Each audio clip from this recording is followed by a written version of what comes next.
Family, who understands? Woody, who has crossed into the world of Naruto, starts off as a chakra deficient, unlucky guy, practicing speed just to survive. Just when he heroically saves Hinata and brings her back, the system binds successfully, and he gets a 10 draw directly, all for free. All the bloodlines like Uzumaki and Senju are in his hands, and this overwhelming fortune is just thrown in his face. Let me tell you, I've never been this lucky in my life. The system directly gives a 10 draw right at the start, and guess what?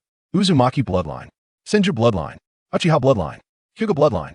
Goodness, I've gathered the whole family of sage of 6 paths. This incredible fortune has finally come to me. But you absolutely wouldn't believe that just a few minutes ago, I was still up in a tree chewing on a piece of grass, questioning my life. My name is Woody, an unlucky guy who has crossed into the Naruto world. The graduation exam of the ninja school is just around the corner, and my chakra, well, it's less than the money in my pocket. What kind of ninja can I be? Do I really have to go find my brother Might Guy and risk my life with the 8 gates? My little body can't handle that. Thinking back to my past life, a fortune teller said I would grow up to wear a yellow robe and be the center of attention. What happened? I really put on the yellow coat and became a delivery guy, constantly urged by countless people for their orders. On my birthday, as an adult, I delivered food and accidentally stepped into the Naruto world.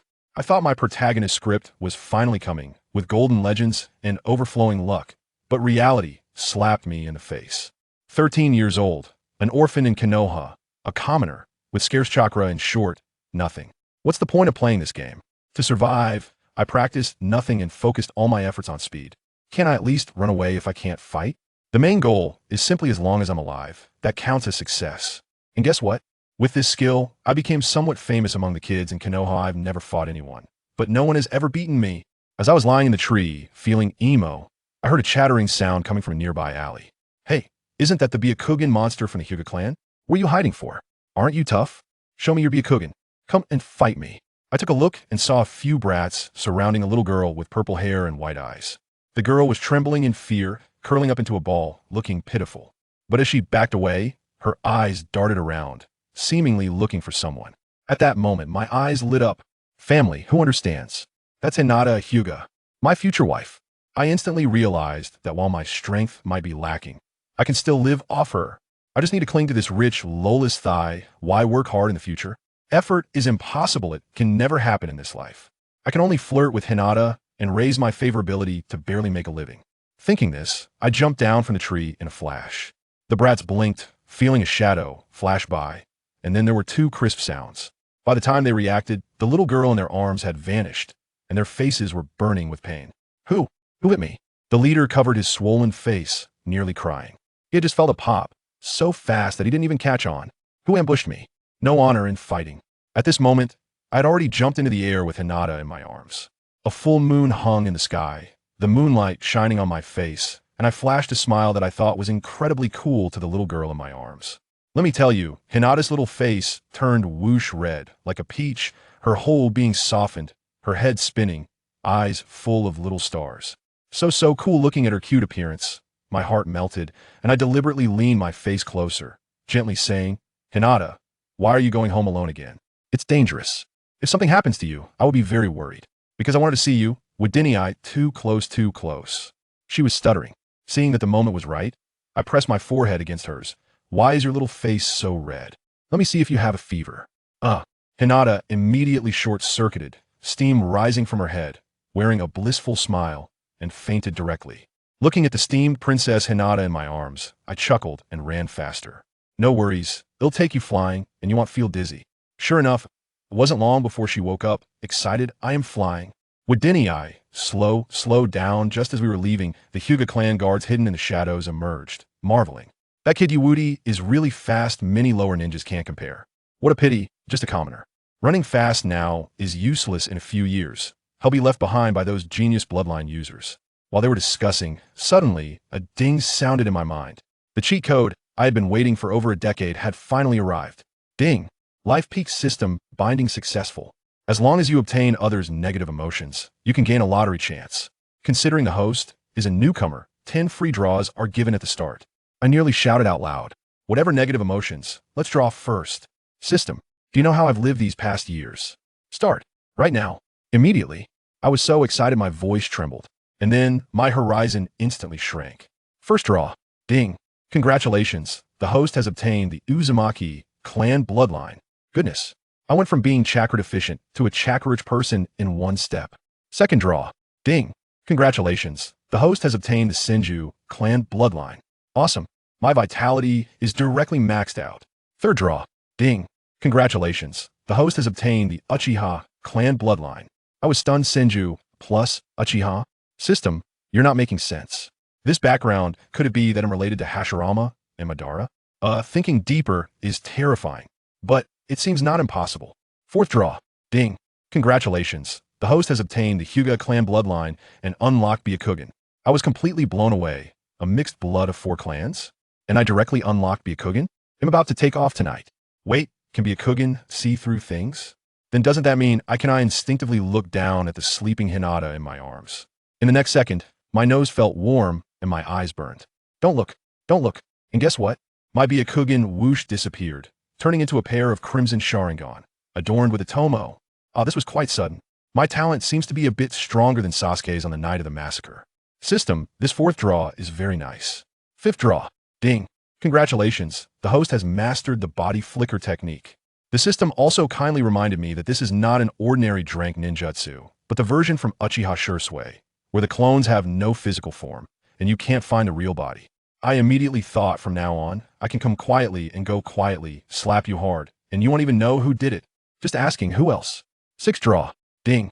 Congratulations, the host has obtained a special, small dagger, indestructible. For backstabbing, the quality is excellent, not bad, not bad. Seventh draw. Ding. Congratulations, the host has obtained the physical book, The Hero's Reboot Life. Seizing the future in an instant. I was dumbfounded. System, are you polite? I already have Hinata, what do I need this for? While saying this, my hands honestly put the book away. Only kids make choices, I want them all. I might not use it, but I can let Hinata learn it. Let her seize the future, and my little life would be smooth, right? Perfect logic. Eighth draw. Ding. Congratulations, the host has obtained the collection of the island teacher who lives a good life. Huh. System, I'm sorry, but I can't assist with that. It's undergone a complete transformation. I leaned to one side, narrowly dodging his hand knife, and in the next second, I was already behind him. What? Neji was taken aback. Ding. Negative emotions, 99 points. I calmly spoke up. Neji, you are indeed excellent, but unfortunately when it comes to pure speed. As I was saying this, I noticed Hinata peeking from behind the door, and I immediately changed to a sunny, confident smile. Hinata's head started to smoke, and she swayed before fainting again. Someone come. The young lady has fainted again. Damn you, Woody. The guards are in a frenzy. Ding. Negative emotion, 666. Ding. Negative emotion from Hyuga Neji, 666. Niji's face turned dark with anger. Taking advantage of my distraction as I turned to look at Hinata, he slapped both palms against my back. Although ambushing is not good, who told you to get distracted? A duel? When did I agree to that? Besides, can a duel be more important than Hinata? As soon as I said this, Hinata, who had just been revived, fainted again. Don't go. The young lady has fainted again. Ding. Negative emotion, 666. Ding. Negative emotion from Hyuga Neji, 999. Wow. Is he about to explode with anger? In front of everyone, I made a hand seal with one hand and performed a water-like version of the body flicker technique. Neji shouted as he rushed over. Yeah, Woody, let's have a fair fight. Just as he was about to touch me, whoosh. I vanished and appeared next to the entrance of the Hyuga house, holding a rose. I said, when it comes to pure speed, you can never beat me. Neji was stunned, unable to comprehend what kind of ninjutsu that hand seal was. Didn't I say I couldn't use ninjutsu? As he was pondering this, screams from the guards came from over there. Someone come. The young lady has fainted again. Neji turned around, his face turning green, because I was holding the rose, pressing the just-awakened Hinata against the door, and saying affectionately, Hinata, you are my lucky star. With you, the nights are not cold at all. I am Yaori Onaikan's lucky star, thud. Hinata fell straight down, her face wearing a happy smile. Neji was speechless. Turned to talk to me. He said, Yaud Woody, this time you win. Next time I will definitely. But when he turned back, hey, where did he go? Ding. Negative emotion, 99 points. I had already jumped back to the rooftop, snapped my fingers, and said, Ningtsi, you're too naive. What's more important, victory or girls? Let's go goodbye. I leaned back and fell from the rooftop. The moment I disappeared from their sight, I activated the body flicker technique and vanished. Ningxi was jumping up and down below, shouting at the rooftop. "You Wudi, wait for me. I will surpass you soon. Next time, I will definitely touch you." Ding. Negative emotions, 666 points. As soon as he finished shouting, two shadows appeared at the entrance. It was the head of the Hyuga clan, Hyuga Hizashi, and the elder. Ding. Negative emotions, 999 points. Ding. Goodness, even though I left. My legend continues. The two old men from a Hyuga clan have already started to imagine things. The elder said to Ningxi with displeasure, "Isn't he just a commoner with speed? Why didn't you use the Byakugan and ninjutsu to win against him?" Ningxi lowered his head and said nothing. He was feeling troubled. He wasn't fighting to win, but to temporarily forget the pain of his father's death for the main family during our battle. Only a carefree guy like me could bring a bit of light to his world. However, Hyuga Hizashi stepped in to smooth things over. "That kid's body flicker technique looks a bit like Uchiha Shursue's." "What? Uchiha Shursui?" The elder was shocked. That was a genius who could rival the fourth Hokage, Minato Namikaze. Hyuga Hizashi smiled slightly and continued to deceive. Perhaps Shursui left behind the training method back in the day, and this kid picked it up. Upon hearing this, the elder became displeased again, saying, "Then why didn't you stop him just now? If we had caught him, wouldn't the body flicker technique be ours? What's the rush?" Hyuga Hizashi had the appearance of an old fox. He had liked Hinata for years, so why would he worry about him not coming? Rather than forcibly taking him, I would prefer to win him over to be our family son-in-law. Even if my daughter has poor talent, she should be matched with a true genius. Hearing this, the elder was satisfied and said, "Now that you mention it, I look forward to his next visit." Then he sternly said to Ningxi, "Ningxi, if you fight again next time and confirm that he knows that ninjutsu, take it easy and don't hurt him. Today's events must not be told to anyone." Ding. From Hyuga Ningxi's negative emotions, 666 points. Ningxi was dumbfounded at that moment, probably thinking, who exactly is the child of the Hyuga clan? But he could only lower his head and agree. The next morning, I came out of the house stretched and said, staying up all night watching Island Teacher Collection feels really good. I asked the system, and the negative emotions had already reached 6,957 points. Wow. It seems the people of the Hyuga clan really missed me last night, especially those guards responsible for waking Hinata. They contributed a lot. Drawing once costs 10,000 points. It seems my path of showing off is still a long way to go. It's decided. I will continue to wait for opportunities tonight. I happily pushed open the door, ready to go to school. As soon as I opened the door, a girl with blonde pigtails crashed right into my face. I was left with a big question mark hovering above my head. Why was someone squatting on my doorstep so early in the morning? And they came charging at me with the ball right away. Whose daughter is this? "Boss, you're finally out." She looked at me with excitement. I was just about to ask her who she was when suddenly, bam bam, two soft things hit me right in the face. I was momentarily blinded and nearly knocked out. Right after that, I was engulfed in an octopus-like hug. And a voice that was both familiar and strange exploded in my ear. "Boss, I did it. I've mastered the art of seduction." The neighbor aunt praised me, saying I'll be great for childbirth in the future. As soon as I heard the noise, I thought, great, the case is solved. It's that kid Naruto again. I pulled him off my face and wow, blonde hair and twin tails, what a visual impact. Ever since I crossed over and took him as my little brother, I've been exposing him to my collection of rare learning materials every day, and this kid is really making progress. I sternly said, "You need to be serious." But the kid looked quite aggrieved and replied, "Then why are you grabbing my ponytail?" Cough, just a slip of the hand, purely a slip of the hand. I quickly changed the subject and told him, "Your skills are too basic. You need to broaden your horizons. If we're going to play, let us play big and go straight for the harem technique." Naruto was a bit confused and said, "Boss, didn't you teach me to be down to earth?" I immediately slapped his forehead and said, "Am I the big brother or are you the big brother? Listen to me." Then I pulled out my family heirloom that I had researched all night, a thick book as heavy as a brick titled Island Teacher's High Emotional Intelligence Collection, and slapped it into his hands, telling him this was the ultimate secret manual. At first, he thought it was some ninjutsu theory book and looked disappointed. But when he opened it, let me tell you, the nosebleed gushed out like a faucet with no off switch. The sparkle in his little eyes was brighter than when he was using the Rasengan. Seeing his pathetic state, I waved my hand and said, all right, wipe your drool. It's time to go to school." But this kid was practically glued to the book, completely unreliable. There was no way around it. I had to step in personally and get things done to boost our performance. I immediately formed hand seals with one hand, and poof. A bunch of shadow clones appeared around me.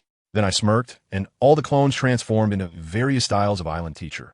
Fishing nets, black stockings, high heels, you name it. I snapped my fingers and called out, "Bring me the display to the public screen. Let's make it high profile." For teachers carry my bed, one leading the way, surrounded by a group singing and dancing, with the background music being pure land of ultimate bliss. Family members, who understands? Our journey to school turned into a grand parade. As that infectious music played, the whole street went wild. The elderly folks complained it was too noisy, but their bodies were honest, unable to resist swaying along. Even the dark department personnel who rushed over to maintain order were dancing while pulling people in. The scene was simply beautiful. Seeing the atmosphere reach this point, I grabbed a teacher's ruler as a microphone and started singing live. The negative emotion value instantly skyrocketed, like a floodgate opened, just as I was getting hyped. My eyes lit up when I spotted my true target. I immediately used a body flicker technique with all the teachers and vanished, leaving Naruto floating in mid-air. Then bang. He fell face first to the ground. "Sorry, Naruto, the boss is off to flirt."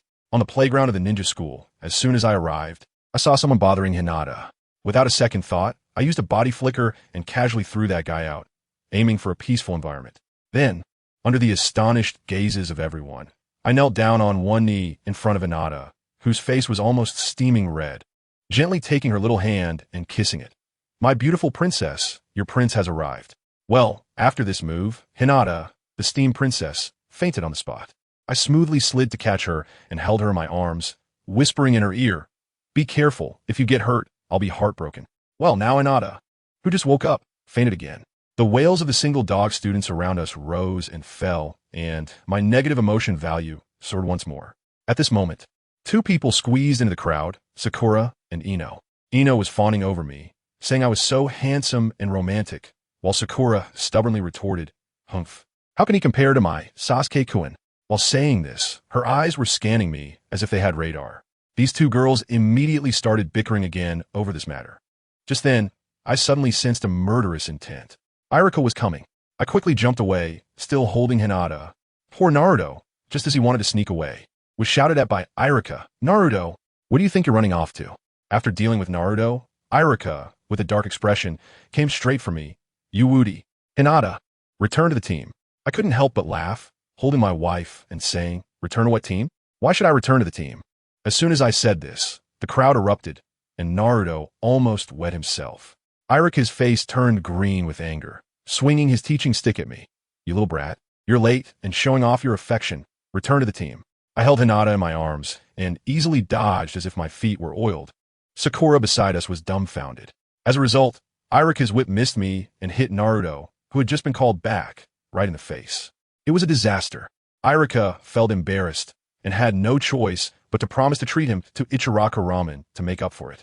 Then he came looking for trouble with me, and I directly mocked him. What is the point of theory classes? Practice is the only standard to test truth. I took Hinata to the small woods for some practice and said goodbye. After that, I used a body flicker technique and made a run for it with Hinata. Irika was so angry behind me that his voice broke as he chased after me with the Hyuga clan's guards. Seeing this, Naruto and the others instantly scattered like birds and beasts. I was playing parkour around the village with a large group of pursuers and passed by a classroom. I crashed through the glass and jumped in, just in time to see Shikamaru trying to slack off and sleep. Our eyes met, and his face turned pale because I had a whole bunch of fierce pursuers behind me. I grinned at him. "Bro, I have nothing to do with the rain." Then I jumped out of another window, effectively dropping the big pot right on his head. I'm telling you, even the old man from the third generation was using a telescope to sneak a peek in the office, shaking his leg to my BGM while watching. It's ridiculous. After I shook off my pursuers and slid back to the playground holding Hinata in a cool move. The wind I created blew away the four delinquents who had just been caught skipping class by Irika. I didn't pay them any mind, rubbed my feet a bit, and used the body flicker technique to move at lightning speed across the playground, directly drawing a huge heart with a picture of me kissing Hinata in the center.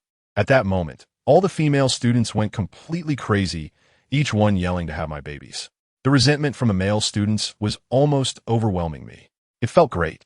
I looked down at the newly awakened Hinata in my arms and whispered in her ear, "Exciting, isn't it?"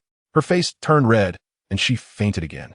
Sakura was still stubbornly defending herself, saying, "Humph, all show and no substance. How can it compare to Sasuke's fireball jutsu?" Just as she said that, Sasuke walked out with a sullen face. Upon seeing this scene, he coldly snorted, boring a bunch of childish kids.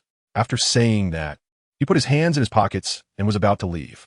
Naruto exploded on the spot, jumping 3 feet in the air and charging directly in front of Sasuke. Pointing at his nose, "You stop right there. Are you a kid too?" Choji and Kiba joined in, and even Akamaru barked at Sasuke.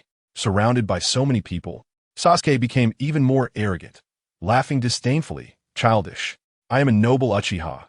Even if all 4 of you and a dog came at me together, I also," before I could finish speaking, a playful voice suddenly came from beside me. You're the only one left in the whole village. Quite precious indeed." Wow, let me tell you, that taunt was on point. Sasuke got anxious in an instant, his eyes darting, and his body instinctively wanted to dodge forward. He probably imagined a scenario where he took a step forward, perfectly evaded, and countered with a move to defeat the enemy. But guess what? He was so focused on dodging my boss's sneak attack that he completely forgot Naruto was right in front of him, just a fist distance away. With a loud duong, Naruto shouted and was immediately knocked to the ground by Sasuke. And guess what? They ended up mouth to mouth, even sucking on each other's lips. I'm telling you, the entire place went silent, you know? The air froze for 3 seconds. Then, Sakura was the first to break down, letting out a heart-wrenching scream. Her whole body swaying like it had no bones. Her heart probably exploded into a mushroom cloud. Immediately after, all the girls in the audience erupted. Some shouted that Sasuke-kun lost his first kiss. My dreams of having a baby monkey are shattered. While others, even more outrageous, started giggling and saying, "Hey, don't say that. I think I can ship this CP." Who understands, right? In the midst of this chaos, Sakura transformed into a human-shaped Tyrannosaurus, charging forward with no regard for her relationships, shouting, "Naruto, I'm going to tear you apart." As a result, my boss, Wudi, instantly flashed between them. With a flick of his black cloak, his chakra surged, and Sakura was immediately intimidated, sitting down with a thud. This girl is also clever. Unable to win in a fight, she pooed Naruto, "Naruto, look at your boss. How can he be so fierce toward a girl?"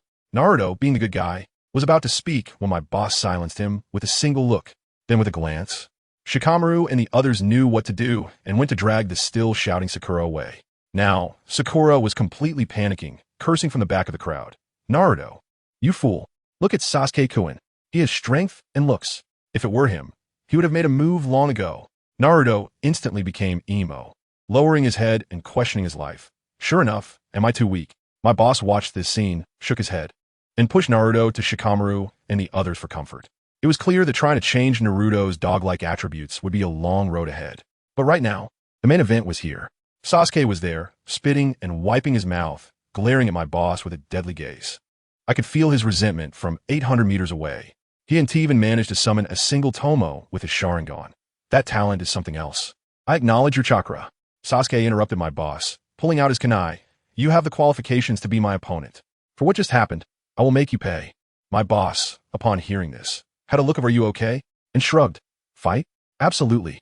It is your honor to fight against me, Uchiha." Sasuke raised his chin, looking extremely cool. My boss was speechless, thinking to himself, "You're this confident just because I released a little chakra? Truly, you're something, Sasuke." But they were definitely going to fight. After all, this guy was a walking ATM of negative emotions. But before that, there was still one more wave of harvesting to do. In the next moment, my boss, in front of everyone, pulled the blushing Hinata into his arms and leaned down to kiss her on the forehead. Hinata let out a small sound, waking up only to faint from happiness again. Then my boss smiled at Sasuke, his big white teeth shining. "I have a wife, and you don't. That's my reason for being willful. How about it? Jealous?" Let me tell you, this move caused AoE damage to the max. Not only Sasuke, but the negative emotional value of all the single dogs in the audience instantly peaked. This wave of damage was simply leading by a mile. Sasuke's forehead was bulging with veins, his fingers gripping the kunai so tightly they were almost embedded in his flesh. He roared, "I know. You're afraid of our Uchiha's Sharingan. I'll take you on. You, your 4 little brothers, and that dog. I'll fight all 5 of you and a dog by myself." Sakura and Ino had already started a fan war beside them, with Sakura shouting, "Sasuke-kun is so handsome. He'll win for sure." And Ino mischievously replying, "5 against 1, huh?" The scene was quite something. Naruto, Shikamaru, Choji, Kiba, and Akamaru all had question marks over their heads. Who do we mess with? As a result, my boss, still holding Hinata, laughed and clapped. The sun is out.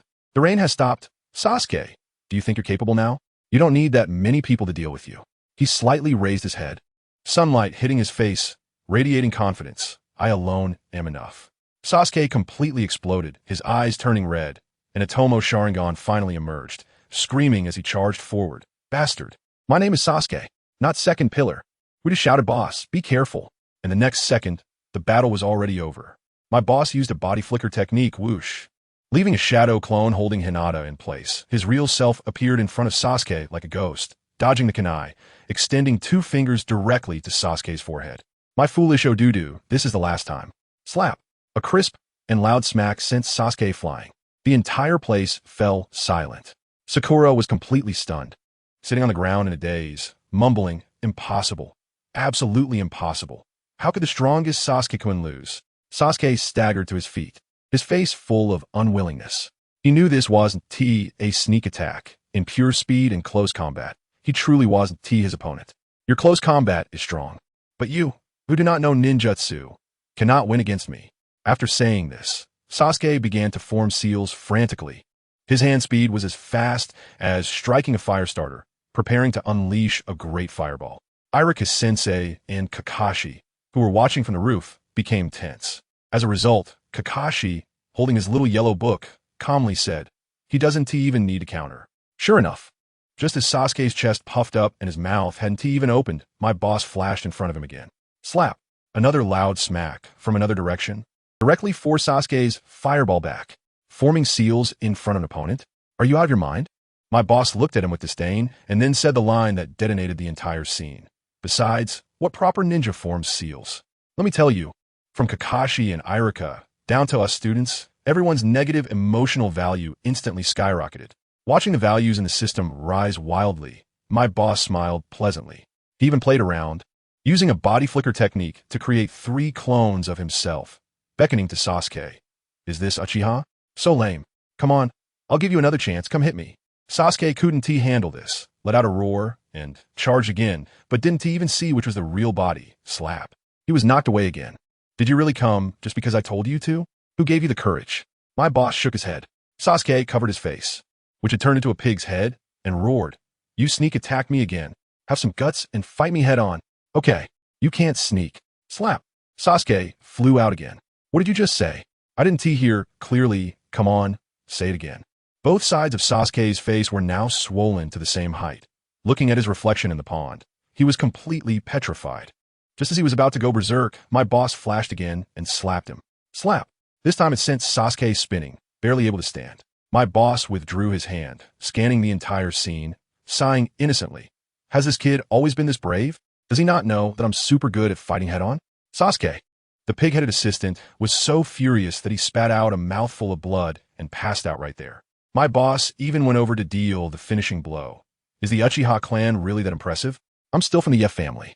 By the way, Erjuzi, your mom is calling you home for dinner. Don't sleep too long. Damn, that is a heart-wrenching blow. Not long after Sasuke was carried away, he surprisingly woke up halfway. As soon as he opened his eyes, he was staring right at Sakura's forehead and instinctively said, wide forehead? Bang! Sakura reflexively punched him. And with a puff, white foam came out of Sasuke's mouth. This time, he was completely out cold. My boss was holding Hinata and complained as he passed by us. Sai, today's practical training theory class was really exhausting. Irika and Kakashi on the rooftop looked dark. What are you tired about? You've been dominating the whole time. Okay. The whole afternoon, my boss was crazily showing off his affection with Hinata, making our single dog negative emotional value never stop. After finally enduring until school was over, suddenly, a green lightning bolt rushed over with a shout. Burn, youth. Good heavens, it's my guy. His target is Kakashi. Kakashi had a bewildered expression, like he had been caught, and reluctantly jumped down from the rooftop. I thought the sky was going to collapse. But these 2 idiots started shaking their butts and playing rock, paper, scissors. But this was not the duel. Guy suddenly shouted, picked up a rock, and threw it forward, saying this is a duel. The moment the rock hit the ground, boom, the 2 of them shot off like cannonballs, starting an epic race. Their running posture was exactly like Bear 2. While running, they pulled out all kinds of stuff from who knows where and threw them at each other, spoons, stones, having a blast. Oh no, how did I throw out Intimate Paradise? Guy, don't throw that book. That guy directly said to me, what youth? Ha ha ha, I get it. No wonder he asked my best friend. Brr, my youth. Then the two idiots ran off like they were on adrenaline. I told you. I felt a chill down my back at that moment. Hinata and I were squatting in a small grove, studying a masterpiece called The Hero Restarting Life. From after school until it got dark. Hinata's little face was flushed, and she quietly asked me, Nodi and I, it's dark now, should we go back? I was just about to say we should go back and continue our research when I caught a glimpse of something wrong out of the corner of my eye. Just as I finished speaking, 3 guys wearing ghost masks emerged from the darkness, blocking our way home. The leader pulled out a knife. His voice as cold as ice. Ye Nodi, the adults request your presence. Come with us. The situation was clear. It was obvious that if you dared to refuse, you'd be sent on your way right then and there. Hinata was so scared that her little hands were trembling, hiding behind me and whispering, Nodiana, what? What should we do? I quickly patted her head to comfort her. Don't be afraid. I'm here.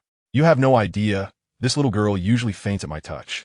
But today she actually held on, her little face puffed up like a bun, probably calculating in her mind how to sacrifice herself to save me. Family. Who understands this feeling of being chosen so steadfastly? It's incredible.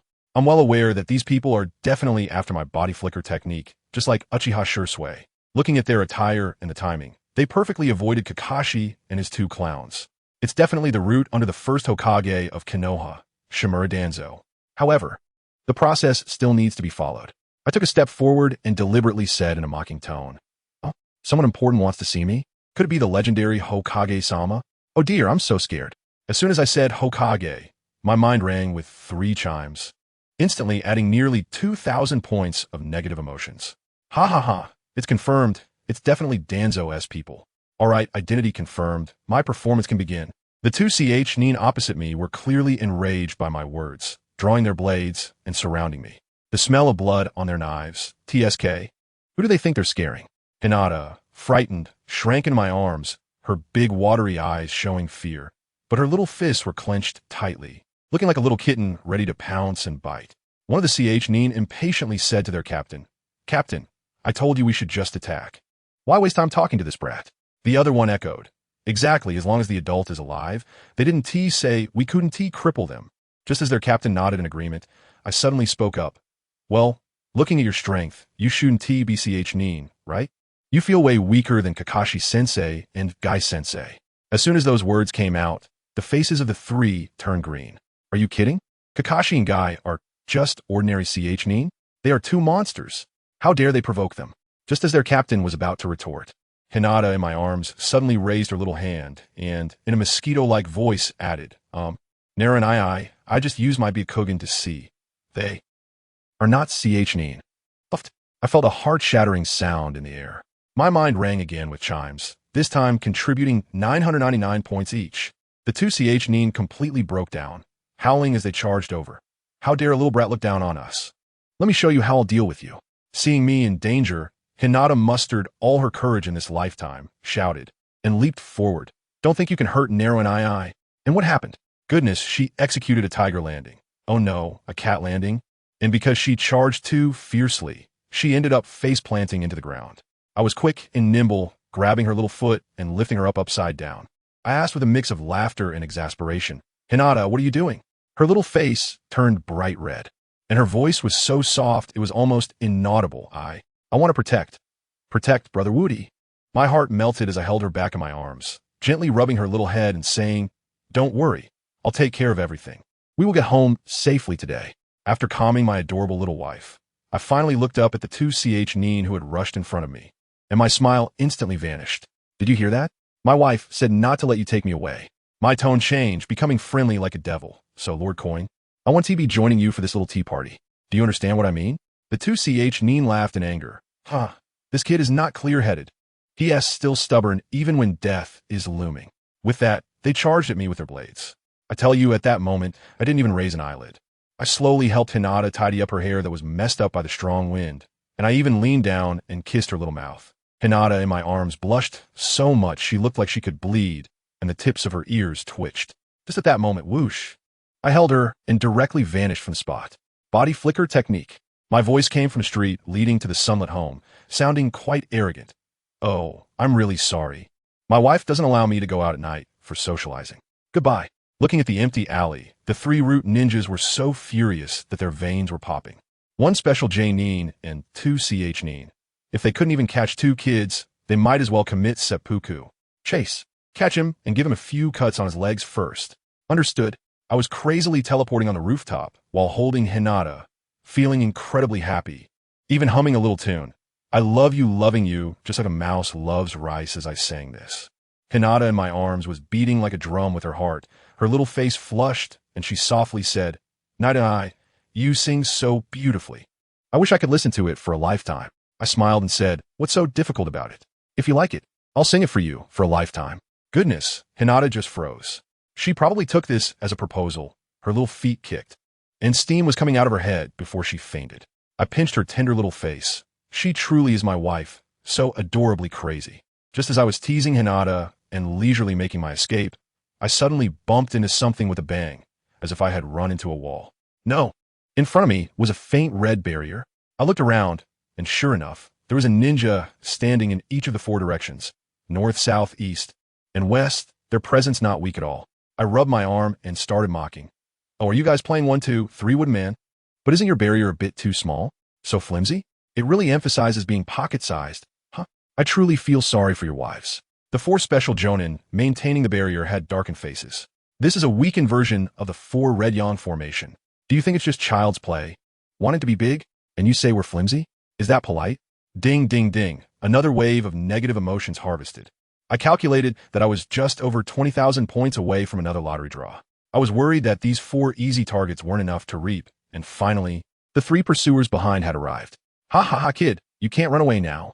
As soon as I heard it, my eyes lit up. Amazing. The takeout I ordered. Oh no. The 5, 6, 7 bunches of chives I ordered finally arrived. Without saying a word, I rushed straight towards the 3 of them, smiling brightly. The other side was completely stunned. "Captain, this guy is not right. Why is he smiling and rushing towards us?" The leader, who was particularly tough, shouted fiercely and tried to act intimidating, leading his 2 subordinates to confront me. But I quickly dodged and slipped past him, actively diving into their encirclement. They instantly became extremely tense, thinking I was about to unleash some big move. Instead, I steadied myself and hit them with a classy 3-question combo. "Do you have wives? Are they beautiful? Can I take a look?" The 3 big men were immediately frozen in place. "I'll follow up with a knife. Or are you saying you don't have a wife at all? Or is it too vague? And your wife ran off with someone? I'm going to kill you." The nearest Chunin went crazy on the spot, swinging his sword and charging at me. I shook my head and thought, just going crazy once is not enough. This play needs to be intensified. While dodging, I shouted with a sense of grievance. Hey, don't hit me. Let's talk it out. I surrender." Isn't it enough that I surrender? Although the captain looked speechless, he still stopped his men. After all, my speed was too fast, and he was afraid I would pull a trick. Just when they were about to come over to tie me up, I suddenly smiled again, smiling very kindly. "Aren't you just after that scroll?" Upon hearing the word scroll, the eyes of the 7 people present all lit up. I shrugged indifferently and said, "How about this? I'll tell you where the scroll is, and you let us go once you get the item. What do you think?" The group was instantly tempted, but they were also suspicious of each other, not wanting anyone else to take the credit for this great achievement. As soon as I saw the opportunity, I lowered my voice and said to the 3 people in front of me, "How about I only tell the 3 of you? You can figure out how to divide it among yourselves." Although the captain still had doubts, his body was honest. He came over with a knife and said, "Go ahead." I looked at him with sincerity. "Don't worry, I will definitely say something heartfelt to you." He moved closer and urged, "Hurry up, where is it?" I leaned close to his ear and whispered in a voice only a few of you could hear, "I'll tell you, that scroll is right in the Pure Land." Before the captain could react to what Pure Land meant, I swiftly created 10 shadow clones to surround him. My real voice echoed behind them, laughing like a villain. "Run? Why would I run? I said I wanted to share something heartfelt with you, and I am very trustworthy. For example, like right now."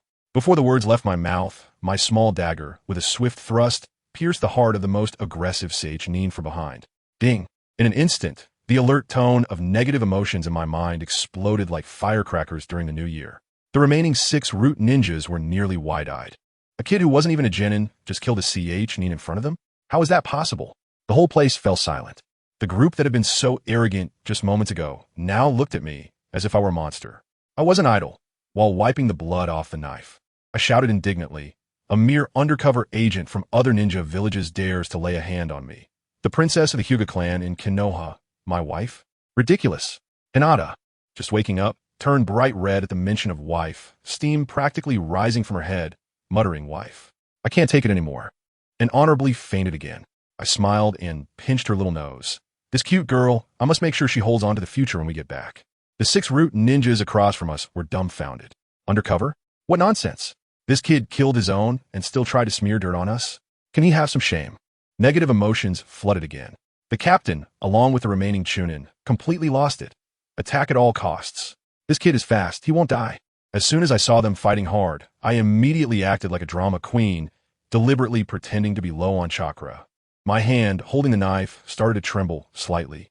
While retreating, I nervously shouted, "What the hell? How can you guys be so untrustworthy? That guy is really an undercover. You have to believe me, the honest person." The 2 guys who came at me saw my trembling hand and sneered directly. "Hee, looks like you're out of chakra. Huh? Your hand is shaking like that." I retorted seriously. "Of course I have no chakra without the support of your 7 wives. Isn't that obvious? A little kidney deficiency that can't catch up with me from start to finish. And you still have the nerve to laugh at me? Truly shameless." The faces of the 2 people turned dark instantly. Even the 4 special jonin maintaining the barrier couldn't hold back, shouting, "Stop wasting time with him. Let's end this quickly. The Anbu are almost here." But these 2 just couldn't catch me. Relying on my body flicker technique, I kept jumping around in this small barrier with the 2 of them like we were dancing the tango. In the end, I even started humming a little tune, leading them to bounce around in the barrier like we were dancing disco. The scene was simply too beautiful. The 4 guys maintaining the barrier nearby were almost in shock. How'd these 2 idiots end up dancing with that guy? But the ridiculous part was that my rhythm was quite catchy. Their feet started tapping along unconsciously. In this joyful and harmonious atmosphere, a notification from the system in my head chimed, letting me know that I finally gathered enough negative emotions. 100,000 points. I could draw a prize. I had to draw. Give me a one-shot soul strike. I shouted in my heart. After all this hard work entertaining these fools, wasn't he at all for this moment? The huge roulette began to spin rapidly, and finally, the pointer stopped steadily in a glittering golden area. My eyes lit up. Wow, golden legend. And it's 2 of them. Ha ha. I really am the luckiest of the lucky. At that moment, in the Hokage office, the 3rd Hokage was slamming the table and roaring. "What did you say? Danzo's people attacked you, Wudi?" "Nonsense." He asked where Kakashi was, and his subordinate awkwardly pointed towards the village entrance, saying those 2 clowns were still dueling. The 3rd Hokage sighed helplessly and took out his crystal ball, activating the telescope technique. The next moment, the scene from my side appeared on the crystal ball. I tell you, the 3rd Hokage was completely dumbfounded on the spot. The bloody and brutal scene he imagined was nowhere to be found. Instead, there I was holding Hinata, leading 2 root ninjas, showcasing my dance skills in the barrier, effortlessly performing various high-difficulty moves. This scene truly left Sarutobi Hiruzen stunned. Not only was he stunned, but I tell you, the old man even started tapping his feet to the rhythm. He was mumbling to himself, saying I should practice my ninjutsu and chakra properly instead of doing all this singing and dancing every day. Sigh. Next time I need to use transformation jutsu to find out what this divine BGM is. Just when the 3rd Hokage was getting into it, my lottery draw was also finished. Goodness, a golden legend. One was barrier technique. Release, with the system prompting that as long as I had enough chakra, I could dispel any 4 red suns formation. The other one, the secret art of Konoha's taijutsu, 1,000 years of pain. Who knows, family? It's the ultimate technique that strikes the enemy at their most vulnerable chakra point. I instantly understood. While I continued to dance, I glanced at the 6 root ninjas around me. The BGM on my side had already reached its peak, and the 4 guys maintaining the barrier were fine. Just a bit sore in the feet at most. But the 2 who were shaking along with me were in a terrible state, sweating profusely. They were almost out of chakra, relying solely on their physical strength to keep going. The opportunity had come. Folks, I immediately switched the BGM to the climax of Deja Vu. Full throttle. Deja Vu. Accelerating to the max, not stopping until they drop. The faces of those 2 turned pale, and they were screaming inside. What? This guy can accelerate. Ding, ding, ding. Negative emotion points were flooding in. In the next moment, one of the Chunins suddenly sat down, gasping for breath, and said, "Captain, I can't go on. I really have nothing left." I was waiting for this moment. I instantly flashed to his side, formed a tiger seal with both hands, and under the astonished gaze of everyone, I struck fiercely at the weakest point of his chakra. I could hear the guy's scream transform from alertness to terror, and finally, he lost all color, letting out a soul-piercing cry, "You? Oh, ah." In an instant, I sent him flying with a single 1,000-year kill, and he collapsed on the street, convulsing wildly, foaming at the mouth, with a face full of despair. At this point, his captain was completely dumbfounded, slamming on the brakes, his legs clamping together, his left hand desperately covering his vulnerable area, cold sweat pouring down his forehead. What about me? I'll just pretend that my chakra is exhausted, leaning against the wall and starting to run towards the edge of the barrier. Just act hard. The Oscars owe me a little golden man. Those fools maintaining the barrier really believed it, shouting, "He has no chakra. Hurry up." When the captain heard this, he got excited, roaring as he cornered me at the edge of the barrier, laughing triumphantly. "I want to see how you can run now." "Run? Do I need to run? I came here for the grand finale tonight. The real show is just beginning." I leaned against the barrier, deliberately putting on a nervous expression, and shouted, "You, don't come over here. There's someone behind me." Just then, Hinata in my arms woke up, rubbing her eyes, and sleepily said, "Me and I don't fly. Let's go home." But as soon as she opened her eyes, she saw the fierce masked man and the unlucky guy on the ground foaming at the mouth. And she was instantly stunned. As soon as I saw it, the acting mode was on. I tightly hugged Hinata, my expression one of tragic heroism, and shouted at the Root ninja across from me, "Hinata, no matter what, I won't let them take you away. If they want to take Hinata, they'll have to step over my dead body." My Hinata was so touched that she started crying on the spot and immediately made up her mind. She waved her little fists, which lacked any real power, at that masked man and fiercely said, "Hey, don't come over here. Be careful, or I might use my Byakugan and hit you." Family, who understands? This is not a threat. It's simply being cute. My heart melted. The Root ninja was also speechless, thinking to himself, "Who wants to take this little princess away? I'm here to capture you, okay?" But he couldn't worry about that anymore. The mission was urgent, and he swung the back of his blade towards me, trying to knock me out first. However, he didn't notice that not far away on a rooftop, the leader of the Hyuga clan, Hyuga Hisashi, was watching the whole scene with a group of elite ninjas. The elder next to him was hesitating, saying that offending the Root wasn't worth it. But then Hyuga Hisashi directly said, "That kid is the heir of Uchiha Shursui, my Hyuga family's son-in-law, and no one is allowed to touch him." I tell you, the elder was submissive just a second ago, and the next second he strikes hard. The head of the family is right. Who dares to touch my son-in-law from the Hyuga family? Chop down these infiltrators. This change of face is faster than Sichuan opera.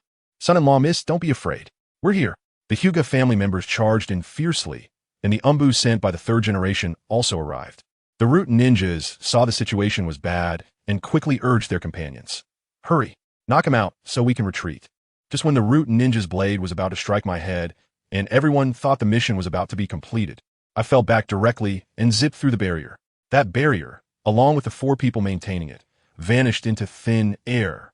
Those 4 guys immediately spat out a mouthful of old blood on the spot, not sure if it was backlash or anger. Everyone was dumbfounded. The barrier, why is it gone? It got interesting. The Root people started cursing, suspecting it was the Hyuga family's doing. The Hyuga family was confused, pointing at the newly arrived Anbu, claiming it must be their fault. The Anbu had just arrived and were being scolded, feeling wronged and thinking the Hyuga family was shifting blame.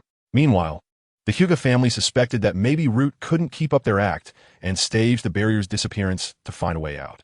Wow, are we playing werewolf here? The 3 parties stared at each other, none willing to back down. As soon as I saw the atmosphere, I thought, isn't this the perfect stage for me to unleash my negative emotions? I immediately teleported, holding Hinata, and jumped right into the middle of them, shouting, "Stop guessing. That barrier was actually broken by me." And what was the result? Not a single person believed me. Everyone looked at me like I was a bragging little kid. But my negative emotion points sure racked up significantly. As soon as I realized that no one was willing to listen to reason, I decided to stop pretending and laid all my cards on the table. I directly faced the 5 Root ninjas, held Hinata in my arms, extended my other hand, and gave them an international friendly gesture. Then, I pronounced a warm greeting clearly. "I F your mother." At this moment, the entire place fell silent. The few people from Root were so angry that they trembled all over, while Hyuga Hisashi and the Anbu members awkwardly turned their heads, pretending not to know me. The elder of the Hyuga clan turned pale and quietly said to Hisashi, "Hisashi, isn't our son-in-law's quality a bit problematic?" Hisashi cleared his throat and replied, "It's fine as long as Hinata hasn't been led astray." No sooner had he finished speaking than I started causing trouble. I directly took Hinata's delicate hand and also gave him the middle finger, starting a live demonstration. Come on, Hinata, learn from me, your mother. Hinata, with a naive look, asked me, niche on this. Seems like a bad word, right? I gently stroked her head and told her that there's no need to be polite to bad people. Hinata, upon hearing this, suddenly understood. Before fainting, she used all her strength to shout a heart-melting roar. Hinata, Re and I. Mama, woo meow. At that moment, the negative emotion value skyrocketed. Hyuga Hizashi instantly fell into despair, mumbling to himself, I regret giving my daughter to him now. Is it too late? The captain of the Root couldn't hold back any longer, charging at me with his knife. Bastard, I'll kill you. Just as the Anbu and Hyuga clan members were about to intervene, I smiled. In the instant that guy swung his knife, 3 Anbu ninjas appeared in an instant, each holding a kunai against his neck, waist, and vital points. The Hyuga clan members also restrained his other 4 companions simultaneously. The guy was so scared that he dropped his knife and still tried to threaten us, saying they could just commit suicide. Without saying a word, I picked up a brick from the ground and smashed it against his forehead with a series of loud bangs. He collapsed instantly, completely unaware. Then I turned around and looked at the 4 Root ninjas I had subdued, showing them a friendly smile. I heard that you guys tend to commit suicide over a disagreement. Come on, don't be shy, put on a show for me. The stage is yours, dance to your heart's content. One of them still tried to act tough and threaten me, saying that if I moved them, they wouldn't have a good ending. I instantly appeared behind him, striking a pose for the 1,000 years of pain technique, and coldly asked, what did you just say? I'll give you a chance to rephrase that. He trembled in fear, unable to articulate his words. I wasn't patient enough to wait, so I sent him on his way with a swift 1,000 years of pain, then wiped my hands in disdain. I gave you a chance, but you're useless. Next, I looked at the last 3 with a face full of disdain. For grown men, maintaining a small barrier into this week, it's obvious you're lacking in vitality. If you're weak, hurry up and replenish, or one day your wives will put green hats on you without you even knowing. By the way, I just happen to know a recipe for 6-flavor Romania decoction. Come on, I'll tell you, and you better hurry up and die after you remember it. The 3 Root ninjas were instantly petrified, asking us to share the recipe and then go die. What kind of operation is this? But the most outrageous part, Hinata Hizashi and that group of Anbu actually pulled out paper and pens, looking serious and starting to take notes. The 3 Root ninjas were completely broken by this scene, utterly stunned. Let me tell you, these 3 guys must have been roaring inside. We're here risking our lives for information, and you guys are over there holding a plagiarism conference? Is there any justice left in the world? All the negative emotions came rushing towards me, and I almost laughed out loud from the thrill. At that moment, I had one thought. Wow, these aren't 3 enemies, they're 3 walking, sustainable leaks. What a shame to kill them.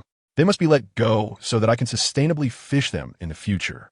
As a result, these 3 guys saw that I wasn't making a move and thought I was going to wipe them out, so their inner chakra started surging, ready to fight me to the death. I looked at them and thought, oh, you actually have some backbone. Just when my father-in-law Hinata Hizashi was about to make a move, I waved my hand and said, all right, you've copied the list, now get lost. This sentence completely stunned everyone present who was still sober. Those few Anbu guys were still there self-analyzing, saying things like, well, after all, he's still a kid. It's normal to be soft-hearted, which almost made me laugh to death. My father-in-law Hinata Hizashi thought I was being farsighted, worried about completely tearing things apart with the Root. I looked at these people and felt delighted. Just as the 3 Root ninjas were about to leave, I quickly used the body flicker technique to create 3 shadow clones to block their way. Are you trying to back out, you little brat? Their faces turned pale at that moment. I quickly waved my hand and said with an innocent expression, don't be nervous, I'm not a bad person. I'm actually a good person. Let me tell you, the moment I said that, the way they looked at me was like they were staring at some ultimate villain. Then I cleared my throat and sincerely began, the thing is, I have a friend whose last name is Chow and first name is Thief. He's quite interested in your wives, so if you have time, could you introduce your wives to him? Let me tell you, those 3 guys were instantly frozen in shock. The father-in-law, Hinata Hinatatsu, looked as dark as the bottom of a pot. He must have been cursing in his heart. Your friend? Isn't that friend you? Goodness, another wave of negative emotion points. Ding, ding, ding. I shrugged my shoulders, wearing an innocent expression as if to say, how could you tarnish someone's reputation out of thin air? And then I leaned down to kiss the unconscious Hinata in my arms. At this point, my father-in-law completely lost his composure, fearing I would corrupt his daughter further. He shouted at the 3 guys at the Root, get lost. Hurry up and leave. If you don't leave now, you can forget about ever leaving. What happened next? The moment those three guys moved, my three clones swiftly appeared behind them, forming hand seals, targeting their weakest spots. Meanwhile, my main body waved politely from behind. You're in such a hurry, of course. I have to see you off. They instantly understood, but it was already too late. Who understands the family secret technique of Konoha? 1,000 years of pain. With a whoosh, the three of them turned into shooting stars, disappearing into the horizon with a trail of puffs of gas. The scene was incredible. The negative emotion alert in my head kept ringing like firecrackers during the new year. Nonstop. At this moment, Hinata in my arms woke up, groggily asking, Nero and I, we're the bad guys. I immediately switched to a tender mode, pressing my forehead against hers, softly saying, don't be afraid, I've driven them all away. You're still the best, Hinata. The little girl instantly blushed like an apple, and with a few sweet words from me, her eyes rolled back, and she fainted happily again. My father-in-law, Hyuga Hayashi, watched this scene, probably too angry to speak, sighed, and turned to leave, letting us take Hinata home. He must have been thinking that although this guy is mischievous and loves to cause trouble, he is truly sincere towards my daughter. So it's fine, it's fine. The three Anbu guys, having completed their mission, were also ready to make a run for it. I was still shouting from behind, hey, big brothers, don't go. Leave an aim so I can come and thank you later. They ran even faster, definitely cursing in their hearts. Thank you? You're thinking about our wives, aren't you? I felt a bit regretful, as Hinata, who had just woken up for a second, drowsily spoke up. Brother Wudi, I'll ask father. He must know the names of those three uncles. Let's go thank them together.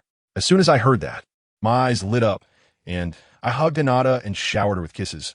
Huh, my good wife, you are truly my lucky star. Hinata's little head was steaming, and once again, she happily short-circuited. As I was about to leave while holding Hinata, the elder Hyuga sneaked over, glancing left and right like a thief, pressed his hand on my shoulder, and asked in a lowered voice, Kid, does that recipe of yours really work? As soon as I heard it, I almost laughed out loud and intentionally teased him. Elder, you really are aging like fine wine. His old face turned red, but he stubbornly replied, Ahem. I'm just trying to contribute to the prosperity of our lineage. I directly exposed him. I understand. It's normal for men. I just reassured him, saying, how could I, a son-in-law, possibly let you down? That's as ridiculous as a watermelon seller giving you an unripe melon. He nodded, and I immediately changed my expression and reached out. Hand over the money. The elder was stunned on the spot, his eyes wide open like copper bells. Wudi, are you serious? He probably never imagined I would dare to ask for his future elder's money. While he was hesitating, I turned around and shouted towards my father-in-law's direction. Father-in-law, I've discovered a shocking secret, and I think I should. Enough. I'll pay. The elder instantly backed down and quickly took out the money. I received the money, but it's still not enough. With a face that says you've caused me a lot of trouble, I said. With this, I still have to explain to my father-in-law later. It's very troublesome. So, you need to add more money. The elder's face turned green, probably thinking to himself, this isn't just bringing a son-in-law home. This is practically inviting a wolf into the house. The more he felt the pinch, the more excited I became, threatening to expose him for being disrespectful to the elderly and corrupting the younger generation, even saying that all my previous mischievous actions were taught by him. He was so angry he was shaking, grinding his teeth, while pulling out several sealing scrolls to hand to me. Once he finished giving me the money, I mysteriously leaned in and said, Elder, since you're so generous, let me tell you a secret. That recipe, just now, was the basic version, a lesser version. I also have an upgraded Pro Max version here. Do you want it? Upon hearing this, the elder's eyes lit up, and he was overly excited. But when he saw my outstretched hand again, his face instantly darkened. Nevertheless, he still hesitated and pulled out 2 more scrolls, and I snatched them directly from him. Get it to me. Stop dragging your feet. I quickly wrote down a new recipe and handed it to him, while also painting a bright picture. I guarantee you'll feel energetic that night and return to your prime. The elder was overjoyed, beaming with happiness as he patted my shoulder and promised to look out for me in the clan from now on. Just like that, we walked back to the Hyuga clan with our arms around each other's shoulders. As I entered the door with Hinata, a figure rushed over. Ninji, today I will definitely get my hands on you. It was Neji. This guy is quite sincere, really charging over to confront me. But just then, the elder who had just given me money swiftly blocked him and scolded. You brat, do you dare to lay a hand on my son-in-law? Neji was left dumbfounded. Aren't you the ones who told me to take action? What kind of people are you? I pretended to mediate at first, saying that Neji's incident had its reasons and asked the elder not to blame him. Neji looked at me with a changed expression, filled with emotion. The elder was also glad to take a step down, but just when he was about to say that this matter was settled, bam, I swiftly moved over and slapped Neji hard. Everyone was stunned. Neji was also bewildered. I wasn't done yet. Smack, smack, another 2 slaps. The first slap was for being a coward. The second slap was because I was unhappy. The third slap was to remind you that you forgot you were my little brother. I pointed at his nose and yelled, I told you you're my little brother. Boss, I'm giving you a chance to vent, and here you're acting all whiny like a woman. No, you're not even as good as a woman. Ningxi was first confused, then seemed to understand something, thinking I was deliberately acting like the bad guy to let him vent his grievances against the clan. I took the opportunity and leaned close to his ear, whispering, don't make me look down on you. With all your anger towards fate, go for it. If you hit hard enough, I'll find a way to help you free the cage bird. This completely ignited Ningxi.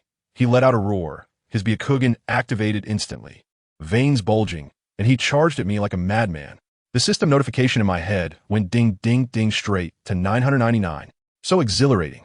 I need to give this little brother more psychological counseling in the future. The Grand Elder and the old man, watching from a distance, were extremely tense. The Grand Elder was panicking, saying I couldn't possibly win against Ningxi in this state. It was simply reckless. The old man, however, remained calm and stopped him, saying that I was like the 4th Hokage, Minato Namikaze, a genius and a future Hokage candidate. And what happened next, everyone? The climax is here. I directly used a shadow clone technique, sending a clone to fight Ningxi in a chaotic battle. As for my real body, I was leisurely holding my fragrant and soft Hinata, providing live commentary from the back, occasionally giving pointers. Hey, hit to the left. Oh no, that move won't work. Let me tell you, at that moment, my father-in-law and the elders' faces turned darker than the bottom of a pot. The way they looked at me said one thing.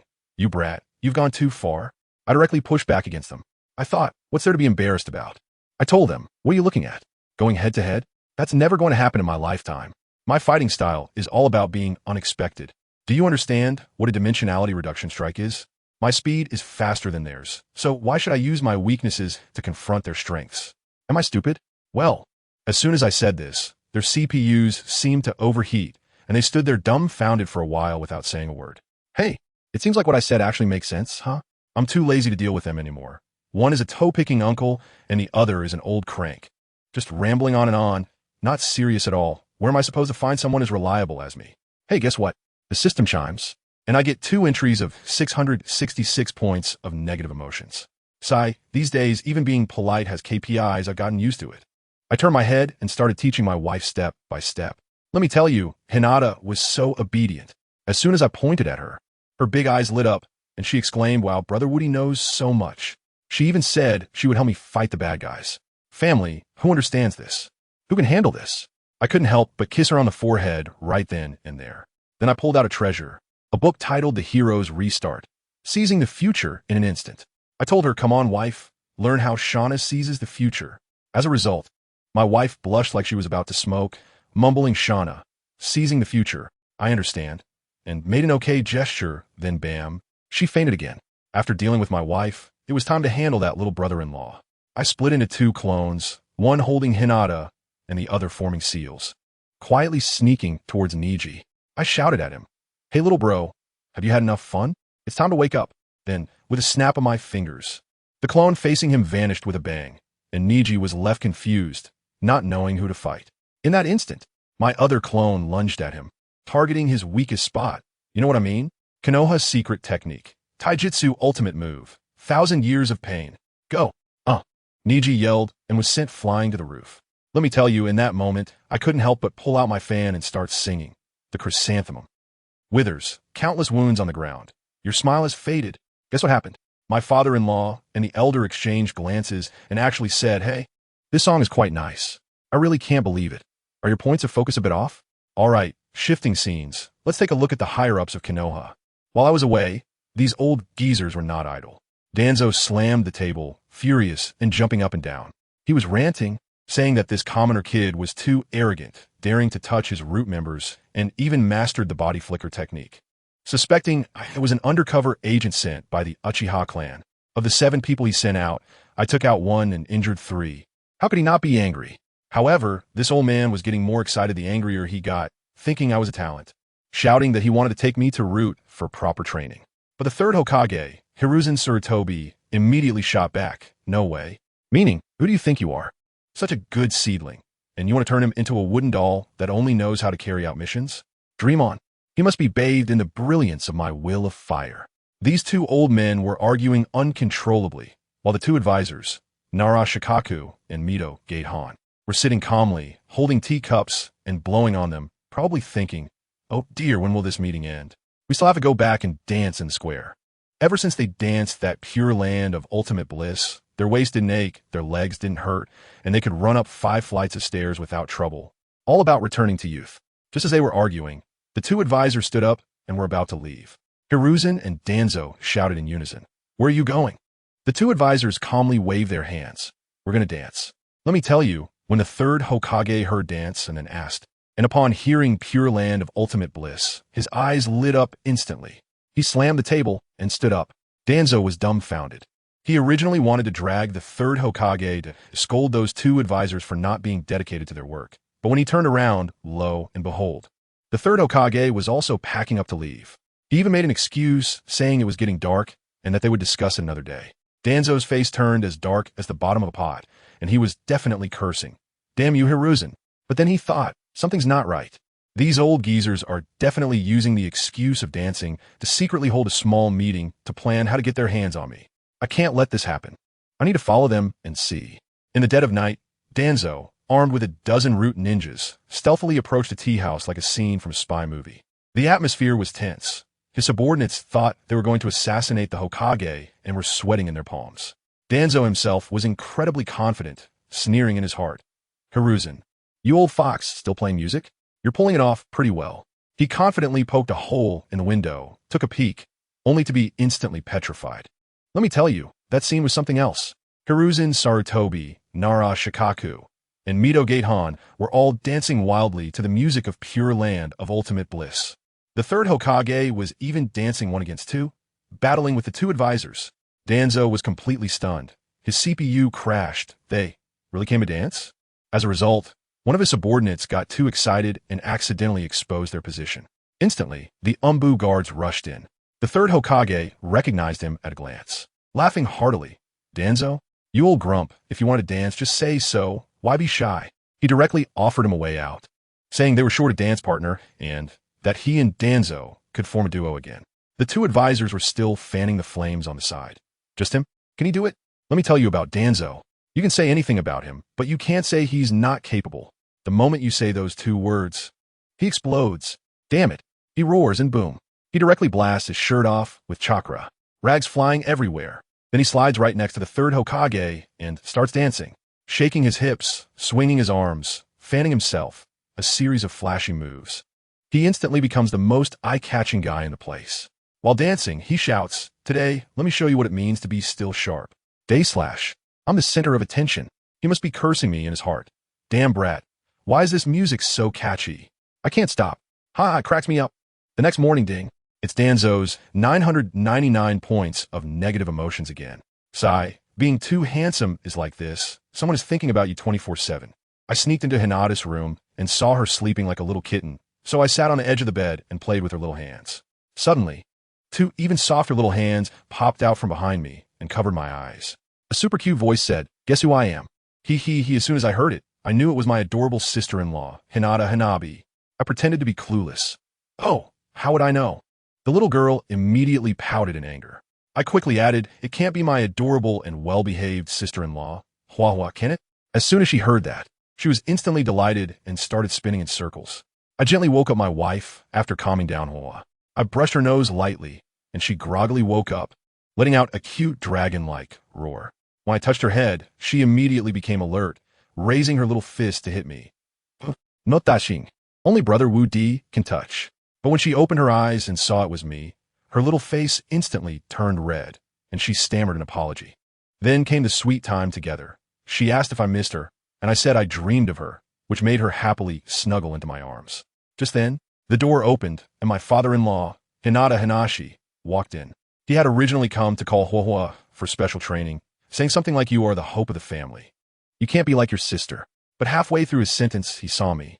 I tell you at that moment, 3 pairs of eyes and 6 beams of light were all staring at him. The scene was quite awkward. My father-in-law fell silent for a moment, then turned around and closed the door. Bang! He probably muttered outside. This kid didn't even say a word when he came. Then the system dinged and gave me a wave of emotional points. Just as he was about to leave, he suddenly realized, wait a minute, my youngest daughter, Hua, seems to be inside too. Good grief. It's one thing to abduct my eldest daughter, but now he's showing off his love in front of my youngest daughter and feeding her dog food? Can I tolerate this? With a bang, the door exploded. Ye, wu, di. My father-in-law shouted in anger, rolling his eyes, veins bulging, and that aura scared Hinata so much that she dove into my arms. What am I afraid of? I directly hugged Hinata and hid under the covers, waving at him. Father-in-law, since you won't let me leave, then I won't leave. Today, I'll stay here to strengthen my relationship with Hinata. Then I directly pulled Hinata to play a clapping game. You clap one, I clap one. Father-in-law has a pit in his brain, you clap two. I clap two. Hinata is the cutest. My father-in-law was instantly furious, his fists cracking loudly. And the chakra shattered the table beside him. He must be thinking, is this kid's skin made of castle walls? And what about our little sister Hanabi? She touched her little belly, a big question mark above her head, and let out a big burp. Then she asked me with a confused face, what's dog food? I didn't eat any, but why does my stomach feel so full? I'll tell you, with my sister-in-law's silly reaction. I directly woke up my nearly exploding father-in-law. His gaze locked onto me in an instant, and he squeezed out my name through clenched teeth. You little brat. Don't pretend to be dumb here. I'm putting out there today, if you don't give me an explanation, you won't even think about stepping out of this door. Good Lord, that aura, that killing intent. With every step he took, the floor beneath him creaked like a big hole was being made, like a demolition team at work.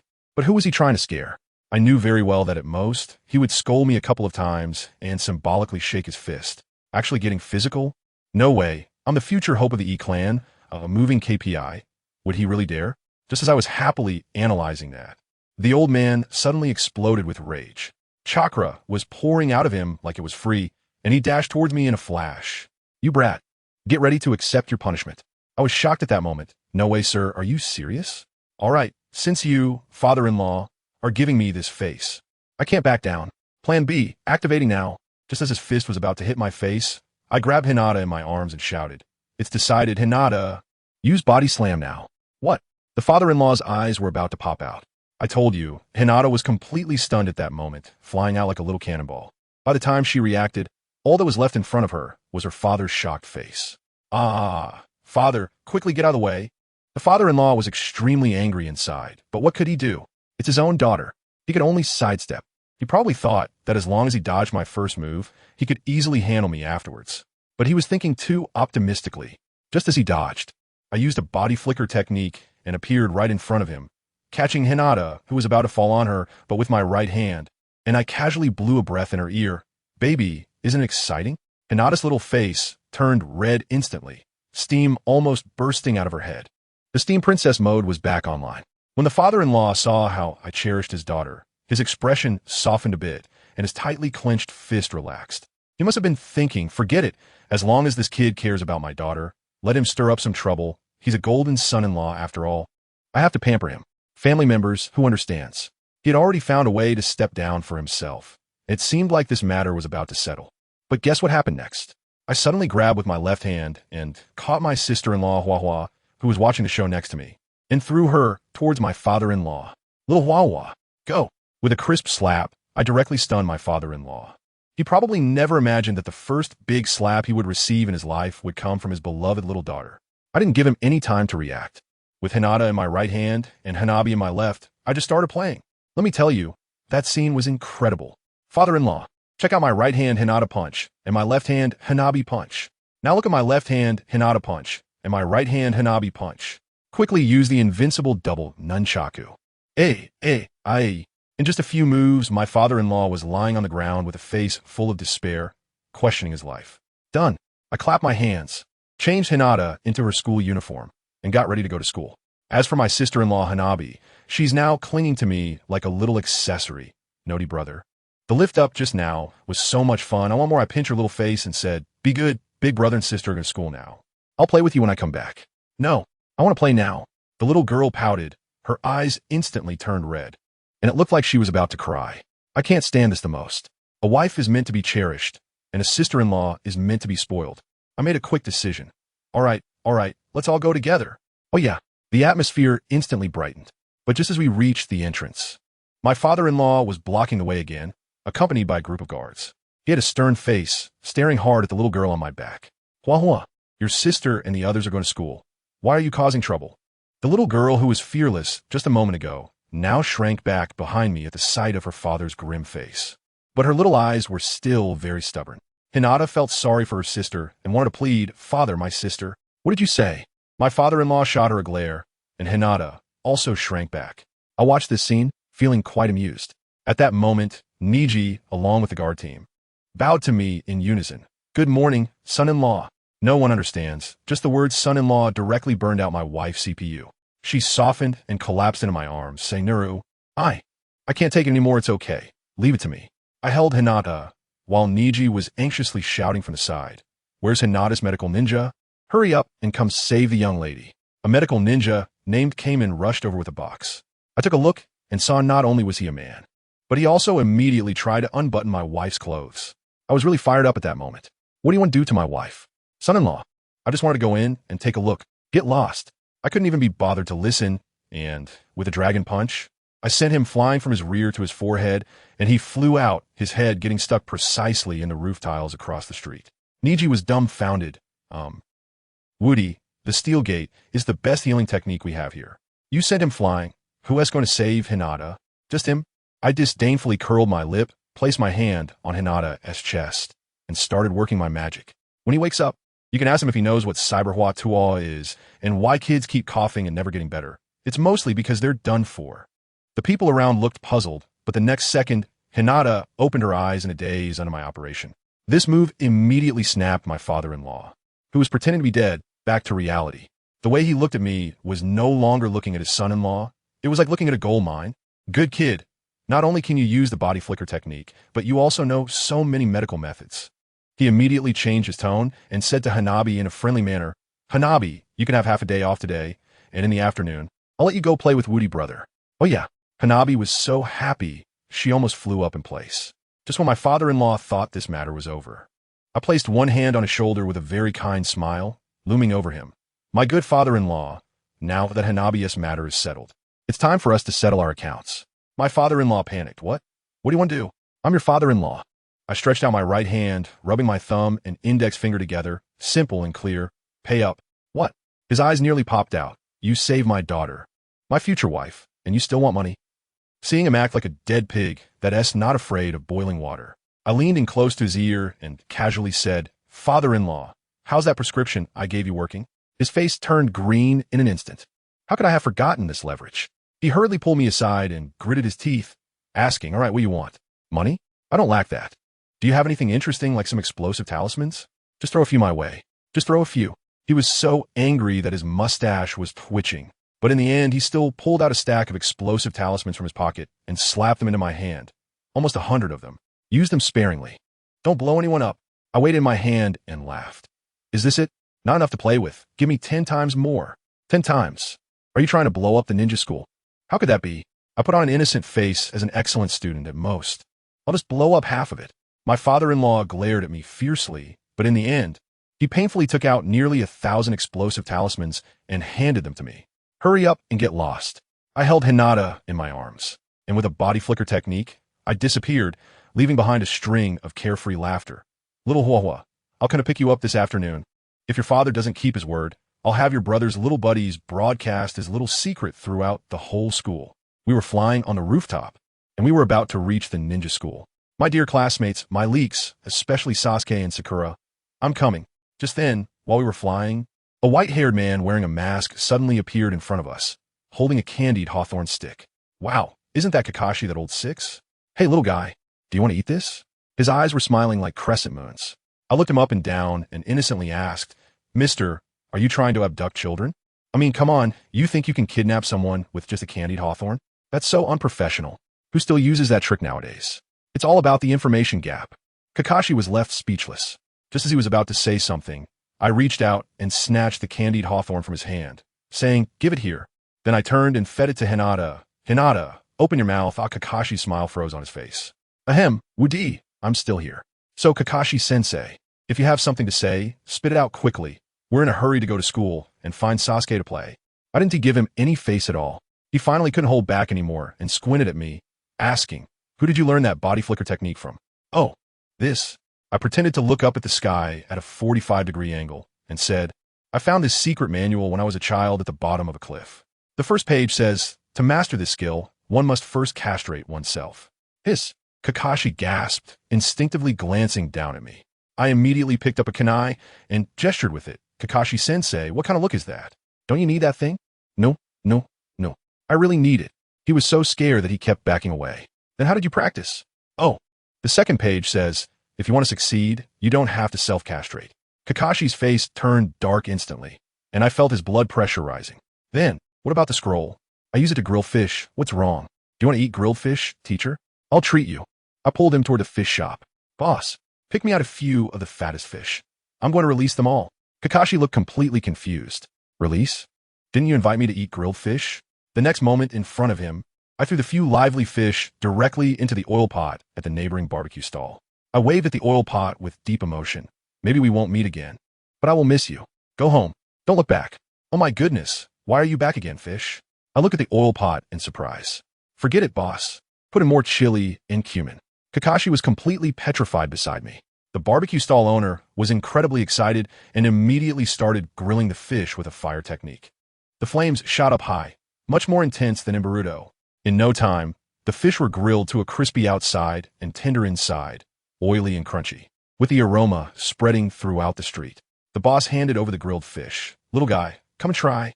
I was thinking to myself, this guy's finally going to dig in, but guess what happened? He grabbed that sizzling, oily grilled fish, took a sniff, and turned into a drama queen, exclaiming, oh my gosh, as expected from the fish I released, and that has come back to repay me. It smells amazing. I thought to myself, forget it, a fish that wants to repay kindness. But he didn't eat it all. Instead, he started blowing on the grilled fish, being very careful. I was puzzled. And the next second, wow, he directly brought the fish to Hinata's mouth, almost pressing his forehead against her face. And the voice was so gentle it could squeeze out water. Hinata, it's cooled down, the hot mouth boy is here, quick, give it a try. Who understands this, folks? Hinata's little face turned red in an instant. Steam was almost coming out from the top of her head. But she still obediently opened her little mouth and gently took a bite. As a result, with a splatter, the hot sauce splashed all over her face. The little girl immediately let out an sound, both shy and anxious. Then you listen to what Wudi said, a wolfish remark. Be careful, it's hot. My little greedy cat. After saying that, he even lifted Hinata's chin and just stared at her. Let me tell you that scene. Hinata was covering her face with one hand and grabbing her sleeve with the other, peeking at him through her fingers, softly humming. You're really annoying. I'm not a cat. Wudi directly filled the air with flirtation. Then what is this? My love for you is all over your face, full of sauce. Love? Love. Hinata was completely stunned by those two words, almost fainting, but then Wudi reached out and scratched her waist. And the little girl burst into a fit of giggles, trembling with laughter. I have to tell you, Kakashi-sensei, standing next to us, looked green with envy. He glanced at the two lovey-dovey little couples, then at the leftover fish on the grill. I could hear him swallowing from 800 meters away. The key was that Wudi, who was paying, didn't move his chopsticks. How could a teacher like him start eating first? At that moment, I felt that Kakashi-sensei's frustration level was about to break through the sky. When those two finally finished being mushy, Wudi picked up a fish and took a big bite, then generously waved his hand. Kakashi-sensei, you eat too. We're going to school now, so we won't keep you company. Kakashi felt like he had been granted a reprieve, grabbed a fish, and started munching while mumbling. It really is delicious. But I feel like I'm forgetting something. Just as he chewed a couple of bites, his eyes widened suddenly, right? There was still one last question he hadn't asked. In a flash, Kakashi appeared in front of the two. Wait a minute. Wudi, I have one last question. Wudi, still playing dumb, looks sunny and bright. What's wrong, Kakashi-sensei? Is the fish not enough? As long as you're full, that's fine. Goodbye. Goodbye, my foot. That's not the question. Kakashi was about to go crazy. Seeing that he couldn't escape, Wudi immediately turned on his acting skills, tightly hugging Hinata and looking anxious. What do you want, teacher? You don't want to steal the bento Hinata made for me, do you? I was taken aback. How did this brain circuit develop? As soon as Hinata heard this, Her combat power skyrocketed. She was originally shy, but suddenly became fierce, glaring at Kakashi while tightly protecting her lunchbox with her small hands. Her expression clearly wanted to look fierce, but ended up being adorably cute. Wudi casually pinched her cheek, and Hinata, while dodging, shouted, "Don't mess around, Wudi brother. After I protect my lunch, let's south go to the grove." Also itchy. Kakashi was completely dumbfounded. He felt inexplicably transformed from a teacher into a villain trying to steal a child's lunch. This cross-server chat was just absurd. Ahem. Kakashi finally couldn't hold back. Gesturing with a grilled fish as a pointer, "I say, you too. Is it polite to show off your affection in front of me?" As a result, Hinata shrank her neck in fear, and Wudi protected her. Kakashi looked at the two kids and sighed inwardly. Forget it, this kid may be mischievous, but he is not bad-hearted, just like Obito back in the day. Thinking of this, Kakashi's mood darkened, and he directly asked the last question given by the third Hokage. "Kid, tell me, what is your dream?" Wudi frowned, just about to speak, when suddenly someone jumped out from the side. It's Naruto. He was holding a strange book, shouting at the top of his lungs. "Kakashi-sensei, my dream is to gain everyone's recognition and become the Hokage of the village." Kakashi helplessly pulled Naruto aside, urging Wudi, "It's your turn, hurry up." He just wanted to finish the questioning quickly and go back to watch his intimate paradise. Wudi took a deep breath, and the commotion was so loud that people from the whole street turned to look. Suddenly, a crowd of elderly people surrounded him, starting to plan his career, suggesting everything from delivering takeout to becoming an idol, with all sorts of comments. Under the spotlight of everyone's attention, Wudi grinned, revealing 8 big white teeth, and with all his might shouted, "My dream is no cavities." The entire venue was instantly petrified. I really couldn't hold it in and burst out laughing. Kakashi's face was as dark as a pot's bottom. His forehead was throbbing with veins, if he believed this nonsense. The third Hokage would definitely deduct all his vacation days this year. He wouldn't even have time to watch Intimate Paradise. This absolutely can't happen. Kakashi gritted his teeth and squeezed out 4 words through clenched jaws. Serious." Wudi immediately puffed out his chest and protected Hinata even tighter. "I'm serious too. More serious than Ajin. Don't scare me, Hinata. Don't think I won't dare to hit you just because you're older than me." Well, when Hinata heard this, she was so touched that tears welled up in her eyes. Her little hand had quietly slipped into her bosom, grabbing a large handful of explosive tags. The stance she took seemed to suggest that if Kakashi dared to say another word, she would clean up the house for her brother Wudi. Kakashi looked at these 2 outrageous characters and felt his blood pressure rising. He decided to take a different approach and started playing the emotional card. "Wudi, listen to me. With your talent, you shouldn't be such a slacker. You need to have grand dreams." "I don't want to." Wudi immediately rejected him. "Are you kidding? Isn't it nice to live off the daughter of the Hyuga family? Striving? What is that?" Kakashi's head was spinning. "Then you have to tell me your reason for being a ninja." "To protect Hinata, what else?" Wudi said confidently, while casually eating grapes, drinking the first cup of milk tea in autumn and sleeping in. Living a plain and ordinary life like this is perfectly fine. Kakashi didn't give up and started pouring out motivational talk.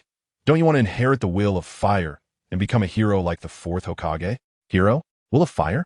Can that stuff be eaten?" "No. Then why should I?" Wudi said, while affectionately ruffling Hinata's hair. "I don't care about any hero or Hokage. Having Hinata is enough for me." Hinata had just recovered from her CPU overheating, and, upon hearing this, her eyes sparkled with little stars. Yes, Brother Wudi will always be the hero in Hinata's heart. Kakashi watched as the 2 of them started to flirt openly again and completely gave up. He thought this kid was a weirdo with high emotional and intelligence quotients, but a negative ambition value. "Forget it, I'll just report it like this. All right, you 2 go to school, Just as Kakashi was about to leave, his eyes suddenly widened as if he had seen a ghost, staring intently at the book in Naruto's arms. Naruto foolishly asked, "Kakashi-sensei, what's wrong?" Kakashi ignored him completely, because he'd just seen a page of the book flip in the wind, and the content. Good heavens, it was that kind of book. Wudi was deliberately fanning the flames beside them. "What's wrong, teacher? Do you like this book too?" "I found it, and the content is not bad." Kakashi gasped, "Sure sway. I didn't expect you, with your thick eyebrows and big eyes, to be such a person of feelings." He instantly became excited and reached for the book. "Naruto, you're still young. You can't handle this kind of book. Let me keep it for you."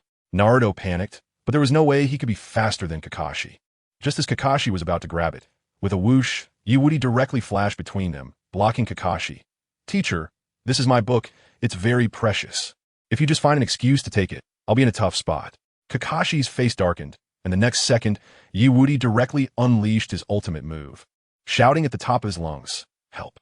A teacher from the ninja school is stealing from his students. How shameless." This operation was simply a textbook-level rallying tactic. The surrounding villagers heard this and instantly erupted, gathering around. Kakashi was anxious and lowered his voice. "What do you want, kid?" "No way. This is mine." Woody hugged Hinata and instantly created distance, then kicked Naruto away. "Naruto, go." Naruto understood immediately, took off his shirt, and started beating his chest, reciting the awkward lines Woody taught him. "I, the left azure dragon, the right white tiger, the old cow at the waist.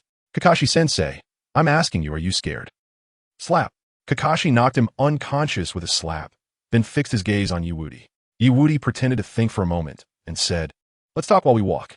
Kakashi had no choice but to jump onto the roof with the two of them. Woody finally stopped and held up the book. Kakashi's eyes lit up. "I can give you the book," Woody said slowly, "but I can only rent it to you, and we need a written agreement. Moreover," Kakashi's heart leaped to his throat. "You also need to pay more." Kakashi's face darkened, but he surprisingly felt relieved inside, as long as it could be solved with money. He quickly pulled out a large stack of cash. "Is this enough?" "It's mediocre. I can lend it to you for a few days, depending on my mood," Woody said indifferently. Just as Kakashi finished signing and was about to take the book, Hinata, who had been quietly in his arms, timidly spoke up. Actually, Woody and I can have a lot of money." As she spoke, she pulled out several large bundles of cash from her pocket, which was several times more than what Kakashi offered. Kakashi's smile froze on the spot. Seeing Woody not speaking, Hinata thought it wasn't enough and added, "If this isn't enough, I also have a sealing scroll. It's my allowance from Dad for this month. It should have quite a bit of money. If that's still not enough, I have a little bit of my own savings." Kakashi was on the verge of a breakdown. He was afraid that if Hinata kept talking, this deal would fall through. He shoved all his money into Woody's arms, snatched the book, and shouted, "You can't go back on your word. Here, take it.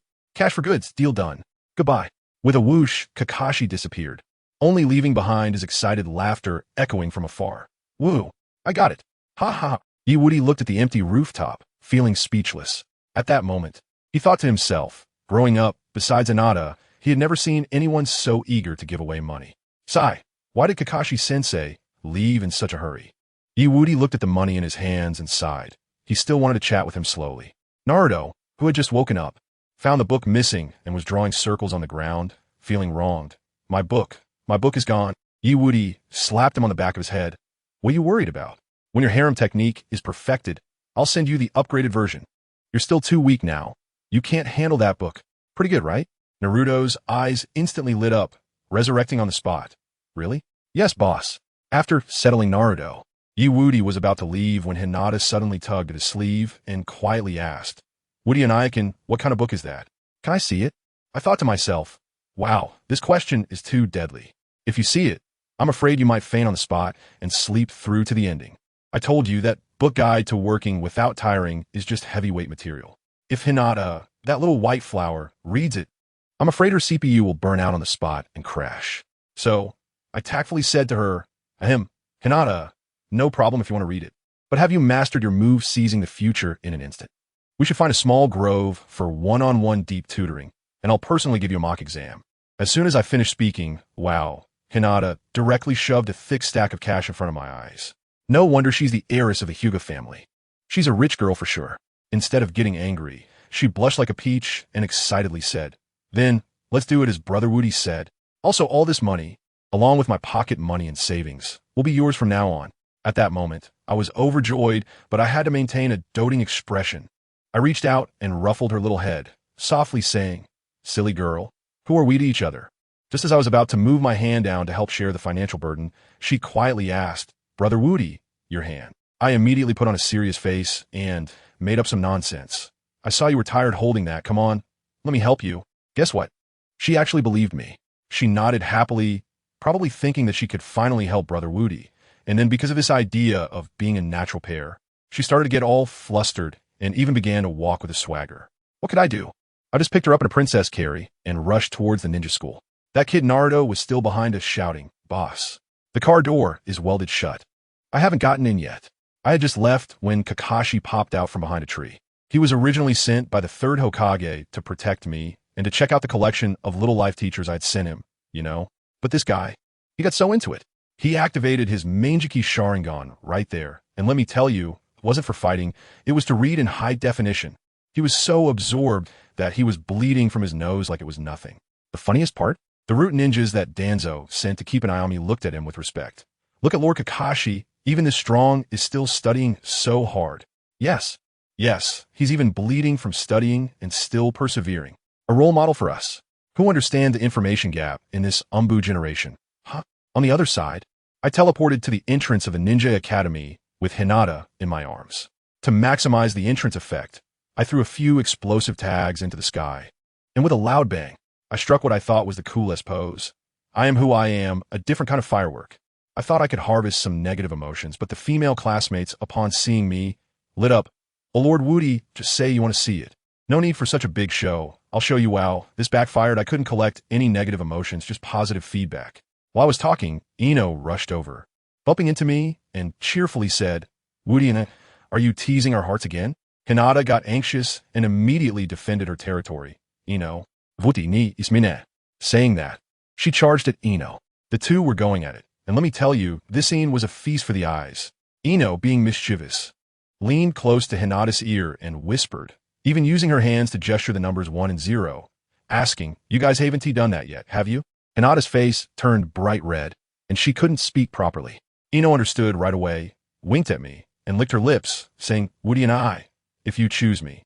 I guarantee you'll be very happy every night. Just then, Sakura arrived, launching a verbal attack. Ino pig, are you in heat again? Unlike me, I only love my Sasuke-kun. After saying that, she disdainfully glanced at me and huffed. Ino shot back with a killer retort. Wide forehead, mind your own business. No matter how great your Sasuke is, his first kiss was still with Naruto. With that, Sakura completely lost it, and the two started tearing into each other. As for me, of course, I pulled out some sunflower seeds and invited Hinata to the front row to watch the show. Life should be this enjoyable. Before long, Irika arrived, and when he saw the scene, his gaze pierced through me like a knife. I shot back at him. Teacher, this isn't my fault. I've only been talking to beautiful girls. Sakura's hatred level instantly maxed out. Irika had no choice but to darkly tell us to hurry into the classroom. On the way, Ino clung to my arm, sweetly saying, Woody and I, how about I warm your bed tonight? Hinata, hearing this, got anxious too. Even if it's for warming, it has to be me. Saying that, she grabbed my other arm, and the two started tussling again. I walked in the middle, with an irate Sakura following behind. Collecting all the negative emotions along the way, my hands were practically full. Once we entered the classroom, it was spectacular. I swaggered to the most conspicuous seat, and just as I sat down, Hinata fed me a piece of sushi. Ino, seeing this, got competitive, took a sip of her tea, and directly fed me mouth to mouth. Let me tell you, at that moment, the sound of boys' hearts breaking was louder than glass shattering. Guess what happened next? Hinata, seeing this, got anxious too, and charged at me with a sushi in her mouth. Wow, a classic battle of left and right for the boy. The whole classroom erupted, the boys howling in despair, while the girls were filled with envy and jealousy. Just then, Naruto, seeing Sasuke walking over to me with a cold face, jumped up, fiercely loyal to protect me, and shouted, Sasuke, stay away from my boss. But what happened? With a flying kick, he exposed all his flaws, and Sasuke easily dodged him, causing him to crash onto the desk. Sakura, on the side, acted like a cheerleader. Sasuke-kun is so cool. Quickly take care of that, Leaf Woody. I saw the positioning. Naruto was squatting on the desk, and Sasuke was in front of him. The angle and distance were simply a godsend. I pretended to stretch, leaned back against the desk, and lightly bumped into the leg of the table. With a bang, Naruto flew out like a cannonball. Then the iconic scene was born. You know what happened? Mouth to mouth, a solid kiss. The whole classroom fell silent for a second, then erupted with screams even louder than before. Sakura's face was something else. It went from pink to a deep liver color. She slammed her hand on the desk, stood up on it, and looked like she was about to tear me apart. Sasuke-kun's woman can only be me, Haruno Sakura. As soon as she finished speaking, I saw her go crazy, yelling, Idiot Naruto, I'm going to kill you. Wow, even my boss, Woody, got caught up at her grievances. I have to tell you, that scene was something else. Sakura was screaming and charging forward. And what about my boss? He was just sitting there like nothing was happening. with his left hand holding sushi that Hinata was feeding him and his right hand holding tea that Ino handed him, living such a comfortable life. He even raised an eyebrow at Sakura, and that look, TSK, not very lethal but extremely insulting. Sakura was so angry she could almost bite her teeth to pieces. But did she dare to touch my boss? No way. She couldn't win, so she could only vent all her anger on Naruto and continued charging forward. Just as she got halfway there, Naruto and Sasuke had already separated, both grabbing their own necks and spitting like crazy. At that moment, Sakura arrived. She raised her hand to give Naruto a big slap and shouted, "Naruto, you idiot, accept your punishment." Just as Naruto called out Sakura, in the next second, Sasuke's hand suddenly grabbed Sakura's wrist. For those who understand, Sakura's love-struck brain instantly went wild, and she probably started setting off fireworks in her heart. Sasuke-kun is holding my hand. Ino, did you see that? I'm the main heroine. But then Sasuke glanced at her and frowned. Wide forehead? So annoying, go away. Huh? Sakura was still dreaming when she was suddenly flung away by Sasuke. Before she even landed, that dog, Kiba, lunged forward and pinned her down. Then, that dog lifted its hind leg and started to unleash a torrent of pee. Ah, you damn dog. You're peeing all over me. I'm going to stew you. Sakura's screams could practically lift the roof off.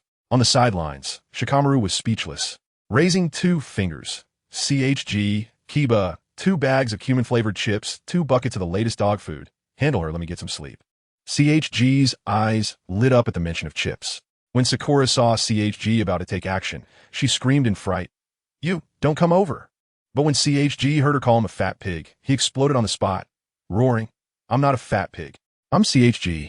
Then he activated his expansion technique, and one hand became as big as a truck tire, slapping Sakura down. Next, CHG and Kiba dragged Sakura out of the classroom, and the sound of slaps echoed down the hallway, resonating like crazy. With the classroom quiet, Sasuke's solo show began. He coolly walked up to Naruto. Uzumaki Naruto, right? Naruto jumped down from the desk, pounding his chest. "That's right, it's me, the man who will become Hokage." Sasuke disdainfully shook his head and pointed at Naruto. "I'm an Uchiha. I won't allow myself to fall in the same place twice." So, before he could finish, my boss came back to assert his presence. "You idiot. Have you forgotten how many times you've lost to me?" Each time was a one-slap knockout. Sasuke's fist immediately tightened, making a crackling sound. My boss waved his hand as if he hadn't seen it. "Save it.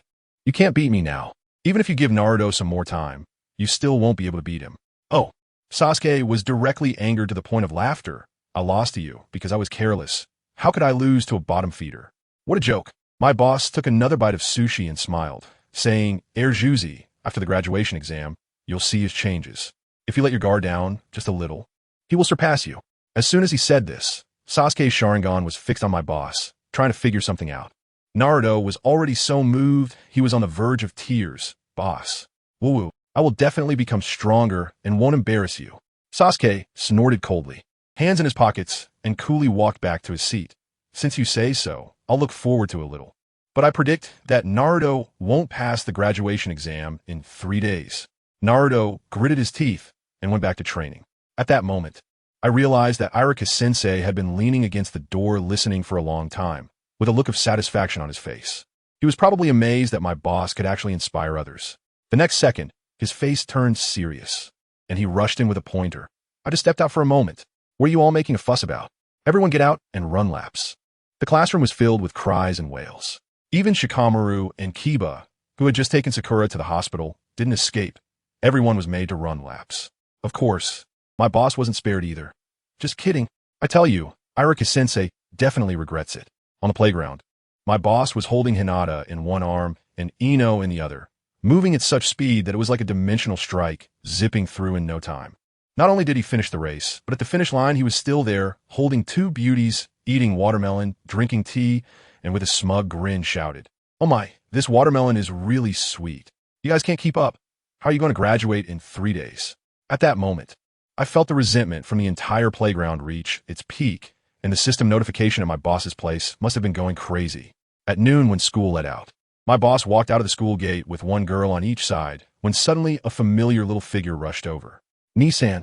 It was Hinata's younger sister, Hanabi. Ino and Hinata were very understanding and immediately let go. My boss caught Hanabi in his arms and spun her around. "My little Hanabi, what are you doing here?" "Eating. Drinking. There. Hanabi wants to." The little girl said in a babyish voice. There's no food left. We'll go eat something else. Plenty to fill you up. My boss promised. Hanabi tilted her little head. What are we going to eat? If it's not good, I won't eat it. Don't worry. It's definitely delicious. My boss said with a mysterious smile. At that moment, the Hyuga family's guard team also came over, watching this scene with expressions that were quite conflicted. The son-in-law is great, but he causes too much trouble, making them get scolded every day. My boss waved his hand and said, All right, you can take a break now. You work hard. The guard team was about to say no, but when they turned around, they saw a white-haired figure, Kakashi, leaning in the corner, giving them an okay gesture. Wow. The guard team instantly understood, exchanged a greeting, and slipped away. My boss called out to Neji, who was about to sneak away. Hey kid, let's go eat. Neji had a look on his face that said, Please, spare me. I'm going back to catch up on some sleep. Hanabi quietly explained beside him, Brother Wudi, Neji has been my sparring partner all morning, and even when I was resting, he was demonstrating with father and got beaten up really badly. My boss suddenly realized something, patted Neji's shoulder, and probably thought to himself, working people, working spirit, there will be plenty of days like this in the future. By the way, where's Brother Wudi going to eat? Hua asked, leaning on my boss's head. My boss pointed to the end of the street. That place is, of course, the #1 ramen shop in the village. Ichiraku Ramen. Ichiraku Ramen? Hanabi looked curious. As soon as the words were out, a tired yet excited voice came from behind. Ichiraku Ramen? Whoa, is the boss treating us? I'm coming. It was Naruto, just back from his run. He excitedly tried to leap onto my boss. But Hanabi frowned, lifted her short legs, and shouted. Only Hanabi can hug Nisan's face. You get away, hey? With one kick, she sent Naruto flying. He slid across the ground like a bowling ball and crashed with a bang into Sasuke, who had just finished shopping. The two of them ended up hugging again and fell into a nearby trash can. Naruto, you idiot. You're the idiot. Ouch, don't move your hand around. My boss looked at the two in the trash can and laughed. You two seem to have a connection. How about going for noodles together? I'll treat. Naruto's eyes lit up, and he jumped out of the trash can. Sasuke also jumped out, but still kept his cool demeanor, hands in his pockets. Turning to leave, I'm not going. Watching Sasuke's back, my boss laughed. This tsundere would definitely go ahead first and then pretend to run into them. He patted Naruto. Go take a shower first. You smell. Don't scare away Uncle Yile's customers. As soon as Naruto caught a whiff of himself, his face turned green, and he bolted towards the bathhouse. The next second, a deafening scream came from the women's bathhouse. Ah, Naruto, you pervert. Calm down. I didn't mean to. Okay, so round. Goodness, Naruto still had time to appreciate things even at a time like this. My boss shook his head and directly split into 3 clones. One to wait for Naruto, and the other 3 each took Hinata, Ino, and Hanabi, one of them disappearing in an instant. Let's go, time for noodles. After they left, Kakashi walked out from the corner, stretched lazily. Oh my bones. I should go have a meal too. That kid has taken so much money from me. It should be fine to mooch a bowl of noodles from him, right? At Ichiraku Ramen, Sasuke sat alone, looking at the bowl of noodles next to him that was almost cold, and said to the owner, Hey, can you heat this bowl of noodles up for me? Is your friend not here yet? That guy is just an idiot. Not my friend. Sasuke replied defiantly. Just then, with a whoosh, my boss descended from the sky with 3 beautiful girls. Hanabi curiously looked around the shop while Ino and Hinata were playfully teasing each other beside her. My boss looked at the sign of Ichiraku Ramen and felt a surge of emotions. Let me tell you, he used to be dirt poor, spent all his money on training, and would have to take a detour just to avoid the smell when passing by here. But now it's different. He is all about returning in glory. So he had to go for the deluxe version. He swaggered in, looking like a king, and immediately spotted Sasuke. Uncle Ichiraku just handed Sasuke a bowl of freshly made ramen. Here you go. Your ramen is ready. Oh, those are your friends, huh? But with so many of them, is one bowl enough? Sasuke's body stiffened instantly, and he turned to look at my boss in shock. My boss waved at him with a smile that was really friendly. Hi, Erjuzi. Dame, Erjuzi en somme, face instant d'arkend. He probably couldn't figure out why the person who arrived first was me, not that idiot Naruto whom he had been thinking about. This tsundere still tried to act tough, coolly turning his head. Who cares about that laggard? I'm just worried he'll be hungry and make excuses when he loses to me later.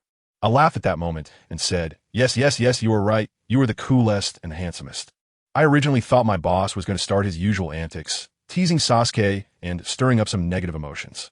But to my surprise, he completely changed his tune. He faced Uncle Ichiraku and Sister Ayam, and with a deep bow of 90 degrees, he shouted with genuine emotion, Uncle, Sister Ayam, Thank you for all these years.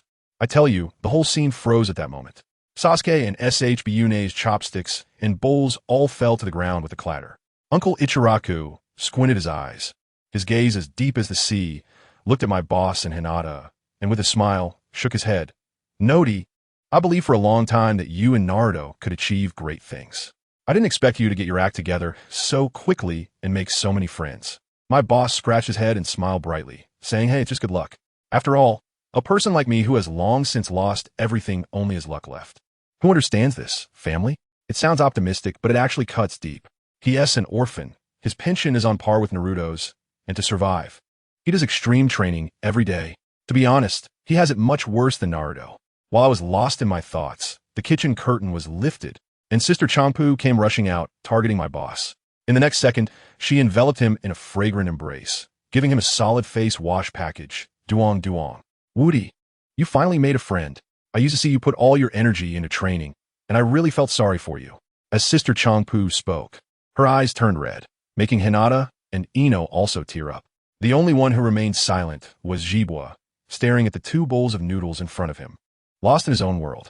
But something was off with my boss. He was buried in the face wash, holding on tightly, his face turning purple, probably screaming in his mind, Sister, sister, it's going to be a life or death situation. If you don't let go, I'll be the first-time traveler to die from suffocation in Konoha. My boss struggled more and more weakly, and Sister Changpu finally sensed something was wrong and quickly let go. Wow, my boss's face was completely red, and he was swaying unsteadily, saying, Sister Changpu, if you had held on for one more second, you could have come to my grave next year on this day. But the expression on his face seemed to carry a hint of lingering taste. Sorry, I got too excited, Sister Changpu said with an awkward smile. Uncle Yao knocked on a pot from behind.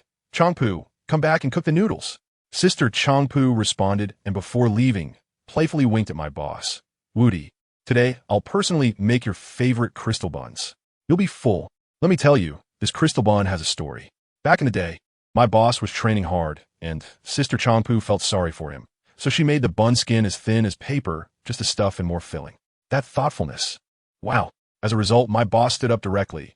Hinata, Ino, Hanabi, you all sit for a bit, I'll go help.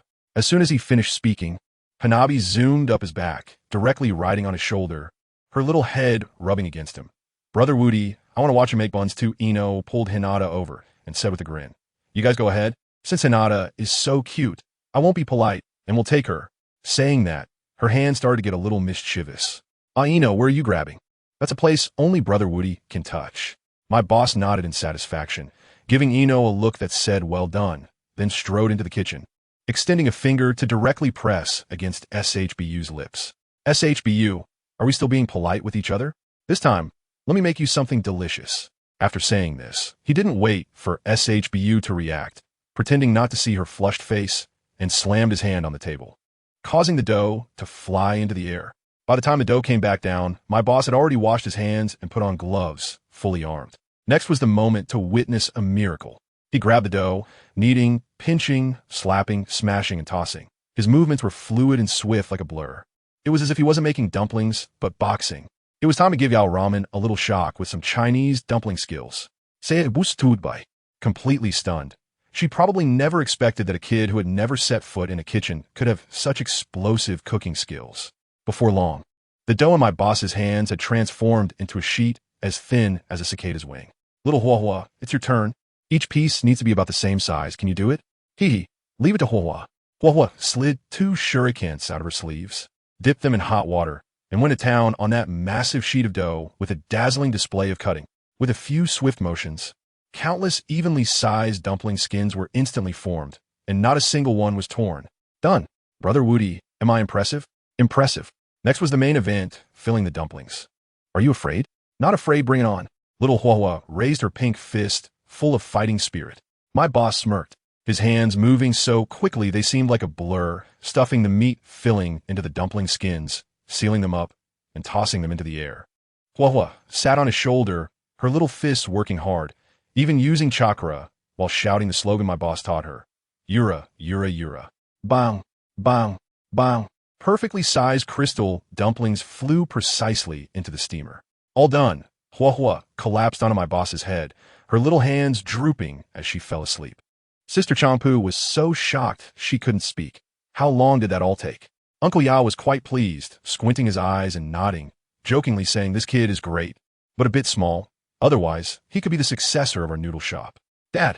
Upon hearing this, Sister Champu's face turned bright red, and she shyly punched her dad. My boss was pushed back to his seat, and just as he sat down, Hinata and Ino surrounded him. Brother Woody, your cooking skills are amazing. Brother Woody, when will you come to my house to teach me?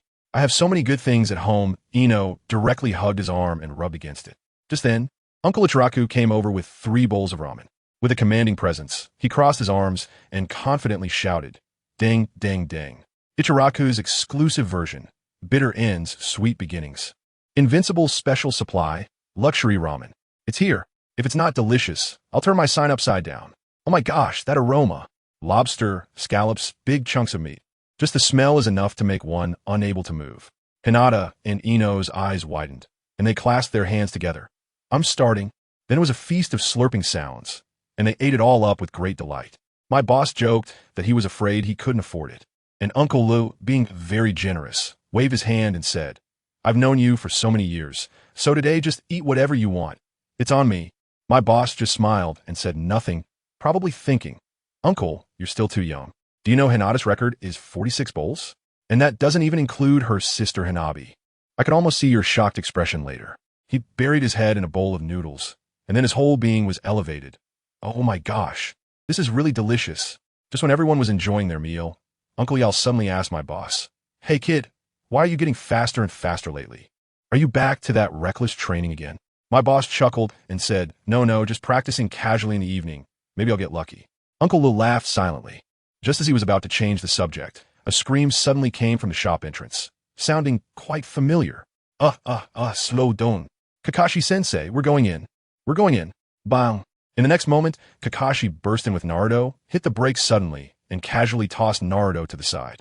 Just as Naruto was about to crash into Sasuke, frightened, activated his Sharingan, jumped back 2 steps, and smirked, as if to say, that move won't work on me. However, at the moment of his smugness, as Naruto fell, he suddenly grabbed on his Sasuke's pants. There was a loud ripping sound, and the pants were instantly ruined. In an instant, the entire place fell silent. All eyes were on Sasuke's, underwear printed with little tomatoes. Hinata's face turned bright red, covering her face and not daring to look. In contrast, Ino, blushing, seriously examined the scene and concluded, Hinata, why are you so shy? Just look at his size. It's clear he doesn't compare to our mighty, narrow and eye. My boss calmly took a sip of soup and said, Inoue, don't say that. Give him some face, after all. This thing is innate, and I don't want to say he's too weak in public. Goodness, Juzi exploded on the spot, snapping his chopsticks with a crack. But he knew he couldn't blame my boss entirely, so he pressed down on Naruto's shoulder and, with his Sharingan activated, stared at him fiercely. Uzumaki Naruto, are you doing this on purpose? Naruto was a bit intimidated at first, but when he looked closely, his expression changed to one of surprise. Sasuke, upon closer inspection. Your size really does seem to be just like what my boss said. It's a bit lacking, even mine is better. That's it. The last straw that broke the camel's back had arrived. Sasuke's forehead was bulging with veins as he pulled out a kunai and was ready to act. Don't you think you're bigger than me? Then I'll split you in half. Just then, a terrifying pressure enveloped the entire place, and the source turned out to be Uncle Ichiraku. He unleashed his full aura, towering like a giant. If you want to fight, then fight. No one is allowed to insult the sacred moment of tasting ramen in my shop. Kakashi, however, remained unfazed and had already started slurping up the bowl of noodles that Sasuke ordered for Naruto. My boss, who loves to stir up trouble, suddenly interjected, Kakashi-sensei, that bowl you're eating seems to be the one Sasuke bought for Naruto. Instantly, Kakashi and Sasuke shot me a glare that felt like daggers. Uncle Ichiraku's attention quickly shifted to Kakashi, grabbing a rolling pin and starting to lecture him. How old are you? Stealing food from a kid. Meanwhile, Naruto was moved to tears, clinging tightly to Sasuke's arm, snot and tears smearing all over his clothes. Why, Sasuke, I misunderstood you. I didn't expect you to be so good to me. Sasuke was completely overwhelmed. You. Let go. Don't use my clothes as a tissue. Just when everything was in chaos, SHBUNA came out with freshly made crystal buns, waving one in front of sleeping Hanabi's nose. Little sister. If you don't get up soon, your big sister is going to eat all the buns with your big brother Woody crystal buns. Hanabi's eyes shot open, and drool started dripping down. My boss smiled and stuffed one in her mouth. Open your belly and eat. It's all you can eat. Sister Changpu looked at Huahua, devouring the food, and said with a smile, this little guy is really cute. My boss looked at me as if it were obvious. Of course, the girls around me, the cute girl, the beauty, and the girl next door are my starting point. The cute girl is Hinata Hanabi, the beauty is Ino, and as for the girl next door, it's SHVune. You know what I mean. SHVune not only didn't feel shy, but instead smiled gently. Woody, you've changed. Your words have become so sweet. Is that so? My boss laughed it off while using the body flicker technique to create a clone that quietly brought over another plate of dumplings. Sehe, bunene. Turn around and take a look behind you. There's a surprise. Surprise? SHBune turned around in confusion. And guess what happened? My clone directly knelt down on one knee, holding a plate of crystal dumplings, making it look like a marriage proposal.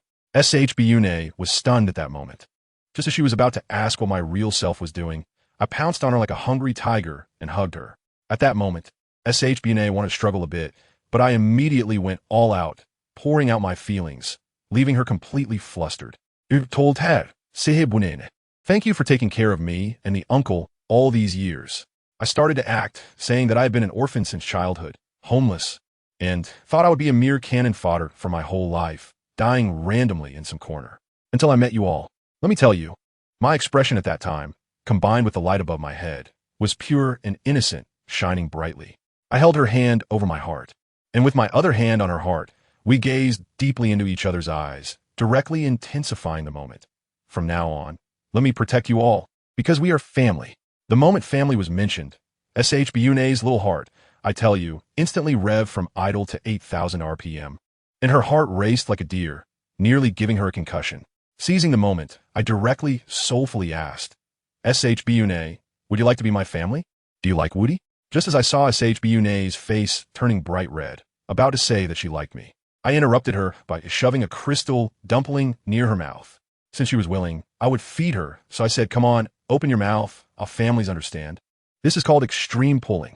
SHBUNA was completely stunned, but still obediently ate. Seeing that it was going well, I kept feeding her one after another. And while doing so, I secretly switched her tea for liquor. Before long, SHBUNA's gentle face was tinged with a layer of crimson, absolutely stunning. The younger ones nearby were dumbfounded.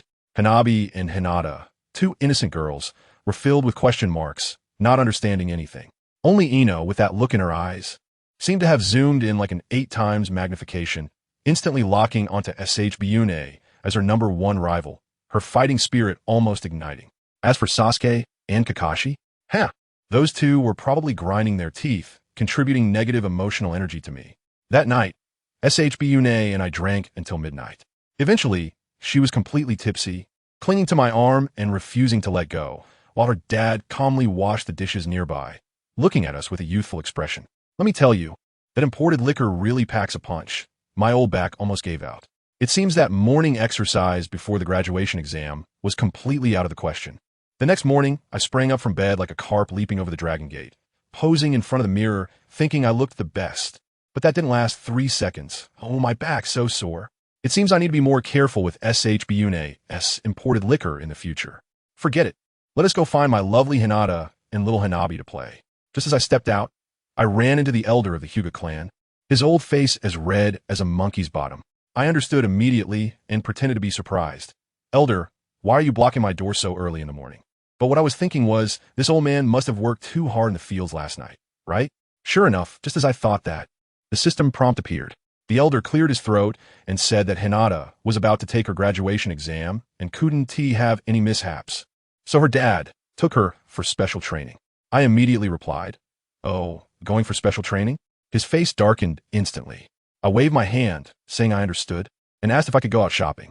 But he stopped me again, sneakily handing me a map, saying it would point me in the right direction, and suggested I visit a taijutsu jonin who could potentially match up to the likes of Konoha's White Fang or the 4th Hokage. I shot him a glance. His face was so red it was almost shiny. I retorted directly, I see you're not in a good mood, but rather that you overexerted yourself last night and are still looking lively. Huh? Goodness. His face instantly turned a mix of black and red.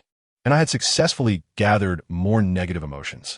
I couldn't be bothered to talk to him, so I grabbed the map and used a teleportation technique to run away, leaving behind a remark that we're all family, so stop being so verbose. A taijutsu jonin from Konoha?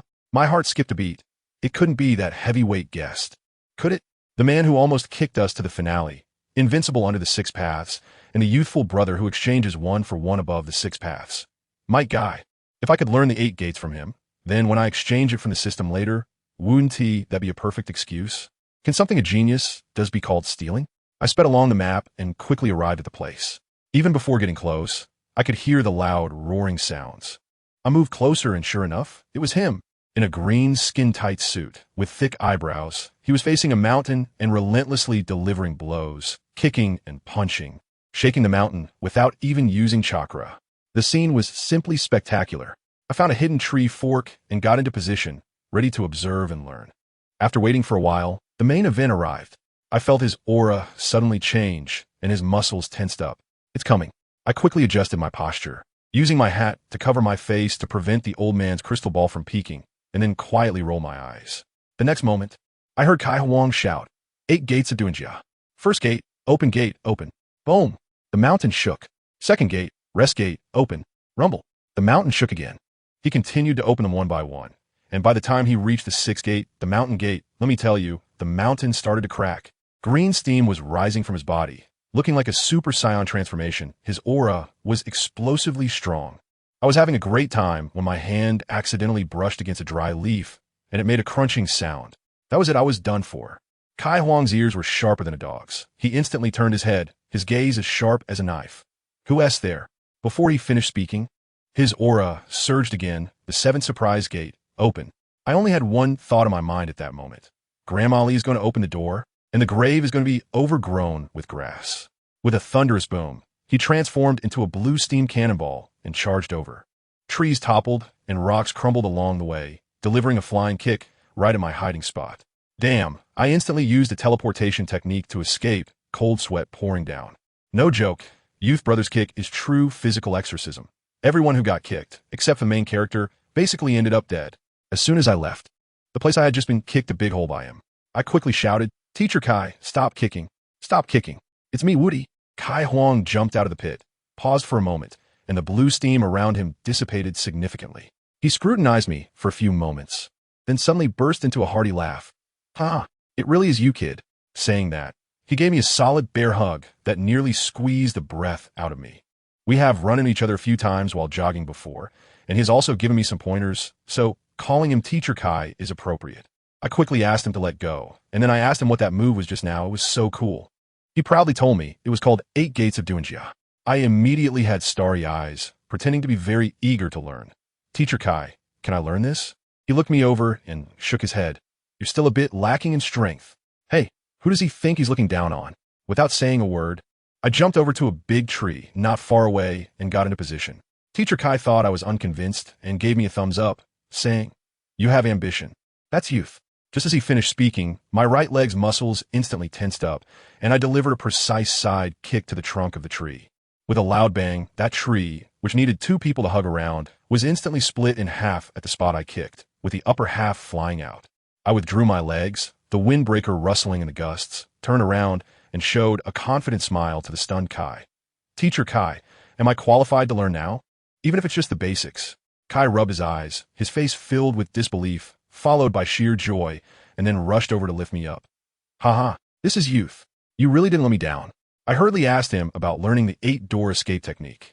He scratched his head and said, Well, if you pass the graduation exam and get assigned to my class, I'll teach you. As soon as I heard it, I immediately turned into a drama queen, sitting down on the ground with a face full of disappointment. But if I don't get assigned to your class, won't I be unable to learn? I really want to study. Kai Huang loved this approach. He thought for a moment and suddenly clapped his hands. All right, it's settled then. Even if you don't get assigned to my class, you can always come and find me. This is a promise between us men, fulfilling our commitments. This is also youth. After saying that, he excitedly kicked the remaining half of a tree stump beside him, shattering it. Seeing my eagerness to learn, Kai Huang got fired up and started teaching me on the spot, demonstrating various physical techniques. What didn't he know was that at that moment in the Hokage office, the 3rd Hokage was staring at his crystal ball, probably scratching his head over my class assignment issue. I don't know if his head was bald from scratching. But let me tell you, the third Hokage was really getting into the live broadcast of my crystal ball. He took one look at my report and thought, wow, my resume is seriously heavyweight. Knowing body flicker technique, having the 1,000 years of pain technique, and my life goal being to date girls. While my combat desire was an all-time low. If this resume got sent out, even a dog would shake its head. The third Hokage was pondering what this kid's traits were. Fast runner? Wow, is this to facilitate selling out teammates? Just when he was in distress, suddenly, a BGM started looping in his head. It was that catchy song I had hummed to avoid those old guys in the root department. Can you believe it? A Hokage, in the office, bouncing to the rhythm of a sewing machine, shaking his head like he was high, feeling like a second spring of life had come. He couldn't take it anymore, slammed the table, and stood up, saying it was impossible. The music was too intoxicating. He had to hurry and drag Danzo and the others to go clubbing. Otherwise, there was no way to assign classes. As for the class assignment, he would go check it out himself during the graduation exam. The two Anbu at the door were still touched, saying, "Look at Lord Third. At his age, still dedicated to the village." He was just going to shake his hands. And guess what? Just as he rushed to the root department's door, he heard that the sound system inside was already cranked up to the max, and Danzo and the other old guys were already hyped up. They were singing my other original hit song, Catch the Shrimp. The third Hokage immediately broke down. Wow, I came to club, only to find the KTV room was already occupied. This was even more annoying. Anyway, these days I've been practicing physical techniques with Kai Huang every day, sweating through my youth, and in the blink of an eye, it was the day of the graduation exam. The entrance of the ninja school was packed with people, and when I inquired, it turned out that 99 of the parents weren't there to cheer for their kids, but were all part of my fan club. Some aunties were shouting about helping their daughters kidnap me, and others said our third Hokage was here because their daughters were craving my body, while their mothers and grandmothers were craving my DJ hit songs. Unbelievable. I held Hinata's hand and made a dazzling entrance surrounded by the Hyuga family escort team. The elder of the Hyuga family, looking like a peacock displaying its feathers, seemed to think this was all for him. He patted my shoulder and said, "Come on, just casually score first place. Don't embarrass our Hyuga family. See this? This is the prestige of our Konoha's #1 clan." I couldn't be bothered with him at the time. Holding Hinata's little hand, I asked him, "Hey, are you sure they're looking at you and not me?" He didn't believe me, but when he turned around and saw the looks from all the women in the audience, as if they wanted to devour me alive, his expression instantly fell apart. The confident words got stuck in his throat, and he just shut down right there, squatting on the ground and drawing circles with a stick. I walked past him holding Hinata's hand. He wouldn't understand the joy of being a heartthrob, being such an old-fashioned guy. As we reached the school gate, I thought it would be too boring to just walk into the exam room like this, so I needed to spice things up. When Irika-sensei saw my expression, his face darkened, sensing that something was about to happen. I directly asked the Hyuga guards to cheer for us, but they hesitated, saying it would undermine the dignity of a jonin. Let me tell you, there's nothing that cash can't solve. I quickly pulled out a handful of cash and threw it everywhere. "Brothers, enjoy your tea." And guess what happened? My Hinata was even more fierce. She thought this was some new game, so she pulled out a sealing scroll and smashed it down. "Here you go." My brother Wudi said to shout louder. Those upper ninjas were stunned. That was the cost of scroll. What dignity, what face, all turned to dust in front of the sealing scroll. Right there, they gave me a professional cheer, even stacking up like a tower, shouting with all their might, "Son-in-law, go for it. Young lady, go for it." The classmates nearby were dumbfounded, their eyes turning red with envy. I walked in like I didn't know anyone, and before entering the door, I turned back to instruct the guards, "Wait for me to finish the exam, and we'll do it again. Listen to my command then. There will be more exciting stuff." I reassured them that there would be plenty of money. As soon as the upper ninjas heard that, they got all pumped up and stood by.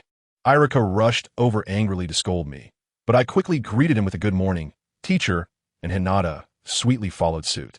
That completely short-circuited him. He couldn't exactly say students shouldn't be polite, could he? Seizing that moment of hesitation, I used a body flicker technique and whisked Hinata away, leaving him there in a cloud of dust. Once we entered the classroom, wow, the atmosphere was as tense as if someone had died. Some were frantically snacking, some were cramming at the last minute, and there were even those who had brought ancestral tablets to pray. I had just sat down when I heard Sakura bad-mouthing Ino, saying she was chasing after me. With my temper, how could I stand that? I directly wrapped my arms around Ino and unleashed my chakra towards Sakura, saying, "I'm talking to my Ino. Who do you think you are? Go cool off." Sakura wanted to explode in anger, But when she saw Hinata next to me, with her Byakugan activated and her little fist clenched tightly, she immediately backed down and could only mumble quietly. As soon as I saw the atmosphere, I realized it wasn't good. It was dull and lifeless. I need to lighten the mood for everyone. I sighed and said, "Sigh. I'm so bored, I'm even hungry." Hinata immediately handed over sushi and said, "Brother Wudi, eat sushi, can I eat it so easily?" I just pulled Hinata over, mouth to mouth, with the sushi in between, one half for each of us. Double sauce, double deliciousness.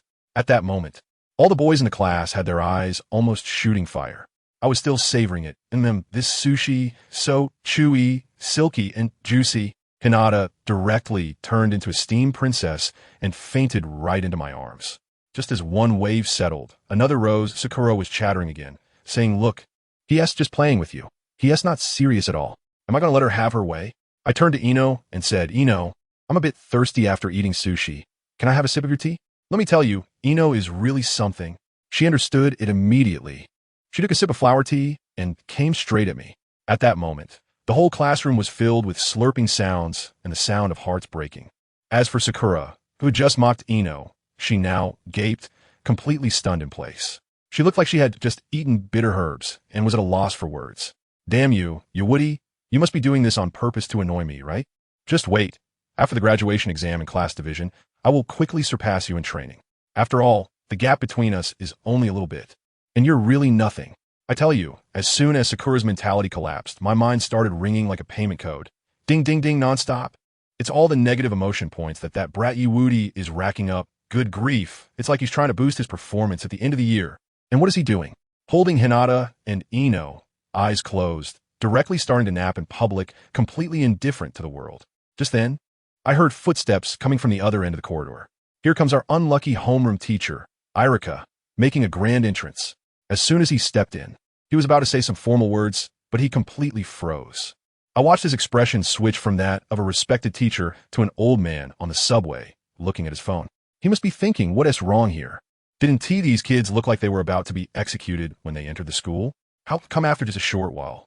They all look like they've been injected with adrenaline. Their eyes are all red. This ISNT motivation. They look like they're about to explode from anger.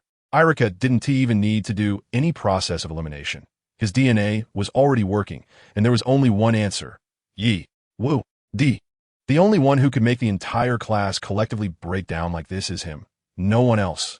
I tell you, at that moment, the look Irika gave Woody was as if he wanted to engrave on his face. Hurry up and graduate and go bother someone else. But what could he do? The third Hokage had given him the word. He couldn't afford to mess with that big shot. He could only brace himself, pick up the roster, and start calling names. Ahem. We will now begin the graduation exam, testing the shadow clone technique. Next, Woody. After calling, Irika obviously breathed a sigh of relief, probably popping open champagne in his heart. Finally, it's this plague's turn. Once he has gone, I'll be free. But what happened? There was no response for a long time. The entire class's attention suddenly shifted over. That guy Woody was still there napping with the two girls almost drooling. Irika's face turned as dark as a pot bottom right on the spot. Woody, get up, it's time for the exam. That voice made my ears buzz. Only then did Woody lazily stretch, rub his eyes, and innocently ask, "What is wrong, Irika-sensei?" In that moment, I saw the veins on Irika's forehead pop out instantly. "It's your turn. Go next door for the exam." As a result, Woody stroked his chin, paused for 2 seconds in silence, and then threw out a statement that could crash the entire Konoha village server. "Graduation exam. I know, but why should I participate?" I was stunned at that moment. The entire classroom fell silent, so quiet that you could hear a heartbeat. Irika instinctively made a couple of aha sounds, then realized, wait, what did you just say? He slammed his palm on Woody's desk, leaning in so close that he almost stuck to it, his eyes wide open like copper bells, giving a look that said, "You better say that again." Can you believe it? He doesn't want to graduate. What a bewildering behavior for a genius. Woody, however, remained calm and confidently repeated, "I said, I don't want to take the exam. You heard me this time, right, teacher? If you're not feeling well, you should go rest. Don't push yourself." Wow. This time it nearly gave Irika internal injuries from anger. I could almost hear the sound of his reason breaking apart. The other students in the class were also dumbfounded, but soon someone figured it out. I get it. If he doesn't graduate, he doesn't have to be a ninja. And if he doesn't have to be a ninja, He doesn't have to do missions. This guy is living off the Hyuga family. He plans to just lay back and retire. That ass so lazy. The feelings of envy and resentment instantly surged, flooding the screen with 999. Just when the entire class was condemning him, Irika finally exploded, slamming the roster on the desk, gritting his teeth and shouting, "Wudi, just tell me, what will it take for you to take the exam? I'm telling you, Irika's attitude, if Wudi doesn't go today, he could perform a drag for 100 meters right on the spot." Wudi sighed, with an expression that said, "You mortals don't understand me." Sigh. "Teacher Irika, you're still too young. What's the use of graduating?" Wudi. Irika's fists creaked as he clenched them, the dark aura behind him almost materializing. "I'm saying this right now. You have to go, whether you want to or not. Otherwise, all the teachers and students in the school will chase you to the ends of the earth and drag you back." As soon as these words were spoken, the classmates watching the show exploded. "No, dude, you're digging your own grave. Why drag us down with you?" In an instant, everyone's resentment almost drowned Wudi. Just when things were about to get out of hand, Wudi opened his eyes, raised his hand to stop the nearly furious Irika, and smirked. "Sigh, don't be impulsive. But since you sincerely invited me, then I will." Irika thought he finally softened up, just to breathe a sigh of relief. But Wudi's next sentence froze him in place. "Then I will graciously participate." As soon as the words fell, whoosh, Wudi teleported to the podium with Hinata and Ino in his arms. Goodness, he treated the classroom like his own stage. He gazed affectionately at the two girls in his arms, giving each a kiss, then struck a super cool pose and started his performance. To protect Hinata's cuteness. To guard Ino's smile. To carry on Sister Ayam's dedication to food. The coolest and most charming ninja school as strongest slacker. Wudi. Saying this, he pulled out a few roses from his pocket and threw them into the air. The roses flew to the highest point, and the chakra on them exploded with a bang, showering the classroom with red petals, like a wedding scene, so romantic. "A beautiful tomorrow is waiting for me." He snapped his fingers, and the next moment, all the petals that fell on the classmates' heads exploded. My hair. I'm going bald. What do you know? I have 2 letters on my head. SB. Help. I'm going to shave my head. The classroom instantly erupted into chaos. I looked at my classmates, each sporting a brand new trendy hairstyle, while Wudi nodded in satisfaction, then casually returned to his seat with the 2 girls, shrugging at the petrified Irika. "That's it. Teacher Irika, I've decided to participate in the exam." Meow meow your head. Irika must have cursed Wudi 1,000 times in his heart at that moment. But what could he do? This disaster has finally agreed to go. The whole classroom, except for Hinata and Ino, breathed a sigh of relief. Thank goodness. This ancestor is finally going to leave. Shikamaru saw through it and shook his head, muttering, "This guy really has good intentions." That's right. He's using magic to defeat magic, blowing away everyone's pre-exam anxiety. But Sakura didn't think so. Her beautiful pink long hair had turned into an explosion, still smoking, with a smell of barbecue. Sasuke next to her pinched his nose in disgust. Sakura's heart was screaming, "Wudi, just you wait. I will step on you one day." Sasuke, meanwhile, looked down at the kunai in his hand that had been blown apart, his expression dark enough to drip water. The negative emotions of these two added double the points to Wudi's account. Just as Irika was about to take him away, Wudi spoke up again. And that smile made me feel a chill down my back. Teacher Irika, I only agreed to participate in the exam." He tilted his head, smiling so harmlessly. "But I don't think I mentioned exactly when I would go, did I? Right?" The class fell silent. The next second, everyone held their heads, especially Sakura, who directly crawled under the desk. No one wanted to experience the hairstyle customization service again. Sasuke, even more so, activated his Sharingan and stared intently at Wudi. Irika finally couldn't take it anymore, and with a leap, rushed forward to grab him. But Wudi swayed, dodging to the classroom door, and innocently shouted, Hey, teacher. As a teacher, you should lead by example. You even know about leading by example." Irika was so angry he was about to ascend. Then, even more audaciously, Wudi started moonwalking at the door, humming the hottest song of 2025, Slide Forward and Slide Back. One pull and one release, the rhythm changes endlessly. It's really not simple goodness. He directly held a personal concert in the corridor, even doing a performance of Subject 8. Irika chased it with a pointer. Wudi, don't run.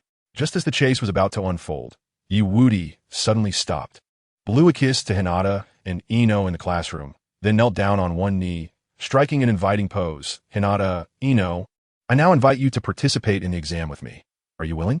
Irika hit the brakes, completely thrown off. But as soon as he heard that, he instantly understood. This guy is absolutely serious when it comes to flirting. Fine, as long as he is willing to go. He can take whoever he likes. Hinata and Ino were still a bit worried, but 3 people taking the exam together, that's against the rules. Would look calm. Rules are dead. People are alive. If you don't believe me, ask teacher Irika. The 2 girls immediately looked at Irika with big watery eyes. What could Irika do? He was just as desperate. There was a big boss waiting behind. He rubbed his temples and sighed helplessly. All right, you 3 could go together, but you can't be in the same classroom. I'm afraid someone will start spreading dog food and ruin the exam. Thank you, teacher Irika. Woody happily took Hinata and Ino's hands, bouncing towards the next classroom, humming a song. Let us row our oars. The little boat pushes aside the waves. The girls in the classroom turned into heart-eyed emojis, all shouting to block the door after the exam. Meanwhile, the boys collectively fell into deep thought. Why do beautiful girls like this cocky, handsome guy? Irika watched Woody's back, but in his mind, he was thinking, this kid's musical talent seems to be pretty good. Just then, Neji, who had just finished the exam, happened to walk by in the corridor. Irika's eyes lit up, and he directly pulled him over, his gaze scorching. I'll tell you, the old man here is preparing to recruit someone and wants to bring in the examiner he arranged. Just as he was about to speak, that kid Woody, whose mouth is faster than his brain, directly chimed in. Grandpa-san, just for a moment. Who do you think you're looking down on? Let me tell you, with my endurance, not to mention, just a moment, I can battle with them for a whole day and night until they're crying for their mother. Goodness. I was stunned listening to this. Grandpa-san's kind smile instantly froze like it was wax, stiffening there. Why? Because the examiner he found was a woman, and she was already at the door. Woody's wolfish words were heard perfectly clear. The black line on Grandpa-san's forehead was visibly growing, and his face was almost green. Just when it was so awkward it could create a 3-bedroom apartment, a knock sounded from outside the door. A calm female voice came in. Master-san, it's me. As soon as Grandpa-san heard that voice, he immediately let out a huge sigh of relief, probably thinking to himself, thank goodness, from the sound, it seems she didn't hear clearly. My old face is saved. But when the door opened with a creak, a woman walked in. Let me tell you, Woody originally wanted to continue causing trouble and play around with this examiner, but when he saw her, his expression instantly changed, because the person who walked in was none other than the first queen of the Hokage, Tsunade. That long black hair, those fiery red lips, that mature and stunning aura, especially those red eyes, were sizing him up from top to bottom. I tell you, my plan in my head changed instantly. Messing around? Mess with her? No way. Such a top-notch queen. I must flirt with her. Who understands this? This is simply justice descending from the heavens. Grandpa-san saw Woody's cowardly look. Just a moment ago, he was like a raucous monkey, but now he stood straight like a model. The old man felt so proud in his heart, his face wearing his signature kind smile again. Little brat, can I not handle you? Sure enough. Heroes have a hard time overcoming the beauty. But the next second, Woody directly shattered his fantasy. He swept away his earlier unseemly demeanor and, in a very gentlemanly manner, extended his right hand, flashing a bright smile at Tsunade. Hello, excellent beauty. My name is she. Cough, cough, cough. Woody. I couldn't help but listen in and burst out laughing. You call yourself she? Why not call yourself the sun? You want to pair up with Sunset Hong, right? The smile of the old man from 3 generations that just appeared shattered in an instant. The way he looked at Woody was like looking at a tender grass that wanted to fly to the sky and eat the sun. Unbelievable. But Teacher Hong had just returned from a mission, and didn't he know how much trouble this kid had caused? She thought he was just sweet-talking and generously extended her hand, ready to shake hands with him, saying, I'm Sunset Hong. You can call me Teacher Hong from now on. But just as their hands were about to touch, Woody lowered his head and gently kissed the back of her fair hand. Then he raised his head and sincerely said, Hello, beautiful Teacher Hong. Nice to meet you. Please take care of me. I was shocked at the time. This kid is only 13 years old, and he's even more familiar with these tactics than I am. He's simply a natural show-off. Teacher Hong was also taken aback. She was about to say something to him when this little guy. Then Woody skillfully took 2 steps back, creating some distance, and with an innocent look on his face, tilted his head and said very seriously, Teacher Hong, you are really beautiful. This whole performance was so smooth that it left Teacher Hong at a loss for words. She thought, well, he is just a 13-year-old kid. How bad could his intentions be? I won't hold it against him. But then she suddenly realized, wait, his name is Woody? Isn't he the genius boy who single-handedly took down a nin and learned the body flicker technique? She turned to look at the third Hokage, who immediately nodded. Then, the old man leaned close to Teacher Hong's ear and began to intensify his pitch, speaking in a voice only the two of them could hear. That's him. This child has been an orphan since he was young, feeling very lonely. So he devoted himself to training, practicing for years until he became socially withdrawn. Upon hearing this, Teacher Hong's heart immediately softened. The third Hokage continued. However, he has recently found some joy, having gained the recognition of the Hyuga clan head, and has been designated as a prince consort. But I'm still worried. I fear that his fragile heart might be hurt again, and he could revert to that withdrawn state. So today, I brought you here to test his abilities and also to hope that you could be a big sister to him in the future, guiding him in life. Let me tell you, Wudi is as sharp-eared as a radar. As soon as he heard sister, he knew the opportunity had come. Teacher Hong just nodded and agreed, saying it was nice to have such a talented younger brother. Wudi immediately started his performance. He asked in a particularly hesitant, nervous, and even slightly trembling voice, Are you really willing to be my sister? Seeing his lack of confidence, Teacher Hong felt even more heartbroken. Thinking this child was indeed bright on the outside, but fragile on the inside, she immediately said, Yes, I am willing. As soon as the words left her mouth, Wudi looked up at her eagerly. Sister Changpu said that a sister is a gentle place, someone who can hold me while crying and listen to my troubles. After saying that, he pounced like a tiger, tightly hugging Teacher Hong, burying his face in her shoulder, muttering, Of course, as a brother. I will protect my sister with my life. Sister Hong, since you are willing to be my sister, I will guard you with my life. Because you are my family. The old man from the third generation watched from the side, extremely satisfied. He thought his plan was foolproof. He could have Teacher Hong act as a spy, reporting Wudi's information at any time, and he would eventually have this kid under his control. He cleared his throat and said, Ahem. Although I hate to interrupt your sibling bond, today is the graduation exam, so let's get down to business. However, as soon as the words graduation exam came out, Wudi refused to let go of Teacher Hong, exploding on the spot. I don't want to. The old man from the third generation was dumbfounded, filled with question marks. Wait, how can you refuse such a great opportunity to have your sister as the examiner? Wudi confidently raised his head, hands on his hips. Grandpa Sandai, have you forgotten? Sisters are meant to be protected, not to hit. He declared, even if I don't graduate, I will never lay a hand on my sister. Goodness. This logic had him stumped. The old man was perplexed, and Teacher Hong was also worried about delaying the exam. Wudi quickly changed his tone and thoughtfully suggested, How about having Teacher Shuemu be my practical opponent? Of course, it has to be real. Ha. He was trying to rip open the old wounds between the old man and Shuemu. The old man's face turned dark, but after thinking it over, Shuemu's ability was decent, and letting him test Wudi was indeed a suitable choice, so he could only accept it reluctantly. Before long, Shuemu was called back in. As soon as he entered, Wudi's playful side kicked in again, rushing over to grab his clothes, excitedly saying, Teacher Shuemu, I miss you so much. Let me tell you, I just encountered a bad guy sent by B-Sun to impersonate you. That acting, I saw through it at a glance. To insult someone in front of the real person while also scolding B-Sun in front of them was an epic level of abstraction. Shuemu and the old man from the third generation were left speechless. Meanwhile, the unaware Teacher Hong was still praising. Wudi is really amazing. Shuemu was so angry he just wanted to finish and leave, so he proactively asked what the old man wanted him for. The old man quickly took the opportunity to have him be Wudi's exam opponent, specifically reminding him, Wudi is very fast, so be careful not to get ambushed. Shuemu was completely dismissive, thinking, ambush? This little brat? I can easily handle him. As soon as the old man and Teacher Hong stepped aside and signaled to start, Shuemu took his stance, but Wudi suddenly crossed his arms in front of his chest and shouted, Dame, no way. The old man from the third generation was about to go crazy. Wudi, what's wrong with you now? Wudi innocently pointed to the adjacent classroom. Grandpa Sandai, I want Teacher Shuemu to help me go check if Hinata and Ino have finished their exam. I'm really worried about them. I tell you at that time, even the three old men believed it. They thought this kid was truly a pure love warrior, so they let Shuemu go. Shuemu was burning with anger inside, but he could only turn and walk towards the door. As a result, the moment he turned around, Wudi's seemingly harmless expression instantly changed, and he dashed forward, shouting, Teacher Shuemu, Grandpa Sendai just said the exam has already started.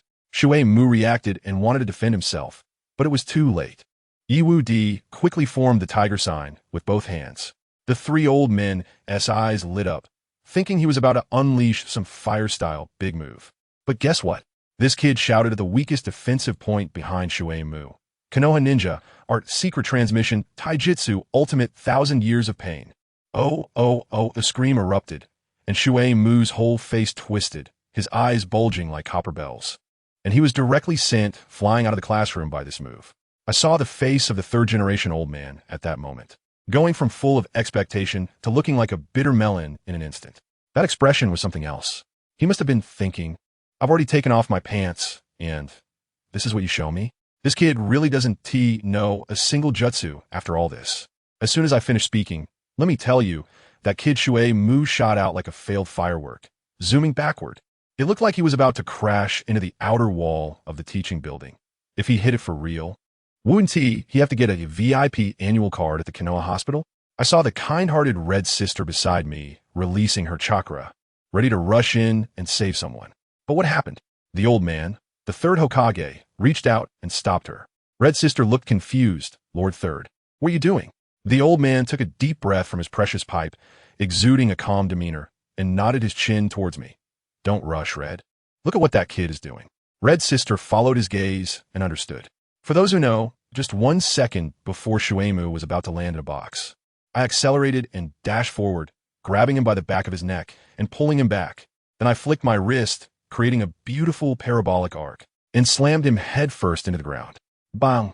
It was solid. Not only did he get a mouthful of dirt, but a few fresh teeth were added to the ground, performing a show of freedom of teeth. Looking at Shuei, who was twitching on the ground and dazed, I felt quite satisfied.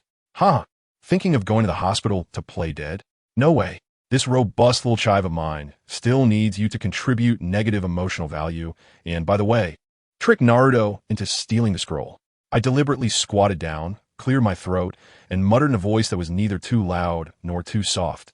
Hey, teacher Shu, after all this fuss, is this all the strength you have? Ding. Negative emotion from Shuei 999. Ding. From Shuei. Goodness. The system's notification sound is like firecrackers during the new year. At this moment, the third-generation old man started acting profound again, saying to Sister Hong, You see, this child isn't bad-hearted. Sister Hong sighed in relief, but then suddenly remembered something. Her expression turned awkward, and her long legs instinctively pressed together. She quietly asked, Lord Third Generation, where did he learn that move? Just now? The old man twitched his mouth and decisively shifted the blame. Well, I'm not sure either. Maybe the Hinata family knows. When he looked at me again, his eyes were full of helplessness, probably pondering how to instill his fire of will philosophy into me. Ding. Negative emotion from Sarutobi Hizashi, 666. I don't care what he's thinking. The most important thing right now is to wake up my little chives. I squatted beside Shuei, reached out my hand, and slapped. Slap. Slap. A few big slaps landed on his face. Shuei, wake up. Slap. Hey, stop sleeping. Get up and have some fun. Slap. Your body is too weak, huh? You need to replenish your energy well tonight. Slap. Ding. Negative emotion from Shuei 999. Puffed. Shuei was already dazed, and my slaps woke him up directly.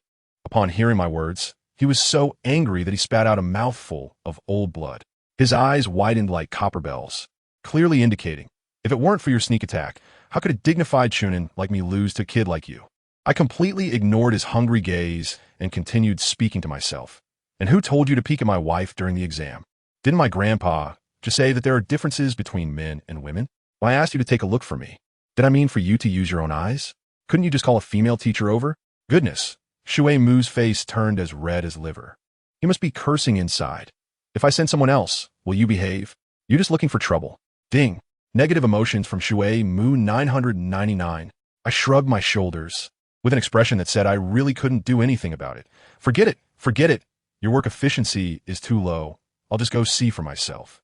After saying that, I hummed a little tune as I strolled to the next classroom, singing La La La.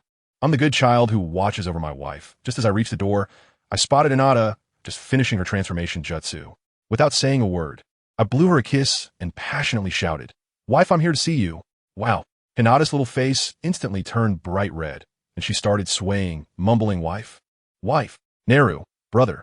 Next to her, Ino panicked and shouted, Teacher. Teacher, come quickly. Hinata is about to faint again. The female teacher in charge of the exam rushed over in a hurry to support Hinata, then shot me a glare as sharp as a knife. Ding. Negative emotions from XXX Chunin teacher 666. Ding. Negative emotions from XXX patrol teacher 666. I shrugged nonchalantly, unable to help it. Being handsome has its perks. Always the center of attention wherever I go. After confirming that the Ys were fine, I strolled back to Shuemu's side. Teacher Shuemu. I'm back. I flashed him a friendly smile as he finally regained his composure. Hey, you seem to be in good spirits, so shall we continue? Ding. Negative emotions from Shuemu 999. Just look at his face, twisted like a Picasso painting.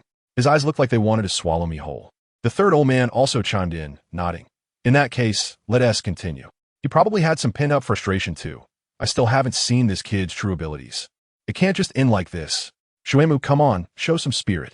It's embarrassing for a Chunin to be taken down by a little brat. Hearing the command, Shuemu had no choice but to muster the courage to get up from the ground. He looked at me, forcing a smile that was uglier than crying, and started to play by the rules. Continuing the exam is fine, but Woody, you can't sneak attack this time. For the graduation exam, you must fight the teacher head-on for us to give you a fair score. Oh, try to restrict me with rules? The third old man's eyes lit up at this, quickly chiming in, Woody, next you'll have a direct trial with Shuemu. Don't worry, Shuemu is professional and knows his limits. At that moment, I pretended to be a deep philosopher contemplating life, but inside I was already overjoyed. You want me to try it out head-on? Sure. You didn't say I had to fight you the whole time. Since that's the case, I'll just play along a bit thinking of this. I immediately put on a harmless sunny smile. Oh, is that so? Then of course I have no problem with that as soon as I said that. The three generations of old men were so excited that they were almost ready to perform a driving test on the spot. He felt that as long as I agreed to confront him head-on, all my trump cards would have to be revealed. After all, Shuemu, no matter how inexperienced, is still a nin. But Shuemu himself felt uneasy. He looked at me in disbelief. Are you sure you're not going to sneak attack? He had just been dealt with by me, so it wasn't easy for him to trust me. I was directly impatient, frowning and saying, are you going to do it or not? You're so slow. If you don't, I'm leaving. As I said this, I really turned to leave, muttering, whatever, it doesn't make a difference to me whether I graduate or not. Ding. Negative emotion from Sarutobi Hiruzen 666. The old man got anxious on the spot, his gaze burning as he fixedly stared at Shuemu, meaning only one thing. Hurry up and stop him. Shuemu felt a chill run down his back from his stare and could only force a smile, saying, Woody, the exam isn't over yet. How could I not continue? Then why were you hesitating just now? I continued to pick on him. Ding. Negative emotion from Shuemu 999. Seeing that Shuemu was about to be overwhelmed by my teasing, the third generation finally took action himself, clearing his throat twice. Ahem, Woody, don't get caught up in these small matters. Hinata and Ino are still waiting for you. Finishing the exam is the priority. That's true. I pretended to suddenly understand. Then wouldn't it be faster if I just don't take the exam? The old man was instantly speechless, almost choked by my words. In helplessness, he could only cast a pleading glance at Sister Hong beside him. Sister Hong understood me. She came over, squatted in front of me, rubbed my head, and her voice was so gentle. Woody, will you listen to your sister? As I enjoyed the head pat, I also appreciated the excellent perspective. Let me tell you, Sister Hong's way of persuasion is quite something. Oh no, I mean it's very reasonable. I immediately nodded obediently. I'm listening. So, can I continue the exam and strive for a smooth graduation? Of course, always listen to my sister. Ding. Negative emotions from Yuan Feirizhan 666. Ding. Negative emotions from Shuemu 999. Those two probably felt speechless after all that talk. It turns out a beautiful woman's words are more effective. You did that on purpose, didn't you? I didn't care about them and directly pulled out a kunai from my pocket, confidently saying to Shuemu, since Sister Hong has spoken, then Teacher Shuemu, let's get started. Don't worry, this time I'll definitely attack head-on. When Shuemu saw my stance, he actually believed me. He was overjoyed, feeling that the chance for revenge had finally come. A kid who only knows speed, giving up his advantage to fight me head-on? It's simply ridiculous. He even pretended to be calm, waving his hand at me with an air of a master. Woody, you are the student, and I am the teacher. To be fair, I'll let you attack first. Hearing this, I was a bit surprised. But since someone was sincerely seeking their own demise, I would generously grant him that chance. I deliberately confirmed again. Should I make the first move? Teacher Shuemu, are you sure? Shuemu immediately perked up, filled with confidence. That's right, go ahead and make your move. All right, the smile on my face was quite playful. For some reason, when Shuemu saw my smile, he suddenly felt a sense of unease. Just as he was about to say something, I had already made my move. Whoosh! With a technique of instant movement, I split into 3 and charged towards him aggressively. Shuemu looked at this and scoffed. Is that it? Shadow clone technique? A trivial skill. He casually threw out a few shurikens, completely dismissing it.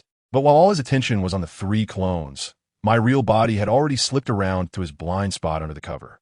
Then, under the astonished gaze of the 3rd Hokage and Sister Hong, I quietly pulled something out of my pocket. A brick. I directly aimed for the back of Shuemu's head. Shuemu's hair stood on end in an instant, his survival instincts kicking in as he shouted. Didn't you say you wouldn't sneak attack? How can you go back on your word? Unfortunately, before he could finish his sentence, the brick in my hand had already come down solidly. The smile on my face became even more radiant.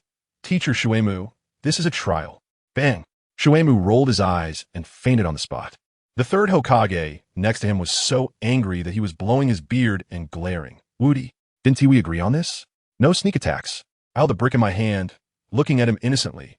Yeah, I know, so what? The old man was so angry he was about to smoke. You know, and you still do this. Ding. Negative emotion from Sarutobi Hiruzen 999. As soon as I saw he was about to explode, I quickly put on a serious expression and explained confidently. 3rd generation grandpa, you've misunderstood me. At the beginning, didn't you say to me to try facing teacher Shuemu a little? It's not like it was forever. I tried, didn't I? I charged in with my shadow clone technique. Didn't that count as trying? Then I launched my sneak attack. This is called following the process, you understand? I didn't just come in and sneak attack right away. The 3rd generation old man was momentarily speechless, his mouth open for a long time without saying anything. Wow, it seems. There really is some truth to that, but he was so displeased inside, once again unable to see my true abilities. Ding. Negative emotions from Sarutobi Hiruzen 666. I watched him fall silent and slowly walked over to Shuemu. This kid really can take a beating. After just a little while, he actually started to moan again, looking like he was about to wake up. I kindly helped him up and then turned to the old man of the 3rd generation. Grandpa, it seems Shuemu is about to wake up. Does that mean I have to continue with my graduation test? The old man was still feeling gloomy and waved his hand absently. Well, according to the rules, that's how it is. As soon as he finished speaking, I couldn't suppress the curve of my lips. I looked down at the half-conscious Shuemu in my arms and smiled kindly. Shuemu, since Grandpa of the 3rd generation has said so, I can only continue. Ding, ding, ding. Negative emotions from Shuemu 999. At that moment, Shuemu must have been scared out of his wits, surely roaring in his heart. What do you mean, I can only continue? Not even leaving the injured alone. And you, old man Sarutobi Hiruzen, is that polite? I don't care what he's thinking in his mind. Facing him, who hasn't fully woken up yet, I decisively strike, confidently declaring, to see my lovely Hinata and lively Ino sooner. Sorry, Mizuki-sensei. Watch my move, Monkey Steals Peach. Huh, Monkey Steals Peach? The 3rd Hokage was already feeling disheartened, but upon hearing this name, his eyes instantly lit up. Here it comes. After waiting for so long, this kid is finally going to show his true skills. This must be some long-lost secret technique. And what happened next? In front of everyone's shocked eyes, I charged in with an ascending dragon claw, unceremoniously hitting the target. This is literally Monkey Steals Peach. Ding. Negative emotions from Sarutobi Hiruzen 666. The old man's expression was as if he had just swallowed a fly. With a crisp crack, the excruciating pain instantly jolted Mizuki awake, his eyes wide open, bloodshot. You brat. He had just shouted 3 words when I countered with a brick, sending him back into a semi-conscious state. Want to talk nonsense? No way. Immediately after, I grabbed his body, which was about to fly away, and pulled him back in front of me, my fingers clawing toward his chest as I shouted, Black Tiger prying heart. Rip.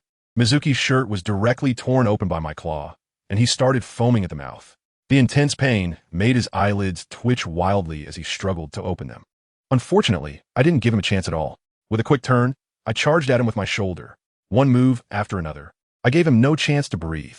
I tell you, I immediately gave him a big one, shouting tornado, destroy the parking lot. Hooray, with a bang. Goodness. That teacher Shuemu flew through the air like a kite with a broken string, tracing a beautiful arc. Did you think this was the end? No way. My performance had just begun. I wanted this guy to jump back and forth on the edge of consciousness and unconsciousness, focusing on a companion-style beating. I charged at his blurry figure, chanting, Asteroid Belt, Scorpion Fist, Gorilla Branch Break. I tell you, I shouted out every martial arts move name I'd seen in my past life, and each move landed solidly on him. The old man from the third generation and Sister Hong beside me were completely stunned, their expressions frozen like their internet connection had lagged, probably burning out their CPU. The old man from the third generation must have been thinking, where did this kid learn so many bizarre things? He made the turtle fist feel like a forbidden technique. Truly a genius. I don't care about them. Seeing Shuemu about to fall again, I directly kicked him up with a flying kick, then flew over myself, executing a move called but dropped from the sky, like a crow flying a plane. Bang! Who understands my family? Teacher Shuemu went down like a bowling ball, and I sat him right into the trash can, landing headfirst. I executed a handsome backflip and landed perfectly, raising my hands high in the air, finishing with a flawless gymnastics pose, and shouted at the trash can, Hey, Waterwood teacher, you're amazing. You almost defeated me. It seems I need to go back and work hard. As soon as I said that, even the trash can started to sway, and I felt Waterwood's blood pressure had skyrocketed. The old man from the third generation covered his face, looking like he couldn't bear to watch, but he still had to go through the motions. He tremblingly took out a Konoha headband and handed it to me, saying ahem, well, Woody, congratulations. You've graduated. The implication was clear. Hurry up and get lost. Stop causing trouble for me here. Sister Hong was laughing beside me. This is your exclusive headband. As soon as I heard the word exclusive, my eyes lit up. Exclusive, well, it must have some personal characteristics. I took the forehead protector, flipped it over, and pulled out a shuriken. With a swift motion, I made a huge stylish cut across the Leaf Village symbol. At that moment, I tell you, the air seemed to freeze. The third Hokage's face instantly turned from color to black and white, almost petrified, and his jaw nearly dropped to the ground. Sister Red's smile also froze on her face. She was probably thinking, oh no, how could I forget to tell him this is the symbol of a rogue ninja? I don't care, I put on the protective gear I drew and especially showed it off in front of Sister Hong. Sister Hong, look, ISNT, it's super cool. This is definitely ahead of the game. Sister Hong's mouth twitched, and she couldn't even speak smoothly. Cool is cool, but the old man from the third generation finally regained his composure and seriously said to me, Wudi, you can't just draw on this randomly. I had a knowing expression on my face and confidently said, I know this is my exclusive item, so I upgraded it, making it one of a kind. The old man from the third generation probably felt like he was going to die. Just as I was about to say goodbye and go play with Hinata and Ino, he got anxious. Stop right there. It's a joke. He personally supervised the exam. And now a genius rogue ninja came out of it. If this gets out, where would that leave his face as Hokage? He hurriedly sent Sister Hong to find Irika's sensei for a new one. As soon as Irika heard about my glorious deeds, he exploded on the spot, bursting in with a dozen brand new forehead protectors, his eyes wide as saucers. Yamato, you get out here. He grabbed the forehead protector from my hand and shoved a new one in my hands. Put it on. I shrugged my little hand and said, too ugly, no way. He got really angry and tried to put his forehead protector on my head. I took a step back and easily dodged it, and as I did, I managed to scratch his new forehead protector. Hey, that looks better now. Well, what followed was a fierce game of cat and mouse. Irika was chasing me from behind, while I was running ahead. He threw a forehead protector at me, and I slashed it in midair. By the time I landed, the classroom was already covered with the upgraded forehead protectors of rogue ninjas that I had modified. Irika was furious and pulled out a shuriken, aiming to shoot around me to cut off my escape route. As soon as I saw it, I couldn't help but laugh. Is that it? It's my turn to perform. I suddenly stopped, held a shuriken to my temple, and dramatically shouted, in all martial arts, nothing is unbreakable. Only speed is invincible. This instantly scared the souls out of Sarutobi and Irika, and they dashed over to stop me as if they had teleported. Just as they were about to reach me, I tilted my head slightly and flicked my wrist, sending the shuriken flying close to my hair. Whoosh thud! A muffled sound came from outside the classroom. Sasuke, who had just graduated and was showing off, was surrounded by a group of fangirls when he suddenly felt something cold on his backside. He stiffly turned around and saw a shuriken sticking out of his precious Uchiha rear. The girls around him were still clueless about what had happened and kept pushing forward, saying, wow, Sasuke-kun is so manly. This masculine aura is simply explosive. I tell you, Sasuke's face turned green. He was in so much pain that he couldn't even move. and blood started gushing out. He endured the excruciating pain, activated his Sharingan, and looked in the direction the kunai was flying from. Great, it's me again. That gaze was so intense, it felt like he wanted to swallow me alive. I stood in the classroom, innocently shrugging my shoulders at the stunned third Hokage and Irika. You see, I was fast, so I managed to dodge. Sasuke wasn't as fast as me, so he couldn't dodge. Is this my fault? Is it? The third Hokage had already given up, quietly starting to tidy up his pipe and teacup, preparing to escape. Just then, there was a loud boom outside. That kid Sasuke, in order to get rid of that annoying group of fangirls, actually unleashed a great fireball technique right on the spot. Chaos erupted instantly, with screams filling the air. Irika and the others were eager to rescue people. But before they could move, I used a body flicker technique, splitting my figure into 10 and rushing into the flames, pulling out each of the affected girls one by one. Irika and the others were dumbfounded, probably thinking, how did this troublemaker manage to save people? Only the third Hokage looked at my back and nodded with satisfaction, probably thinking, although this kid loves to cause trouble, he still has a kind and simple nature. Good. Simple my foot. I had just finished playing the role of a good person when I turned around and was buried alive by a group of girls. Let me tell you, that scene was something else. A group of female classmates clung to me like octopuses. One said she would dedicate herself to me. Another promised her skills would guarantee my success. And there was an even bolder one who directly claimed she was well endowed everywhere and could do anything. Goodness, what outrageous flattery. I was so thrilled inside that I felt like I was about to burst, but I had to keep a straight face, pretending to be a gentleman, coughing while saying, Hey, don't crowd. One at a time. Oh no, don't crowd. Just when I was about to suffocate in this soft paradise. Irika and the others finally arrived. But as soon as they showed up, they were dumbfounded. I had already rescued everyone, and they stood there looking particularly unnecessary, as if they were on a picnic. I could feel the awkwardness from a distance. They were probably thinking, let us get out of here. This is too embarrassing. Let us go back for tea. Sure enough, my mind was ringing with the negative vibes they contributed. Just then, Irika suddenly shouted at me, as if he had seen a ghost. Woody, watch out behind you. Behind me?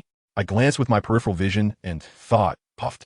ISNT that my old client, the #1 target, Erjuzi, his Sharingan was as red as a rabbit's eyes, charging at me like he wanted to eat me. Yelling, you Woody, I'm going to take you down. Who understands, folks? This is the late stage of a Chinibyu. He thought it was a sneak attack and lunged at me with a kunai. What happened next? Let me tell you, I just gently stepped back half a step. Yes, just half a step. He ended up stabbing nothing but air and stumbled forward several steps due to the inertia. I laughed at that moment, patted him on the shoulder, and said, Hey, Erjuzi, if your skills aren't up to par, don't try to sneak attack like others. As soon as I finished speaking, I turned around and gave him a big slap. The sound was crisp and loud. Erjuzi was directly knocked away by me, rolling on the ground and kicking up a cloud of dust. My mind was buzzing with excitement. Everyone around was stunned, whether they were classmates or patrolling teachers.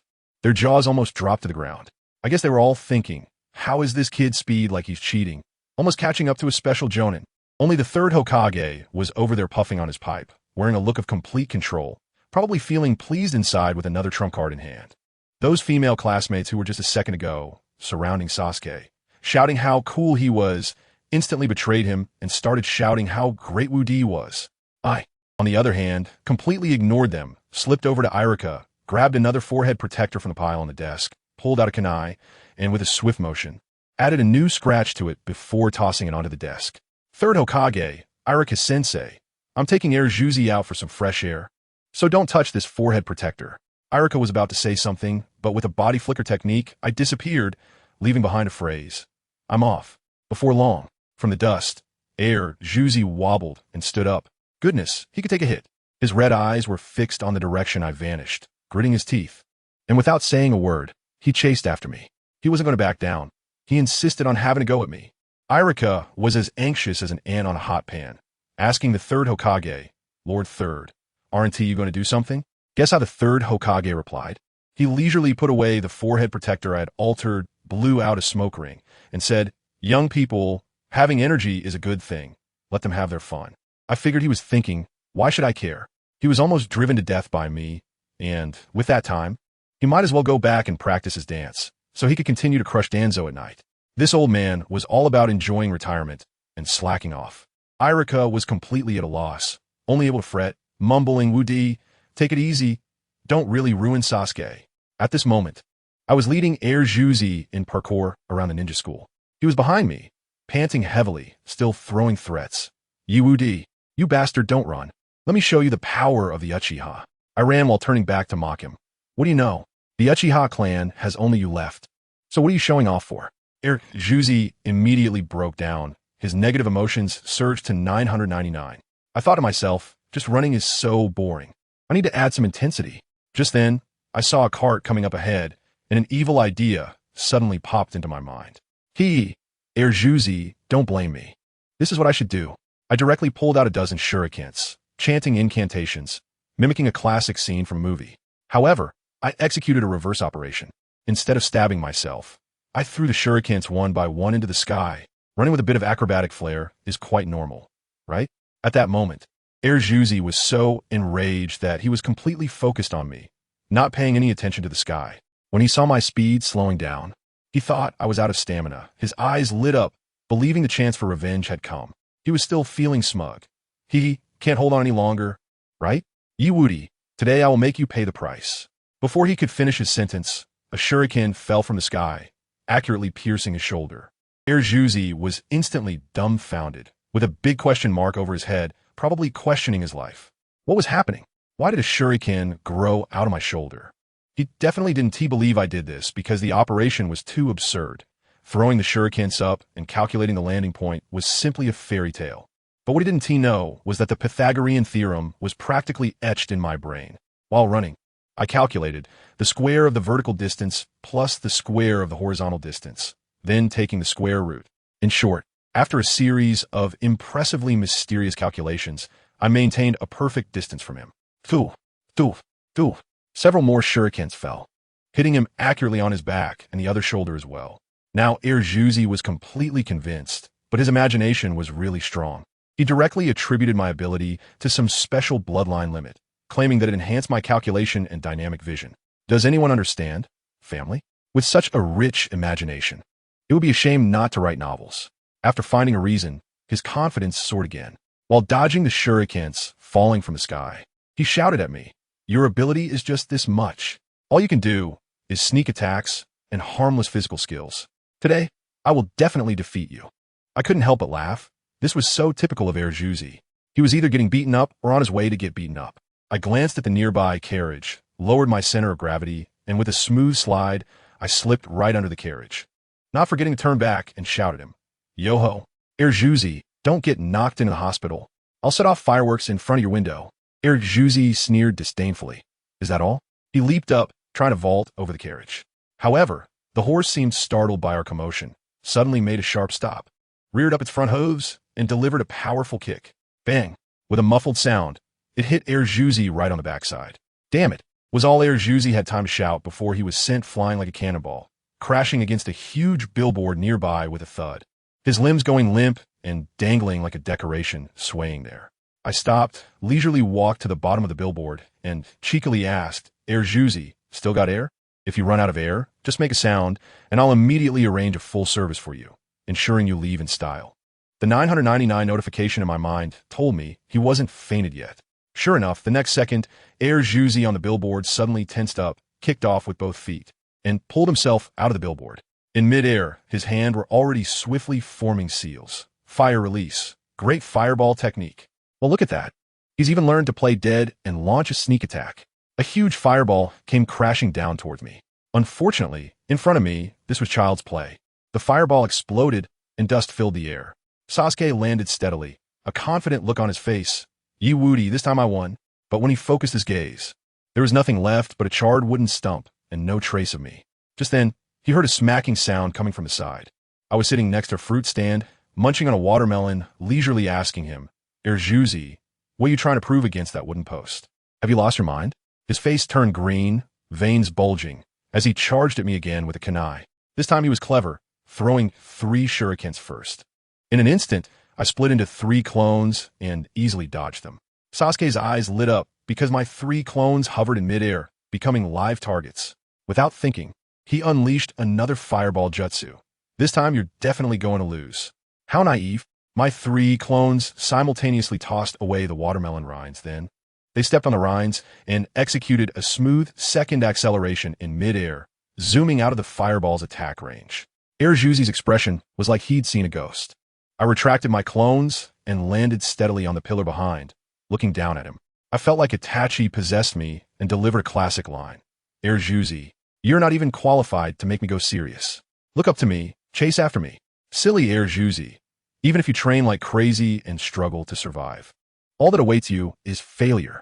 After saying that, I could barely hold back my laughter. Taking advantage of his daze, I quickly turned and ran, not forgetting to add a parting shot. This fool really is hopeless. I said so much, and he is still standing there in a daze. Juzi instantly snapped back to reality, realizing he had been toyed with, gritting his teeth and chasing after me. You Woody, you bastard, don't think you can escape. I accelerated around a corner and left him in the dust, shouting, Hey, Sasuke, going fast in the corners is what really matters. You're still young. He was stubborn too, following the trail I left behind and somehow catching up to the ninja school again. He was scanning for my location like a radar, and at that moment, Naruto, looking downcast after just finishing an exam, stumbled out of the classroom. When Naruto saw Sasuke rushing towards him in a panic, he thought there was an emergency and just stood there waiting. Sasuke spotted Naruto, remembered his last embarrassing experience, and quickly hit the brakes, trying to drift away. Just then, I appeared beside him like a ghost, grinning as I greeted him. Hello, are you busy?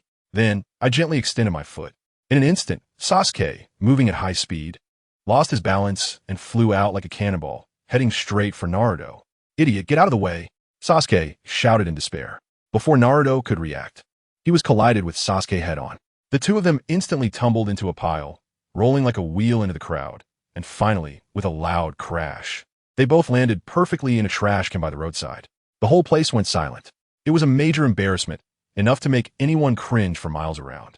I dare say, these two have completely died socially today. The 999 notification in my head kept ringing nonstop. Satisfied, I turned around and strolled back to the classroom door. The third Hokage and Irika were leisurely drinking tea and playing chess. I waved at them, smiling brightly. Hey, looks like you're pretty free. I just finished playing with Sasuke and came back to get my unique forehead protector. The expressions on the third Hokage and Irika's faces, let me tell you, were like they'd seen a ghost. Especially the third Hokage, who took a deep puff from his treasured pipe, the smoke swirling around, making it look like he was about to ascend right there. He had a grin on his face like a blooming chrysanthemum and coughed a couple of times at me. You're back, huh? It's good that you're back. I know what's going on in my heart. This old man has a smile on his face, but inside he has probably already cursed my ancestors 18 generations. He must be thinking, why isn't this little brat causing more trouble for that Uchiha kid? Why is he back so soon? Sure enough, Irika beside him was already at his wit's end, probably under the old man's orders, and directly threw a normal forehead protector at me, as if he was shooing away a beggar. All right, we discussed it. You can consider yourself graduated. Speaking plainly, I pretended to be confused and enjoyed watching him look like he wanted to get rid of me, but couldn't. Wow. Irika blew up right then and there, suddenly standing up, almost spitting in my face. What I mean is you right now. Immediately. Get out. Oh, are you sure? I shrugged. Since they've given me the eviction notice, I might as well leave. Anyway, it doesn't make a difference to me to cause trouble somewhere else. Do you think that just because you want me to leave the classroom, I'll calm down? What a joke. There's a sea of people outside. If I don't take advantage of this great opportunity during the graduation ceremony to make a big scene, I'd be letting down my identity as a troublemaker. As I walked out, I was already planning in my mind. Right, first I should go find my precious wives. Hinata, your husband is coming. Just as I reached the door of the next classroom, I bumped into my newly recognized cheap sister, Yuhi Kurenai, who was coming out with Hinata and Ino. One high-cold beauty and two cute little girls. This scene was simply amazing. The moment Kurenai saw me, especially when she caught sight of the forehead protector tied to my shoulder, her beautiful face instantly broke into a smile. She rushed towards me in 3 quick steps, arms wide open, and a faint fragrance wafted over. Can I refuse? This absolutely cannot be. This comes from my sister's warm care, and I am like a hungry tiger pouncing on its prey, diving in wholeheartedly.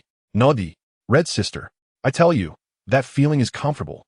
Hinata and Ino beside me watch this scene, their little hands clutching their headbands tightly, especially Hinata, whose little face puffed up like a bun, looking incredibly cute. Yuhi Kurenai is also quite clever. With one arm around me, she stretched the other arm out to pull Hinata and Ino over, creating a 3-person hug. Hey. The two little girls were completely stunned. Corey and I laughed and kissed each of them on the forehead, explaining like a friendly older sister. What are you two little ones thinking? Are you even getting jealous of Nara's sister? Sister? Hinata and Ino exclaimed in unison, looking at me with shocked faces. While I was enjoying myself, I casually mentioned the matter of calling her sister to them. It's not exactly a secret that can't be revealed. After hearing this, the two girls blushed, looking like elementary school students who had done something wrong, and quickly apologized to Hinata. Teacher Hong, I'm sorry. I was quite puzzled at that moment. When did Hinata become so understanding of human emotions? Later, I learned that her father, Anbu Hyuga, had been making her study things like the overbearing clan leader falls in love with me, and how to defeat the unexpected heroine every day to help her win against Ino, who understands family matters. This dad is really committed. He does take action when it matters. Hinata was, of course, overjoyed and asked them to call her sister Hong in private from now on. While we were all getting cozy, I suddenly heard the notification sound of 999 in my mind. Out of the corner of my eye, I saw that brat Mizuki desperately covering his butt, limping out of the crowd, his eyes filled with resentment that could kill. Heh, I didn't pay him any mind. This kind of chump needs to be fattened up before being cut down. I'll make my grand appearance just when he's close to stealing the Book of Seals. Then the emotional value will be off the charts. I lifted my head from Hinata's embrace, smiling in a way that was completely harmless. Sister Hong, I'm going to leave with Hinata and Ino now. There's still people waiting outside. Hinata Hong understood that I was referring to the Hyuga family's guard team and graciously let us go. After saying goodbye to Sister Hong, my obedient and sensible mask was instantly removed, and I looked at the school gate not far away, smiling in a friendly manner. Hinata thought I missed Sister Hong and softly comforted me. I patted her little head and changed the subject. Hinata, do you remember the celebration plan I arranged at the entrance before? Ino, that little clever girl, instantly caught on, her eyes sparkling. I winked at her. That's right, just as you thought. Hinata looked adorably confused. Ino, what are you thinking? Ino explained with a smile. Simply put, the school will become very lively because of Brother Wudi. I looked at the two of them who hadn't put on their headbands yet and chuckled. Isn't this just waiting for me to put them on for them? My damn charm. All right, I'll indulge them. I smiled and ruffled their hair. Before the fun starts, tell me, where do you want me to help you with your headbands? Wearing headbands. As soon as Hinata heard this, her face turned bright red, and she swayed like she was about to faint. I quickly grabbed her headband and said with a smile, you can wear this around your neck, it's cute. While speaking, I swiftly tied it for her and then quickly pecked her on the lips. Good Hinata, don't faint just yet. There will be a big scene later. Just as the words left my mouth, she murmured together, and then she gloriously fainted. Great. I had to use a shadow clone to support her. After dealing with this fainting steam girl, I turned to Ino. This girl knows how to attract attention. Her face was flushed, and she bravely lifted her shirt to reveal her tiny waist. Nara and I want to wear it around my waist. My eyes are spinning. Who can handle this? I answered without hesitation. Of course. It's my honor to serve a beautiful woman. I pressed my hands directly against her. And wow, the sensation was incredible. While I tied her headband, I mischievously scratched her waist. Ha, it tickles. You're naughty, Woody brother. Stop it. Ino was laughing so hard, she almost collapsed into my arms. I leaned close to her ear and gently bit her earlobe. I'll help you tie it again next time. Okay. The little girl shivered all over, her head nearly smoking, but she still responded with a soft okay. After equipping both my wives, I directly hugged one on each side and instantly appeared on top of the highest pillar at the school gate. The wind blew the straps of my headband, and I felt like a true king. Hinata and Ino in my arms had stars in their eyes. Below, the group of recently graduated male classmates looked like their resentment was about to materialize, and the sound of notifications in my head just wouldn't stop. However, the reaction from the female classmates was completely different. One girl took a bench and knocked down a few obstructive boys beside her, raising her arms and shouting, Sisters, we found Woody brother. Team 1 and Team 2, surround him. Teams 3 and 4, go get more people. We must bring back the brother today. Charge! For Woody brother. In an instant, a massive crowd of girls, armed with benches, whips, and candles, rushed towards me by the pillar, creating a scene comparable to Train to Busan. The third-generation old man watching from the office window had a dark expression. He was probably getting a headache from my antics. However, he had no choice but to let Irika bring people to maintain order, while he turned back to continue the music and dance. Hinata was stunned in my arms. Woody brother, with so many people, what should we do? I calmly waved my hand and said, Don't panic, it's just a small situation. Just then, Ino pointed into the distance and exclaimed in surprise, "Neru, look, my dad and Hinata's dad have both brought their guard teams." I looked over and saw that Hinata, Hizashi, and Yamanaka Inoichi, the two clan leaders, were personally leading their teams. And the two groups were subtly confronting each other at the school gate, as if they were about to fight, but their eyes occasionally glanced in my direction. I understood in an instant. It's not just the Hinata family that wants me to become their son-in-law. The Yamamoto family is also having ideas. Although I really didn't anticipate this turn of events, I have to play along. I confidently smiled at the two girls in my arms. That's right. Everything was within my expectations. Wow, Brother Wudi, you're amazing. The two girls looked at me with even more admiration. I was overjoyed, thinking soft rice is still rice. Whether I eat from one family or two, I can totally accept such an incident. Determined, I jumped down from the pillar holding both of them, flying towards my two future father-in-laws. And guess what I saw? My two future father-in-laws, Hyuga Hizashi, the clan leader of the Hyuga clan, and Yamanaka Inoichi, the clan leader of the Yamanaka clan, both nearly 100 years old, were staring at each other like elementary school kids fighting over territory, their CPUs almost overheating. Yamanaka Inoichi patted Hyuga Hizashi's shoulder, looking quite pleased. "Hizashi, did you see? My daughter Ino is closest to Neru. What does this mean?" "It means my daughter has charm. This son-in-law is reserved for the Yamanaka family." Goodness, Hyuga Hizashi immediately exploded, rolling his eyes and unleashing his aura. "Reserve my ass. He's living in my house. That means he's firmly part of a Hyuga family. You Yamanaka family should go wherever it's cool." Let me tell you, these two are arguing fiercely, and the surrounding Konoha ninjas are as quiet as quails, not daring to breathe. Of course, who would dare to intervene when the top clan of Konoha is clashing with the leader of the intelligence department? Do they want to risk their lives? Just when the atmosphere was so tense it could ignite, I made my grand entrance holding two girls. I cleared my throat and shouted in the most carefree tone I've ever had in my life. "Yo, both fathers-in-law, you're here." Puffed. I felt like I heard the sound of the entire audience's hearts breaking and tea being splashed. Family members, who understands? In that moment, everyone's expression was like they had seen a ghost. The onlookers around were almost dropping their jaws, buzzing with discussion. Is this kid crazy? He, a common orphan, dares to challenge the heads of two major families at the same time? Does he understand what physical transcendence means? It's all over now. This time he is completely done for. Just wait to be beaten up by the two families together. The curve at the corner of my mouth has never gone down, and my heart is filled with joy. Oh, mortals, you truly have no idea of my value.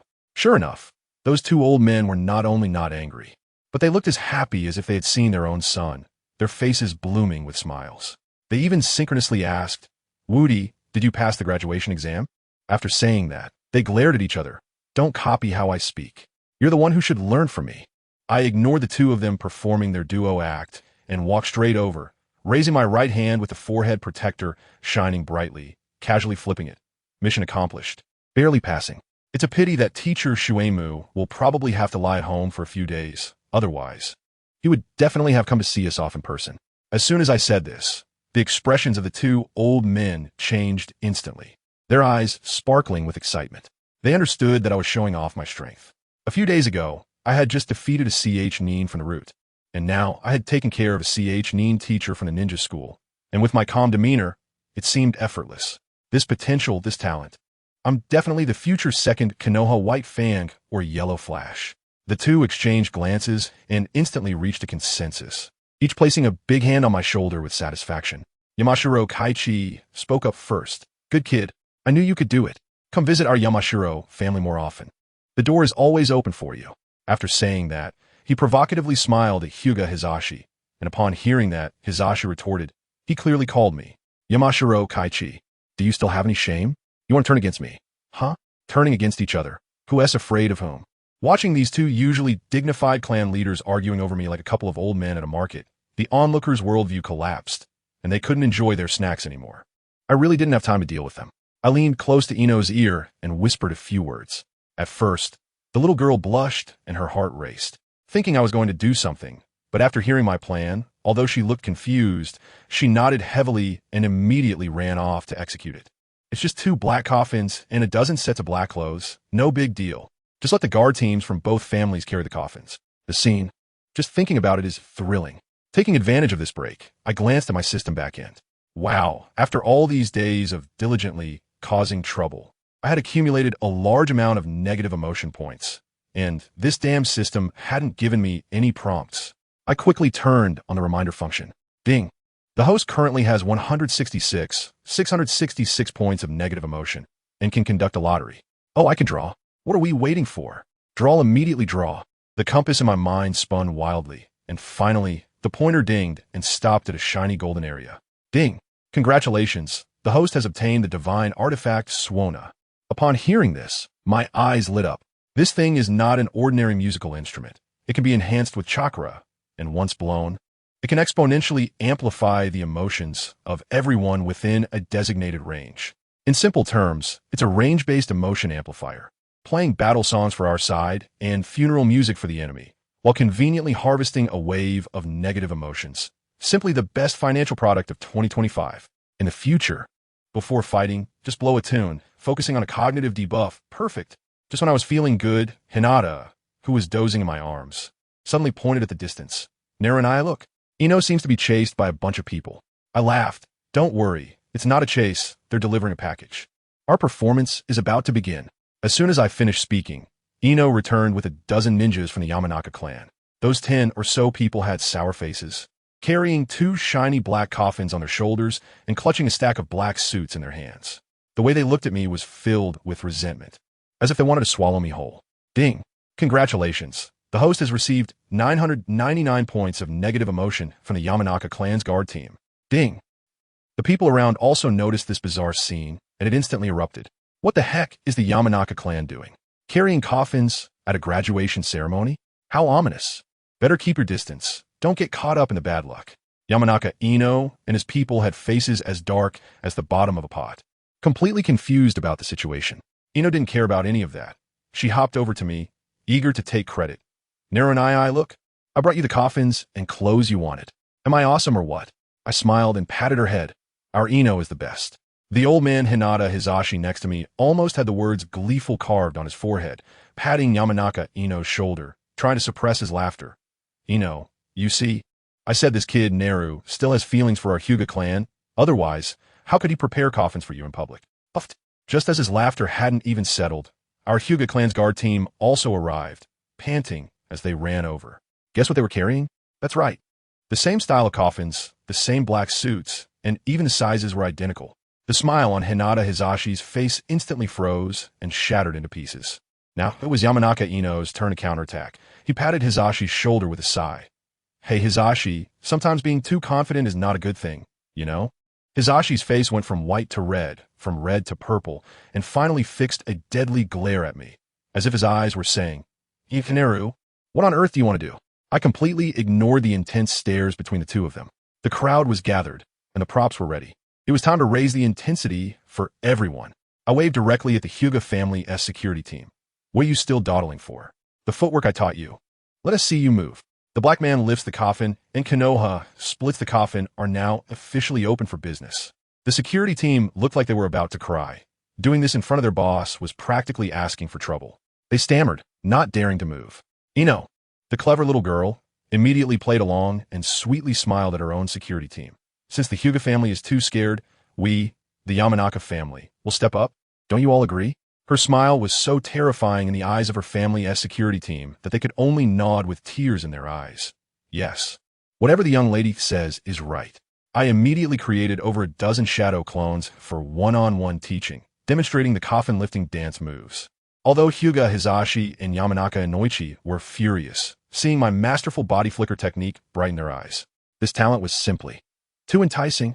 When Hyuga Hizashi saw this, he thought, wow, all the spotlight is on the Yamanaka family. That won't do. I can't lose face. He quickly changed his tone and shouted at his own security team. Wudi is our Hyuga family's son-in-law. You do whatever he tells you.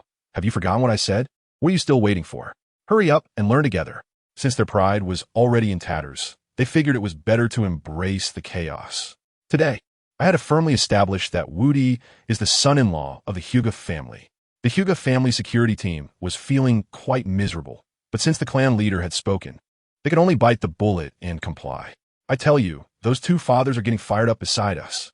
The head of the Yamashiro family, Yamashiro Haichi, this old fox with a smile that doesn't reach his eyes, leaned over to Hinata Hizashi and said, Oh, Hizashi, look at your family's guard team. They look so unwilling.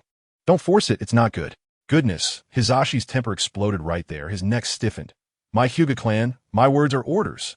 And Yewudi is our son-in-law. You Yamashiro family can forget about it. Look at that.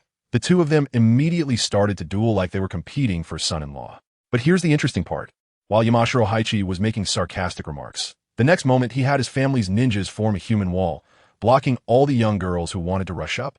Hizashi was even more resolute. 1 second, he was glaring at someone.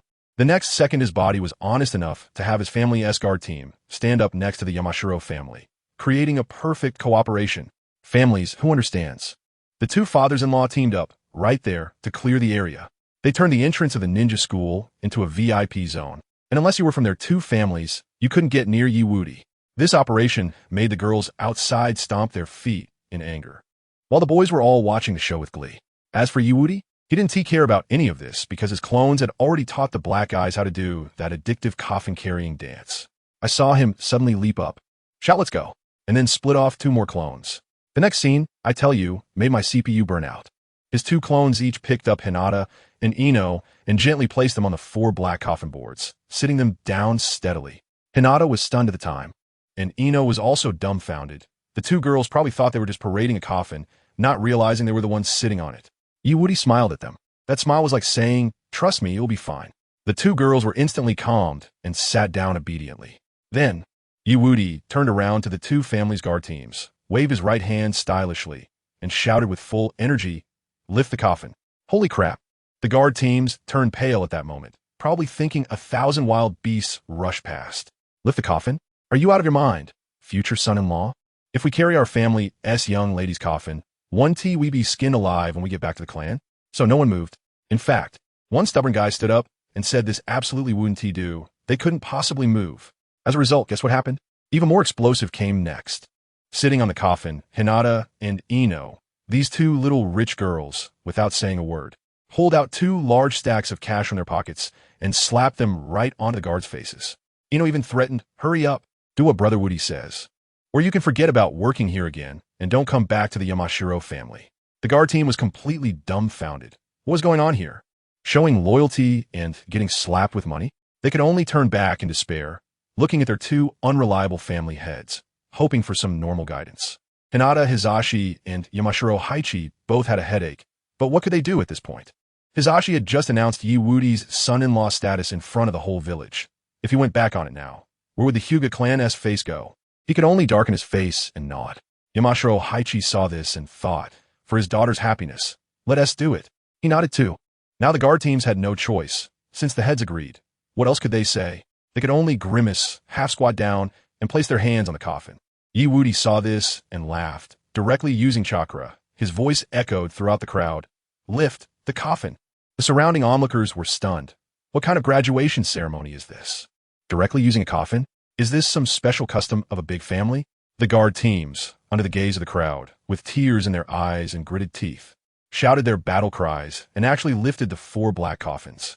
At that moment, not just them, even the 3rd Hokage, Saratobi Risen, and Irika Sensei, thought this was ridiculous. But at least nothing else strange happened, so it was barely acceptable.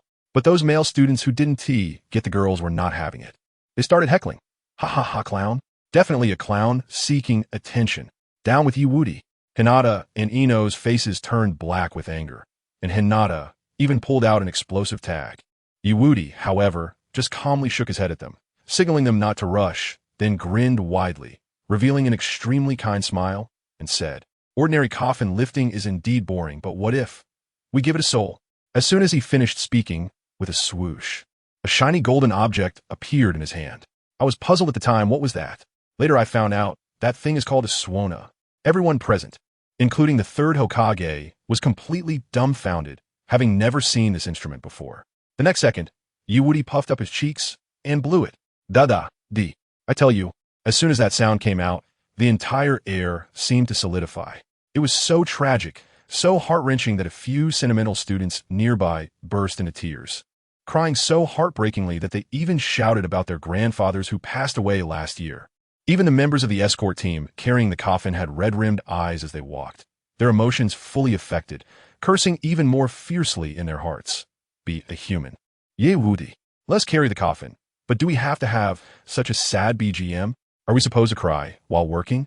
Teacher Irika was anxious at that moment. If the unaware villagers saw this, they would think some big shot in the village had died. Just as he was about to rush up to stop it, he was held back by the third Hokage. The old man was quite a character, saying, kids, just fooling around. Just send someone to explain it to the villagers. Hinata, Hizashi, and Yamamoto Kiba could only hold their noses and acquiesce. The third Hokage even lamented, saying if it weren't for the fact that he had no granddaughter, he would want to snatch this kid to be his grandson-in-law. He finally added, once this kid grows up a bit more, he shouldn't be this chaotic, right? Just as the right left his mouth. An unexpected change occurred. Yi Wudi's two shadow clones suddenly started singing. With various instruments, the Suona reigned supreme, either ascending to heaven or getting married. Upon hearing this, the third Hokage and the others were intrigued, debating who should use this song when they died.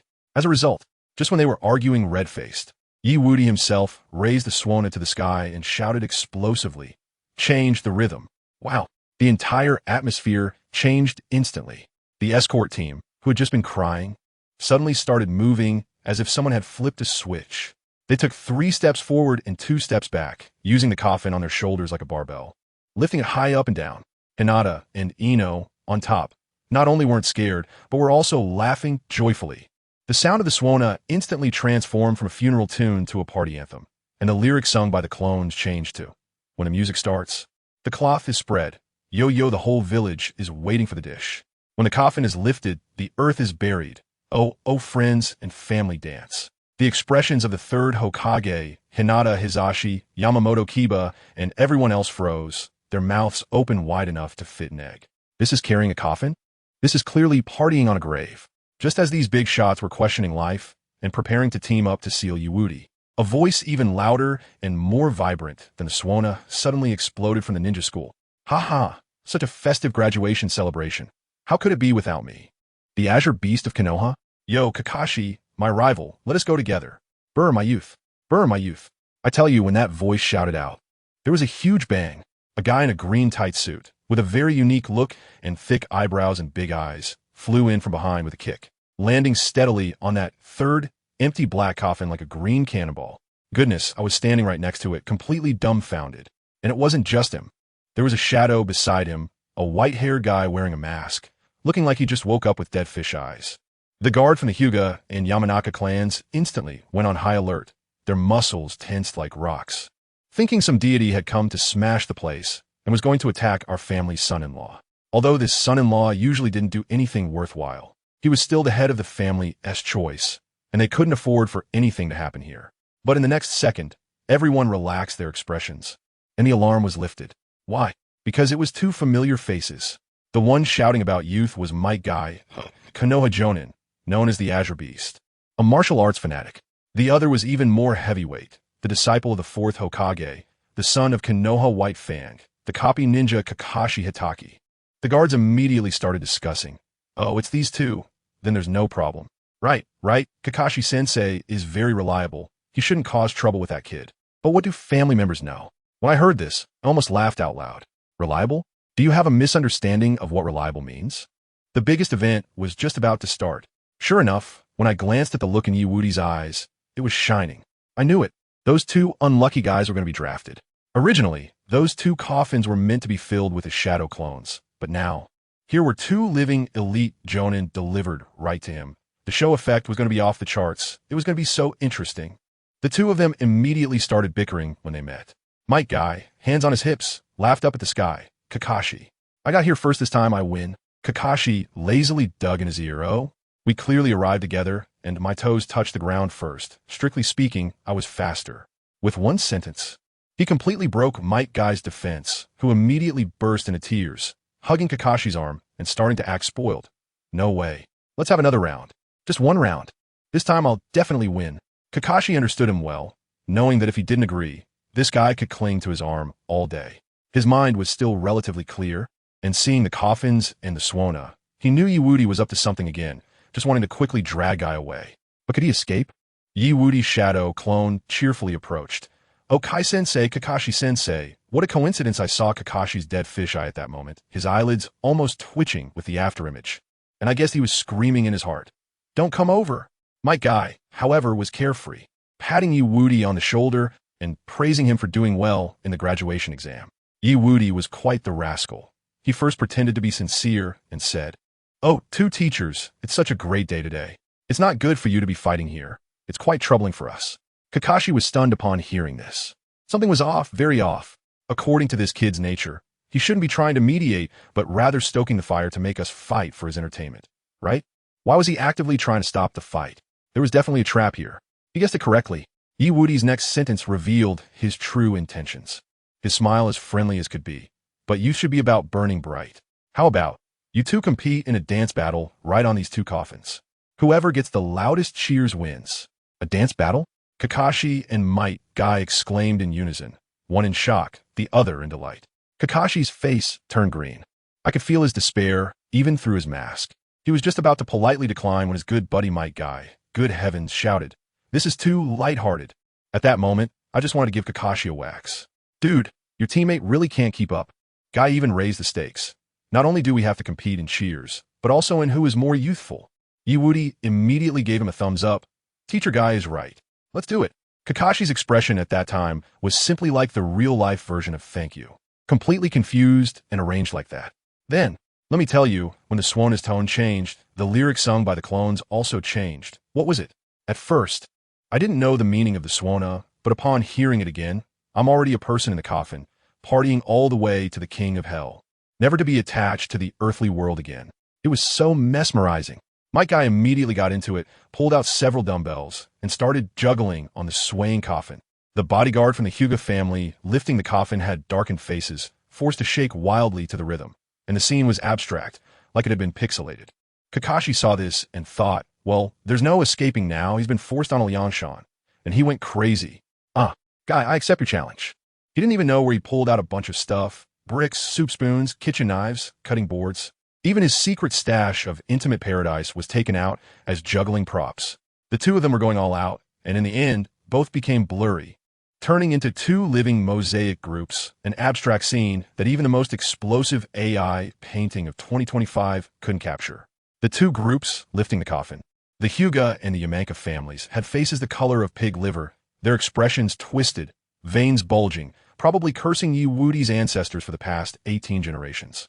As for Yi, he nodded in satisfaction, feeling the atmosphere wasn't enough. He wanted to drag the whole village into this. He shouted to the onlooking villagers, "Neighbors, today is a joyous day. Let us all have fun, forget our troubles, and jump up." What happened? The villagers completely ignored him. Can dancing fill your stomach? They were leaving, going to make money. The crowd started to disperse. At that moment, Kakashi and the other victims were about to burst out laughing, just waiting to see Yi eat dirt. But let me tell you, this kid Yi didn't play by the rules at all. He turned around and pulled out a huge handful of money from his pocket, scattering it everywhere. A rain of cash fell from the sky. Those who were just about to leave got slapped in the face with money and froze instantly. Yi directly announced, "Don't go, everyone. Those who dance today, I'll pay you." Family, who understands? 1 second they were indifferent, the next their eyes lit up. I don't know who led the charge, but the whole crowd suddenly shouted, "Once the tune starts, cover the cloth." The whole village, young and old, waits for the dishes. And it turned into a large outdoor dance party. The scene was incredibly shocking. In the distance, Hyuga Hizashi's face turned green with anger because he knew that the money being thrown was all his. Yamanka Ino was nearby, enjoying the show. But the next second, a bigger rain of cash started falling from the sky. It doubled. I was stunned. I thought Yi wasn't that rich, but upon closer inspection, good heavens, Hinata and Ino, the two little rich girls, were also throwing money from their own coffins. They innocently said, "We saw Brother Woody throwing money. So we join in whatever Brother Woody needs Ino to do, Ino will do it." Hyuga Hizashi and Yamanka Ino completely broke down, their hearts bleeding. "My good daughter, you're throwing away the hard-earned money your father made for missions." This was a pure scene of paternal love and filial piety. Yi saw this, and not only didn't he stop them, but also instantly appeared beside them, joining in to throw money with the two little rich girls. The three of them dancing and throwing money, happy like three 200-pound kids. The rain of cash became even heavier. In the end, those two old fathers were completely at a loss. Guess what they did?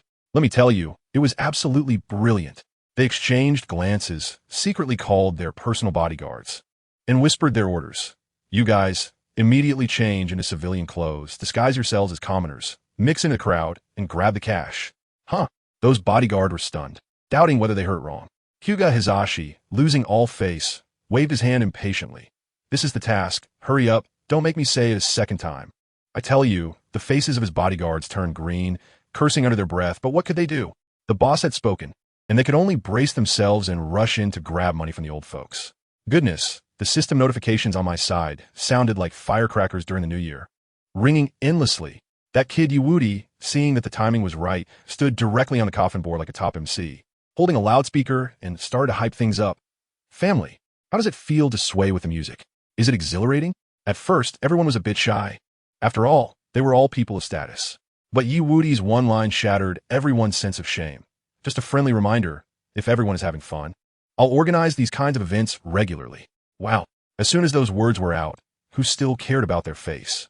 They could still make money later. On the spot, everyone went wild. The shouts of excitement nearly blew the roof off the wooden house. Since it was so exhilarating, let's all get hyped. Wudi raised his arm and called out, instantly transforming the venue into a large outdoor dance party. Whoever paid was the boss. Forget about dancing. Even if they danced their legs off today, it would be worth it. This amount of money was enough for their wages for several days. The whole crowd started to sway, but the most explosive ones were Kai and Kakashi.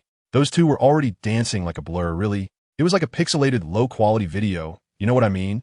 Kai, with his flashy bag, was particularly excited, shouting at Kakashi, Yash.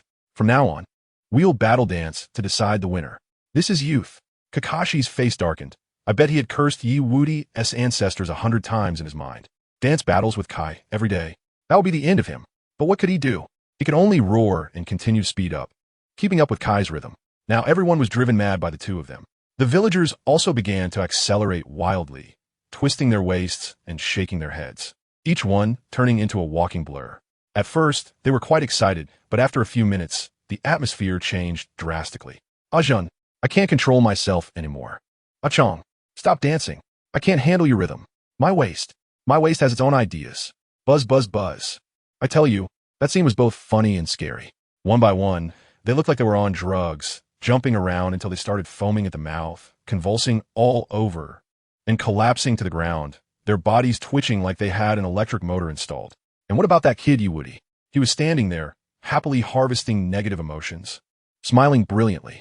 Just then, the third Hokage finally couldn't sit still any longer and emerged from the shadows with a group of masked Anbu.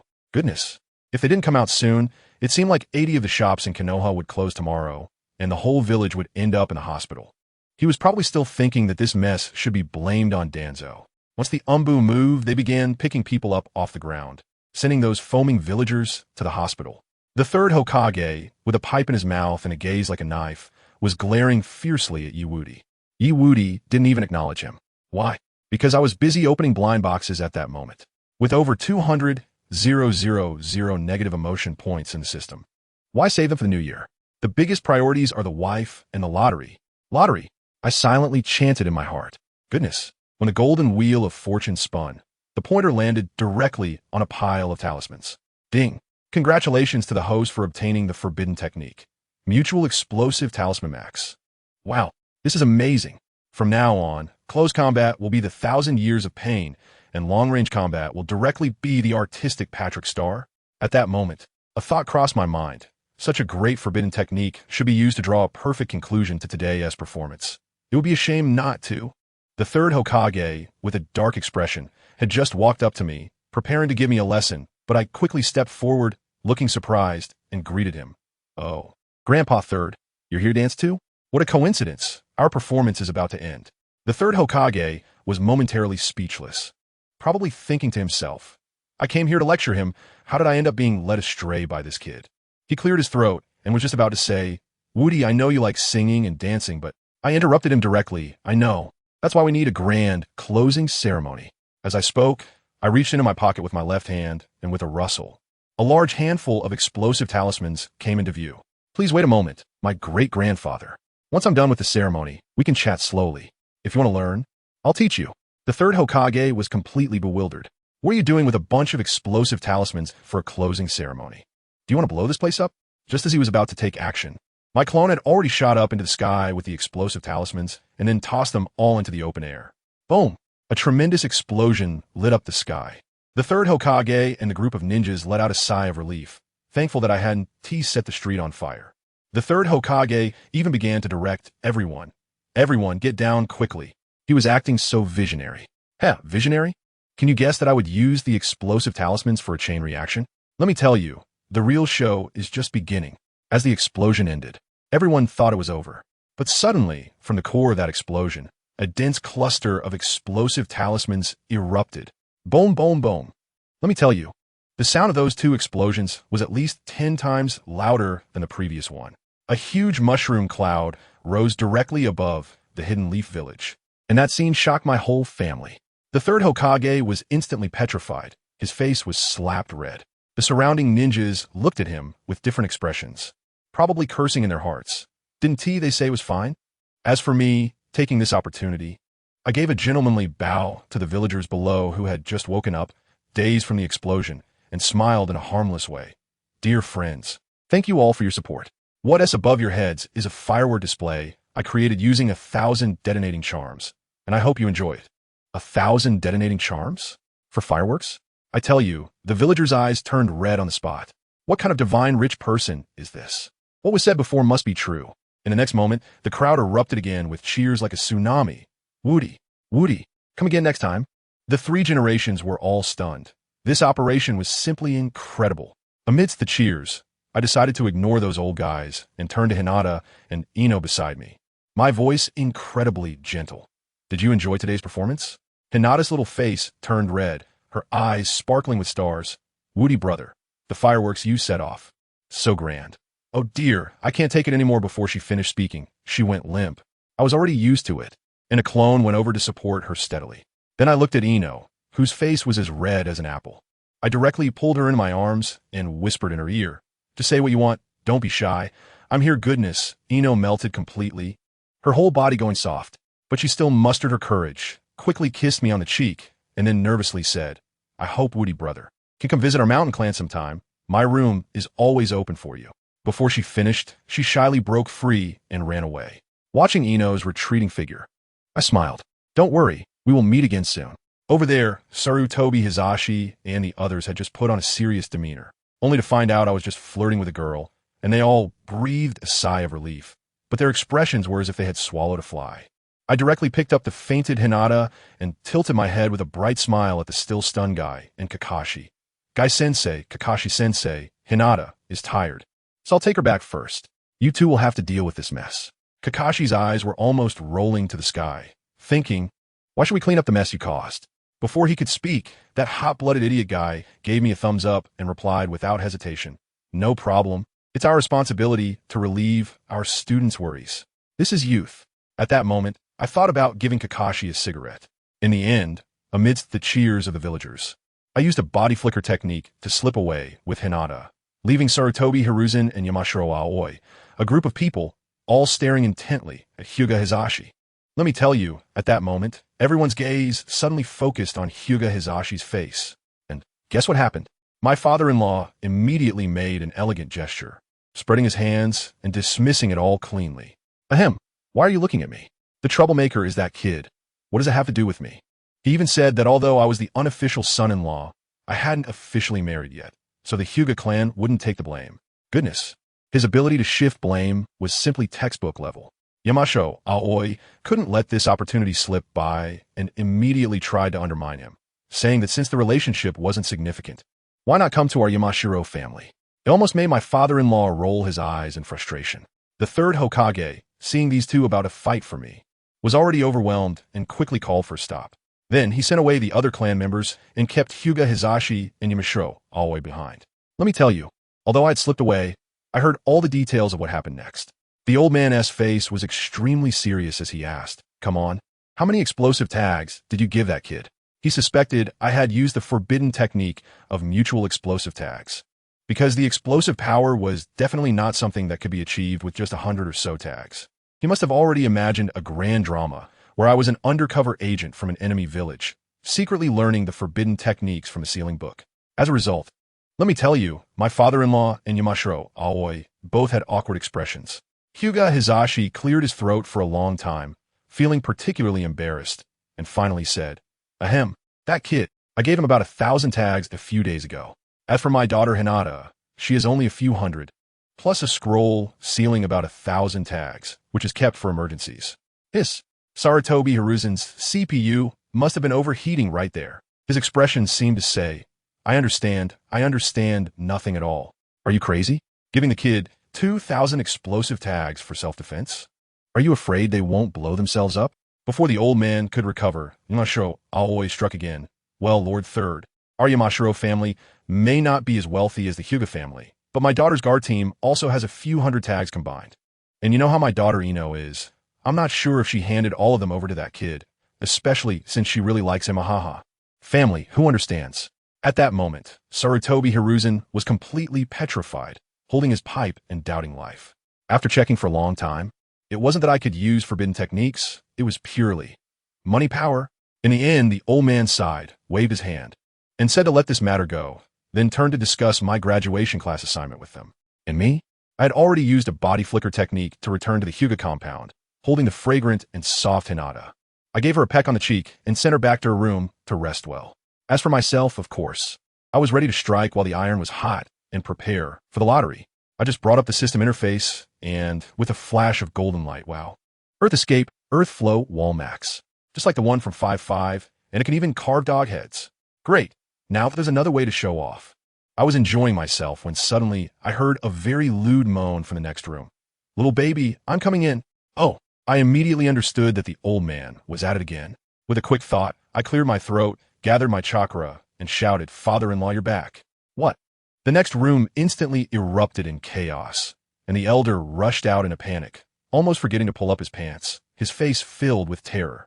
He hurriedly fixed his clothes, opened the door, and pretended to be calm. Ahem, Rizawudi, you're back. I looked at the cold sweat on his back and almost laughed out loud. I deliberately said, yes, Hinata, and I passed easily. Then I changed the subject, Elder. You continue with your work, go back to plow the fields, don't keep them waiting too long. As soon as I mentioned plow the fields, the elder's face turned pale. Only then did he realize that I was tricking him. I strolled over leisurely and patted his shoulder. Elder, don't be so nervous. My father-in-law is still outside cleaning up after me. He hasn't come back at all. His expression changed from terror to anger, then to gritted teeth. Faster than a Sichuan opera, face-changing act. I stood there, extending my right hand and lightly rubbing my thumb and index finger together. Those who understand, understand. The elder was shaking with rage, but in the end he still pulled out a wad of cash from his pocket and stuffed it into my hands. There was no other way. I had him by the handle, and if he wanted to farm happily in the future, wouldn't he needed to keep watch for him? I happily accepted the hush money and left a message saying, Elder, I appreciate your heavy kindness, and I will accept it. Then, in an instant, I went to play with Zaiwo Huo. Of course, I also cheekily left a shadow clone at his door, under the pretext that if he missed me, he could chat with it first. I just landed in the courtyard of Hanabi, and wow, this guy Neji didn't say a word, and shurikens came flying at me. He was shouting, who are you? Trespassing in the Hyuga residence. I lightly swayed my body and dodged all of it, instantly appearing next to him, leisurely pouring myself a cup of tea. Sigh, Neji, you're still too impatient. I took a sip and raised the cup in front of him before he could speak. By the way, would you like some tea? Without waiting for his answer, I gulped it down myself and smacked my lips. Oh, it's delicious, right? Neji. His face darkened, but he couldn't fight back, so he just held it in. At that moment, Xiaohua, who was busy practicing on the wooden dummy, saw me and her eyes lit up with excitement. She screamed and rushed over. Brother Wudi, I want a hug. I want to be lifted high. Of course, I was spinning around with my little spark. Just as we were about to go see her little secret, Neji coldly said from behind, Hanabi, your training isn't finished yet. Be careful the head of the family comes back to lecture you. Little Hanabi's smiling face instantly fell. Looking wronged as she prepared to go back and continue training. Seeing her pitiful expression, I immediately stepped in front of her. I can tell you at that moment, there was only one thing in my mind. I don't want you to think, I want to think. I looked at Neji, who was completely confused, and directly said, Neji, you got it wrong. Hanabi's training has already ended today. Woody brother? Hanabi looked at me in surprise. Neji was anxious and quickly reminded me of the seriousness of the situation. Are you crazy? I'm telling you, I was right there watching, and everyone was dumbfounded. Neji was really trying to persuade me. Woody, don't mess around. This is a direct order from the head of the family. So, guess what happened next? My brother just turned around without paying him any attention. Instead, he grabbed Hanabi's little hand and smiled brightly. What are you waiting for? Let's go see something good. Hanabi, that little girl, understood the situation and waved her hands anxiously. No, Woody brother, my training isn't finished yet. If my dad finds out, you will get scolded too. Oh, those words touched my brother, and he immediately gave her a pat on the head, then said something that left me dumbfounded. What are you afraid of? He said with a smile. As long as everyone present acts blind, no one will notice, right? Hanabi. Neji. Family, who understands? After he said that, his kind face turned towards Neji, and in his hand, he leisurely started to twirl a shuriken, locking Neji down with a nin chakra. Neji, his tone was just like coaxing a child. Do you see anything right now? Isn't Hanabi still training really hard? I said, right? Oh my gosh. Ningxi's face turned green at that moment. Wow. So what you meant by not being discovered is in the physical sense. This is forcing him onto the pirate ship. Ningxi still wanted to struggle a bit and gritted his teeth to say, Woody, ISNT this. Not good? As a result, my brother directly threw a bomb at him. What is wrong with it? I don't care what you think. I care about what I think, and right now, I think this is a great idea. Ningxi felt like his CPU was about to burn out. Arguing with this guy? That is not just playing music to a cow. That is like playing the violin to a cow. Even the cow thinks you're noisy. He had no choice but to take a step back. All right, but you have to give me a reason. Tell me how to explain this to the family head. My brother blinked innocently after listening. Reasons? Explanations? Do these things have anything to do with me? Niji's eyes widened in shock. Wait, you can't be thinking of making me take the blame all by myself, right? What's wrong with that? I tell you, just this one sentence, Niji's fists were creaking as he clenched them, and he was already on the edge of exploding right there. It looked like a full-on fight was about to break out, but my brother suddenly changed his tone, dramatically sighing and speaking earnestly. Neji, we've known each other for so many years. Don't you know who I am? He said with a pained expression. I, in fact, am a good person. I almost spit out my drink at that moment. Are you a good person? You're way too outrageous. Ningxi I was obviously stunned by this shameless remark, and for a moment forgot to be angry. My brother, seeing an opportunity, quickly took action. Don't get too excited yet. Just listen to me. The reason you're training Hua is to make her stronger, right? Isn't that true? Neji nodded blankly. That was indeed the case. Then it's settled. My brother clapped his hands, taking the initiative to propose conditions. How about this? I'll teach Hua a few moves on the spot, and I guarantee her strength will soar. After I'm done, you can test her out in a match. If I teach her well, it's not too much to ask for her to play with me for a while, right? Once this condition was put forward, Neji hesitated instead. This matter didn't seem to have any real loss for him. If Woody failed to boast, he could not only vent his frustrations, but also silence him. If he actually succeeded, then Hua would become stronger, and the head of the family would only be pleased to know. Thinking of this, Neji relented. If you can really do it, not to mention me, the head of the family wouldn't have any objections either. All right. I hope you can keep your word when you end up in trouble later. My brother smiled slyly, and didn't forget to add a jab, of course. I'm not afraid of you breaking your word anyway, since you can't beat me. Niji's face, which had just relaxed, instantly darkened again. My brother completely ignored him and leaned down a whisper in Hua's ear, babbling, Xiao Hua, later you just do this, and that. Got it. After listening, Hua looked at Ningxi with a troubled expression. WudiGets, will this really hurt Ningxi Ji? Upon hearing this, Ningxi's eyelids twitched violently, and his ominous premonition grew stronger. Goodness, just a few words can make Hua hurt me? What kind of forbidden technique are you teaching? My brother was still there rubbing Hanabi's head, chuckling and saying, don't worry, although Niji's strength is like a joke to me. It's not something you can easily defeat right now. As a result, Hanabi's little head turned, and she said, wait a minute, you're saying Neji is a joke, but I can't beat him, so does that mean I'm even worse than a joke? Oomph. Neji, who was listening nearby, felt the veins on his forehead throb. You two should stop it. Just because I can't beat you, Woody, doesn't mean I've become a unit of measurement for being weak. My brother was also taken aback and quickly added, oh, little Hua, think about it. How old are you now, and how old is Neji? When he was your age, he definitely couldn't beat you. If you don't believe it, ask him. Hua immediately turned her head, blinking her big eyes, and asked Neji, Brother Neji, is it true? What could Neji say? He could only squeeze out a smile that looked worse than crying. Ah, of course you can. The little girl instantly became happy, bouncing on the spot, and then suddenly struck a pose, waving her pink little fists at Neji. Oh yeah? Come on, Brother Neji, let me show you my power. Neji had no choice but to adopt the standard Hyuga family's gentle fist starting stance. The two faced off for just a few seconds when Hua shot out like a little cannonball, throwing a punch straight at Neji's face. Who is Neji? A genius of the Hyuga clan, he narrowed his eyes and instantly found the flaw, ready to counter with a gentle fist. But just then, Hua shouted in a babyish voice, calling out a move name that made Neji question his life. Away 18 styles. Old man, push cart, advanced version. Old man splash water. Neji was momentarily stunned. What was that? Water release? No, wait. While he was lost in thought, a bright, innocent smile appeared on Huahua's face. Brother Neji, you fell for it. As soon as she finished speaking, her punching hand suddenly opened, and a handful of sand splashed all over Neji's face. Oh my god, the old man is just throwing sand. Wudi, come on, be a person. Ningxi was so furious that he waved his hands to disperse the sand, while thinking of speeding up to get close. As long as he got face to face, Hua wouldn't have a chance to use these dirty tricks. But as soon as he moved, he saw Hua suddenly crouch down, eyes locked onto his vital area. Ningxi's face instantly turned from black to purple. Wudi, you beast, what on earth did you teach her? I'll weigh 18 styles. Hua master strikes you in the middle. Hua shouted out another outrageous move.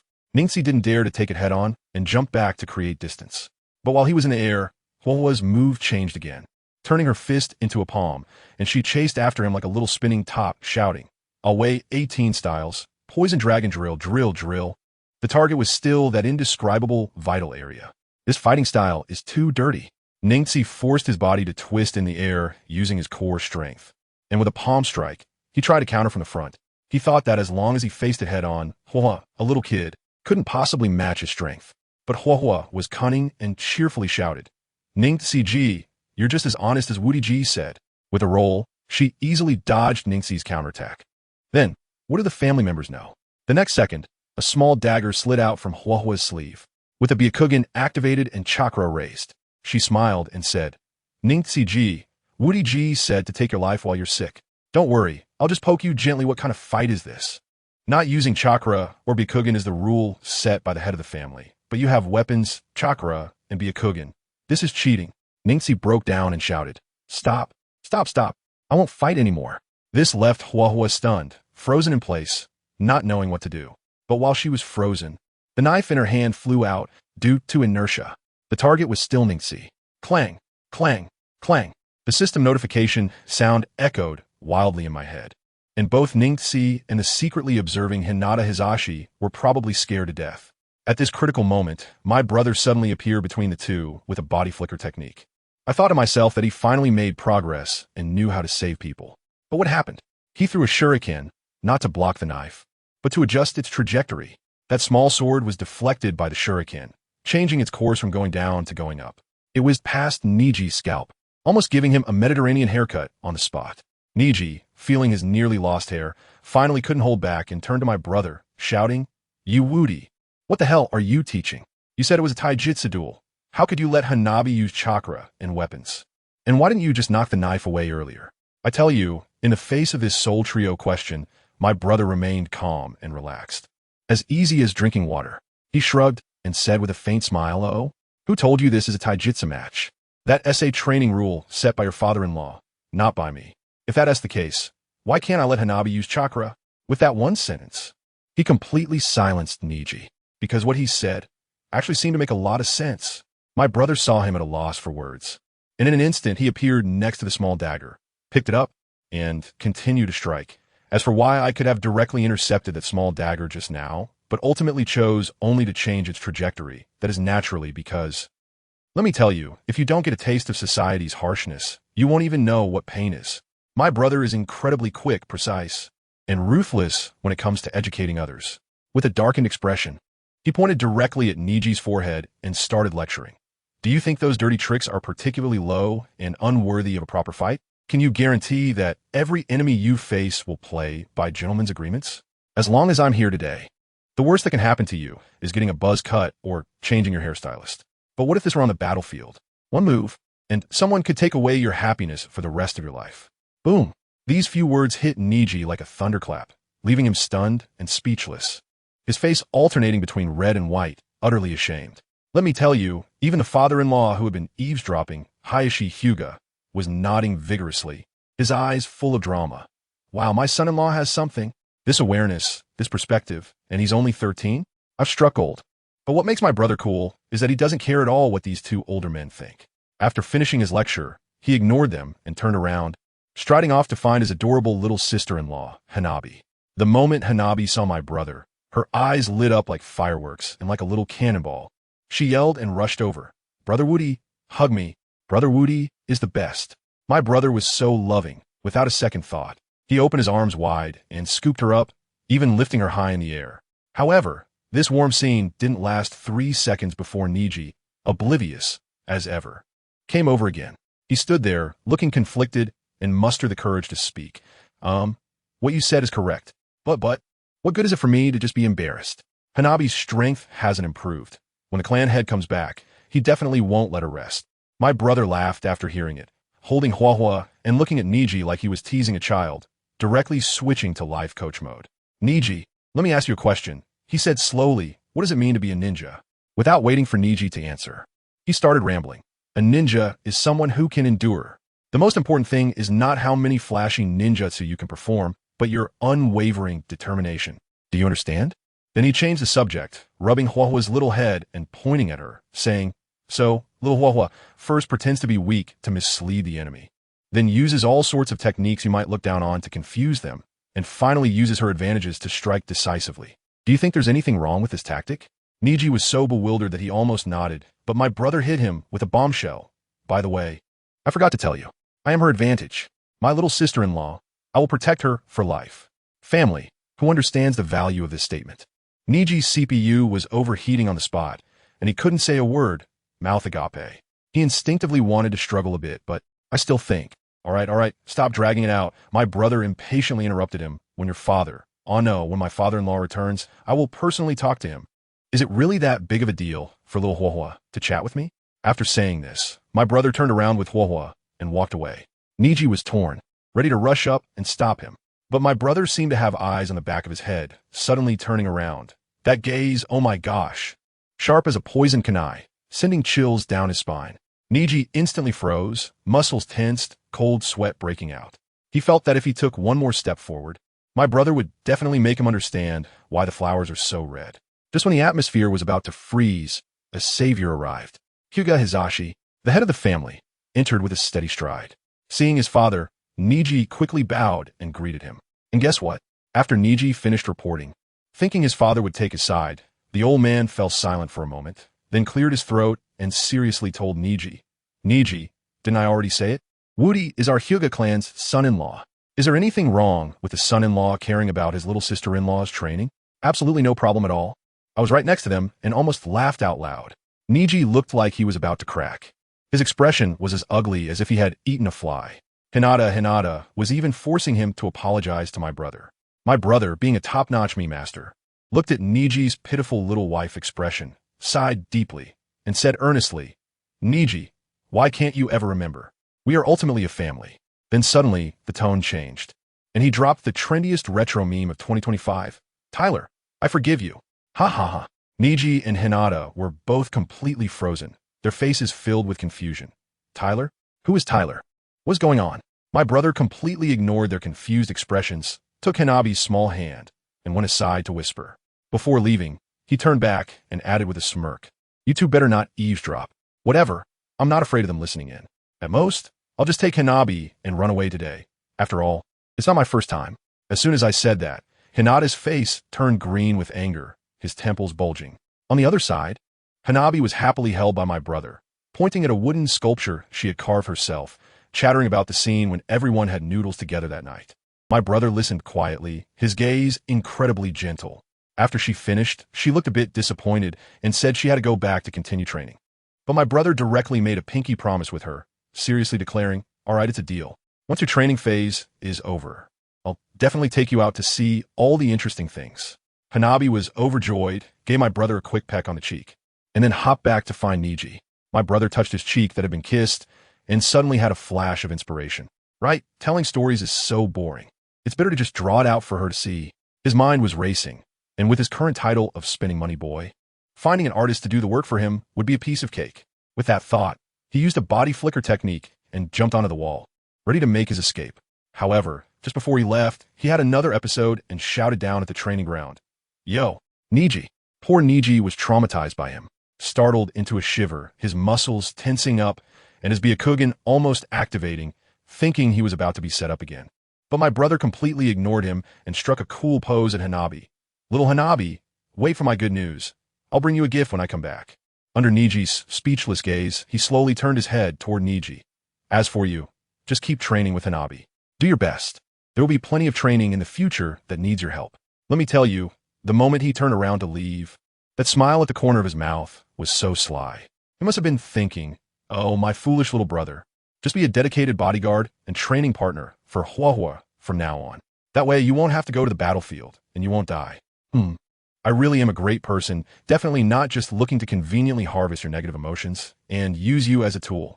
Just as he was happily plotting, suddenly, he felt two extremely subtle, yet powerful chakra fluctuations coming from a direction in the village. Goodness, he squinted his eyes and chuckled. Isn't that just Akai and Kakashi? Those two clowns fighting? His eyes lit up, and he quickly changed direction and rushed over. What was he going to do? Of course, he was going to sneak a lesson and see Kakashi's earth wall with the dog's head hanging on it. He just needed to take a look, and he'd alert on the spot. By the time my brother arrived at the scene, it was like a demolition site. Akai had already started opening the 8 gates, glowing green all over, shouting, "First gate, open, open." Boom, boom, boom. The momentum was just like being in 5th gear, and the surrounding trees and rocks were flying everywhere. My brother just found a good spot, skillfully dodging a few rocks, and inside, Kakashi and Guy noticed him. Kakashi was also quite showy, holding a sparkling Raikiri in one hand while frowning at Guy and saying, "Guy, using the forbidden technique 8 gates in front of Due like this isn't very good, right? I'm worried he might be too ambitious." My brother was listening next to me and almost burst out laughing. Good grief, Kakashi, you really are the ultimate double standard dog. You're here chatting while holding an S-rank ninjutsu, Raikiri, and you have the nerve to criticize others for using forbidden techniques? Is that how you speak? Aren't you being polite? Akai didn't care about that. Instead, he got even more excited and laughed heartily as he continued to open the door. I worry about others. But I'm not worried about this kid, Wudi. This kid is full of youth. The 4th gate, injury gate, open. The 5th gate, dread gate, open. Boom. The momentum became increasingly terrifying, and the two of them instantly collided. Akai even opened the 6th gate, view gate on the spot, with a loud bang. It sounded like a small nuclear bomb exploded, and the entire training ground was engulfed in smoke and dust. My brother took a look and pretended to shout, "Wow. Teachers, if you're going to fight, just go ahead, but don't hurt the audience." While shouting, he was also preparing to run away. As a result, from the smoke, Kakashi's loud voice rang out, "Just stand there and don't move." As soon as he finished speaking, a massive earth wall emerged from the ground, engraved with several dog heads, perfectly shielding my brother behind it. When the smoke cleared, Kakashi and Guy walked out, slightly disheveled, but in good spirits. Kakashi even turned to my brother with concern and asked, "By the way, Wudi, are you okay? Did our duel just now scare you?" Before he could finish his sentence, the smile on his face froze. My brother had already come down from behind the earth wall and was now squatting on top of it, pointing at the dog heads with a serious expression, engaging in an academic discussion. "Kakashi-sensei, you don't need to say anything else, I understand. I understand everything. Aren't you just showing off because you've got too much chakra and nowhere to use it? Am I right? I hit the nail on the head, didn't I?" Just as I finished speaking, Kakashi's face darkened like the bottom of a pot, and my mind was filled with alert sounds of negative emotions coming in. He realized that I was not at all intimidated by the scene of their divine battle. All I could think about was that dog head on his earthen wall. He was about to find an excuse to send me away when the young guy, with thick eyebrows and big eyes, Mike Guy, slapped Kakashi on the shoulder and shouted, "Kakashi, you can't be so downcast. How can our youth be idle? Come on, let's fight another 300 rounds." With that, he jumped back to create some distance and charged forward. Folks, who understands? I just chewed on a piece of grass and lay back on a nearby tree, comfortably being a bystander. As a result, Kakashi shot me a glare that could cut through the mask he was wearing. His Sharingan was almost sparking. He was definitely thinking, "You little brat, just wait. Don't let me catch you, or I'll make you understand why the flowers are so red. I can't let those two rest, can I? The more chaos, the better." I shouted directly from the tree, "Teacher Kai, I think this duel has to continue until Teacher Kakashi stops using the dog head. Only then will it be considered over. Youth must not stop." As soon as I said this, Kakashi almost spat out a mouthful of old blood. He must have been roaring inside. Impossible. Absolutely impossible. My earth release must be accompanied by the dog head. No one can change that. But when Mike Guy heard this, he was like he had been given a shot of adrenaline. His attack became even fiercer. Kakashi, did you hear that? Wudi's understanding of youth is so profound. As teachers, we cannot slack off. Come on, burn, youth. These two really fought from the afternoon until the sun went down, both exhausted and panting heavily. Only then did I leisurely jump down from the tree, clap my hands, and look at Kakashi with an innocent face. Teacher Kakashi, your doghead earth wall technique is so cool. Can you show me a few more times? Teach me, I want to learn too. Kakashi probably thought that teaching me a B-rank ninjutsu was better than being dragged by Guy to fight all night. He quickly formed hand signs, and with a bang, a wall covered in dog heads rose up. Then he proudly asked me, "How is it?" I ignored him completely and turned directly to Guy. Teacher Guy, look, he's using his dog head again. This shows he's still full of energy, which means he can continue to share his youthful passion with you tonight. Kakashi was dumbfounded at that moment, feeling incredibly frustrated. He never expected that I wasn't actually trying to learn ninjutsu. I just wanted to use the dog head thing to make him work overtime. But just as he was grinding his teeth in anger, I clumsily started to form seals, mimicking what he had just done. When Kakashi and Guy saw that I was really trying to learn, their attitudes did a complete 180. They looked so pleased, like watching their own child. I pretended to struggle, acting as if I couldn't learn it no matter how hard I tried, scratching my head in frustration. Kakashi even squatted down to my level, looking at me seriously, and said, "Nodi, don't rush. Ninjutsu, is something you can master in one go. The fact that you can do this after just a few looks shows you have exceptional talent. Take your time." Teacher Guy gave me a thumbs up from the side. Exactly. This is the trial of youth. I have to tell you, I was trying to hold back my laughter at that moment. While listening to those two give me motivational speeches, I was leisurely forming hand signs, and then suddenly clapped my hands together and launched a surprise attack on Kakashi. Earth style, earth wall. With a loud bang, a wall shot up right under Kakashi's feet. But he dodged quickly. It was about 50-50. However, the focus wasn't on the wall, but on what was hanging on it. Once the dust settled, Kakashi and Mike Guy focused their eyes and were instantly petrified. What was on that wall was not a dog's head at all. It was all those big sisters with explosive figures, not wearing any clothes. Kakashi was stunned on the spot, and I watched as 2 streams of nosebleed began to seep out from under his mask. He was first shocked, then probably had an internal struggle, and finally remembered that he was the teacher, pointing at me. Ew. Is this appropriate? Can you be a bit more serious? I innocently pointed under his nose and said, "Kakashi-sensei, you're having a nosebleed. Are you feeling overheated?" Goodness, his face was turning almost purple like a kaleidoscope, pointing at me and stuttering for a long time, unable to say a word. When he turned his head and saw the girl on the wall, he burst out, and the bleeding got even worse. In the end, it was Guy-sensei who stepped in to ease the situation, saying it was a normal reaction of youth. And I understood it later. I pretended to understand, and then made an excuse to sneak away. Before leaving, I jumped onto a tree and told Guy-sensei that I would learn the 8 gates of Duenjia from him tomorrow, which made him quite happy. Then I turned around, smiled brightly at the despairing Kakashi, and said, "Kakashi-sensei, we made a promise. See you tomorrow." As I turned away, my smile immediately became gentle. The main event of the night was about to begin. That Naruto kid was about to be tricked by Mizuki into stealing the Forbidden Scroll. Let me tell you, Mizuki-sensei, we didn't have enough fun last time, so this time we have to do something big. Shadow Clone Jutsu, here I come. I directly held Hinata in my arms and used a body flicker technique to reach the rooftop of the Hyuga household. Tonight's grand performance definitely needed a VIP viewing area. I left a few shadow clones behind, one playing the Suona and another shouting through a loudspeaker. "Everyone, I'm taking Hinata on a date. No entry for idlers. And if you want to watch our live stream, give life a thumbs up. Bring your own dog food." The Hyuga family's guard team was so angry their faces turned green. But the head of the family, Hyuga Hayashi, spoke up and told them to follow from a distance, as long as nothing major happened. These guys immediately became happy, hoping that something would happen so they could enjoy the show.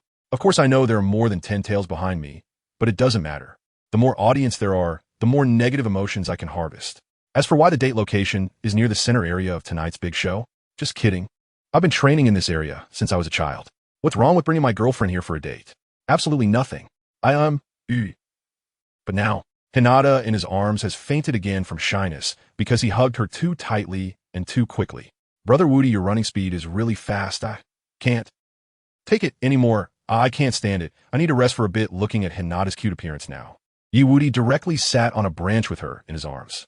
He lowered his face slightly. Seriously, AING Hinata, savoring the Hinata-style imported tea. As for his sudden stop, the Hyuga clan's guard team, monitoring him, immediately understood. Damn it. How long has it been? And you're already feeding dog food?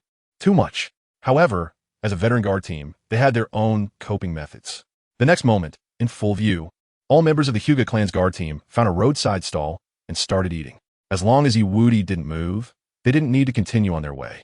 As for whether the other party would take the opportunity to quietly stir things up, how would they do that? They didn't believe Wudi and Hinata were sitting on a branch together, whispering sweet nothings and doing nothing against a third party. In this case, if Wudi could still stir things up, that would really be absurd.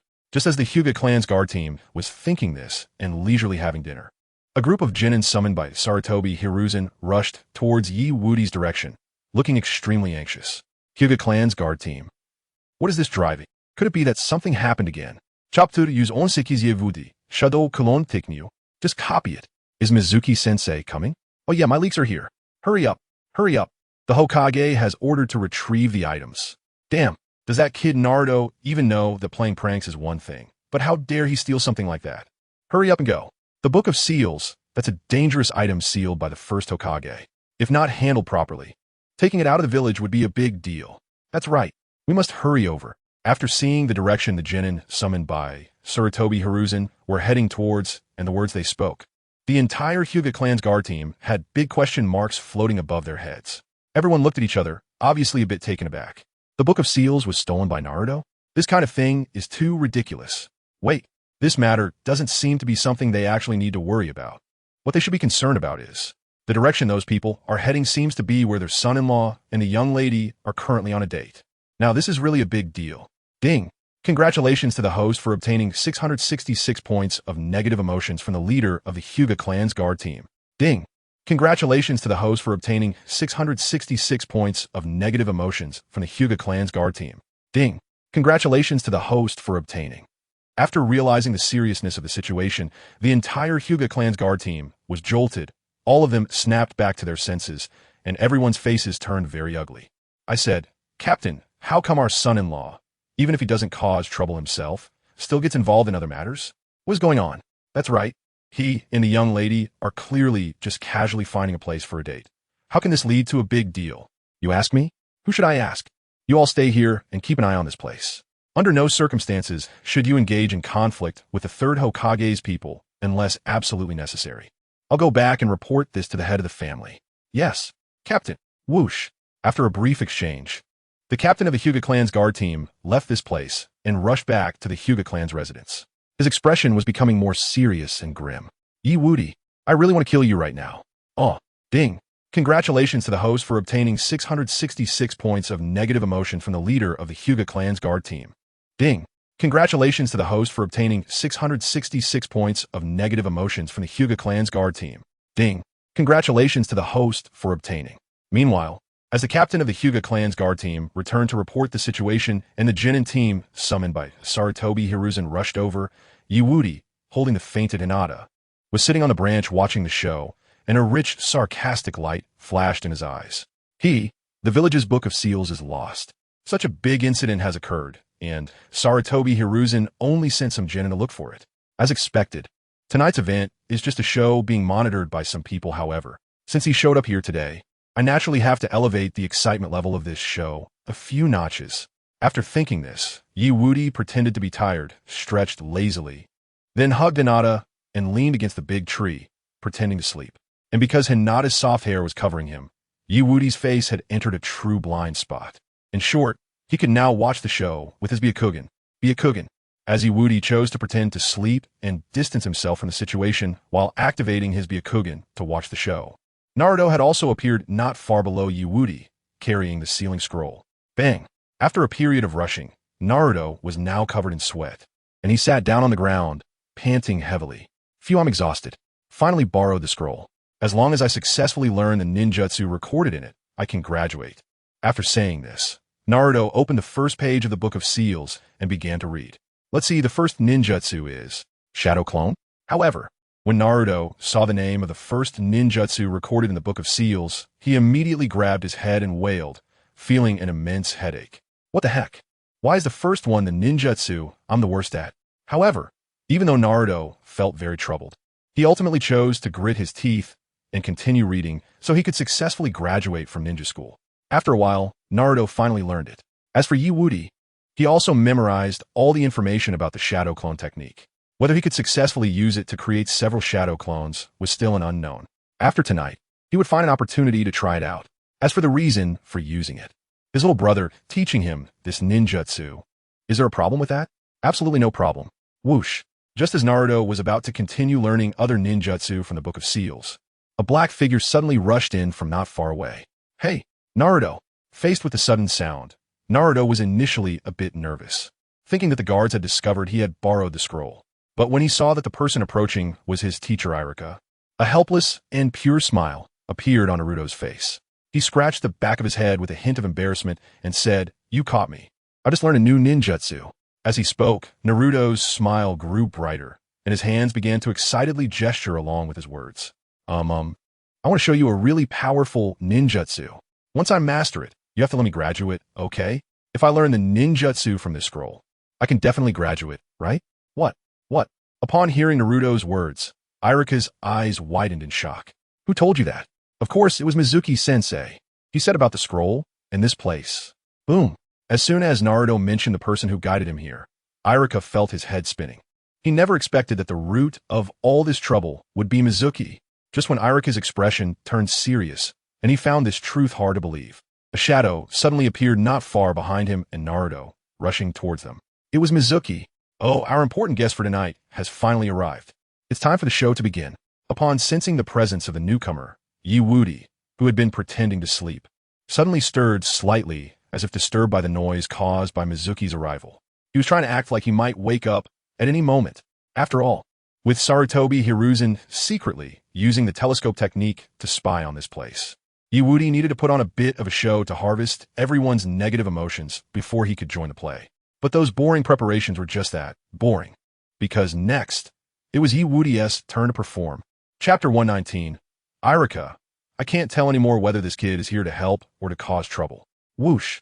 Just as Woody was about to make his move, a flurry of shuriken flew directly from Mizuki's direction towards Naruto. Seeing this scene, Irika's face turned extremely grim. What? Naruto, be careful.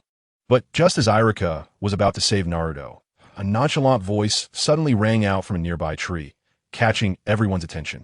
Hey, you three, if you want to play games, can't you go somewhere else? Why do you have to come to the place where Hinata and I are on a date? You're being really rude. Doton, Dori Heki. Boom. A wall of earth appeared directly between Naruto, Irika, and Mizuki. Clang, clang, clang. The crisp sound of metal clashing echoed at that moment. Unfortunately, even though there were quite a few shuriken, they still couldn't shake the wall of earth summoned by Woody. Most importantly, the wall had a giant middle finger sticking out. After witnessing this scene, Irika, Naruto, and the recently arrived Mizuki all turned to look at Woody, who was now reclining against a tree, holding Hinata while gazing at the moon. Irika, why is this kid here? Naruto, boss. Sister-in-law. Mizuki. Damn it, why do I keep running into this kid everywhere? And why is he using Doton, Dori Heki like that? Ding. Congratulations to the host for obtaining 999 points of negative emotions from Mizuki. Ding. Congratulations to the host for obtaining 999 points of negative emotions from Mizuki. Ding. Congratulations to the host for obtaining. As the atmosphere became subtly complicated due to Woody's appearance, he casually waved at them and then rolled over with Hinata in his arms. You can continue your hide-and-seek game, but don't disturb us, okay? My lovely Hinata, you look so cute when you sleep. Come, let me give you another kiss smack. So cute and delicious, Naruto. Irika. Mizuki. Ding. Congratulations to the host for obtaining 99 points of negative emotions from Irika. Ding. Congratulations to the host for obtaining 999 points of negative emotions from Mizuki. Ding. Congratulations to the host for obtaining. Seeing that Woody had used Doton, Dori Heki, and then completely ignored the situation while the wall in front of him was crumbling, Mizuki's mood instantly improved. In his view, although Woody could use Doton, Dori Heki, he was not very skilled at it. Otherwise, how could the wall have collapsed so easily? It even seemed like that kid treated the current situation as a game. If that was the case, as long as he didn't disturb that kid's date with Hinata, there shouldn't be any problem. With this thought, Mizuki felt much more at ease. The next moment, he turned back to Naruto and urgently said, "Naruto, give me the scroll. What's going on here?" Hearing Mizuki's words and looking at the shurikens scattered all over the ground, Naruto, who was too scared and had sat down, was now completely flustered, unsure of what was happening and whom he should trust. Seeing this, Iruka stared at Mizuki while shouting at Naruto, "Naruto, do not give him the scroll. That is a dangerous item sealed because it contains forbidden ninjutsu, and Mizuki is using you to get it." Upon hearing this, Naruto's expression shifted from confusion to vigilance as he stared intently at Mizuki, who was looking down at him from the tree. Although Iruka-sensei hadn't let him graduate this time, he had always treated him well, so he wanted to trust him, unless Mizuki could provide a more reasonable explanation. Just as Naruto was thinking this, Mizuki, while keeping an eye on Woody, smiled and explained to Naruto, "Naruto, Iruka is afraid you'll get that scroll." Naruto turned his head to look at Iruka, his eyes filled with questions. What did you say?" "Mizuki, don't be fooled, Naruto." Realizing what Mizuki was about to say, Iruka shouted urgently, trying to stop Mizuki and make Naruto believe him. Unfortunately, upon seeing Iruka's anxious expression, Mizuki showed no intention of stopping. Instead, he continued with an utterly delighted demeanor and a sinister smile. "Ha! Let me tell you the truth. Fool, shut up. 12 years ago." Bang! Just over by Mizuki. He was feeling very pleased and was about to speak to Naruto to tempt him into obtaining the Book of Seals according to his original plan. The next moment, however, Woody appeared out of nowhere, holding Hinata, and landed directly between the two parties. Bang! Ding! "Congratulations, host. You have gained 999 points of negative emotion from Mizuki." Ding! "Congratulations, host. You have gained 999 points of negative emotion from Mizuki." Ding! "Congratulations, host. You have gained." What do you want to do?" "Woody, you came just in time. Don't let him continue." Seeing Woody suddenly make a move, both Mizuki and Iruka displayed different expressions. Mizuki looked wary, afraid that Woody would target his weakest point like before, causing him to lose combat effectiveness instantly. As for Iruka, he was very happy at the moment. After all, he knew that Woody had defeated Mizuki, and as long as they teamed up, they could definitely take Mizuki down. However, before Mizuki could say anything harsh, as Iruka's smile continued to spread, Woody spoke again, directly interrupting their thoughts with words they had never considered. "I just brought my wife down to listen to a story. Teacher Iruka, Teacher Mizuki, why are you both so excited? Do you have some kind of illness?" "Wife, yeah. I'm WudiGets' wife." Hearing what Woody said at this moment, Hinata's face instantly flushed, but she still nodded in agreement with what Woody was saying. Yes, Teacher Iruka, Teacher Mizuki, if you have an illness, remember to see a doctor, or it's not good for your health." Upon hearing what Woody and Hinata said, Iruka and Mizuki exchanged looks, both unsure of what to do. Especially Iruka, whose face was now filled with question marks. "You brat, can you at least see what the situation is right now?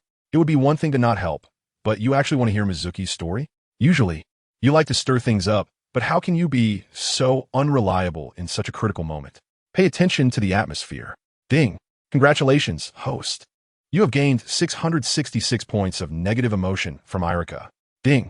"Congratulations, host. You have gained 666 points of negative emotion from Iruka." Ding! "Congratulations, host. You have gained." Chapter 120. Woody.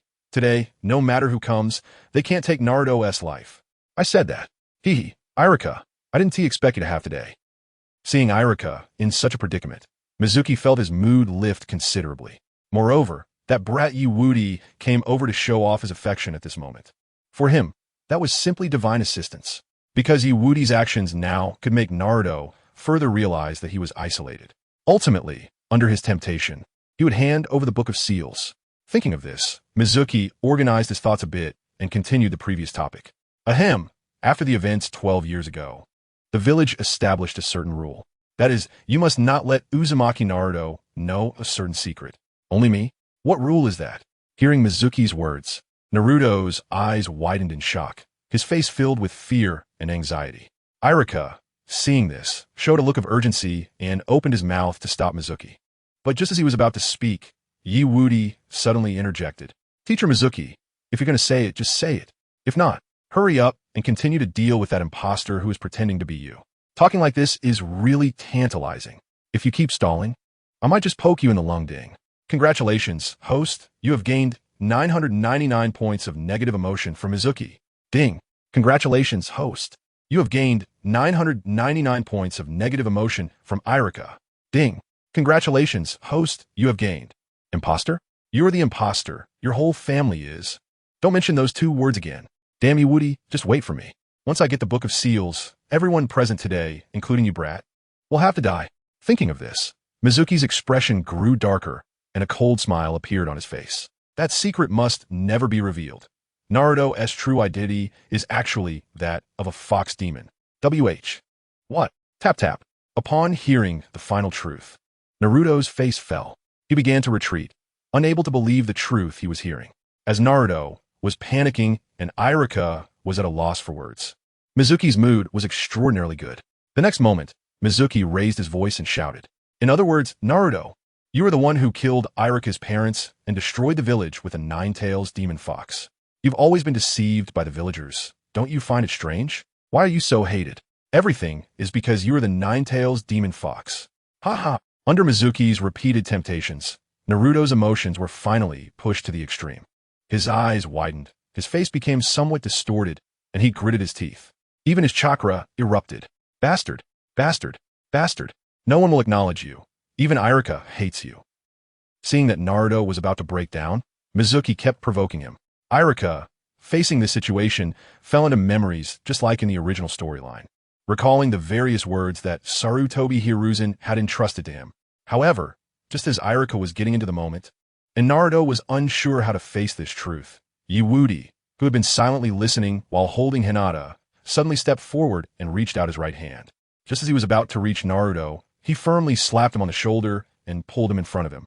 Slap. Huh, boss. This slap instantly woke Naruto up, and he looked at him with a face full of confusion.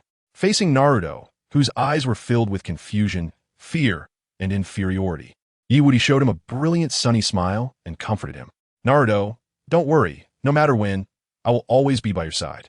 As for who you are, the double guns will tell you the answer. Ahem. Regarding what your true identity is, I think you should know better than anyone else. After saying this, Woody's tone suddenly rose a few notches. You are Uzumaki Naruto, and you're also my little brother, Woody. Boss. Seeing that his boss still recognized him as his little brother, Naruto's eyes filled with tears, feeling extremely touched. Seeing this, Woody raised his right hand in front of everyone. So, the next moment, he brought his index and middle fingers together and gently tapped Naruto's forehead. No matter what your true identity is, even if you're not a person, it doesn't matter. In any case, I will always protect you. Now, just act according to your own will. As for all the troubles on this side, just leave them to me to block. As soon as Woody's voice fell, a small dagger slid directly out of his sleeve, held in his hand. At this moment, chakra at the Ch-9 level surged directly from his body, ready to unleash a powerful strike at any time. Upon seeing Woody's current appearance, Shuemu's face turned ugly, and he coldly questioned, Woody, what do you mean by this? Ding. Congratulations to the host for receiving 999 points of negative emotions from Shuemu. Ding.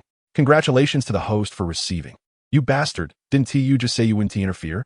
How dare you play me? Faced with Shuemu's murderous glare, Woody merely shrugged indifferently and said, What do you mean? My meaning is very clear, teacher Shuemu. Oh no, you should be a fake, so I should call you Little Turtle. Ding. Congratulations to the host for receiving 999 points of negative emotions from Shuemu. Ding. Congratulations to the host for receiving 999 points of negative emotions from Shuemu. Ding. Congratulations to the host for receiving. No matter who comes today, they won't be able to take Naruto's life. As soon as Woody finished speaking, he forcefully swung his sleeve with the hand holding the small dagger, his face filled with unprecedented determination. I said it, boss. Aye. Hearing Woody's words, Naruto was instantly moved to tears, unable to control himself. Even Irika, who had just reacted beside them, was very satisfied with Woody's actions at this moment. It seems my previous worries were unnecessary.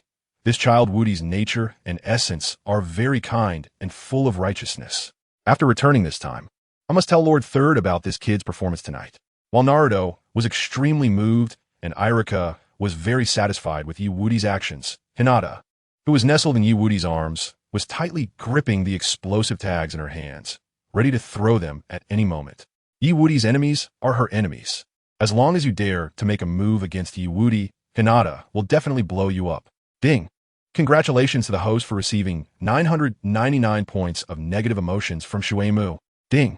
Congratulations to the host for receiving 999 points of negative emotions from Shuemu. Ding! Congratulations to the host for receiving. After seeing Wudi's actions, Shuemu's face began to darken more and more. His right hand had already started to move back, grabbing the two large shurikens on his back. Chapter 121 Wudi. If you're going to act completely. Teacher Shuemu, you should smile for a while. I'll arrange something for you later. TCH, you little bastard. I've spent so long planning. How could it possibly fail because of your appearance? No matter how you persuade Naruto today, it won't stop me from getting the Book of Seals. And Naruto must die today. As the anger in his heart burned to the extreme, Shuemu, standing on the branch, pulled out the large shuriken from behind him and threw it straight towards the area where Naruto and Wudi were. Whoosh! Since Naruto, you don't believe the truth and didn't obediently hand over the sealing scroll, then you can rest easy on your journey. In full view, the large shuriken flew directly towards Naruto. Because Wudi and Hinata were not far from Naruto, they naturally entered the area affected by the large shuriken. What? Naruto quickly dodged. Seeing Shuemu's actions, Iruka panicked and rushed over, trying to save him. Unfortunately, due to Wudi's interference, he couldn't reach Naruto in time to block Shuemu's attack. No. Seeing the large shuriken coming at her, Hinata, who had never experienced life-and-death combat, froze up completely, screaming, and her small hand gripping the explosive tags began to pull back. As for Naruto, under the dual stimulus of being a fox demon in this life-and-death crisis, he was so scared that he became dazed. Seeing this scene, Shuemu was very pleased, because now if Iruka wanted to save him, he could only sacrifice himself to block the attack, or he could only save Wudi and Hinata. Moreover, Naruto, since the distance between Iruka and Naruto had far exceeded Iruka's limits, today, Naruto was undoubtedly doomed. As for Wudi, that bastard kid, his reaction speed was indeed fast, at least faster than Iruka's. But he was still a 13-year-old child. Facing a life-and-death situation, he would still be scared. Look, isn't Wudi now so scared that he can't move? In short, today, he was bound to win. Ha ha ha, Iruka. You've been ahead of me for a long time. Do you know how unhappy I've been? How unwilling I've been? But today you lost. Completely lost. Amidst Shuemu's mad roar, the large shuriken finally hit its target. Thud! Blood erupted from Wudi, Hinata, and Naruto at that moment. And because Iruka was delayed in saving them due to Wudi's interference, his eyes widened in horror as he rushed forward without a second thought. As he reached the blood-drenched area where Wudi and the others were, he knelt down. Thud! Tears filled with guilt and panic welled up in his eyes. And he even began to cry. Naruto, Wudi, Hinata, no, damn it, why did I hesitate? If I hadn't hesitated, this wouldn't have happened. Cough, cough, cough. While Iruka was filled with self-reproach, Wudi, holding Hinata, suddenly looked up and pulled at his right hand, which had been scratched by the large shuriken and was being tugged at by Iruka. His pale face revealed a helpless expression as he said softly, cough, cough, cough. I said, Teacher Iruka, why are you cursing me to death? Huh? You're okay. Right now, I'm fine, but if you keep pulling, I might bleed to death and go see your mom. As he spoke, Wudi opened his arms, revealing Hinata, whom he had protected in the middle, and Naruto, who was trembling but also unharmed beside him. Upon seeing this scene, Iruka was completely stunned. To be precise, everyone present was now stunned. Iruka's face was filled with surprise. These three little guys were actually all fine? This is amazing. Naruto's face was filled with emotion. His boss actually blocked the hidden weapon to save him. As for Shuemu, he was now filled with question marks, wondering if his eyes were deceiving him. What the hell is going on? How could that brat Wudi have so much strength? He actually knocked away a large shuriken that Shuemu just threw with such a small tanto, and he only suffered a light injury, achieving a 1 for 2. What kind of monster genius is this kid? Ding. Congratulations to the host for receiving 999 points of negative emotions from Shuemu. Ding. Congratulations to the host for receiving 999 points of negative emotions from Shuemu. Ding. Congratulations to the host for receiving. Meanwhile, Naruto, Iruka, and Shuemu were all stunned by Wudi's actions. At this moment, Wudi glanced at Hinata, who had been knocked out just before the shuriken thrown by Shui Mu reached her. After all, if Hinata had really thrown out that stack of explosive tags, how could he take this opportunity to gain some favors and trust, especially with Sarutobi Hiruzen, who was watching with a telescope technique? His trust level in Yewudi was definitely skyrocketing. However, Yewudi wouldn't say any of this out loud. Since he was going to join this act, he had to perform perfectly. Naruto, after thinking of this, Yewudi suddenly put on a serious expression as if he had just remembered something important. Then, he instinctively tightened his grip on the bleeding shoulder while holding the tanto and shouted, "Naruto, hurry and leave here. According to Teacher Irika, that scroll is very important, and we absolutely cannot let this turtle get it." Huh? But, hearing this, Naruto showed a hesitant expression. How could he just abandon the boss who saved his life and leave alone? There was no way he could do that. Just as Naruto was about to say something, Irika grabbed him. Hey, Teacher Irika, what are you doing? You brat, hurry up and leave here, safely deliver that scroll. But the boss, don't hesitate. I'll stay behind to protect him. You just go.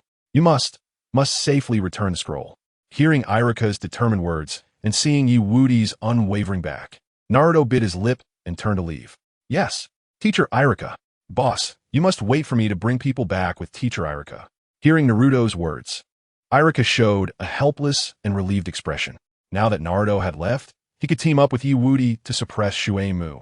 Just as Irika was thinking this, Yewudi suddenly stumbled and fell to the ground. Oh my god, that turtle shuriken hurts too much. Stop the bleeding. Stop the bleeding. I don't want to bleed to death. Irika, Sarutobi Hiruzen. The enemy is right in front of you. How can you just sit down like that? Isn't this giving the enemy a chance to strike? You brat, are you trying to get yourself killed? Ding. Congratulations to the host for receiving 666 points of negative emotions from Sarutobi Hiruzen. Ding. Congratulations to the host for receiving 666 points of negative emotions from Irika. Ding. Congratulations to the host for receiving. Just as Irika and Sarutobi Hiruzen, who was using a telescope technique to monitor, were shocked by Yewudi's actions, Shuemu finally reacted. The next moment, the corners of his mouth turned up slightly as he threw several kunai at Yewudi and Hinata again before turning to leave. Irika, you stay here and protect this kid. I'm going to grab the sealing book. Ha ha ha. Chapter 122 Yewudi. My character suddenly improved? How embarrassing. Wait, who are those people? Clang, clang, clang. Damn it. After successfully blocking all the kunai attacks aimed at Yewudi and Hinata, Irika looked at the now completely vanished Shuemu, his expression turning extremely grim. He knew that Naruto's situation was definitely very dangerous. However, he found it hard to ignore the safety of Yewudi and Hinata to save Naruto. Seeing Irika's conflicted and pained expression, Yewudi said nothing. He understood exactly how Irika felt right now. So the next moment, Yewudi showed his usual sunny smile and said to Irika, Teacher Irika, Naruto's situation is even more dangerous than ours right now. So you should hurry and go protect him. I can take care of myself here. But, hearing Yewudi's words, Irika was taken aback. Then he seriously opened his mouth, wanting to directly refuse Yewudi's suggestion. After all, he really couldn't abandon his students. However, the next moment, Irika's serious expression quickly turned to panic and confusion, and his body almost instinctively stumbled backward. Because at that moment, Yewudi actually pulled out dozens of explosive tags from Hinata's arms right in front of him. At such a close distance, if those explosive tags were accidentally detonated, all three of them would be done for today. What the hell, what are you trying to do? You've only lost a bit of blood. Even without professional treatment here, you're not going to die. You don't need to think like this. Ding. Congratulations to the host for receiving 666 points of negative emotions from Sarutobi Hiruzen. Ding. Congratulations to the host for receiving 666 points of negative emotions from Sarutobi Hiruzen. Ding. Congratulations to the host for receiving.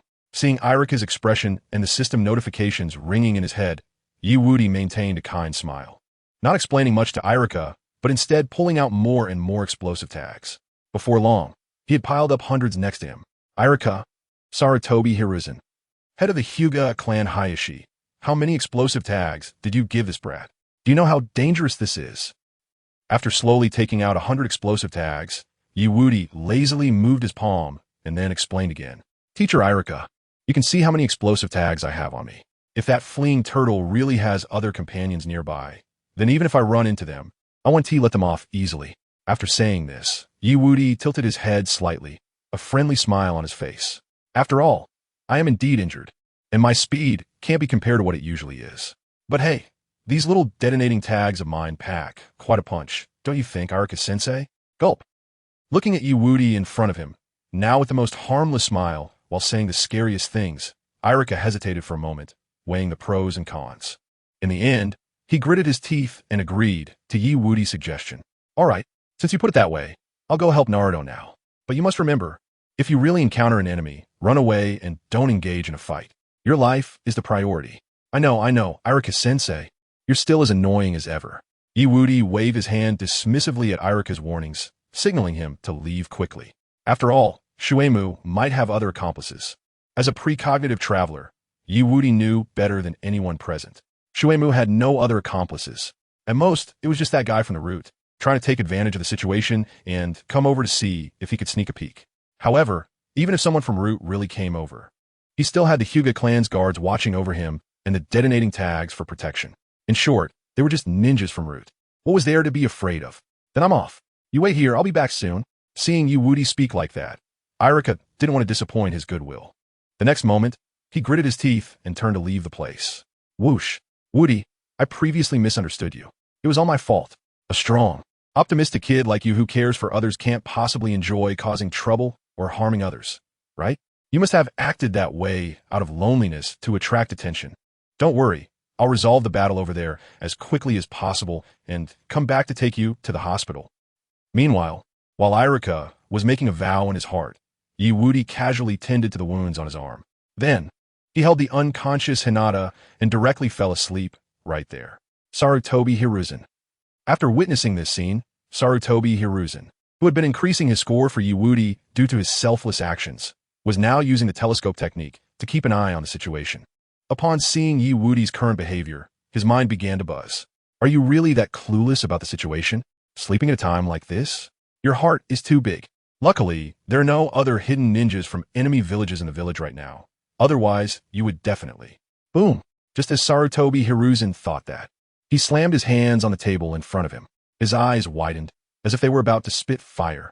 Wait, who are those guys? Danzo, you really went too far, sending people here at this critical moment again. Woody is my person. You can't touch him. I'm warning you. At this moment, inside the crystal ball in front of Sarutobi Hiruzen, a team of over 10 Root ninjas was slowly surrounding the area where Woody and Hinata were located. These people have been acting separately until just recently, when they all accelerated towards Woody's location. Otherwise, Sarutobi Hiruzen's people would have definitely noticed something. Get someone here. Hurry. Hokage-sama. Hearing Sarutobi Hiruzen's roar, the Anbu ninjas waiting outside rushed in, filled with confusion. What's going on? Why is the Hokage so angry right now? Quickly take people to rescue them. The Root is going to make a move on Woody. Root? Hokage-sama, we understand. Upon hearing Sarutobi Hiruzen's orders, the Anbu ninjas immediately recognized the seriousness of the situation and turned to carry out their mission without hesitation. Just then, it seems Sarutobi Hiruzen remembered something and added, notify Kakashi to join this operation, and if possible, have him bring Guy. Yes, Hokage-sama. Watching the empty Hokage office, Sarutobi Hiruzen's expression became increasingly grim. Damn it, I should have tried harder last night to take him down. Now he has slipped through my fingers. I hope it's not too late. Chapter 123, Root Leader, Money I Want. People I want too. Woody, you're so amazing. Top. While Sarutobi Hiruzen was mobilizing forces to support Woody, on the other side, Woody suddenly stretched out his hand, yawned, rubbed his slightly drowsy eyes, and feigned waking up, saying, the village's reinforcements have finally arrived. Good. Come on, brothers, the next thing is to trouble you to take me back to the Hyuga clan. Root ninjas? Seeing Woody speaking as if he were dreaming, the newly arrived Root ninjas were filled with questions.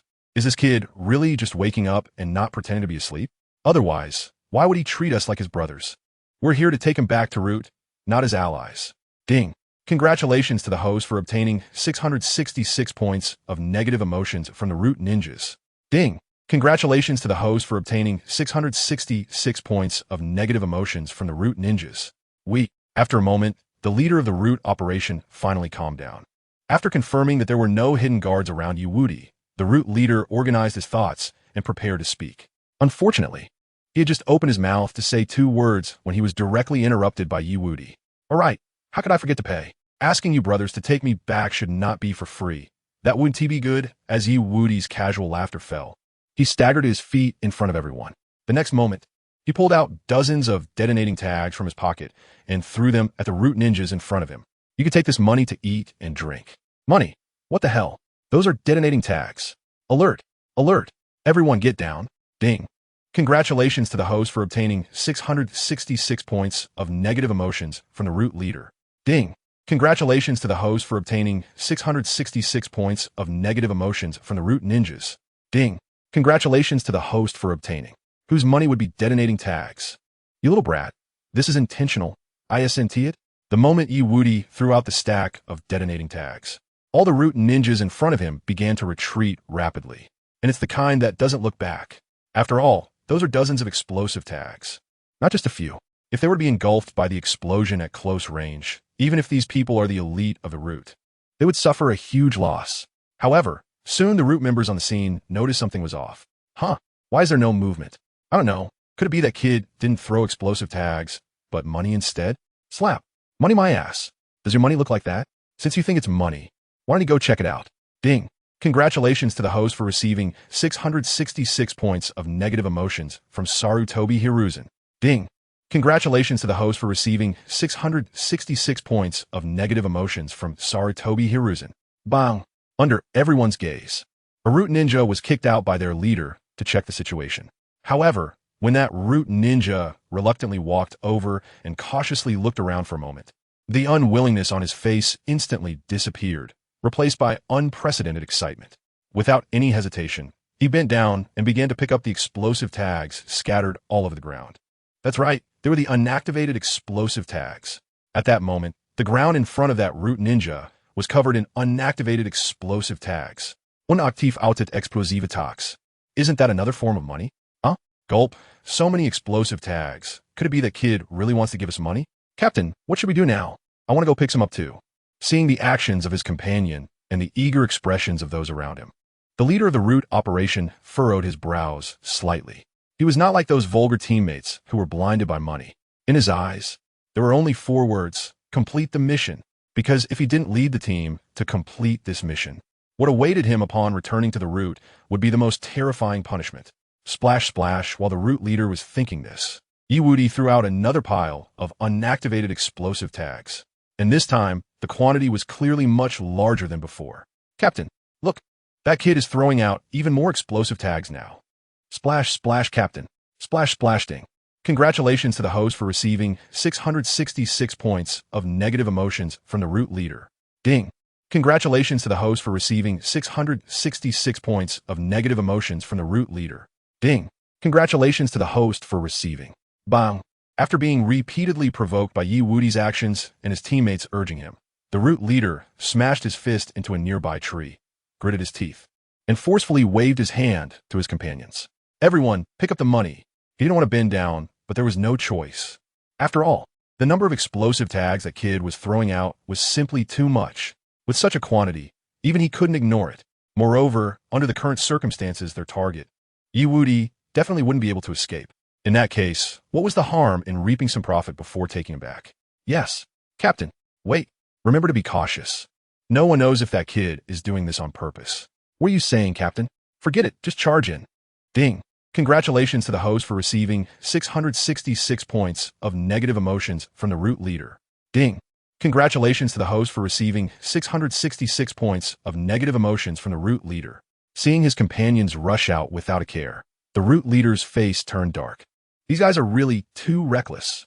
Fortunately, he could still keep an eye on that kid after thinking this. The root leader turned to look at Woody, his face behind the mask, now extremely serious. Today, he wanted the money.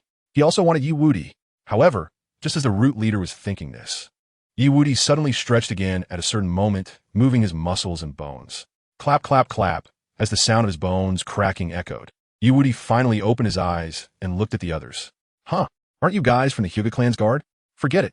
You're just taking me back to the village anyway. Anyone could do that. No way. Even if you aren't human, it's fine as long as you take the money and send me back to the village. Not human is also okay. This kid's heart is too big after all. He's just a 13-year-old child, really speaking without thinking, full of nonsense. While the root leader was complaining in his heart, Woody finally stood up from the ground. After moving around a bit, he began to seriously examine the Root members in front of him. Your masks look really nice, but I still think a cut on the forehead makes it more beautiful. Ding! Congratulations to the host for receiving 666 points of negative emotions from Sarutobi Hiruzen. Ding! Congratulations to the host for receiving 666 points of negative emotions from the Root leader. Ding! Congratulations to the host for receiving. Oomph. In response to Woody's comment, the Root leader merely glanced at his companions who had already picked up the explosive tags from the ground. Then he turned to face the direction of the Root headquarters and said to Woody flatly, "You kids should stop talking nonsense. Since we've taken your money, we will definitely take you back. However, time is tight. For your safety, we shouldn't waste any more time. Let's leave here quickly. Taking you back is absolutely no problem. It's just that the destination is not the Hyuga clan's residence." Just when the Root leader thought that this task could soon be completed, Woody slightly nodded in agreement and revealed a harmless and friendly smile. "It's fine that you are willing to take me back, but as for when to go back." Chapter 124. Root Leader. I have never seen such a shameless person. Woody. Oh, today you finally see it. There's no rush on that. I'm still injured and need to rest a bit before I can move. Ouch, it hurts so much, ouch. I can't stand up in front of everyone. Woody let out a piercing wail and sat back down on the ground, leaning against a big tree and closing his eyes again. He looked like he had really fallen asleep on the spot. What a joke, to make me go back to see the Hokage at this time. I'm not an idiot. How could I do something like that?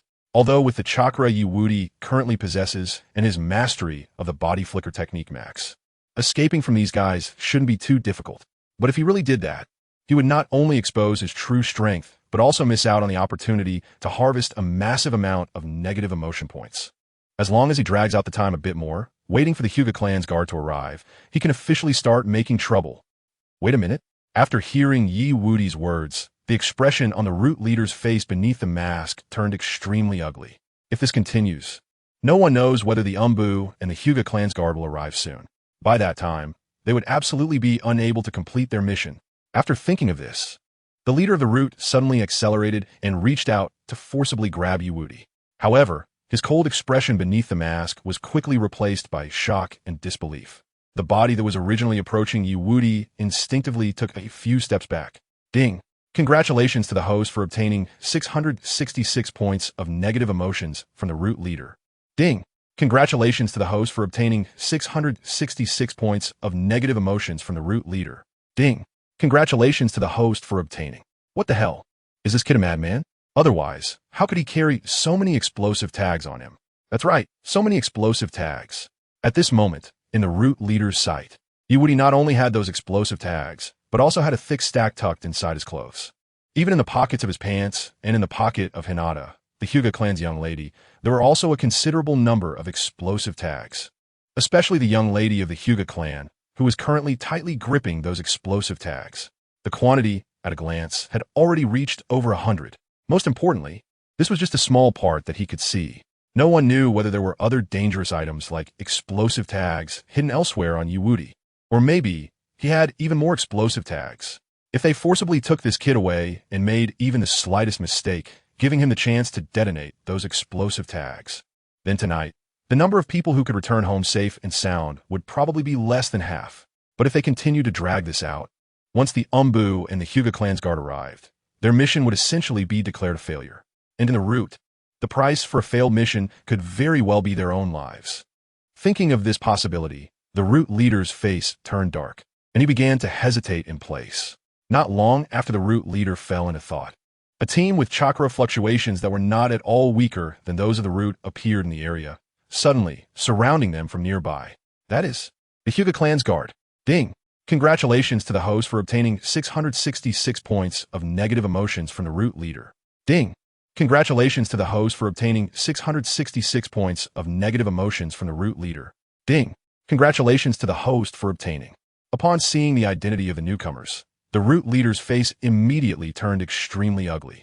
The outcome he least wanted to see had finally appeared. They surrounded Woody and Hinata, but at the same time, they were also surrounded by the people of the Hyuga clan. Thud, thud, thud. Young master, young lady. Are you okay? Young master, you're hurt. Ah, who did this good person cough cough? Which bastard did this? That's right. We must thank and give him a good lesson. Root leader, Root ninja. These people are not the Hyuga clan's guard, but why? After seeing their young master, Wudi, injured, are they not angry at all, but seem very happy instead? Did I find the wrong person? Otherwise, with Wudi mastering the Uchiha Shursue's body flicker technique, he is definitely a hot commodity. The head of the Hyuga clan, Hyuga Hayashi, and the elders of the Hyuga clan must know this. Clap, clap, clap. Just as the Root members were puzzled, Wudi patted off the dust from himself. Then, under everyone's watchful eyes, he turned to the newly arrived Hyuga clan guard. They should have known about his injury and the encirclement by the Root long ago. The reason they didn't act immediately was simply to settle personal scores and wanted to see him suffer. Since that's the case, he didn't need to be polite with these people anymore with his tool and negative emotions delivered so kindly. Why wouldn't he use them and let the other side off easily? Cough, cough, cough, you came just in time. These guys who suddenly appeared in front of me and said they want to take me away, I suspect they're not good people. The Root members present all had big question marks pop up over their heads. You Brett didn't say that just now. Sure enough, you were just pretending for us to see. Ding. Congratulations to the host for obtaining 666 points of negative emotions from the Root leader. Ding. Congratulations to the host for obtaining 666 points of negative emotions from the Root ninja. Ding. Congratulations to the host for obtaining. Facing the furious gazes of the Root members, Wudi merely shrugged, then pointed directly at them. His tone suddenly became serious, raising his voice to shout. Most importantly, they also robbed me and Hinata of our explosive tags. You guys really have no shame. Root leader. Root ninja. Hyuga clan guard. Ding. Congratulations to the host for obtaining 666 points of negative emotions from the Root leader. Ding. Congratulations to the host for obtaining 666 points of negative emotions from the Root ninja. Ding. Congratulations to the host for obtaining. You little brat, don't talk nonsense. It was clearly you who gave it to us. It's better to think clearly before saying anything.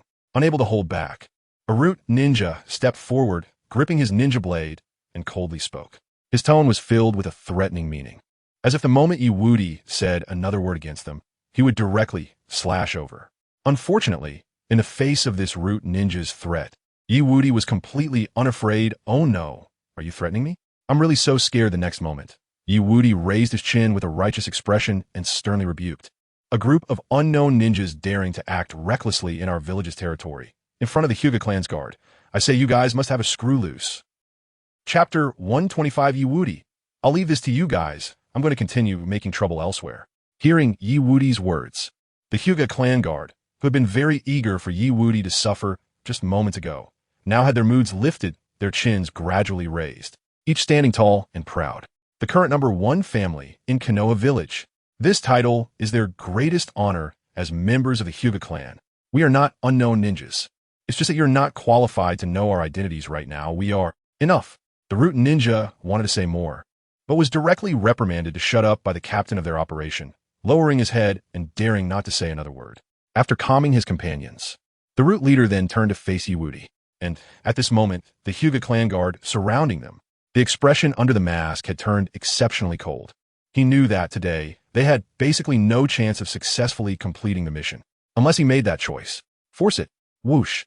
As this thought flashed through the leader of the Root's mind, his body instantly accelerated and charged out.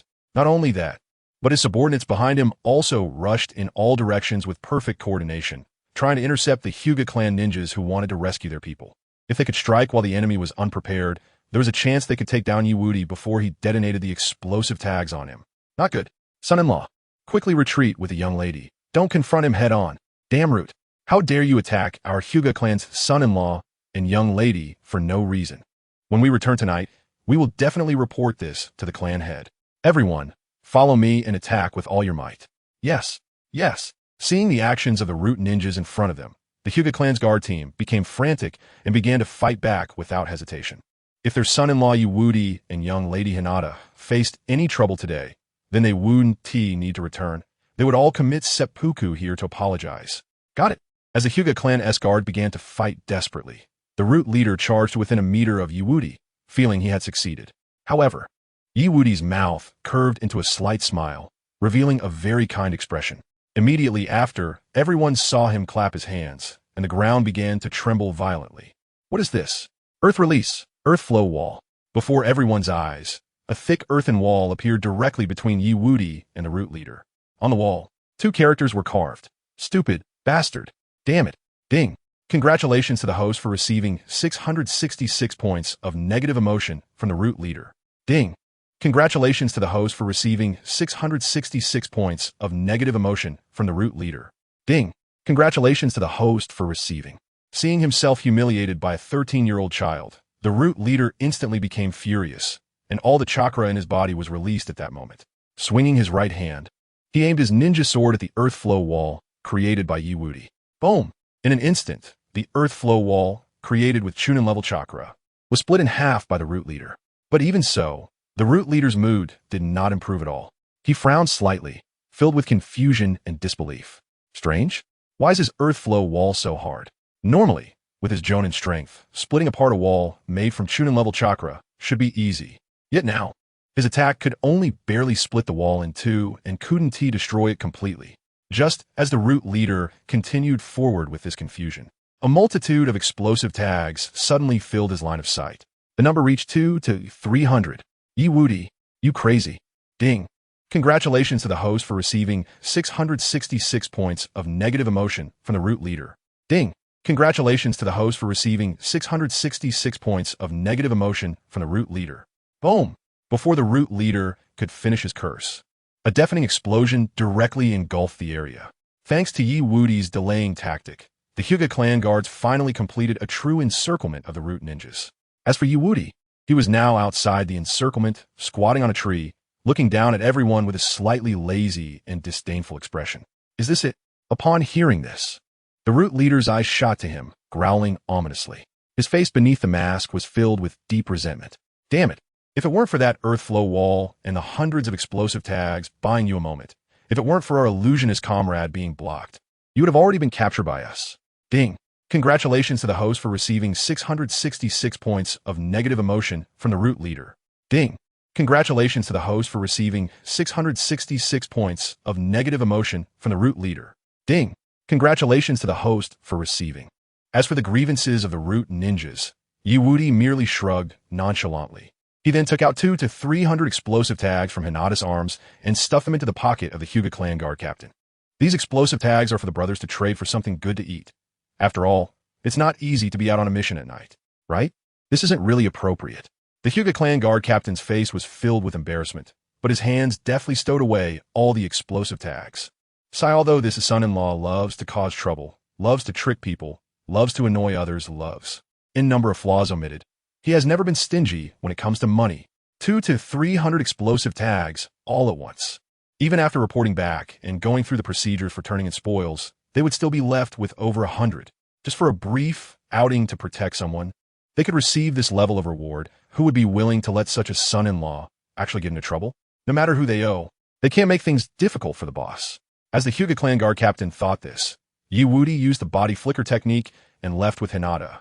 As for the people and matters here, they would all be handled by you now. I'm off, whoosh. Body flicker technique. What?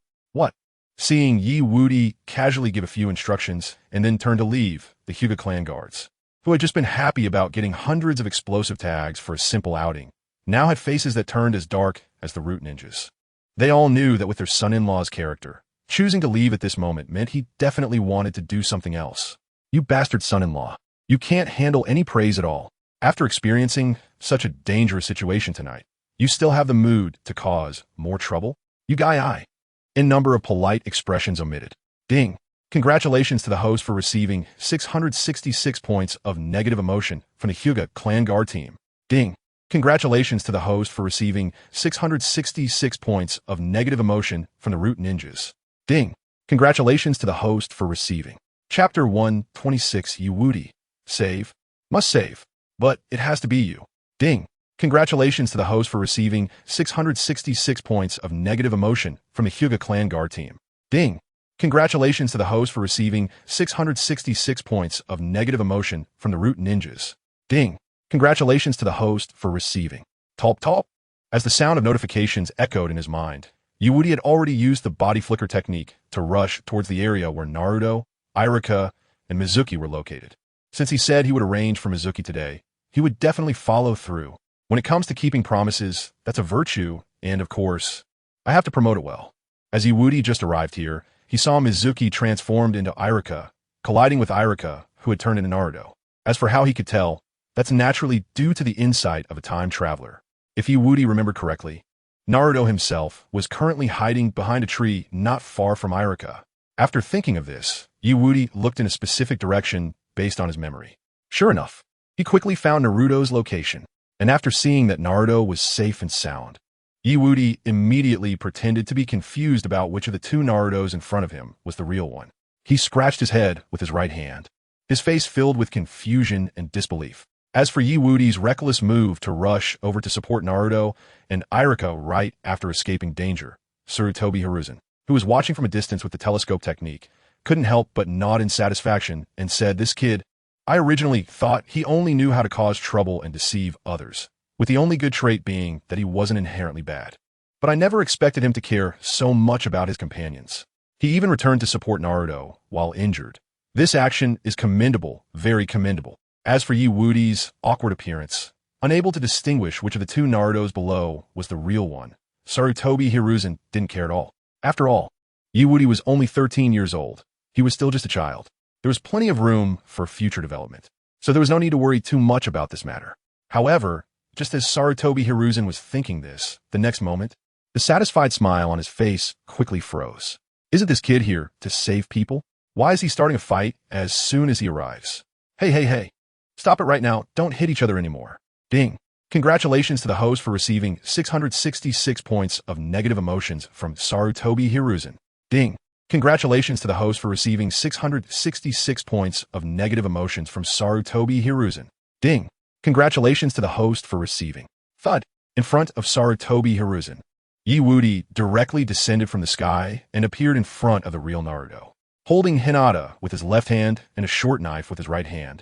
His eyes were filled with helplessness. How could there be two Narutos? It's really giving me a headache. Boss.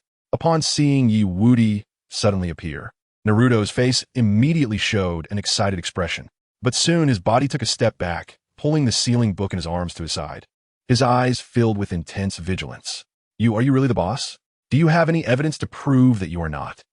Seeing Naruto's cautious demeanor, Wudi's face was filled with speechlessness. Then, he directly pulled out a book from his pocket and slapped it on Naruto's head. Smack. Ouch. What are you hitting me for? That hurts. What's wrong with you? Wait. This book seems to be. Being inexplicably hit made Naruto feel very displeased. His anger immediately surged, ready to fight this uncertain Wudi. However, when Naruto saw the true nature of the book Wudi was holding, titled The 108 Ways for Men and Women to Collaborate and Work Without Getting Tired, his eyes widened in shock, and tears filled his eyes, full of emotion. He immediately hugged Wudi, who was holding the book, crying pitifully. Boss, do you know how I've been during the time you were gone? Teacher Mizuki has gone crazy. He really wants to kill me and Teacher Iruka. I really want to... Smack. Seeing Naruto's emotions becoming increasingly agitated, Wudi once again waved the 108 ways for men and women to collaborate and work without getting tired, and slapped him on the head. Calm down, stop crying. If you keep crying, be careful not to attract that little brat over here. Boss, who is that little brat you're talking about? Naruto asked while covering his head, which was stinging from the slap. His right hand slowly reached toward Wudi, or more accurately, toward the book titled The 108 Ways for Men and Women to Collaborate and Work Without Getting Tired. The result of Naruto's action was naturally. Smack. Keep your hands to yourself. That little brat is the one who is about to attack Teacher Iruka. By the way, Teacher Iruka. Upon hearing Wudi mention Iruka, Naruto immediately retracted his hand that was reaching for the book. His face showed an anxious expression, looking at Wudi with anticipation, hoping he could solve the problem in front of them. After all, the other party was his boss, and he was the fastest among their peers. As long as his boss took action personally, Teacher Iruka would definitely survive, and that guy who wanted their lives would be defeated directly. But facing Naruto's gaze, Wudi could only helplessly wave his hand and then pointed to his own injury, which had only been simply bandaged. Do you really think that in my current condition, I can match that little brat who has reached the Chunin level? Then, what should we do now, boss? Hearing Wudi's words, Naruto became anxious, his speech gradually becoming incoherent and stammering. He held his head with both hands, scratching desperately, trying to find a way to resolve the situation. Teacher Iruka is in a very dangerous situation. If we don't take action to save him soon, I'm afraid. Seeing Naruto's excited demeanor, Wudi rubbed his chin and then spoke. Actually, there's still a way to save teacher Irika. It all depends on whether you are willing. Me? I'm willing. Of course I'm willing. As long as I can save teacher Irika, I'm willing to do anything. Regarding Wudi's words, Naruto scratched his head in confusion, not knowing what he really meant. But he still readily agreed. After all, he was known as the underdog. How could he hesitate in such a critical moment? This must just be a big joke from his boss. What he ultimately needed to do should be something like doing odd jobs and cleaning up the mess, but just as Naruto was thinking this way, the next moment, Wudi pointed to the ceiling book on his back. Chapter 127, Encouraging Naruto, Teaching the 1,000 Years of Killing. The importance of the scroll you are carrying on your back, I think Irika and that little brat have already told you. This is a record of a very dangerous, but also very powerful ninjutsu. As long as you learn any of the ninjutsu on it, I believe you can resolve tonight's crisis all by yourself. After saying this, Wudi patted Naruto's shoulder, revealing a faint smile. By the way, you've had the ceiling book for quite a while now, and I can't believe you haven't learned anything. After all, you're my little brother. Naruto, I believe in your talent and ability. Being second to none is definitely not a problem for you. Even now that I'm injured, you could even become the new top student of the whole school. Second to none? The top student of the whole school. The truth is revealed. And being recognized as the #1 ninja in school, hearing such praise from his boss made Naruto feel embarrassed, and he awkwardly began to explain himself. Actually, I'm not that amazing. I only learned a jutsu called the shadow clone technique. Naruto said sincerely. But soon, he suddenly realized something and grabbed the ceiling book, wanted to shove it in Wudi's face. If it were the boss learning, then it would definitely be. Right? Boss, your talent is so much better than mine. If you learn the jutsu on this scroll, you could easily rescue Irika-sensei. You want me to learn? After hearing Naruto's words, Wudi smiled on the surface, but inwardly he was cursing. If he really swaggered around learning the jutsu from the ceiling scroll, then once he returned to the Hyuga clan's residence, he would probably be surrounded and taken away by a bunch of Anbu ninjas as soon as he reached the front gate. He would die, but he would directly become a member of the Anbu, living under Tsurutobi Hiruzen's watch every day, and working himself to the bone carrying out various high-intensity missions. Isn't his current life good? Why would he want to go and court death like that?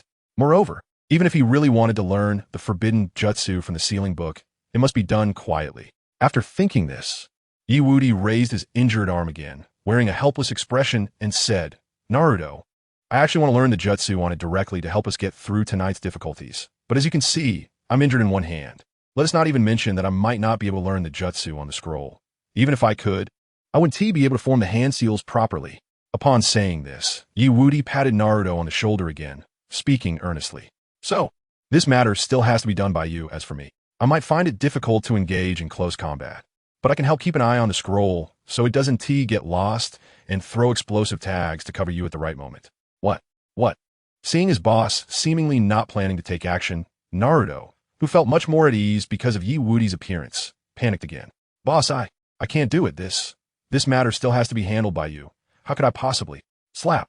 Seeing Naruto become so dependent on his appearance, losing confidence in such a situation, and even afraid to rush out, Wudi sighed helplessly. Naruto, the only one who can act now is you. This is an unchangeable fact. Boss, but before you take action, I can teach you a very powerful jutsu that can be used in conjunction with your shadow clone technique.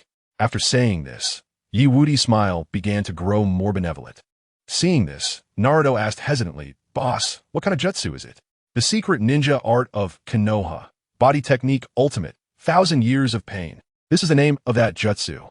This move has the terrifying power to defeat an enemy in one blow. I relied on it to defeat Mizuki-sensei back then. So, as long as you successfully learn this move, saving Irika-sensei from that little brat-ass hands will be no difficulty at all. The jutsu the boss used to defeat the opponent, and it only takes one hit. Gulp. So strong.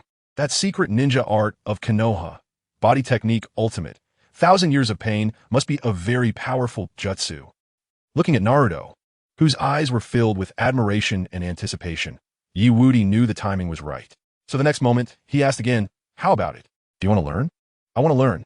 Let me tell you, for this move, you need to form the hand seals like this, and then execute it like this. Followed by, next, under Wudi's careful explanation and hands-on guidance, Naruto's understanding of the secret ninja art of Konoha, Body technique ultimate. 1,000 years of pain rapidly increased. The only downside was the pain he endured during the learning process, boss. No, don't come at me again. I already know the power of this move. Ding. Congratulations. The host has gained 666 points of negative emotions from Naruto. Ding. Congratulations. The host has gained 666 points of negative emotions from Sarutobi Hiruzen. Pain is normal. Bear it, and soon you'll be able to return this pain several times over to that little brat, making him feel real pain. Looking at Naruto, who was trembling and covering his most vulnerable spot as he walked out from behind the tree, Wudi still wore a serious expression. After hearing his words, Naruto, who had just been gritting his teeth in pain, was now filled with fighting spirit. The boss is right. If it weren't for that guy deceiving me into stealing such an important book from the village, I wouldn't be suffering like this. I must combine the shadow clone technique with the secret ninja art of Konoha. Body technique ultimate. 1,000 years of pain and make that guy feel pain. Seeing Naruto full of determination, Wudi directly extended his right hand. His index and middle fingers came together, and then he took a step closer to Naruto, lightly tapping Naruto's forehead with his 2 fingers. By the way, this move is a secret between us, so you better not tell anyone. I got it, boss. I definitely won't tell anyone that 1,000 years of pain was taught to me by you. Very good. In that case now, Wudi looked at Naruto with a smile. Then, without warning, his right foot suddenly exerted force and kicked Naruto away. Out you go. What? Wudi would suddenly attack him. Naruto had never thought of such a thing. So in the next moment, he was sent flying. Ding. Congratulations. The host has gained 66 points of negative emotions from Naruto. Ding. Congratulations. The host has gained 666 points of negative emotions from Sarutobi Hiruzen. Ding. Congratulations. The host has gained from Chapter 128, finally obtaining the sealing book. Talp, talp, talp. At the same time, Wudi acted. On the other side, Mizuki, who had transformed into Iruka, was now stepping closer to Iruka, who had been injured while protecting Naruto. His expression was growing darker, and his voice was filled with sarcastic laughter. No wonder you know I'm not Iruka. Now it makes sense. But Iruka, what can you gain by protecting the guy despite your parents' hatred? Facing Mizuki's questioning, Iruka, who was sitting on the ground, relaxed his body and spread his hands, remaining motionless. His physical strength had already reached its limit. Now, all he could do was silently wait for death. In any case, no matter what, I won't let the scroll fall into the hands of a bastard like you. Ha ha. Iruka, from beginning to end, the foolish one has always been you. Naruto is just like me. With the ninjutsu on that scroll, he could do whatever he wants. At this point, Shumu, who was already close enough to Iruka, felt the kunai hidden in his sleeve begin to slide out slowly. However, it hadn't completely slipped out yet. As long as he got a little closer to Iruka, he was 100% sure he could kill him directly. Thinking of this, Shuemu continued to speak to divert Iruka's attention. Iruka, Naruto, that fox spirit. It's impossible not to use the ninjutsu on the scroll. Yes, but Naruto is different. That guy is my recognized excellent student. At this point, a look of relief and resignation appeared on Iruka's face, and his gaze shifted from Shuemu to the sky above. In his eyes, he began to recall scenes related to Naruto. He worked hard, focused, but wasn't he clever enough, and no one recognized him. That guy understands the pain in people's hearts. He is not the fox spirit. He is Naruto Uzumaki from the Hidden Leaf Village. Naruto Uzumaki from the Hidden Leaf Village? Shuemu's face was filled with disdain and contempt, along with a chilling, killing intent at Iruka's words. Because during the time Iruka was talking to himself, he had already moved a certain distance forward. Now, he could finally send Iruka on his way. Iruka, I initially wanted to deal with you after getting the sealing book, so I could step on you firmly. But now, since you want to die protecting that fox spirit so badly, I'll fulfill your wish. Whoosh! As Shuemu's mad shout fell, the kunai hidden in his sleeve was drawn out and slashed towards Iruka's neck. However, just as Shuemu's smile grew brighter, thinking he was about to succeed, Wudi's voice suddenly sounded without warning. Along with it came a group of Wudi's clones, holding several explosive tags, leaping into the air above him. Naruto, act! Boom! As soon as Wudi's voice fell, a deafening explosion resonated throughout the area. Dust and debris flew everywhere, instantly obscuring the view of the area. Even Sarutobi Hiruzen, who used the telescope technique, couldn't see the true situation inside. Ding!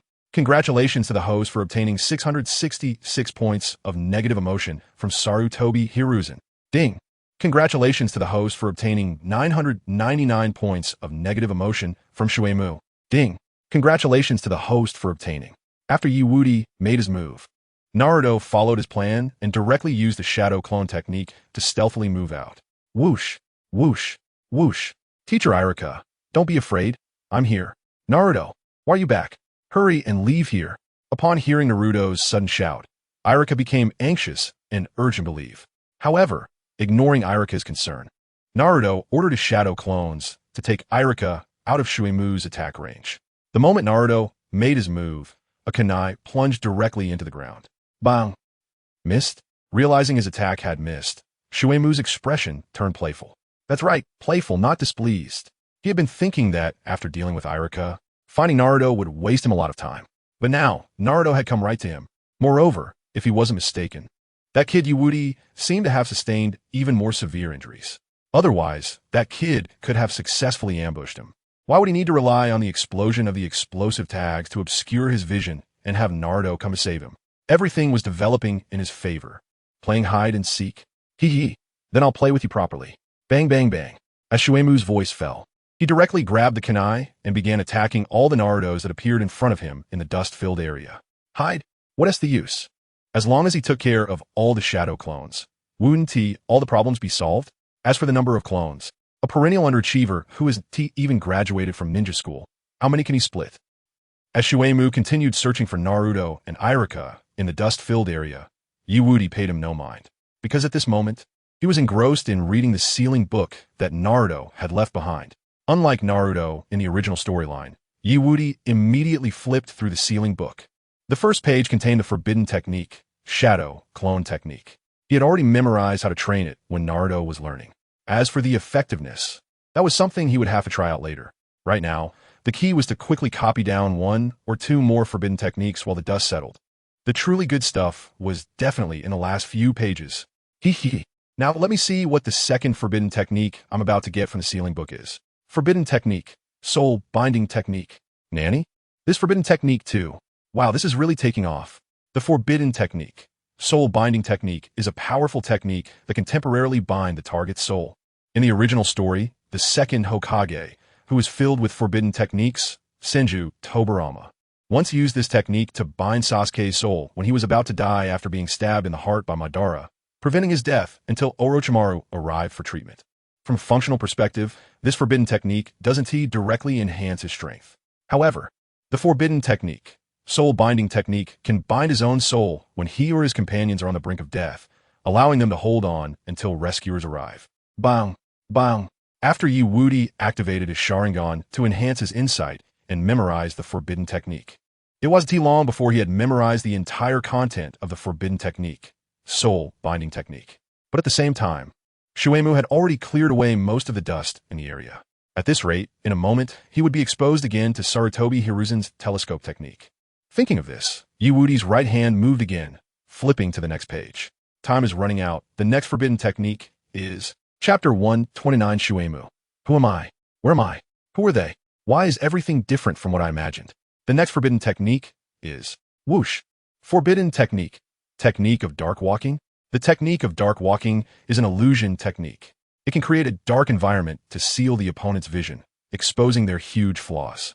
And as the caster, I am not affected at all. This is a technique specifically targeting the Uchiha clan, isn't it? You truly live up to your reputation. Senju Tobirama, forget it. There's no time to think too much. I should quickly write down this forbidden technique. Without overthinking, before the dust settled, Wudi fully opened his memory. In the end, just before the dust cleared, he managed to write down the forbidden technique, dark travel technique. I'm exhausted. My eyes are really tired.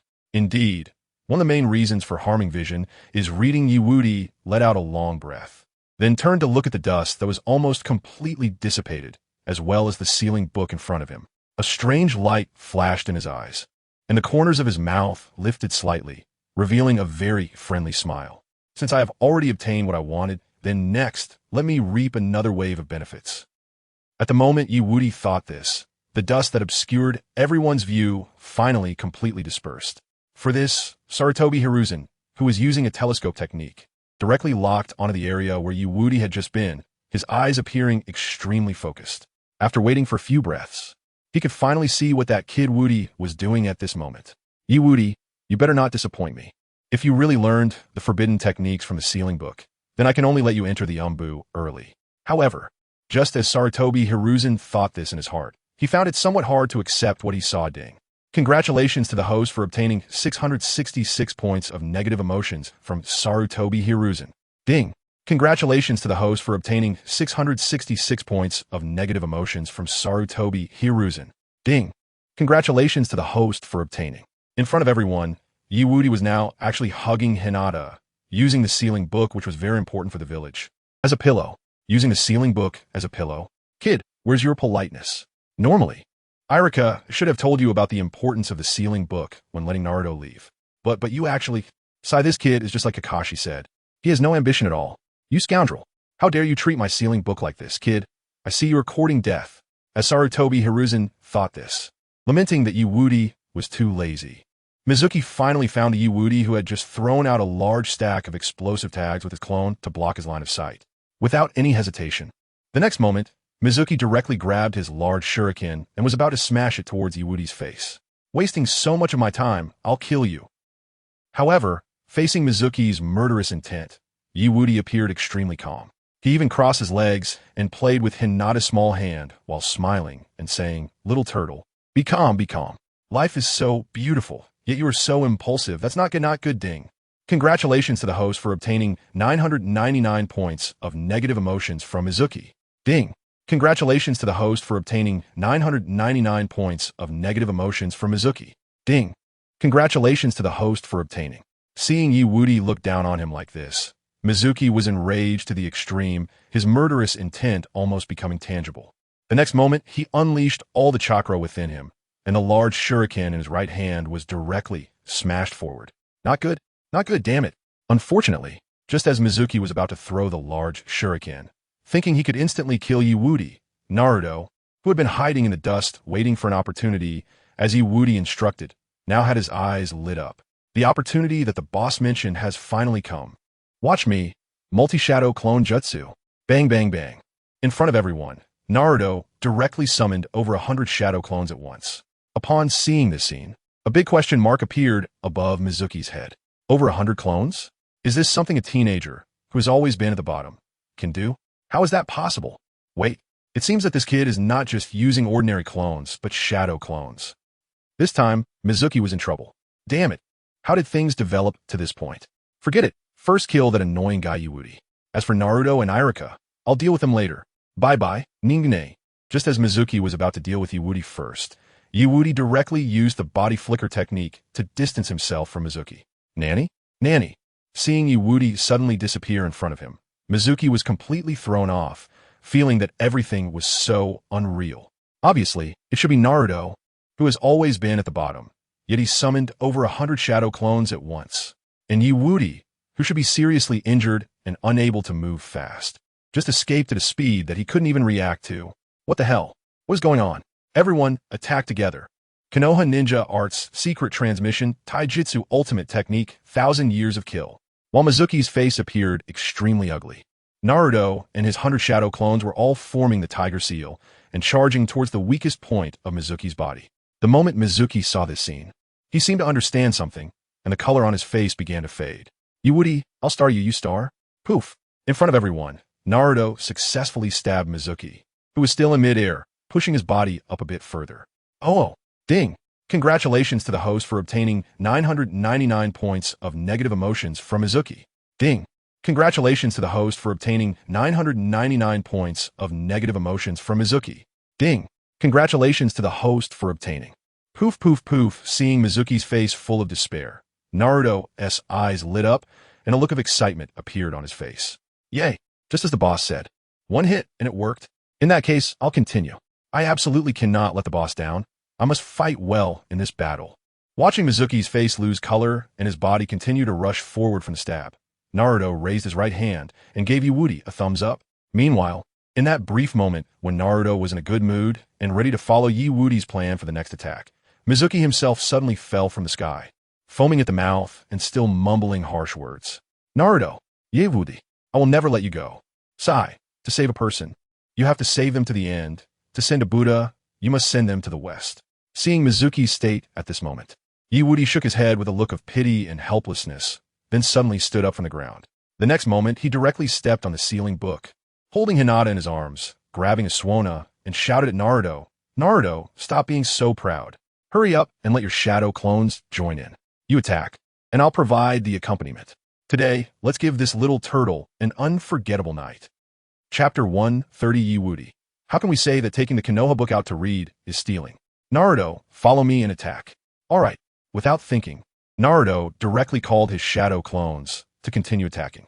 Konoha Secret Ninja Techniques, Taijutsu Ultimate 1000 Years of Kill.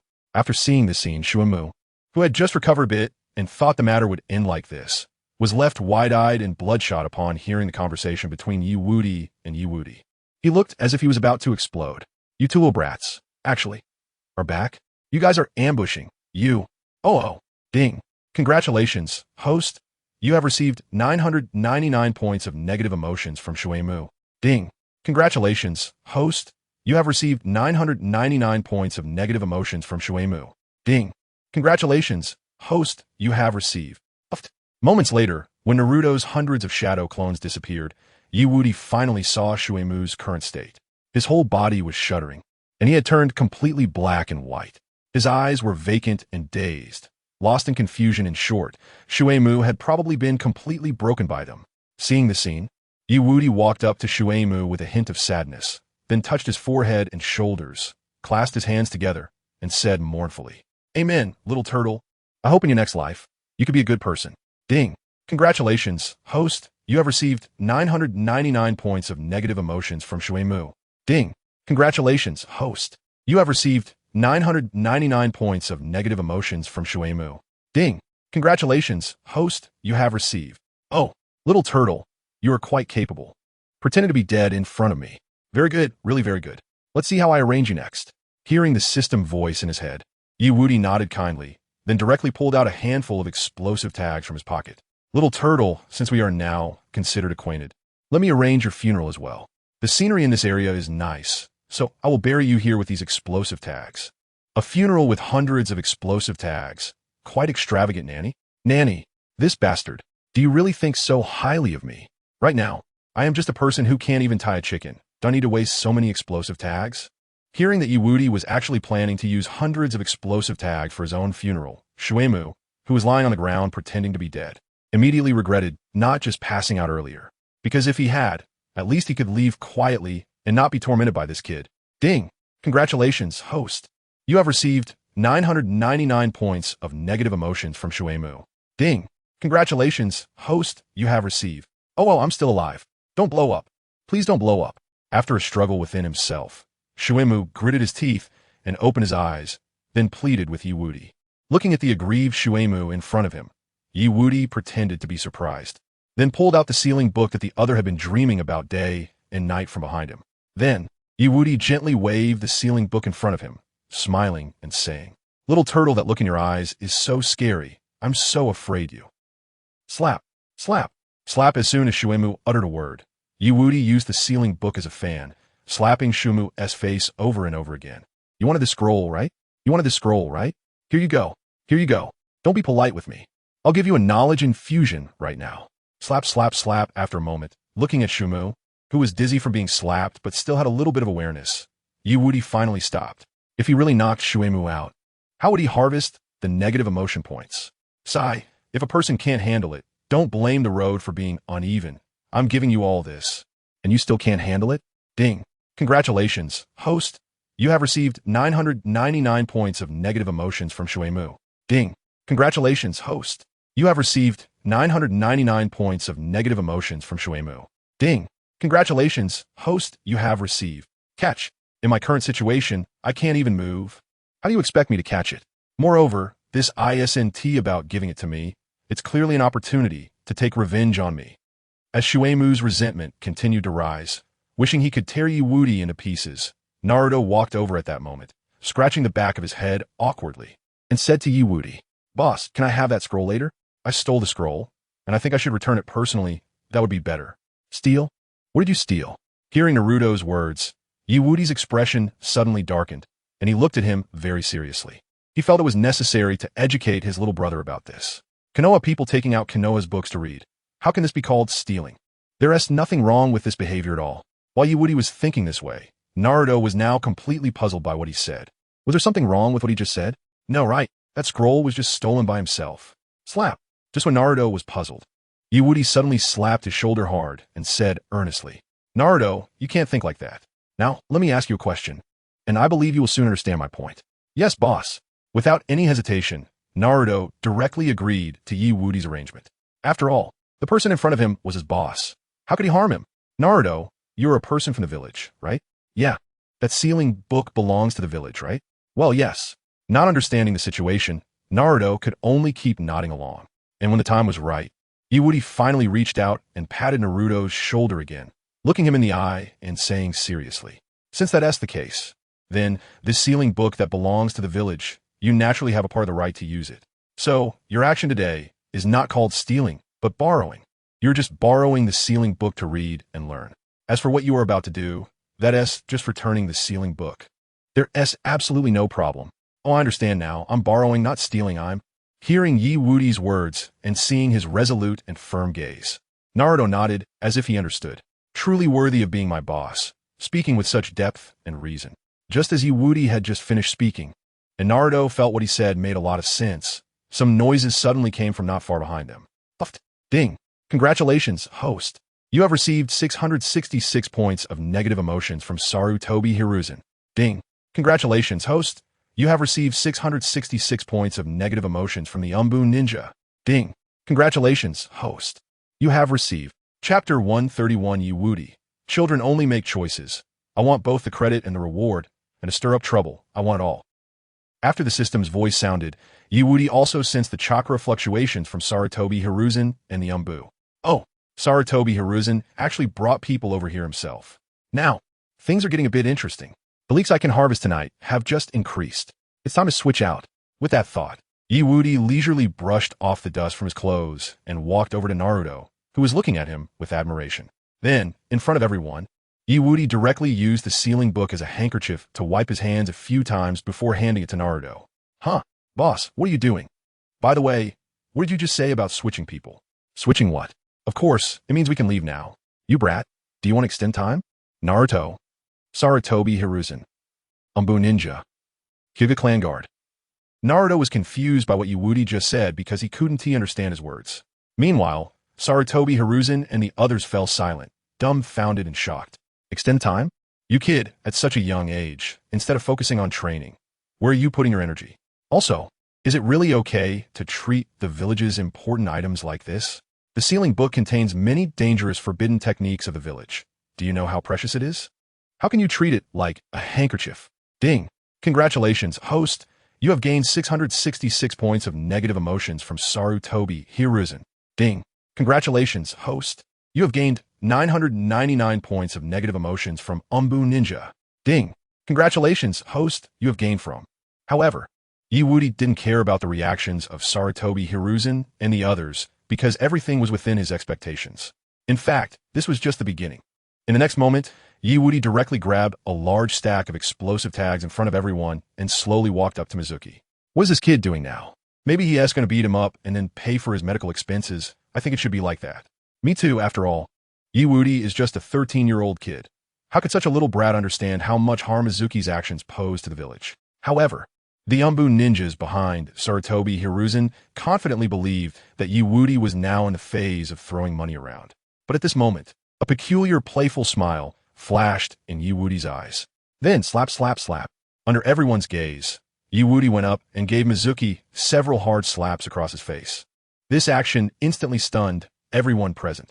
What is Woody doing? Suddenly hitting someone. What does he want to do now? Ding. Congratulations, host. You have gained 666 points of negative emotions from Sarutobi Hiruzen. Ding. Congratulations, host. You have gained 666 points of negative emotions from Anbu Ninja. Ding. Congratulations, host. You have gained 666 points of negative emotions from Mizuki. Ding. Congratulations, host. You have gained 999 points of negative emotions from Mizuki. Ding. Congratulations, host. You have gained from. Just as those around him didn't understand why Woody suddenly attacked, Mizuki was feeling extremely aggrieved. Wudi, with a righteous expression, continued to swing his hand, repeatedly slapping Mizuki's face. You little brat, how dare you impersonate our village's teacher Mizuki? That's outrageous. Teacher Mizuki usually smiles so brightly. And you, this little brat, think you can impersonate him? Too. These explosive tags are a farewell gift for you. After saying this, Wudi turned to look at Sarutobi Hiruzen, who was still silent. The next moment, he revealed a harmless smile and asked, Grandpa Third, if I remember correctly, anyone who discovers spies from other villages infiltrating should receive credit, right? And if I'm not mistaken, besides credit, they can also receive a lot of cash rewards, right? Spies from other villages hiding in a village? This kid actually thought Mizuki was a spy from another village. But then again, Wudi is just a 13-year-old child. How bad can he be? He probably doesn't even know that the Mizuki he usually sees, who always has a smile on his face, is the same person he wants to kill now. As for this kid's current greed for money, Sarutobi Hiruzen didn't mind at all. After all, Wudi has been an orphan since childhood, and his temperament has always been much more mature than children of the same age. Let alone now, even when Wudi was younger. He had already learned to be frugal and knew many legitimate ways to earn money. Kids without parents grow up fast. With that in mind, Sarutobi Hiruzen decided not to expose Mizuki's crimes here and prepared to return and interrogate him slowly. This kid wants credit and money, so he would just help him out a bit. Cough, cough, cough. Wudi, you're right. If you discover spies from other villages, even catch them, there will be credit and rewards. Once we return to the village, I will have the relevant personnel review and register this matter, and by tomorrow, someone will naturally deliver your reward, so you don't need to worry about that at all. Upon hearing this, Wudi deliberately put on an excited and expectant expression, filled with little stars in his eyes. That's great. With money, I can fund my next performance. As long as you're happy is good weight. What did this kid just say? He wants credit and a reward, but it's actually to fund his performance? You little brat. After saying so much, it turns out it's just to stir up trouble again, not to thank me. After hearing Wudi's purpose for wanting money, Sarutobi Hiruzen and the Anbu's expressions turn a bit unpleasant. They could already roughly envision the chaos that would unfold on the streets of Konoha soon. Ding! Congratulations, host! You have gained 666 points of negative emotions from Sarutobi Hiruzen. Ding! Congratulations, host! You have gained 999 points of negative emotions from Anbu Ninja. Ding! Congratulations, host! You have gained from. As for the Hyuga clan guards, they stood there with indifferent expressions, showing little change in emotions. Clearly, they were already used to Wudi's antics. After all, dancing along with their son-in-law not only allowed them to indulge freely, but also meant they could earn a considerable amount of money in the end. Since that's the case, a little dance isn't a problem at all, however, just as the Hyuga clan guards were leisurely waiting, ready to take Wudi away once he got bored. Wudi suddenly threw an explosive tag at Mizuki's feet. You little brat. How dare you impersonate my most respected teacher Mizuki? This crime is not just any ordinary one. To prevent you from escaping halfway, I'll just make you faint first. As Wudi made his move, a heart-wrenching scream suddenly echoed throughout the venue. Chapter 132, Naruto. The feeling of borrowing is really good, this time for sure. Next time too. Sarutobi Hiruzen. Get lost. What? Boom. In front of everyone, the area where Mizuki was located exploded on the spot. A piercing scream, akin to that of a pig being slaughtered, echoed throughout the area at that moment. My foot. My foot is gone. Wudi. You bastard. You'd better not give me a chance to come out. Otherwise, I will make sure you die without a grave. Ding. Congratulations to the host for obtaining 999 points of negative emotions from Shuei Mu. Ding. Congratulations to the host for obtaining 999 points of negative emotions from Shuei Mu. Ding. Congratulations to the host for obtaining. Faced with the crazed shouting of Shuei Mu and Wudi's recent actions, Sarutobi Hiruzen first glanced at the nearby Anbu Ninja, signaling them to take the person away. Soon after, several Anbu Ninja moved to drag Shuei Mu away. After finishing these tasks, Sarutobi Hiruzen turned to look at Wudi. To be precise, everyone present was now looking at him. Wudi's recent actions had been too decisive and brutal. The enemy had clearly lost their combat ability. Yet this kid continued to attack. If Wudi were merely a genius who liked to cause trouble and trick others, they might still tolerate him. After all, that could only be said to be a person with a strong personality, and they wouldn't need to worry too much.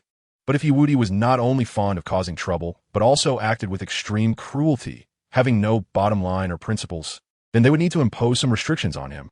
After all, the uncertainties that such a genius possessed were simply too numerous. Thinking of this, Sarutobi Hiruzen's expression turned serious as he spoke. Woody, that person had clearly lost all ability to resist. Why did you still attack? This is obviously not meaningful. Well, faced with Sarutobi Hiruzen's questioning and the gazes of everyone, Woody shrugged nonchalantly, showing no signs of being intimidated. He spread his hands and said matter-of-factly, if I didn't knock him out completely, and he ran away halfway, wouldn't my credit be gone? If my credit is gone, where would I go to collect my little money? Without the little money, how would I perform later? Without a performance, how would I? What this kid is saying seems to make a bit of sense, however. To preserve his own credit, he blew up Shui Mu's 3 legs with explosive tags. Moreover, it was the kind that would never heal for life. He was making a big deal out of it. But it seemed that the power of the explosive tags was something this kid, at his age, couldn't control. Awkward ding. Congratulations to the host for obtaining 666 points of negative emotions from Sarutobi Hiruzen. Ding. Congratulations to the host for obtaining 666 points of negative emotions from the Anbu Ninja. Ding. Congratulations to the host for obtaining 666 points of negative emotions from the Hyuga clan's guard team. Ding. Congratulations to the host for obtaining. Clap clap.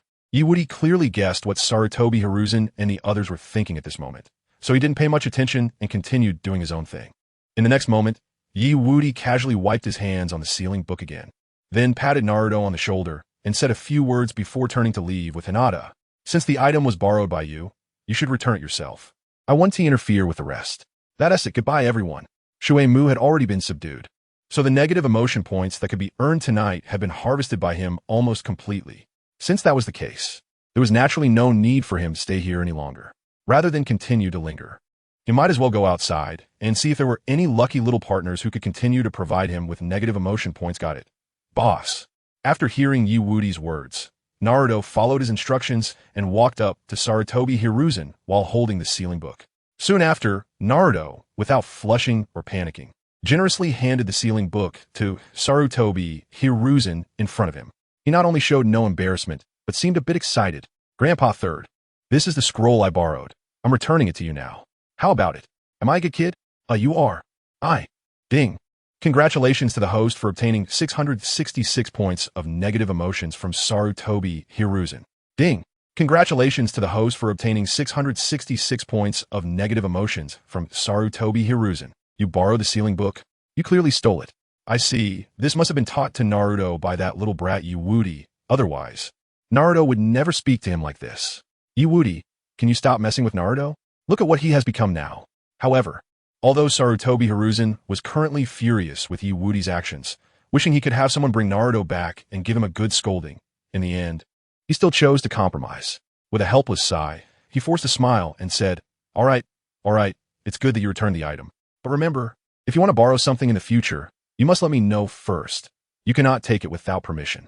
After all, the other party was merely a teenager, while he himself was already in his 50s. He simply couldn't bring himself to bully Woody in front of everyone like that. As for Naruto, since that little brat had led him astray, he was confident that he could guide him back on the right path. Meanwhile, as Sarutobi Hiruzen confidently thought he could bring Naruto's thoughts back, Naruto, who truly had not been scolded as his boss had said, wore an even more excited expression on his face. Boss is indeed the boss. He guesses everything so accurately, and he never lies to me. Thinking of this, Naruto immediately gave Sarutobi Hiruzen a thumbs up in front of everyone, grinning widely. It's already late. Since I have returned the scroll, Grandpa Third, I'll be leaving now. Go ahead, be careful on the way. Sarutobi Hiruzen waved his hand helplessly, forcing a smile as he sent Naruto off. He no longer wanted to say another word to Woody or anyone related to him, because those guys were just as infuriating as Woody. However, although Sarutobi Hiruzen didn't want to pay attention to them, wow, the feeling of borrowing a book is really great. By the way, Grandpa Third, I want to borrow that scroll again next time. The ninjutsu in it is just too awesome. I want more. Borrow again? What the hell? Ding. Congratulations to the host for obtaining 666 points of negative emotions from Sarutobi Hiruzen. Ding. Congratulations to the host for obtaining 666 points of negative emotions from Sarutobi Hiruzen. Ding. Congratulations to the host for obtaining. Tap tap. While Sarutobi Hiruzen kept cursing Woody in his heart, Wudi has now returned to that familiar street, followed by more than a dozen ninjas from the Hyuga clan's guard. However, just as Wudi stepped into his home, two figures suddenly descended from the rooftops in the distance. Chapter 133. Wudi. Want to run away, 55? Can you escape? Watch my killer move. Who are these two? Looking at the two people who suddenly appeared in front of him, Wudi couldn't help but furrow his brow slightly. Could they be associates of Shuemu? But wait. In his recollection, Shuemu was acting alone tonight. He didn't have any accomplices at all. Whoosh, whoosh. As Wudi pondered and simultaneously stepped back, trying to get closer to the Hyuga clan's guard, the two people in front of him suddenly accelerated towards him without warning, especially the man in a tight training outfit, who immediately kicked at Wudi and the others without any fear of their numbers. Haha, where do you think you're running? Thief, the Azure Beast of Konoha is here. Prelude to power. Air. With my guy shout, he kicked directly towards Wudi and the others. The powerful kick caused the air to explode with a bang. Seeing this scene, a cold sweat broke out on Wudi's back, and he felt no joy at all that the other party was one of his own, because everyone kicked by youth brother is finished. Whoosh. Without any hesitation, Wudi immediately used the body flicker technique to distance himself from my guy who was charging at him. Just as Wudi retreated, the spot where he had just stood was kicked into a crater by my guy. Boom. After looking at the dark pit not far away, Wudi wiped the sweat from his forehead and sighed in relief, still feeling a bit shaken. Damn, I almost got kicked. If that had happened, I would be dead for sure. I still have plenty of soft rice and fun to enjoy. I don't want to die. So soon after thinking this, Wudi turned to my guy and said with a bitter expression, Teacher guy, can you not be so intense when greeting next time? I think hugging and high-fiving would be nice. As long as it's not that deadly kick, I can accept anything.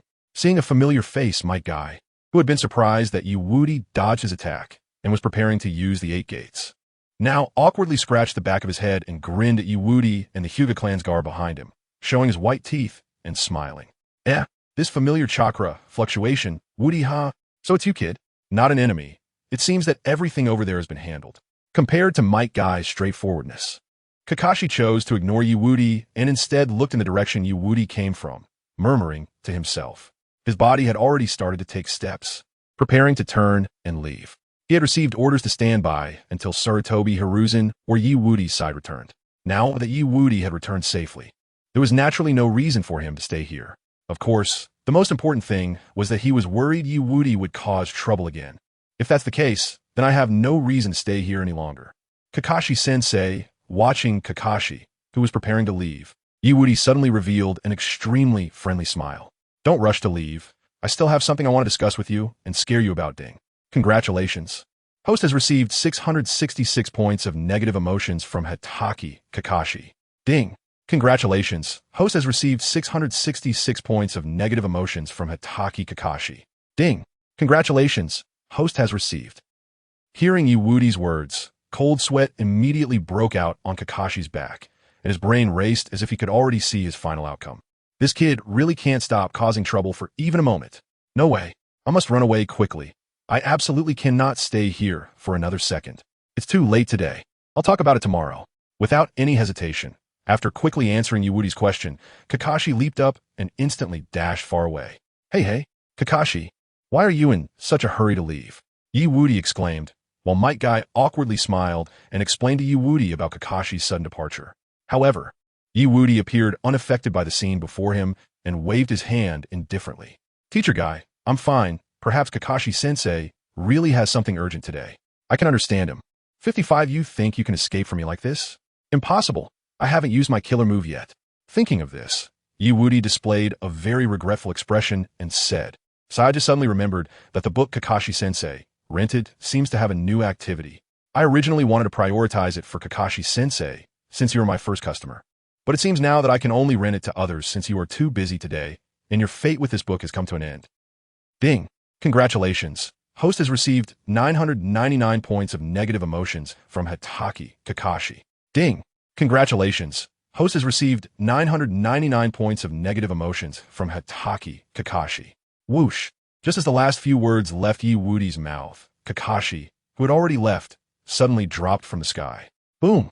Just a single appearance instantly caused the ground in front of Wudi to explode again, and the lightning attribute chakra around him was flashing and rampaging. Not only that, But the red Sharingan under Kakashi's eye mask also erupted with a terrifying bloodlight. A new activity? The next moment, Kakashi directly reached out his hands and pressed them on Wudi's shoulders, staring intently at him, so excited that he almost used the Manjiki Sharingan on Wudi. In response, Wudi very cooperatively pretended to be scared and stammered, "Kakashi-sensei, what's wrong? Don't do that. I'm scared, yeah. Kakashi, why are you suddenly so excited? Also, didn't you have other important things to do? Why'd you come back?" Not only Wudi and Might Guy, but the entire Hyuga clan's guard was looking at him with puzzled expressions. Being stared at so intently by Might Guy and Wudi made Kakashi feel very awkward. He cleared his throat and began to explain, "It's nothing.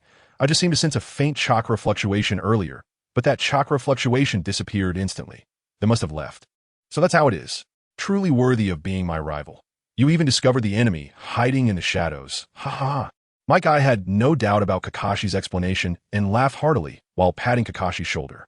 The Hyuga clan's guard behind Wudi also felt the same way. After all, Kakashi is an elite jonin from their village, a copy ninja, and the name Sharingan Kakashi is well known throughout the ninja world. It's quite normal for someone like him to detect enemies that others cannot sense. Just as Kakashi was barely finding a way to back down, the next moment, he leaned down towards Wudi, preparing to discuss the rental period and new activities related to the Some Good Days Island Teacher Collection. He really couldn't give up on continuing to appreciate that divine book. Chapter 134 Wudi. "Let me help you send the people away?" "Sure, but I want reimbursement." Cough. Cough, cough. Wudi, can you let the Hyuga clan's guard leave first? In front of so many people, under Wudi's gaze. Kakashi awkwardly lowered his voice and spoke softly. His voice became quieter and quieter towards the end, until it was completely silent. There was no way around it. His current situation was just too awkward. He, a dignified elite jonin of Konoha, the famous copy ninja, Sharingan Kakashi, now had to bow his head in front of a mere 13-year-old child. It would be strange if that wasn't embarrassing. However, even though this situation made him feel very awkward, he absolutely could not give up that illustrated edition of Intimate Paradise. "All right, fine." Hearing Kakashi's words, Wudi unexpectedly nodded, very cooperative with Kakashi. After all, the other party was so polite now, wanted to have a private chat with him and share some negative emotional value. How could he refuse? The next moment, Wudi turned to the Hyuga clan's guards behind him. "Everyone, you've worked hard tonight. Next, let Kakashi-sensei and Guy-sensei take me home. You don't need to follow anymore. This kind of thing isn't appropriate." Hearing Wudi's words, the Hyuga clan's guards did not immediately comply, but stood still, showing difficult expressions. After all, they had received orders from the clan head, Hyuga Hisashi, to safely bring Wudi and Hinata back. Not just to confirm that the two were fine and then return. If they went back empty-handed like this, they would definitely face punishment. Wudi had obviously already guessed that the Hyuga clan's guards would react this way. The next moment, under everyone's watch, he gently waved his right hand. Immediately, a bunch of explosive tags flew towards the Hyuga clan's guards. "Take these explosive tags for a late-night snack." "Young master, it's not about the money. The clan head has already said we must." The captain of the Hyuga clan's guards hadn't finished speaking when Wudi took out another stack of explosive tags. While handing them over, he leisurely continued, "More money, right? That's easy. Actually, I don't need you to leave completely. We just need to keep a certain distance from each other. Do you understand what I'm saying?" "Huh? Is there a problem?"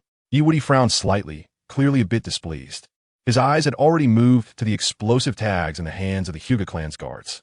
If they really refused him, he would immediately take back all the explosive tags he had just given. What a joke. Taking back his things and still wanting to get work done. "Dream on. No problem. Absolutely no problem." It seemed that the Hyuga clan's guards noticed Wudi's intentions and began to express their agreement. "Young master, you just have a good chat with those two. We'll leave right away." "That's right, we're leaving now." Whoosh, whoosh. After casually leaving a few words, the entire Hyuga clan's guard team turned and left without looking back. What a joke. This was not only an easy task to fulfill the clan head's orders, but they could also get a bunch of explosive tags in the process. Who wouldn't like that?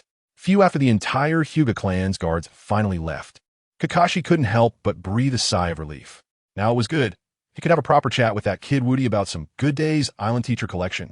Just as Kakashi was thinking this, Wudi suddenly turned to look at him. He opened his right hand directly towards Kakashi in front of him. "Kakashi-sensei, I've called the people away. Now, shouldn't you reimburse me?" "Reimbursement?" Hearing what Wudi said, Kakashi's face was filled with confusion, not understanding what he meant. As for Kakashi's bewilderment, Wudi spoke very reasonably. You asked me to send them away, so naturally, you should be responsible for the money used to send them away. Yes, you're right. Ding. Congratulations. The host has received 666 points of negative emotion from Hitaki, Kakashi. Ding. Congratulations. The host has received 666 points of negative emotion from Hitaki, Kakashi. In order to continue reading some Good Days Island Teacher Collection, I'm going all out. It's just some explosive tags. Here you go. Thinking of this, Kakashi gritted his teeth and took out a sealing scroll to hand to Wudi. This scroll contains, "Thank you for your patronage. Consider this part as reimbursement." Before Kakashi could finish his sentence, Wudi directly snatched the scroll away, showing no intention of letting him speak more. The reimbursement part, the explosive tags and cash in that scroll are enough to cover several years' worth of rent for you. Forget it. At most, I'll just give a little more. Money can be earned again, but if that book gets borrowed by someone else, I'm afraid I won't have another chance and will regret it for a lifetime. As a seasoned old SN, he knows very well how stimulating the books rented out by Wudi are for men. They can almost be called divine objects. Thinking of this, although Kakashi felt a bit pained his heart, when he thought about being able to continue reading that book, his mood immediately improved a lot. By the way, Wudi, how much is the rental fee this time? If possible, I hope to rent it for a longer time. Clap. Before Kakashi could finish his sentence, Guy, who was behind him, directly placed his hand on his shoulder and patted it repeatedly. Ha ha ha. Wudi, what book is Kakashi trying to rent from you? I want to see too. Guy, I'm renting. Seeing this, Kakashi became hesitant, unsure how to explain. Although they were all men, and it's normal to like beautiful women, he still felt a bit embarrassed to just say it out loud sports-related. However, Kakashi didn't know how to express it, but Wudi opened his mouth to help him out. Sports-related? Right. I'm looking at sports-related books. Upon hearing this, Kakashi was first stunned, then nodded repeatedly. This kid, although he usually likes to mess around, seems quite reliable when it comes to his money-making matters. However, just as Kakashi was thinking this, Wudi's mouth slightly curled up, revealing a very kind and radiant smile on his face. The content of the book is about a female ninja with 8-pack abs and biceps larger than half a head, battling against enemies in passionate scenes. Their weapons include leather whips, burning red candles, slender rods, and rich and lively steel balls. In short, the athletic scenes are very passionate and captivating. Definitely a masterpiece. Otherwise, how could Kakashi-sensei love it so much? Kakashi? Enough. You brat, don't say any more. I'm normal. I don't like that kind of muscular Barbie. And those little braids, candles, and all that. I'm not interested at all. Ding. Congratulations. The host has received 666 points of negative emotions from Hitaki Kakashi. Ding. Congratulations. The host has received 666 points of negative emotions from Hitaki Kakashi. Ding. Congratulations. The host has received. Oh, Yoshi, I understand. While Kakashi is nearly ready to curse Wudi to prove his innocence, my guy, upon hearing Wudi's words, immediately ignited with excitement. He even subconsciously activated the forbidden technique, 8 gates, and started opening the gates. Sports, I get it. Ha ha ha. As expected of my rival Kakashi, even the books he reads are so exhilarating. I've decided, tonight, I'm going to do 10,000 squats, lifting dumbbells 10,000 times with each hand. No, 20,000. 30,000. Chapter 135 Wudi. Teacher Guy, I suggest you write a book. Kakashi, why do I feel a chill down my back? Yo, let my youth burn. Watching Mike Guy, who has completely entered the zone, Kakashi directly gave up on explaining. He rolled his eyes at Wudi beside him and sighed helplessly, taking advantage of Mike Guy's excitement to hand him a stack of cash. Here, this is my rent. Sure, the rental period is still random. Ah, ding. Congratulations. The host has received 666 points of negative emotions from Hitaki Kakashi. Seeing Kakashi starting to roll his eyes, Wudi smiled and added, but anyway, this time the duration will definitely be at least a few months, so you can absolutely rest assured, Kakashi-sensei. That's more like it's sigh, although the process was very difficult. But in the end, I finally secured my qualification to continue reading the divine book. I've decided, tonight I'm going to read all night. Learning is endless. And while Kakashi was incredibly excited about successfully renewing the rental of a certain teacher's collection of nice days, Wudi at that moment looked at my guy, who was now infected and continuously doing squats. Teacher Guy, a good teacher like you, full of youthful passion, I think you can write a book yourself. Me? Can I? Hearing Wudi's words, Mike Guy paused for a moment, but his face showed immense excitement. As for Kakashi, his face was filled with shock and confusion, not understanding what he was doing now. Letting Guy duel and train is definitely not a problem, but if it's about writing a book, it doesn't seem suitable for him at all, right? Regarding Might Guy's expectations and Kakashi's confusion, Wudi gave a thumbs up to Might Guy, then revealed a bright smile. Of course, Teacher Guy can write. I've even thought of a name for the book. It's called Breakthrough Youth. Passionate Training 24 Hours. Teacher Guy, what do you think of this title? Nanny? Nanny.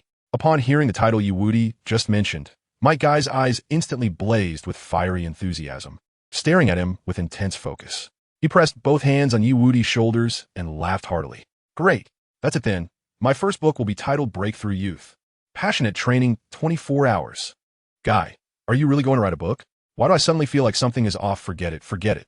Since the divine book has already been renewed, I should hurry and leave.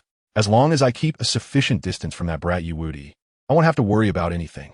Talp, talp, talp. However, just as Kakashi was about to step out and prepare to leave, Wudi suddenly reached out and grabbed his clothing. Kakashi-sensei, where are you going?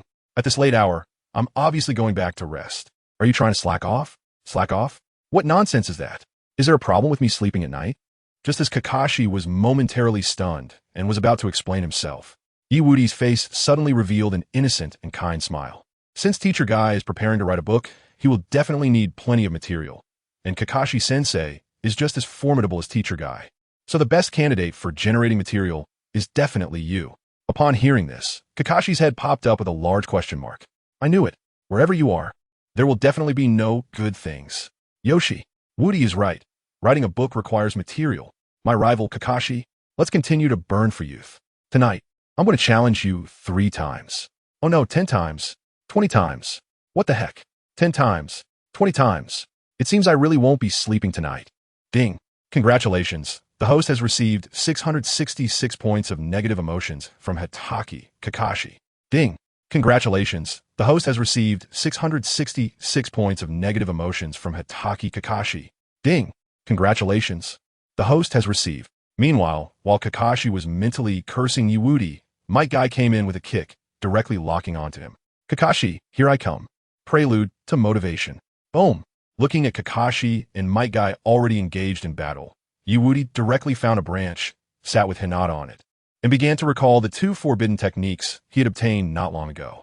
Forbidden technique, soul binding technique. Forbidden technique, shadow walking technique. Anyway, now that the negative emotion value from the 550 side has been maxed out by him, he just needs to add a bit of fuel to the fire from the side. The majority of his time should still be spent on learning these 2 forbidden techniques. Time passed second by second, and as Wudi learned, he eventually closed his eyes and started to doze off Kakashi. Hyuga clan's guard team. Studying is exhausting, not knowing how much time had passed when Wudi rubbed his temples. Stretching his back while waking up with sleepy eyes, the system's voice suddenly rang wildly in his head. Ding! Congratulations. The host has received 999 points of negative emotions from Hitaki Kakashi. Ding! Congratulations. The host has received 999 points of negative emotions from Hitaki Kakashi. Ding! Congratulations. The host has received 666 points of negative emotions from Hitaki Kakashi. Ding! Congratulations to the host for receiving. Wow. How much does that guy Shui Mu want me to think about him while I'm asleep? This is simply a wild ride with no intention of stopping. Ding! Congratulations to the host for obtaining a chance to draw a lottery. Currently, you have a negative emotion value of 102,233 points. After hearing the system's words, Wudi's eyes lit up. Tonight, I really came to the right place.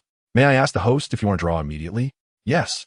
Without any hesitation, Wudi immediately answered as soon as he heard the system's words. Why not draw for a chance at something incredible? He's not like that big fool Shui Mu. As soon as Wudi made his choice, a gigantic golden compass unexpectedly appeared in his mind. Boom! A huge rumbling sound began to shake violently. After a moment, it gradually stopped, and its pointer landed on. What? Upon seeing the area where the pointer landed and the thing engraved there, Wudi froze in place. In that golden area, there was a man surrounded by blood-colored steam, kicking at a man holding a scepter. Wow, this scene. Is Kai opening the 8 gates to kick the 6 paths? That means the reward I drew this time is Forbidden Technique, 8 gates of Duenjia. Ding!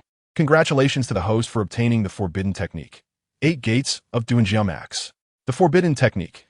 8 Gates of Duinjia is divided into 8 gates. Opening Gate, Rest Gate, Life Gate, Injury Gate, Closing Gate, View Gate, Shock Gate, and Death Gate.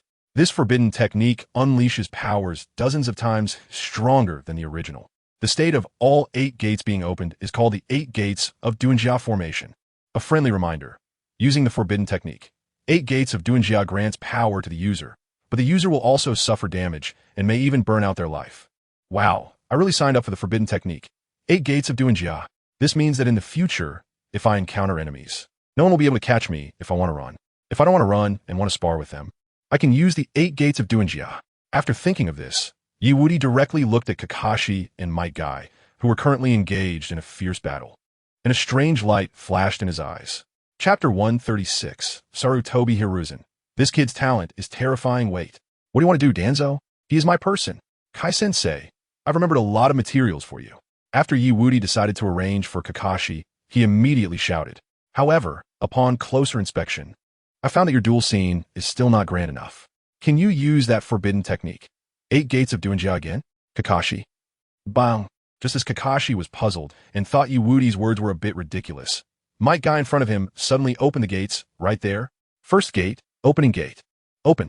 Second gate, Rest Gate, open. Third gate, Life Gate, open. Of course I can, Wudi, because this is my youth.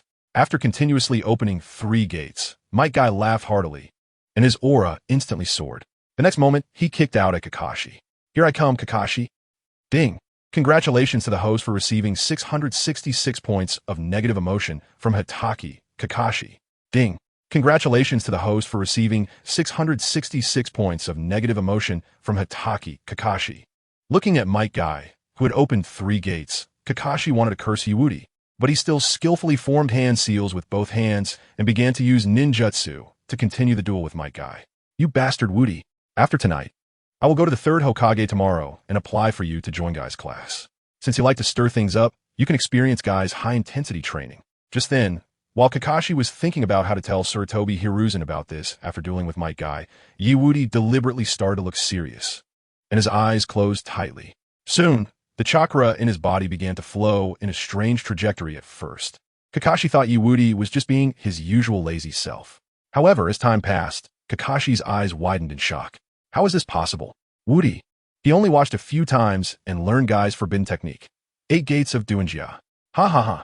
This kid Wudi really makes me happy. He actually opened the first gate. This is youth. Puffed. Unlike Kakashi's shock and Might Guy's hearty laughter, Sarutobi Hiruzen, who had just finished interrogating Shueimu, spat out the tea he was about to swallow. Cough, cough, cough. What on earth is this kid's situation? Is his learning talent really that terrifying? Or does he possess a special bloodline limit that grants him super insight? Ding. Congratulations to the host for receiving 666 points of negative emotion from Sarutobi Hiruzen. Ding. Congratulations to the host for receiving 666 points of negative emotion from Sarutobi Hiruzen. Watching Kakashi use Earth Release, Earth Flow Wall a few times and then directly learning it, he could easily accept that.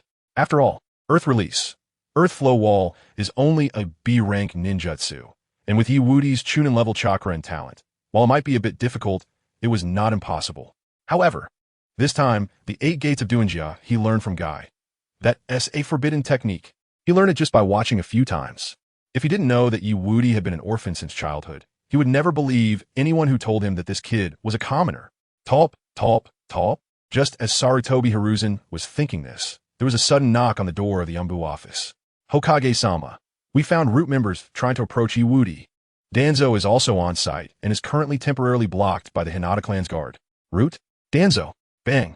Upon hearing the report from the Anbu ninja, Sarutobi Hiruzen instantly became furious, slamming his hands on the table. That pipe. He was gripping it tightly. Danzo, what do you want to do? I thought it was strange that you have been hiding in your root these days. It turns out you still have your eyes on Wudi. Follow my orders and immediately notify the captains of each team to bring people and set off with me. Yes, Hokage-sama. Seeing that Sarutobi Hiruzen seemed genuinely angry this time, the Anbu ninja did not dare to slack off and hurriedly ran out to notify everyone.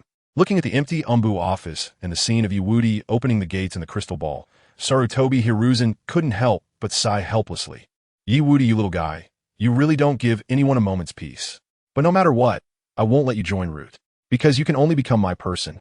Talp, talp, talp. As the Root began to recruit people on the side of Sarutobi Hizashi, the entire Hyuga clan's guard team was now looking at the people in front of them with serious expressions, their eyes filled with intense vigilance. What does this mean, Root? How dare you have thoughts about our Hyuga clan's young lady and son-in-law? Do you want to go to war with the Hyuga clan? That's right. We, the Hyuga clan, are the #1 family in the village. Just based on you people, you are not qualified to appear before us. In response to the tough demeanor of the Hyuga clan's guard team, the Root ninjas in front of them remained silent and did not argue with them. Because their mission here was simply to inform the Hyuga clan's guard team that they intended to recruit Wudi and to keep an eye on them to ensure they did not leave. As for other matters, it was none of their business. These guys are indeed annoying. It's true that people from Root are a bunch of soulless beings without any personal feelings. However, no matter what, we cannot let them take our son-in-law away. That's right. How can we let the people from Root take our son-in-law? To recruit our son-in-law? Hee. I think they have ulterior motives. Talp, talp, talp.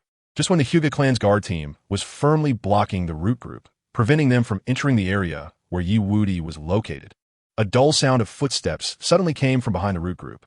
Immediately, the Hyuga clan's guard team saw that the Root ninjas, who had been silent after stating their intention to recruit their son-in-law, suddenly parted into two, creating a path in the middle. Seeing this scene, the hearts of all the Hyuga clan's guard team members jumped violently, and they looked towards the newcomer.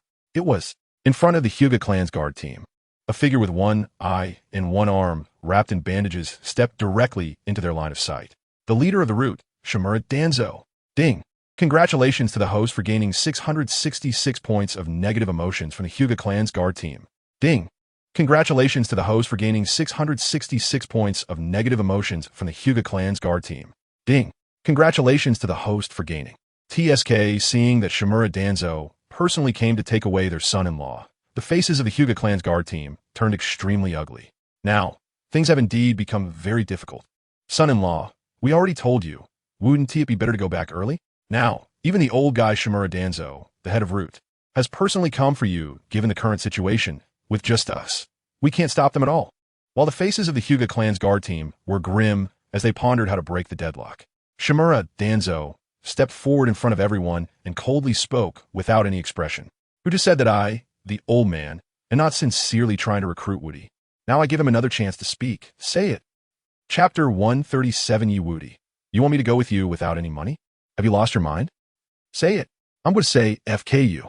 No one from the Hyuga clan's guard team dared to say a word in response to Shimura Danzo's words.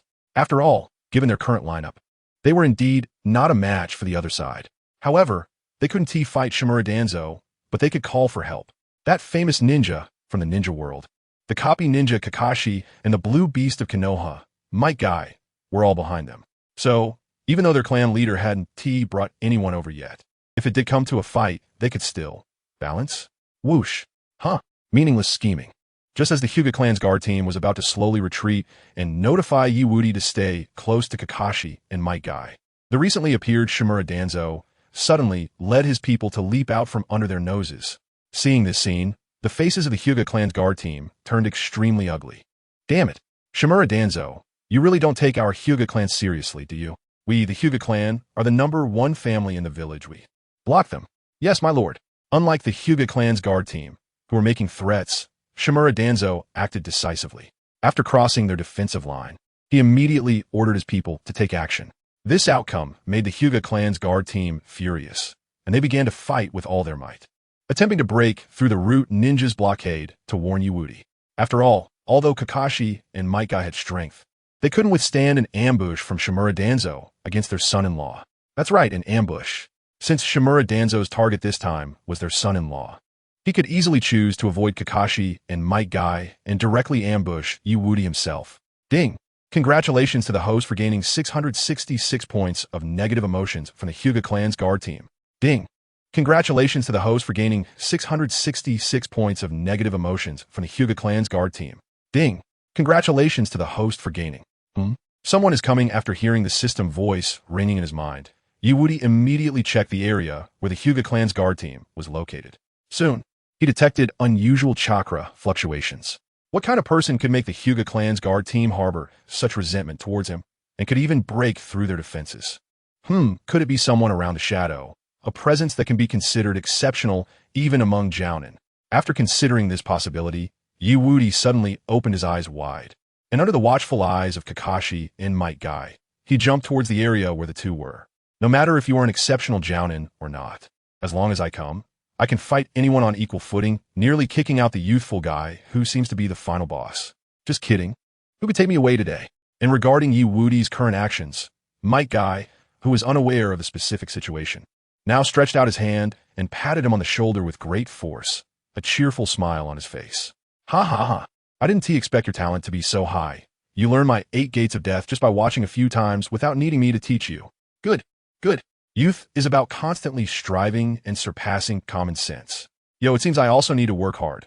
I can't sleep today without finishing 50,000 squats. Huh. Guy looking at my guy, who had once again started his physical training, Kakashi helplessly covered his face with his hand and shook his head gently. The next moment, Kakashi shifted his gaze back to Wudi, and after a moment of observation, he finally spoke seriously. Your talent is truly astonishing. If I hadn't watched you grow up, I would have thought you were from some big family. However, even so, you shouldn't become too complacent. You still need to train hard. Yet, facing Kakashi's earnest demeanor, Wudi shrugged nonchalantly, blinking his eyes innocently and smiling kindly. Yeah. Kakashi-sensei, I am originally from a big family, and I'm also from the Hyuga clan, the largest family in the village. As for pride and training, why should I be proud? Why should I train? After saying this, Wudi tilted his head and proudly said, I am the son-in-law of the Hyuga clan, and dating Hinata is what I should be doing. That seems quite reasonable. Upon hearing Wudi's response, Kakashi's expression froze. Who am I? Where am I? Why am I lecturing this kid? Am I just bored? Ding. Congratulations, host. You have received 666 points of negative emotion from Hitaki Kakashi. Ding. Congratulations, host. You have received 666 points of negative emotion from Hitaki Kakashi. Ding. Congratulations, host. You have received. Forget it. Just pretend I didn't say any of that. Yes. Kakashi-sensei. Wudi, who suddenly felt very happy to hear that Kakashi was giving up on him, made Kakashi abandon his last shred of hope. This kid should be left to that person to discipline. I won't bother with him anymore. However, just as Kakashi thought that, the next moment his eyes widened, and he quickly pulled Wudi behind him. Be careful. Hey, Kakashi-sensei, what are you doing? Wudi asked, but Kakashi had no intention of answering. Instead, he was staring at a dark corner not far away. Since you're here, come out. Hiding like this is pointless. Is there an enemy? Huh.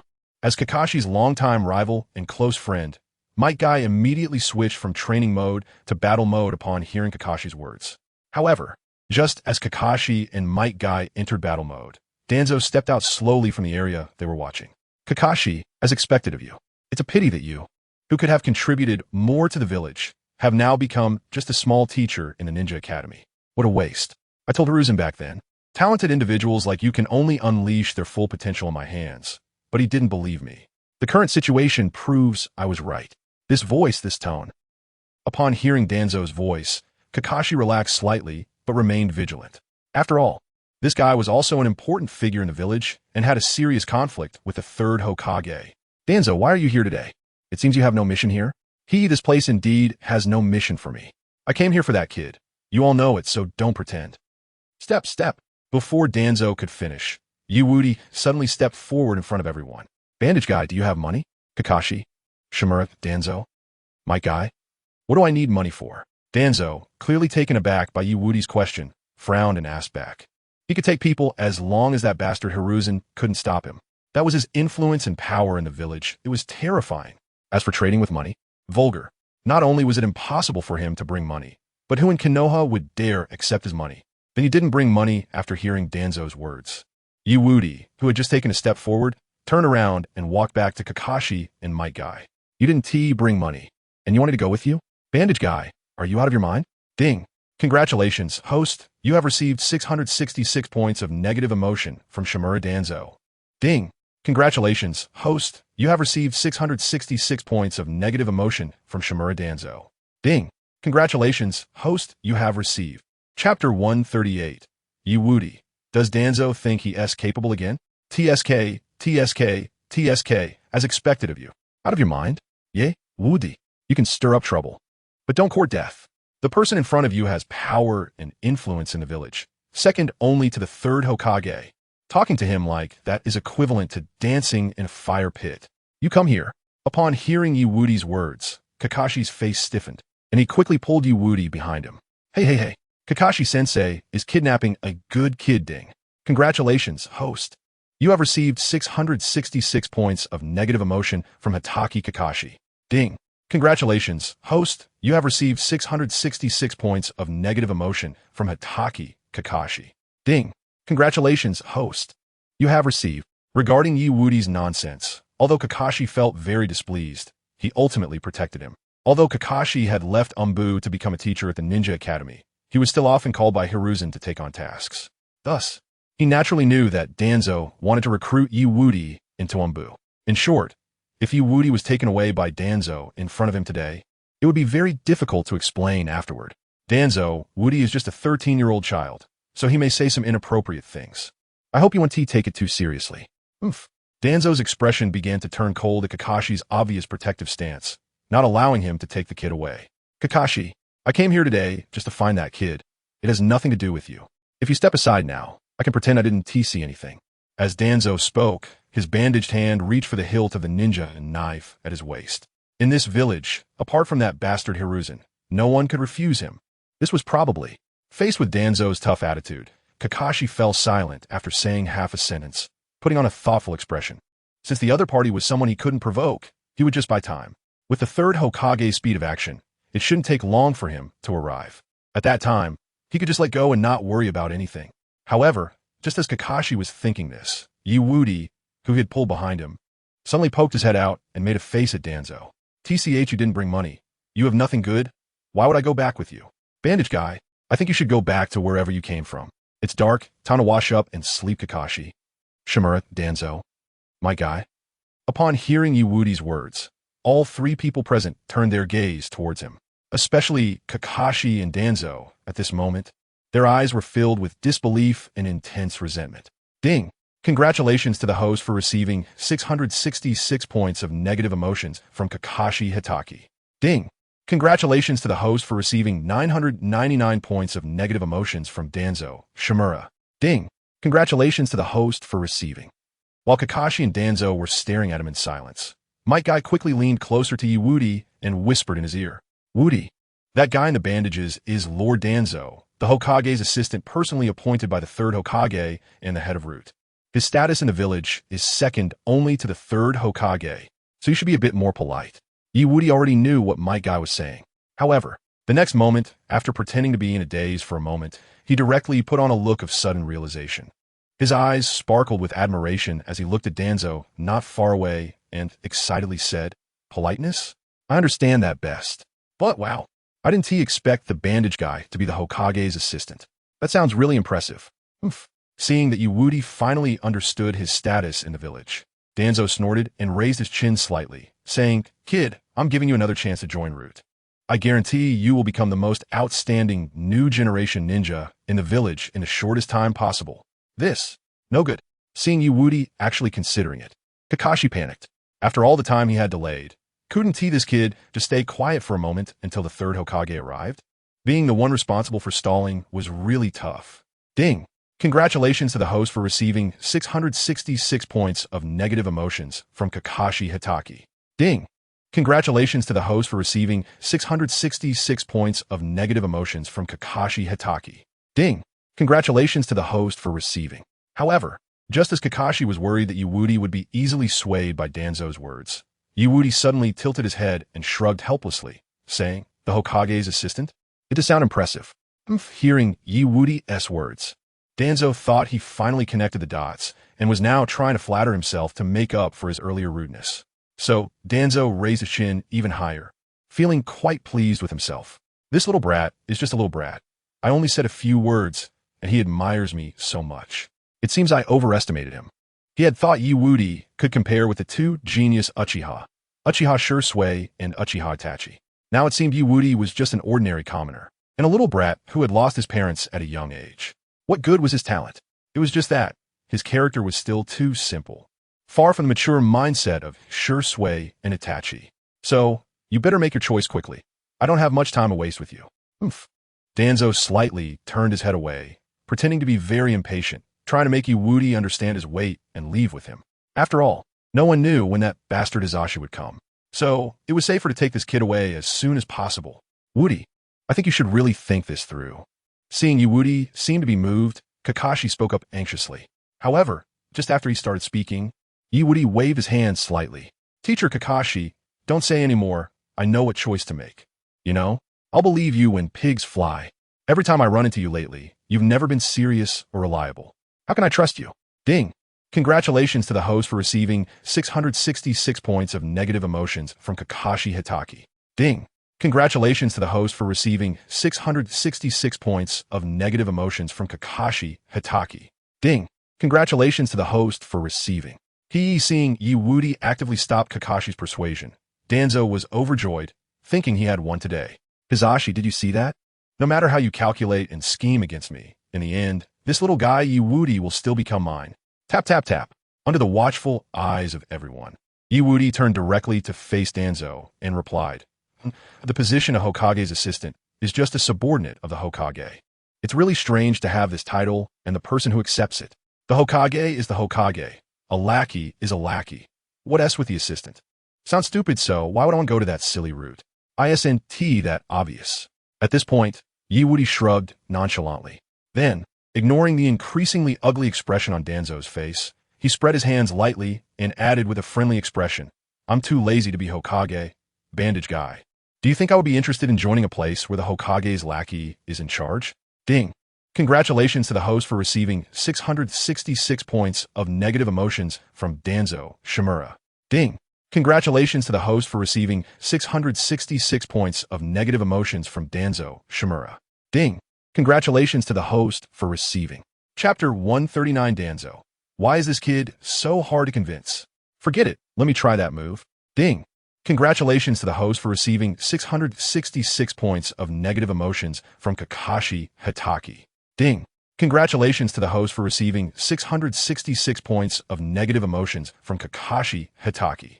Seeing Wudi actually say the words Danzo most didn't want to hear, Kakashi's muscles instantly tensed up, ready to take the other party and run away. After all, as a former Anbu ninja and someone valued by the third Hokage, he knew very well how obsessed that old guy Danzo was with the Hokage position. Sigh. Wudi, you really messed up this time. If the third Hokage, or the head of the Hyuga clan, doesn't come today, I'll have to drag you and run. Clap, clap, clap. Ding. Congratulations to the host for receiving 666 points of negative emotions from Danzo Shimura. Ding. Congratulations to the host for receiving 999 points of negative emotions from Danzo Shimura. Ding. Congratulations to the host for receiving. As expected, while Kakashi was thinking this, Danzo's hand, which was resting on the knife handle, slowly tightened. With the movement of his joints, his muscles tensed up, producing a cracking sound that was extremely frightening. You really know how to talk? Wudi, you little brat, that mouth of yours is really sharp. If it weren't for your talent, just based on what you just said, I could have someone eliminate you right away. You can take your time to feel proud now. But once you get into the route, I have plenty of time to slowly train you into a well-behaved dog. Meanwhile, Danzo has already begun thinking in his mind about how to teach Wudi a lesson. Talp, talp, talp. Wudi, on the other hand, is directly pretending not to understand the meaning behind the other party's words. In front of everyone, he politely responds without retreating, but advancing instead. The expression on his face is as kind as it can be. Thank you for your compliment, Bandage Lord. Since you are so polite, let me return the favor with a word. I believe there's a slight possibility you could become Hokage before you are buried. I have high hopes for you. He is not speaking recklessly. After all, in the original storyline, Sarutobi Hiruzen died shortly after the Chunin exams. And the person who later became Hokage was indeed Danzo. It's just that Danzo's time as Hokage was a bit short-lived, and he ended up meeting his demise soon after. So is there any problem with what he said? No problem. What he said is completely reasonable and filled with his slowly growing blessings for the pot Hokage ding. Congratulations, host. You have received 999 points of negative emotions from Shimura Danzo. Ding. Congratulations, host. You have received 999 points of negative emotions from Shimura Danzo. Ding. Congratulations, host. You have received. Wudi. Stop talking. Seeing that Wudi seems to really not understand the current situation and is still provoking Danzo, Kakashi quickly speaks up, trying to stop him. Unfortunately, Wudi has no intention of backing down. Instead, he directly asks Kakashi in return, Teacher Kakashi, what do you want me to do? With a look of nervousness, did I say something wrong about Bandage Lord not being Hokage? Well, that is not incorrect. Assisting the Hokage, to put it simply, is just helping the Hokage, running errands, and taking the blame, isn't it? Helping out and occasionally running errands is fine, but taking the blame? As he continues, Kakashi chooses to remain silent. He realizes that while answering Wudi's question, Danzo's forehead has already developed a few menacing veins. If he continues discussing this topic with Wudi, Danzo might really explode with anger. At that point, the situation will become very difficult to control. Unfortunately, while Kakashi wants to stabilize the situation, Wudi is not interested at all. Everyone is being so tedious. Teacher Kakashi, you just continue to talk to Bandage Lord. As for me, of course, I'm off to find Teacher Guy to continue learning the forbidden technique, 8 Gates.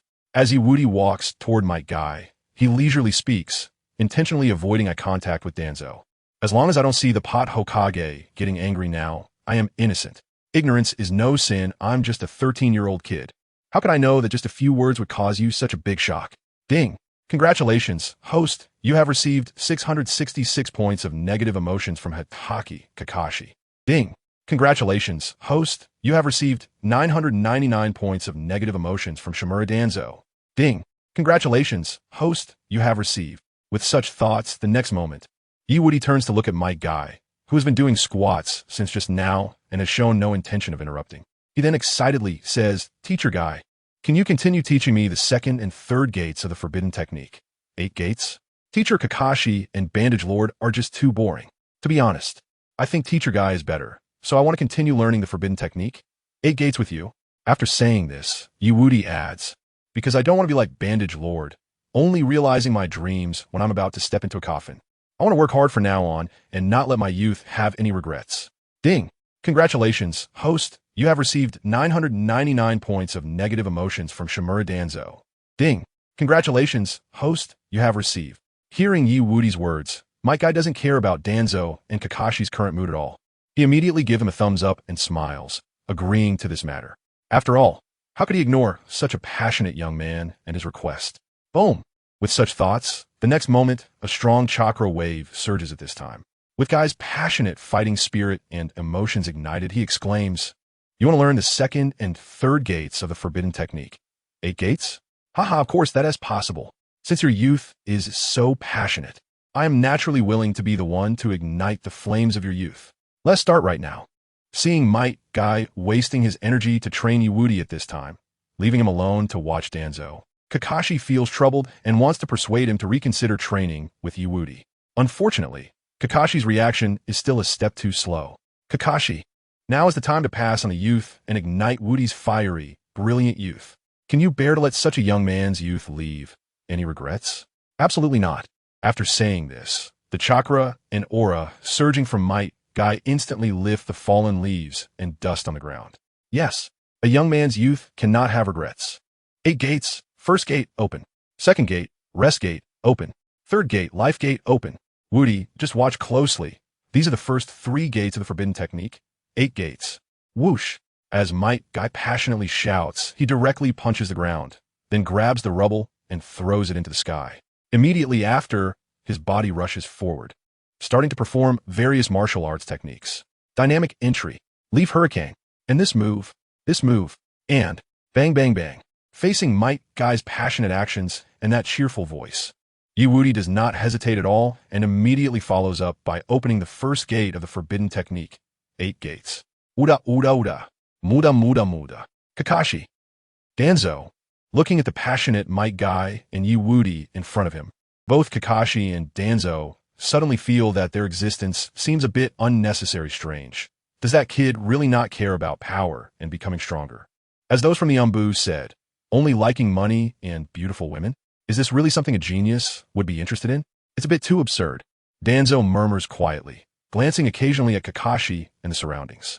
After a moment, he grits his teeth, then looks up at the area where Wudi and Might Guy are currently situated and says in a deep voice, Kid, as long as you are willing to join the root, in addition to the promises I made before, I can also give you everything that the root possesses. For example, money and all the beauties of the root. There's no way around it. If he doesn't quickly persuade that brat Wudi, Hiruzen will probably arrive in no time. He must persuade him quickly.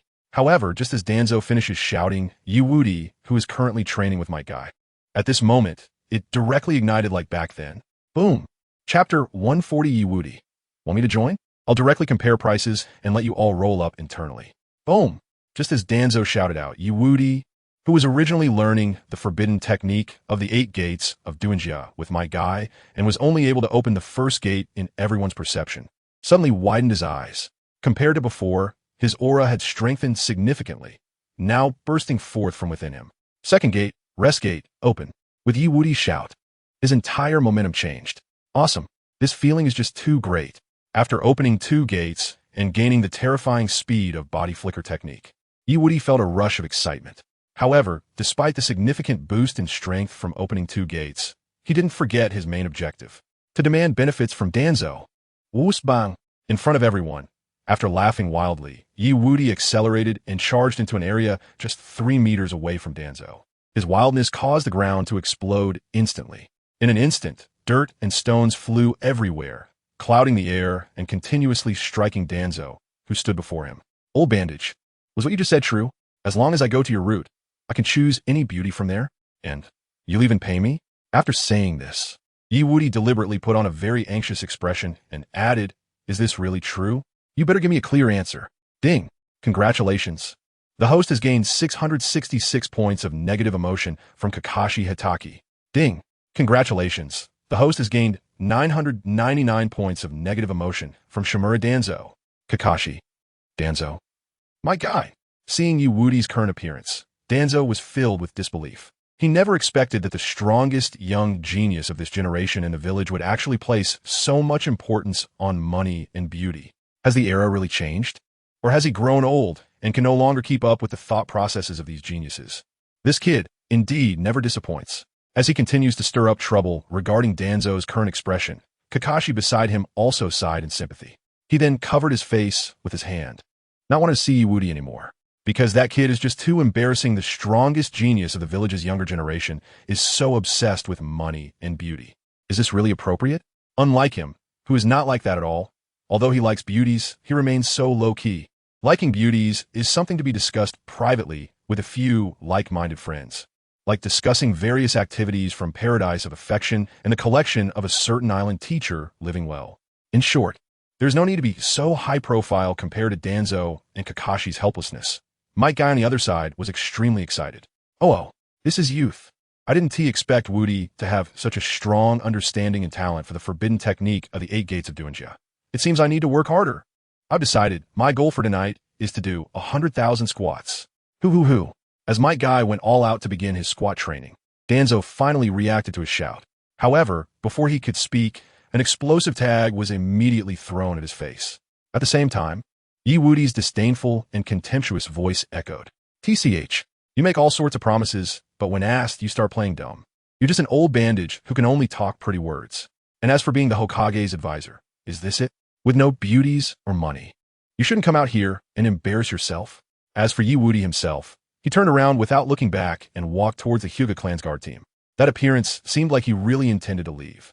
That explosive tag can be seen as me giving you a long performance as a tip. What deceptive thing, I think it's more practical to take my Hinata back to sleep. Who great. Seeing that Wudi was finally preparing to return to the Hyuga clan, Kakashi couldn't help but wipe the sweat from his forehead. However, just as Kakashi's words fell, a shadow suddenly flashed past him. Whoosh. Not good. Seeing Danzo, realizing he couldn't persuade Wudi, chose to bully the young and directly attacked the 13-year-old Wudi. Without any hesitation, Kakashi unleashed his lightning release.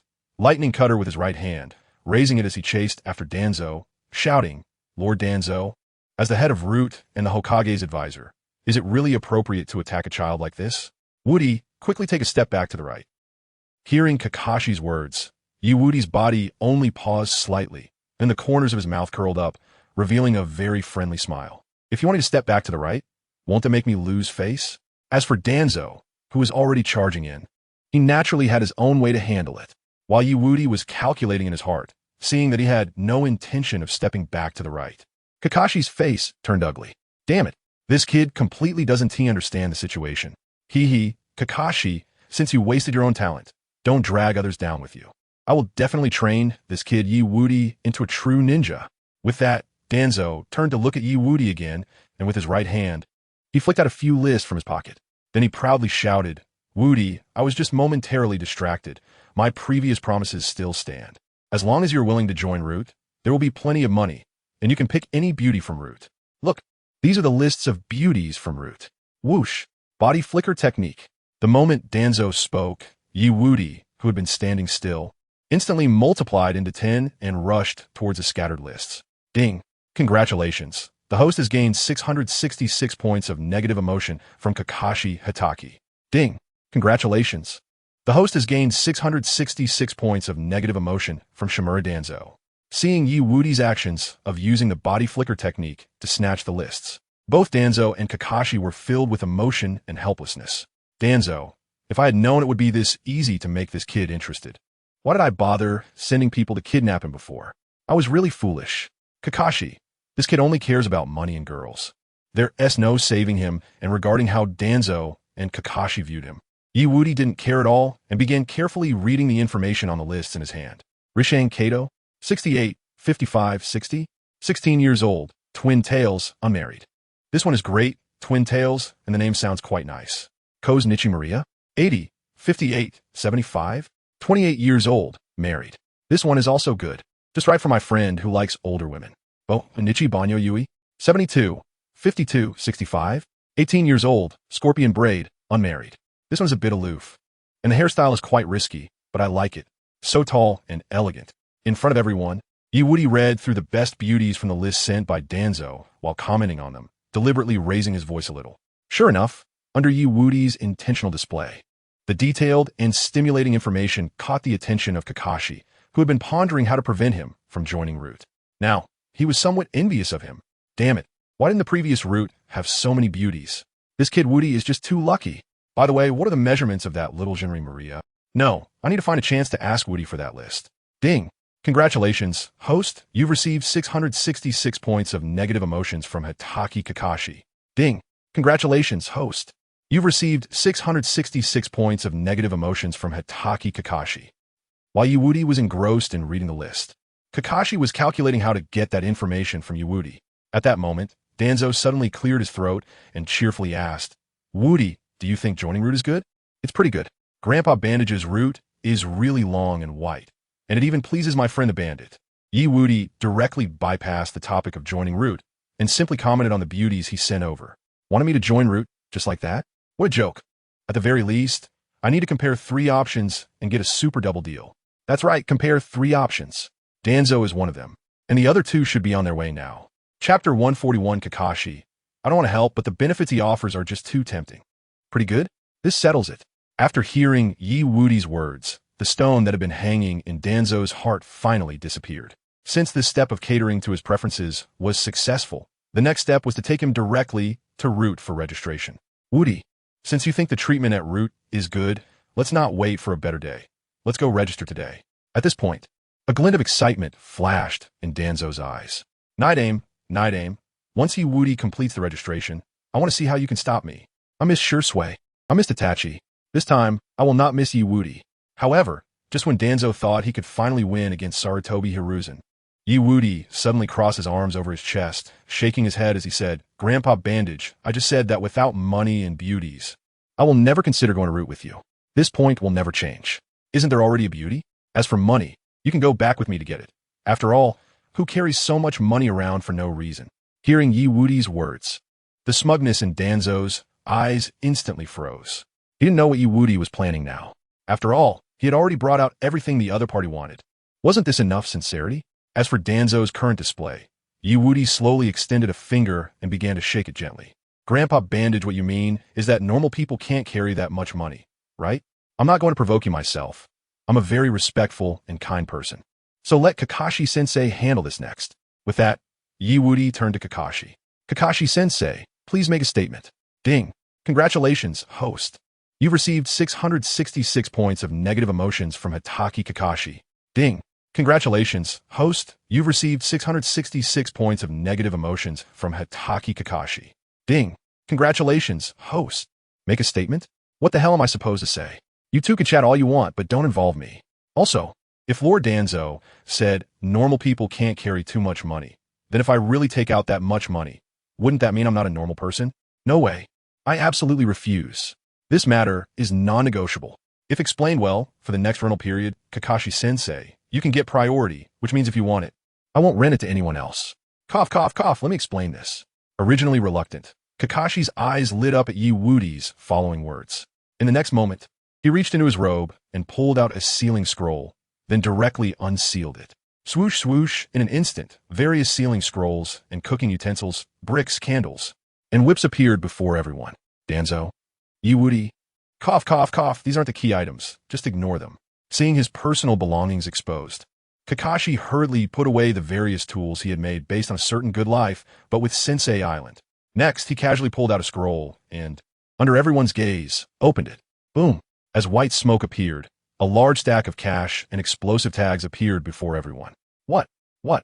Seeing that Kakashi actually carried so much money with him, Danzo, who had just been speechless because of Kakashi's personal interests, was now completely unable to remain calm. His eyes filled with intense resentment as he glared at Kakashi. Ding! Congratulations, host! You received 666 points of negative emotions from Hatake Kakashi. Ding! Congratulations, host! You've received 666 points of negative emotions from Hatake Kakashi. Regarding Danzo's current glare, Kakashi chose to lower his head and silently tidy up his things, pretending not to see anything. Wudi, can you just behave a little? At least don't mess with me anymore.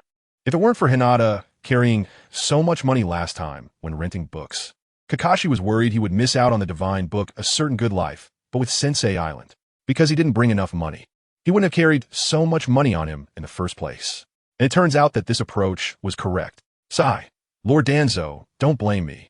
After all, besides eating, drinking, sleeping, and dueling with Guy, my greatest interest is reading this kind of divine book for learning. While Kakashi intentionally slowed down his packing speed and was unwilling to talk with Danzo, Wudi spoke up again. Kakashi-sensei, congratulations on obtaining the next priority rental right for A Certain Good Life, but with Sensei Island. Really? If you don't believe me, you can ask H-chan. Never mind. I believe you. Tap tap. After handling Kakashi's matter, Wudi finally turned to face Danzo, whose expression had grown increasingly sour due to Kakashi's actions. Bandage Grandpa, did you see that? Money is something that should be carried around a little. After all, while money isn't everything, not having enough money is definitely not an option. Ding! Congratulations. The host has received 666 points of negative emotions from Shimura Danzo. Ding! Congratulations. The host has received 666 points of negative emotions from Shimura Danzo. Ding! Congratulations. The host has received. TCH, although Danzo felt quite displeased with what Wudi just said, he still gritted his teeth and continued speaking. As long as you come with me to the Root, I can give you much more cash than what Kakashi just pulled out. I am the head of Root. I would never deceive a child like you. While hearing Danzo's somewhat anxious assurances, Wudi simply shrugged nonchalantly, not really being foolish enough to believe him. However, just as Wudi was about to speak again, the system's voice echoed in his mind once more. Ding! Congratulations. The host has received 666 points of negative emotions from Sarutobi Hiruzen. Ding! Congratulations. The host has received 999 points of negative emotions from the Anbu Ninja. Ding! Congratulations. The host has received. Oh, why did I suddenly receive negative emotions from Sarutobi Hiruzen and others for no reason? Could be that Sarutobi Hiruzen has finally brought people here. Tonight's show is getting more and more interesting. Let the chaos continue. The more chaotic it gets, the more negative emotion points I can collect. Tap, tap, tap. Just as Wudi was thinking this, over on a nearby rooftop, several masked ninjas suddenly appeared, and the person leading them was none other than Sarutobi Hiruzen. Danzo, you are too shameless. Wanted to take Wudi away directly. I already told you, Wudi is my person. Seeing Sarutobi Hiruzen proclaiming Wudi's allegiance right off the bat, Danzo, who had been enduring Wudi until now, was instantly furious. Without bothering to be polite, he stepped forward and shouted face-to-face with Sarutobi Hiruzen. Hiruzen, Wudi is not one of your Sarutobi clan. What right do you have to decide his fate?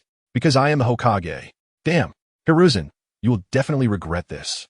Watching Sarutobi Hiruzen and Danzo start their usual banter, Wudi helplessly covered his face with his hand. He then sighed and said, well, I say Grandpa third. Are you mistaken? When did I say I wanted to join the Anbu? And who is your person? Can you stop talking nonsense? Ding. Congratulations. The host has received 666 points of negative emotions from Sarutobi Hiruzen. Ding. Congratulations. The host has received 666 points of negative emotions from Sarutobi Hiruzen. Ding. Congratulations. The host has received. Chapter 142. The Persecuted Woody. You Woody. Children don't make choices. I want them all. Nanny? Woody, what are you talking about? You don't want to join Root? Don't you just want to come to my side? Regarding what you Woody just said, to be fair, Sarutobi Hiruzen and the Anbu were truly at a loss. As for Kakashi, he was now trying to pull my guy further to the side, signaling that he wanted nothing to do with this. Lord Third, Lord Danzo, you two can take your time to chat with that kid. As long as it doesn't involve us, we're fine. Kakashi's actions did not go unnoticed by Woody, but he paid them no mind. He had collected enough negative emotion points from Kakashi tonight, and it was time to give him a break. After all, slow and steady wins the race. After all, he was a great philanthropist. Very kind have I ever said that. Facing the gazes of Sarutobi Hiruzen and Danzo, Woody merely shrugged and said. His small hands spread out to the sides, showing a look of helplessness on his face. Sigh, Grandpa Third, how old are you? Yet you still love to talk nonsense. Just like that bandaged grandpa. Beside, you not the same at all. Not the same at all. Ding. Congratulations. The host has received 999 points of negative emotions from Sarutobi Hiruzen. Ding. Congratulations. The host has received 999 points of negative emotions from Shimura Danzo. Ding. Congratulations. The host has received. In response to Woody's comments, Danzo, who had just been smug about Sarutobi Hiruzen's embarrassment, now shouted in unison with Sarutobi Hiruzen. Woody. Kakashi. Anbu members? Goodness. How do these two have such a good rapport? Ahem ahem. Realizing that their earlier understanding was off, Sarutobi Hiruzen and Danzo quickly cleared their throats and explained themselves. Just now at this moment. Sarutobi Hiruzen and Danzo simultaneously fell silent, glaring fiercely at each other before continuing to speak. Unfortunately, the situation didn't seem to improve much. Actually, at this point, it wasn't just the onlookers. Even Sarutobi Hiruzen and Danzo felt their faces burning. Then, the two of them directly began their eye dialogue that they had honed for decades, glaring at each other while making eye gestures. Sarutobi Hiruzen, Danzo, what do you mean? Woody is my person. Danzo, what do you mean? Why are you looking at me like that? Sarutobi Hiruzen, what is it to you? Do you have any opinions? I am a Hokage. Danzo, I have plenty of opinions. If you steal Woody from me, you will definitely regret it. Well, I say, you two can just stop at seeing the depth of the bond between Sarutobi Hiruzen and Danzo, which was beyond his expectations. Woody could no longer watch and directly interrupted their dialogue. In any case, it is absolutely impossible for me to just join one side of you. Joining is impossible unless there are beauties and money. Oops, Black Cat Police Long. As he reached the end, Woody ignored Sarutobi Hiruzen and Danzo's dissatisfaction and started singing a tune.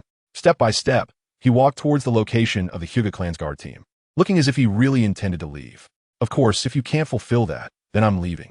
Going home is the best gifting. Congratulations. The host has received 666 points of negative emotions from Sarutobi Hiruzen. Ding. Congratulations. The host has received 666 points of negative emotions from Shimura Danzo. Ding. Congratulations. The host has received. Watching Woody turn and leave, both Sarutobi Hiruzen and Danzo fell into deep thought. First of all, regarding the beauties Woody mentioned, they didn't bring any with them on this trip. Everyone present was just rough men. Secondly, as for the sufficient cash he mentioned, they also didn't have any. Simply put, it seemed that they were truly unable to take advantage of the situation to pull Woody to their side tonight. They can't just give up such a great opportunity. Deep down, they must feel a bit unwilling. After all, the other party has clearly stated the conditions for joining this time, rather than giving a vague response to consider. In short, such opportunities are rare. Wait, the money issue seems to have a solution. It seems like a sudden thought struck him. And in the next moment, Sarutobi Hiruzen and Danzo's gazes all turned to Kakashi, who was not far away, happily reading some Good Days with Teacher Island. Huh, what's wrong? Suddenly being stared at by the two adults in the village, Kakashi looked up in confusion at Sarutobi Hiruzen and Danzo in front of him. And regarding Kakashi's confusion, Sarutobi Hiruzen and Danzo didn't give him time to think and directly pressed forward. Kakashi, how much money did you bring out today? Danzo, what do you mean by that? Kakashi is my person. You better watch it. What do you mean your person? I just want to borrow money from him. What does it have to do with you?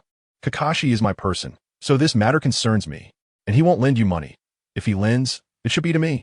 Huh, this book is quite good, Kakashi. Let me take a look. Kakashi. Faced with the enthusiastic tug-of-war between Sarutobi Hiruzen and Danzo, Kakashi's clothes were wrinkled after a moment. That book Some Good Days with Teacher Island now had 2 IOUs added to it. It's gone. He truly has not a single bill left. Moreover, judging from Sarutobi Hiruzen's reaction just now, Kakashi knew that the book Some Good Days with Teacher Island in his hand was also being eyed by the other party. It seems that to protect my sacred book Some Good Days with Teacher Island, I should urgently take an A-rank mission and run away tomorrow after all. That brat Danzo might be eyeing his wallet at any moment. If there's no money, I can't keep Some Good Days with Teacher Island.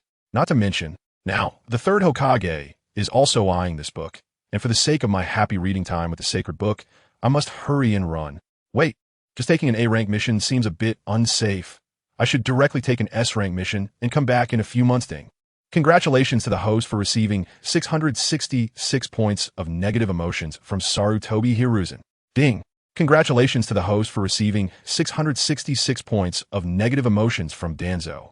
As Kakashi was preparing to run away, Sarutobi Hiruzen and Danzo, who had finally completed one of the requests made by Woody, hurriedly chased after him, calling out at the same time, "Woody, don't go. Your third grandpa has brought money. Join the Anbu. Hiruzen, who is your grandpa? Is that how you speak politely? Woody, come on my route. Not only can you get money there, but there are also many beautiful women accompanying you." "Huh, what beautiful women can your route have? My Anbu." Looking at the endlessly chattering Sarutobi, Hiruzen, and Danzo before him, Woody shrugged helplessly. Sai outstanding talents really attract attention wherever they go. It's really exhausting, however. No matter how the outcome turns out, I will always be the biggest winner. After thinking this, Woody directly reached out and took all the sealing scrolls from Sarutobi Hiruzen and Danzo, who were arguing. Sarutobi Hiruzen. Danzo. This move by Woody, who accepted benefit from both sides, left Sarutobi Hiruzen and Danzo stunned, not knowing what he meant. Is he playing them? Probably not. After all, given their status in the village, Woody definitely wouldn't be unaware of it. Moreover, he was just a 13-year-old orphan without parents.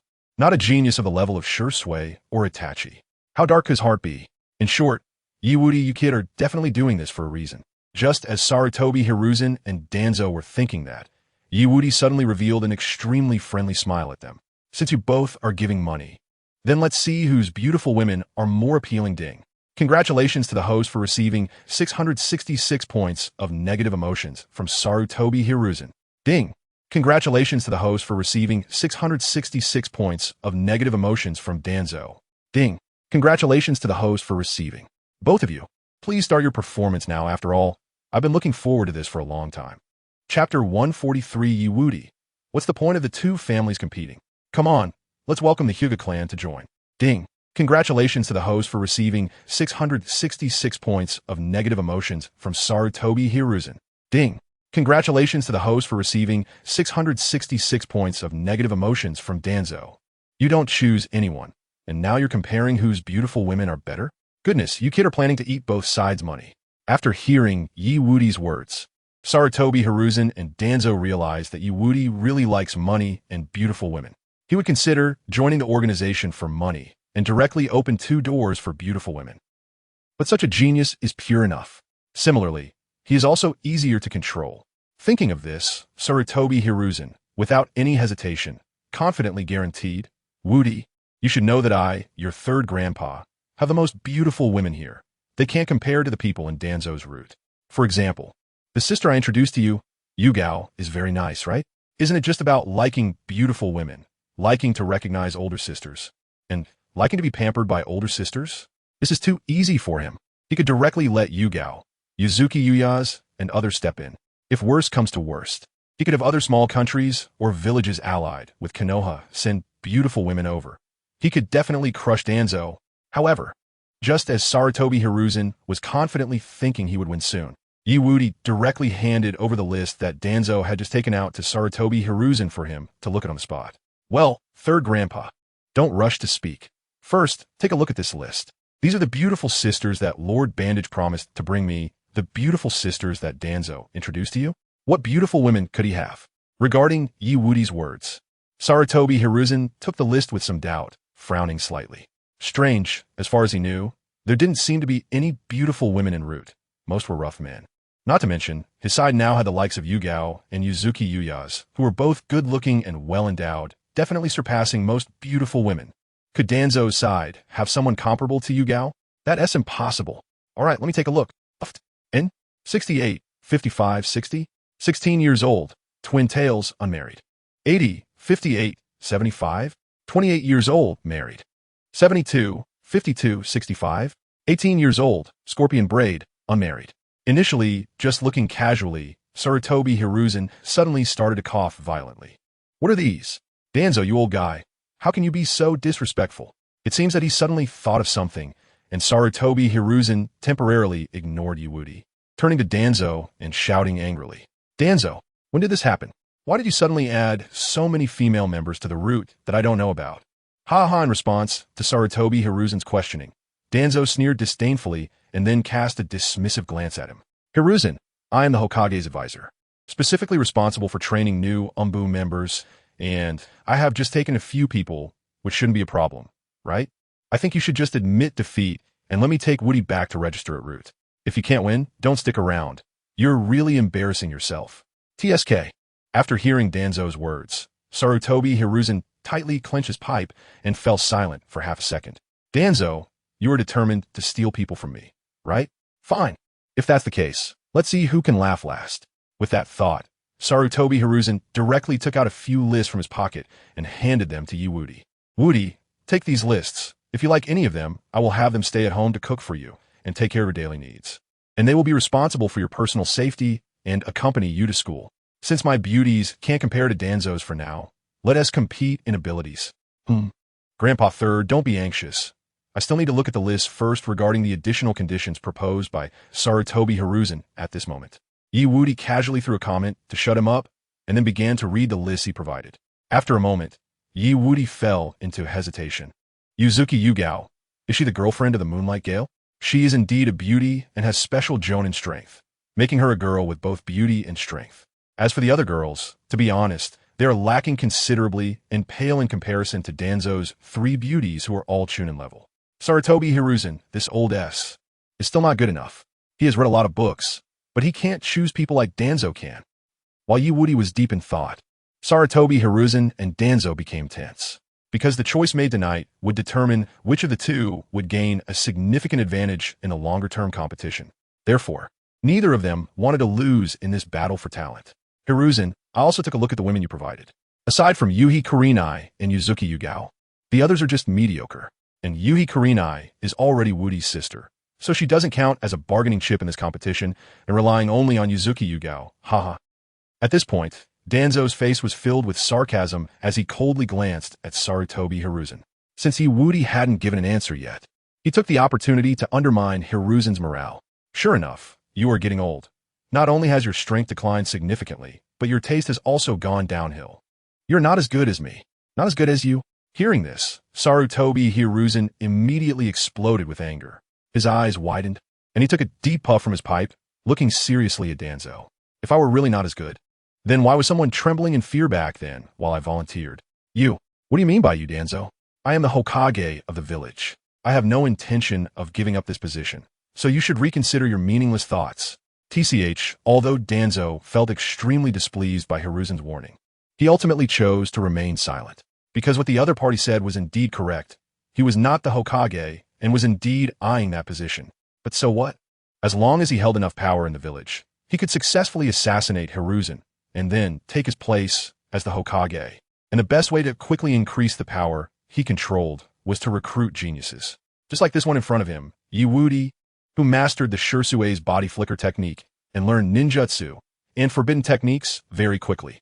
Ahem, after repeated contemplation, I think, while Sarutobi Hiruzen and Danzo each had their own thoughts, Woody finally spoke up from his silence. His action instantly attracted the attention of both Sarutobi Hiruzen and Danzo. The final outcome was about to be revealed. However, just when they naively thought that the result would come out soon, Woody's mouth curled into a slight smirk, and a momentary strange light flashed in his eyes. Want to end it like this? Impossible. I haven't earned enough negative emotional value yet. How could I let this good show come to an end? Moreover, our third party has already arrived.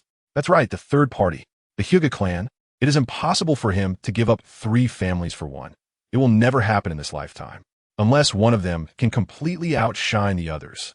Sure enough, just as Wudi was thinking this, a serious voice immediately rang out from behind everyone. This competition is opposed by our Hyuga clan. Wudi. He is our Hyuga clan's son-in-law. Ding. Congratulations to the host for gaining negative emotions from Hyuga Hizashi. 666 points. Ding. Congratulations to the host for gaining negative emotions from Shimura Danzo. 666 points. Ding. Congratulations to the host for gaining negative emotions from Sarutobi Hiruzen. 666 points. Chapter 144 Wudi. Is everyone here? Good. Then I'm going to start my indiscriminate killing. Hyuga Hizashi? Hyuga Hizashi. Upon hearing Hyuga Hizashi's voice, both Sarutobi Hiruzen and Danzo's expressions changed slightly. It was just a conflict between the two of them, and it was about to escalate into a fight. Now, if Hyuga Hizashi joined in, how could they handle that? Wudi, it's just a matter of words. Can you stop wasting everyone's time? Ding. Congratulations to the host for gaining negative emotions from Sarutobi Hiruzen. 666 points. Ding. Congratulations to the host for gaining negative emotions from Shimura Danzo. 666 points. Ding. Congratulations to the host for gaining negative emotions from Wudi. Weren't you supposed to announce your choice just now? Go ahead. You're right. Just say it directly. At this moment, Sarutobi Hiruzen and Danzo suddenly became remarkably in sync, both urging Wudi to make his choice quickly.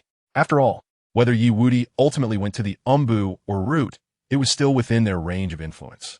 Just like Kakashi, who had once taken orders from Danzo for a while, even though it was under Anbu's command. Anbu stands for Assassination Tactics Special Force. Root is essentially an Anbu internal training unit training unit. In simple terms, Root can be seen as a training base for Anbu newcomers and talents. But if Wudi really chose the Hyuga clan, then their efforts to recruit him would become much more difficult. As for the current relationship between Wudi and the Hyuga clan's eldest daughter, Hinata, just as the Mountains Hachi said, as long as Wudi hasn't officially married Hinata, everything still has the possibility of developing in other directions. After all, this kid, Wudi, likes things that are just too easy to obtain for people at their level. Since that's the case, I'll start making my choice. And my final choice is bang, bang, bang. As Wudi really seemed to be preparing to answer, just as Sarutobi Hiruzen and Danzo said, both of their hearts started racing. The moment of decision has come. Danzo, Hiruzen, just watch. Wudi is destined to be mine. Sarutobi Hiruzen, impossible. He can only be mine. I'm a Hokage. However, just as Wudi was about to say the answer, his tone took a sudden turn.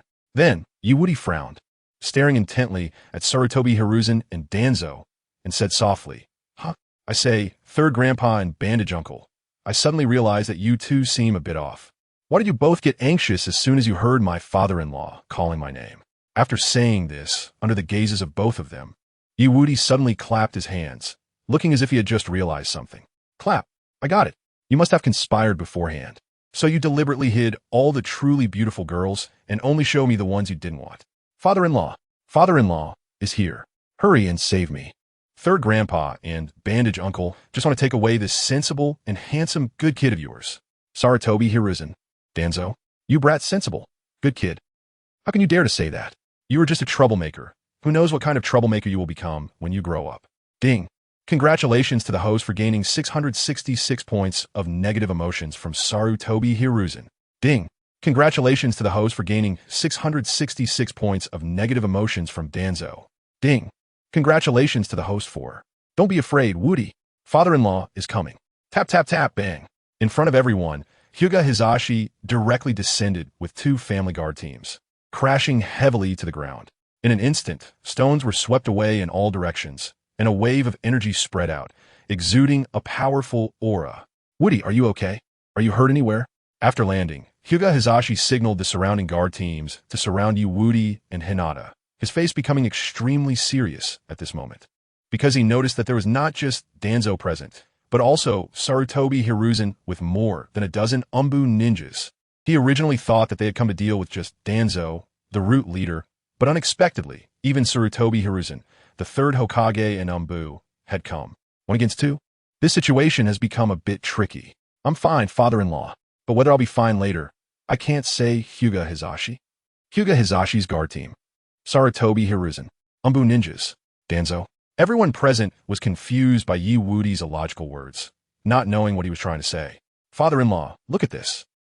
Seemingly having guessed that Hyuga Hizashi and the others would react this way, Wudi handed the list that Sarutobi Hiruzen and Danzo had given him to Hyuga Hizashi.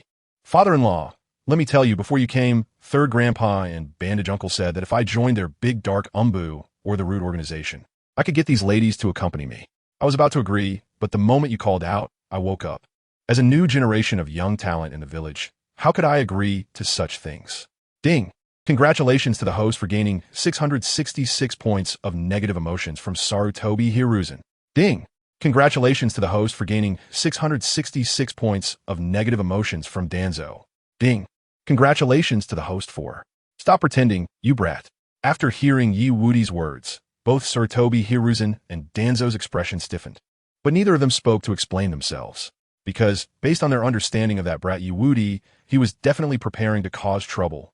And if he wasn't mistaken, the target was precisely the recently appeared Hyuga Hizashi. Ha ha, Wudi. You are absolutely right, as the son-in-law of the Hyuga clan. How could you be attracted to these superficial women? Here, take this money and spend it. No need to. Whoosh. Before Hyuga Hizashi could finish his sentence, the cash in his hand disappeared. Hand it over. Okay. Hyuga Hizashi was obviously already used to Wudi's behavior, so he didn't pay much attention to it. The next moment, he turned to Sarutobi Hiruzen and Danzo. Gentlemen, this child Wudi is still young. He doesn't need so many people around him. Even if he needs maids to serve him, we Hyuga clan have plenty. In short, thank you both for helping us protect Wudi and my daughter today. I will definitely... No, father-in-law, that's not what I meant. Ding. Congratulations to the host for gaining 666 points of negative emotions from Hyuga Hizashi. Hyuga Hizashi. Not what you meant. Then what did you mean the matter is about to end? Don't start causing trouble again at this critical moment. Although I seem very calm on the surface, facing this 1-against-2 situation, my pressure is still quite high. So what do you mean? Father-in-law. My meaning is very simple. It's definitely for everyone's good after saying this. Wudi's face revealed an extremely kind smile. Because father-in-law's shout made me suddenly realize, after careful consideration, I felt that just relying on that money and those girls was simply not enough. As a young talent like me, if you want my freedom, you need to add money or more types of services. For example, each of you send a beautiful girl to accompany me for a while and have a good exchange of this Sarutobi Hiruzen. Danzo, Hyuga Hizashi, you brat just come and take people. Why are you saying things to lead that kid Wudi astray? Now it's good. The conditions he proposed have become more difficult. For a moment, Sarutobi Hiruzen and Danzo looked at Hyuga Hizashi with slightly unfriendly eyes. Ding! Congratulations to the host for gaining 666 points of negative emotions from Hyuga Hizashi. Ding! Congratulations to the host for gaining 666 points of negative emotions from Hyuga Hizashi. Ding! Congratulations to the host for... Seeing himself inexplicably pushed out to take the heat, Hyuga Hizashi quickly coughed awkwardly and then spoke to change the subject. The sky is already quite late. I think we should leave it at that for today. We can discuss it another day. Father-in-law, actually when I mentioned adding money, that includes you as well, Hyuga Hizashi. Hyuga Hizashi's guard team. Sarutobi Hiruzen. Anbu ninjas. Danzo. For a moment, the entire area fell into complete silence. This kid is truly too filial. Chapter 145, The Agreement of Three, Wudi. Sigh, the happy days are about to come. My lady sister, hurry up and come. I want it too. Ding. Congratulations, host. You have received 666 points of negative emotions from Hinata Hizashi. Ding. Congratulations, host. You have received 666 points of negative emotions from Hinata Hizashi. After hearing Wudi's words, Hinata Hizashi was initially dumbfounded. Not expecting to be tricked by this kid so soon again. Seeing Hinata Hizashi at a disadvantage, Danzo suddenly spoke coldly, his voice full of sarcasm. Hehe. Head of the Hyuga clan. Isn't your Hyuga clan known as the #1 family in the village? Can't you even muster the ability to present these? After Danzo spoke, before Hinata Hizashi could explain himself, Sarutobi Hiruzen also chimed in. Hizashi, I also think Wudi has a point. We really should strive for fairness in our dealings. Alright, fine seeing both Sarutobi Hiruzen and Danzo say this, with so many witnesses present. He felt embarrassed to just drag Wudi away. Of course, the most important thing was Hinata Hizashi's confidence. Although the beauties in their Hyuga clan might not be the most among the three present, in terms of assets they could present, they could definitely crush these two guys in front of them. In short, No matter what, he could win half. The only possible loss was that these two old guys might gain an invincible amount of goodwill from him. Whoosh. As Hinata Hizashi agreed to this matter, Woody directly took out the cash they had provided and began counting it on the spot. You all think carefully about what kind of beautiful sisters you can bring over. As for me, I have nothing to do, just counting money. So it seems I need to find Shikamaru to be my agent in the future, otherwise I want to know how to manage all this money. Ding! Congratulations, host. You have received 666 points of negative emotions from Hinata Hizashi. Ding! Congratulations, host. You have received 666 points of negative emotions from Sarutobi Hiruzen. Ding! Congratulations, host. You have received 666 points of negative emotions from Danzo. Ding! Congratulations, host. You have received. At this moment, although Hinata Hizashi and the others felt a headache from Woody's demeanor, they ultimately came together to discuss the upcoming competition, especially Sarutobi Hiruzen and Danzo, who were particularly active now. After all, after so much fuss, there had to be a conclusion. Otherwise, both of them would feel a bit uncomfortable.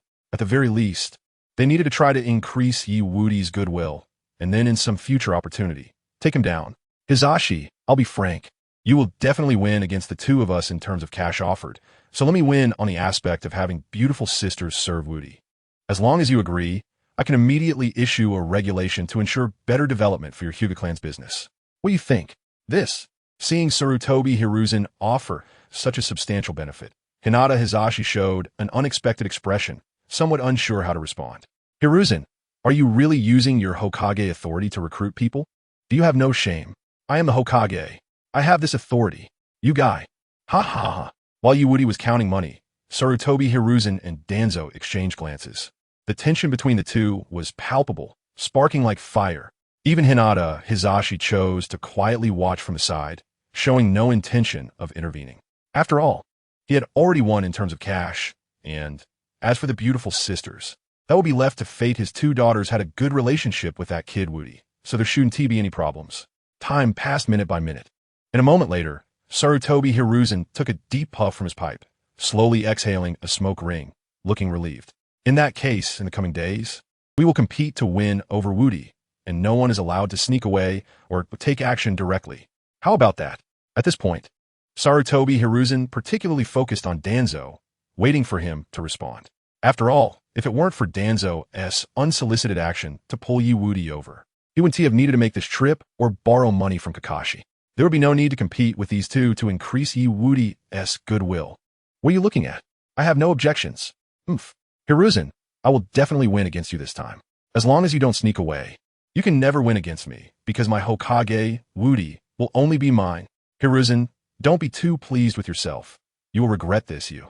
Cough, cough, cough. Seeing that Sarutobi Hiruzen and Danzo were about to start their daily banter again, Hinata Hizashi quickly interjected. Since everyone has no objections, then in the coming days, let us go with the agreed plan to increase Woody's goodwill based on our abilities. What joke. I'm eager to go back and test the effects of the 6 flavor Remania pills that Woody gave me. How could I continue watching these two waste time? With this time, wouldn't it be better to supervise Hanabi's training or work harder to add some more to my family? As Hinata Hizashi thought this, Sarutobi Hiruzen and Danzo both nodded slightly, agreeing to the matter. However, when they turned to look at Woody, their expressions froze. Ding! Congratulations, host. You have received 666 points of negative emotions from Hinata Hizashi. Ding! Congratulations, host. You have received 666 points of negative emotions from Sarutobi Hiruzen. Ding! Congratulations, host. You have received 666 points of negative emotions from Danzo. Ding! Congratulations, host. You have received. In front of them, Woody, who had just been counting money, was now directly lying on top of Hinata, fast asleep. Good kid, we deliberated for so long to come to a final conclusion, and you, the person involved, fell asleep. You brat, is this polite? However, although they felt a headache from Woody's nonchalant demeanor, they quickly understood. Since this kid had already fallen asleep, they would proceed according to the results drawn earlier without needing to say anything more to him. The first week is Danzo's 3 Chunin, and the second week will be Sarutobi Hiruzen's Yuzuki Yugao and Mitarashi Anko. And the place where Woody primarily resides will still be our Hyuga clan. That is how it is. Do either of you have anything to add? No. Seeing that Sarutobi Hiruzen and Danzo had no objections, Hinata Hizashi nodded slightly and walked toward the place where Wudi and Hinata were sleeping. In that case, starting tomorrow, we will send our respective people to increase Wudi's goodwill based on our abilities. Talp, talp, talp. However, just as Hinata Hizashi was about to take the list of the Anbu and Root beauties that Wudi was holding and return it to Sarutobi Hiruzen and Danzo. Wudi, who should have been in a deep sleep, suddenly opened his eyes wide and emitted a presence that surpassed that of a CH9. Facing Hinata Hizashi, who was holding Hinata, he delivered a kick. 8 gates, open. First gate, open. Second gate, open. No one can move my beautiful sisters, huh? Bang. Ding. Congratulations, host. You've received 666 points of negative emotions from Hinata Hizashi. Ding. Congratulations, host. You've received 666 points of negative emotions from Hinata Hizashi. Ding. Congratulations, host. You've received. Wudi. In the next moment, under the gaze of everyone, Hinata Hizashi activated his Byakugan, rolled up his sleeves, and charged at Wudi. However, Wudi, displaying remarkable composure, turned around and ran away with Hinata. The series of movements flowed smoothly, showing incredible skill without any hesitation. But at the moment Wudi turned around, no one present noticed that the corner of his mouth slightly curled up and a very kind smile appeared on his face. Starting tomorrow, he could meet Hinata Kaido, Osenaria, and Hinohira Yui. That's great. Oh, and next week, there's also Yuzuki Yuin and Mitarashi Enko. Sai outstanding talents always receive such preferential treatment. He felt a bit embarrassed. Father-in-law, you take the people back first. Hinata and I are going for a midnight snack. By chapter 146, Wudi, the noodles made by Sister Ayam are so delicious. What? Uncle Ichiraku actually knows someone who can draw. Outside the Ichiraku ramen shop. Whoosh. Uncle Ichiraku, I'm here. Wudi used the body flicker technique, landing steadily on a chair with a bright smile on his face. As for Hinata, she was directly sent back to the Hyuga clan's residence by his clone. After all, he should take care of his wife. How could he make her follow him around outside all the time? Oh, Wudi, you finally made it. Ayam has been waiting for you for a long time. Uncle Ichiraku seemed to have anticipated Wudi's arrival. He wiped the sweat off his forehead with the towel draped over his shoulder and shouted toward the kitchen. Daughter, Wudi is here. Sister Ayam is waiting for me. Hearing Uncle Ichiraku's words, Wudi felt a bit confused, not understanding the situation. Moreover, he felt that Uncle Ichiraku didn't seem surprised at all that he came tonight. But soon, Wudi's attention was drawn to other matters. Duong, is Wudi here? I got it. Wudi, I'm coming. After hearing Ichiku's shout, Ayam, who had been lost in thought in the kitchen, quickly ran out, holding a bowl of specially made ramen for Wudi. However, in Wudi's view, what filled his eyes was not the bowl of ramen. She was holding the bowl of ramen began to wobble as Ayam hurriedly ran, and combined with the sweat from being in the kitchen for too long. The taste of this ramen. Wudi instinctively took a deep breath and said with great emotion, It smells milky, Sister Ayam. Did you add 2 goose eggs to this ramen? It smells so good. Of course. After all, it was made by my daughter. Uncle Ichiraku proudly raised his chin at Wudi's praise and smiled with squinted eyes. Wudi, let me tell you, after Ayam heard that you successfully graduated from ninja school, she hurriedly ran out to buy lobster, fish balls, goose eggs, and all kinds of fresh ingredients. Not only that, she worked all afternoon to make the most aromatic broth. I told her to take a break, but she wouldn't listen. She said that after you pass the graduation exam, you must be very tired and need a special bowl of ramen to replenish your strength. So she... Dad! Before Uncle Ichiraku could finish his sentence, a frying pan flew straight at his face. As for his daughter's embarrassment, Uncle Ichiraku merely sighed lightly and reached for an egg. Okay, I won't say anymore. Wudi, you finally graduated from ninja school. Here, let me add an egg for you. Clang as Uncle Ichiraku's words fell. The frying pan that was supposed to hit his forehead was casually caught by him, and he began to fry the egg. Seeing that her father finally stopped talking, Ayam turned to Wudi and presented the carefully prepared ramen. Although her forehead was covered in sweat, and her face was flushed from the smoke, she wore a gentle smile. Seeing this scene warmed Wudi's heart. Sister Ayam in the next moment. Wudi picked up his chopsticks and went to work on the ramen. He must finish every bit of the ramen that Sister Ayam had painstakingly prepared for him without leaving a drop of broth. Slurp slurp, sure enough. The ramen made by Uncle Ichiraku and Sister Ayam is the best. Eating this bowl makes me feel completely refreshed. Wudi commented as he ate, his face filled with happiness and satisfaction. Seeing Wudi enjoying the meal so much made Ayam very happy as well. She rested her white hands on her chin, watching him eat. as Iwudi looked at Ayam, whose forehead was covered in beads of sweat, but whose face was always filled with tenderness and affection. He suddenly seemed to think of something, and a strange light flashed in his eyes. Whoosh! In the next moment, Iwudi quickly reached out, grabbed the egg that Uncle Itraku had added for him with his chopsticks, and directly attacked Ayam's mouth. Ayam clearly did not expect her thoughtful younger brother to suddenly take action against her, so she was caught off guard. Ayam, Iwudi, you, ar, doing, watch, Iwudi chose to ignore Ayam's current struggle to speak and continued to attack with the egg, wearing his usual sunny smile. Sister Ayam, you worked so hard to make this bowl of ramen for me. If I just eat it by myself and let you watch, I would always feel guilty, so let us eat this bowl of ramen together now. Here, try this, and this. Hearing this, Ayam, who had initially resisted having food forcibly stuffed into her mouth, felt her heart warm. Wudi is really too thoughtful, thinking so much about his sister. However, the way he fed her was simply too rough, and strange. Who feed someone by just shoving the entire food into their mouth? That's just too rude.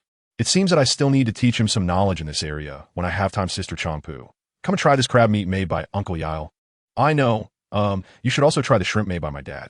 While Wudi and Chongpu were feeding each other bites, the Uncle Yao, who was responsible for cooking for them, had his squinty eyes, which resembled willow branches, now seemed even more curved. It was obvious that he was in a very good mood, as his daughter and the child he had been watching since childhood could get along so harmoniously. Burp. At a certain moment, Wudi contentedly burped, his face full of satisfaction. Hey, Sister Chongpu, sorry, I was just focused on filling my own stomach and didn't. It's okay. As long as Wudi is happy eating, that's all that matters. Chongpu smiled and shook her head at Wudi's apology, then slightly raised her chest and said with a smile, my family runs a ramen shop. How could I possibly go hungry? Not necessarily, during bad times. Our shop can be in the red for a long time, Dad. At Uncle Yael's sudden comment that undermined her, the gentle and neighborly-looking Chongpu immediately stood up from the table. Her right hand had somehow pulled out a kitchen knife from her apron.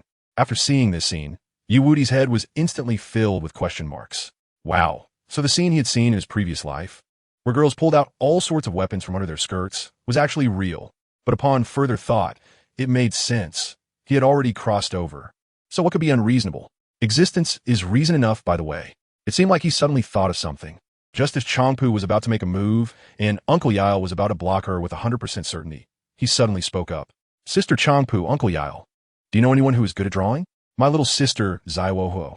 Next, Wudi told Chongpu and Uncle Yael about how Zaiwo had lost her freedom since childhood because her family had high hopes for her and was forced to train, as well as his desire to find someone good at drawing to record the beautiful things outside for her. Upon hearing Wudi say this, the kind-hearted Chongpu immediately burst into tears. The next moment, while wiping her tears, she promised Wudi, I didn't expect that the little sister I met last time would have such an experience.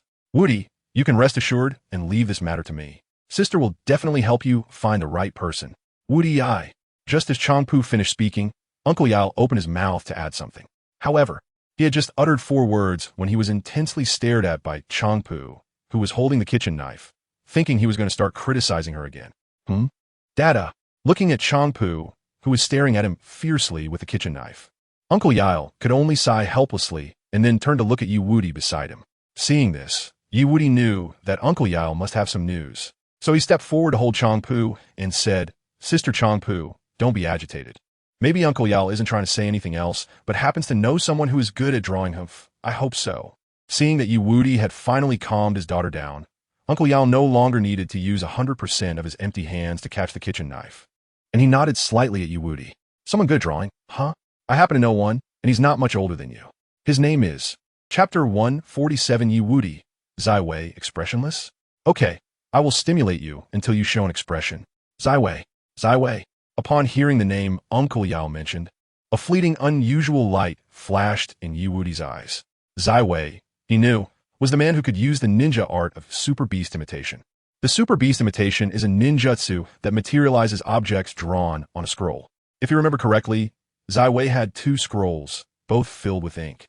In the drawing-savvy Zaiwei often used this ninjutsu. He had once drawn eagles, snakes, unicorns, birds, dragons, mice, cats, and so on, and fought using these materialized animals and water flows, making his fighting style quite unique. Looking at it this way, Wei really seems to be a suitable artist for my needs. Wait. It seemed like he suddenly thought of something, and the next moment, Wudi turned to Uncle Yao in front of him. Uncle Yao, how do you know Wei? And is he quite good at drawing? Oh, that one. It's simple. He's one of the regulars at my shop. Ha ha. Nanny? Wei came here to eat ramen before he met Naruto? No wonder Uncle Yao, the Otsutsuki, knows so many people.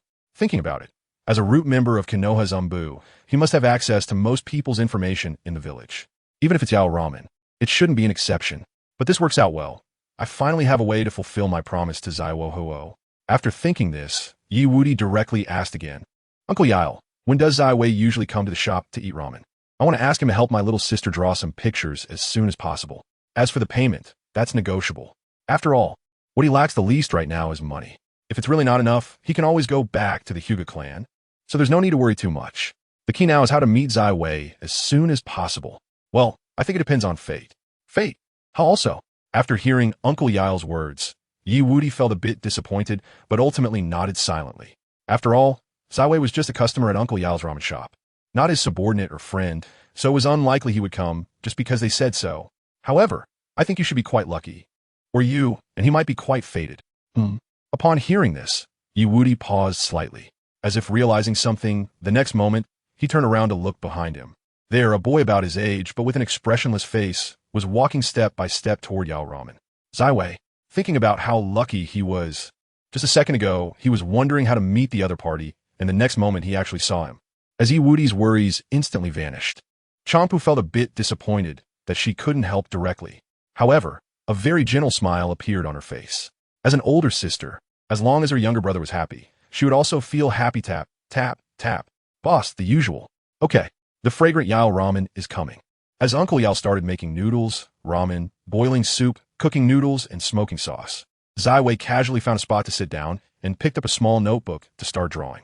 However, just as Wudi was still thinking about how he should start the conversation, Wei spoke up first. Hey, do you need something from me?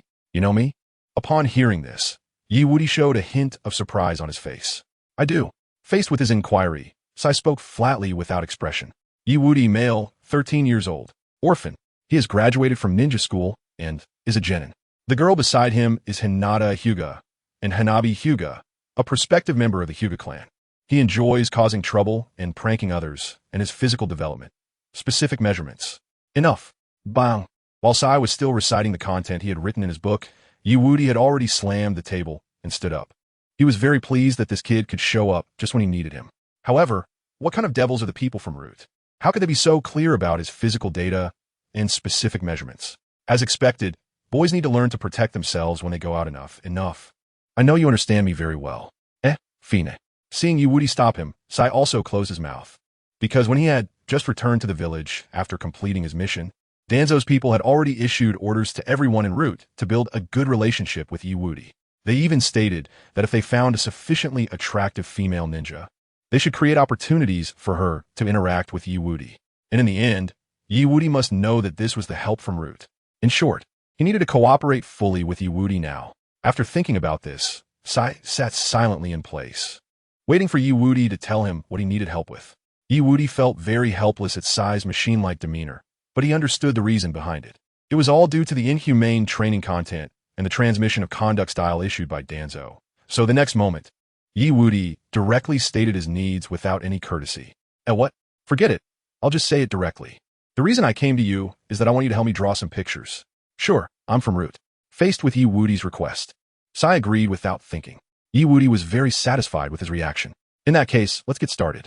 I want to bring the drawings to my little sister-in-law tomorrow morning. No problem. I'm from Root. Wudi, you kid, that's enough. I know you're from Root.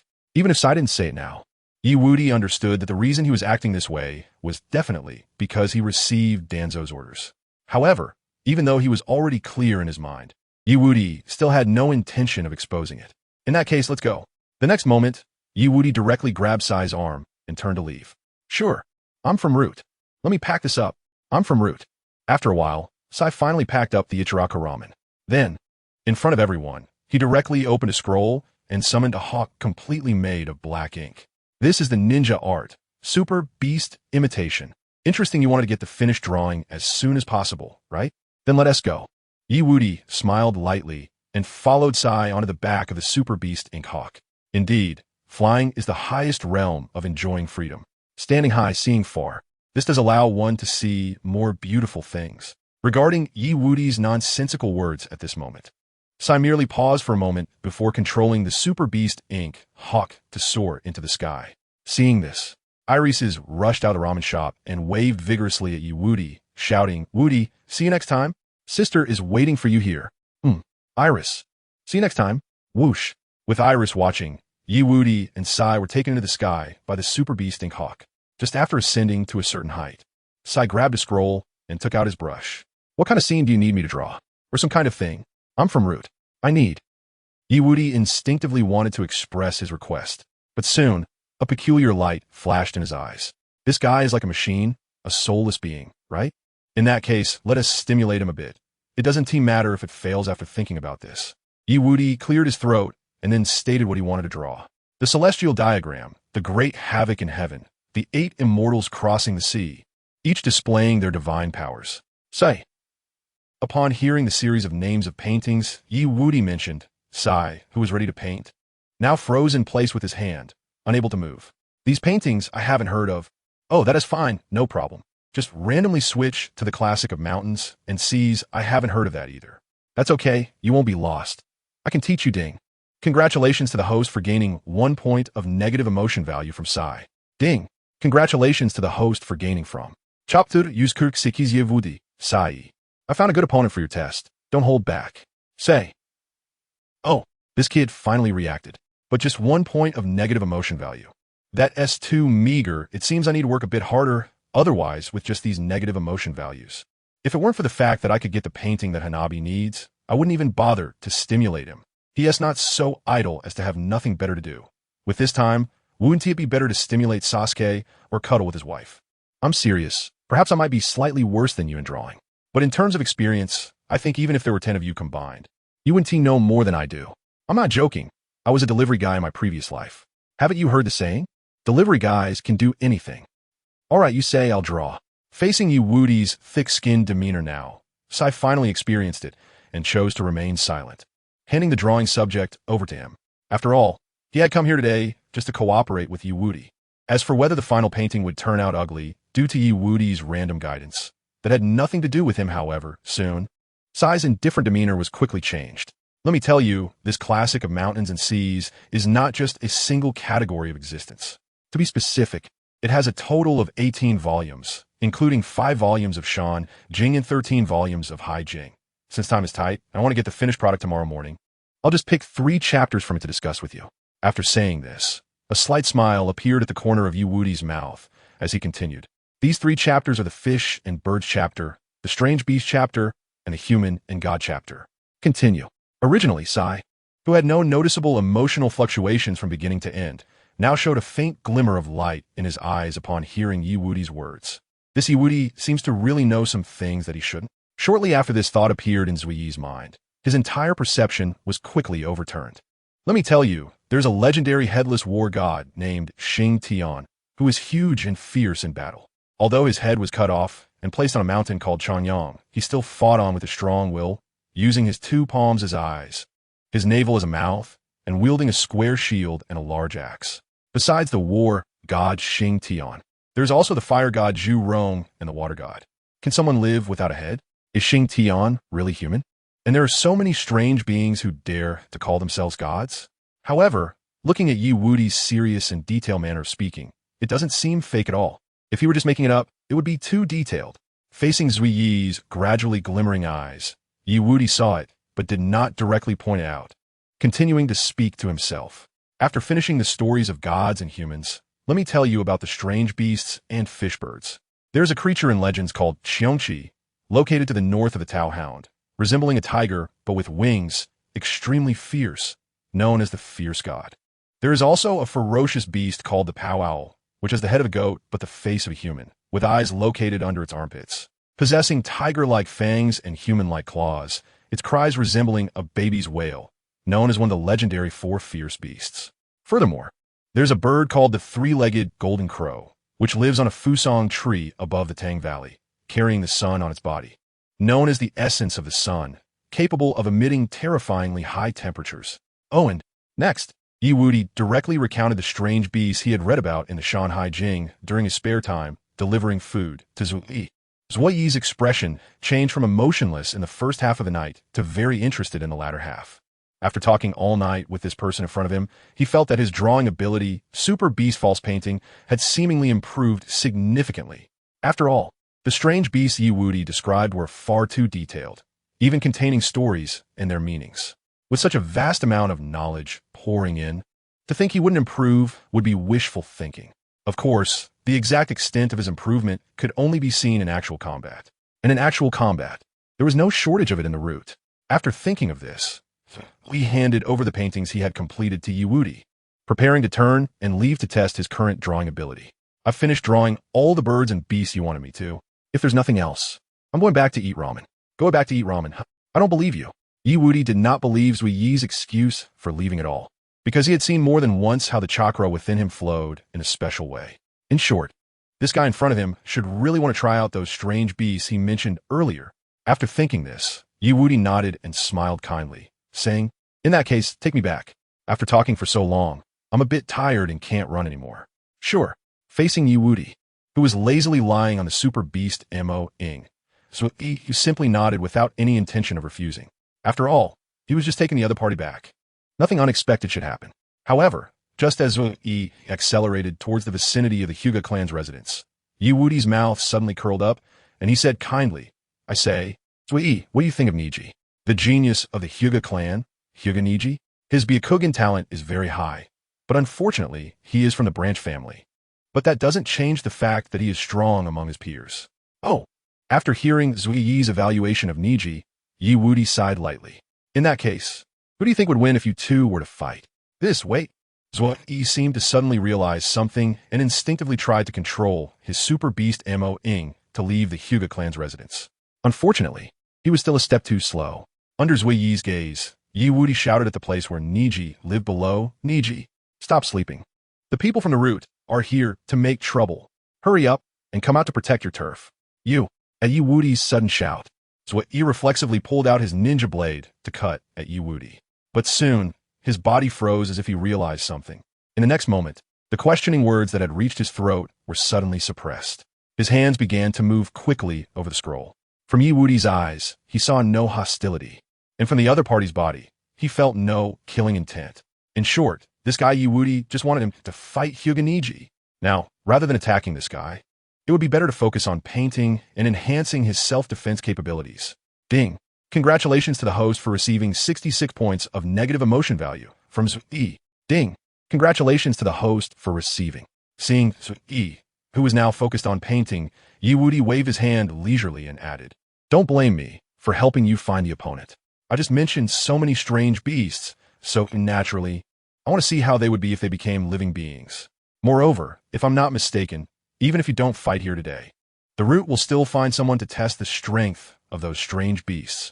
Hearing this, Zui, while his right hand was speeding up and drawing various strange beasts, still nodded slightly. What Wudi said made perfect sense. Fight against the genius of the Hyuga clan. Hyuga Neji?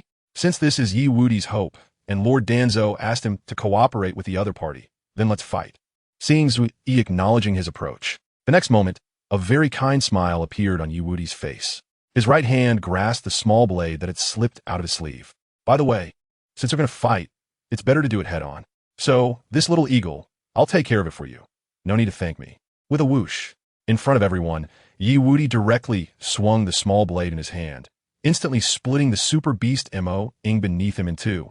It was at this moment that Neji finally burst out of his room.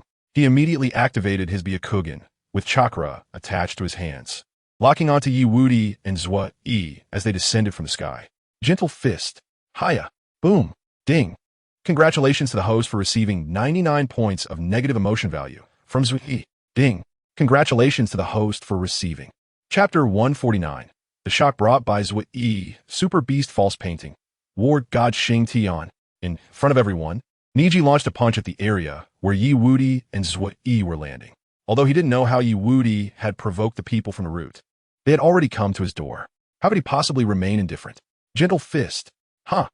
As he watched the fist rapidly approaching him, sigh. although still falling downwards, continued to move his brush swiftly across the scroll. Neji naturally noticed this. The unknown root ninja in front of him must have abilities related to painting. Otherwise, how could he still be focused on drawing without any intention of stopping to defend at this moment? Your speed is too slow, so just lie down now. 8 trigrams, empty palm. In front of everyone, Neji's fist, which was originally at a certain distance from Sai, suddenly released a strong chakra wave, instantly targeting Sai's head. After seeing this scene, the members of the Hyuga clan rushing to expel the intruder displayed expressions of immense pride. Just a root ninja, daring to seek trouble with our Hyuga clan? Ha ha ha, it's simply laughable. That's right. Moreover, it's just a little guy like him. Our Hyuga clan's genius Neji can easily handle him. Of course, everyone, let's prepare to rest. This duel already has no suspense. No suspense? Ha ha ha, really? Compared to the confidence of the Hyuga clan's guards, Wudi held a different perspective, a meaningful and kind smile on his face. Although Neji had become stricter with himself due to his appearance and displayed much stronger abilities than in the original storyline, Sai had also grown stronger because of him. Just as the Hyuga clan's guards wore proud expressions, Wudi looked on with deep meaning. The chakra wave that was supposed to defeat Sai suddenly made him raise his head sharply, and his right hand holding the brush waved directly. Ninja A, Super Beast, Pseudo-Painting. Super Beast, War God Xingtian. As Sai made the final stroke on the scroll, a 2-meter-tall black war god, Xingtian, appeared directly in the courtyard of the Hyuga clan. Due to Sai's painting intent and chakra, the current manifestation of Xingtian was rather average, standing at only 2 meters tall. Meanwhile, Sai was sitting right on Xingtian's shoulder. As for the chakra wave that Neji sent, it roared. With a roar from the Super Beast Inc., War God Xingtian, it raised the square shield in its hand, bracing itself against the chakra wave that should have knocked Sai away. Although the surface of a shield had small cracks, it was not a significant issue. It seems I still haven't grasped the true intent of War God Xingtian's painting. Wudi is indeed an interesting guy. Watching the cracks on the Super Beast Inc., War God Xingtian, Sai silently murmured in his heart. In contrast to Sai's contemplation, the members of the Hyuga clan present wore expressions of disbelief and astonishment. They never expected that this seemingly small root boy could summon such a peculiar existence. Even Neji was filled with confusion and seriousness. To materialize things drawn on a scroll, this guy's ability is indeed a bit special. Clap, clap, clap. Just as Neji and the others grew serious upon seeing the Super Beast Inc., War God Xingtian, Wudi, after landing steadily, directly brought over a chair, sat down, and began to enjoy the show while holding a watermelon. He even clapped in a timely manner as both sides faced off. Good, good, good. Seeing Wudi looking like he was watching a play, the faces of the Hyuga clan members darkened substantially. Ding! Congratulations to the host for obtaining 666 points of negative emotional value from Hyuga Neji. Ding! Congratulations to the host for obtaining 666 points of negative emotional value from the Hyuga clan guards. Ding! Congratulations to the host for obtaining. Top.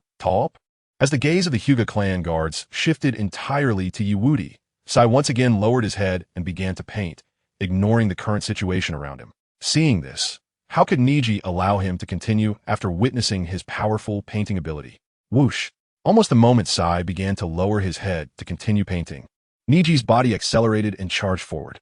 Although he didn't know why Sai appeared here, this place is the residence of our Hyuga clan, and outsiders cannot enter without permission. 8 trigrams, 64 palms. Empty. Under everyone's gaze, Neji became completely serious. His hands, at that moment, began to strike forward at an astonishing speed, sometimes his palms, sometimes his fingers, and so on. The attacks were dense, like a storm, with numerous afterimages overlapping. Seeing this, the surrounding Hyuga clan guards proudly lifted their chins again. Did you see that? This is our Hyuga clan's genius. This is our Hyuga clan's ultimate skill. 8 trigrams, 64 palms. It's just that powerful. However, regarding the pride of the Hyuga clan guards, Wudi didn't pay much attention. Instead, he turned to look at Hyuga Hizashi and the elder who were slowly walking out. After all, given the defense of the Super Beast Inc., War God Xingtian summoned by Sai, if Neji wanted to completely defeat it, it would still take some time. Therefore, instead of continuing to watch here, it would be better to go over and stir things up with Hyuga Hizashi and the elder whoosh. Body flicker technique. Almost the moment Hyuga Hizashi and the elder appeared, Wudi accelerated to their front and greeted them. Good evening, father-in-law.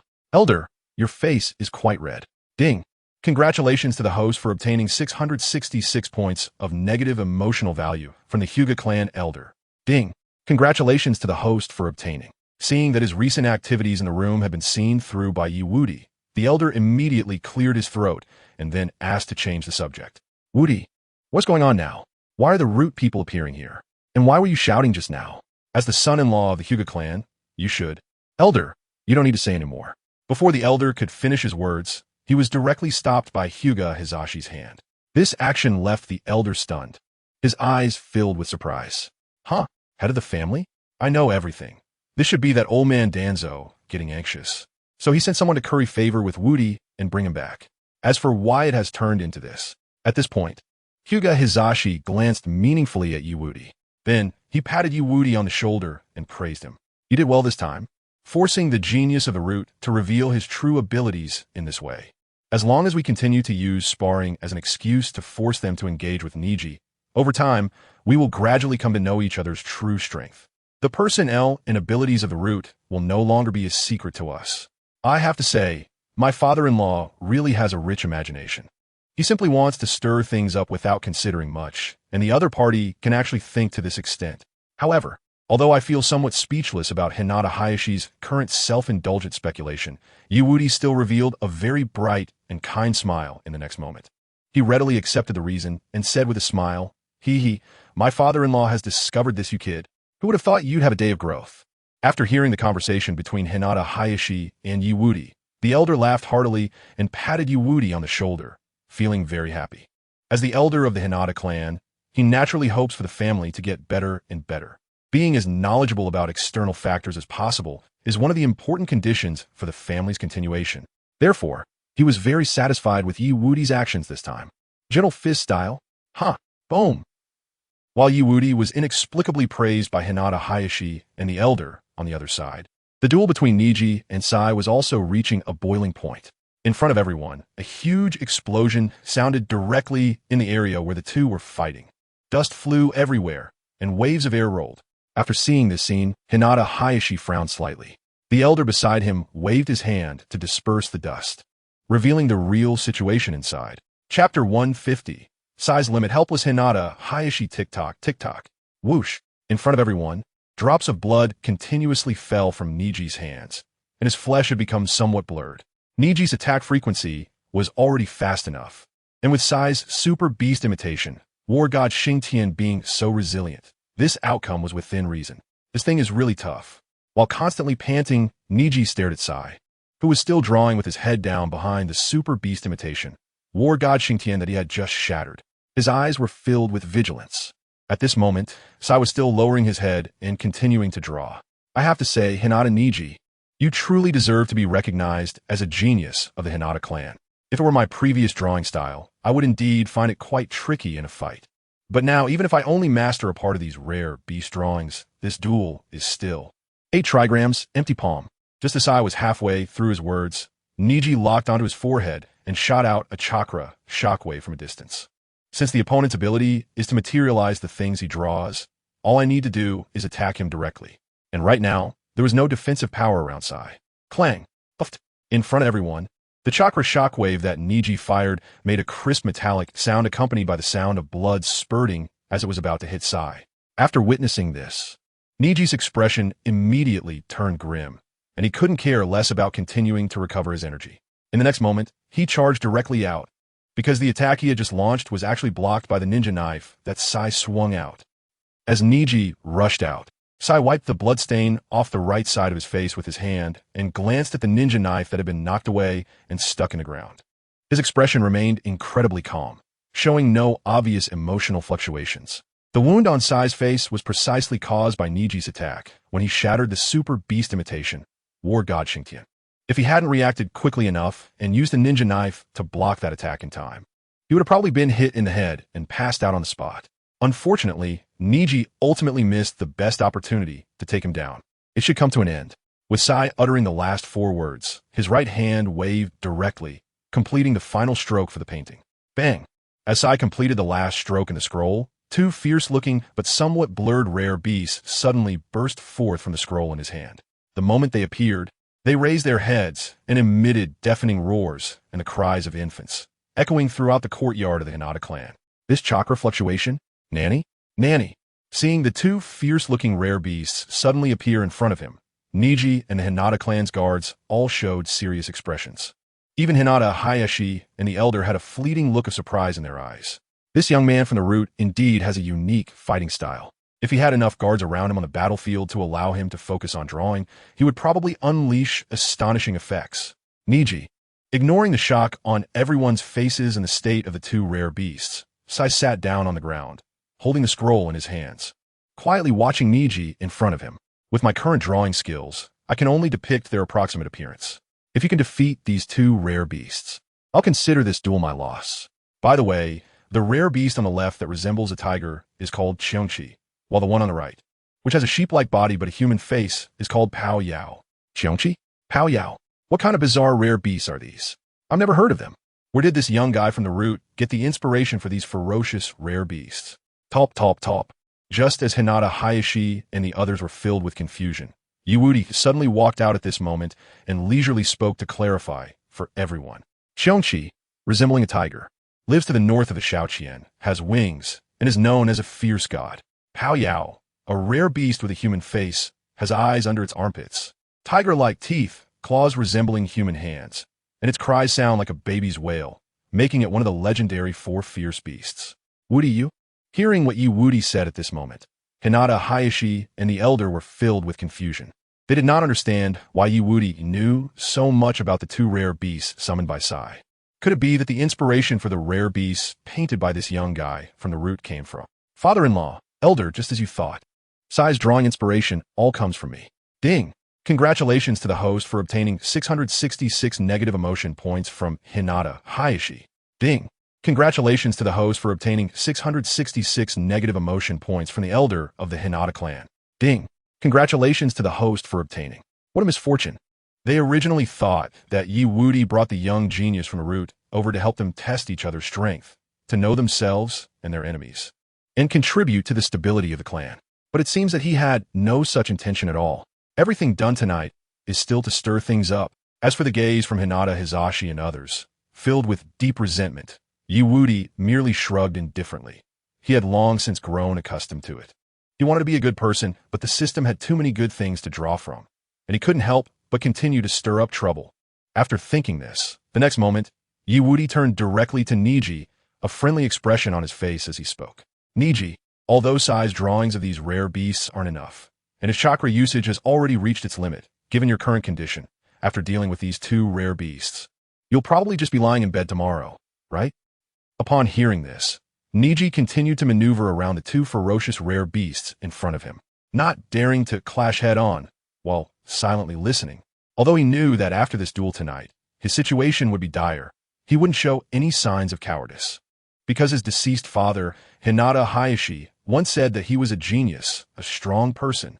So in response to that statement, he would fight desperately to become stronger and win every duel. So Neji, you have two choices now. One is to continue attacking head-on, and the other is to accept your fate.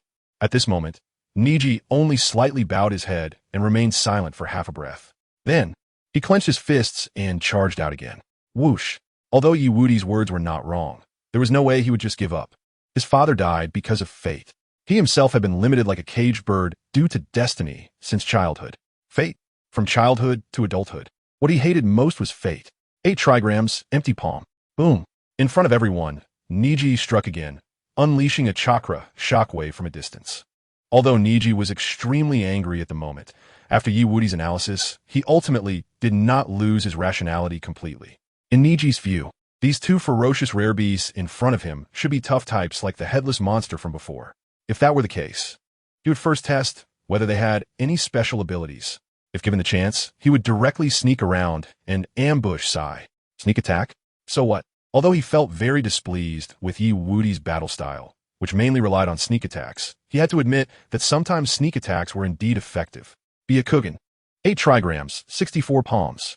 8 trigrams, empty palm. Bang, bang, bang. Sai, while Neji was frantically attacking and testing the abilities of the rare beasts, Hinata, Hizashi couldn't help but shake his head slightly, feeling that it was pointless for Neji to continue fighting. What he wanted was victory, not mutual destruction. After thinking this, Hisashi turned to look at Wudi and said softly, "Wudi, since that little guy from the roots got his drawing inspiration from you, you should know the weaknesses of his ability. You should take over the following duel." Chapter 151 Wudi. Does taking over mean I have to personally step in? No, no, no. I can still guide from the sidelines. Let me take over? In response to Hisashi's request, Wudi pretended to be confused, putting on a puzzled expression. Seeing this, Hisashi could only sigh helplessly, although he didn't want to admit it. Based on this young genius's abilities, he was indeed strong in a certain sense. Facing an opponent like Sai, if he couldn't attack him directly or prevent him from summoning powerful rare beasts, he would be consumed by the beasts he summoned, ultimately falling into a passive position, until he was torn apart by various rare beasts. Upon hearing Hisashi's reasoning, Wudi feigned realization and shrugged indifferently. Let me take over, but I need. Take it. Whoosh. Before Wudi could finish his sentence, Hisashi, who was already very clear about his character, threw a bag full of cash. Seeing this, Wudi directly reached out to catch it and slightly curled his lips, saying, "TCH father-in-law, this is really boring." Go on. Go on what? Hisashi. Hinata clan elder. Hinata clan guards. Goodness, the son-in-law is actually extorting his father-in-law. Taking the money and not doing the work, that's too much. Ding. Ding. Congratulations. The host has gained 666 points of negative emotion value from Hinata Hisashi. Ding. Congratulations. The host has gained 666 points of negative emotion value from the Hinata clan elder. Ding. Congratulations. The host has gained 666 points of negative emotion value from the Hinata clan guards. Ding. Congratulations. The host has gained from. Tap tap. Facing the pleasant sounds, Wudi lazily stretched and then explained, taking over doesn't necessarily mean I have to step in personally. I just need to give Neji a little nudge from the sidelines for him to retreat unscathed. It's better for me to finish my own duel. After saying this, the corners of Wudi's mouth slightly lifted as he leisurely walked toward the area where Neji and Sai were fighting. He mumbled some special phrases. Within an inch, I am invincible. Within a foot, one punch explodes the enemy Neji. Since you found the flaw, there's no need to hide anymore. Go. Upon hearing Wudi's words, Hisashi's brow instinctively furrowed. However, no matter how hard he thought, he couldn't figure out the deeper meaning behind Wudi's words. Within an inch, I am invincible. Within a foot, one punch explodes the enemy? What a domineering statement. But for Wudi to say this, could there be some hidden meaning? While Hisashi couldn't make sense of it, that didn't mean Neji was clueless. Because this phrase was something Wudi had previously rambled on about when he was next to him, Neji still vividly remembered the scene where he was being teased at that time. Hey Neji, why did your soft punch feel so weak? It doesn't have much lethality? I'm hitting acupuncture points, restricting the enemy. If we're being serious, it should be considered a control technique. What use is control? If someone picks a fight, we just need to punch them to pieces, right? Are you being fake? Be more like a real man. I told you not to use punches that lack lethality anymore. Playing with control? It's all awkward. Come on, let me show you this punch technique. After thinking this, under everyone's gaze, Neji, who had been constantly blocking the attacks of the rare beasts, suddenly retracted his hands and took a step back. This action left everyone present dumbfounded. What is Neji doing now? Why is he retreating instead of advancing? In this situation, shouldn't he continue to move forward and try to bypass those two rare beasts to attack Sai's main body? You may not look at me, I don't know either, but since Neji did this, there must be a reason for it. Wait, look at Neji's stance. What technique is that? It seems that the Hyuga clan doesn't have such a starting stance. In front of everyone, Neji is currently in a half-squat stance, with both hands resting on his waist, his body slightly bent, gathering his energy. As for the confused reactions of the surrounding Hyuga clan members, Neji didn't pay any attention at all, because at this moment, he had concentrated all his spirit, attention, and chakra onto his right hand. His 5 fingers curled into a fist, and then, at the moment when the two beasts, Qiongqi and Piao Xiao, rushed in again, without any hesitation, he suddenly slammed his fist forward. Void! Take it head-on. After seeing Neji's actions, Sai was momentarily stunned. Clearly, he never expected Neji to make this choice. Neji, I thought you would find a flaw in these two exotic beasts to attack me. What a pity. I didn't expect you to be such a reckless person. This duel should be coming to an end. I can also go back to continue practicing and understanding the painting. Right? Inch ordinary serious 1 punch, inch punch. Under everyone's gaze, Neji shouted the name of the fist technique that Wudi had told him. Void. The deafening sound of the air exploding rushed towards the approaching Cheongchi and Piao Xiao. The explosive sound reverberated throughout the courtyard, shocking all the members of the Hyuga clan present.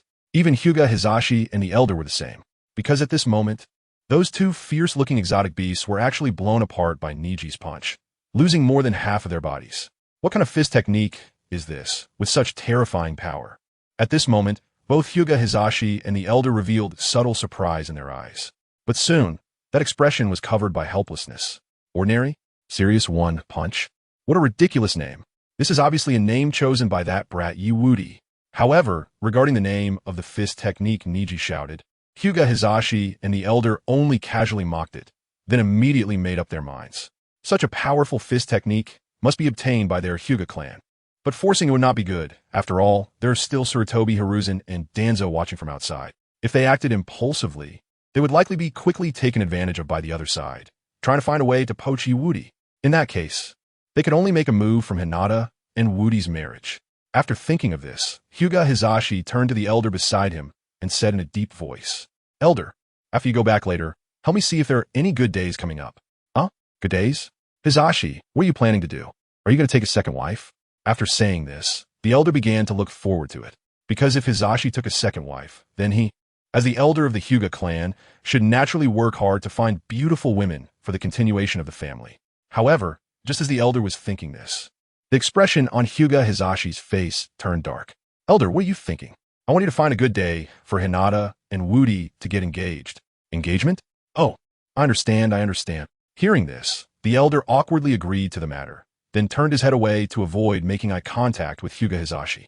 Isn't Wudi already one of our clan? There's no need for such trouble. They could just get married when the time comes. Ding! Congratulations to the host for obtaining 666 points of negative emotional value from the Elder of the Hyuga clan. Ding! Congratulations to the host for obtaining 666 points of negative emotional value from the Elder of the Hyuga clan. Ding! Congratulations to the host for obtaining. Top. While the Elder couldn't help but complain about Wudi in his heart, on the other side, Neji was now staggering as he moved his exhausted body, step by step, towards Sai, who was still sitting on the ground. His fingers curled into a fist, making a popping sound. Chakra was once again released, covering his right fist. This duel should come to an end. As Neji's slightly exhausted but determined words fell under everyone's gaze, Neji's right fist finally locked on a Sai in front of him. And with the last bit of chakra he could muster, he slammed down. Bang! Chapter 152. Sai. What you all staring at? The boss has spoken. Am I still going to fight? Who does work without pay? Bang! Huh? Originally intending to knock Sai away with a punch, Neji now found that his fist, which was supposed to smash forward, could no longer move at all. In fact, even the chakra that was supposed to strike Sai's head was now slowly dissipating right before his eyes. What? Regarding the strange state that Neji was in, the members of the Hyuga clan present revealed puzzled expressions, not understanding why Neji was holding back against the root member. However, soon, when they all activated their Byakugan to check Neji's condition, they instantly understood the truth of the matter. Their expressions all turned dark in the next moment, especially Hyuga Hizashi and the Elder, their brows even showing signs of killing intent. Because at this moment, in Neji's arm that was about to strike Sai, there was actually a black worm, only 3 inches long and the size of a person's thumb, wriggling continuously. It was this worm that restricted Neji's arm, constantly eroding and absorbing the little chakra he had left in his body. However, even facing the angry gazes of so many Hyuga clan ninjas, Sai still leisurely stood up from the ground, bending down to pull out his ninja knife. Tap, tap, tap. In just a breath's time, he had already reached Neji's front with his ninja knife, which was pointed directly at Neji's throat, and he said expressionlessly, Neji, you lose. This exotic beast is called a viper worm. Although its head is only the size of a fingernail and its body is just 3 inches long, it possesses a potent venom. The reason you can't move now is that its potent toxin can paralyze the nerves, and at this moment, the toxin is rapidly spreading within you. Hearing Sai's words, Neji now felt very regretful. Regretful for naively believing what the other party said earlier, that if he dealt with the 2 exotic beasts, he would voluntarily admit defeat. Thinking of this, Neji gritted his teeth and stared at Sai in front of him, his anger evident. Yet, in the face of his fierce gaze, Sai remained expressionless and continued to explain to him. What Woody asked me to do was to see the result of the duel between you and me, and within Root. The outcome of the duel can only be determined by killing the opponent unless someone from above calls for a stop. After saying this, under everyone's gaze, Sai directly raised the ninja knife in his hand and swung it straight towards Neji's head. He wasn't joking just now. In the Root, if the people above don't speak up, the only way to end the duel is to directly kill the opponent. Outrageous. Bang. Seeing that Sai was just a little brat from the Root, he actually dared to attack their genius Neji in front of everyone from the Hyuga clan. The elder didn't think twice and roared in anger, smashing the table in front of him before rushing out to save Neji. He even activated his Byakugan. You little brat from the Root, you are truly despicable and shameless. Today, I will teach you a lesson on behalf of that little guy Danzo. Watch my Hyuga clan's gentle fist. Wait, just as the elder was about to teach Sai from the Root a lesson and let him know whose territory this was, a shadow clone suddenly appeared and blocked his path. That was a clone of Woody. Woody, what are you doing? Can't you see that little brat wants to kill Neji? Ding. Congratulations. The host has obtained 666 points of negative emotion value from the elder of the Hyuga clan. Ding. Congratulations, the host has obtained from. Seeing that Woody wanted to stop him from saving someone, the elder felt his thoughts were thrown into chaos. Even if Neji was usually a bit displeased with Woody, he wouldn't take the opportunity to make things worse by stopping him from saving Neji, right? Letting that kid from the Root take Neji's life wouldn't benefit Woody at all. And those who had this thought were not only the elder, but also other ninjas from the Hyuga clan around them, who thought the same. What on earth is he doing? By stopping the elder from saving him, isn't he putting Neji's life at risk? Exactly. I don't know what he is thinking. This is really reckless. I think so too. What he is doing is absolutely absurd. If he weren't the designated fiancé of the clan head, I would have slapped him to death already. Ding. Congratulations. The host has obtained 666 points of negative emotion value from the Hyuga clan's guards. Ding. Congratulations. The host has obtained 666 points of negative emotion value from the ninjas of the Hyuga clan. Ding. Congratulations. The host has obtained from. While the people from the Hyuga clan around were continuously expressing their dissatisfaction, their eyes filled with anger, Woody, on the other hand, appeared extremely calm and didn't care about their comments. Instead, he continued to focus on the two people in front of him. At the moment when Sai's ninja blade was about to touch Neji's neck, he calmly spoke. Neji has already lost. The duel can end now. Bang! With Woody's words, the ninja blade that was supposed to pierce Neji's neck suddenly changed its trajectory and ended up stabbing into the ground, causing a burst of debris. Tap, tap, tap. As soon as Woody spoke and made Sai stop, Sai turned to him and said expressionlessly, "Is there anything else you need help with?" Lord Danzo said that everyone from the Root should show goodwill to Woody. And the simplest way to show goodwill is to do things for him for free. That's all for today. Thank you for your hard work. By the way, here's the money for your drawing. After saying this, Woody tossed a money pouch to him, along with a half-eaten watermelon beside him. This is your reward for the drawing. Don't refuse. This is a private transaction between us, and it has nothing to do with anyone else. Okay, although Sai was a bit confused about why Woody was doing this, he still accepted the money, and a strange light flickered in his eyes. And this watermelon, take it to eat with Ichiraka ramen. It'll be delicious.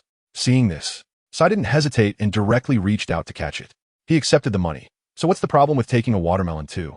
After receiving the money and the watermelon, right in front of everyone, Sai opened the packaging of Ichiraka ramen and began to eat. Slurp, slurp. After witnessing this scene, Neji was left speechless. The opponent actually gave up on killing him just because of Woody's words? This is too ridiculous. No matter what, he still has dealings with people from a Root, just as Neji was perplexed and preparing to deal with the viper inside his arm. The next moment, his face showed surprise as he turned to stare at Sai, who was eating noodles and watermelon in front of him. What's going on? The viper inside his arm has now disappeared. Instead, there was only a smear of black ink on his clothes. As for Neji's inquiry at this moment, Sai, after letting out a slight burp, expressionlessly explained, "Burp, the boss told me to stop, so why should I waste chakra on you?" That has seemed to make sense. Who would want to work without pay? But soon, Neji regained his fighting spirit, and his eyes once again ignited with fierce battle intent. "Your name is Sai, right? Next time we fight, I will make you lose thoroughly." Slurp, slurp, hey, I'm talking to you. Slurp, Sai, let's talk later. Faced with Neji's repeated questioning, Sai ultimately just threw out 3 words. Because he only obeys the orders of Lord Danzo, the head of the Root. If the other party does not give orders, then this will be their last meeting, even though he was indeed curious about the move Neji used at the end. The ordinary serious fist punch. He also couldn't violate Lord Danzo's orders just to meet Neji privately. Just as Sai was thinking this, and had already regained some chakra to prepare to leave, heavy footsteps suddenly echoed around him, and the elder's cold snort sounded behind him. You little brat from the root, no matter what reason you had for making a move. The Hyuga clan is not a place where you can come and go as you please. Since you're here, you might as well stay a little longer. Chapter 153 Yiwudi. Hello everyone. My name is Yiwudi, online protecting my own. Faced with the elder of the Hyuga clan suddenly picking a fight, Sai, although not in a good state, picked up his brush again to draw. The rules of the root state that only ninjas who die in battle are accepted, not captured traitors. Ninja art, Super Beast imitation drawing. Super Beast ink, Viper. In front of everyone, small vipers the size of 3 inches burst out from the scroll in Sai's hand. Using the shadows of the night, they swiftly attacked the surrounding Hyuga clan ninjas. Sai tried to use this to slow down the advance of the Hyuga clan ninjas and buy himself some time to escape. As for why he didn't draw other more ferocious and exotic beasts, it was obviously because the chakra in his body was almost depleted. Moreover, even if he had enough chakra, there wouldn't be enough time to draw. Sure enough, after witnessing the power of Sai, the elder waved his right hand forcefully. With chakra released, he knocked down all the super beasts, Imo, and Viper that were trying to approach him, scattering them into a puddle of ink. After doing this, the elder immediately called on the surrounding Hyuga clan ninjas to act quickly to capture Sai and hold him accountable. We already know your abilities. Do you think we will give you enough time to draw now? Ridiculous. However, just as the surrounding Hyuga ninjas were about to close in on Sai to take him down, Neji, whose chakra was also greatly depleted, suddenly stood in front of everyone and shouted, "Elder, the reason I lost the duel just now was entirely due to my overconfidence and carelessness. It had nothing to do with his sneak attack. Next time, I will definitely win against him and prove that our Hyuga clan is the strongest in the village." Step back. The elder did not give Neji any time to continue explaining and scolded him sharply. His right hand was raised, making a gesture that the branch family feared the most. "Neji, you dare stop me? Have you forgotten the taste of the cage bird?" The cage bird is a curse mark used by the Hyuga clan's main family to control the branch family, capable of restricting and suppressing branch family ninjas. It could even directly destroy the nerves in the brain. Just as the elder was about to make a move to let Neji experience the taste of the caged bird, a large hand suddenly landed on his shoulder. The person who intervened was none other than the head of the Hyuga clan, Hyuga Hizashi. Head? The elder was filled with surprise at Hizashi stepping in at this moment and wanted to ask why. "What are you?" "Enough." Facing the elder's inquiry, Hizashi merely shook his head lightly and then looked directly in a certain direction. Not far in front of them, Yiwudi was leisurely playing with a small dagger while leaning against Neji. Hizashi understood very well what Yiwudi's actions meant. Sai. That was his way of having Neji understand that one must never relax until the duel is truly over. He asked one of his people, Neji. He asked Yiwudi's little brother. No matter what mistakes his little brother makes, as the elder brother, he will never stand by and do nothing. He is also his person. The next moment, the elder followed Hizashi's gaze and instantly understood the reason for his intervention. The plan to use the caged bird to torture Neji and make him understand that only the main family has the authority to speak in the Hyuga clan was silently abandoned. After all, Yiwudi was someone who mastered the Uchiha Shursue's body flicker technique, and his innate talent was exceptionally high. He was a genius that the Hyuga clan had invested heavily to recruit a designated son-in-law. Therefore, he naturally would not publicly tear his face with Yiwudi over a little brat from the branch family. However, the face that the Hyuga clan lost tonight still needed to be reclaimed from certain individuals. After thinking this, the elder cleared his throat and then spoke seriously. Neji, the reason you lost today's duel is that you were too overconfident. You must never relax even a little before the true outcome is revealed. Just as the elder was about to give Neji a few words of warning to maintain his serious image in front of the clan members, Yiwudi, who was back-to-back with Neji, suddenly reached out and pressed on Neji's waist. Get out of my way. What did you say? I. Smack. Without waiting for Neji to react, Yiwudi threw him out. Yiwudi. You. Ding. Congratulations to the host for receiving 666 points of negative emotion value from Hyuga Neji. Ding. Congratulations to the host for receiving. Bang. Momenslete. Neji landed hard on the ground, nearly splitting himself in half. Even so, despite the intense pain that made cold sweat pour down his forehead, Neji's gaze remained fixed on Yiwudi. You think you're my big brother now? I don't need you to save me. Damn it. Is it really because my strength is too weak? If my strength had been stronger back then, strong enough for the whole clan to take me seriously, my father Wu and T have had to die in place of Hyuga Hizashi. And now, if it weren't for my lack of combat experience and naivety, I wouldn't have lost that duel. That guy Wu and T have had to step in to clean up after me. Everything, all of it, is because I am too weak. I must become stronger. While Neji silently vowed in his heart, Yi Wudi, upon hearing the rapidly decreasing negative emotion value in his head, chose to remain silent. He knew that this was Neji acknowledging his good intentions in throwing him out. Since this was the case, he naturally didn't need to worry about that anymore. Neji's favor was now secured, so next, it was time for Sai's favor. Elder, what did you just say? A cough, cough, cough. Ding. Congratulations to the host for receiving 666 points of negative emotion value from the elder of the Hyuga clan. Ding. Congratulations to the host for receiving. Faced with Yi Wudi's protective demeanor at this moment, the elder felt very awkward. However, to save face, he still gritted his teeth and replied, "What you did just now was good. Neji's practical experience is indeed too lacking and should be properly taught a lesson. What you did by throwing him out was very good." After saying this, the elder turned to look at Sai beside him. "You want to protect your little brother. I can accept that. After all, although Neji is from the branch family, he still carries the blood of our Hyuga clan. A little leniency in handling him is acceptable. But as for that little brat from the root, today, no matter what, he must understand that our Hyuga clan is not something anyone can just barge into. As for that little brat from the root, I think. Elder, do you also want to have him draw?" "Draw?" "Yes." Upon hearing Yi Wudi's nonsensical words, the elder instinctively nodded. But soon, his face froze, and he raised his voice to retort. "What did you just say? Drawl, are you out of your mind? Even a fool can see that I am about to lecture that brat from the root. Since that's the case, Wudi, why are you stepping in now? I thought he wasn't your little brother." Ding. Congratulations to the host for receiving 666 points of negative emotion value from the elder of the Hyuga clan. Ding. Congratulations to the host for receiving. Facing the elder's resentful gaze and the puzzled stares of the surrounding Hyuga clan members, Yi Wudi put on an expression that suggested it was only natural. Under the watchful eyes of everyone, he shrugged lightly and explained, "Yeah, I brought Sai over, not just on a whim to have him fight Neji. The main purpose is to get him to paint a picture for my little sister-in-law."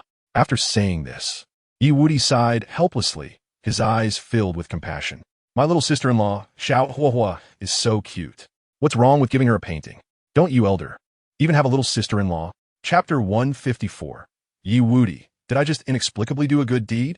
Truly worthy of you, father-in-law. Your imagination is really rich. Elder of the Hyuga clan. Hyuga clan guard. Hyuga clan ninja. The commotion you caused tonight was actually just to please your little sister-in-law. Kid, are you out of your mind? If your brain has holes, hurry to the village hospital to see a doctor. Don't keep causing trouble here. You should take your medicine. Ding. Congratulations to the host for receiving 666 points of negative emotional value from the elder of the Hyuga clan. Ding. Congratulations to the host for receiving 666 points of negative emotional value from the Hyuga clan guard. Ding. Congratulations to the host for receiving 666 points of negative emotional value from the Hyuga clan ninja. Ding. Congratulations to the host for receiving. At this moment, as the elder and the surrounding Hyuga clan ninjas looked at him with resentment, Yi Wudi directly ignored them and turned to Sai behind him. "After you finish your noodles and watermelon, you can just leave." Okay. Sai didn't understand why Yi Wudi chose to help him at this time.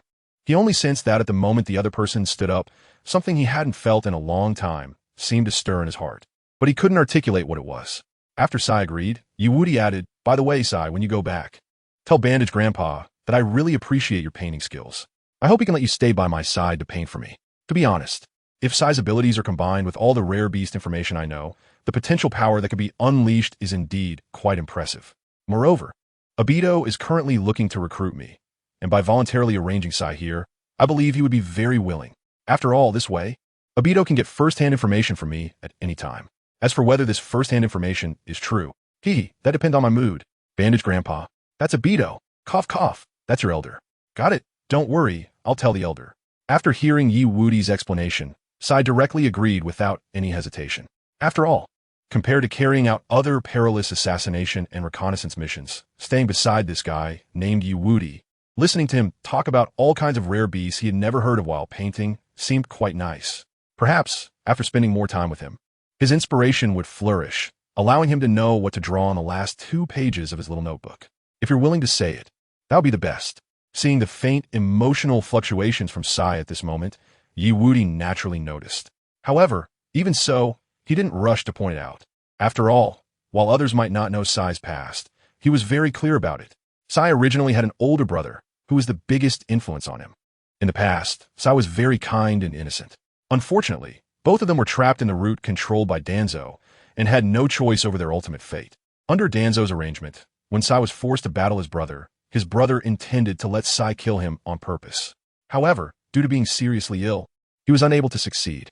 To ensure that Sai could live well and not be disturbed by emotions, his brother told him to forget his feelings. In the end, Sai became a tool without emotions, only executing tasks.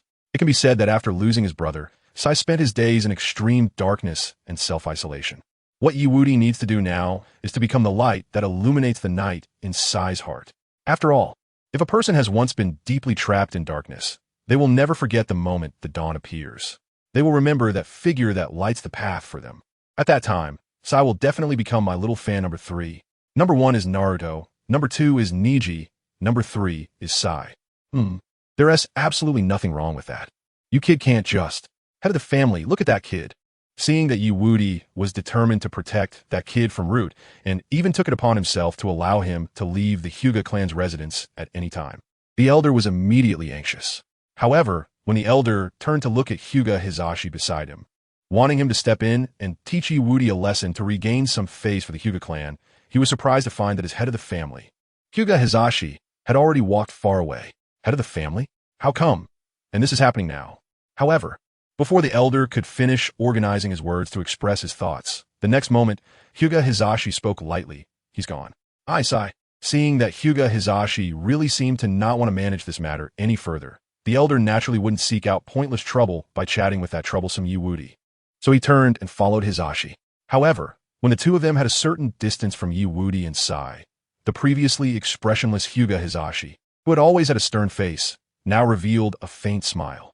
This kid is indeed quite clever. Head of the family, what do you mean by that? The elder was directly confused by the faint smile on Hyuga Hizashi's face, not understanding what he meant. As for the elder's question, Hyuga Hizashi had no intention of hiding and directly explained. The playful smile on his face was now growing more pronounced. That kid, Wudi, deliberately let the person from Root leave. Deliberately? What benefit does that have for us? What benefit? Let that young genius from Root become our Hyuga clan's son-in-law's little brother one day. How do you think that benefit sounds? Top. After saying this, Hyuga Hizashi didn't bother with the elder, who was shocked by his words. He continued on his way, heading toward his room. Only the faint sound of laughter floated back. This kid Wudi seems to enjoy causing trouble and playing tricks, but his nature is more mature than anyone else's. If similar situations arise in the future, just try to tolerate them. It won't harm the family's future. Bang! After watching Hyuga Hizashi close the door to his room, the elder glanced at him and then at Wudi, who was still sitting next to Sai eating watermelon. In the end, he sighed helplessly. Indeed, as long as it could make the family stronger, isn't it just a matter of enduring a little? He can do it.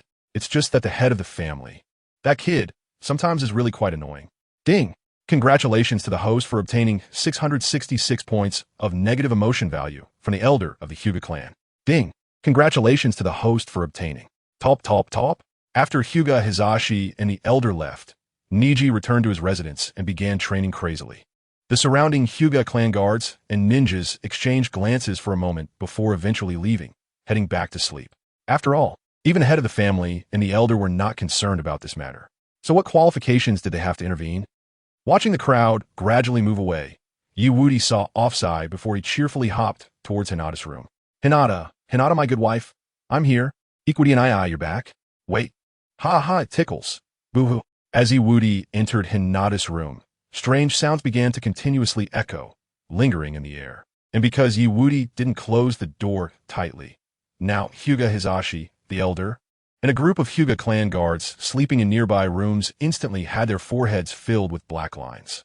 Their eyes were wide open, and the veins beside them bulged, even activating their Byakugan. Wudi, you brat. What do you want to do at this hour? Please be quiet for a while. Let us sleep peacefully. Ding. Congratulations to the host for obtaining 666 points of negative emotion value from Hyuga Hizashi. Ding. Congratulations to the host for obtaining 666 points of negative emotion value from the elder of the Hyuga clan. Ding.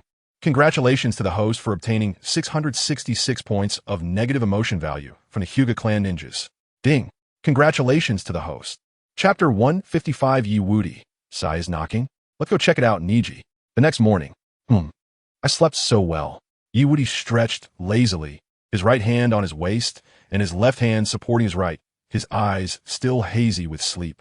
If I'd known, I wouldn't have stayed up so late last night now. Considering Hinata's current situation, it seems she won't have time to accompany me outside to play today. Knock, knock, knock. Just as Yi Wudi was helplessly complaining in his heart, thinking he would have to go out alone this morning, the door to his and Hinata's room was suddenly knocked on. Moreover, the frequency was very fast and urgent. Seeing this, Yi Wudi furrowed his brows and unhappily shouted, "Who is it? It's so early in the morning. What are you making noise for?" Ding. Congratulations to the host for obtaining 66 points of negative emotion value from HugaNeji. Ding. Congratulations to the host for obtaining. It's already noon, and you're still talking about morning? For Yi Wudi's righteous indignation, Neji at the door truly wished he could just barge in. But the next moment, he helplessly sighed and continued to say, "Wudi, you should come out quickly. Someone is looking for you outside. By the way, the guy who fought me yesterday is here today, and he brought a few. Well, you'll know when you come out." After saying this, Neji chose to shut up. After all, those few people seemed to be a bit hard to describe. He couldn't just tell Wudi that those people were big shots. Could he? As for Neji's reaction, Yi Wudi didn't pay much attention. After gently poking Hinata's little face, he leisurely got dressed and opened the door. Has Sai come? It seems that the other party did indeed inform Danzo of his request. Otherwise, they wouldn't have come here early in the morning instead of executing a mission. This way, he wouldn't have to worry about his future artist and third little brother, however. When Yi Wudi opened the door and saw Neji, who had two thick dark circles under his eyes, he pretended to look puzzled and asked friendly, Neji, it's just one loss. Why are you so hung up on it? Did you not sleep all night?" Forget it, it's nothing." Neji was somewhat used to Yi Wudi's shamelessness.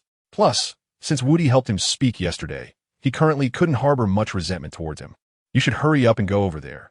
Those people keep urging every little while, and the family guard are about to lose their patience and want to fight them. So lively?" Hearing Neji's words, Yi Wudi not only felt no worry, but was instead excited. Because wherever there are conflicts and contradictions, there must be negative emotion values for him to harvest. After thinking of this, Yi Wudi directly grabbed Neji's hand and hurriedly rushed towards the entrance of the Hyuga clan's residence. Since that's the case, we definitely can't miss it. "Let's go, baby! Neji, let's go, baby!" This kid, what kind of bird language is he speaking? Whoosh!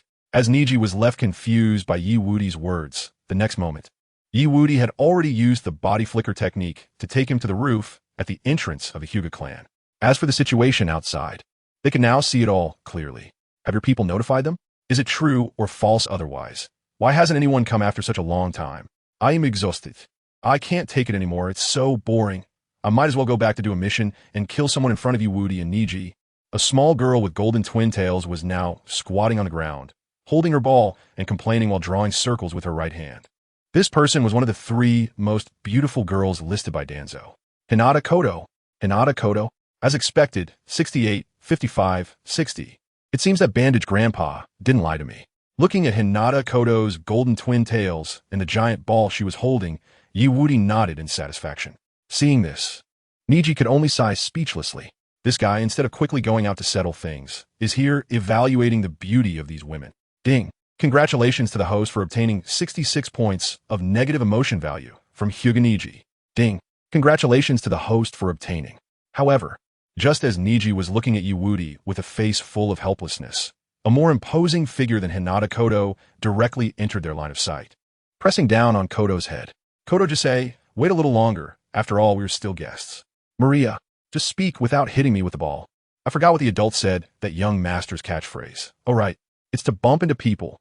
Maria? Got it. So it's that person Xiaozhou Maria, 80, 58, 75, 28 years old, married. No matter which angle you look at it from, Maria gives off a grand feeling. Everything about her is grand. In short, she is the favorite of Chao Zai. As expected of Maria, she is indeed more magnificent than Gato, though that hairstyle is a bit dangerous, by the way. Since Gato and Maria are here, my aloof Yui should also be here, right? Sure enough, as Yi Wudi shifted his gaze backward, he saw a fourth person besides Zai, Gato, and Maria, with a black scorpion braid, a frosty face, sharp eyebrows, and a proudly raised chin. Her black long skirt danced in the wind, exuding an impressive aura. This person is Paripi Yui, 72, 52, 65, 18 years old, scorpion braid, unmarried. Oh, she does look quite aloof, but that makes it even more fun. Attack Ningxi. The next moment, under Ningxi's incredulous gaze, Wudi directly pushed him out. Attack me? What is that supposed to be? Ding. Congratulations, host, you've gained 66 points of negative emotion value from Hyuga Ningxi. Ding. Congratulations, host, you've gained. Oh, why has Ningxi's negative emotion value suddenly increased so much, directly restoring to the previous level, however? Just as this confusion appeared in Wudi's mind, it quickly vanished. Because at that moment, where Ningxi flew to was the place where Rishan Gato and the others were. An interesting scene unfolded. Get out of the way. Quickly get out of the way. Facing Ningxi's enthusiastic charge, Rishan Gato and the others appeared incredibly calm, not even moving a muscle. Ningxi, Hyuga clan guards. But soon, everyone understood the reason for the three girls' calmness. Crackle in front of everyone's eyes. The next moment, Rishan Gato, Koz Maria, and Pariyi Yui all drew their respective ninja blades hidden in their dresses.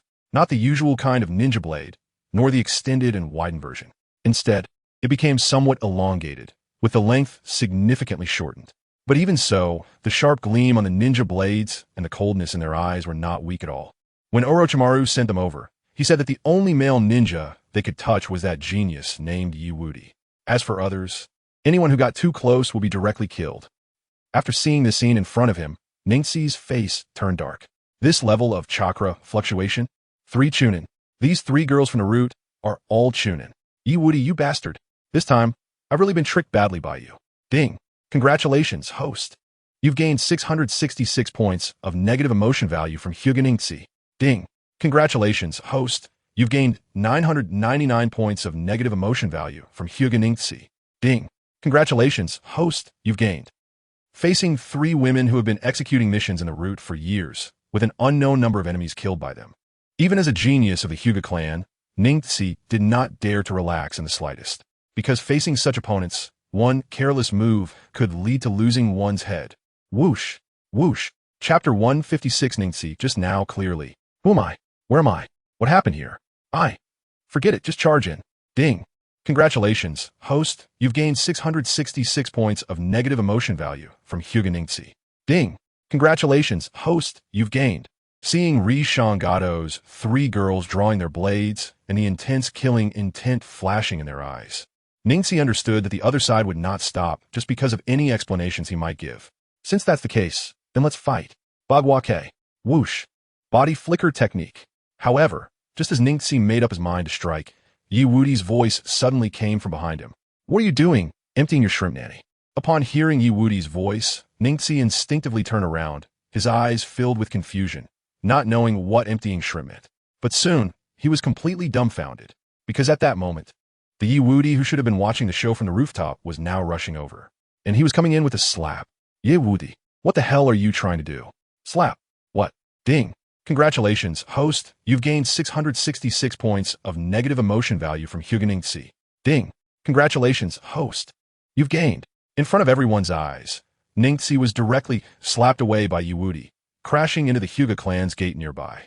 The 2 Hyuga clan guards by the gate were also affected. What is going on? Why is Ningxi shouting like that? Oh no, let me check. He should be. Oh no, it's his son-in-law coming. Ding. Congratulations, host. You've gained 999 points of negative emotion value from the Hyuga clan guards. Ding. Congratulations, host. You've gained. Bang. Under everyone's watch, the 2 Hyuga clan guards had not reacted in time before being smashed into the gate by the flying Ningxi. And because of these 2 cushions, Ningxi was not injured much. After all, Ningxi was still his subordinate. Wudi was a good guy. How could he harm his own people? My God, that hurts. It doesn't hurt. Could it be that Wudi had a sudden change of heart and sent his clone to help me cushion the fall? While holding his waist, Ningxi staggered to his feet and turned to see what was going on. However, when he saw the 2 Hyuga clan guards who had become his cushions, Ningxi's face darkened immediately. The next moment, he hurriedly called other clan guards for help. But when they took the 2 injured away, Ningxi suddenly remembered that Wudi's situation was probably not much better than his. Wait, what am I doing? Wudi is now facing 3 Chunin-level female ninjas and a particularly capable Zai. You guys just take the injured back. As for the others, hurry and come support the son-in-law. Nanny? Nanny. Hearing Ningxi's words, all the Hyuga clan guards present became anxious. Although Wudi sometimes tricked them, he was very generous with money. Don't look at how these two companions were accidentally knocked out by Wudi. Once they woke up, the compensation they could get from Wudi would definitely be a lot of cash. Moreover, with the head of the family valuing Wudi and his identity as the son-in-law, they absolutely could not let anything happen to him at their doorstep. What? Something happened to the son-in-law. Brothers, hurry up. That's right, for the money, cough, cough, no. For the dignity of the Hyuga clan. Brothers, come with me. Charge, charge.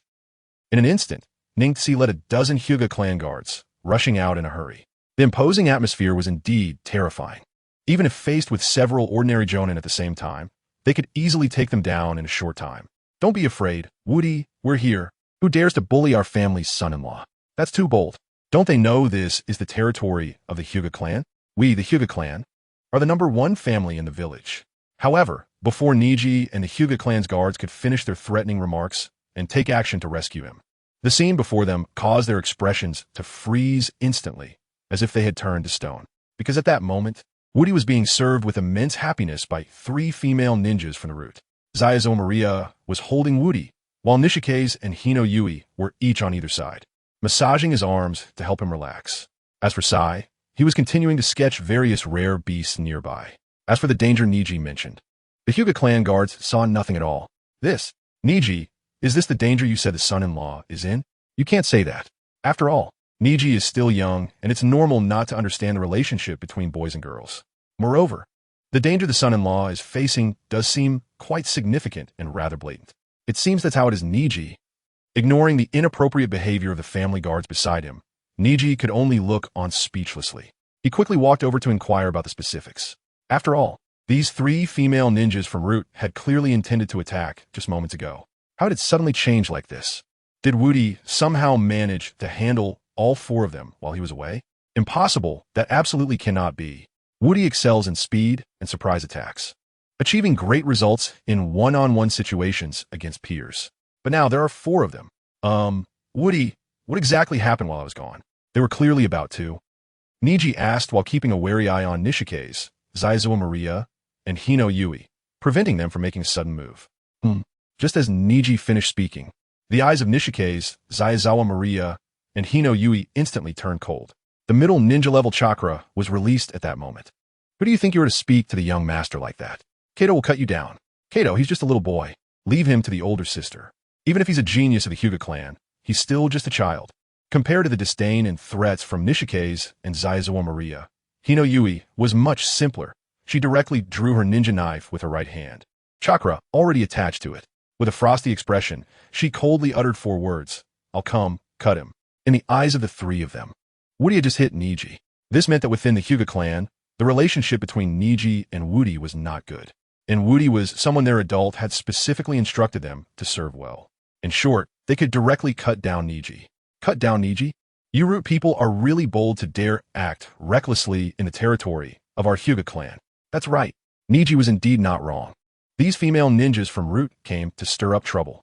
Faced with the direct confrontations from the 3 women, the Hyuga clan guards were instantly enraged. To speak such threats at their family's doorstep, and to threaten their clan's genius? These Root people clearly did not regard their village's #1 family with any respect. Let's take them down together and hand them over to. However, just as the atmosphere became increasingly tense and the confrontation was about to erupt, Wudi suddenly sighed in resignation, his tone instantly turning cold as he shouted, "Enough!" With Wudi's shout, the anger and fighting spirit of everyone present instantly dissipated. All eyes were now focused on Wudi, waiting for his command or the truth. Seeing that everyone had finally calmed down, Wudi lazily stretched. Then, he turned to Zabuza Maria and shrugged lightly, saying, "Sai's the artist I asked for from Lord Bandage. He will specifically create things for me in the future. As for these 3, you can understand them as guards sent by Lord Bandage to assist Sai in protecting me. What I mean is, do you all understand?" Chapter 157 Wudi. Sai. Actually, I'm a good person. Elder, I believe you, not at all. An artist? Guards? This. After hearing Wudi's explanation, Neji fell silent. Meanwhile, the Hyuga clan guards were somewhat confused, not knowing how to handle the situation. After all, their family's son-in-law suddenly had 4 Root members inserted beside him, which made it impossible for them to feel at ease. However, their clan head had gone out to meet the 3rd Hokage in the morning, supposedly regarding an important matter related to expanding the Hyuga clan's interests. So far, he had not returned. As for the elder, it seemed he had not come out since sending a maid with food in the morning. Only the sound of the wooden bed creaking could be heard from time to time. Heaven knows what he was thinking. Training in the house instead of the courtyard in that case. How should they deal with this situation now? Talp, talp, talp. Just as the Hyuga clan guards were unsure whether to allow the 4 from Root to stay close to Wudi, a crisp sound of footsteps suddenly echoed from within the Hyuga clan's residence. Who was making noise here? Under everyone's gaze, the elder of the Hyuga clan, who had been in the room the whole time, now approached them with 2 dark circles under his eyes, slightly raising his chin, looking all cheerful. Nishike's, Zaizo Maria, Hino Yui, say. The elder's flushed face was a bit absurd. According to their previous intelligence, the elder of the Hyuga clan was already quite old. How could he still have the energy for such things now? Meanwhile, as the 3 women from Root and Sai stared wide-eyed at the elder's face, the elder seemed to notice something was off and hurriedly pretended to be stern, saying, "Cough, cough, cough. So what exactly happened here? Damn it, the recipe Wudi gave me is too effective. It's making me feel a bit inflated now. Calm down." I must remain calm, just as the elder thought this. Facing his change of subject, Wudi casually smiled and replied, "It's nothing, elder. What do you think had happened in my current state? But elder, why do you and the others have dark circles under your eyes? Why do we have dark circles under our eyes? You little brat, don't you have any idea? If it weren't for you keeping us up all night yesterday, we wouldn't be like this." Ding. Congratulations to the host for obtaining 666 points of negative emotional value from the elder of the Hyuga clan. Ding. Congratulations to the host for obtaining 666 points of negative emotional value from HyugaNeji. Ding. Congratulations to the host for obtaining 999 points of negative emotional value from the guards of the Hyuga clan. Ding. Congratulations to the host for. The familiar and pleasant sound echoed in Yi Wudi's mind once again, lifting his spirits. The next moment, the corners of his mouth slightly curled up, revealing a very kind smile. Since he had harvested negative emotional values, he might as well give these people a little sweetness. Sigh. Who told him he was such a good person? Soft-hearted, why is everyone so silent? Did you all not sleep well yesterday? Sigh, one by one. Why are you all so weak? Look for yourselves. Do you need me to help you get a calming prescription to take home? Prescription? Prescription. Upon hearing Yi Wudi's words, the elder and others who were initially full of opinions about Yi Wudi's actions suddenly brightened their eyes and became excited. As for the 3 women, Hinata, they were all puzzled, not knowing what the prescription Yi Wudi mentioned was. However, the elder of the Hyuga clan didn't care whether they knew about the prescription or not. The next moment, under everyone's gaze, the elder took 3 steps forward and walked briskly to Yi Wudi. He patted Yi Wudi's shoulder vigorously and spoke earnestly. "Ahem, Wudi. This prescription." Slap. Before the elder could finish his sentence, the hand resting on Yi Wudi's shoulder was directly slapped away by Yi Wudi, coughing without a mask. "Go away, how disgusting." Ding. Congratulations to the host for obtaining 666 points of negative emotional value from the elder of the Hyuga clan. Ding. Congratulations to the host for. Facing Yi Wudi's impolite action, although the elder felt very displeased, all his objections vanished the moment he thought of the amazing effects of the 6-flavor Remania. As long as he could get a prescription worth its weight in gold that helps with sleep, what harm is there in tolerating it? Ever since he drank the prescription Yi Wudi provided, he had indeed felt great, able to carry a girl up 5 flights of stairs in one breath. And when he returned to his room for aerobic exercise, ahem. In short, the prescription this kid gave was excellent. After thinking of this, the elder wore a smile and took out a certain scroll from his bosom, then forcibly stuffed it into Yi Wudi's arms. "Wudi, the afternoon wind has been strong lately, and you can't just wear this windbreaker. It's not good for your health. Here, this is just a bit of money. Go buy some clothes to wear moreover." To emphasize the amount of money in his scroll, the elder pronounced the word billion particularly heavily. Upon seeing the elder's sincere gesture, Yi Wudi let out a helpless sigh.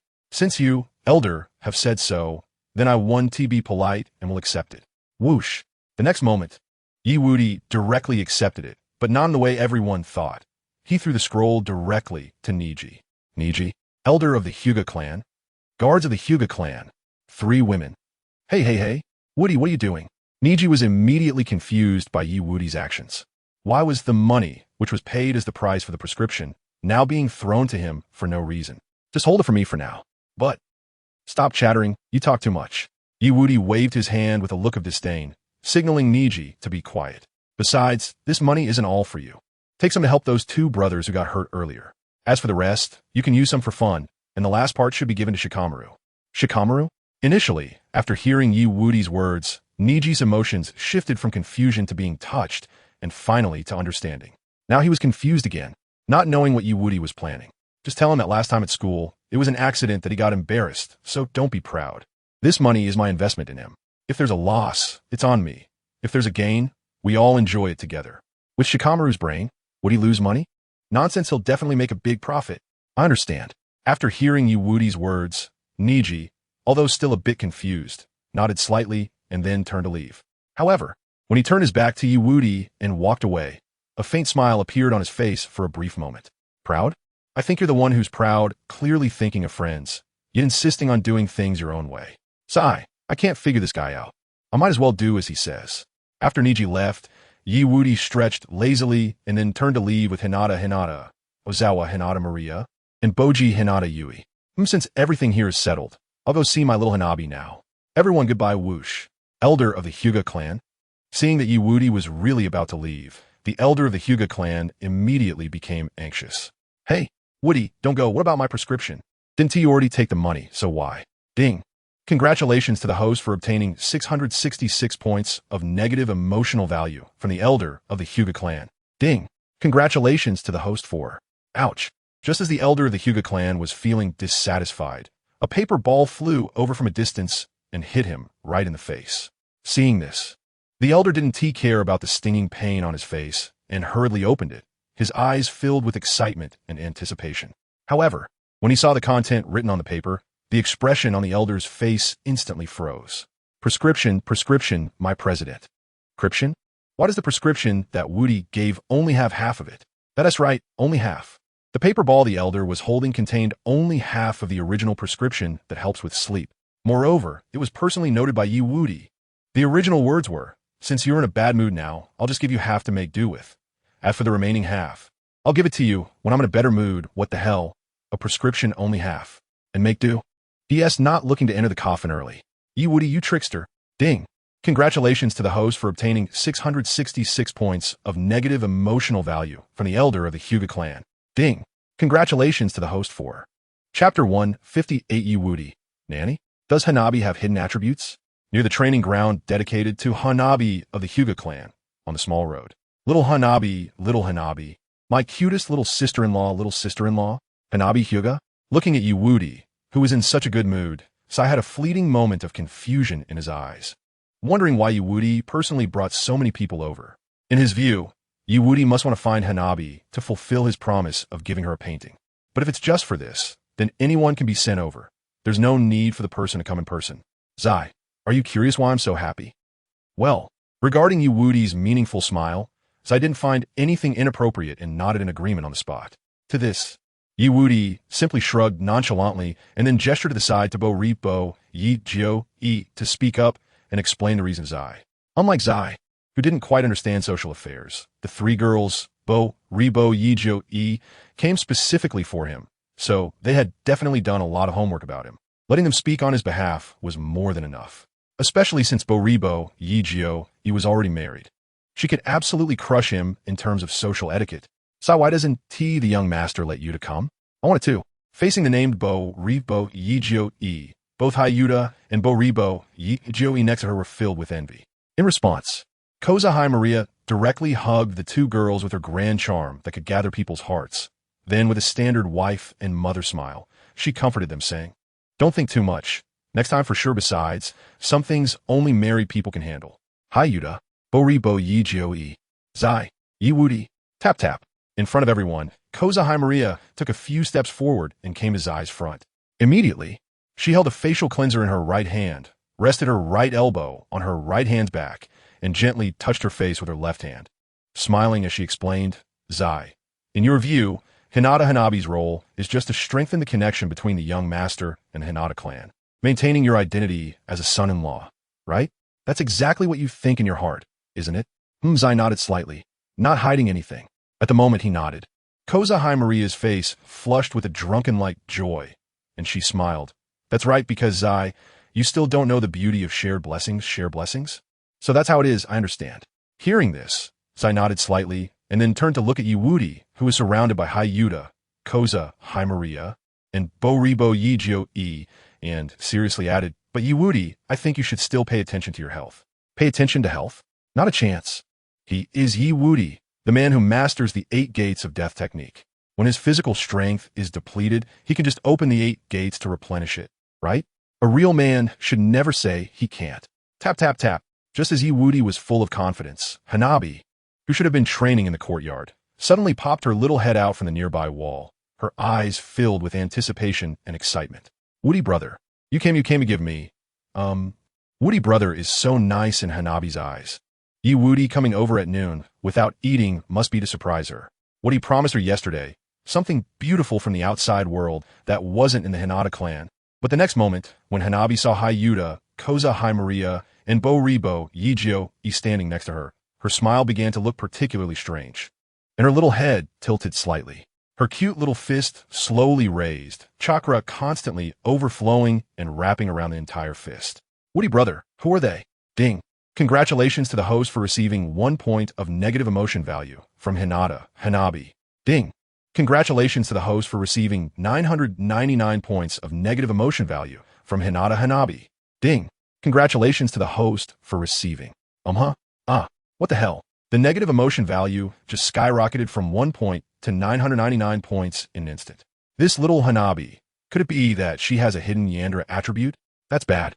That's bad. This is a serious matter. Gulp. After thinking of this, and looking at Hanabi's current resentful eyes and mischievous expression, Wudi immediately realized the seriousness of the situation. So he quickly opened his mouth to explain for himself in the next moment. Little Hanabi, do you still remember the painting I promised to bring you? This person beside me is the painter I brought for you. What are you doing, Wudi? Zai hadn't even reacted when Wudi directly pulled him over and stood in front of him. At the same time, he opened Zai's coat, revealing the brush and scrolls he had inside. His name is Zai, and his painting skills are very good. If you want anything in the future, you can directly ask him to paint it. From realizing the seriousness of the situation to pulling Zai over to explain, Wudi didn't pause at all in between. The entire operation was smooth as flowing water, because if he didn't explain, he might really cause a life-threatening situation soon. A Yandra is fine, but if not handled well, he might end up in a very bad situation on a dark and windy night. Painter? After hearing Wudi's words, little Hanabi nodded as if she understood. The chakra on her little fist also dispersed at that moment. However, even so, the resentful gaze in her eyes still showed no signs of weakening. The area where her gaze was concentrated was precisely where Hyuta, Koza Maria, and Boribo Yijio E were located. Well, Wudi brother, who are those 3? Painting it doesn't seem like you need to bring so many women, right? They are. Duong. Just when Wudi was about to continue explaining the current situation, Koza Maria directly picked up Hanabi and pulled her into her grand embrace, starting to play with her continuously. Oh, so you're the second young lady of the Hinata clan, Hinata Hanabi? Just as the rumors say. You're really cute, come on. Let sister hug you again and give you a kiss. Your blushing face is so cute. Hey, let go of me. I can't breathe, suddenly pulled into Koza Maria's grand embrace. Hanabi was left dazed and unable to think straight. At the same time, Koza Maria took the opportunity to gently put Hanabi down, then retreated to Wudi's side while continuing to explain to him, Hanabi, you are really cute. It's a pity that we are just here to protect the young master as arranged by Lord Danzo. Otherwise, I would really like to go chat with you at night, protect. Wudi brother? Hearing this, Hanabi frowned and looked at Wudi beside her. In response, Wudi also showed a helpless expression. Yes, they are indeed the bodyguard arranged for me by Lord Danzo. According to him, the village has been a bit unstable lately. So to protect me, a genius, a team of CH Nin has been sent to protect me closely. After saying this, Wudi sighed softly and added, perhaps my great-great-grandfather is secretly watching me now. Sigh, the life of a genius really has no privacy or freedom at all. Ding. Congratulations, host. You have received 666 negative emotion points from the Anbu Ninja. Ding. Congratulations, host. You have received from Chapter 159 Wudi. Let's go, Hanabi. We're going to cause some trouble. Ding. Congratulations, host. You have received 666 negative emotion points from the Anbu Ninja. Ding. Congratulations, host. You have received from. Oh, I didn't expect Sarutobi Hiruzen to actually send the Anbu to secretly monitor me. Interesting. Well, now I have my free resources again. After hearing the system voice in my head, Wudi didn't hesitate at all and directly switched his targets for collecting negative emotion points to those Anbu ninjas and Sarutobi Hiruzen. So that's how it is? While Wudi was thinking this, Hanabi, after hearing what Oz Maria said, had a displeased expression on her little face that quickly faded away. The next moment, Hanabi slightly pouted, and the resentment in her eyes suddenly increased as she huffed and said, "You old pervert." Seeing this scene, Wudi knew that Hanabi had shifted her anger from him to Danzo. In short, his beautiful dream for the night was safe. He wouldn't be chased with a kitchen knife by Hanabi in the middle of the night. As for how Hanabi would deal with Danzo later, Wudi didn't care at all. After all, did he not have enough blame already? Adding one more wouldn't make any difference after thinking of this. The next moment, Wudi took out the painting he entrusted to Sai. Little Hanabi, let's forget about those boring people, because next, it's time for us to witness a miracle. Whoosh! As Wudi's voice fell, one by one, scrolls flew out of his hands in front of everyone. Wudi, brother, are these paintings prepared for me? Seeing Wudi's actions at this moment, the surprise and excitement on Hanabi's face were quickly replaced by shock. Because what appeared before her was not just a single painting, but a huge scroll made up of dozens of scrolls. Seeing the expression on Hanabi's face, Wudi's mouth curled slightly. Then he shifted his gaze to the ink-black swallows at the edge of the scroll. If it weren't for Sai using the super beast imitation technique to materialize nearly 100 little swallows, it would have been impossible to present such a complete painting to Hanabi. Moreover, if it relied solely on Sai to maintain such a number of little swallows, given his current strength, it was clearly not sustainable. He had to hurry up. After thinking of this, Wudi immediately began to introduce the painting to Hanabi. Little Hanabi, this painting is called 1,000 Miles of Rivers and Mountains. The mountains, rivers, trees, birds, beasts, insects, and fish in it were all carefully selected by me and Sai overnight. Definitely different from what you usually see. Overnight, hearing Wudi's words, Sai, who was maintaining dozens of paintings nearby, couldn't help but complain internally. Did you not just spend a little time telling me everything that needed to be drawn and then ran off? The one who actually worked overnight should be me. Wait, did I used to have such excessive emotions? It seems not. Whilst I couldn't help but complain and was shocked by his own emotional changes, Wudi directly reached out his right hand, gently ruffled Hanabi's little head in front of everyone, and smiled brightly as he said, "What do you think of this gift? Little Hanabi, how many points would you give it?" 10 points. Over 100. Full marks. Yay. Looking at the warm smile on Wudi's face, Hanabi jumped up and threw herself into his arms. Her little head rubbed against his chest, filled with happiness. After seeing this scene, the smile on Wudi's face became even brighter. Done. Now, I can definitely take little Hanabi out to play today.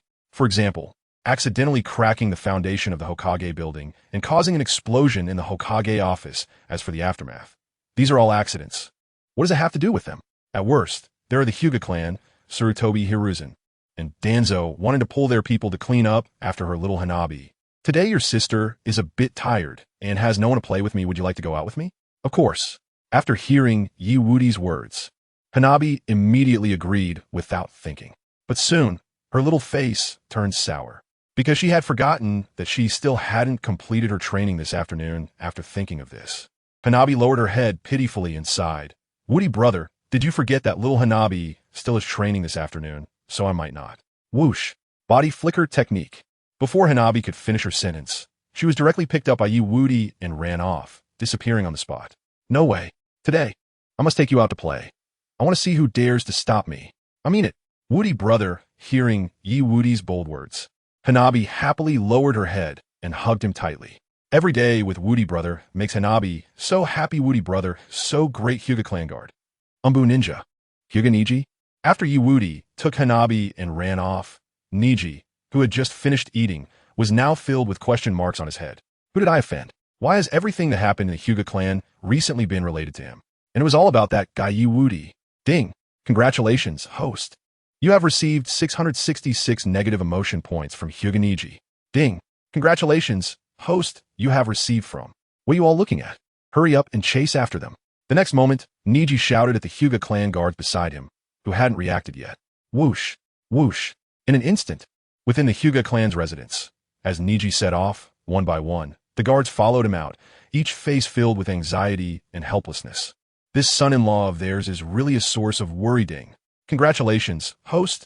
You have received 666 negative emotion points from the Hyuga clan guards. Ding. Congratulations, host. You have received from. Watching the lively scene in the Hyuga clan, the Anbu ninja who is secretly monitoring Wudi now silently mourned for the Hyuga clan. Sigh, to have such a son-in-law in the Hyuga clan. I really must have bad luck for 8 lifetimes. Isn't that right? Fortunately, our task is just to prevent Wudi from causing trouble. This outing is nothing we need to worry about.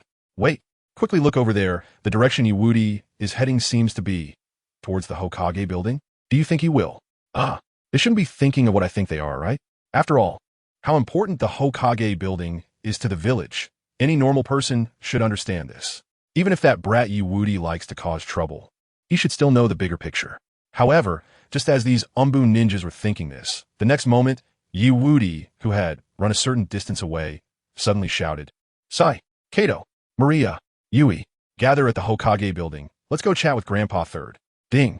Congratulations to the host for receiving 666 negative emotion points from Anbu ninjas. Ding. Congratulations to the host for receiving 999 negative emotion points from Anbu ninjas. Ding. Congratulations to the host for receiving. Upon hearing what Wudi suddenly shouted, all the Anbu ninjas present froze in place. This kid really is single-minded in causing trouble. No, they must stop him before he starts something. Otherwise, it will definitely lead to big trouble. Swish, swish. Chapter 160. Sarutobi Hiruzen. What? He's causing trouble again. Looks like I need to send this kid on a mission quickly. Inside the Hokage building, in the office, Sarutobi Hiruzen was leisurely holding a pipe in one hand, taking a puff and slowly exhaling smoke rings. His right foot was tapping a rhythm, and his fingers lightly drummed on the desk, looking completely relaxed, unaware that someone had set their sights on him. The songs written by Wudi really are getting better and better. Well, Irika suggested letting that kid come to the ninja school as a music teacher, which isn't a bad idea. But somehow it feels a bit wasteful. Given Wudi's current displayed talent, in a few years, he could at least become a special J-nin in the village, instantly crushing all the new generation from various clans, becoming the true number one of the young generation. A few more years before he turns 30. This kid might even have the opportunity to become a powerful elite J-nin, famous in the ninja world for executing various tasks. Such a talent. The future strength of the village. He definitely can't let the kid stay in a ninja school as an ordinary music teacher. However, just as Sarutobi Hiruzen began to think about how to arrange Wudi's future, someone suddenly knocked on the door of his office. Bang, bang, bang. Third Hokage. I have important matters to report to you. Komein. Upon hearing the voice of the Anbu ninja outside, Sarutobi Hiruzen didn't hesitate and directly put away his pipe, signaling the other party to enter. Creak bang. As Sarutobi Hiruzen allowed the other party to enter, a shadow rushed in and suddenly knelt on one knee. Looking a bit serious as he spoke, Third Hokage, that kid Wudi is at it again. Ding. Congratulations to the host for receiving 666 negative emotion points from Sarutobi Hiruzen. Ding. Congratulations to the host for receiving. Hearing what the Anbu ninja said, Sarutobi Hiruzen's calm expression instantly froze. Previously, to prevent Wudi from causing trouble again, he had sent a small team of Anbu to secretly monitor Wudi's movements. If they noticed any signs of him wanting to cause trouble, they were to come to him immediately and make timely countermeasures. But it had only been half a day since the last time he caused trouble. How could it come so soon again? Although he felt a severe headache, thinking of the immense benefits Wudi could bring him in the future, Sarutobi Hiruzen eventually sighed helplessly and asked, "Where has that kid gone now?" Forget it, forget it. Special talents should be treated specially. He couldn't believe that a mere 13-year-old could cause such a ruckus. As long as he endured a few more years, he would definitely be able to train him into a strong and reliable right-hand man. Reporting to the third Hokage, that kid Wudi is now. Boom. Just as the Anbu ninja was about to finish his sentence, a massive explosion suddenly erupted in the vicinity of the Hokage building. The deafening explosion shattered the office's glass, and dust filled the air, rushing towards Sarutobi Hiruzen and the others. Cough, cough, cough. Third Hokage, that kid is now at a nearby training ground. However, His training method is too chaotic. He just instructed Hinata Hanabi to punch the wall with all his strength. I didn't expect that after just a little while. He even blew up the training ground. A 13-year-old kid blew up the training ground? Wudi. Don't tell me you're using the 8 gates technique to smash walls. This your brain really has to be a bit crazy. Hearing what the Anbu ninja said, Sarutobi Hiruzen took a deep breath to force himself to calm down. However, while his face appeared calm, his opinion of Wudi was skyrocketing. Ding!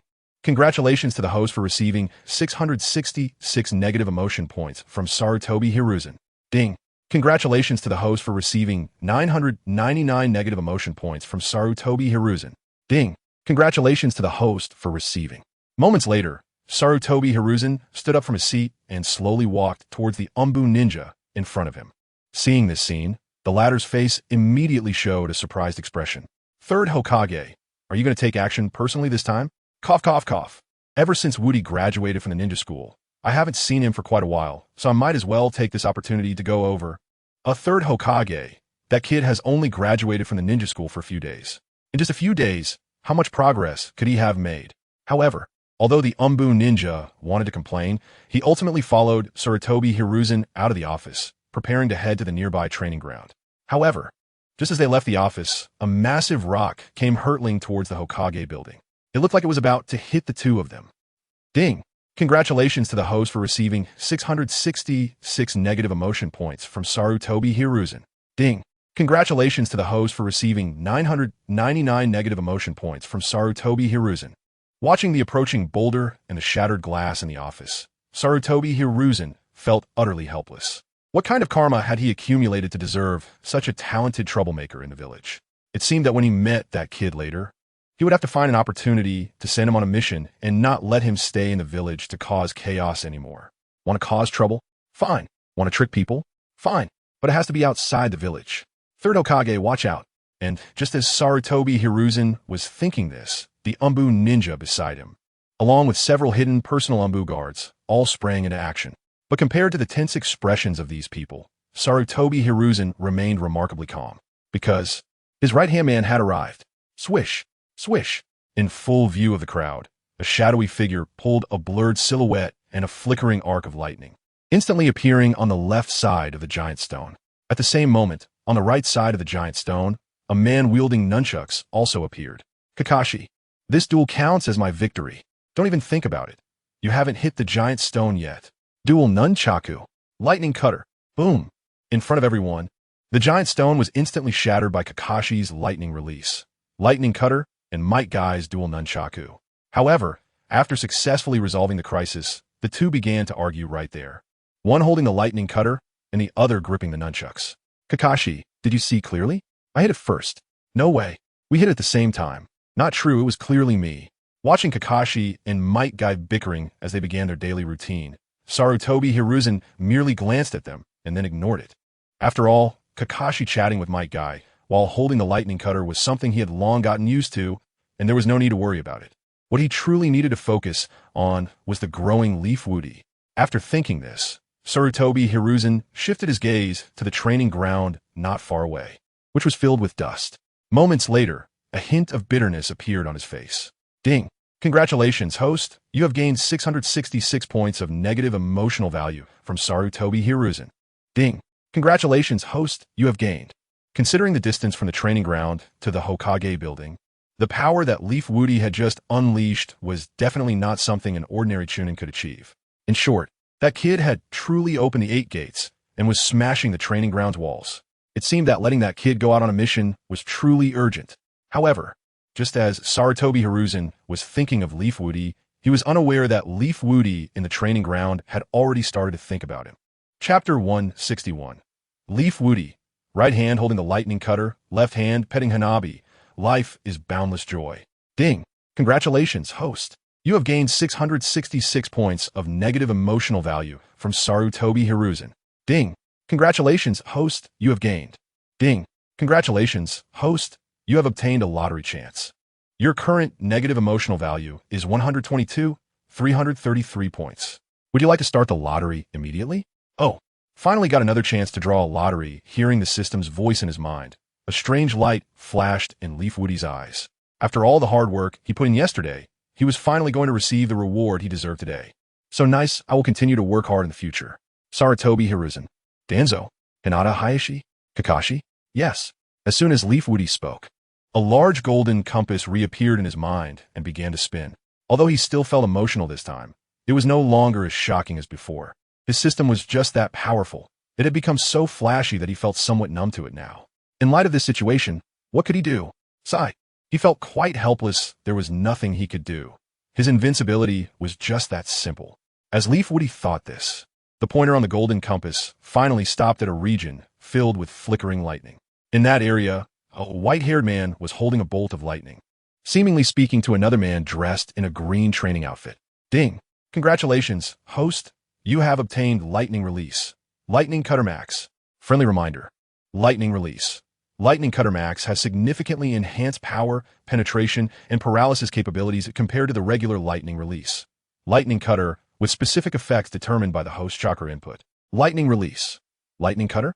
So from now on, I can also chat about life while holding the lightning cutter like a certain someone? Wow, it seems I'm taking off again. After hearing the system's words, Leaf Woody, who originally planned to use body flicker technique and the 8 gates to greet Sarutobi Hiruzen, changed his mind. What was the point of just a flying kick? Since he had now obtained lightning release, lightning cutter, the entrance scene had to be even more explosive. Just as Leaf Woody was thinking this, Hanabi, who had already followed his instructions and was using the training equipment, bounced over. Behind her, various broken equipment was scattered all over the place. Brother Woody, the equipment here doesn't feel as good as the stone and metal ones at home. Ding. Congratulations, host. You have gained 666 points of negative emotional value from the training ground staff. Ding. Congratulations, host. You have gained 666 points of negative emotional value from the village's lower ninjas. Ding. Congratulations, host. You have gained. Hearing Hanabi's words, the staff and lower ninjas present all looked helpless. Stone and metal equipment? Don't even mention that our training equipment here isn't as good as yours at home. The entire village's operational training ground probably doesn't have equipment as good as yours. This is just a small place for training civilians and ninjas. How could it possibly compare to the training ground of your big clan? However, despite feeling very displeased, none of them dared to speak up at this moment, because although they were weak, they weren't foolish. They recognized at a glance that the seemingly delicate little girl in front of them was Hyuga Hanabi, the second daughter of the Hyuga clan. It was said that her future achievements would definitely not pale in comparison to the current TeasesNeji of the Hyuga clan.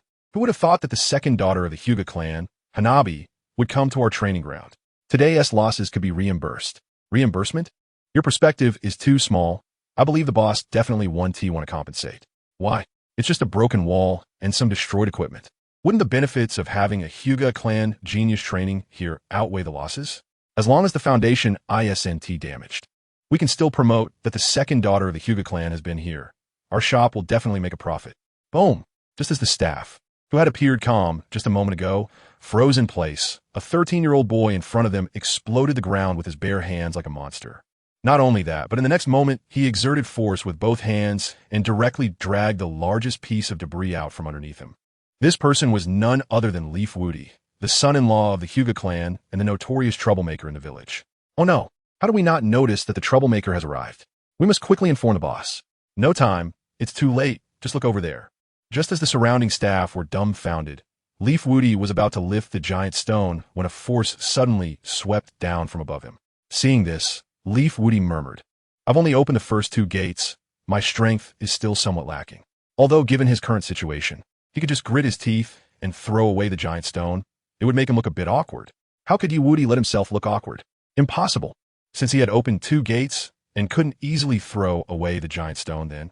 8 gates of Duinjia technique. 3rd gate, opening of life, open. Boom.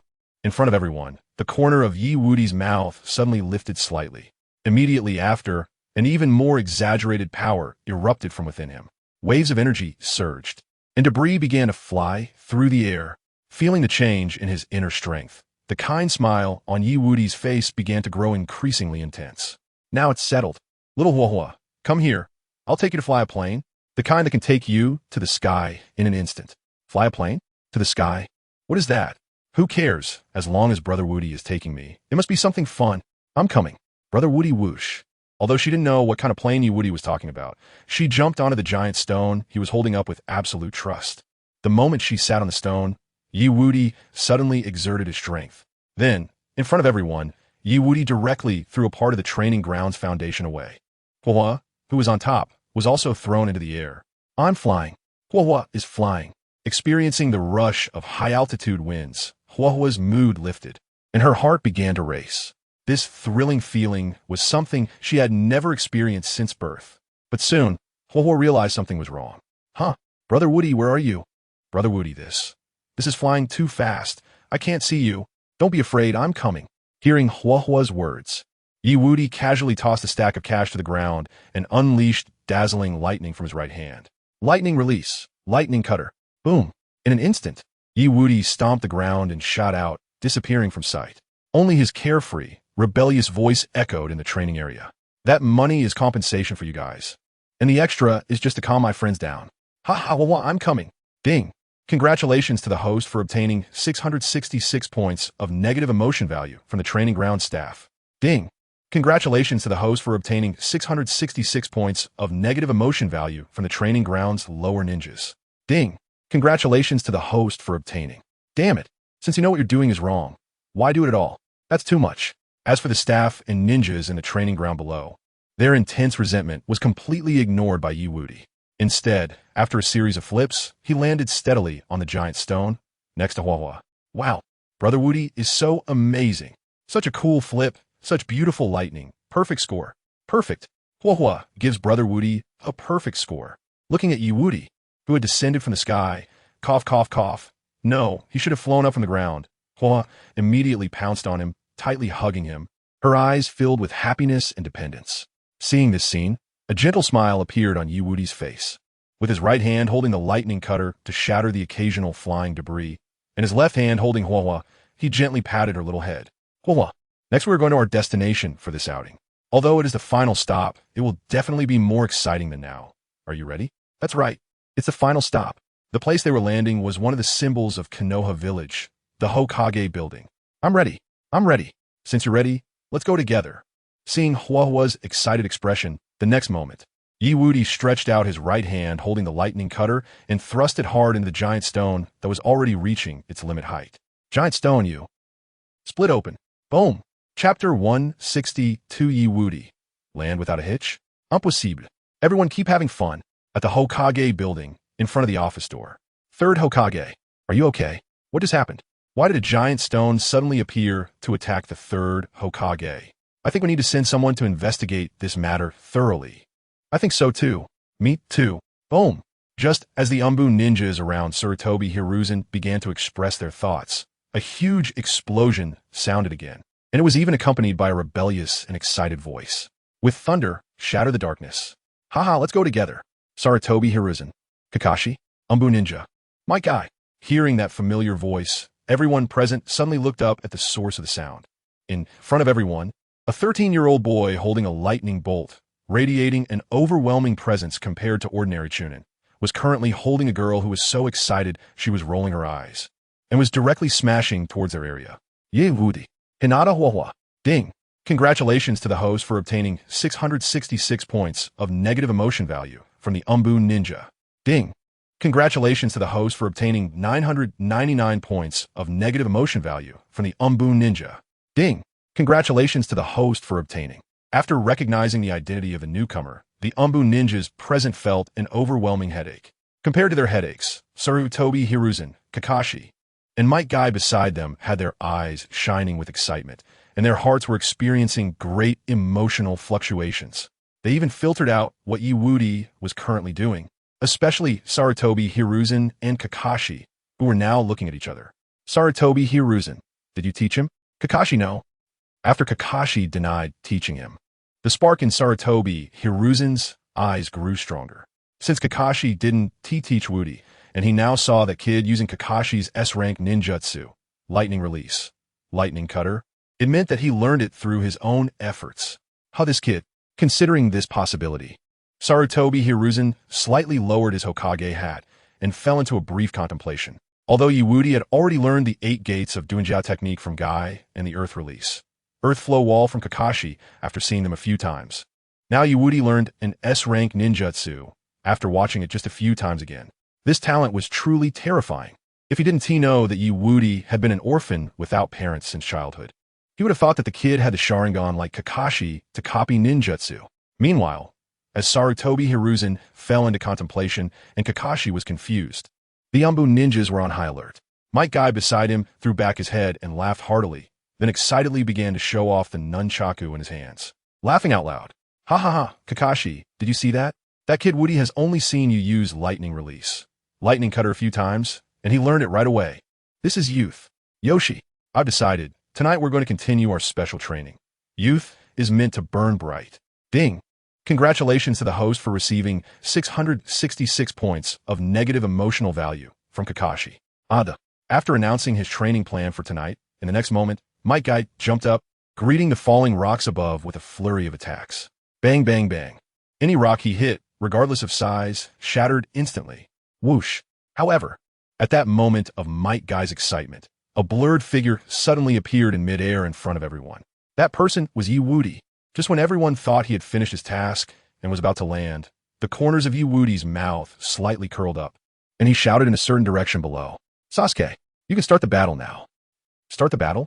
Hearing Yewudi say such a novel term again, Sarutobi Hizashi and others were momentarily stunned, searching their minds for the meaning of start the battle. However, in the instant they were pondering, Sasuke and his team, who had already reached near the Hokage building, acted according to the orders he had sent out through a shadow clone while flying in the air. Ninja art, super beast imitation. Roar. As Sasuke made his move, four enormous beasts with fierce appearances but only half-protected bodies burst into view. Due to Sasuke's limited strength at the moment, he could only summon this much. Above, a black phoenix engulfed in flames raised its chin slightly, emanating a noble aura. To the left, a black dragon was exhaling mist into the air, exuding an inexplicable oppressive force as it stared at Sarutobi Hizashi and the others. To the right, a gigantic black tiger, larger than an ordinary tiger, was descending from the sky, crushing the large trees on the ground with its paws. And in the southern direction, a giant tortoise-like creature, with vicious snakes coiling around it, was moving forward, causing tremors on the ground. As for Yewudi himself, he was right in the middle of those four monstrous beasts. Clang, clang, clang. With a loud bang in the sky, he made his grand entrance. Boom! As Yewudi's voice sounded, the four half-bodied beasts that had just caused a great commotion all exploded and vanished. As for Yewudi, he landed steadily on the bed raised by Sunegakure's Kaido, Ko's Maria, and Hino's Yui, with his arms outstretched, a confident smile on his face. Perfect landing, full marks. Applause erupted. Clap, clap, clap, young master, is amazing. Yay, brother Woody. Just as Yewudi had just landed and was enjoying the applause from Kaido, Maria, and Yui, Hanabi also descended from the sky. Her excited face now showed signs of nervousness. However, in the face of the current situation, Yewudi appeared remarkably calm, because he had already made arrangements. In front of everyone, Yewudi simply stood still and perfectly caught Hanabi as she fell from the sky, because the direction she was falling was right in the middle of where he had opened his arms. He had already calculated the landing position of Hanabi using the Pythagorean theorem and the mutual forces of gravity and acceleration. As for why he understood these, it was naturally because he had learned physics while delivering takeout in his previous life. Master physics, and you will not fear anything in the world. Got you. My little Hanabi. After catching Hanabi, Yewudi looked at her with tenderness, gazing into her eyes. Being stared at like this, Hanabi blushed but didn't faint like Hinata. The next moment, she nestled her little head on Yewudi's shoulder and happily said, "Every minute and every second with Brother Woody makes me feel so happy in that case. I will try to take you out more often. It's a promise." While Yewudi was chatting with Hanabi, Sarutobi Hizashi and others, who had witnessed everything, were all frowning except for Might Guy. This kid, after finishing his task and blowing up the training ground in the streets, is still throwing dog food? When will this end? Ding. Congratulations to the host for receiving 666 points of negative emotional value from Sarutobi Hizashi. Ding. Congratulations to the host for receiving 666 points of negative emotional value from Kakashi. Ding. Congratulations to the host for receiving 999 points of negative emotional value from the Anbu Ninja. Ding. Congratulations to the host for receiving Chapter 163 Yewudi. What's an S-rank mission? Just kidding, I'm super brave. Huh? What are you guys? While Sarutobi Hizashi and others were gritting their teeth in frustration at Woody, he pretended to know nothing and turned to look at them with an innocent and harmless smile, saying, Grandpa Third, you all knew I was coming today, so you came to pick me up? I'm so happy. Ding. Congratulations to the host for receiving 666 points of negative emotional value from Sarutobi Hizashi. Ding. Congratulations to the host for receiving 666 points of negative emotional value from Hitaki Kakashi. Ding. Congratulations to the host for receiving. Picking me up? You wish. We can't wait for you to casually take on a mission and roll out of the village for training. However, despite their strong disapproval of Woody, Sarutobi Hizashi still put on his usual kind smile and said, Ahem, Woody, you're right. We're here to pick you up. As expected, my charm is unmatched. As soon as Sarutobi Hizashi admitted it, Woody proudly raised his chin. Beside him, Kaido and Maria cheered on the spot. Young Master is the best. Young Master is the coolest. Young Master. Young Master. As for Sasuke and Yui, one continued to remain silent for a moment before sitting down to draw, while the other held back for a long time and finally managed to say one word. Cool seeing this, Woody paid it no mind. After all, Yui was like an alternative Sasuke, also not very talkative moreover. He didn't have the extra energy to deal with her now, because the little Hanabi in his arms was starting to get jealous again. Hello, Brother Woody, you're so handsome, but could you take me out more often in the future? I'm afraid you might forget about me with so many people around. As she spoke, Hwa's head lowered deeper, eventually burying her face directly into Woody's embrace and stopping her words. Of course, Hwa's current demeanor was not like her sister Hinata, who would remain silent out of shyness and insecurity. The reason she acted this way was because, no matter how unwilling she felt, she had to admit that she didn't have enough time to accompany her brother Woody. After all, the heavy responsibility of the family's revival and continuation rested entirely on her shoulders. Therefore, most of her time had to be spent improving her own strength. Time was an extremely luxurious concept for her. Looking at Hwa, who appeared so lovable in his arms, Woody was slightly taken aback, then reached out to gently rub her little head. In the next moment, he leaned forward, pressing his forehead against hers. Hwa, listen to me. Brother Woody, suddenly receiving such an intimate gesture from Woody, made Hwa's ears twitch. No matter how things are in the future, little Hwa, I will spoil you for a lifetime. Brother Woody. Hwa's heart began to race. To me, any ideology is nonsense. I just want to protect your smiles. Once my strength reaches a certain level, I will protect the Hyuga clan, safeguard the village, and allow you to play freely in the sunshine with a smile. After saying this, Woody slowly raised his head to look at Hwa, who was now teary-eyed from his words. In the next moment, he slightly turned to gaze at the sky outside Konoha village. Then, I will take you and Hinata out for a walk together. The world is so big. I want to go see it. And Hwa, you're so cute. I want to see your smile, wow. Brother Woody. After hearing Woody's promise, little Hwa couldn't hold back any longer and burst into tears. The Anbu ninjas, who had some complaints about Woody, silently turned their heads away after witnessing this scene, feeling a bit guilty. How could they have felt displeased with such a thoughtful young man, who took protecting his family and village as his responsibility? Their mindset was still too narrow. In contrast to those Anbu ninjas, Sarutobi Hizashi was in a very good mood, his eyes filled with excitement and satisfaction.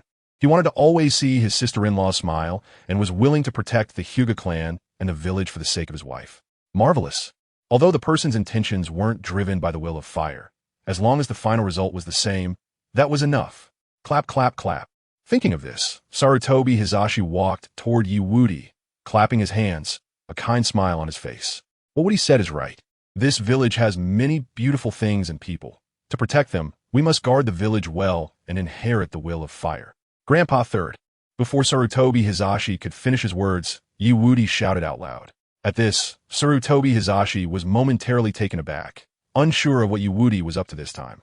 Ahem, Woody, did you suddenly shout because you have something important to say? Ding.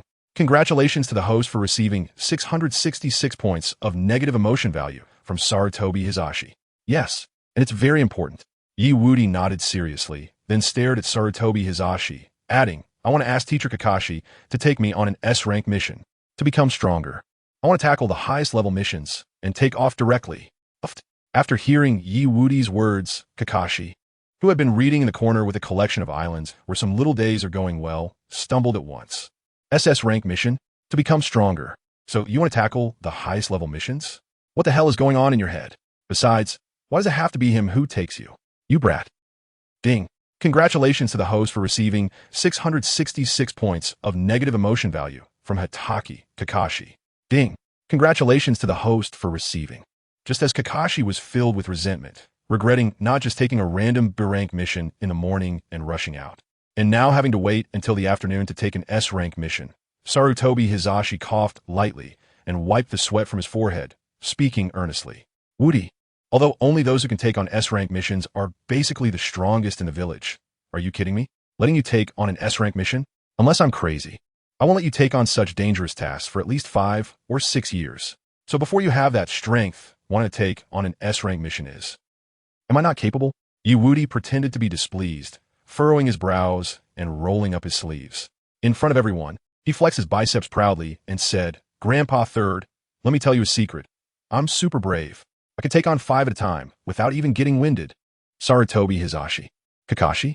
Anbu ninjas. What the hell? You could take on 5. Yes, we all know you're super brave. But that's why we are willing to tolerate you. If you really took an S-rank mission, you'd probably be dead before you even saw your opponent. You're super brave? What the hell? Meanwhile, as Sarutobi Hizashi and others felt a headache from Woody's words and didn't know how to persuade him not to go, my guy, who had been doing squats, continued squatting while speaking up. Actually, I think there's a task that's quite suitable for Woody right now. Chapter 164 Woody. I'll treat, you pay no problem. Sarutobi Hizashi. A task suitable for Woody?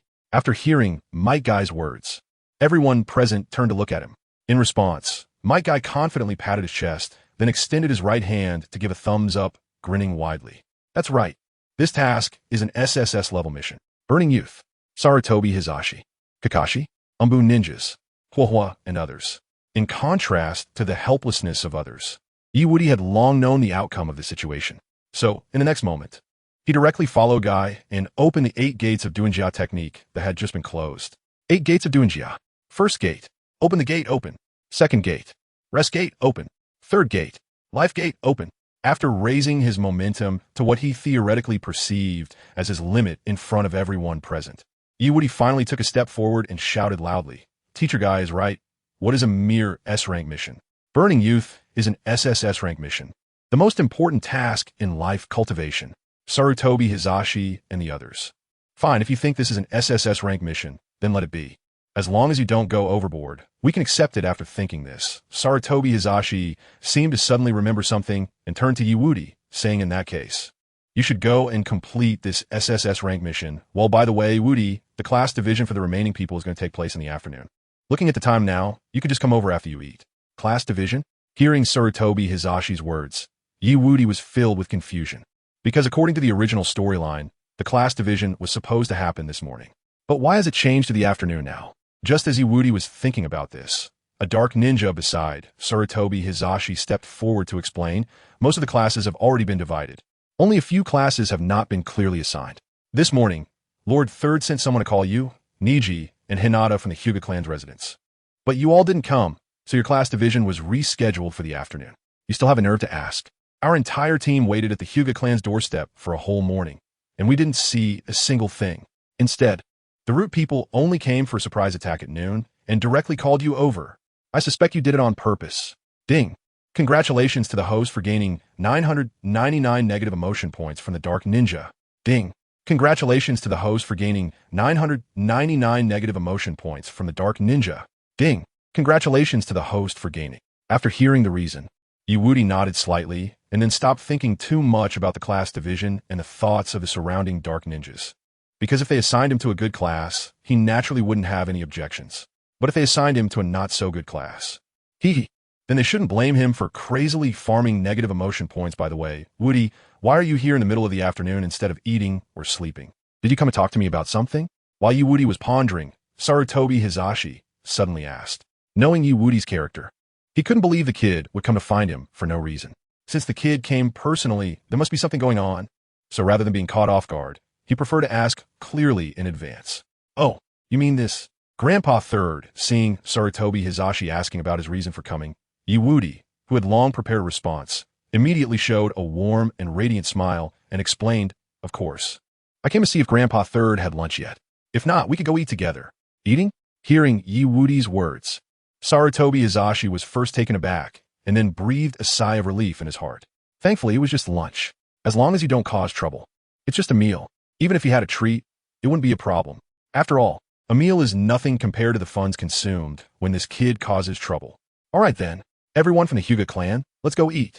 I'm treating. Grandpa Third is paying. By the way, Kakashi-sensei, Guy-sensei, and these masked uncles can come along too. No need to be polite, whoosh. As soon as Wudi's voice fell, countless shadows immediately rushed over from all directions. Since Lord Third had already agreed, how could they not eat this meal? In an instant, the rooftops of this area were filled with people crouching. They glanced at each other, starting a silent conversation. Hyuga clan guards. The Hokage is treating? What a good thing. Root ninjas. That's right. How can we miss such a good thing? We're joining in. Dark ninjas. Hey, why are you root people here? Who invited you?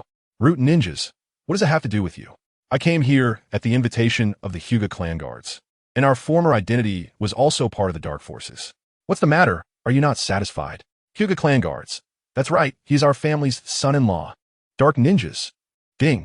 Congratulations to the host for gaining 666 negative emotion points from Sarutobi Hizashi. Ding.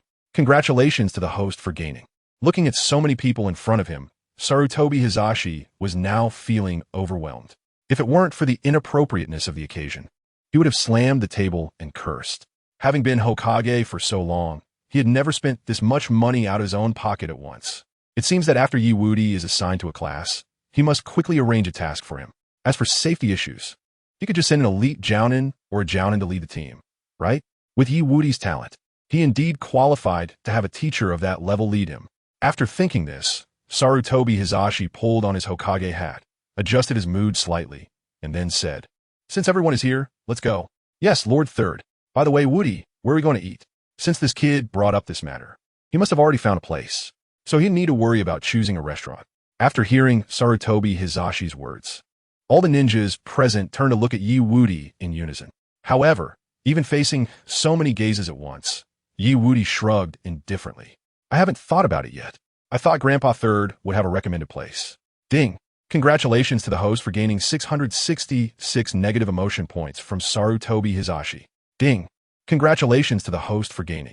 Haven't thought about it? What do you mean by that? Just then, while Sarutobi Hizashi and the others were left speechless by Wudi's words, Hanabi, who was leaning in his arms, suddenly waved her hand and suggested in a childish voice, "Brother Wudi, when we went to Sister Iam's place last time, I remember Uncle Ichiraku complained in the kitchen that business hasn't been very good lately. Why don't we go eat there? We can also help boost their business." Great. As expected of my little Hanabi, that's a good assist. Originally, Wudi wanted to joke around with Sarutobi Hizashi and then suggest going to Ichiraku for ramen. But now he immediately put on an enlightened expression and laughed as he said, "I'll just listen to my adorable little Huahua and go eat at Ichiraku Ramen on Arakan." "Don't be so courteous. There are many people." After giving a light tap on Huahua's forehead, Wudi turned to look at Sarutobi Hizashi, gave him a thumbs up with his right hand, and smiled widely. "Grandpa Sandame, I've decided. For lunch today, let's all eat at Ichiraku Ramen. Everyone can eat to their heart's content. It's on me." After all, he was treating, but it wasn't his money he was spending since that's the case. Why should he hold back? He directly guaranteed that everyone would be full. Ding. Congratulations to the host for receiving 666 points of negative emotional value from Sarutobi Hizashi. Ding. Congratulations to the host for receiving. Chapter 165, Ichiraku's Joy. Ichiraku. Good kid, now I can turn a profit. Ichiraku Ramen. Wearing a chef's hat, Ichiraku was squinting at the street in front of him, watching the few passers-by, and sighed deeply. Alas, business has really been getting worse lately, suddenly. He thought of that kid, Wudi. Even if there was no business, at least he could have someone to chat with. Clap, clap. Hearing his father's sigh, the nearby SHBU, who was calculating the accounts, rolled her eyes at him while banging on the table. "Dad, Wudi has already graduated from the Ninja Academy. From now on, he is a genin of the village. How could he come and chat with you every day?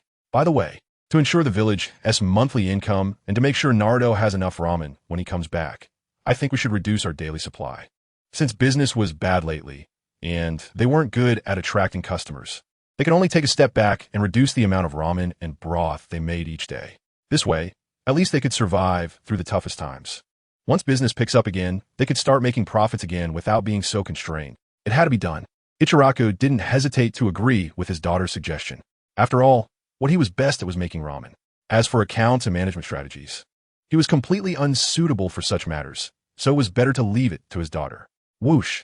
Just as Ichiraku was thinking this, a blurry figure suddenly appeared in front of him, an SHBU, without any warning. This person was none other than Wudi. Oh, unde Ushiraku, sister Sehibu. You both seem to have some worries. Can you tell me? Maybe I can help solve it. What else could it be? It was about the recent business. Dad. Before Ichiraku could finish his sentence, SHBU, who was calculating the accounts, interrupted him. Then SHBU stood up, put on gloves, and prepared to make crystal dumplings for Wudi. Wudi, just wait here for a moment. I'll make you some crystal dumplings right away. In SHBU's view, Wudi probably wanted to see them before heading out on mission. Time was definitely tight, so she needed to hurry and make the dumplings. As for the poor business situation, don't even mention it. Wudi was still just a kid. Even if he had really grown up, they wouldn't he feel right asking him for help. She treated Wudi like a younger brother, not a passerby who owed her a favor. So, as an older sister, how could she possibly take advantage of her younger brother? Meanwhile, Wudi could naturally see SHBU's thoughts and the current situation at Ichiraku Ramen. So, in the next moment, a brilliant smile appeared on Wudi's face as he activated the forbidden technique, shadow clone technique. However, the number of clones wasn't as exaggerated as Naruto's hundreds, but rather he summoned around 17 or 18 shadow clones. Wudi, what are you doing? Huh? SHBU and Ichiraku both looked confused at Wudi's actions, unsure of what he was planning. They just didn't want him to worry too much. Surely he wouldn't be upset over this, right? Just as Ichiraku and SHBU were puzzled, Wudi immediately explained. Sister SHBU, Uncle Ichiraku, I'm not that little anymore. I know exactly what the store situation is. So today, I called a few people over to support you and slightly alleviate the business situation. A few people? Upon hearing Wudi's words, SHBU and Ichiraku quickly turned to look at the area behind him. Just as they glanced over, Wudi clapped his hands lightly. Everyone, it's about time, you can all come out. But they should pay attention to the order and not be too chaotic. Whoosh, whoosh, whoosh. As Wudi's voice fell, one by one, ninjas began to appear from afar. Not only that, but they also brought their own tables and chairs to have a place to eat. As for the number, it had reached dozens, more than 50. Ha ha, the son-in-law has spoken. How can we not listen? Everyone, give our Hyuga clan some face and mind your manners. Huh, does it really need you guys from the Hyuga clan to say this? We've already arranged for cleaning. Is cleaning something to brag about? We brought our own napkins and toothpicks for food scraps. Can you do that? Wow, you're so impressive, you guys. In an instant, the recently arrived Hyuga clan guards, Anbu ninjas, and Root ninjas started chatting among themselves. However, because of the genius Wudi and the presence of Sarutobi Hizashi, they didn't make a scene, just exchange pleasantries.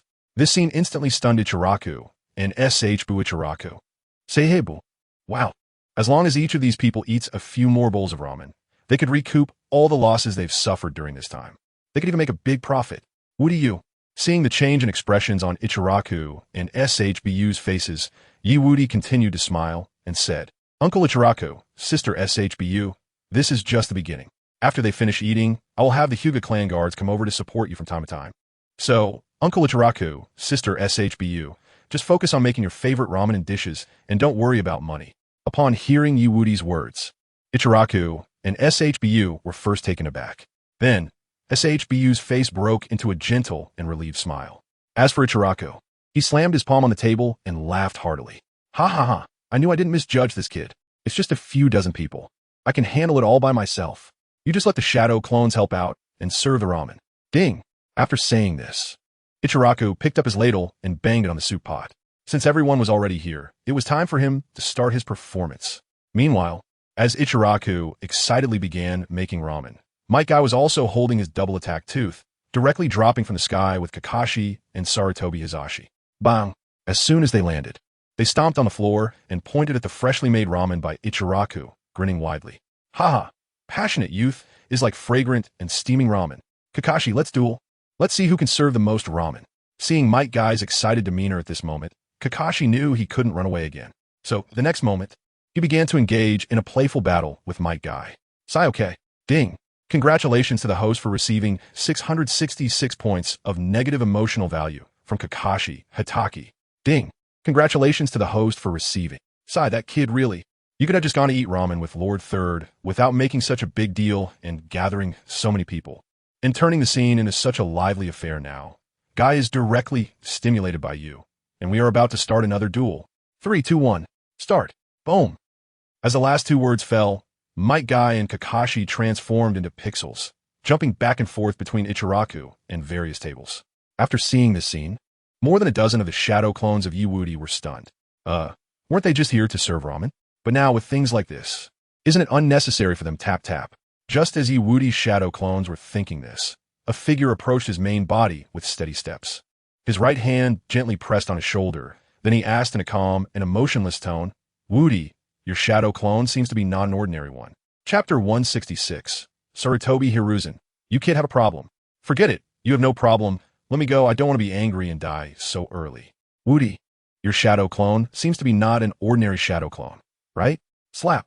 While everyone was excitedly preparing to serve ramen, Sarutobi Hiruzen suddenly patted Woody's shoulder without warning and said meaningfully, the shadow clone technique Woody just used was not an ordinary shadow clone technique.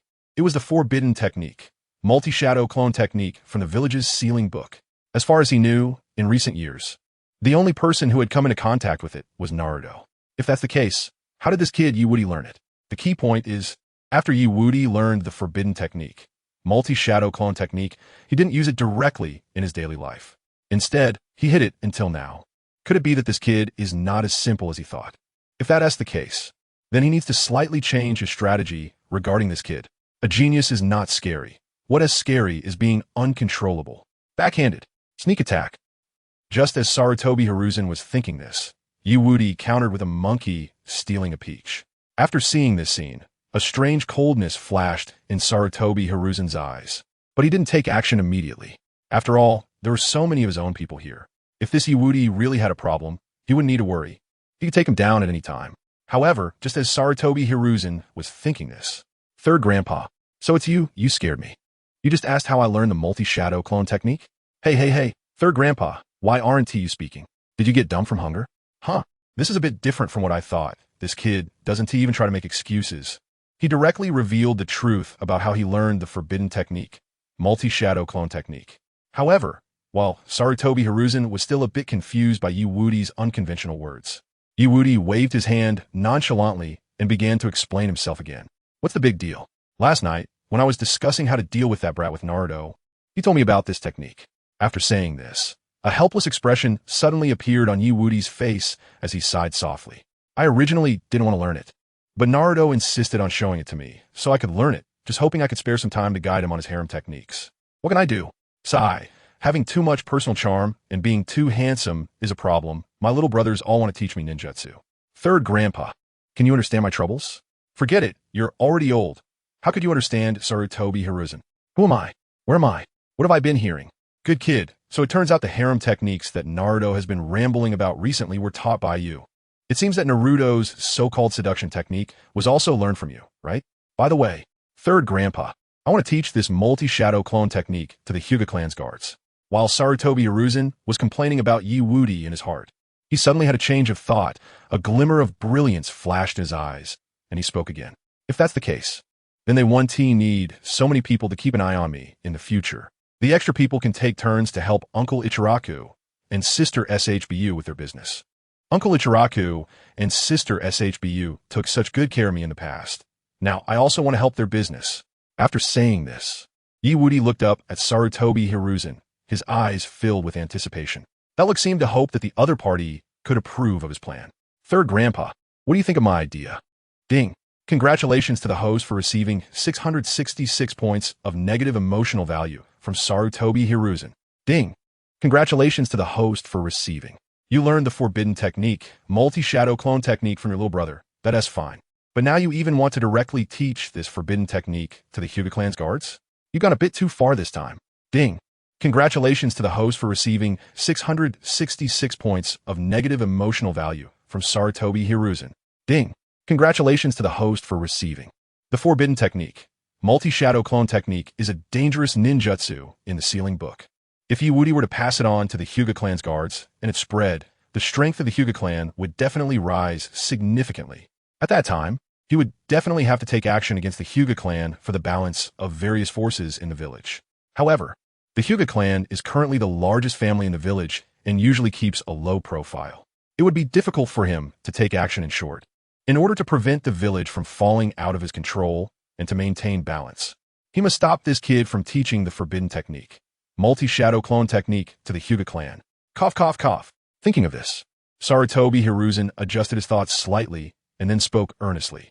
Wudi, the multi-shadow clone technique you learned is a forbidden technique of the village and should not be learned casually under normal circumstances. But Naruto learned it, and I learned it too. Isn't it just a common ninjutsu? You can learn it with a clap of your hands. You are a genius, different from ordinary people. Upon hearing this, Wudi pretended to suddenly realize. Then his eyes turned, and a look of excitement appeared on his face. So, this ninjutsu can only be learned by geniuses? I see. Neji is also called a genius of the Hyuga clan. So, can I teach it to him? Ding! Congratulations to the host for receiving 666 points of negative emotion value from Sarutobi Hiruzen. Ding! Congratulations to the host for receiving. Can you stop beating around the bush? This is a forbidden technique. Forbidden technique. It's very dangerous. Am I not being clear enough? This guy, his mind only works when it comes to money and beautiful women. As for everyday matters, he is as stubborn as Kankuro. After thinking this, Sarutobi Hiruzen let out a helpless sigh. Nodi, the shadow clone technique, is indeed a forbidden technique. If an ordinary ninja uses it casually, it could be life-threatening, even for a genius. But I'm a genius, and I'm fine. Nodi blinked his eyes, looking innocent and harmless. Sarutobi Hiruzen. Oh, forget it. Just give this kid some benefits. He really can't do it just by persuasion. So, as long as you don't casually share this ninjutsu with others, I agree. I want a big sister to chat with me about life. As expected, after hearing Nodi's words, Sarutobi Hiruzen felt very helpless in his heart, but he also allowed a slight sigh of relief. If it's just such a request, then he can easily fulfill it. After all, in his Anbu, besides the currently out on missions, Yuhi Kurenai, there are also beautiful women like Yuzuki Yugugo and Mitarashi Anko. So dealing with the conditions this kid proposed is not a problem. All right, I can agree to this condition. In a few days, I will let the sisters in the village come to chat with you. MHM, seeing that Sarutobi Hiruzen agreed, Nodi pretended to be as excited as a child who got a reward. The next moment, he directly grabbed Sarutobi Hiruzen's hand and rushed toward the table brought by the Hyuga clan members. Grandpa Third, come try this. It's the Ichiraka ramen made by Uncle Ichiraka. Especially for Nodi, a gathering of friends and family. It'll blow your mind. Ramen. That tastes, wow, amazing. Okay, I'll try this ramen. Hearing the random name, Nodi said, Sarutobi Hiruzen didn't pay it much mind and casually picked up chopsticks to take a bite. It's just common food. How good can it be? Forget it. Just consider it to make this kid happy and to make it easier for myself to control him later. Slurp slurp Nodi, bring me another billion bowls. Chapter 167 Nodi. You love me. I love you. Honey Snow Ichiraku's sweet sweet an hour later. Under Sarutobi Hiruzen's signal, the Hyuga clan guards, Root ninjas, and Anbu ninjas began to slowly leave. Kakashi and Might Guy, after devouring more than a dozen bowls of ramen, gave a thumbs up to Ichiraku and smiled as they said goodbye. Ha ha ha. So good. So refreshing. This is youth. No wonder it's the ramen recommended by Nodi. Awesome, boss. I'll come here every day after training for a dozen bowls. By the way, there's also Kakashi and Grandpa Third. Kakashi? Sarutobi Hiruzen. Seeing how much Might Guy enjoyed the ramen he made, Ichiraku was also very happy, lifting his ladle and laughing heartily. Then I'll be waiting here for you all. By the way, you all came here through this kid Nodi. From now on, when you come to my shop for ramen, it will all be 12 off. Takeout snacks. Crystal buns. Haha, the boss is generous. Youth truly never fades. This is the boss's ramen youth. All right, Kakashi, we should go. This time, I will definitely win against you. Bang. In front of everyone, Might Guy and Kakashi started to play rock, paper, scissors and raced away, disappearing in the blink of an eye. Clearly, they had started their speed duel again. Watching the two leave and the pile of bowls and chopsticks beside him, Ichiraku felt extremely relaxed. So refreshing, not only did he make up for his losses, but he even made a small profit. However, just as Ichiraku was feeling pleased, Nodi lightly touched his chin and began to ponder. The taste of Ichiraku ramen is indeed very delicious. There's no doubt about that. Moreover, Uncle Ichiraku's pursuit of culinary excellence ensures that he will never slack off, not sacrificing quality for quantity, maintaining a good reputation. However, Simply selling Ichiraka Ramen will never truly establish its reputation unless in the future, as Naruto's connections grow and he even becomes Hokage. When Ichiraka Ramen's reputation will truly rise. But since he is here, he naturally won't choose to wait slowly. After all, once Ichiraka Ramen truly takes off and becomes popular throughout the ninja world, the profits will be quite considerable. Even though he is the son-in-law of the Hyuga clan and can already access a lot of money, but who would say no to more money? And he had long thought of ways to promote Ichiraka Ramen's reputation and brand. Uncle Ichiraku, I want to discuss something with you. Next, Nodi directly shared his ideas for the future development of Ichiraka Ramen with Ichiraku. Ichiraka listened patiently to all of Nodi's suggestions. However, soon he was completely baffled. Honey Snow Ichiraku Sweet Ichiraka Ramen combo. I understand the combo. But what is this Honey Snow Ichiraku Sweet drink? Seeing the expression on Ichiraku's face, Nodi had already guessed. So, he immediately started to explain. Honey Snow Ichiraku Sweet is a special drink. If I had to say, it's a combination of milk and tea. But since we're going to make it, we certainly won't make a typical milk tea. We need to improve it. Daughter, come here. Nodi wants to tell you something. Nodi is looking for me? Coming. Hearing Ichiraku's call, his daughter, SHBU, turned around and came over quickly. Also listening to the matter of Honey Snow Ichiraku Sweet. After a moment, SHBU surprisingly nodded, even showing a look of praise and satisfaction. Nodi, I didn't expect you to have such a talent for business. If we really promote that Honey Snow Ichiraku Sweet, as you said, it could indeed bring more customers to the shop. However, I think we should delay the advertising and investment since today, the people brought in by Nodi did indeed earn quite a bit, but actually not much, because these people were brought in by Nodi. Both Ichiraku and SHBU used extra ingredients and even included freebies while making ramen. So, the final profit was only enough to maintain the shop for a while. And there were no extra funds to promote Honey Snow Ichiraku Sweet. This is easy. We can have people we know help out to reduce costs. Snap. Hearing SHBU's concerns, Nodi immediately snapped his fingers and called out to Sarutobi Hiruzen, who had already turned to leave a certain distance away. 3 generations of grandfathers. Do you know anyone in this field? Ding. Congratulations, host. You have received 666 points of negative emotion value from Sarutobi Hisashi. Ding. Congratulations, host. You have received. Originally, Sarutobi Hisashi was leaving with a satisfied look, but now his smile instantly froze. This kid really doesn't give me a moment's rest. Top. However, although Sarutobi Hisashi felt very helpless inside, he could only silently stop and turn a look at Woody. After all, he hadn't run far. And since the other party was speaking, he couldn't pretend to be clueless too obviously. You're talking about business matters. I actually know very little about this. I see.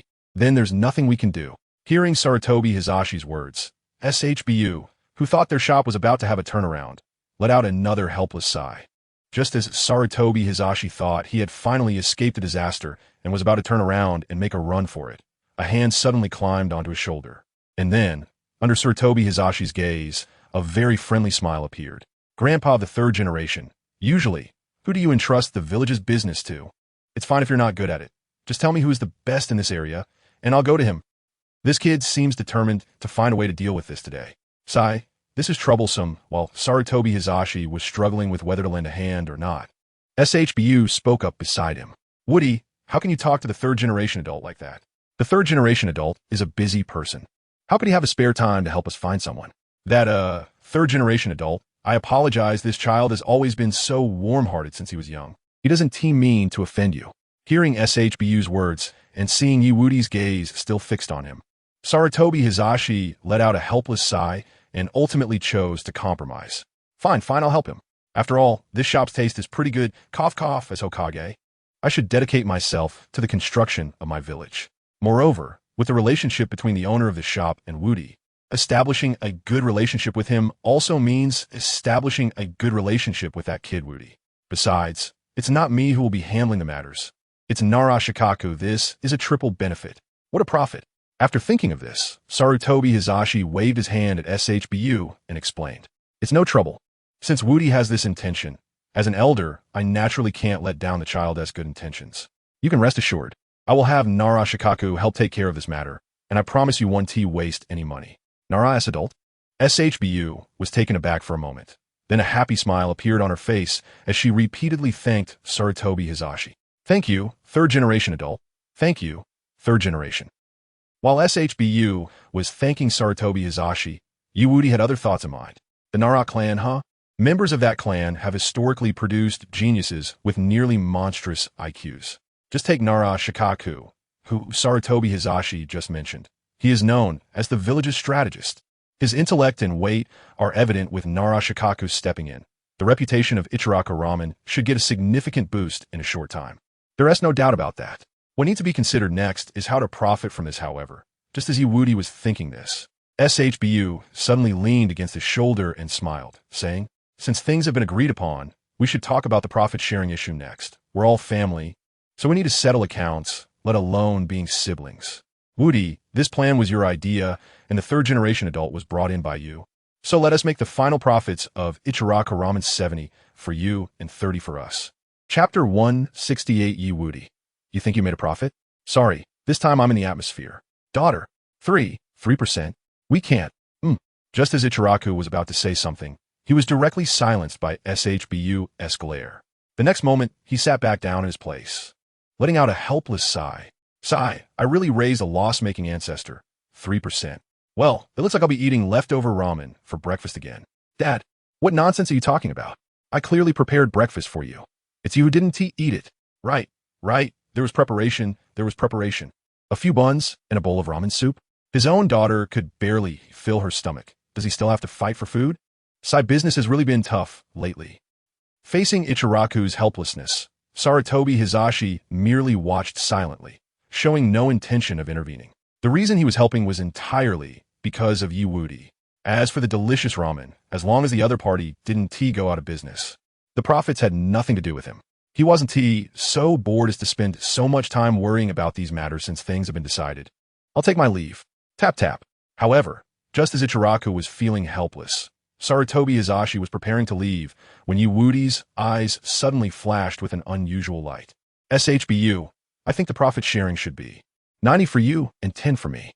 What? Sarutobi Hizashi, who was just about to leave, was dumbfounded upon hearing Yewudi's words, thinking that something was wrong with his ears. After all, in his understanding, Yewudi was notorious for being a schemer. But now, how could he do something that harms his own interests to benefit others? This is a bit off. Very off. This kid is truly acting strangely this time. Not only is he not scheming, but he is also giving away his own benefits. But why? When you were scheming against me, you were so decisive and without hesitation. Ding. Congratulations, host. You have received 666 points of negative emotion value from Sarutobi Hizashi. Ding. Congratulations, host. You have received. Regarding Sarutobi Hizashi's reaction and what he was thinking, Yewudi had already guessed most of it, so he didn't waste time talking nonsense with him. The next moment, in front of everyone, he continued to speak. As for the promotional slogan, I've thought of it for you. Let us go with this. You love me.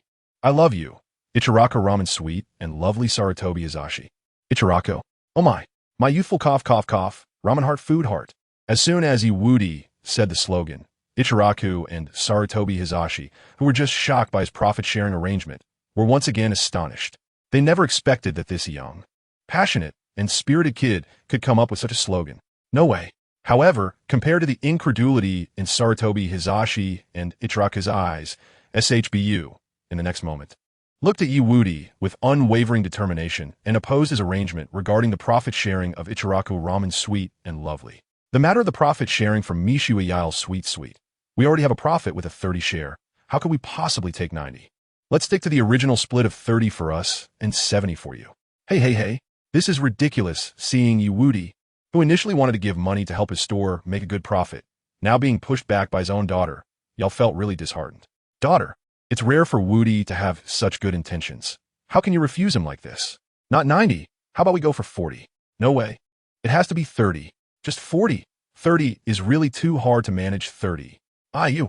After seeing her daughter's firm attitude, y'all gave up struggling and just leaned on the rolling pin. Let it be destroyed, I'm tired. Is this really my biological daughter? This is frustrating. As for educating his daughter or lecturing her, he couldn't do it. He only had this one daughter. How could he scold or hit her? Looking at Yile's current lifeless expression and Chongpu's resolute attitude, Yewudi felt a warmth in his heart. In this deceitful village, There are only a few people who are genuinely kind to him, without ulterior motives. After thinking about this, Wudi proposed a backup plan he had prepared long ago. Since Sister Chanpu feels embarrassed to take so much, let's proceed with the profit sharing this way.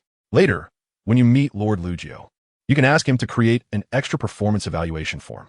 As long as the sales of Mishu Yael's Sweet Sweet reach a certain level, Sister Changpu and Uncle can get the corresponding share. As for the starting share, let's set it at 35. A tiered share? Hearing Wudi mention a new term again, Changpu's eyes showed surprise once more. She never expected that Wudi's business acumen was so high. It can be said that he could accomplish the work of an entire group just by himself. However, it seems she realized something again, and the smile that had just spread on Changpu's face froze again.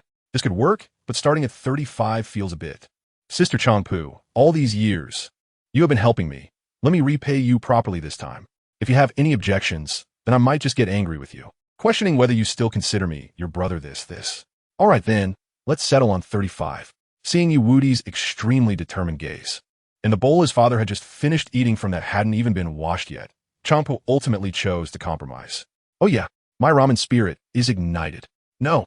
According to what Teacher Kai just said, I should call this ramen youth Yoshi. Now I'm going to directly pull 2 bowls of Yao you loving family father-daughter edition. The future will be better youth ramen. Just as Wudi and Changpu were finalizing the matters regarding Mishu Yael's Sweet Sweet, nearby, Sarutobi Hizashi, who had stopped after witnessing Wudi suddenly give up most of his interest to reward Yael and Changpu, now had a strong light flashing in his eyes. The reason this little guy did this was all for the sake of gratitude, right? Willing to give up all the benefits for the sake of gratitude. And it seems this is not over yet. This kid Wudi really values nostalgia and knows how to be grateful. This makes him even more worthy of being won over. Because based on the other party's character, as long as the kindness he receives here reaches a certain level in the future, then ultimately, he will definitely treat me the same way he treats Changpu and Yael. As for the business acumen Wudi just displayed, Sarutobi Hizashi didn't care at all. What use is business? That kind of thing can just be left to Lord Lugio and their Nara clan. What he really needs now is a powerful and easily controllable genius who could be his right-hand man. Tap, tap, tap, cough, cough, cough. After thinking this, the next moment, Sarutobi Hizashi took 2 steps forward. Then, he coughed lightly in front of everyone and said, I just remembered, there's a billboard next to the Hokage building that seems to be coming down soon. Since you all want to promote Mishu Yael's Sweet Sweet drinks, why not just put it up there? Sarutobi Hizashi, you finally couldn't hold back, could you? He had long guessed that Sarutobi Hizashi would stand up at this moment to help promote Mishu Yael's Sweet Sweet. After all, as long as he shows that he values gratitude more and more, whenever he needs something, Sarutobi Hizashi will not hesitate to help, all to make him owe a favor, making it easier to control and command him in the future. However, the other party could never have imagined that everything he was doing now was intentional. As for following commands in the future, Sarutobi Hizashi will be dead by the time of the Chunin exam. So why would he need to listen to him? Rounding it off, this wave of protection and benefits he has received for several years in the atmosphere is completely free.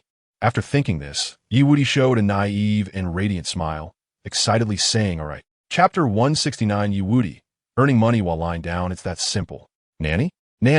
After Wudi agreed to Sarutobi Hizashi's help, Yael and Changpu, who heard Hizashi's words, showed shocked expressions on their faces. They never expected that the 3rd Hokage of the village, Sarutobi Hizashi, would be willing to help these 2 small villagers to this extent. But soon, they both realized the reason behind it. Wudi, the reason the 3rd Hokage stood up to help them at this moment was not because he suddenly thought of it, but for Wudi. After realizing this, Yael and Changpu couldn't help but feel a bit emotional. Time flies so fast. That child who once lived alone because his parents weren't around, who was not good at smiling, has now grown to the point where even the 3rd Hokage of the village values him. Even they have now received the kindness of the other party. After thinking this, Yael and Changpu exchanged glances, and then the former directly turned around to start making noodles. As for Changpu, she expressed her gratitude to Sarutobi Hizashi. 3rd Hokage, thank you. If you don't mind, please have another bowl of Yael grateful full Wudi and the 3rd Hokage together enjoying special delicious ramen before you go. This is still. Hearing Changpu's words, Sarutobi Hizashi habitually wanted to find an excuse to decline. However, when he saw the expectation in Wudi's eyes, he eventually nodded. All right, Dad. 2 bowls of ramen. Here we go. As Sarutobi Hizashi agreed, Changpu and Yao began to prepare. As for Wudi, he casually found an excuse to make his escape. After all, instead of continuing to chat with Sarutobi Hizashi, who is always suspicious about everything, it would be better to spend time with his little Hikari, as well as Hinata, Kodo, and Yui. As for Sai, well, that kid is really in a drawing right now, so it's better not to disturb him. Thank you, Grandpa Third, for today. You eat first, and then we'll go to the ninja school together. I'll go check on Hikari and the others now. Ding. Congratulations, host. You have received 666 points of negative emotion value from Sarutobi Hizashi. Ding. Congratulations, host. You have received 666 points of negative emotion value from Sarutobi Hizashi. I came here for you. You ran away, so why should I stay? Seeing Wudi run off. The words of retention that Sarutobi Hizashi had almost reached his throat ended up being swallowed back helplessly. All right, you go. Forget it. Forget at least this kid has developed some gratitude towards me now. As long as I keep working hard. It won't be long before I can completely earn his trust. Then after a few years of training, a genius of Shursui S level will once again be in his hands. That's right, a genius of Shursui's level. Although that kid Wudi is just a commoner with no bloodline limits or innate advantages, he possesses an incredibly terrifying learning talent that I've never seen before. Just by taking a few glances, he was able to learn the forbidden technique 8 gates release formation in the S-rank ninjutsu lightning release, lightning cutter. Such a terrifying talent. If I successfully brainwash him and then let him learn a few forbidden techniques from the ceiling book, the achievements he can finally attain will definitely not be below that of Shursui back in the day. Shursui had body flicker technique and a Sharingan, while Wudi will have the same body flicker plus a whole array of forbidden techniques in the future. Thinking of this, Sarutobi Hizashi's nose twitched slightly, and then he turned to look at Ichiraku, who was making ramen. Oh my, it smells so good, boss. Can you put more noodles in? Also, that broth smells pretty nice. Add some more, please. And add a little more. Hearing Sarutobi Hizashi's words, Ichiraku not only didn't he feel any displeasure, but instead became increasingly excited. After all, as a man with an extreme pursuit of delicious food, he naturally hopes everyone will love the dishes he makes. All right. More noodles, more broth, and more toppings, coming right up. Under the watchful eyes of everyone. It seemed like a blazing fire ignited in Ichiraku's eyes, and his energy for making ramen was getting stronger and stronger. While Ichiraku was busy making ramen, Wudi started chatting with Hikari. Of course, he could also ask for her help to make Ichiraku's business better after all. From now on, the better the business here, the more profits he would ultimately gain. Hikari, how do you find the taste of the noodles here? The taste? Oh, it's definitely delicious. As long as it's recommended by Wudi Onaikin, it must be good food. As Hikari thought this, Wudi knew it was almost time. So, he directly spoke up next. So, Hikari, you like the ramen here too, huh? It's a pity that you might not be able to eat it again in the future. Yeah, what do you mean upon hearing Wudi's words? Hikari immediately sensed something was off, her eyes widening in surprise. What a joke. This is the first place her Wudi Onaikin has taken her out to recently. She absolutely cannot allow it to disappear. Actually, it's nothing, just normal business operations going poorly and not enough funds to maintain it. To be honest, I also quite like the ramen here, but it's just that. Funds? Hikari's eyes lit up immediately, who was previously worried about not being able to solve the ramen shop's predicament. Wudi Onaikin, I don't understand the chicken and duck business, but I do understand funds. Simply put, you're sure on money, right? That's easy, I can. Money? Our Hyuga clan is never short on money. Besides, she is the second lady of the Hyuga clan. Getting money is as easy as pie. Regarding Hikari's reaction, Wudi had already anticipated it. So, the next moment, he sighed with emotion and explained, Hikari, I know you want to help out of kindness, but Uncle Ichiraku and Sister Ayam are both my benefactors. If we just give them money directly, do you think they would accept it? Probably not. Although Hikari is still young, she understands a bit of this kind of small social etiquette. At least, she is much better than Sai, who has been drawing the whole time. So, Wudi Onaikin, do you have a good idea? This place is the first place you brought me to eat during this time, and I don't want to just vanish. Seeing Hikari's adorable expression, Wudi revealed a gentle and doting smile. He then reached out to gently rub Hikari's little head and comforted her. Since you have this intention, Hikari, let us help Uncle Ichiraku and Sister Ayam together. Seeing that Wudi really had a way to solve the problem, Hikari's eyes widened, and they sparkled with excitement. Indeed, Wudi Onaikin is the best whatever the problem is. With Wudi Onaikin around, there's nothing to fear. Under Hikari's gaze, Wudi slowly turned to look at the Hyuga clan's residence. Hikari, if you really want to help Uncle Ichiraku and Sister Ayam, then almost every so often have the clan's guards come here to eat ramen. By the way, you can also have Neji, who is responsible for training with you, bring the branch family members here to patronize. Won't that be too hard on Uncle and Sister Ayam? After all, there are so many people. Hikari pouted slightly, her face filled with worry. She didn't want Uncle and Sister Ayam to be exhausted. Seeing Hikari's worried expression, Wudi smiled slightly and then comforted her. Don't underestimate the Uncle's passion for food, as well as Sister Ayam's capabilities. We should learn to trust them while providing enough help without hurting their pride. Hikari nodded repeatedly in agreement. Although she felt a bit confused, she still thought Wudi words made a lot of sense. In any case, what Wudi says is right. Just as Wudi and Hikari continued chatting, with Hikari's face filled with a happy smile, Sarutobi Hisashi, after some time, suddenly turned to look at them. Then, while patting his belly, he spoke up. Wudi, it's time for us to go back to the ninja school for class division. Chapter 170, Long-awaited sisterly care. Starting class division in the afternoon, outside a certain classroom in the ninja school. Top. Moments latte. Wudi followed Sarutobi Hisashi to the outside of the classroom. Wudi, go ahead and enter the classroom for class assignment. I'll just wait here for you. After hearing what Sarutobi Hisashi said, Wudi nodded slightly and then stepped into the classroom. Anyway, the upcoming class assignment didn't really require the other person. It didn't make much difference whether he went in by himself or was let in by the other party. Of course, if Sarutobi Hisashi thought that he couldn't stir things up outside, he was thinking too much. Everyone present today, he had arranged everything. As for Zai, Hinata, Neji, and the others, they were now waiting outside the teaching building.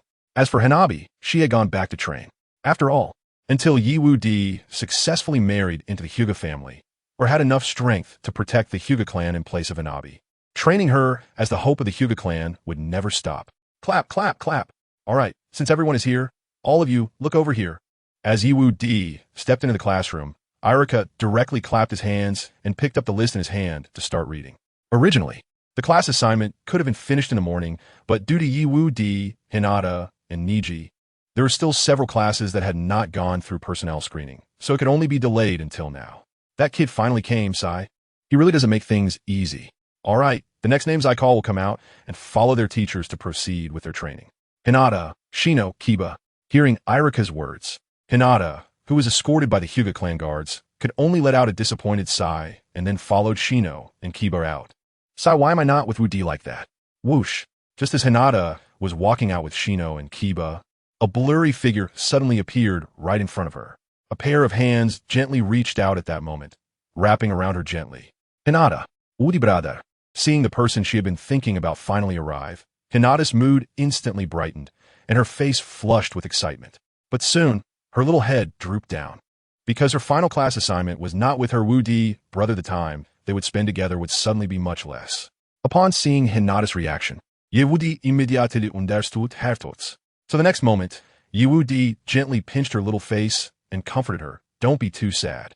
It's just a different class assignment. This is easy to solve as long as you really miss me. Just have the clan's guards notify me, and I'll come to accompany you right away. Whether in class or not, those things are not important at all. My Hinata is the most important to me. Hearing Wudi's words, Hinata's heart instantly felt warm and fuzzy. Her face pressed tightly against his chest, her eyes filled with happiness. Wudi brother ding. Congratulations to the host for receiving 66 points of negative emotion value from Irika. Ding. Congratulations to the host for receiving 666 points of negative emotion value from the teachers of XXX Ninja School. Ding. Congratulations to the host for receiving. Nanny? As long as the eldest lady of the Hyuga clan misses you, you're willing to skip class and go find her? As expected, this kid only has eyes for his little girlfriend and causing trouble. Skipping class for his girlfriend, such a lower ninja, such a graduate. This is the first time in the history of their ninja school. It's no wonder that Irika and the other Chunin teachers feel a bit helpless, even Yuhi Kurinai. The teacher of the 8th class, who had just entered with Hinata, Shino, and Kiba, showed a hint of helplessness on her face. This kid and Hinata's relationship is still as good as ever, but skipping class to be together. How can that be? No, I must take Hinata away first. I can't let Wudi waste his training like this. Thinking of this, Yuhi Kurinai walked directly towards the two. As Wudi's sister, besides needing to pamper him. She also needed to plan for his future. Top, top, top. Wudi, it's about time. Hinata should come with me now. Sister Hong, you also came?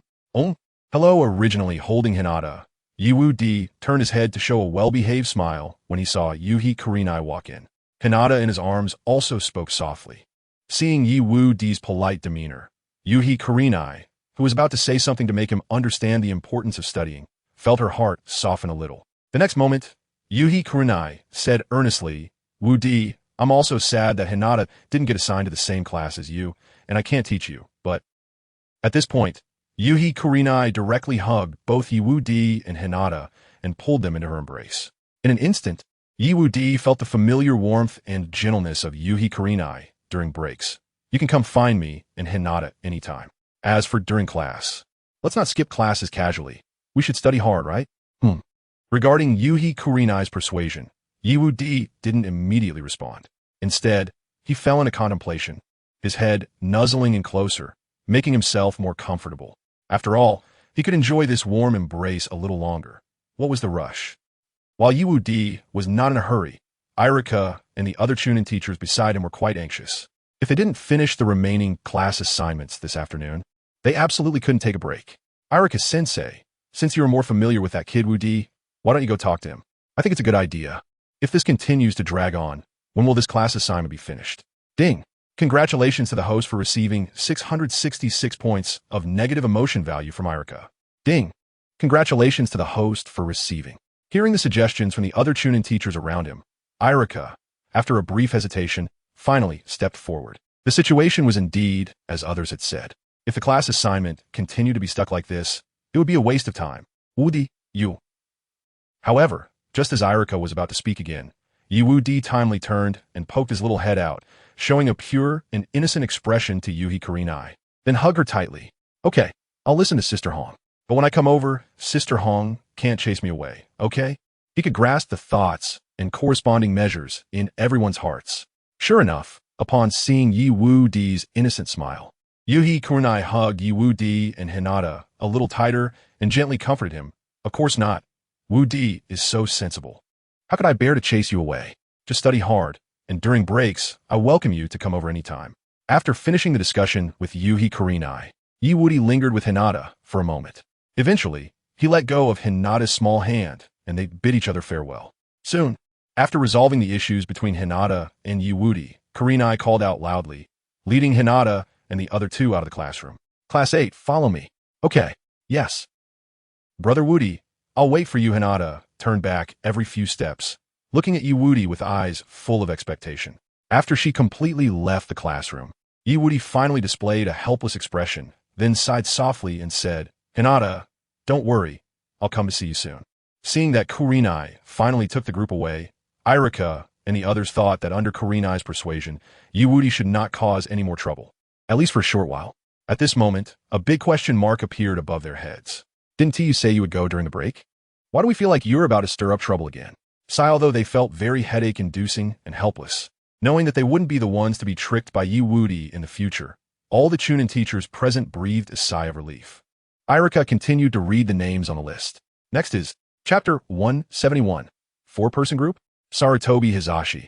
I think she is not suitable for Class 7. Next is. After that was Guy's 3rd class, which included Neji, Rock Lee, and Tenten. After Kurenai took Hinata away, it wasn't too long before it was time for Mike Guy's class. Oh, is it Guy's 3rd class? Upon hearing Irika call out the members of the 3rd class, a gleam flashed in Wudi's eyes. Neji needed no introduction. He was his little brother and little disciple, already familiar to the point of no return. As for Tenten and Rock Lee, one could be considered a child version of Chun-Li, and the other a child version of the youth guy. These two were quite interesting, just as Wudi thought this. A girl wearing a pink Chinese chi-pao with a small collar and traditional Eastern dragon hairstyle walked out with Neji and Rock Lee. When Wudi looked at the three of them, they were also sizing him up. After all, he was quite a dazzling figure among the children in the Ninja Academy, and even in the entire Konoha village. Neji, Wudi, just wait. One day, I will definitely defeat you. Tenten, is this the Wudi who defeated the genius Uchiha Sasuke? The recognized number, one of the younger generation in the village? Interesting. Rock Lee Yash. So this is Wudi. I will train hard and challenge him in the future. Boom. Boom! Just as Neji and the others thought this, two loud explosions suddenly erupted from the classroom walls, which were instantly destroyed. Immediately after, two incredibly powerful presences appeared before everyone. Yash, Kakashi, I got here first this time. Saw you win. Hearing Might Guy's hearty laughter, Kakashi, while holding his lightning blade, could only nod helplessly. His gaze quickly focused on Woody. Ding! Congratulations to the host for receiving 666 negative emotion points from Hitaki, Kakashi. Ding! Congratulations to the host for receiving. Originally, Kakashi wouldn't have lost. However, when he heard the members of Guy's class from a distance, and sensed the identities of the few remaining kids in the classroom, his chakra momentarily stalled. That moment of distraction caused him to lose. As for why that happened, it was naturally because he was actually going to teach Woody. This was something he found very hard to accept. Kakashi originally thought he would never have to teach that kid. After all, although Woody had the talent to learn quickly, which in some ways suited him as a copy ninja, a large part of his reputation as a copy ninja came from the Sharingan left by his deceased friend. But Woody had that talent. How could he possibly teach him? They were clearly not suited for each other. Instead of having him learn from himself, it would be better for him to continue studying the forbidden technique, 8 Gates. However, now that Neji, Tintin, and Rock Lee entered Guy's third class, only Woody, Naruto, and Sasuke were left in the room. Oh, and Haruno Sakura, one who had an unbelievable talent for learning ninjutsu, but couldn't help but stir up trouble, making everyone uncomfortable. One who was relatively better, but also liked to act out. One genius from the Uchiha clan, but incredibly arrogant. One girl who looked soft and weak, but was actually a violent maniac. Sigh. It seemed that life in the future wouldn't be easy. Clap. Clap. Just as Kakashi was feeling helpless, Might Guy gave Woody a thumbs up and clapped a few times, flashing his white teeth as he smiled. Yash, everyone from the third class is here. Pack your things, and we can prepare to set off. After saying this, Might Guy turned to Woody. Woody, I want to forget the promise between us. After all, keeping promises is a virtue that youth must possess. As expected of a youth guy, he truly keeps his promises. It seems that I should indeed pay a visit when I have time. After all, my current actual level, although I have thoroughly mastered the 8 Gates, in the eyes of Sarutobi Hizashi and the others, it's only at the level of opening the 3rd gate, the gate of life. To continue practicing the subsequent gates, I must stay with the youth guy for a while longer. While Woody was thinking this, Neji and the others had finished packing their things. Seeing this, Might Guy waved his hand and turned to head towards the door. Haha, it seems everyone is ready. So, Kakashi, Woody, we're leaving now. Goodbye, teacher guy. Watching Might Guy take Neji and the others away, Woody's expression was quite different from Kakashi's helplessness. A strong gleam flashed in his eyes. Although Haruno Sakura was in the same class as him, this might not be a good thing for Naruto's growth. But for Woody, it was equivalent to gaining 2 perpetual motion machines in one go. Thinking of this, Woody showed a faint, radiant smile to Sasuke and Naruto beside him. Looks like we'll be classmates in the future. Erjuzi, Naruto. Ding. Congratulations to the host for receiving 666 negative emotion points from Sasuke. Ding. Congratulations to the host for receiving 999 negative emotion points from Sasuke. Ding. Congratulations to the host for receiving. Oh, I didn't expect our Uchiha genius to be so fond of the nickname Erjuzi. If that's the case, then I will continue to call him Erjuzi from now on. Oh yeah, I'm in the same group as the boss and Sakura-chan. From now on, we can practice together and eat ramen together. Just after Woody spoke, Naruto jumped up excitedly. Meanwhile, Sasuke, as usual, turned his head coolly, unwilling to acknowledge Woody. Oof, it's just a few wins over me, TSK, after I train for a while and further enhance the power of my Sharingan. I will definitely be able to defeat you easily, because I am a genius of the Uchiha clan. However, just as Naruto was happy and Sasuke was thinking this in his heart, Sakura was now showing a lovesick expression, her eyes turning into hearts as she looked at Sasuke and, "Yay, Woody. TSK. Ino's taste is not bad. This guy named Woody, although not as handsome as Sasuke, exudes an incredibly sunny and gentle aura. Standing next to him makes me feel so comfortable, haha. Ino, in the end, the victor will only be me. Now, I can not only become Sasuke's woman, but Woody will also be my backup. Ha ha ha. Wait a minute." Just as Sakura was thinking this in her heart, Sarutobi Hiruzen, who had been quietly waiting at the classroom door, suddenly spoke up and slowly walked in with his pipe in hand. Upon seeing his arrival, Kakashi and Irika's expressions turned serious. Third Hokage. Third Hokage. They never expected that this previously agreed upon ordinary class division would suddenly have the other party step in. And judging by his current demeanor, it seemed like he wanted to do something. Third Hokage, do you have something to say?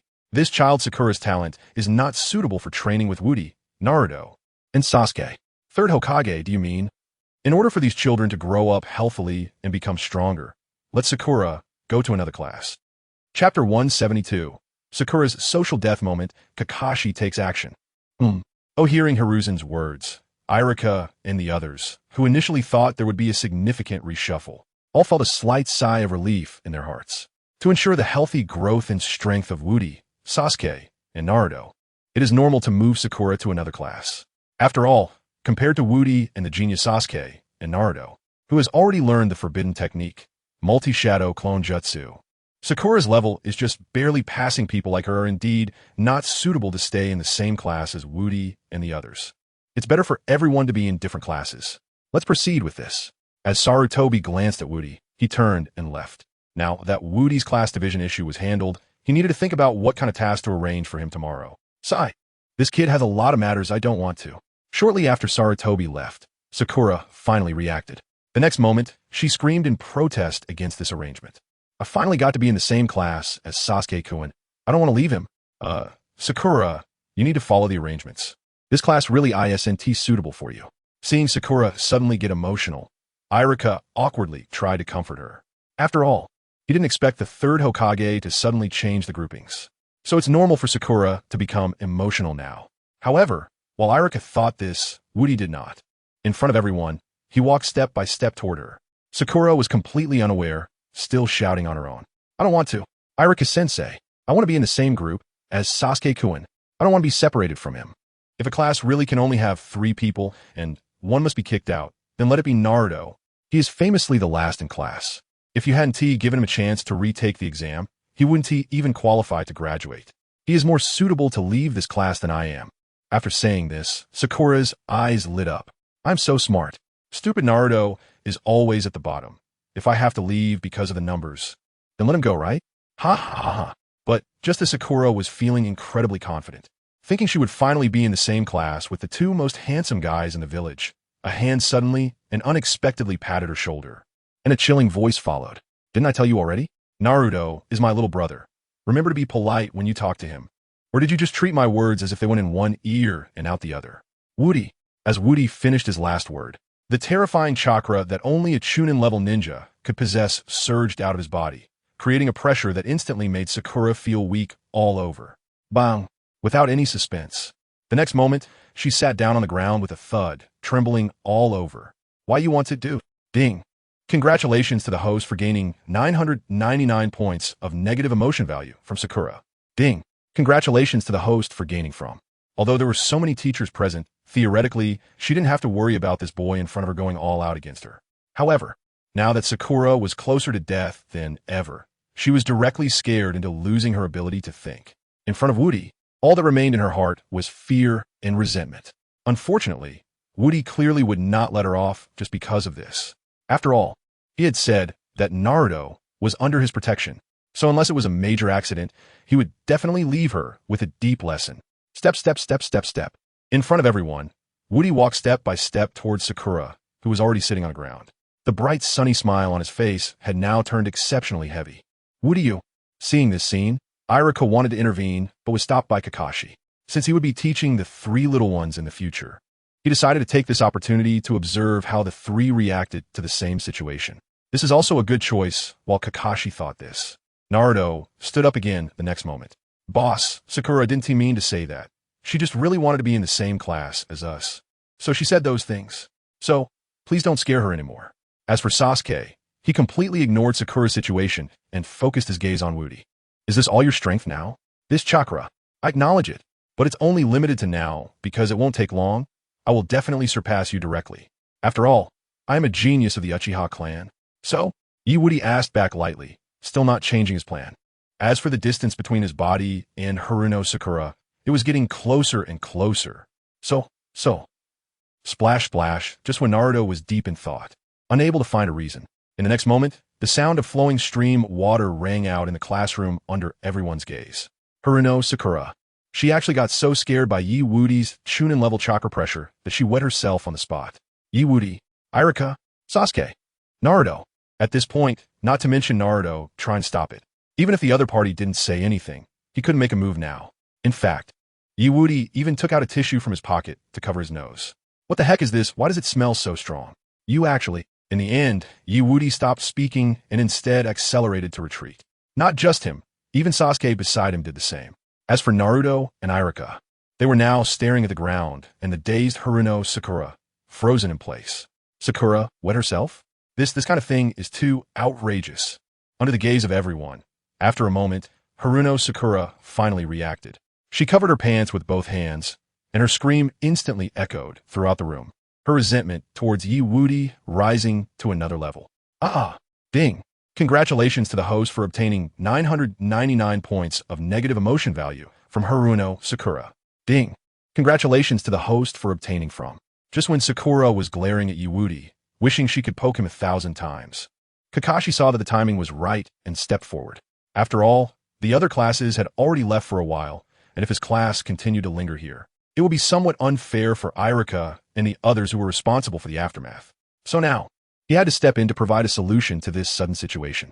Sakura, do you think that if someone has to leave this class, it should be Naruto, the eternal underachiever, right? Although Sakura didn't know what Kakashi wanted to do, she bit her lip and agreed. She had to be in the same class as Sasuke.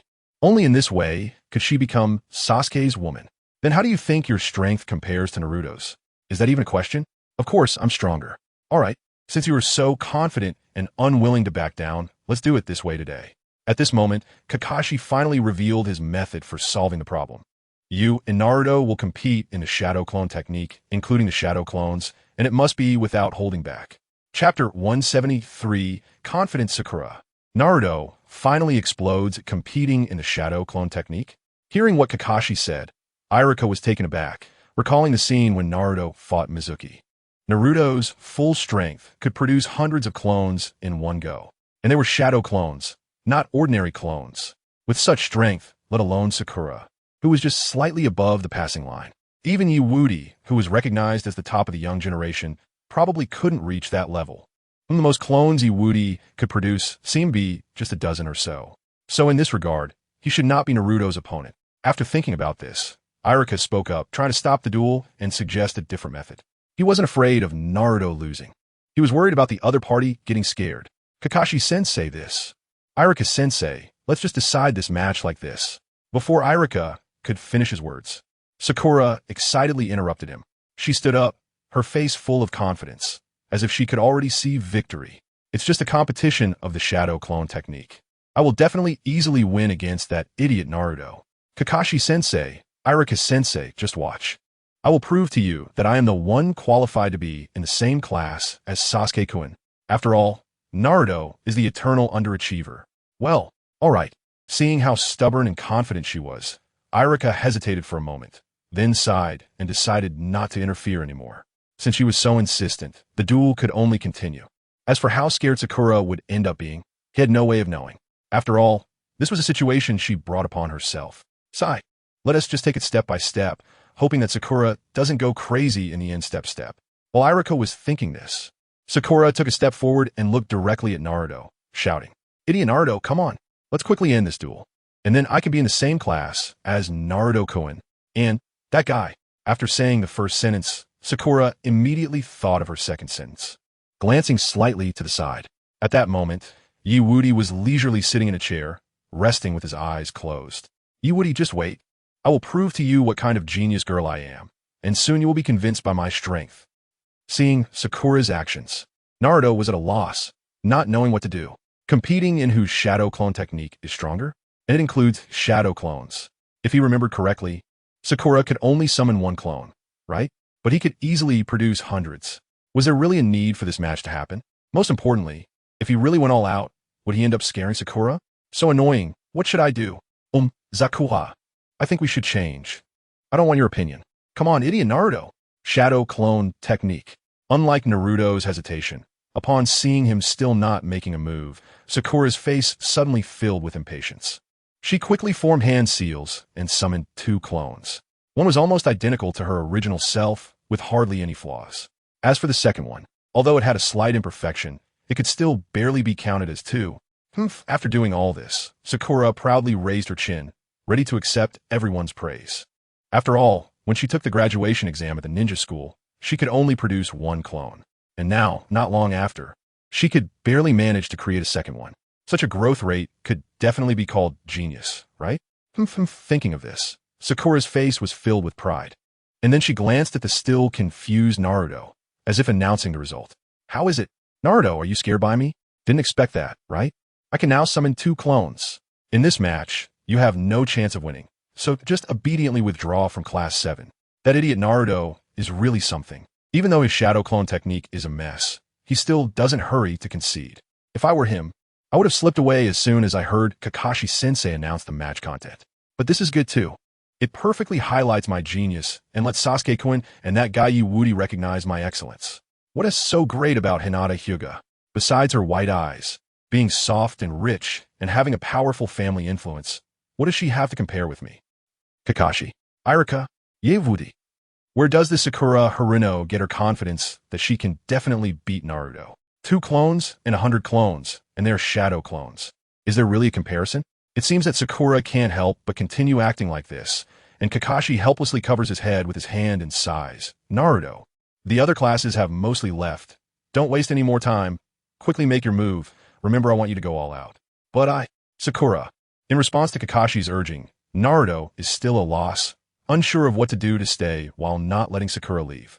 However, before Naruto can continue thinking, Kakashi's expression suddenly turns cold, and he adds, if you don't even have the courage to compete, then you might as well not be a ninja. I'll have the 3rd Hokage take back your forehead protector. A person who is so hesitant has no right to be a qualified ninja. No, it's just a shadow clone technique. I can use it.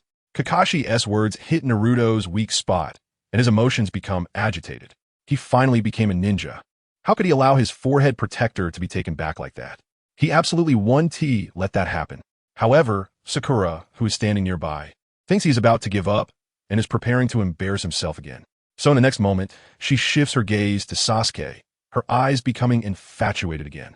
Since she is already guaranteed to win, instead of watching idiot Naruto, she might as well look at her handsome Sasuke, more Sasuke-kun. Sasuke-kun is so handsome, Sakura. Meanwhile, Naruto, who was originally thinking of holding back and only using the basic shadow clone technique, clenches his teeth tightly upon seeing Sakura's gaze completely focused on Sasuke. His emotions become restless, and his eyes begin to shine with a strong light. Sasuke. Why does Sakura's gaze always land on that guy? Is it just because of his talent? Since you like geniuses so much, then I'll show you that I could be a genius too. Watch my multi-shadow clone technique. Bang bang bang. Chapter 174. Sakura's extreme self-delusion. Woody. This guy is really annoying. Forget it. Let us think about helping Juzi open his eyes. Make a move? Genius? Idiot Naruto, you're still as unreliable as ever. Do you think shouting louder can make you a genius? Ridiculous. Sakura doesn't pay any attention to Naruto's words at this moment, still focusing her gaze on Sasuke in front of her.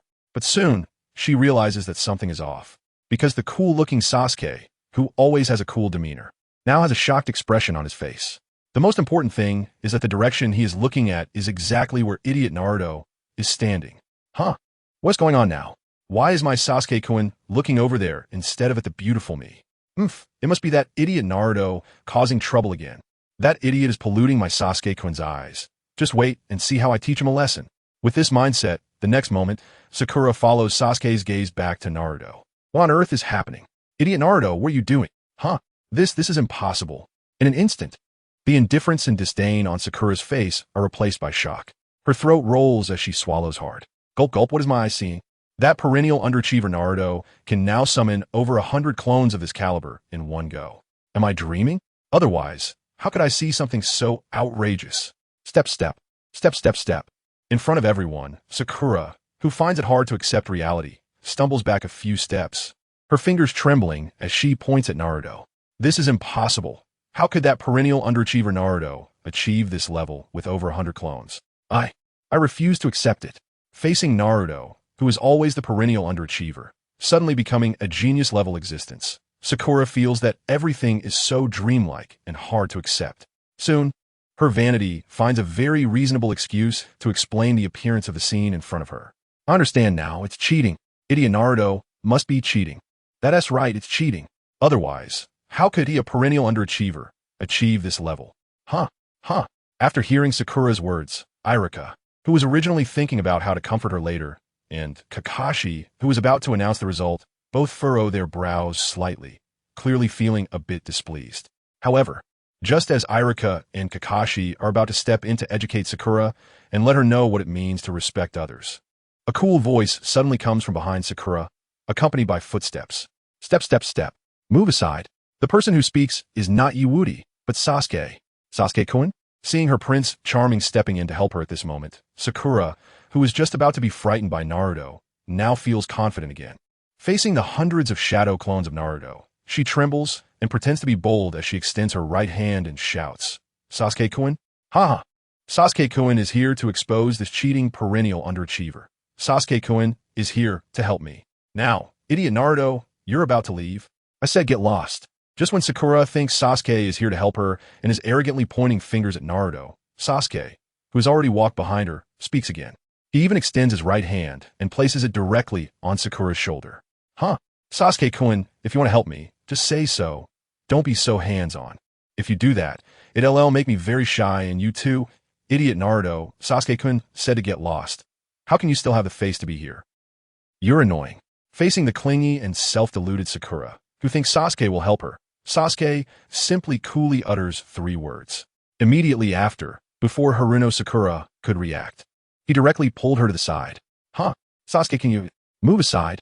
Facing Haruno Sakura's repeated interruptions to his good intentions, Sasuke activated his Sharingan, glaring at Sakura, causing her to stumble and fall to the ground. After doing this, in the next moment, Sasuke's blood-red eyes were now fixed on the hundreds of Narutos in front of him. His fighting spirit surged to its peak at this moment. It seems that guy, Wudi, didn't lie to me. After passing the graduation exam, you really have become much stronger. What are you rambling about? And you actually care about Sakura. Naruto didn't quite understand the meaning behind Sasuke's words at this moment. He looked at Sasuke with a somewhat ugly expression, trying to get an explanation from him. However, Sasuke didn't pay much attention to this. Instead, his left eye began to tremble slightly at this moment. But he's just an annoying guy. What I truly look forward to is you, Uzumaki Naruto. And, as he said this, Sasuke turned to face the awkward Wudi, who had been carefree from the beginning. Oh, is the left eye about to evolve? It's a pity that it seems Naruto's sudden increase in strength still has a limited effect on him. In that case, let's give him a little more stimulation. With that thought, Wudi stood up from his chair, then stepped forward with his hands in his coat toward Sasuke. Step, step, step. However, as Wudi passed by Haruno Sakura, his body paused slightly. Wudi, you? Seeing that the one who truly cared for her was this boy in front of her, Haruno Sakura's heart was filled with mixed feelings, and it was very uncomfortable. Wudi cared for her like this, but she had once treated him that way. It really was unacceptable. Alright, it's decided. From now on, she wouldn't let Wudi be her backup. She would let him and Sasuke compete for her fairly. Wudi, you can help me up. However, just as Haruno Sakura was happily thinking and about to ask Wudi to help her up, Wudi coldly said, What are you dawdling for? You're blocking the way. Ding. Congratulations to the host for obtaining 999 points of negative emotional value from Haruno Sakura. Ding. Congratulations to the host for obtaining. What? After hearing Wudi's words, Haruno Sakura, who had just been very self-indulgent, was instantly petrified, losing all color. As for her reaction, Wudi merely shook his head lightly, then reached out and pressed down on her shoulder. Following that, he threw Haruno Sakura aside once again. After doing this, he walked towards Naruto and Sasuke without looking back, his face filled with helplessness and confusion. It's still too chatty. The second pillar was indeed right. You're really annoying. Ding. Congratulations to the host for obtaining 999 points of negative emotional value from Haruno Sakura. Ding. Congratulations to the host for obtaining. Wudi didn't pay any attention to the system's voice ringing in his head. Instead, he focused all his attention on Sasuke and Naruto in front of him. Second pillar. Since your left eye has already begun to show signs of evolution, I will generously help you open it today. As for the method, Chapter 175, the establishment of the new 7th squad, preparing to go to Sasuke's house. It's impossible. Impossible. This is absolutely impossible. Ding. Congratulations to the host for obtaining 999 points of negative emotional value from Haruno Sakura. Ding. Congratulations to the host for obtaining. While Wudi was planning how to help Sasuke open his eyes, Haruno Sakura, beside him, was shaking her head in disbelief, unable to accept that she was treated this way. However, for her current state, Irika and Kakashi exchanged glances for a moment, and the former directly went over to pull her away. Sakura, let's go. I'll take you to another class. This class really isn't suitable for you. What? Another class? Haruno Sakura, who was still in disbelief, immediately reacted the next moment. Without any hesitation, she started to make a scene. Irika-sensei, Naruto is definitely cheating. With his long-standing poor performance, how could he suddenly? Ugh. Before Haruno Sakura could finish her words, a paper ball flew from a distance and hit her mouth. The one who did this was, of course, Wudi. After doing this, Wudi shrugged indifferently and showed Irika a bright and friendly smile. It's much quieter now, Don. You little brat. Irika-sensei, you should take her away quickly. If this drags on, she's probably going to make a scene again. Although this kid's random actions against his classmates are wrong, what he said at this moment was completely fine. He indeed should take Haruno Sakura away from here. Letting her stay here and drag this on is bad for everyone. With that thought, Irika didn't hesitate and directly turned to take Haruno Sakura away. Sakura, let's go. Ugh. Wudi, you bastard. How dare you separate me from Sasuke-kun? Ugh. Sasuke-kun loves me so much. You can't possibly succeed in stopping me. I will come back because I am Sasuke-kun's only woman. Ding. Congratulations to the host for obtaining 999 points of negative emotional value from Haruno Sakura. Ding. Congratulations to the host for obtaining. Whoosh. Soon, Irika took Haruno Sakura out of the classroom, letting her go cause trouble in other classes. After seeing this, Wudi turned to look at the somewhat lost Naruto beside him. This kid is still feeling guilty? That's right, guilt.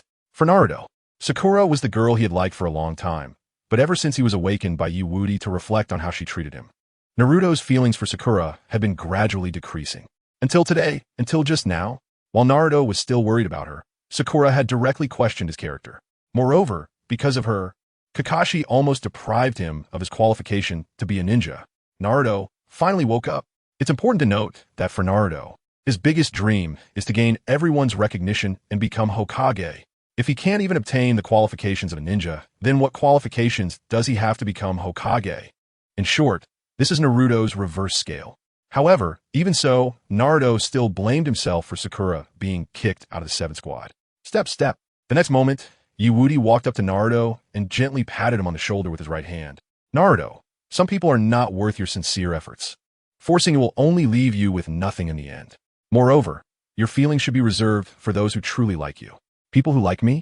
Upon hearing Wudi's words, Naruto first showed a moment of confusion on his face, followed by a helpless sigh. How could a perennial underachiever like me, a fox demon like me, possibly have a girl like me?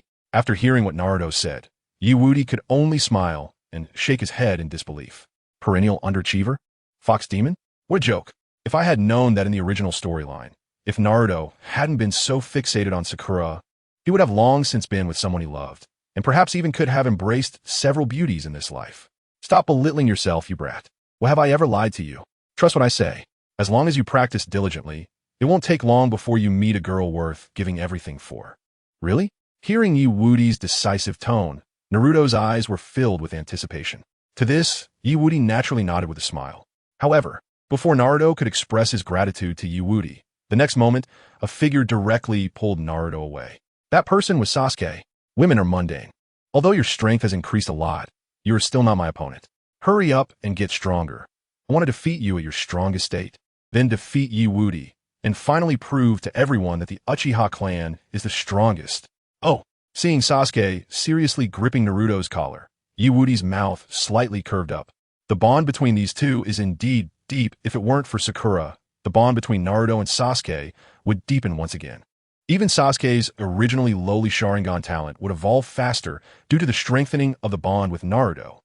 Thinking of this, Wudi took a step back and shifted his gaze to the awkward Kakashi. Since Sasuke went to comfort Naruto, there was no need for him to intervene any longer. Instead of staying there, it would be better to find 50-50 and chat Kakashi-sensei. Ding. Congratulations to the host for receiving 666 points of negative emotion value from Kakashi Hitaki. Ding!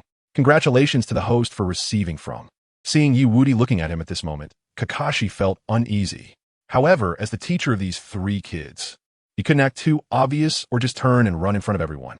So, in the next moment, Kakashi cleared his throat and said, "Woody, do you have something to say to me?" His meaning was clear. "You brat, you can talk, but there's no need to stand so close to me. You scoundrel." Hee hee. Although Woody couldn't read minds, he could still sense Kakashi's inner thoughts. So, in the next moment, in order to help Sasuke evolve his Sharingan today, Woody shrugged slightly, then his right hand released brilliant lightning, holding up the lightning release. Lightning blade while saying kindly, "Kakashi-sensei, I just feel that we have wasted too much time gathering. Now that the extra person has left, shouldn't we start training? This brat, why is he holding the lightning blade while talking? I really don't understand who he learned this from." Suddenly realizing something, Kakashi awkwardly responded, "Cough about that. You're right. Given the current time, you three should indeed start your first phase of training." After saying this, Kakashi began to think on the spot. Since they were the slowest to split into groups, it seemed that the good training grounds and forests had already been occupied by others. If that's the case, then... "Kakashi-sensei, are you thinking about the venue?" "Yeah. Do you know of any convenient places for training?" Kakashi instinctively asked. But as soon as he finished speaking, he immediately realized something was off and added, "After all, something unusual must have a reason." He couldn't believe that Woody, this scoundrel, would have good intentions about anything other than beautiful women and money. A training location, this kind of thing. How could it be difficult for me? Of course, I have already. Then, let's go to the house of the second pillar. However, Kakashi still underestimated Woody. Just as he was halfway through his sentence, Woody had already spoken up again. The second pillar is a member of the Uchiha clan, and currently, he is the only one left in the Uchiha clan's residence. It will be too wasteful if we don't use such a good training venue. Go to Sasuke's house. Go to my house. Go to your house. Regarding Woody's words, Kakashi and Sasuke fell into thought, weighing the pros and cons. As for Naruto, he was now directly excited. Hey, Sasuke, I still don't know what your house is like. Don't be stingy, take us to see it." "Well, okay." Facing Naruto's request, Sasuke hesitated for a moment before nodding in agreement. Seeing this, Kakashi ultimately had a compromise. After all, there didn't seem to be any problem with training at the Uchiha clan. However, just as they were thinking this, Woody's face revealed a very kind smile. Second pillar. "Next, let's go meet your uncle and aunt." Chapter 176. A flash of lightning. The tombstone split in half. Woody, this is what you did yourself. It has nothing to do with me. At the old site of the Uchiha clan residence, in the clan leader's house. Step. Sasuke silently walked in front, leading Team 7. He didn't say a word along the way, maintaining a cool and aloof demeanor. If it weren't for the need to train quickly and not waste his precious time to improve his strength, he would never allow anyone else to come to his home. Not even Kakashi and Woody. After all, Sasuke's brother Itachi Uchiha was originally his subordinate. Given Itachi's massacre of the Uchiha clan, leaving only Sasuke, he felt an immense weight in his heart. Only Naruto, because it was his first time visiting a classmate's house, his eyes were filled with endless curiosity. He kept glancing around and occasionally praising the place, feeling very good. "Wow, Sasuke, that, and that. Is all your house? Your house is really too big and too impressive." Watching Sasuke open the door and seeing the huge residence in front of him, Naruto was completely excited. However, compared to Sasuke and Kakashi's silence and Naruto's excitement, Woody shifted his gaze directly to the surrounding houses that looked similar to the one in front of Sasuke. If he guessed correctly, the houses near the one in front of Sasuke should also belong to the Uchiha clan. Unfortunately, ever since the Uchiha clan was exterminated by Itachi Uchiha, the buildings around that still bear the Uchiha clan's symbols no longer belong to them. After all, the Uchiha clan was once the true first family of Konoha, aside from the Senju clan. The land they left behind was naturally divided among the other families of Konoha without any hesitation. As for why Itachi chose to wipe out his own family, that was naturally to... Upon thinking of this, Woody turned to Sasuke, a strange light flashing in his eyes. To protect one person, he exterminated his entire clan regardless of right or wrong. This action is indeed a bit crazy. But against 7, since you value your little buddy so much, let me help you a bit and speed up the evolution of his Sharingan. Talp. With this thought in mind, Woody took a step forward and caught up with Sasuke, who had just opened the door. As for Sai, Hinata, and the others, they were currently guarding nearby. As long as he signaled, they would rush over immediately. After all, their primary purpose for Wudi was to act as his guards. Wow. Is this Sasuke's house? This is too big. No way. Am I seeing things? Such a large living room and such a long corridor. And as soon as they entered Sasuke's house, Naruto began to excitedly shout, clearly not expecting that Sasuke's place would be so much bigger than his. It's especially luxurious. Sasuke, however, did not stop Naruto's reaction at this moment. After all, now, he and Naruto, along with Wudi, are all alone. The only difference is that he went from having everything to losing everything. While Naruto and Wudi started off with nothing, from the beginning, they were orphans. So, the other party can live carefree, but he must continue to grow stronger. Until he gains the same power as that man, Itachi Uchiha opens the Manjiki Sharingan and defeats him. Then, discover the whole truth behind that event back then. The courtyard is over here. After thinking of this, Sasuke continued to ignore the shouting Naruto and walked directly to the courtyard where he usually trains. For him now, there is only constant practice and becoming stronger. Seeing this scene, Kakashi directly reached out and grabbed Naruto by the collar, dragging him along. Naruto, stop looking around. We need to start training now. Kakashi-sensei. Let me look a little longer. It's my first time at Sasuke's house. I want to look a bit more. Talp. Amid Naruto's wails, Kakashi, Sasuke, and Naruto arrived at the courtyard. However, just as they reached their destination and were about to begin practicing, a scene appeared that froze the faces of everyone present. That guy Wudi had actually used the body flicker technique to get in early, and now he was leaning against two tombstones, dozing off. Seeing the scene, Kakashi did not hesitate to reprimand him. After all, those are the tombstones of Sasuke's parents, and it was incredibly rude for him to approach them without permission. Wudi, you brat. What the hell? Unfortunately, Kakashi had not finished speaking when a figure dashed past him. That person was Sasuke. Ding. Congratulations to the host for obtaining 999 points of negative emotional value from Sasuke. Ding. Congratulations to the host for obtaining. Regarding the reactions of Sasuke and Kakashi, Wudi merely stretched lazily, seemingly unaware of the approaching Sasuke with a shuriken in hand. Seeing this, Kakashi became anxious. At this moment, Sasuke was in an extreme state of rage, and Wudi was completely unguarded. There was a high possibility that Wudi would be killed on the spot by Sasuke. Thinking of this, Kakashi rushed over without hesitation to save him. However, before he could act, Wudi lazily twisted his waist and stood up, leaning against the nearby tombstone. My foolish little brother, what do you want to do? Answer me. As Wudi said the last three words, the chakra fluctuations of a Nin level instantly locked onto the approaching Sasuke. Under such pressure, even Sasuke, who had activated his one Tomo Sharingan, was affected, not only slowing his speed, but even weakening his fighting spirit. Seeing that he had activated his family's symbol, the Sharingan, yet was still suppressed by this seemingly ordinary commoner Wudi, Sasuke felt an immense rage, opening his mouth to curse. Damn it, you. Ding. Congratulations to the host for obtaining 999 points of negative emotional value from Sasuke. Ding. Congratulations to the host for obtaining. Whoosh. Body flicker technique. Just as Sasuke was about to get close to Wudi with his curses, the latter directly appeared beside him, shoulder to shoulder. At the same time, his right foot stretched out to the left, raising his palm to unleash lightning release. Lightning Cutter, smiling as he said, "Little brother, you're still too naive." What? Bang. In front of everyone, Sasuke was tripped by Wudi and fell forward. However, what everyone didn't know was that this was just the beginning. Just as Sasuke was about to be thrown out, his eyes lit up, because he saw that the guy beside him was now confidently turned away from him. Opportunity. In an instant, Sasuke threw the shuriken wrapped in wire, pinning it to Wudi's shoe, pulling him toward himself. Wudi, it's not over yet. What Wudi showed a look of surprise at Sasuke's sudden attack. However, a fleeting glimmer flashed in his eyes. He originally wanted to slowly provoke Sasuke before moving to the next step, but he never expected the other party to cooperate so well, choosing to attack him at this moment. Since that's the case, then next, he might as well speed up the process a bit. Boom. In front of everyone, Sasuke's face, which was initially filled with pride from his successful sneak attack, froze the moment the explosion sounded. Because now, the two tombstones he had personally erected for his parents were being sliced in half by Wudi's lightning release. Lightning Cutter. The cut was incredibly smooth and flat. Wudi. Ding.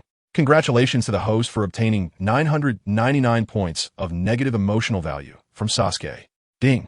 Congratulations to the host for obtaining. The destruction of his parents' tombstone enraged Sasuke. The one Tomo Sharingan in his left eye began to shake violently. Seeing this, Wudi was filled with surprise on his face. But he felt quite speechless inside. Wow, the tombstone is split in half, and you only shook a few times? No wonder Itachi Uchiha killed the entire Uchiha clan, including your parents, leaving only you behind without being able to provoke much of a reaction.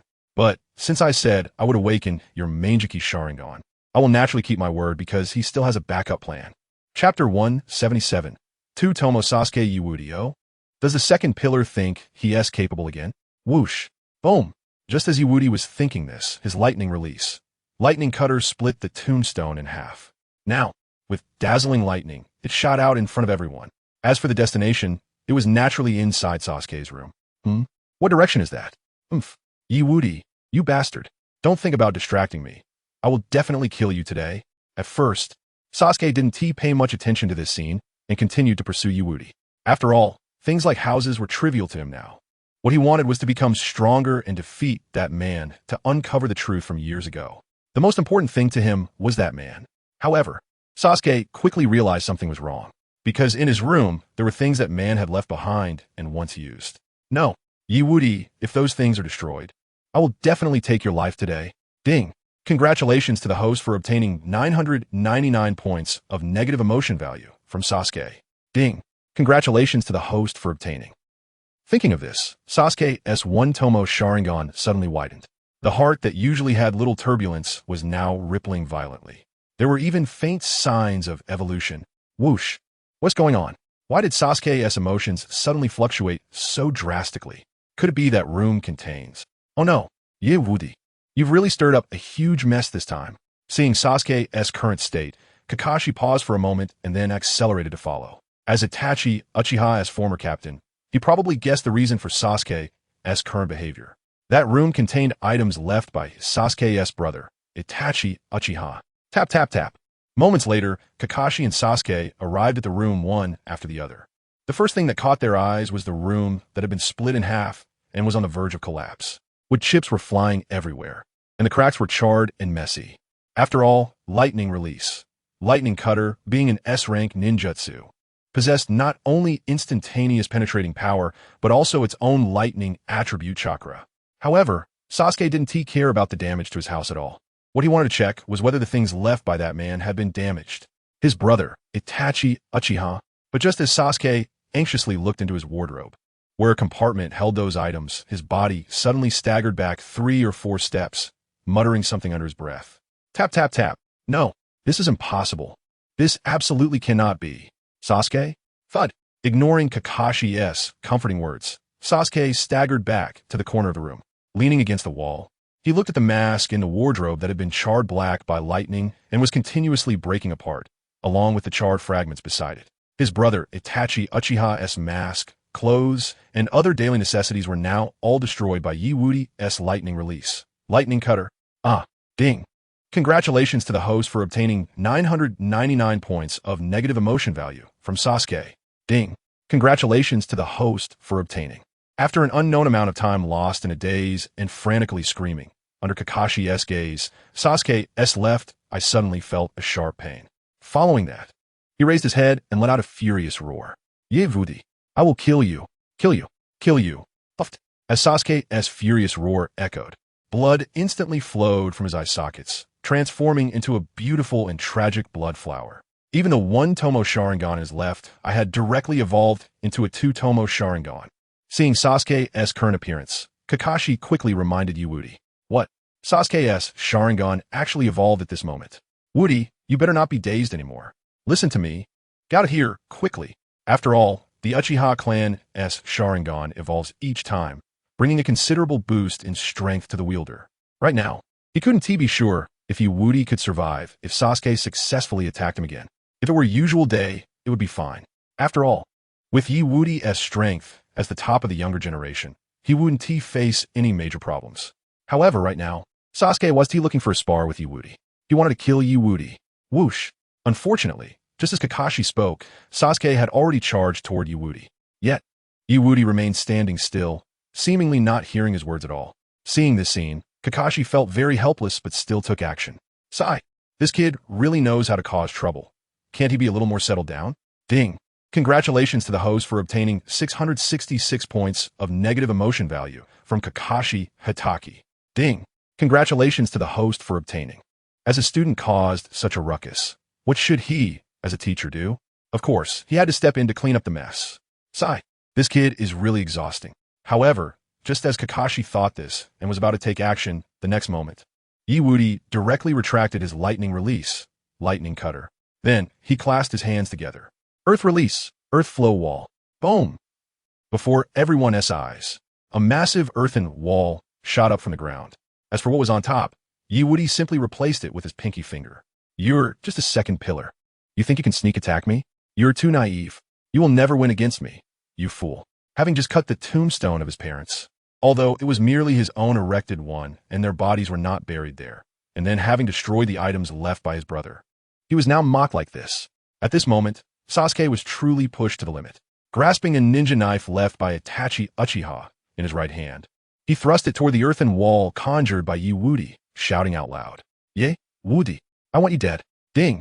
Congratulations to the host for obtaining 999 points of negative emotion value from Sasuke. Ding. Congratulations to the host for obtaining. Hearing the system voice ringing in his mind and seeing Sasuke's actions in front of him, Woody shrugged helplessly. In front of him, Kakashi used the ninja knife that his father, the Leaf Village White Fang, had used during his rise to fame to clash against a low-level ninja without any chakra enhancement. Today, Sasuke is stabbing his earthen wall with a ninja sword once used by Itachi Uchiha. Clang! Bang in front of everyone. The weapon of the man who once slaughtered the Uchiha clan, Itachi Uchiha, shatters right in front of their eyes. Seeing the scene, Sasuke, who was holding the ninja sword, was completely stunned. Sasuke, how could this happen? Kakashi, who the hell did this kid learn from? Who stabs an earthen wall with a ninja sword? Naruto, who am I? Where am I? What are they doing? Why can't I understand? Can someone explain this to me? And naturally, Woody wouldn't miss this good opportunity while he was lost in thought. After all, since he had successfully awakened Sasuke's two-tomo Sharingan, it was time for Woody's personal lesson for his little brother. The sky cleared, the rain stopped, and Sasuke, do you think you're capable again? Sigh. You really need a beating clap. Chapter 178 Woody. Sasuke wants to reason with me? Sorry, I am unmatched in verbal battles. Clap. You. In front of everyone, Woody jumped up and suddenly appeared in front of Sasuke. He immediately slapped Sasuke, waking him from his daze and disbelief. What are you talking about? You get angry so easily just because you're weak and don't know how to train hard while still liking to chatter. Are you stupid? How could someone be so foolish? At this moment, Sasuke, who was directly stunned by Woody's words, left Kakashi, who was still in the room, showing a helpless expression. Sasuke meeting Woody, that's his bad luck. No, it should be that all of us in Team 7 with that kid Woody are the ones who are unlucky. After all, Woody's ability to cause trouble is truly unmatched in the village. Completely a burden. Ding. Congratulations to the host for receiving 666 negative emotion points from Kakashi Hitaki. Ding. Congratulations to the host for receiving. However, although Kakashi had a bit of an issue with Woody and wished there could be another genius in the village to properly teach him a lesson, he had to admit that with Woody around, he wouldn't have to spend much energy urging Sasuke's training in the future. As for Woody, that's simple. This kid has talent for learning ninjutsu isn't that high, right? He has so many ninjutsu he knows. So just showing him a few ninjutsu every week along with some practical tasks will be enough. And Naruto, that little guy, is the most worry-free student in their Team 7. Although Naruto can be a bit slow, and doesn't he understand things sometimes, so what? At least he listens, so he can be taught slowly Woody. Don't change the topic. I just said that if you dare to destroy those things, I'll take your life today. Whoosh, whoosh. Just as Kakashi thought this, Sasuke had already forcefully thrust the broken ninja sword into the ground. Immediately after, he threw out shuriken in a dense and frenzied attack towards Woody. After doing all this, his hands changed again, starting to form hand seals. However, for Sasuke's airtight attack and his continuously forming hand seals, Woody appeared completely calm, as if he didn't take Sasuke's attack seriously at all. You say I destroyed your things? Kid, are you out of your mind? ISNT it clear that you. 8 gates technique. First gate open. Release. Boom. As Sasuke was about to defend himself and was about to spit fire, Woody immediately unleashed the forbidden technique, the 8 gates technique, instantly boosting his aura significantly. As for the shuriken thrown by Sasuke, they were easily shattered by Wudi's accelerated charge and a sweeping kick. Second gate, rest gate, open. On his way forward, after opening another gate, Wudi's speed increased again, and in an instant, he was already in front of Sasuke. It was less than a breath's time. You guy? Ding. Congratulations to the host for receiving 999 negative emotion points from Sasuke. Ding. Congratulations to the host for receiving. Seeing Wudi burst out such terrifying speed, Sasuke instinctively wanted to distance himself from him. Unfortunately, in front of Wudi at this moment, he couldn't do anything as he wished. Clap. In just a moment of distraction, Wudi's right hand had already grabbed his neck and continued to accelerate forward, crashing into a nearby tree. You say I destroyed the things in your room? Then why don't you say it was your sneak attack that changed the direction of my lightning release? Lightning cutter. Hearing Wudi's words, although Sasuke was being choked, he was still very unwilling to admit defeat. However, there was a glimmer of understanding in his eyes, clearly realizing the truth of what Wudi just said. After seeing Sasuke's current expression, Wudi took the opportunity to continue speaking. And about your parents' tombstone. If you hadn't unreasonably attacked me after losing, do you think that kind of thing would have happened? If you hadn't attacked me, how would my lightning release? Lightning cutter have gone towards the tombstone. You're really strange, blaming others for something you caused yourself. Bang. Cough, cough, cough. Just as Sasuke bit his lip and mustered the courage to explain his previous actions, Wudi pressed him against the tree. Due to the acceleration, the back of Sasuke's head crashed into the tree, and with his neck being choked by Wudi, his face instantly turned red from lack of air. You guy. I will definitely defeat. Ding.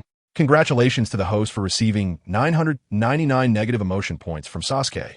Ding. Congratulations to the host for receiving. Defeat me?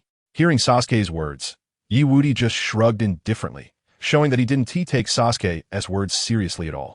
As Wudi held Sasuke down and continued to tighten his grip, Kakashi, who saw that the timing was right, approached from a distance and said lightly, Wudi, since the outcome has been determined, let him go. Upon hearing this, Wudi slightly nodded his head, then looked back at Sasuke. His right hand also released him. Fine, I'll give Kakashi-sensei some face and won't bully this little fool anymore. You're the fool. Did the old problem come back? Since that's the case, then you're going. At the moment Sasuke was about to threaten again, Wudi directly tossed him into the nearby lake. Bang! Splash, splash. In just an instant, the once furious Sasuke became a drenched chicken.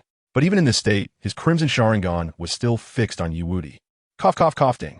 Congratulations, host, you have received 999 points of negative emotional value from Sasuke. Ding. Congratulations, host, you have received.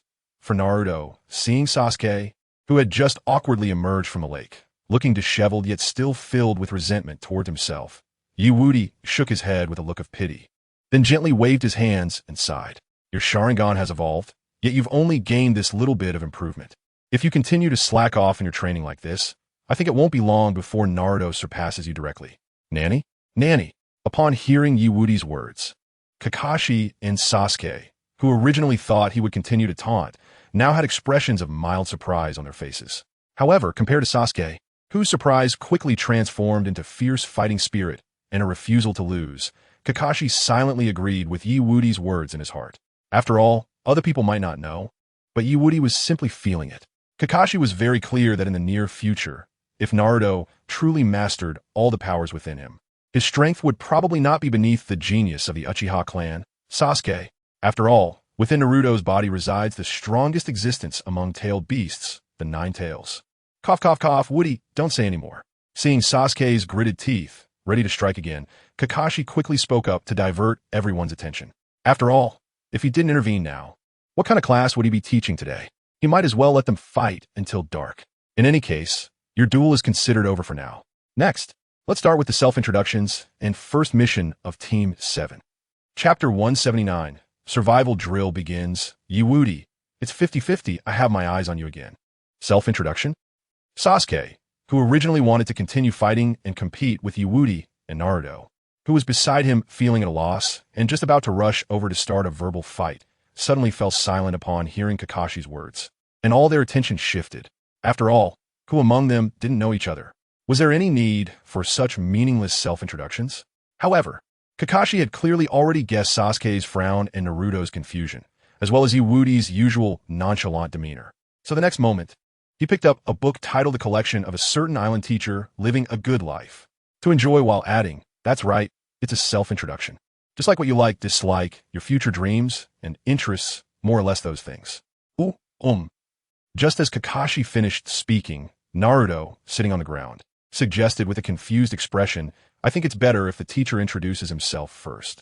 As soon as Naruto finished speaking, Sasuke also looked over. It was obvious that during his battle with Woody, the latter seemed unable to keep up with them from beginning to end.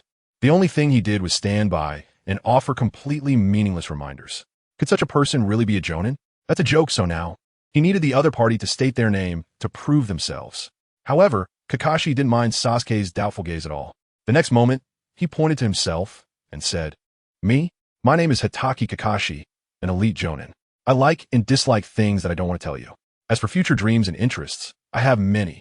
"Naruto, Sasuke, what you said means nothing at all. In the end, all we know is your name.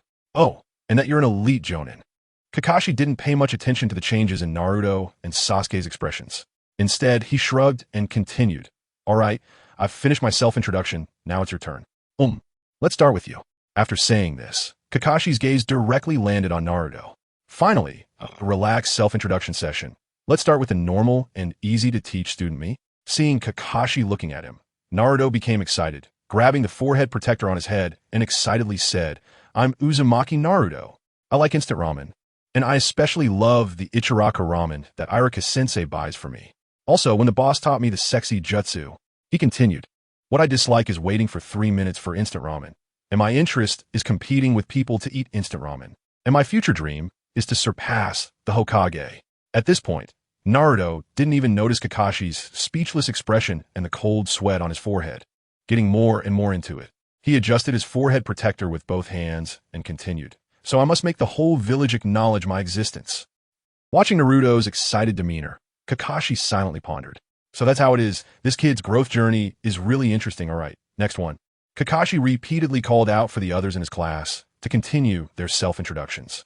However, the remaining two showed no intention of giving him any face, all just staring at him. "Ding. Congratulations, host. You have received 666 points of negative emotional value from Hitaki Kakashi." "Ding. Congratulations, host. You have received." "Kakashi. Naruto. Where are the others? Aren't there still 2 people who haven't spoken? You 2 kids, at least give your teacher some face and have one of you introduce yourselves. Even self-introductions are causing trouble. That's too much." While Kakashi was constantly complaining in his heart, the next moment, Woody, who was sitting against a big tree behind Sasuke, kicked him. "Come on, Naruto." Smack. Under everyone's gaze, Sasuke flew directly towards Kakashi. "Ding. Congratulations, host. You have received 999 points of negative emotional value from Sasuke." "Ding. Congratulations, host. You have received." However, even though Sasuke was very unhappy with Woody's sneak attack, he seized the opportunity, quickly slid a kunai from his sleeve, and stabbed toward Kakashi's neck. "Elite jonin? That's just talk. He wouldn't believe it. If you want to teach me, you must first convince me with your strength." Seeing Sasuke attacking him, Kakashi shook his head helplessly, then swiftly accelerated. In an instant, he appeared behind Sasuke, placing his right hand on Sasuke's shoulder as he stabbed the air with his kunai. "As long as you follow me and learn well, you will definitely become stronger. So now, can you please introduce yourself properly?" TCH. Seeing that Kakashi indeed had some skills and wasn't just a name, Sasuke snorted coldly, then clasped his hands together in front of him and sat down right there. After witnessing this scene, Naruto couldn't help but let out a slight sigh of relief. In his view, since Kakashi-sensei could be their teacher, he must be stronger than them. If Sasuke acts recklessly like this, he will definitely suffer a lot. Luckily, Kakashi-sensei didn't hold it against him. Phew, just as Naruto felt relieved in his heart, Sasuke began his self-introduction. "My name is Uchiha Sasuke. There are many things I hate, but nothing I like." At this point, Sasuke's face turned very dark, and his eyes were filled with a coldness. "Also, although I don't want to just talk about dreams, I have ambitions. I will revive our clan and definitely kill a certain man with my own hands." After Sasuke finished his self-introduction, everyone's gaze in the room was now focused on him. Kakashi, Naruto, Woody, Naruto and Kakashi beside him both showed a hint of surprise in their eyes. Only Woody still looked nonchalant. After all, he knew everything about Sasuke's situation. The person Sasuke desperately wanted to kill, ISNT at his beloved brother. 1 against 7 this kid. Kakashi already knew about Sasuke's response and his deep hatred for Itachi, but he didn't expect him to say it directly in front of everyone. As for Woody, who seemed to be unconcerned, he thought, let it be however it is, as long as it doesn't implicate me. Thinking of this, Kakashi began to applaud while arranging the next actions for the three of them. All right, all three of you have rich personalities and are very interesting. So, because we wasted too much time this morning, after a period of free activity, we will start the mission. Yes, what kind of mission is it? Hearing Kakashi's words, Naruto excitedly responded. He was determined to become Hokage and surpass all previous Hokages, so he was naturally very eager to know what his first mission would be. As for Sasuke, he narrowed his eyes slightly. A mission? Exactly, instead of those meaningless self-introductions. Continuously improving his strength through missions is the life that suits him best. However, just as Naruto and Sasuke were looking forward to what mission they would be carrying out next, Kakashi casually explained, showing no signs of urgency at all. As for the mission, let's start with one that only the four of us can complete. A mission that only 4 people can complete? It must be very difficult. After hearing Kakashi's words, both Naruto and Sasuke looked at him with expectant eyes. What is it? What is it? In contrast to Naruto's excited cheers and Sasuke's focused gaze, Kakashi suddenly said, survival exercise. Survival exercise? Hearing Kakashi's words, Woody, although showing a puzzled expression like Naruto and Sasuke, was filled with amusement inside if he guessed correctly. This survival exercise should involve taking the bells from Kakashi. Looking at his current strength, it wouldn't be a problem to not only take the bells, but even knock Kakashi down. Moreover, if he remembered correctly, Sarutobi Hiruzen should be chatting with Iruka right now. In short, he could take it a bit seriously later and have some fun with a fair fight. Hey, a survival exercise? I'm really looking forward to your unexpected appearance later. Chapter 180 Woody, survival exercise? I'm so scared. Let me eat some delicious food to calm my nerves. A survival exercise? We're going to conduct an exercise, not a real mission. After hearing that the task the three of them were going to undertake was actually an ordinary exercise they had already done countless times in the ninja school, both Sasuke and Naruto's faces turned a bit ugly and confused. They didn't know what kind of trick Kakashi was playing. Because if the exercise they were about to conduct was indeed the same as those they did in ninja school, then such a task would be utterly meaningless. This is not an ordinary exercise. Just as Sasuke and Naruto were thinking this, Kakashi spoke again. The only difference was that this time Kakashi was actually smiling. Furthermore, his voice sounded very eerie, making people feel uncomfortable and creeped out. Kakashi-sensei, what are you laughing about? And why is our task just an exercise? Naruto asked, scratching his head in confusion. Kakashi didn't waste any time and directly explained the reason. No, it's nothing. If I told you, it would definitely scare you off. Naruto, Sasuke, Woody. At this moment, the entire room fell silent. Seeing that he had achieved the effect he wanted, Kakashi continued to explain, well, since you all want to know, I'll tell you. Among the 27 graduates, only 9 were recognized by the teachers as genin, while the other 18 will be sent back to school. In other words, this exercise has an elimination rate of 66, making it an extremely difficult test. Nanny? After hearing Kakashi's final reason, Naruto and Sasuke's expressions turned serious. They never expected that the exercise Kakashi mentioned would result in being sent back to the ninja school if they failed. See, you're scared now, right? Do you still think this survival exercise is nothing? Kakashi asked again, his voice filled with growing amusement. A bunch of little brats who haven't even dried their tears. Let you be naughty on ordinary days. In the face of the punishment of possibly returning to ninja school, you are finally panicking, huh? While Kakashi thought this, after a moment of silence, Naruto suddenly shouted, how can this be? I worked so hard for my graduation exam. Then, if that is the case, why even have a graduation exam? You ask about this? The graduation exam is just to select those qualified to become genin. What? That is it. Rest for an hour in place. After saying this, Kakashi ignored the expressions on Naruto and the others' faces and turned around to leave silently. I will come back shortly to start the exercise and determine whether you qualify. Remember to bring a full set of ninja tools. By the way, top. At one moment, Kakashi suddenly stopped, turned around to look at them, his face a bit grim, and his voice became eerie. Make sure not to eat, or you'll throw up. Naruto, Sasuke. Well, that is it. Whoosh, seeing that he had achieved the desired effect, Kakashi's figure instantly disappeared. They only left behind the unknown content of the upcoming survival exercise. Watching Kakashi's departing figure, Naruto panicked on the spot, his body starting to tremble slightly. How could I be eliminated here? I need to prove my strength to everyone. Just then, while Naruto was nervously shaking, a hand suddenly pressed on his shoulder without any warning. That person was Wudi. Boss. Naruto's face was full of confusion, not understanding what he was trying to do. Even the gloomy-faced Sasuke looked over curiously, wanting to see what Wudi was up to. In response to their gazes, Wudi shrugged nonchalantly. He then took out a sealing scroll from his pocket. Since Kakashi-sensei has left, we don't have much to do for now. Let's have some snacks. Sasuke, who initially thought Wudi would have some special insights about the survival exercise, turned his head away in disdain, filled with disappointment. As expected, that guy Wudi was just an ordinary civilian. How could he have any unique insights?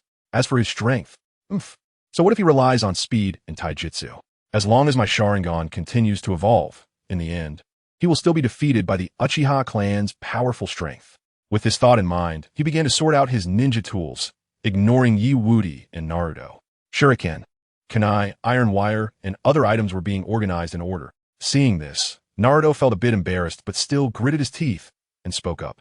Boss, Kakashi-sensei will be back soon for the survival exercise with a 66 elimination rate. Aren't you nervous? Eat or not? Wudi had no intention of answering that question, simply spitting out 3 words. Seeing this, Naruto, unwilling to give up, asked again, didn't Kakashi-sensei say it's best not to eat? Eat or not? Boss, why are you still? Oh, if you're not eating, I will. Wudi was not surprised by Naruto's refusal. After all, if Naruto ate, how could he stir things up? With this thought, Wudi opened the sealing scroll and took out a crystal pack, along with a special tea sent by Ino from the Yamanaka clan. As for why she didn't come personally, it was probably because her teacher stopped her, which is normal finally. There was also a bento with heart-shaped rice balls sent by Hinata, delivered by the Hyuga clan's guards. Oh my! It smells so good looking at the delicious food in front of him. Wudi intentionally spread them out to let the aroma waft in all directions. He then clasped his hands together and raised his voice. In that case, I'll dig in. Slurp slurp ah, this tea is really good. This crystal pack smells amazing. This bento is so chewy. Gulp. Wudi openly praised the food, making Naruto next to him start to swallow his saliva. Even Sasuke raised an eyebrow slightly. This guy, instead of preparing for the survival exercise, is eating snacks. Ding! Congratulations to the host for gaining 666 negative emotion points from Sasuke. Ding! Congratulations to the host for gaining 999 negative emotion points from Sasuke. Ding! Congratulations to the host for gaining. However, no matter how dissatisfied Sasuke was or how much Naruto craved, Wudi continued to eat happily, breathing in the aroma. If you don't eat, it's none of his business? Craving? That's right. Boss, can I ask, do you already know the content of the survival exercise? Unable to resist the tempting food any longer, Naruto weakly asked. His eyes were fixed on the delicious food in front of Wudi. Why do you say that? Burp Wudi asked back while patting his stomach. Otherwise, how can you eat so calmly and ignore Kakashi-sensei's suggestion? Suggestion? Wudi took out a napkin and gently wiped his mouth, frowning slightly before speaking. Seeing this, Naruto awkwardly explained. It was a suggestion not to eat dinner. Otherwise, you'll throw up. Oh, you mean that? What are you worried about? Here. The next moment, Wudi casually waved his hand at Naruto and tossed him a drumstick. Kakashi-sensei only said not to eat dinner, but he didn't say we couldn't eat snacks. Snacks are not dinner, you understand? Naruto was momentarily stunned. After a moment, he suddenly realized and immediately started munching on the drumstick. Boss, this drumstick is so delicious. Boss, should we invite Sasuke over too? He eats nothing. He is a person with high ideals and a character, unlike us. Oh, okay then. Sasuke, you two idiots, that's too much. Even if you don't let me eat, you shouldn't eat so loudly. And I'm not called Juzi. My name is Uchiha Sasuke. Ding. Congratulations to the host for gaining 999 negative emotion points from Sasuke. Ding. Congratulations to the host for gaining. Chapter 181 Kakashi. I can't see, there are only 2 people in my class. Wudi is really too annoying. 2 hours later, Kakashi leisurely climbed over the wall of Sasuke's house and walked toward Wudi and the others. Yo, good afternoon, everyone. Kakashi-sensei, you're so slow. Seeing that Kakashi was actually an hour late, Naruto pointed at him and shouted. Unfortunately, Kakashi just waved his hand and smiled at Naruto's outburst. Well, because a black cat crossed my path. Naruto, Sasuke, Woody, a black cat crossing. What kind of cold joke is this? So cold to him. Well, seemingly realizing the awkwardness, Kakashi walked over to a pillar in the courtyard. He then took out an alarm clock and placed it on top, followed by pulling out 2 bells. Joe, set the alarm clock for 8 o'clock tonight. Your task today is to take the bells from me before 8 o'clock. Those who do not get a bell will not have dinner. Burp before Kakashi could finish his sentence. Naruto, having eaten too much, burped loudly. Seeing this, Kakashi was filled with question marks. Didn't he tell them not to eat at all? How come Naruto not only ate, but even ate to the point of burping? Wait, could it be that not only Naruto, but also Woody and Sasuke have eaten enough? It seemed that Kakashi suddenly realized something and turned his head to look at a trash can in the courtyard. Damn! In his line of sight, the trash can, which originally had only a few pieces of paper inside, was now completely filled and even had a sharp point. He knew it was definitely that brat. Woody who did this. After all, Naruto didn't have the guts, and Sasuke didn't have the time. Only that kid Woody couldn't stand still for a quarter of an hour without causing trouble. Ding! Congratulations to the host for receiving 666 points of negative emotion value from Hatake Kakashi. Ding! Congratulations to the host for receiving 6,666 points of negative emotion value from Hatake Kakashi. Ding! Congratulations to the host for receiving. Upon realizing this, Kakashi directly turned his head to look at Woody, his eyes fixed on him. Unfortunately, Woody, completely unfazed by his gaze, picked up a box of leftover dango that Sasuke had eaten from the nearby stump. That's right, it was Sasuke's leftovers. After all, Sasuke was notoriously a tsundere, the second pillar who deserved a beating from society. Under the guise of eating and attracting attention from him and Naruto, Sasuke eventually lowered his head and joined them. In the next moment, Woody directly handed the dango towards Kakashi. Kakashi-sensei, there's still some snacks here. Do you want to try some? You brat. Ding. Congratulations to the host for receiving 666 points of negative emotion value from Hatake Kakashi. Ding. Congratulations to the host for receiving 666 points of negative emotion value from Hatake Kakashi. Seeing Woody breaking the rules he had set for everyone and now trying to provoke him to break them again, the veins on Kakashi's forehead bulged, and his eyes burned with a fiery rage. This brat Woody, what he was doing now, was completely disrupting all of his future plans. Headache. It was really too much of a headache. Haven't I told you many times that it's best not to eat? Otherwise, be careful of throwing up during the survival exercise later. You see, Kakashi-sensei, let me explain. Facing Kakashi's inquiry, Woody remained remarkably calm, shrugging his shoulders in agreement. You only told us not to eat meals, not that we couldn't have snacks. Moreover, you only suggested it. It wasn't mandatory. So my actions right now are completely reasonable. Reasonable? You're causing trouble, and you have a reason for it? Hearing Woody's words, Kakashi finally understood. When it came to twisting logic, he was no match for this kid. With that thought, Kakashi could only sigh helplessly, then turn his back to the 3 of them and wave his hand lightly. Forget it. Since the situation has turned out this way, we can only push forward. In any case, the rules are as follows. If you can't steal the bells from me before 8 p.m., be prepared to be eliminated. By the way, why are there only 2 bells? As Kakashi slowly advanced, Naruto suddenly asked. After all, there are 3 people, but only 2 bells. No matter how you looked at it, that was quite unreasonable. Top. Upon hearing this, Kakashi stopped, then turned his head and smiled slightly at them. Haven't I already mentioned? Those who fail to get the bells will lose their qualifications and be sent back to the ninja school to continue their studies. At least 1 person will be sent back, and at most, all will be sent back.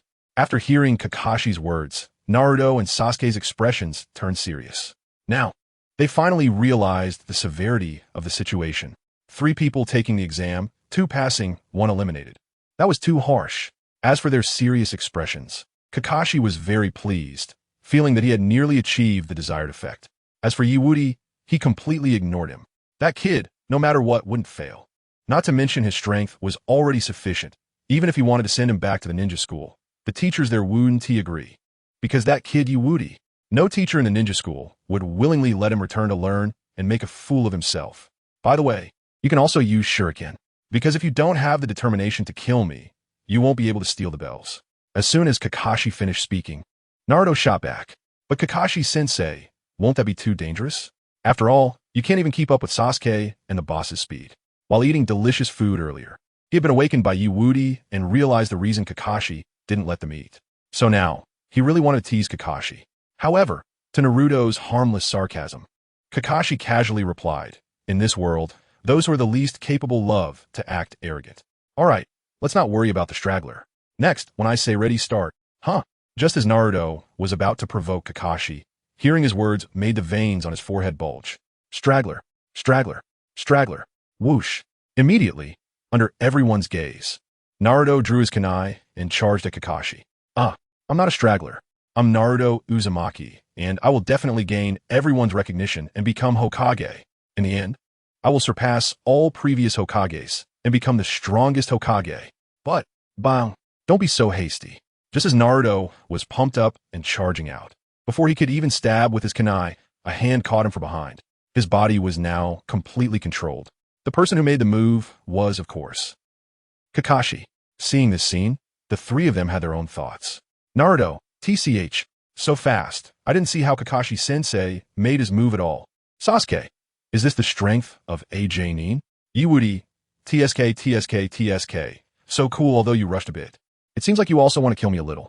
Compared to Naruto and Sasuke's serious faces, Kakashi looked relaxed as he released Naruto. How should I put it? I think I'm starting to like you guys. Let's begin. Ready, start. Boom. As Kakashi's voice fell, Wudi, who had been acting nonchalant all along, suddenly skyrocketed in intensity. With a kick, he launched himself towards Kakashi, who had just disappeared. 8 gates formation. Open. First gate, open. Second gate, open. Third gate, open. Bang.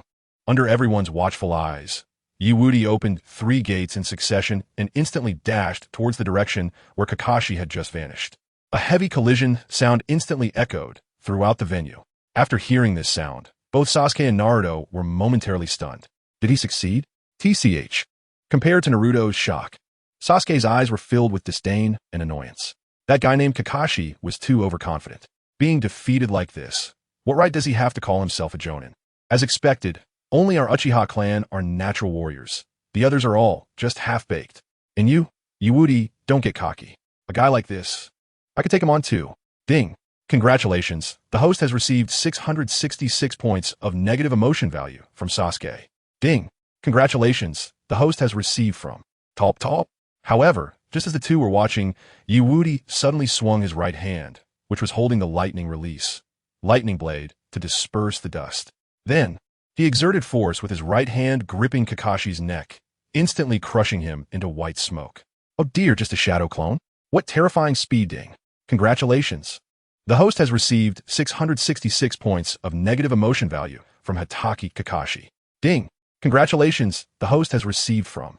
After hearing Wudi's words, Kakashi, who had just distanced himself and was standing on a branch, turned pale.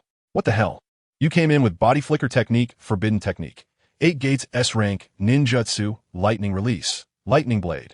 If it weren't for my quick reflexes, you might have really succeeded in an instant. You can't afford to underestimate this kid. You can't treat him like an ordinary student who just graduated from the Ninja Academy. Just as Kakashi was thinking this, Wudi's eyes lit up again there. Erjuzi, Naruto, I'll sense his position, and you guys follow my lead. Okay, boss. TCH Ding. Congratulations. The host has received 999 points of negative emotion value from Sasuke. Hearing Wudi's words, although Sasuke felt a bit displeased to be ordered by an ordinary civilian, he ultimately joined Naruto in action. He was following Naruto, not that Wudi. Yes, that's it. Oof. Wudi didn't care at all about what Sasuke was thinking. He clapped his hands together and directly used Earth Release, Earth Flow Wall, raising a wall of earth beneath their feet, propelling their bodies forward. As for what was hanging on the wall, it was the 3 of them changing from an international friendly gesture. Let's go together. These 3 guys. Looking at the approaching trio of Wudi, Kakashi felt a bit of a headache, but showed a slight smile in his eyes. One of the effects he wanted was this. Teamwork. I just don't know if these 3 kids can finally pass the other. Team spirit. Whoosh. Whoosh. As Kakashi started to take things a bit more seriously, the 4 began to repeatedly jump around in the courtyard, weaving back and forth. Unknowingly, they had already arrived at the back mountain of Konoha village. However, just as Kakashi was still in front, accelerating to exhaust the stamina of Wudi and the others, a voice suddenly rang in Wudi's mind. Ding. Congratulations. The host has received a lottery opportunity. Currently, the negative emotion value is 100,666 points. Would you like to proceed with the lottery? Lottery. Hearing the system's voice, Wudi didn't hesitate at all and directly responded. After Wudi spoke, the huge golden compass in his mind began to spin. Before long, it stopped on a white-haired man who was spewing a massive water dragon larger than the mountains. Ding! Congratulations. The host has obtained the Senju Tobarama version of Water Release, Water Dragon Bullet Max. The Senju Tobarama version of Water Release? Isn't that just Sea Release? This ninjutsu. I haven't seen anyone use it. How am I going to explain this? I can't just use it out of nowhere, making it look like an A-rank ninjutsu in the eyes of outsiders. Wait, suddenly realizing something, Wudi's eyes lit up. Since I haven't seen anyone use Water Release, Water Dragon Bullet, then I can force the opponent to use it. After all, there's a versatile player right in front of us. Copy Ninja 50-50. With this thought, Wudi charged forward, instantly accelerating. Body flicker technique. Kakashi-sensei, are you feeling weak lately? I feel like... Hiss hiss hiss. As Wudi spoke, he smiled and approached within 5 meters of Kakashi. The lightning release. Lightning blade in his hand was now radiating brilliant light. You're much slower now. Boom! In front of everyone, Wudi transformed into a bolt of lightning, instantly reaching the tree where Kakashi had just landed. Crack, crack, crack amidst the rampant lightning. The entire tree was blown to smithereens, leaving only a charred stump. Tap tap. Your lightning release. Lightning blade is getting more and more skilled. After successfully dodging Wudi's attack, Kakashi glanced at his split wooden substitute and couldn't help but show a hint of nostalgia, saying, however, with just that, you won't be able to catch me. Because lightning release. Lightning blade is an S-rank ninjutsu. Although its power is astonishing, the chakra consumption is equally massive. Even an average chunin wouldn't be able to withstand it. In short, after using lightning release, lightning blade several times, Wudi's chakra should be running low. However, just as Kakashi was thinking this, 2 figures appeared beside him. Fire release, great fireball technique. Multiple shadow clone technique. Nani? Seeing Naruto and Sasuke on both sides casting their ninjutsu, Kakashi's eyes showed an expression of disbelief. Are you kidding me? One Wudi is already ridiculous. But how can Sasuke, just a lowly genin, also use fire release ninjutsu? And Naruto's shadow clone technique seems to have increased in numbers. These kids are growing up so fast. But, still not enough. Boom! Got it. Wait. So hot, Sasuke, what are you doing? Why did you burn me too? Idiot for Naruto's loud cries. Sasuke merely turned his head and spat out 2 words before speeding into the dust. After seeing this scene, Naruto scratched his head in confusion. What's going on? What is Sasuke doing? Didn't we already defeat Kakashi-sensei? It's not that simple. Whoosh! Just as Naruto was puzzled, Wudi jumped down from the branch and landed steadily on the ground. Then he spoke, his eyes flashing with a strange light. The good show is just about to officially begin. Chapter 183 Kakashi. Am I weak? Those who understand, understand. You don't understand anything. Slap slap, just a mere genin, yet able to perform such ninjutsu. This is indeed far beyond my expectations and deserves praise. What? Just when Naruto and Sasuke thought that the fire release, great fireball technique should have caused Kakashi some damage, the opponent's voice suddenly appeared behind them, completely unharmed. To be precise, it was from the ground behind them. Not good. Almost instantly, both Naruto and Sasuke instinctively tried to flee and counterattack. Unfortunately, just as they were about to jump, 2 hands emerged from the ground at the right moment. In front of everyone, they grabbed both of their feet and pulled them directly into the ground. Earth release, inner decapitation technique. Bang. In an instant, Sasuke and Naruto, who had just been very proud attacking Kakashi, were now captured. Step, looking at the 2 heads of Sasuke and Naruto that were left above ground, gasping for air. No matter how they struggled, they couldn't break free. Kakashi's gaze moved to Sasuke, and he smiled lightly, saying, how is it? Can't move now, can you? But you indeed stood out quickly. However, as the saying goes, the bird that sticks its head out gets shot. You were too reckless. After saying this, Kakashi took out Make Out Paradise from his pocket and began to read it with pleasure. Because Sasuke's strength exceeded his expectations a bit, Kakashi had been unable to concentrate on reading. But now, with the chakra consumption in Yamato's body being too high in Sasuke and Naruto trapped by him, in short, he could enjoy reading again. Recently, I had been reading the collection of certain teacher living well on an island and neglected my Make Out Paradise. Just in time to take advantage of this moment. I can catch up. Meanwhile, I can wait here for a moment to see what kind of choice Yamato will make next. Save them? Continue to attack? Or retreat first? Yamato, what choice will you make? It's really exciting. Damn it. You. After hearing Kakashi's words, Sasuke gritted his teeth in frustration and his face was full of defiance. As for Naruto, he began to scream. Oh, Kakashi-sensei, you're not following the rules of martial arts, doing a sneak attack. You shameless. You don't have a ding. Congratulations, host. You have received 666 points of negative emotion value from Kakashi Hitaki. Ding. Congratulations, host. You have received. Slap. Naruto was just halfway through a shout when he was blocked by a piece of paper thrown by Kakashi. Shut up. And you too. Instead of learning anything good, you just want to imitate that Yamato's trash talk. That's not a good habit, you know? Whoosh. Whoosh. Just after Kakashi finished speaking, two kunai flew towards him without warning, instantly reaching the back of his head. However, Kakashi's face showed no tension at all. He calmly put away Make-out Paradise. Then, his right hand moved at an incredibly terrifying speed, instantly catching the two kunai in his hand. Not only that, his hands created afterimages as he began to form seals at an unbelievable speed. In the blink of an eye, he had joined his hands together and opened his mouth to spit out a huge fireball. Fire release. Great fireball technique. What? What? Seeing Kakashi's move, Naruto and Sasuke were instantaneously shocked. Such speed, from intercepting the kunai thrown by Yamato to spitting out the fire release. Great fireball technique. How long did that just take? Sizzle, sizzle, sizzle. At the same time that Kakashi released the fireball, Yamato, who had long been prepared, slid directly towards Kakashi. Both hands formed the hand seals for earth release, inner decapitation technique. Upon seeing this, Kakashi's previously calm expression finally showed signs of concern. This is the hand seal sequence for earth release, inner decapitation technique. Good kid, he just watched it once and learned it. This talent is truly terrifying. However, just as Kakashi jumped back to avoid Yamato's attack, suddenly, the latter's hands that were forming seals stopped and clapped together. Kakashi-sensei, you fell for it. Earth release, earth flow wall, multiple shadow clone technique. In front of everyone, Yamato directly erected a wall of earth beneath Kakashi's feet. He then multiplied into dozens, surrounding the area where Naruto and Sasuke were trapped, responsible for rescuing them.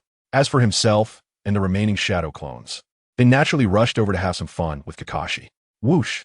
Kakashi-sensei, that earth release, inner decapitation technique of yours sounds so cool, but in the end, it just drags people underground and traps them. It's really boring after hearing Yamato's words. Kakashi immediately froze in place, a bit at a loss for words. So the reason you stopped midway was not because you hadn't learned it yet, but because the name of earth release, inner decapitation technique, is too ugly? Ninjutsu should be based on practicality, right? Kid, you really have a hole in your head. Ding. Congratulations, host. You have received 666 points of negative emotion value from Kakashi Hitaki. Ding. Congratulations, host. You have received. Sigh. At least this kid knows how to protect his companions and understands the importance of teamwork. Although Yamato's understanding of ninjutsu seems a bit ridiculous, at least he has some good qualities. As long as he takes some losses during missions in the future, this flaw should change a lot. Yamato should still be redeemable. However, just as Kakashi was still comforting himself, Yamato was controlling his shadow clones, charging forward with a large number of explosive tags. Kakashi-sensei, take this. Explosive tag feast. Explosive tags? Feast. At the moment Kakashi suddenly realized something, Yamato's shadow clone took out a huge stack of explosive tags. Then, under everyone's watch, he dashed out alone. Forbidden technique, mutual explosive tag. Boom. In an instant, a deafening explosion echoed throughout the area where Kakashi was. The terrifying shockwave and flames swept out in all directions. Faced with such a commotion, Yamato showed no hesitation and turned to let his shadow clones teleport him, Naruto, and Sasuke away from there. While running, Naruto and Sasuke turned back and asked, "Boss, how is it? Did we win this time?" "Idiot, that guy is a jonin. How could he be so easily dealt with?" Before Naruto could finish, Sasuke interrupted him directly. "But it should still be possible to inflict some injuries." The idiot is not wrong. How many times have I said it? My name is Uchiha Sasuke, not idiot. Okay, idiot. Ding. Congratulations to the host for obtaining 999 points of negative emotional value from Sasuke. Ding. Congratulations to the host for obtaining. Hearing the system voice ringing continuously in his mind, Woody nodded slightly in satisfaction. The subtle smile in his eyes was now becoming increasingly pronounced. When he detonated the explosive tag, he deliberately left a direction for Kakashi to escape. Moreover, That direction also had a lake. If Kakashi was truly provoked, the probability of him using water-style ninjutsu would be quite high. After thinking of this, a friendly smile appeared on Wudi's face as he added, "After all, Teacher Kakashi's body is really weak, so it's normal for him to be injured by my attack. As for how he got weak, haha. Everyone must understand ding. Congratulations to the host for obtaining 666 points of negative emotional value from Hatake Kakashi. Ding. Congratulations to the host for ahem." Shortly after Wudi spoke, Kakashi, who had escaped through the subtle path left by Wudi, turned dark-faced. Understand? How much can you understand at your age? You little brat. You'll see how I teach you a lesson later. Thinking of this, Kakashi directly left a shadow clone in place to confuse the enemy. As for his main body, he was now retreating quickly while glancing at a nearby lake. Immediately after, a playful smile appeared on his face. "Kid, aren't you very capable? Then let us see how you handle my move. Water style, Water Dragon Bullet. Chapter you 614 Wudi. Abandon te amatis. Impossible. Naruto Sasuke. No, we would rather you just give up on us directly. Water style, Water Dragon Bullet." As Kakashi formed a hand seal with both hands, the surface of the lake behind him began to shake violently. Before long, streams of water began to rise into the sky, wildly converging and coalescing in midair. "What is that?" Looking at the increasingly converging streams of water in the air, Naruto exclaimed in surprise. Sasuke, too, furrowed his brows tightly, because he could clearly sense a very dangerous aura from Kakashi's ninjutsu. Moreover, the fire-style ninjutsu that their Uchiha clan was best at was precisely restrained by this water-style ninjutsu. Thus, facing Kakashi's current water style, Water Dragon Bullet, he could naturally react sharply in an extremely short time. After thinking of this, Sasuke did not hesitate at all and turned to shout to Naruto beside him to prepare to run. "Run? Run? Oh, then I'll run too. Boss, hurry up and catch up." Unfortunately, no matter how hurriedly they tried to escape, the water dragon above the lake was still targeting them. Moreover, its speed was even faster than theirs. Roar! In an instant, the gigantic water dragon charged towards the fleeing Naruto and Sasuke, rapidly closing the distance between them. As for Wudi, who remained motionless, Kakashi chose to ignore him, because at Wudi's speed, he could easily dodge this attack. Therefore, what Kakashi really wanted to see was how Wudi would choose to respond when faced with his B-rank ninjutsu, Water Style, Water Dragon Bullet. Would he directly abandon his teammates to survive alone, or save one and abandon the other, or sacrifice himself to buy time for the other two? Ahem, what is going on? Why is there such a big commotion again? While Kakashi was looking forward to Wudi's performance, Sarutobi Hiruzen, who was originally having tea with Irika, discussing matters in the ninja school, was also startled by the two huge disturbances that had appeared one after another. One was the forbidden technique Wudi had used, the mutual explosive tag, and the other was Kakashi's current water style, Water Dragon Bullet. Without any hesitation, Sarutobi Hiruzen immediately used his crystal ball technique to check the situation. Kakashi actually used the B-rank ninjutsu, Water Style, Water Dragon Bullet? It seems those three little guys are performing quite well. Otherwise, Kakashi wouldn't have gone this far. Looking at the ferocious water style, Water Dragon Bullet charging towards Wudi and the others in the crystal ball, a satisfied and expectant expression appeared on Sarutobi Hiruzen's face. Clearly, he was also very curious about what kind of choice Wudi would make next. However, not long after, the expression on Sarutobi Hiruzen's face immediately froze. This kid can't seem to be serious for long, sigh. Ding! Congratulations to the host for obtaining 666 points of negative emotional value from Sarutobi Hiruzen. Ding! Congratulations to the host for. After a moment, Sarutobi Hiruzen sighed softly and stopped looking at the crystal ball, because he realized that paying attention to Wudi was simply self-destructive. That kid, if he doesn't irritate others for a moment, he won't feel comfortable at all. While Sarutobi Hiruzen gave up checking on Wudi and continued to drink tea with Irika, Naruto and Sasuke looked puzzled at the two Wudi shadow clones that had hurriedly arrived behind them, hands forming the tiger seal. Boss, what are you going to do? That water dragon is about to smash down. Stop playing around. We should run quickly. Wudi, facing Naruto and Sasuke's anxious questions, as well as the water dragon that was about to smash down behind them, Wudi simply shrugged indifferently and then started to speak with a smile. It's nothing. I just think it's difficult for you two to escape the attack range of that water dragon by yourselves. So, Naruto, Sasuke, what does this guy want to do? Kakashi, why do I always feel like something is off? My back is getting cold. I'm preparing to give you a ride. Konoha Ninja Secret Technique. Body Technique Ultimate. 1,000 Years of Pain. As Iwudi's voice fell, Naruto and Sasuke's eyes widened simultaneously. Their faces instantly contorted, and their muscles began to tense up and tremble. Then, in front of everyone's eyes, their bodies shot out like cannonballs at an astonishing speed. Moreover, it was a combination of various sprays, double sprays, and all sorts of sprays. Oh, ding. Congratulations to the host for obtaining 666 points of negative emotional value for Naruto. Ding. Congratulations to the host for obtaining 999 points of negative emotional value from Sasuke. Ding. Congratulations to the host for watching Naruto and Sasuke transform into shooting stars. Wudi nodded with emotion. Well, this speed is barely acceptable. They should be able to fly out of teacher Kakashi's water dragon's attack range. After seeing that Wudi ultimately used this method to make Sasuke and Naruto accelerate out of the attack range of his water style, water dragon bullet, Kakashi was now speechless, covering his face with his hand and gently shaking his head. This kid really has a lot of tricks, using 1,000 Years of Pain to launch Naruto and Sasuke out. Such a thing is really. However, even though Kakashi was very speechless about Wudi's current actions, but in his eyes, there was now a sense of recognition for Wudi. Although the method that kid used in the end was a bit underhanded, at least he was willing to sacrifice himself to protect his teammates. It was just like when Obito sacrificed himself for his own sake. This survival exercise ends here. These little guys are still quite troublesome to handle, but at least I feel they are no longer as annoying as before. After thinking this, Kakashi let out a deep sigh and prepared to reduce the power of his water style, water dragon bullet. Because in his view, even if Wudi had Nin level chakra, after so many times of using it, he should be at the end of his rope now. If he were to take the full force of his water style, water dragon bullet, even if he had held back, that kid would still end up lying in the hospital for a long time. That kind of outcome was not what he wanted. He still needed to take Wudi and the others to accept missions.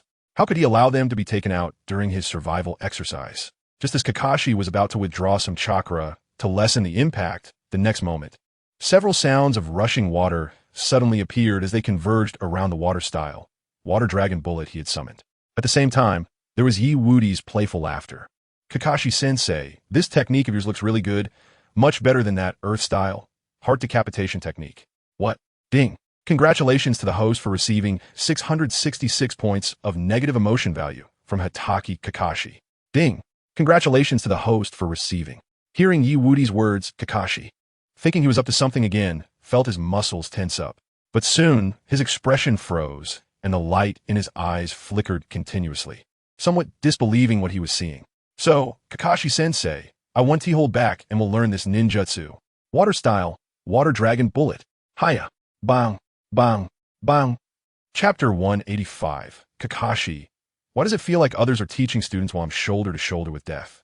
With everyone watching, one mini water dragon after another soared into the sky, tightly wrapping around the water dragon bullet that Kakashi had summoned. With this opportunity, Wudi pretended to wipe sweat from his brow and grinned. Luckily, I made it in time, or I would have been crushed by Kakashi-sensei's water dragon. Kakashi-sensei, I'm leaving the rest of you, I'm off. After saying this, Wudi turned and ran, not looking back. The rest? What else was there for him to do here? After hearing what Wudi said, Kakashi was filled with confusion, even somewhat dazed. But soon, he reacted directly, because at that moment, in front of him, the small water dragons that Wudi had summoned, which were originally entangled with his water dragon, began to continuously reveal a dense array of explosive tags from within.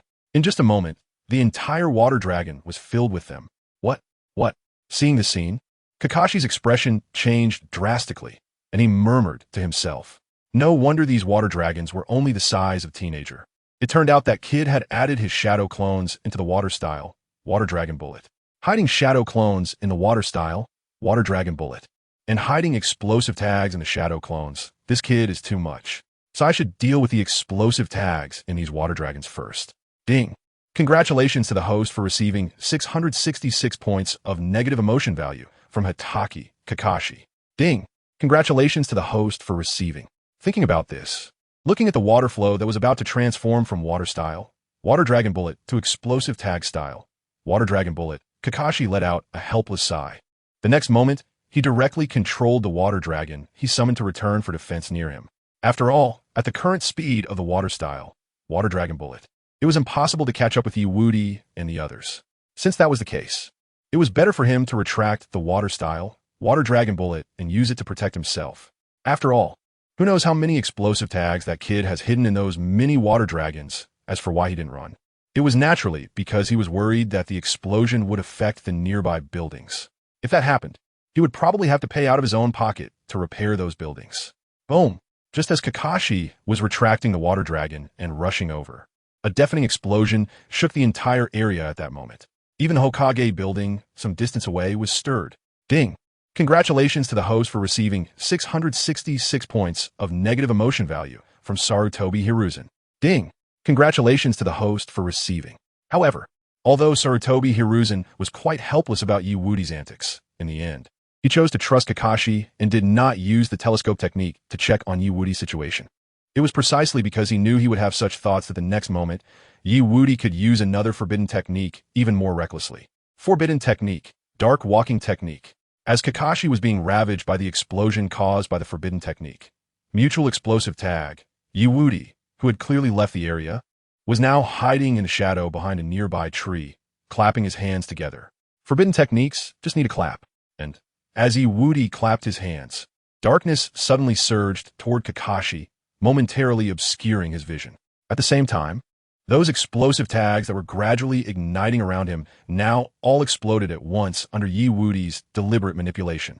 Boom! A terrifying wave of energy carrying flames engulfed Kakashi in an instant, consuming him in darkness. Such a massive explosion combined with the shockwave and flames caused a momentary loss of vision. This situation was quite normal. After all, Kakashi would never expect that Wudi could use the forbidden technique, dark walking technique. Damn! And while Wudi thought this, the intense heat began to press toward Kakashi. Kakashi realized the situation and, without any hesitation, rapidly formed hand seals with both hands. Whoosh, whoosh, whoosh. The speed was so fast that it created countless afterimages, turning into a mosaic. Wudi, how many explosive tags did you throw at me? Bang! With Kakashi's hands clasped together, a powerful gust of wind surged outward in all directions. Note, in the original story, Kakashi had released a strong gust of wind impact during the survival exercise. Similar to Orochimaru's wind style, great breakthrough. As a master of all chakra natures, Kakashi, the copy ninja who has copied thousands of ninjutsu, naturally knows wind style. After Kakashi pushed back all the explosive impacts and flames around him, it wasn't long before he formed hand seals again. Because at that moment, the flames and hot air waves that had just been pushed back around him, now it's actually coming back again. Damn it, how many explosive tags did this kid lose?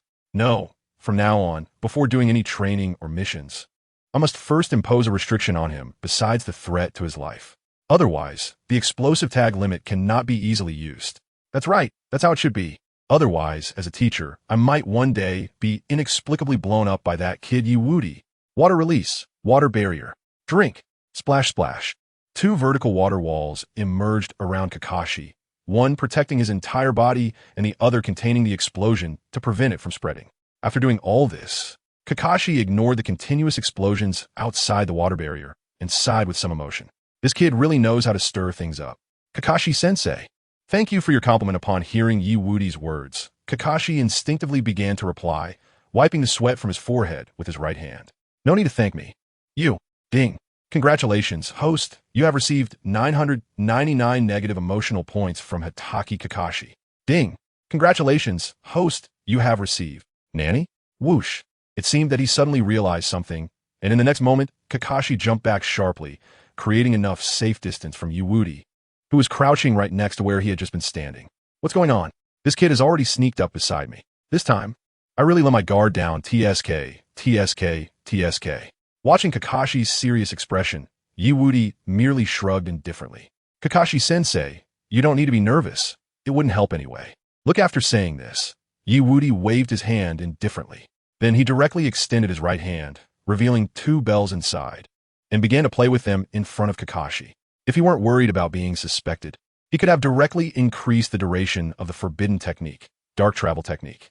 That way, when Kakashi was off guard, he could stealthily take the bells. However, doing so would expose his strength. Before he had another legitimate opportunity to borrow the sealing book, he shouldn't use the dark travel technique too brazenly. But Once I complete this survival exercise, start the real missions, and finish the task in the Land of Waves, he will naturally have plenty of reasons to borrow the sealing book again. If Woody can't do it, can Naruto not do it? He is really looking forward to the new Team 7 Body Flicker Technique Woody. Flying Thunder God Naruto. Haunting Bei Sasuke. Bells? When did you come here? Kakashi said seriously while staring at Woody in front of him. Because from just now until now, he hadn't even noticed when Woody had stealthily snuck up beside him. This kid, could it be that he used Earth Release, Heart Decapitation Technique, hiding beneath the ground all this time? Upon thinking about this possibility, Kakashi couldn't help but feel somewhat satisfied with Woody's patience. After all, at Woody's age, not everyone can endure loneliness underground, waiting for the best opportunity to strike. And it seemed that Woody had guessed his thoughts. In the next moment, Woody directly put away the bells, shrugged his shoulders nonchalantly, and explained, "The most dangerous place is the safest place. But in the end, it's still Kakashi-sensei, who underestimates me after all. I accepted an SSS-level mission, a man burning with youth." As he said this, an incredibly confident expression suddenly appeared on Woody's face. Even his chest puffed up, displaying a proud look. Ding! Congratulations, host. You have received 666 negative emotional points from Hitaki Kakashi. Ding! Chapter 186, Survival Exercise Passed, Preparing for Team 7's First Mission. SSS level mission? How can you still believe that? With your current strength, in a real life-and-death battle, I could take you down in one hit. Side trouble students really are hard to teach. After thinking this, Kakashi sighed helplessly in his heart. Then, he waved his hand lightly at Woody and said helplessly, all right, you're the best. Is that good enough? Then Kakashi-sensei, you won't go back on your word and invalidate my results, right? Since you've already taken the bells, it naturally counts as you passing. Don't worry. I won't go back on my word. Kakashi was very speechless as he watched Woody looking at him eagerly, gesturing for him not to worry. Then, Kakashi directly created 2 shadow clones to go bring Naruto and Sasuke back. After all, since the bells had already been taken, there was no need to continue the survival exercise. Bang! Bang! Not long after, Naruto, who was tied up in traps, and Sasuke, who had been beaten up again, were casually thrown on the ground by Kakashi. Kakashi-sensei, you're too ruthless. Why are there traps everywhere?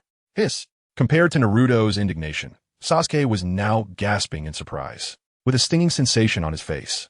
For some reason, he felt that Kakashi's strength this time seemed to be much greater than before. Are you angry? But I don't think I provoked him at all. Clap, clap, clap. Just as Naruto was wailing and Sasuke was feeling puzzled, Kakashi was nearby stretching his limbs while having a shadow clone untie Naruto. Inside, he was really feeling quite pleased. How it turns out that beating people purely with physical techniques feels so good. It seems that in the future, he could slightly increase this type of training for these 3 little brats. As for why he focused on beating Sasuke, of course, it's because Sasuke can take a beating better. Naruto is still too weak. It's not satisfying to hit him. And that Woody kid. Let's skip him for now, not to mention that he runs away too well and causes trouble. Just the fact that he perfectly snatched away his bells means he absolutely cannot make a move at this time. Otherwise, it would be too obvious that he was seeking revenge. Ahem, this time in the survival exercise, your performances were all quite good, and I'm quite satisfied. Especially you, Woody. Managing to snatch 2 bells directly from me is very commendable. After saying this, Kakashi turned to look at Woody. And as a reward for the best performance, Woody, you can say what kind of reward you want. Reward? Oh, it seems there wasn't one in the original story. However, since it's been said like that, he naturally wouldn't be polite. After thinking this, Woody pretended to ponder for a moment and then displayed a friendly smile as he said, Kakashi-sensei, I hope you can guide me more on my explosive tag technique. Water Dragon Bullet. Ding. Congratulations, host. You have received 666 negative emotional points from Hitaki Kakashi. Ding. Congratulations. Host, you've received the explosive symbol ninjutsu? That's water style. Water style. Damn it. Just admit it. Do you really want my life? However, even though I feel very resistant to this reward, I've already said it, so naturally, I can't take it back and can only agree with a stiff upper lip. But if Kakashi almost articulated each word slowly, if Woody wasn't his student but an enemy, he would have already attacked him with a lightning release, lightning blade, piercing him with 1,000 or 800 holes. As for you two, after dealing with Woody, Kakashi turned to Naruto and Sasuke beside him. His eyes instantly began to blaze with fiery flames. Seeing this scene, Naruto immediately flinched and directly pounced toward Sasuke. Oh my. Sasuke, what does Kakashi-sensei want to do? His gaze is so terrifying. TCH, let go of me. Facing Naruto's surprise attack, Sasuke pushed him away with force while seriously staring at Kakashi. Because Naruto wasn't wrong. Kakashi's current gaze towards them was very off. Could it be? This guy wants to hit me again. He. In front of everyone, Kakashi directly threw the two pre-prepared lunchboxes at them, a cold smile on his face. He kept stepping forward, closing in on them. However, what he said next left both Naruto and Sasuke stunned. Woody's reward has already been given, and although you two underperformed a bit, you did well enough. So, these two lunchboxes are a reward for you. Lunchboxes. Hearing Kakashi's words, Naruto immediately opened his own lunchbox. Looking at the chicken legs, pork, and so on inside, his eyes lit up and saliva began to flow. Although he had indeed improved a lot since following Woody, he still had his dignity. So he didn't accept every invitation from Woody. Most of the time, he found some excuse to leave. So now, even though he had previously enjoyed the delicious food that Woody had thrown to him, seeing the lunchbox that Kakashi had just tossed over made him extremely excited. Kakashi-sensei, if you want to treat us, just say so. Don't pretend to be so scary. Since Kakashi-sensei is treating us, then I won't be polite and we'll dig in. Facing Naruto's words, Sasuke beside him slightly nodded in agreement while slowly opening his own lunchbox. However, just as Naruto's eyes shone with excitement, looking at the lunchbox in his arms, and Sasuke was leisurely preparing to eat, they didn't notice that Kakashi's eyes were now filled with a meaningful smile. The second round of the test is here. If Naruto and Sasuke only focus on eating and ignore Woody's words, then even if they won't be stripped of their qualifications to become ninjas, they will still face some punishment. However, just as Kakashi was thinking this, the next moment, Naruto made a surprising move that shocked everyone present. Boss, have some chicken legs and pork. Huh? Seeing Naruto offering him chicken legs and pork, leaving only some rice and vegetable for himself, a subtle and strange light flickered in Woody's eyes. This kid is still so kind-hearted, but if I eat the chicken legs and pork directly, my rating with the 5-5 side might drop. In that case, let's do it this way. Seemingly having thought of something, the next moment, Woody looked at the chicken legs and pork in his hands. Then, right in front of everyone, he stuffed those things directly into Sasuke's mouth. What are you doing? Ding. Congratulations, host. You've received 666 points of negative emotional value from Hatake Kakashi. Ding. Congratulations, host. You've received 999 points of negative emotional value from Hatake Kakashi. Naruto treats me. I treat you. We're all good brothers. Don't be polite, just eat. After hearing Woody's words, Sasuke glanced at Naruto, who was happily eating rice and vegetables beside him. Finally, he directly shared all the meat from his lunchbox with Naruto. Huh? Sasuke, what are you doing? You just fought with Kakashi-sensei for so long, unlike me, who was caught in an instant and wasted hardly any stamina. So, I can just eat the rice and vegetables. Shut up. Bang. Before Naruto could finish speaking, the chicken leg that Sasuke had pinched was stuffed into his mouth. Sasuke, you did that on purpose, right? I almost choked because of you. Do you know that? Oh what? Sasuke, watch my cabbage surprise attack. Braised egg strike. Clap, clap, clap. In an instant, Naruto and Sasuke began to wrestle with each other, engaging in an alternative food fight. Seeing this scene, Kakashi merely glanced at them expressionlessly. Hurry up and eat, then I'll tell you to go home. Starting tomorrow, you can officially take on missions. Oh yeah, finally, we can take on real missions. Sasuke, take my cabbage attack. Naruto, ignoring Naruto's excited response and Sasuke's angry expression, Kakashi chose to turn a blind eye. The next moment, he walked behind a tree and leaned against it. Raising his head slightly, he looked in a certain direction, a faint sadness and nostalgia appearing on his face. Obito Rin from these little brats. I'm reminded of the days we spent together on missions. Are you all watching me now? Chapter 187. Making a promise with Hinata. Sarutobi Kinomaru arrives the next morning outside the Hyuga clan's residence. Brother Woody, are you leaving? Hinata blushed, looking down at their intertwined little hands, her voice soft. Although last night, after her brother Woody returned, they had been close together. Just thinking about spending most of the day without seeing him made Hinata's mood drop. Huh? Seeing Hinata's hesitance, Woody was momentarily taken aback. Then a faint smile appeared on his face. Immediately, he stepped forward and pushed Hinata against the nearby wall. Leaning forward, he breathed hot air near her ear. Brother Woody, what are you? Don't do that. It tickles watching Hinata, who was beginning to steam up as usual. Woody gently brushed her soft hair, then lifted her chin. Hinata, Don't worry, we will meet again soon. Really, really? Hearing Yi Wudi's words, Hinata, who had experienced running away with him multiple times, seemed to understand something now. The next moment, her eyes widened, filled with anticipation as she looked at him. Trust me. By then, not only will I return, but I'll also bring you a surprise. Yi Wudi reached out again to rub Hinata's little head, then turned to look at someone who had just arrived at the door. It was Yuhi Kurenai.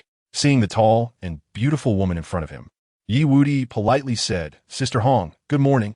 Oh, Wudi is really well behaved. Seeing Yi Wudi being so sensible, Kurenai directly reached out and hugged both him and Hinata. Naturally, Yi Wudi would not refuse such a good thing. With soft Hinata in his arms, he was then enveloped by the facial cleanser. 2 words, comfortable this kid. Kakashi, who was beside them, understood that Yi Wudi was enjoying life. After all, he couldn't believe that Yi Wudi, who had in his hands a collection of teachers living well on a certain island, would truly be clueless. After a moment, Kakashi glanced at the time and said leisurely, Wudi, we should set off. TeasesNeji, Kakashi-sensei really has no humanity. No wonder he's still single. Yi Wudi pouted uncomfortably at his words. Upon hearing this, Kakashi paused for a moment, speechless. Ding! Congratulations to the host for obtaining 666 points of negative emotion value from Hatake, Kakashi. Ding! Congratulations to the host for obtaining 666 points of negative emotion value from Hatake, Kakashi. Single? You don't know how good Lin and Obito are. Besides, what's so good about having a girlfriend? Is it better than paradise of affection and collection of teachers living well on a certain island? Or can a girlfriend be better than Guy? Seeing that Kakashi was somewhat displeased by his words, Kurenai smiled beautifully and explained, Kakashi, Wudi is still just a child. Don't take it too seriously. I know, child. When it comes to beautiful women and money, this kid is more savvy than adults.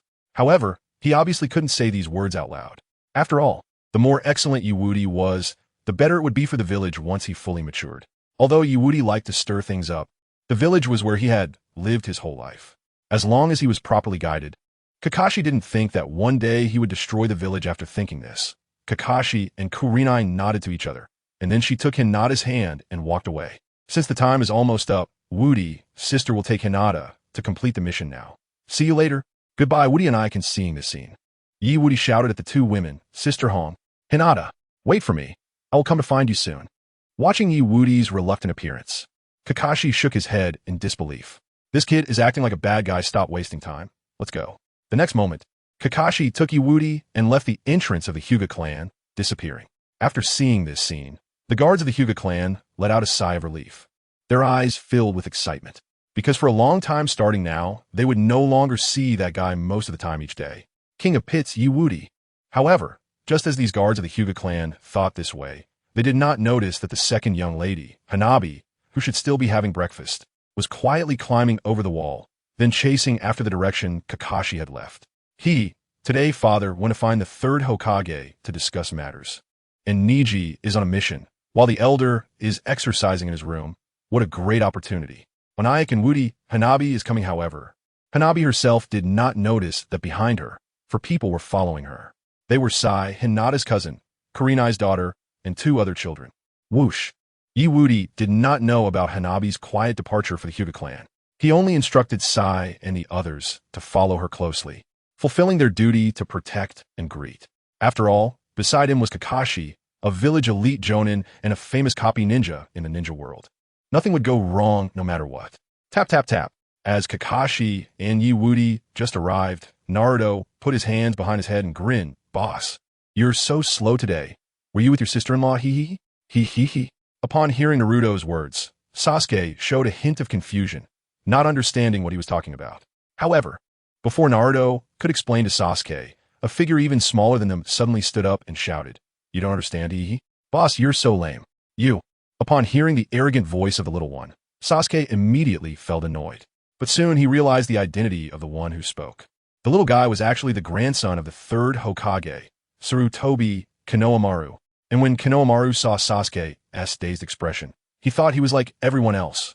Intimidated by his Hokage lineage, Sasuke's surprised expression instantly disappeared, replaced by his usual cold demeanor. Childish. Childish? Who are you calling childish? You expressionless guy. Speak clearly. Whoever responds is whoever. I'm going to take you down, you. Seeing the commotion in front of him, Kakashi felt a headache coming on. This little guy, how did he end up in his class? Forget it, just send him back. But before Kakashi could intervene, a small black figure suddenly pounced over, wildly scratching at Sasuke, Naruto, and Konohamaru. Meow. Konohamaru. Sasuke. Naruto. Seeing this scene, Wudi instinctively took a step back, his face showing a hint of surprise. Good heavens, their first mission target actually collided head-on.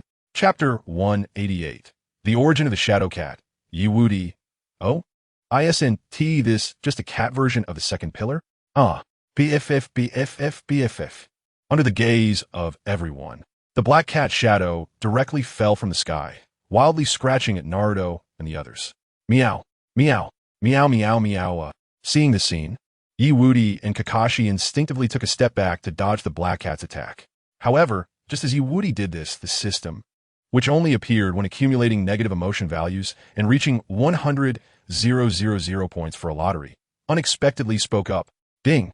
Congratulations to the host for encountering an unclaimed negative emotion value collective. Would you like to subdue it? Negative emotion value collective? What is that? Friendly reminder. The negative emotion value collective is a special existence, born filled with resentment towards all things. Speak human language. Damn it.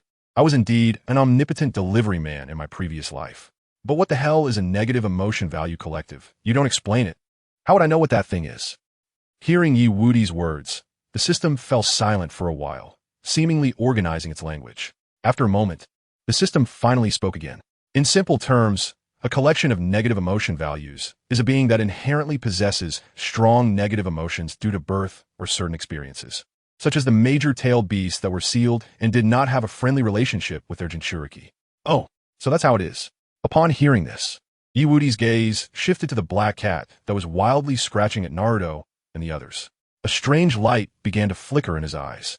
Are you saying this dark entity has power comparable to the tailed beasts? And it can bring me a lot of negative emotion values. You could say that. But strictly speaking, it is the shadow cat within the black cat that can bring benefits to its host. Shadow cat. Wudi frowned slightly. But soon, his mind received a lot of information from the system.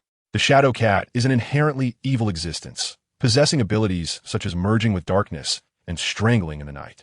It is said to be a malevolent beast from the era of the Otsutsuki clan, sealed within the Black Cat clan due to its numerous misdeeds, generation after generation wearing down its resentment.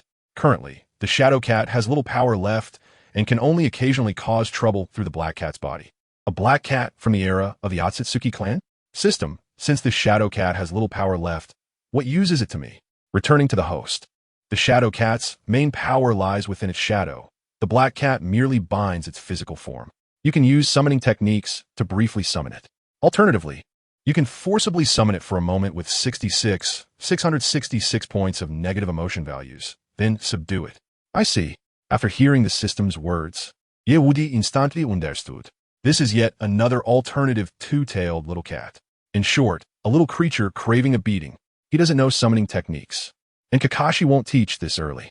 In that case, let's gather 666 points of negative emotion values. Whoosh. With this thought, Wudi's body instantly disappeared and appeared next to the black cat in an instant. Since the other party would waste their own negative emotion values, he naturally had to take advantage of that. Then, Wudi's mouth moved slightly. Shadow Cat, hello Shadow Cat.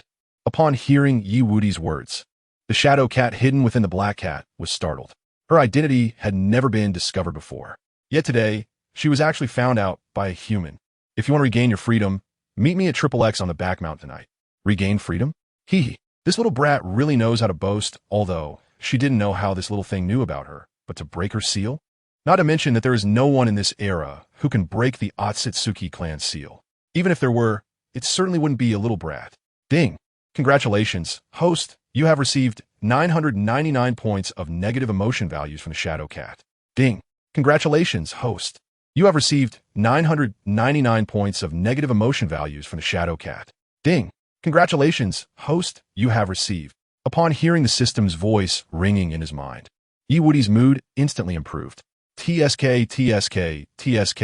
As expected of an existence from the Otsutsuki clan era, the negative emotion values are simply refreshing. However, I should still complete the task first. With this thought, Wudi directly extended his right hand to the other party's head, showing an extremely gentle smile. Oh dear, You look so scary, Kakashi. Sasuke. Shadowcut. Boom. In front of everyone, Wudi sent a kick to the other party. And it was the first 3 gates of the 8 gates of Dunjiao opened. The open gate, rest gate, and life gate. Bang, bang, bang. In an instant, under everyone's watchful eyes, the black cat shot out like a cannonball. It knocked over several leaves on branches along the way. Ding. Congratulations, host. You have received 999 points of negative emotion values from the Shadow Cat. Ding. Congratulations, host. You have received 999 points of negative emotion values from the Shadow Cat. Seeing Wudi actually going so hard on a cat, Kakashi and the others were a bit dumbfounded. Then, Naruto grabbed his head with both hands and shouted while running. Boss, if you beat that black cat to death, we won't be able to complete our mission. Cat, please don't get hurt. Big brother, I'll go chase the boss. Boss, wait for me. For Naruto, who rushed out in a panic, and Konohamaru following behind, Kakashi just glanced at them and didn't bother. Because he had just seen that Wudi's kick looked fierce, but avoided the vital points on the black cat. The direction he kicked was also buffered by branches and leaf along the way. And, at the end, it was even a cultivated fertile land. Falling? It definitely wouldn't die, but this kid is still too impulsive. Wudi, as ninjas, since we accepted the employer's task, we must do our utmost to ensure the employer's safety. It's best not to act like that in the future. Kakashi-sensei, you really read too few books. Cats have 9 lives and won't die from falling. Regarding Kakashi's scolding, Wudi looked at the direction the black cat, left with a somewhat indifferent expression, still appearing nonchalant. Be polite in the future? How is that possible? After dark, I still have to properly entertain that black cat. Polite? It's impossible to be polite to that shadow cat in this lifetime. Ding. Congratulations, host. You have received 666 points of negative emotion values from Hitaki Kakashi. Ding. Congratulations, host. You have received. Sai seeing Wudi directly turn his head away, Kakashi knew that the other party hadn't listened to his words at all. However, there are still many days ahead, and he didn't need to rush this moment. With this thought, Kakashi called out to the cool-standing Sasuke and Wudi to chase after them. Sasuke, Wudi, let's go. After all, they are a team, and since Naruto went out, they naturally had to follow. Moreover, the Hokage's grandson was also with them, and he had to ensure the other party's safety. After this little episode, Kakashi then took Wudi and the others to complete the task. After completing the task, Sasuke took the opportunity, while Kakashi was taking Konohamaru to report the task, to casually find a reason to return to his home courtyard to continue training. After all, that place had now become Team 7's training ground. What he did was reasonable, so no one stopped him. However, just because no one stopped him didn't mean no one followed. Sasuke, wait for me. I also want to go back to train. By the way, can you introduce me to your home? Get lost. Don't be like that. We're all in the same team. Just let me see your room. You, take your hands off. Watching Sasuke and Naruto being linked together again, Wudi merely shrugged and then found an excuse to leave. With this gap, he might as well go check on how his wife, Hinata, is doing in her training. Whoosh. Body flicker technique. The world is vast. The boss is the greatest. After Wudi left, it wasn't long before Kakashi, who had just completed his handover task and taken on a small new mission, found himself staring at the empty street in front of him, his expression instantly freezing. Damn, where are my students? Wait, I can still sense Sasuke and Naruto's chakra. They're just at Sasuke's house, but where did that brat Wudi go? Ding. Congratulations to the host for receiving 666 points of negative emotion value from Hitaki Kakashi. Ding. Congratulations to the host for receiving 666 points of negative emotion value from Hitaki Kakashi. Ding. Congratulations to the host for receiving. Although Wudi could guess Kakashi's current feelings, he didn't care at all. In fact, his face darkened, because at this moment, his wife had just finished being beaten. What can be tolerated by an uncle cannot be tolerated by an aunt. No matter who it is, just get it done. Chapter 189 Wudi. Hinata can only be a medical ninja? Are you kidding? As long as I'm here, anything is possible. Thud. Cough, cough, cough. Ja. I lost. Hinata, who had just finished sparring with ya, now sat directly on the ground, gasping for breath. After seeing this scene, Ya awkwardly rubbed Akamaru's fur, calming it down so it wouldn't attack again. He originally thought that, as the eldest daughter of the Hyuga clan and always by the side of the ninja school's top genius Wudi, Hinata would be quite strong. However, the reality was, while Neji was thinking this, Yugao stood up at that moment. All right, Hinata, I have a rough idea of your strength now, so let's all take a break. After hearing Yugao's words, Ya and Shino walked over to sit down, one silent and the other playing with Akamaru. Only Hinata, feeling a bit awkward, lowered her head, because she knew very well that her strength had disappointed her teacher and teammates too much. After seeing this scene, Yugao sighed slightly in her heart. If this child Hinata's personality remains the same, then she will probably have to follow the path of being primarily a medical ninja with some gentle fist techniques in the future. After all, compared to the genius of the Hyuga clan, WudiGets, she still lacked too much. Whoosh. However, just as Yugao was thinking this, a figure suddenly appeared beside her. Sister Hong, do you think Hinata is not suitable for close combat now? Huh. Upon hearing the sudden voice behind her, Yugao instinctively became alert. However, when she saw that it was Wudi, a faint smile appeared on her face. Wudi, it's you. In the next moment, Yugao reached out her arms and pulled him into an embrace, comforting him. And about Hinata, don't be too sad, although Hinata currently seems unsuitable for close combat. It doesn't mean she can't overcome herself and maximize her gentle fist techniques in the future. Moreover, Hinata is a girl. She can also be a medical ninja. Medical ninja? That's just a completely useless existence in the original storyline.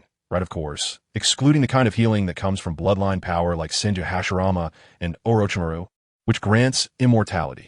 I want to ask Hinata her own thoughts. All right, you go ahead. Seeing Wudi so persistent, Yugao felt it was hard to refuse and could only nod in agreement. However, when Wudi walked towards Hinata, Yugao suddenly remembered something. Wudi shouldn't have sneaked out, right? Probably not. After all, Kakashi is an elite jonin in the village. If Wudi wanted to leave his side, he would definitely need his permission. After thinking of this, Yugao didn't dwell on it and quietly watched Wudi and Hinata from a distance. Tap, tap, tap. While Yugao was thinking this, Wudi had already walked up to Hinata. Teacher Hong, I'm fine. I can continue training. Hearing the sudden footsteps, Hinata thought it was Yugao coming over. So she hurriedly wiped the sweat and tears from her face and tried to stand up. However, before she could even look up, she was tightly embraced by the other party. At that moment, Hinata instinctively froze. Who is hugging me? Yeah, Shino? No, I must make them let go. My heart only has Wudi brother. No, this is the smell of my Wudi brother. Realizing the identity of the person, Hinata became excited, hugging Wudi tightly and starting to cry silently. Wudi brother, you're here. I'm here. Looking at Hinata in his arms, who was crying, Wudi felt a bit heartbroken. After all, who could endure seeing their girlfriend suffer like this? However, Wudi knew better than anyone that in this world, strength is the most important means of self-protection. So, even if Hinata is unwilling, he must find various ways to increase her strength. Now it all depends on how she chooses. Hinata thinking of this, Wudi directly released Hinata from his embrace and reached out to gently lift her chin. Hinata was taken aback by this gesture, instinctively looking up at him. Her eyes were pure, without a trace of impurity, innocent and pure. Teacher Hong just told me that with your current condition, the traditional close combat path of the Hyuga clan may not be suitable for you. So she finally suggested that you become a medical ninja in the future. Is that so? Originally filled with joy, Hinata's expression suddenly fell, her small face drooping. After seeing this scene, although Wudi looked heavy on the surface, he secretly breathed a sigh of relief in his heart. Thankfully, from Hinata's current situation, she hasn't completely resigned herself to the idea of being an ordinary medical ninja. She still has the dream of becoming a strong ninja, and as long as Hinata still has such plans, he has ways to significantly improve her strength. So Wudi brother, do you also think Hinata should become a medical ninja? If that's the case, then Hinata. Before Hinata could finish her sentence, she was suddenly hugged, unable to say anything. Yeah, and Shino, seeing this, initially thought they were arguing, but soon, they simply turned around and left. Damn it, I originally wanted to go over and mediate, but I ended up being fed dog food for no reason. These two guys could at least give a heads up before feeding dog food, considering their feelings. And there is also a dog ding. Congratulations to the host for receiving 66 points of negative emotion value from Inazuki. Ding. Congratulations to the host for receiving 66 points of negative emotion value from Aburame Shino. And Wudi, brother. After a moment, Hinata was finally released by Wudi, her face flushed, looking incredibly cute. Just as Hinata began to steam as usual and was about to faint, Wudi, in the next moment, directly spoke out his solution to her inner confusion. Hinata, since you still have the intention to become a strong ninja, then I will naturally help you to the end. Brother Wudi. When Hinata saw Wudi not trying to persuade her to give up, but instead encouraging her to persist and even offering to help her become stronger. Her heart instantly warmed, feeling that everything in the world had become beautiful. No matter how others viewed her, her brother Wudi still thought of her in every way, but soon, she suddenly realized certain realities. And her small face fell again as she said, "But brother Wudi, my current strength is really poor. I'm worried." No need to worry. Before Hinata could finish her words, Wudi reached out and directly covered her small mouth. Then a bright, sunny smile appeared on his face as he comforted her. "Trust me, everything will be fine with me around." Seeing the warm smile on Wudi's face, Hinata nodded with a smile. "Forget it. Even if I don't succeed, it's okay as long as brother Wudi has me in his heart. I have nothing to worry about." As Hinata calmed down, in the next moment, Wudi leaned down closer to her. "Hinata, listen carefully to what I am about to say. I will tell you the training methods for 2 sets of fist techniques. As long as you train hard, you can carve out a path of your own in the realm of physical arts." Fist technique? Upon hearing that Wudi would teach her fist techniques, Hinata's eyes lit up immediately, because Neji's strength surged dramatically after learning her brother Wudi's fist techniques. Although she did not witness it herself, it was something her father had told her directly. Moreover, he also said that if the opportunity allowed, she must mention this to her brother Wudi. However, she was still worried that her brother Wudi might be too tired, so she had never brought it up. But unexpectedly, she actually had the chance to learn today. Now, Hinata's heart, which had felt hopeless about her future, was suddenly filled with light. "Hinata, go for it. You must not disappoint your brother Wudi. You have to study hard." Hinata, charge. Hinata, these 2 sets of fist techniques are. Chapter 190 Wudi. If Hinata wants to become stronger, that's simple. Just rely on me. Hinata, these 2 fist techniques are called Bagua Taiji, Tinsho Fist. Following the legendary 36 celestial stars, heaven is yang and round, taking the yin within the yang. Hence the fist wind is soft and swirling, light and flowing. Bagua Taiji Daibang Fist. Following the legendary 72 phenomena, earth is yin and square, taking the yang within the yin. Hence the fist style is like thunder and lightning, storm and rain. One hard, one soft, one defensive, one offensive. This is the fist technique Wudi wants to teach Hinata to make her stronger. Boom, boom. After finishing a certain introduction, Wudi began to execute the somewhat rusty fist techniques. One punch shattered a big tree. The momentum was terrifying. One punch shook the surroundings, forcing back all the broken wood that wanted to approach him. As for why it seemed rusty, that was naturally because he hadn't practiced for many years. Over the past decade or so since he crossed over, he had devoted all his energy to enhancing his speed due to the lack of a system. Now, with the Uchiha Sure Sway version of body flicker technique and the forbidden technique 8 Gates of Duenjia, he no longer needed to practice punches slowly. Just as Wudi was thinking this, around him, Kiba and Shino were shocked by the power of the fist techniques he displayed. Even Kurenai Yuhi felt the same. Gulp. Did I just see that right? Wudi only used a small amount of chakra, and he could actually shatter a big tree with one punch. Is that real? You can't say that. This power is indeed quite domineering. Compared to Kiba and Shino's shock, Kurenai Yuhi quickly realized the key point after a moment of stunned silence. All the questions lay in the fist technique Wudi used. Strange. How could Wudi have such a domineering fist technique? Could it be the family heirloom technique of the Hyuga clan? Otherwise, how could it possibly have such destructive power? However, what Kurenai Yuhi didn't know was that Wudi's fist technique did not come from the Hyuga clan at all. In his previous life, after delivering breakfast to an old man in a park for a few months, he directly memorized the old man's boxing style.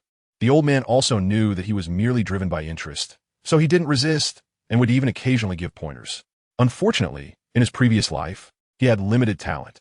In the old man's words, he couldn't even sense the chi, so he couldn't practice, he could only strengthen his body. However, in this life, he arrived in the Naruto world. Although he still couldn't sense the chi within his body through normal means, chakra could be considered chi to some extent. After all, it was also energy refined from within himself. Wow, no wonder Brother Wudi is so powerful. This kind of fist technique, can I really learn it? After seeing the power of Wudi's punch, Hinata's eyes widened in admiration. Wow, Brother Wudi is amazing. As Hinata looked at Wudi with sparkling eyes, he gently reached out and patted her small head. Don't worry, as long as you train according to what I say, it won't take long for you to stand on your own. I'm joking, this is a fist technique from the land of the descendants of the dragon. How could it compare to those flashy and useless techniques? The simplest fist techniques combined with mental methods and the use of chakra, that power. TSK, TSK, TSK. He could already see another side of Hinata, who would be cute in the future. Critical hit Hinata. One punch for a little kid. MHM, I believe in Brother Woody. I'm going to practice now. After receiving Yi Woody's assurance, Hinata's confidence soared. Without any hesitation, after being close to Yi Woody for a moment, she bounced over to the nearby big tree to practice. Top, top, top. Just as Hinata had just entered training mode for a moment, Kurenai Yuhi could no longer stand still and quickly walked over. After all, the fist technique Yi Woody had just demonstrated was simply too astonishing. Woody, the fist technique you just used. Sister Hong, you mean this? Yi Woody was not surprised by Kurenai Yuhi's arrival. Instead, he smiled and explained. This is a secret fist technique passed down from the main family of the Hyuga clan, and now only my father-in-law, and I know it. Neji has also just learned it. After all, he was now the son-in-law of the Hyuga clan, the man most trusted by Hanabi, so he would definitely become the master of the Hyuga clan in the future. Therefore, whether this fist technique belonged to him or the Hyuga clan, the statement was essentially the same, right? Moreover, if this word reached Hyuga Hizashi, he would definitely be very pleased. After all, he had always been trying to find ways to completely pull him over. I see. Hearing Yi Woody's words, Kurenai Yuhi nodded slightly, revealing a knowing expression. After all, a fist technique with such great power must have a very long tradition. It would be extremely difficult to comprehend and create it based solely on one's own strength. Moreover, Yi Woody was just a 13-year-old child. A 13-year-old child creating their own martial arts. Wake up, stop dreaming. Just as Sunset Red was thinking this and began to organize her thoughts, Hinata, who had been diligently familiarizing herself with the boxing techniques beside her, suddenly threw a punch forward. Bagu tai ti, out shot the thing feet. Hey, bang, duck, duck, duck. In front of everyone, Hinata's timid yet confident punch unexpectedly cracked the tree in front of her. Although it wasn't to the extent of Yi Woody's one-punch explosion, the tree was indeed cracked. The key point is, how long has Hinata been learning? Goodness, is it Yi Woody's excellent teaching, or is Hinata's talent actually not weak? Woody brother, look, I made that tree crack. Just as Sunset Red and the others were shocked by the destruction caused by Hinata, she bounced over to Yi Woody, her face filled with happiness. That originally timid face now had a bit more confidence. After all, Hinata had always lived in the shadow of Neji and Hanabi. Neji and Hanabi were geniuses, while she was very ordinary. But now, after learning this by Watai Chi, earth-shattering fist, she felt more confident. She believed that as long as she practiced these two techniques diligently, she would definitely succeed in the future. I see my Hinata is indeed the best. Seeing Hinata regain her confidence, Yi Woody gently ruffled her little head and pulled her directly into his embrace. Their foreheads touched, feeling each other's intentions. This time, Hinata, who would have fainted from such an action before, managed to hold steady. Although steam still rose from her head and her face was flushed, her heart was filled with joy, and her eyes were full of happiness. By the way, Woody brother, you've been over here for so long. Kakashi-sensei won't be mad at you, right? Oh, that definitely won't happen. I'm so smart and capable that Kakashi-sensei praises me all the time. How could he possibly be mad at me? Woody brother is the best. Woody brother, I'm still practicing your hand. On next, Yi Woody began one-on-one training with Hinata. Sunset Red, seeing this, merely smiled slightly. These two little ones. Forget it, Hinata rarely shows a smile. And she got Kakashi's permission, so I won't disturb them ding. Congratulations to the host for receiving 666 points of negative emotion value from Kakashi Hitaki. Ding. Congratulations to the host for receiving 666 points of negative emotion value from Kakashi Hitaki. Ding. Congratulations to the host for receiving. Sunset Red was unaware of Kakashi's current thoughts about Yi Woody. Then, she directly arranged training methods suitable for Shino and Kiba based on their characteristics. These two little ones finally had a chance to be together.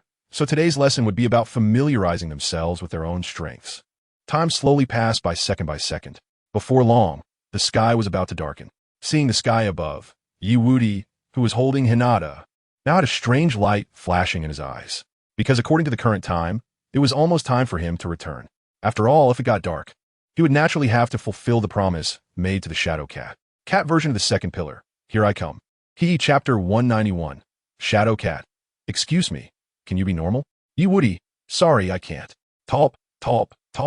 With only this little ability, It's time to return to school and start over. Bang. That sound is youth brother, Wudi, who was originally rushing towards the back mountains of Konoha village, suddenly stopped and turned to look in the direction of the sound. There, Might Guy was single-handedly taking on three, forcefully suppressing Neji, Tintin, and Rock Lee in front of him.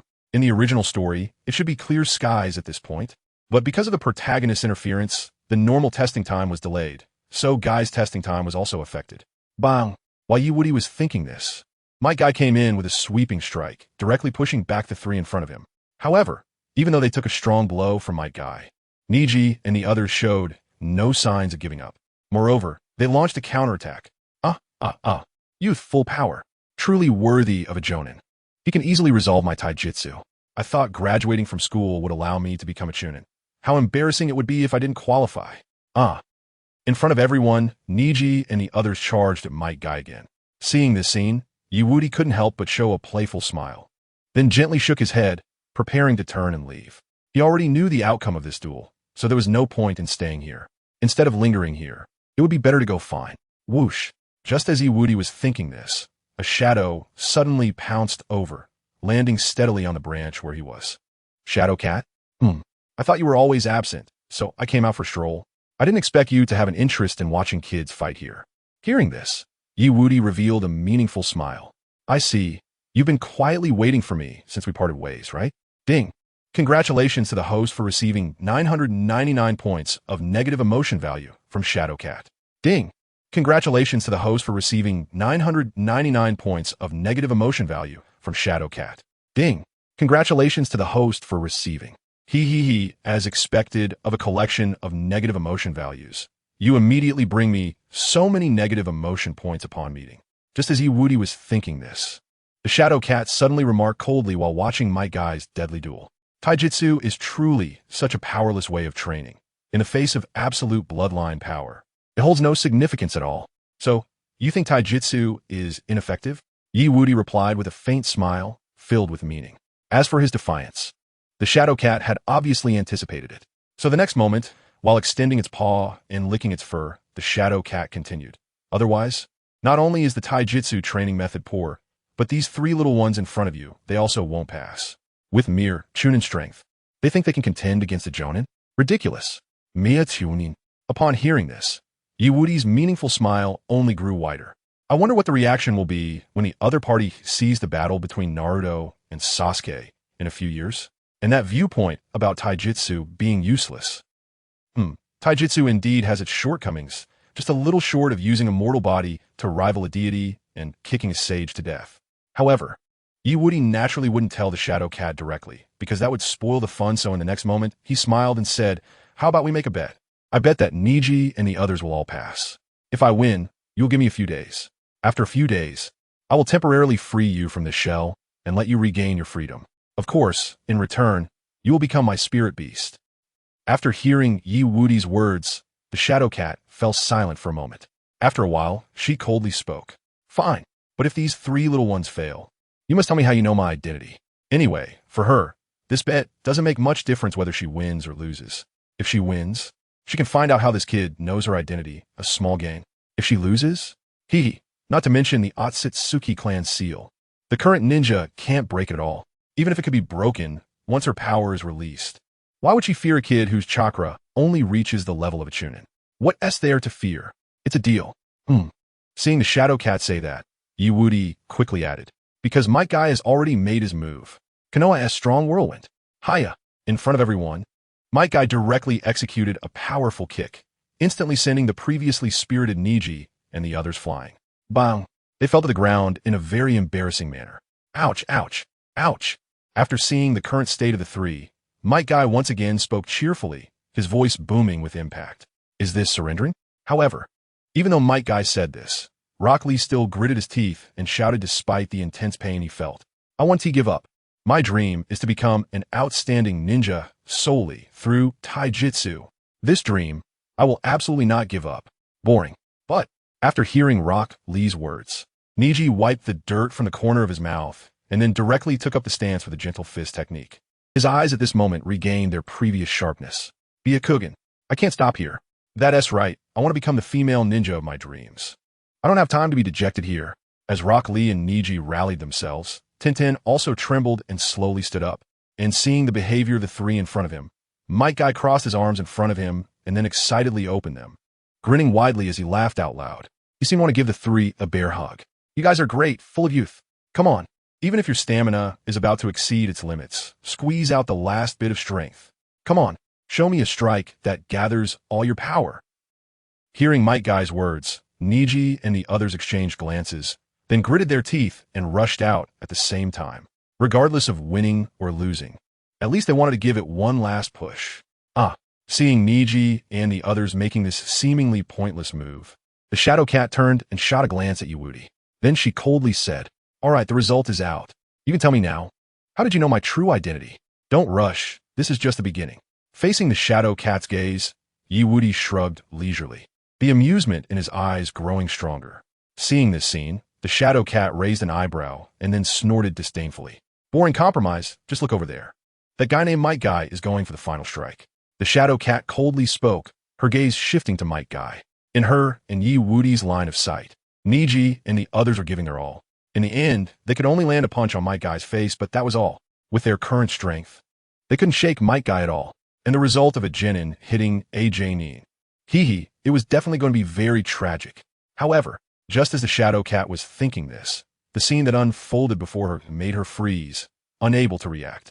You three, under everyone's watchful eyes, Might Guy, who had been struck, suddenly turned fierce, his arm muscles tensing up, displaying an extremely angry expression. But the next moment, ha ha ha, Might Guy suddenly hugged Neji and the others tightly and laughed out loud. "All of you pass. Shadow Cat, Neji, Rock Lee, Tintin. I did it. I succeeded. 555. Rock Lee, Neji, so uncomfortable, huh?" Tintin, seeing the excited Rock Lee, the speechless Neji, and Tintin, who was almost out of breath, the Shadow Cat felt like she must be seeing ghosts today. Otherwise, why would this Janin let those three kids pass directly? No, that's not the key. The key point is, why does this guy next to me know the result?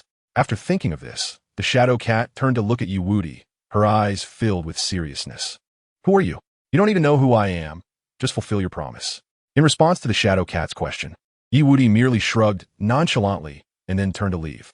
666 points of negative emotional value can forcibly summon the Shadow Cat from the Black Cat's body. This is simple with Shadow Cat, Sasuke, Kakashi, and others around. 666 points of negative emotional value. That is just a matter of a day or two. Hearing Wudi's words, the Shadow Cat deeply looked at him, then turned into a shadow and disappeared into the woods. "All right, I'll wait for you." As for the Shadow Cat's actions at this moment, Wudi merely shrugged lightly. Then he also turned to leave. "Sigh, this cat is too aloof and arrogant, forget it. This way, after capturing her, it will be even more exciting." Chapter 192. Sheep into the Tiger's Den. Wudi, is there really such a good thing? Late at night, at the Hyuga clan's residence. Tap, tap, tap. Today is truly a day full of hope. Wudi lazily stretched and then skillfully climbed over the wall. However, just as he landed, the sound of fist collisions rang out. Hearing this noise, Wudi was momentarily stunned, then turned to look in the direction of the sound. Hinata? Neji? That's right, at this moment, the two people dueling in his courtyard were Hinata and Neji. Ordinary fist. Neji thought the original name sounded too silly and too childish, so he ultimately chose to shorten it. 8 trigrams, Tai Chi, Heavenly Guardian Fist. Slap, slap, slap. Under everyone's watchful eyes, Hinata and Neji's fists collided continuously. However, no matter how domineering and fierce Neji's punches were, they were all completely blocked by Hinata. Strange. Watching his punches being blocked again, Neji's face was filled with confusion. He never expected that just after one day, Hinata's strength had improved so much. Although he hadn't used his full strength yet, Hinata's hands were already trembling from his punches. But from just now until now, his fists have not landed on the opponent even once. They have all been perfectly defended against. Hoo. Ningxi, I could still go on. Let's do it again. Although her back is already soaked with sweat and her muscles are constantly aching, Hinata still has a stubborn look on her face, her eyes shining with happiness. Brother Wudi worked hard to teach me this boxing technique, and for Brother Wudi, as well as for myself, starting from now, I will also work hard to train. During the day, I will train with Sister Hong, and at night, I will find Ningxi for practical training. I absolutely cannot disappoint Brother Woody's expectations of me. All right, here I come. Hearing Hinata say this, Ningxi felt confused, but ultimately chose to continue attacking. Because he also wanted to see what Hinata's true strength is at this moment. Ora, ora, ora. In an instant, the sound of fists colliding rang out again, echoing throughout the courtyard. After seeing this, Wudi revealed a faint smile and quietly turned to walk toward Hanabi's room. Since Hinata has the heart to become stronger, he naturally chooses to respect her. Moreover, he realized that he hadn't played with Hanabi all day, so now would be a good time to accompany her. Creak, little Hanabi. I'm here. As the wooden door was gently pushed open, Wudi walked in with excitement, arms wide open to catch Hanabi as she ran towards him. But in the next moment, he was slightly taken aback. Where's little Hanabi? Why didn't she jump over today? Soon, Wudi understood the reason. At this moment, Hanabi was lazily sprawled on the blanket, her chubby little hands continuously stroking the dark fur of the shadow cat, looking utterly content. Little Black is so cute, such soft fur, hee. Tonight, I want you to accompany me. Brother Wudi, originally playing with the shadow cat. Hanabi suddenly sat up straight upon seeing Wudi arrive. Even the shadow cat in her hands was raised high, as if surrendering. Wudi, shadow cat. Hanabi, ding. Congratulations to the host for receiving 999 points of negative emotion value from the shadow cat. Ding. Congratulations to the host for receiving 999 points of negative emotion value from the shadow cat. Ding. Congratulations to the host for receiving. Meow. Seeing that the newcomer was Wudi, who knew her true identity, the shadow cat suddenly felt a bit embarrassed. The next moment, she began to wriggle to try to escape Hanabi's embrace. So embarrassing. This lady, the shadow cat, has never displayed such a humiliating posture before. No way. I must leave here quickly. Hey. Little Black, what's wrong with you? Don't be afraid. Don't be afraid. Brother Wudi is not a bad person. Seeing the shadow cat struggling, Hanabi became anxious and began to comfort her by stroking her fur. However, the result of the comfort was a bit off. Meow. Not a bad person. This kid knows this lady's identity and suddenly appears here. He must have ill intentions. And you, little girl, stop messing with this lady's noble fur. Just as the shadow cat was preparing to flee, Wudi used the body flicker technique to appear in front of Hanabi and her. Then, Wudi revealed a very friendly smile and looked directly at the shadow cat. What cute cat. Hanabi, where did you get her? Where? Hearing this, Hanabi patted the shadow cat's head as if she were petting herself. Moments latte. She tapped the shadow cat's head and explained, the specific place? It's probably near the barbecue uncle's stall, not far from the front door. Meow. The front door? Upon hearing Hanabi's words and seeing the shadow cat's current resistant appearance, Wudi's smile grew even more pronounced, because he probably understood the whole story. The shadow cat, knowing her identity, wanted to learn everything about herself. Even though they had already made an agreement, she still wanted to come and inquire about her background. After all, knowing oneself and the enemy leads to victory in every battle. Unfortunately, the shadow cat did not realize that her actions were akin to a sheep walking into a tiger's mouth. I see. Thinking of this, Wudi sat down next to Hanabi and unreservedly reached out his hand. The next moment, under the watchful gaze of the shadow cat, his palm directly stroked her dark fur. Hanabi, you weren't wrong. Little Black's fur is indeed quite pleasant to stroke. He, of course, being praised by Wudi, made Hanabi immensely happy, and she proudly lifted her little head. Her chubby little hand, filled with joy, pressed down a bit harder. At this moment, the shadow cat's fur instantly fluffed up. Meow. Ding. Congratulations to the host for receiving 999 points of negative emotion value from the shadow cat. Ding. Congratulations to the host for receiving 999 points of negative emotion value from the shadow cat. Ding. Congratulations to the host for receiving. Little brat, stop messing with this lady's noble fur. Also, this lady has a nickname. It's not Little Black, it's clearly Dark Fur. If you're going to call me something, it should be Little Dark. Just as the shadow cat was about to fight back and scratch Hanabi's face, the corners of Wudi's mouth slightly lifted. Want to act recklessly in front of me? Not likely. After all, in his previous life, he was a master at dealing with cats, having stroked countless cats. Just a little shadow cat?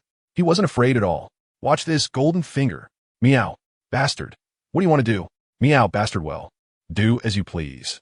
As Wudi began to exert force, a strange tingling sensation instantly spread throughout the shadow cat's body. It calmed her previously irritable temperament. What is this feeling? So comfortable. Brother Wudi, It turns out you're so good at playing with cats too, Brother Wudi is amazing. Seeing that the previously very irritable Shadow Cat, who was ready to jump up at any moment, had now turned into a serene eggplant expression while lying comfortably in Wudi's in her own arms. Hanabi's eyes began to sparkle with admiration. Sure enough, Brother Wudi is all-powerful. There's nothing that can stump Brother Wudi after receiving Hanabi's praise. Wudi proudly lifted his chin and said, of course. Just look at who I am. Brother Wudi is the best. Regarding Wudi's confident demeanor, the tranquil Shadow Cat merely glanced at him. Then, she closed her eyes again and gave up struggling. Forget it. Just this once, let these little brats mess with me. After all, this kid scratching her truly feels so good. Chapter 193. Ritual version of spirit summoning. Wudi, Nanny? Her true form is actually like this. In the deep night, 2 days later, in the courtyard of the Hyuga clan. Meow. Meow ding. Congratulations. The host has received 999 points of negative emotional value from the Shadow Cat. Ding. Congratulations. The host has received 66 points of negative emotional value from the Shadow Cat. Ding. Congratulations. The host has received. The Shadow Cat looked like it had been played with too much. Its entire body now lacked any strength. It just lay on Wudi's shoulder, appearing lifeless, as if it didn't want to hear anything. However, the resentment it felt towards Wudi was gradually decreasing under Wudi's techniques over the past 2 days. Wudi went out during the day to participate in some training, allowing it to catch its breath and rest. After all, that girl named Hanabi, even though she had been taught by this guy for a while, her techniques were still a bit lacking and not deadly for it. But once night fell and Wudi returned, its nightmare began. This guy could make it so lazy that it didn't even want to walk the next day, just by using his hands. How is it? These past 2 days have been quite comfortable. Right, if it's comfortable, just admit it boldly. Don't hold it in. That's bad for your health. Wudi looked at the Shadow Cat lying on his shoulder, a faint smile appearing on his face. In response to Wudi's words, the Shadow Cat just lazily waved its paw, moving its body a little to show it didn't resist. After all, this feeling was really nice. Do whatever you want. I won't move anyway if the sky falls. I still won't move, oh? Upon hearing the Shadow Cat's words, a playful light flashed in Wudi's eyes. He knew the timing was just about right. He then continued, don't you want to know how to regain your freedom and regain your former power? Meow. The Shadow Cat's eyes widened instantly, raising its head to look at Wudi, filled with intense light. That's right. This guy said 2 days ago that he just needed a few days, and he could help it break free from this shell. And now, this kid is bringing it up again. Could it be that there really is a way to regain its freedom? Thinking of this, the Shadow Cat waved its paw, continuing to lie on Wudi's shoulder. Hurry up and use whatever method you have. Stop dragging your feet. Are you even a man? I'm very sorry, but I'm still just a kid. At most, I'm just a boy. The Shadow Cat froze at that moment. This guy is deliberately trying to annoy me, right? The key point of that statement was the word man, wasn't it? What it really wanted was to regain its freedom. Ding. Congratulations. The host has received 999 points of negative emotional value from the Shadow Cat. Ding. Congratulations. The host has received 999 points of negative emotional value from the Shadow Cat. Ding. Congratulations. The host has received. Ding. The host currently has 666 points of negative emotional value. Would you like to forcibly summon the Shadow Cat? Here it comes. Hearing the sudden system voice in his mind, Wudi's eyes lit up. The reason he was chatting with the Shadow Cat just now wasn't because he was genuinely angry, but rather to collect the last negative emotional value. After all, during the day for the past 2 days, he had been taken by Kakashi to watch various ninjutsu, trying to teach him. At night, he was spending time with Hinata and Hanabi. Therefore, the collection speed of negative emotional value was obviously much slower than before. But no matter what, he finally collected enough. However, if he directly summoned it, this guy would probably keep chattering nonstop. In that case, let's get things going again. Thinking of this, Wudi directly used the shadow clone technique to create several shadow clones. Seeing this scene, the Shadow Cat was filled with confusion, not knowing what he was planning to do. Isn't this kid going to summon me? Why is he using the shadow clone technique instead? But before the Shadow Cat could figure it out, its expression froze the next moment. Ding! Congratulations. The host has received 999 points of negative emotional value from the Shadow Cat. Ding! Congratulations. The host has received 999 points of negative emotional value from the Shadow Cat. Ding! Congratulations. The host has received. In the Shadow Cat's view, Wudi's shadow clones were holding a golden swana. Two were waving their hands to the rhythm of the wind, while four more shadow clones came over to lift it up. As for Wudi himself, he stood at the front, smiling at it, completely not looking like he was using summoning technique. Damn, what does this kid want? To summon her or to bury her? And regarding the Shadow Cat's current crazy influx of negative emotional value, Wudi didn't hold back at all, directly taking the other party towards Sasuke's place. Don't worry, since I said I would summon you, I will definitely keep my word. But you should understand how difficult it is to deal with the seal on you. So ordinary methods certainly won't work to summon your true form. If you don't want to summon, then you want. The Shadow Cat furrowed its brows upon hearing this, then put down its claws that it had just tried to use to struggle against the bindings of the shadow clones. This kid seems to have a point. Facing the sealing techniques of the Otsutsuki clan, there really aren't many ninjas in this era who can break them. Not to mention, this kid is just a 13-year-old brat. Seeing that the Shadow Cat was starting to believe him a little, Wudi didn't waste any more time. He immediately took his shadow clones and headed towards Sasuke's house. Continuing to explain, ritual version of summoning. I will use a special summoning method to forcibly call your true form. Although the time is limited, it could still give you some time of freedom. Hearing Wudi's words, the Shadow Cat hesitated for a moment, but ultimately nodded, indicating it was willing to cooperate. The moment the Shadow Cat nodded, Wudi's shadow clones and his true self instantly used the body flicker technique and disappeared. When they reappeared, they were already on a street near Sasuke's house. Then, Wudi's shadow clone immediately blew the Suona and started singing. I love you walking alone in the dark alley. I love your defiant posture. I love you facing despair, not willing to cry a single tear.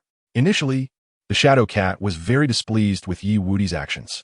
After all, where in the world is there a summoning technique used like this? Singing and dancing while forcibly transforming oneself. What nonsense! However, soon the Shadow Cat was drawn in by Wudi's singing. Tears began to flow uncontrollably from its eyes, and it couldn't hold back at all.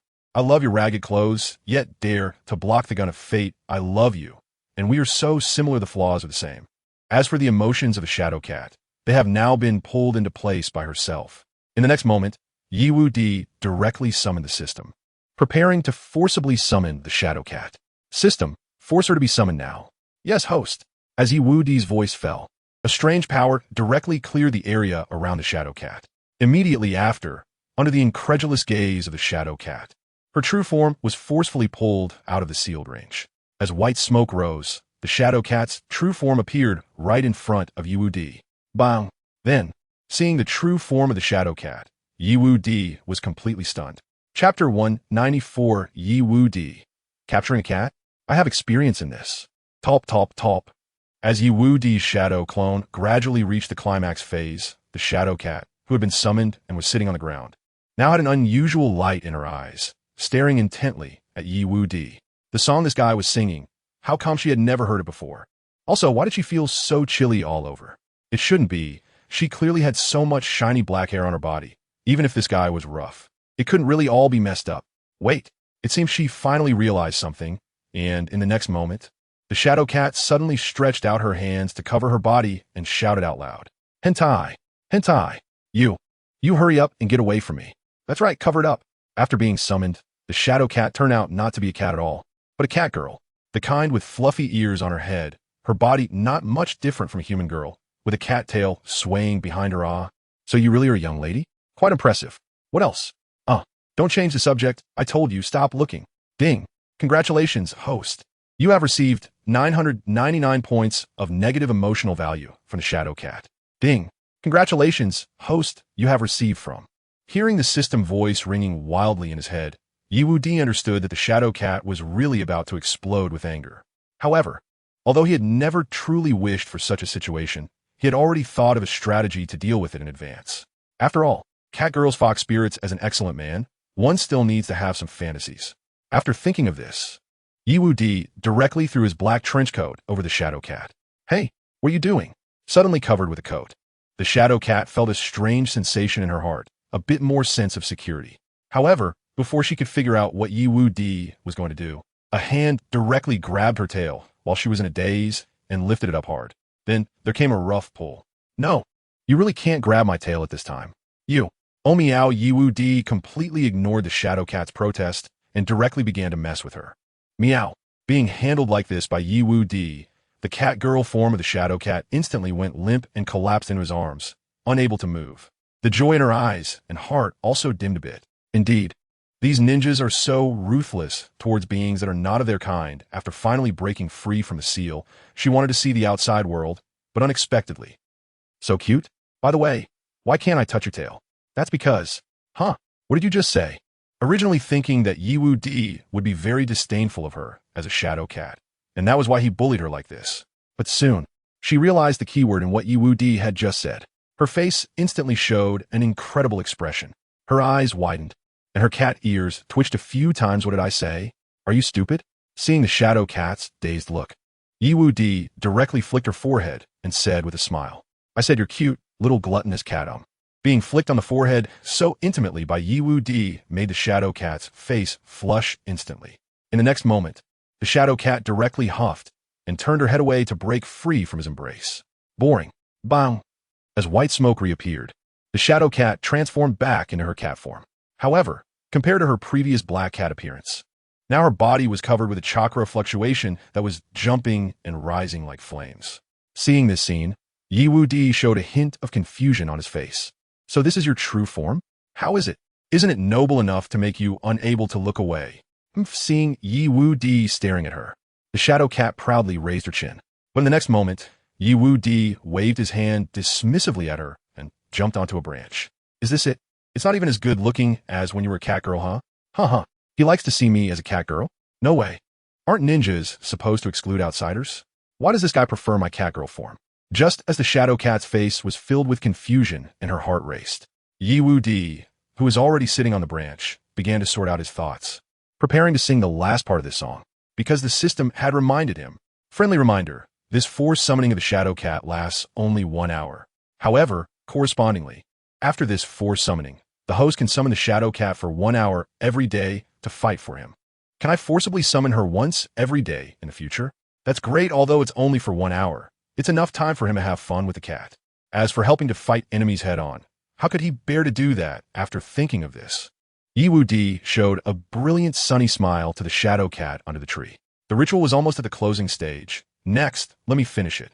After tonight, I can force you to leave the seal for an hour every day. What? I can come out for an hour every day. This is too good. Hearing Yiwu-di's words, the shadow cat's eyes widened in shock, feeling as if her ears had malfunctioned. She originally thought that this force summoning was just a one-time thing. In the future, if she wanted to come out, she would have to make a deal with the other party. However, the reality was like this. However, for her eager eyes wanting to know the truth, Yiwu-di chose to ignore it and began to sing to himself. Going? Can it match? This ragged cloak. To fight? Let's fight. With the humblest dream. To the sobs and roars in the dark night, who says only those standing in the light count as heroes. I'm looking at Yiwu-di's sunny smile, which became particularly radiant under the moonlight. The shadow cat slightly lowered her head for a moment. Then, she leaped and landed on Yiwu-di's body, rubbing her little head against him, her face filled with comfort and happiness. Dad, Mom, I finally understand what it feels like to meet a trustworthy human who won't despise me. However, while the shadow cat is in a good mood, someone not far from here is feeling quite the opposite, with flames of rage burning in his eyes. Ding! Congratulations, host. You've gained 999 points of negative emotion value from Sasuke. Ding! Congratulations, host, you've gained from Yiwu-di. You brat. Why are you howling in the middle of the night? This person is none other than Sasuke. Whoosh! As that roar echoed, Sasuke dashed out wearing pajamas, throwing several shurikens. With a kunai gripped in his right hand, he looked like he wouldn't rest until he pinned Yiwu-di to the ground and beat him up. However, while Sasuke was annoyed by Yiwu-di's singing, the shadow cat was enjoying it. Now, Sasuke's noise was interrupting. Who's this little brat? This young lady is listening to music, and you come here to butt in. Shedo, come. Clang, clang, clang. Under everyone's gaze, the shurikens that Sasuke threw, which were supposed to injure Yiwu-di, were suddenly deflected by a shadow imitation technique resembling the Nara clan, all flying away with overwhelming force. The most crucial part was that all the shurikens that were deflected now had cracks on them. In short, the spirit beast in front of Yiwu-di is quite powerful. That's right, it's a spirit beast. In Sasuke's view, Yiwu-di inexplicably came over to sing at night, just to show off his spirit beast. Thinking of this, Sasuke's mood soured even more, and he quickly formed hand seals. The moment he completed the 11th seal, his chest swelled, and he opened his mouth to spit out a huge fireball. Fire style, great fireball technique. He couldn't believe that such a small spirit beast could withstand his ninjutsu. However, just as Sasuke was confidently about to strike again, the Shadow Cat seemed completely provoked by his repeated attacks. The next moment, under everyone's watch, the Shadow Cat's body turned into a black shadow and disappeared. When she reappeared, she was already behind Sasuke. What incredible speed. You bastard. Ding. Congratulations, host. You've gained 999 points of negative emotion value from Sasuke. Ding. Congratulations, host, you've gained from. Upon realizing the Shadow Cat's power, Sasuke instinctively wanted to turn around to defend himself, to avoid being taken out in one blow. However, when he saw who was standing in front of him now, Sasuke's entire body froze on the spot. Chapter 195, Change Uchiha Itachi. The second pillar unleashes the two-tomo Sharingan. This. Ding. Congratulations, host. You've gained 999 points of negative emotion value from Sasuke. Ding. Congratulations, host, you've gained from. Tap at this moment. In front of Sasuke stood a man in combat attire. He was slowly appearing amidst a flock of crows. That figure was none other than his brother. 1 against 7. Uchiha Itachi, my foolish little brother, we meet again. Seeing the true identity of that spirit beast was that man, Sasuke's emotions were pushed to the extreme, and he immediately wanted to ask about the truth of that event from years ago. Why are you back again? You bastard, why did you kill? Huh. Unfortunately, before Sasuke could finish his words, Itachi's red Sharingan suddenly shrank. A terrifying pressure instantly bore down on Sasuke. Thud. Faced with such pressure and the fear that came from the name Uchiha Itachi, Sasuke was scared to the point of sitting down on the ground. In his heart, various thoughts and speculations began to arise. That man, the one who killed all the Uchiha clan, he has returned. Was he back for this time? Is he going to kill the younger self that was left behind? Tap. Watching Sasuke's fearful appearance, Uchiha Itachi stepped closer. He found it amusing. If the other party wasn't so overly concerned and fearful of Uchiha Itachi, he wouldn't have been so easily scared. Next, Itachi's right hand slowly rose and pressed against Sasuke's forehead. Drip. In an instant, blood began to drip continuously from Sasuke's forehead, the sound eerie and chilling. My foolish little brother, I've given you enough time to get stronger. Yet, you've disappointed me. You're still just a lowly genin. Since that's the case. Hearing the words of the Shadow Cat disguised as Uchiha Itachi, while Sasuke was terrified, Wudi was now deep in thought. Illusion? No. This should be a combination of a more advanced transformation technique and illusion indeed.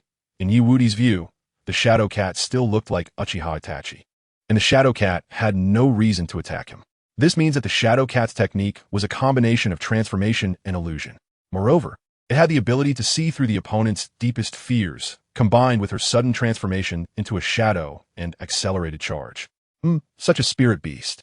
He could reluctantly accept. Then you can go, my foolish little brother. Get away. You get away from me. I can't die yet. I can't die. I still need to get stronger and avenge my entire family. Just as Wudi thought this, Sasuke was frantically turning around to flee, wanting to leave this place. After all, that man had already said he had come to kill him. If he didn't leave now, he might really die here today. Unfortunately, the Shadow Cat could finally hear the music that could evoke her past memories, but it was just interrupted by Sasuke. So, she had to give him a lesson that would be unforgettable. After thinking this, the Shadow Cat transformed into Uchiha Itachi and the next moment turned back into a shadow. When she rematerialized, she was once again in front of the panicked Sasuke. Her bloodstained finger was raised again. My foolish little brother, stop being willful. Father and mother are waiting for you below. No, I don't want to. Go down. In front of everyone, Uchiha Itachi's bloodstained finger lightly flicked Sasuke's forehead. Snap. No, don't. As soon as Uchiha Itachi's finger touched Sasuke's forehead, Sasuke's right eye widened. Blood began to flow continuously from his eye socket, and in an instant, that one-tomo Sharingan evolved directly into a two-tomo Sharingan. However, after Sharingan successfully evolved, Sasuke fainted on the spot. He lay on the ground. Motionless. Did you go a bit too hard? After all, he is still just a child. Seeing that Sasuke had fainted, Wudi turned to look at Uchiha Itachi in front of him and sighed helplessly. However, Wudi was very satisfied with this result. After all, as Sasuke's strength increased, Naruto would follow suit. With his little brother getting stronger, he, as the older brother, could relax and not have to do everything himself. Just as he was thinking this, Uchiha Itachi, who was nearby, smiled slightly with a crooked mouth at what Wudi had just said. Immediately after, many black crows appeared around him again, and he pointed his hand towards Wudi's forehead. My foolish friend, you wouldn't naively think I would leave a witness alive after witnessing this, would you? So you still. Smack. Just as Uchiha Itachi was about to press his finger against Wudi's forehead, the next moment, Wudi slapped his head directly. The hidden tail was also pulled out by Wudi's other hand. I let you, foolish friend, intimidate me again, I let you. Hey. I was wrong. I really know I was wrong. With the tail being pulled again, the shadow cat was left with no temper, collapsing back into Wudi's arms. Given her current state, she was likely to revert back to her cat form at any moment. And to ensure he could continue to abuse her in the future, Wudi naturally wouldn't let her be ruined. So in the next moment, Wudi directly let go of his hand. Do you know you were wrong? I wasn't wrong at all. It was clearly you. Wudi raised the hand he had just put down again. I was wrong. I was wrong. Now, the cat girl was completely flustered in her current state. If it happened again, she would definitely faint. After the shadow cat compromised with Wudi, he had his shadow clone continue to play music for the shadow cat. After all, this was his summoned beast. Feelings should be cultivated a bit as for how he could tell that this Uchiha Itachi was a fake. It was actually very simple. Who would have a crooked mouth when fighting 7? Damn, if it were really like that, that one fighting 7 would probably have reincarnated. Ugh, my head hurts so much. However, just as the two were enjoying themselves, Sasuke, who had fainted for a while, suddenly woke up. But when he saw Wudi holding Uchiha Itachi, who was sitting in his lap, Sasuke's Sharingan immediately widened in shock. Blood flowed directly from his eye socket, and his whole body began to tremble violently. You guys, ding! Congratulations to the host for gaining 999 points of negative emotion value from Sasuke. Ding! Congratulations to the host for gaining. Smack! Sasuke pointed at the shadow cat for a moment, but before he could finish his sentence, the shadow cat directly slapped him. In an instant, the Sasuke who was about to explode was knocked unconscious on the spot. Why is this guy so annoying? If he weren't your little brother, I would have sliced him into 8 pieces long ago. Hey, he's just a kid. It's normal for him to have a big temper, especially since he's always asking for a beating, the second pillar weight. Looking at Sasuke, who had fainted again on the ground, Wudi casually spoke up, not caring at all about the other party's earlier rude actions. But soon, Wudi realized something was wrong. Why hadn't the thing he was holding turned back to normal yet? No wonder Sasuke looked like he was going crazy earlier. It was because of the person he was holding. It's Uchiha Itachi. You guy, stop playing around, hurry up, and turn back. Got it after hearing Wudi's words. The shadow cat proudly turned her head away, then directly transformed back into her cat girl form. Seeing this, Wudi felt a lot more at ease. Oh, the cat girl really looks more pleasing to the eye. It's getting late. We should go back to sleep.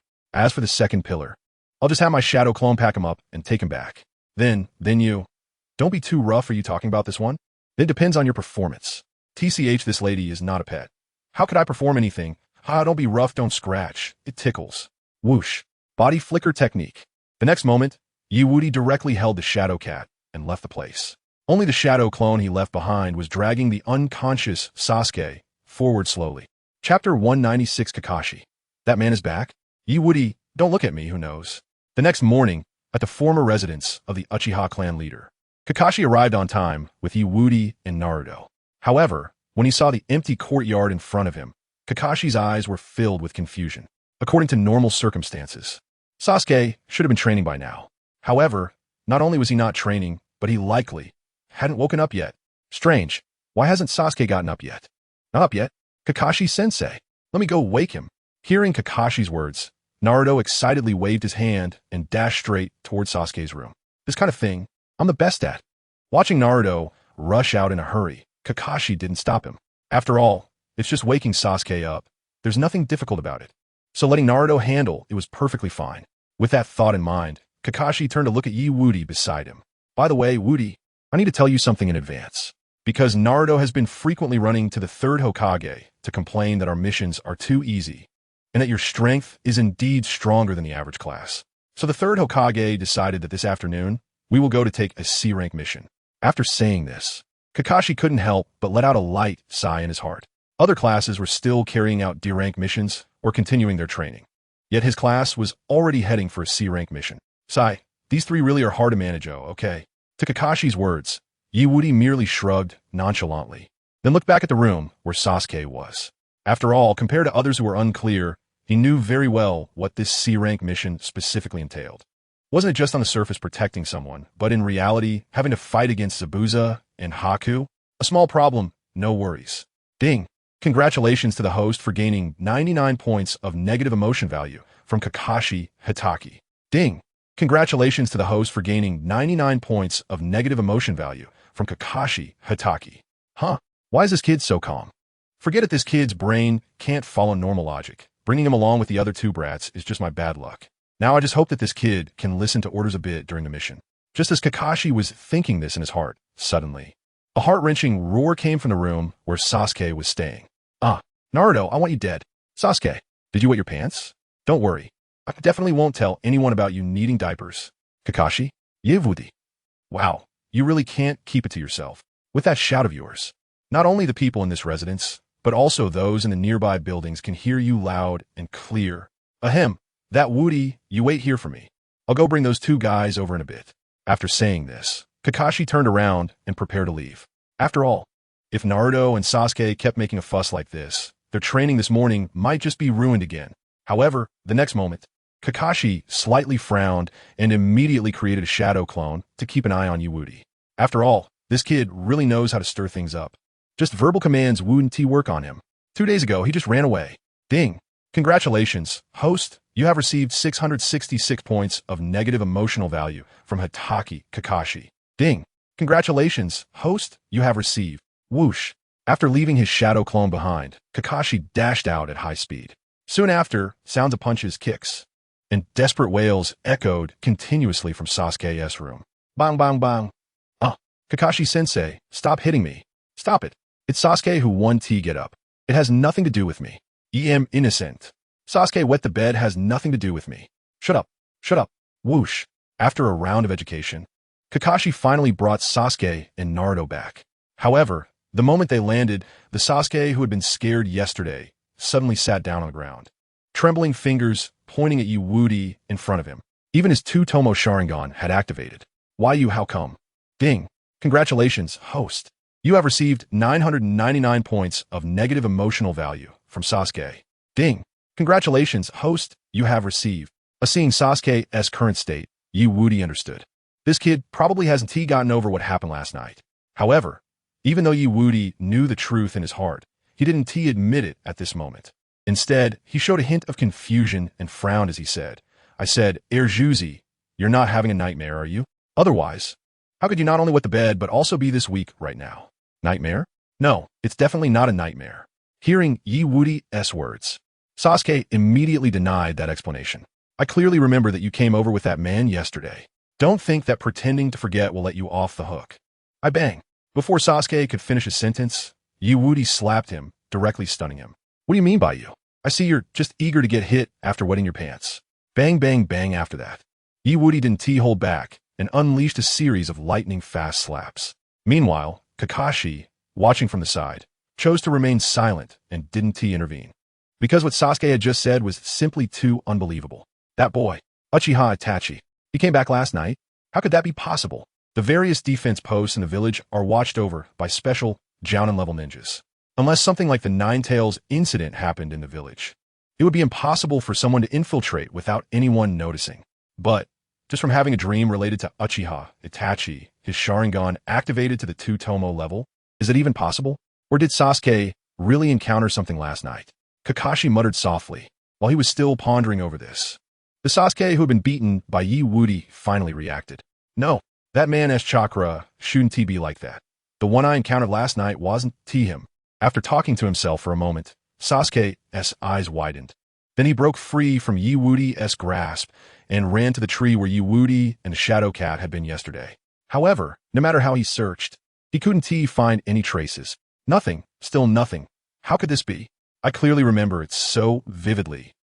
Watching Sasuke's current state, although Kakashi was somewhat reluctant to believe it, he knew that Sasuke might have actually encountered an undercover agent from another ninja village, because that person had perfectly disguised themselves as Uchiha Itachi and Wudi to check on Sasuke's current situation.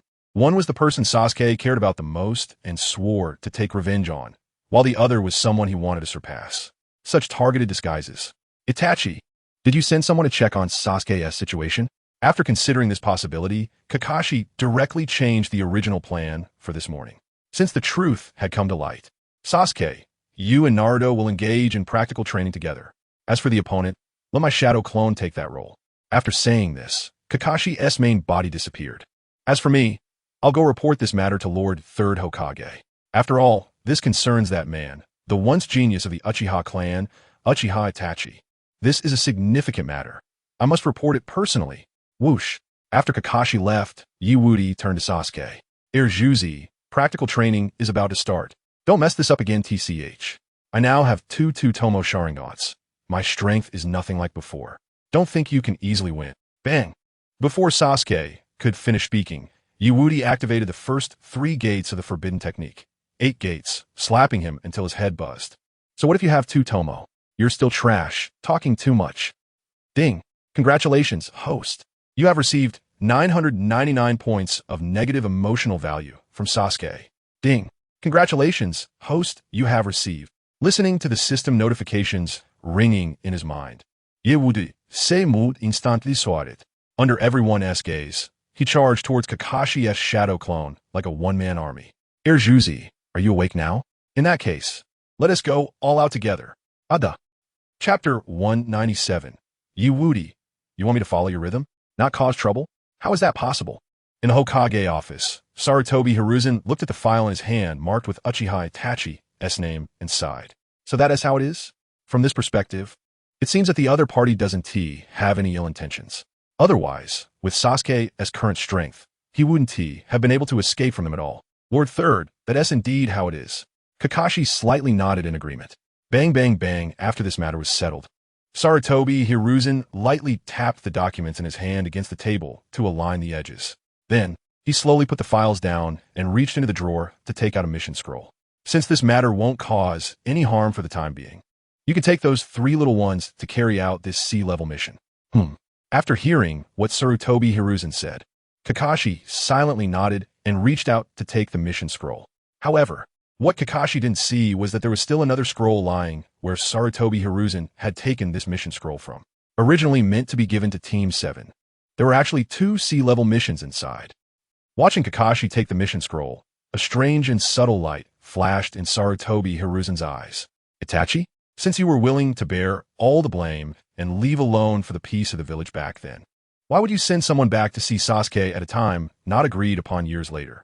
Are you worried about your brother Sasuke's safety?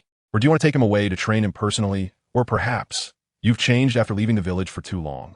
Forget it, no matter what the truth is. As long as I let these little ones carry out this mission and let them fall into a certain degree of danger, I can roughly see what your intentions are. Itachi, just as Sarutobi Hiruzen was pondering in his heart, the door to the Hokage office started to tremble slightly, and faint voices could be heard. Sarutobi Hiruzen. Kakashi? Meanwhile, outside the Hokage office. I said, boss, could you please stop squeezing? If you keep pushing, we might not hear a single word. Are you sure it's me who's squeezing? In response to Naruto's complaint, Wudi merely gave him a glance and then looked at Naruto beside him. I said, Naruto, Sasuke doesn't even want to listen himself. Why are you dragging him over? Exactly. It's to bring Sasuke along. If it were just Naruto coming by himself, the 2 of them lying here wouldn't feel crowded at all. But with an additional Sasuke, it would definitely be crowded. Aha, none of this is the point. Let's listen to what mission we are going to carry out next. After hearing Wudi's words, Naruto scratched his head awkwardly and then focused his energy back on squeezing for space. If it's still the kind of D-level task of catching cats or delivering takeout, I absolutely won't do it. I'm going to become Hokage. How could I keep doing those meaningless tasks? Regarding Naruto's demeanor, Wudi could only shake his head silently with a smile and continued to squeeze along with him. What mission are they going to carry out next? Perhaps even Kakashi himself didn't know. But unfortunately, he just happened to know. As for why he was squeezing in here with them, it was naturally for fun. To stir things up, bang. Just as Wudi was thinking this, the next moment, the door to the Hokage office was forcibly pushed open by the 3 of them. Seeing the suddenly opened door and his body that was about to fly forward, Naruto hurriedly exclaimed, Hey, Kakashi-sensei, 3rd Hokage. You 2 quickly get out of the way. Kakashi, Sarutobi Hiruzen. These 3 little ones are so worrisome. Having them in this class is my bad luck. I'm glad I'm not the one taking care of them. Ding. Congratulations to the host for receiving 666 points of negative emotion value from Hitaki Kakashi. Ding. Congratulations to the host for receiving 666 points of negative emotion value from Sarutobi Hiruzen. Ding. Congratulations to the host for receiving. Whoosh. Whoosh. In front of everyone's eyes, Woody and Sasuke landed steadily from the sky. Their poses were cooler and more stylish than the other. As for Naruto, bang. Compared to Woody and Sasuke's cool landing, Naruto's was a direct head-to-ground stop, falling flat on his face. Moreover, it was the kind of sound that echoed throughout the Hokage office. Yes, it hurts, it hurts, it hurts. My butt, right? The mission. Although his head was buzzing, Naruto jumped up the moment he recovered. Then his eyes were fixed on the mission scroll in Sarutobi Hiruzen's hand. As for Naruto's appearance, Sarutobi Hiruzen had obviously already guessed it.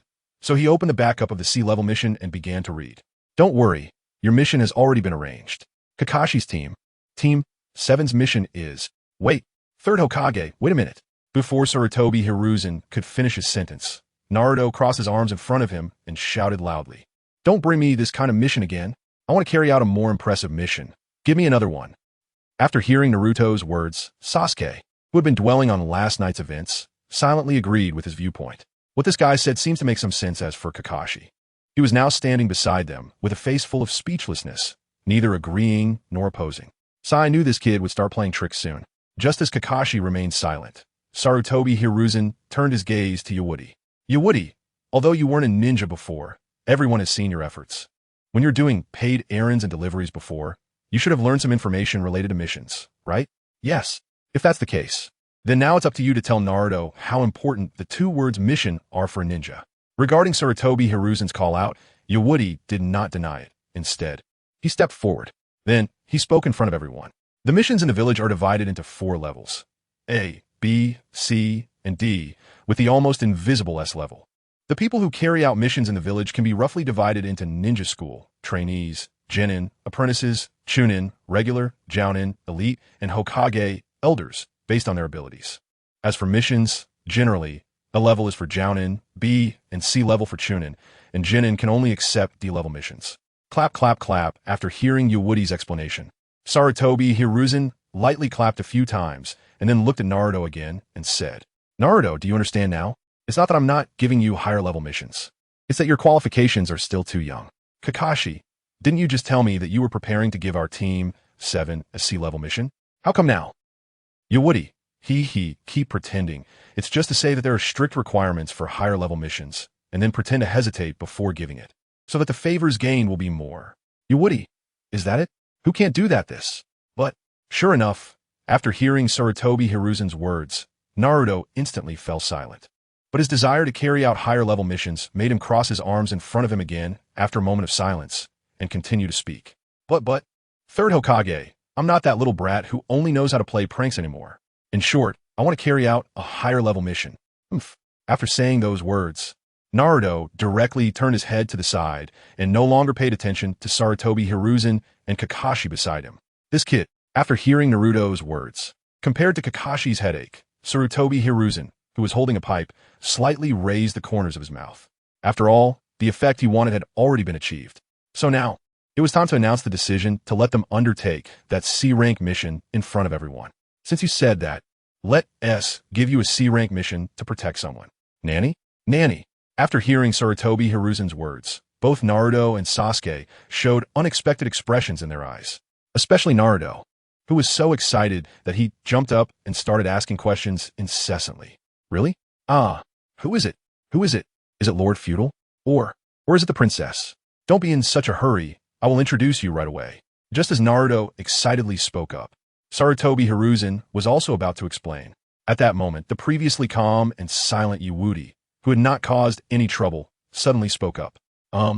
Before introducing the person we're going to protect, can I first introduce my new companion?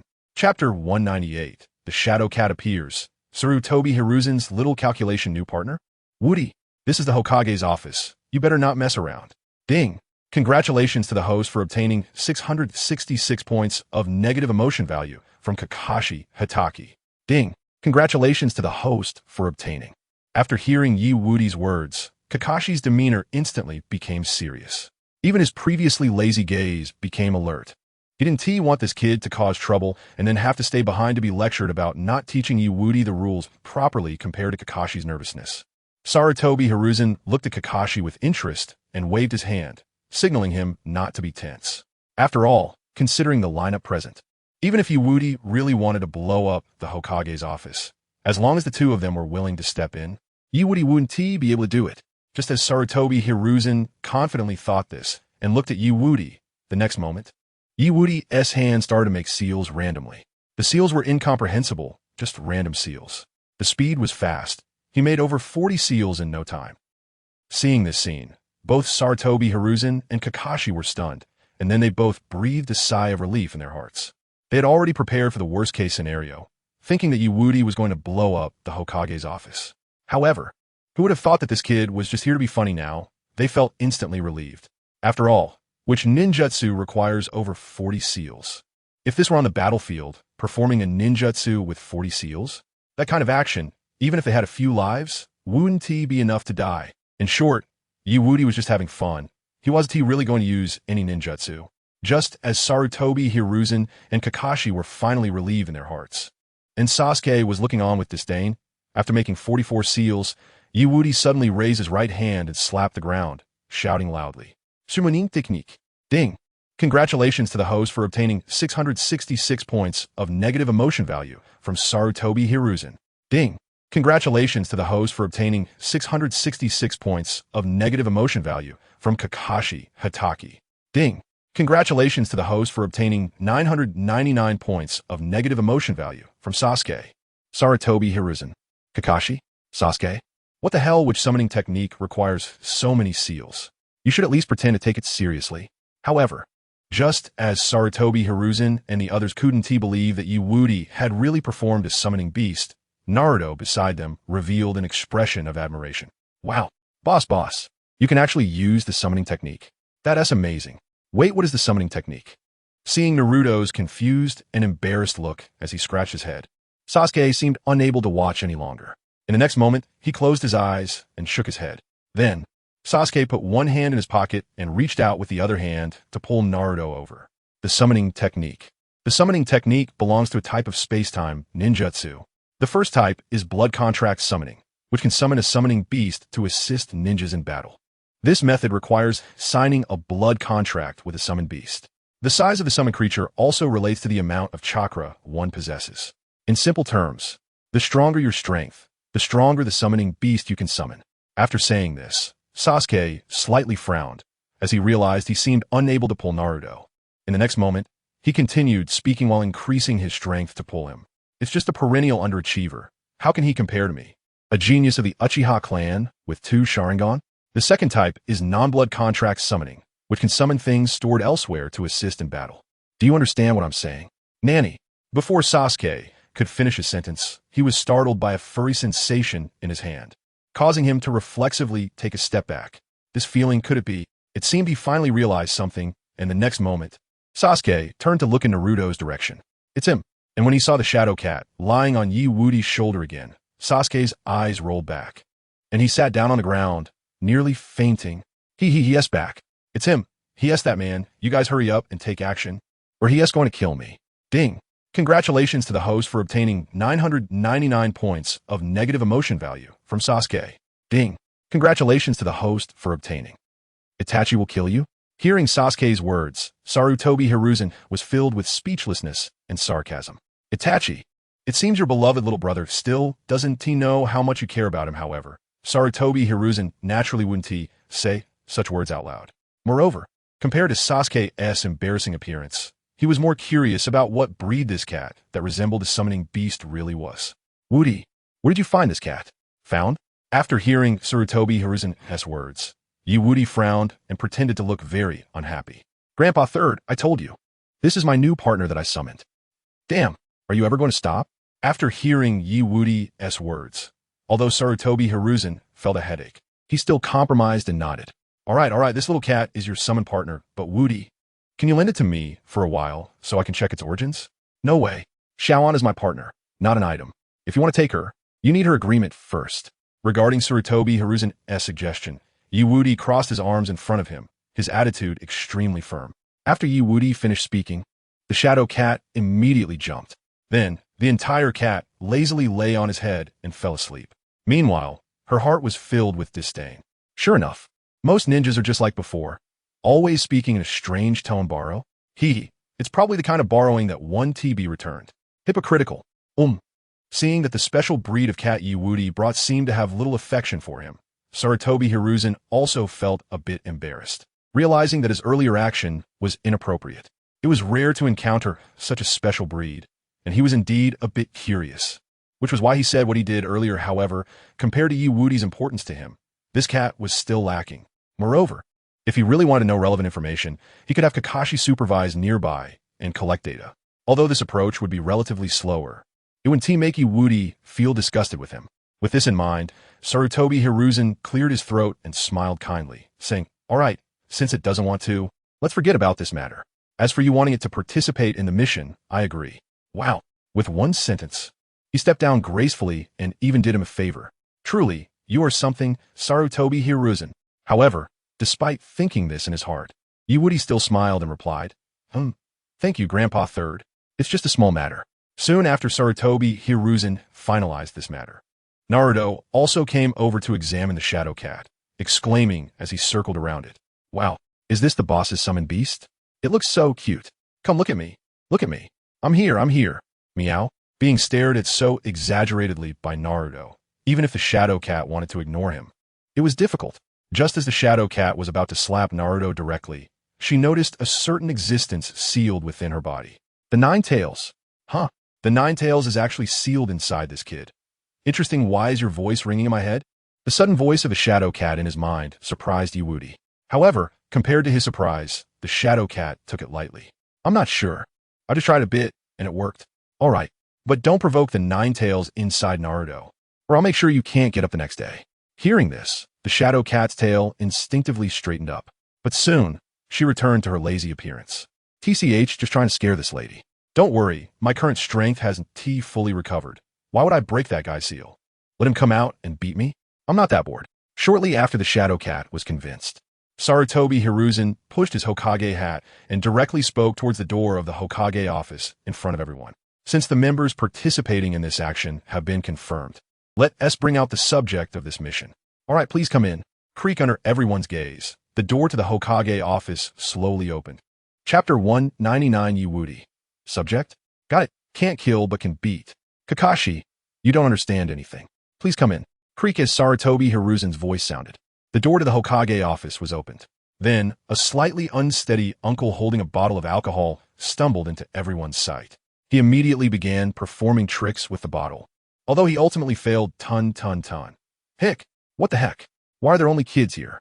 After taking a hearty swig of alcohol and burping, the drunken uncle looked displeased at Kakashi and the others, especially when he saw Team 7, his brows furrowed tightly, locking his gaze on Naruto, particularly the shortest one.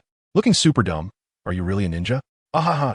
Hearing what the drunken uncle said, Naruto immediately laughed and began squinting, looking left at Wudi and right at Sasuke. "Uncle, who are you talking about?" "The shortest and the dumbest looking." Tap, tap, tap. Before Naruto could finish his sentence, Sasuke leaned over to him. In an instant, it was clear who was taller and who was shorter. As for Wudi, he was already the tallest among the three. Even without leaning over, it was obvious. What?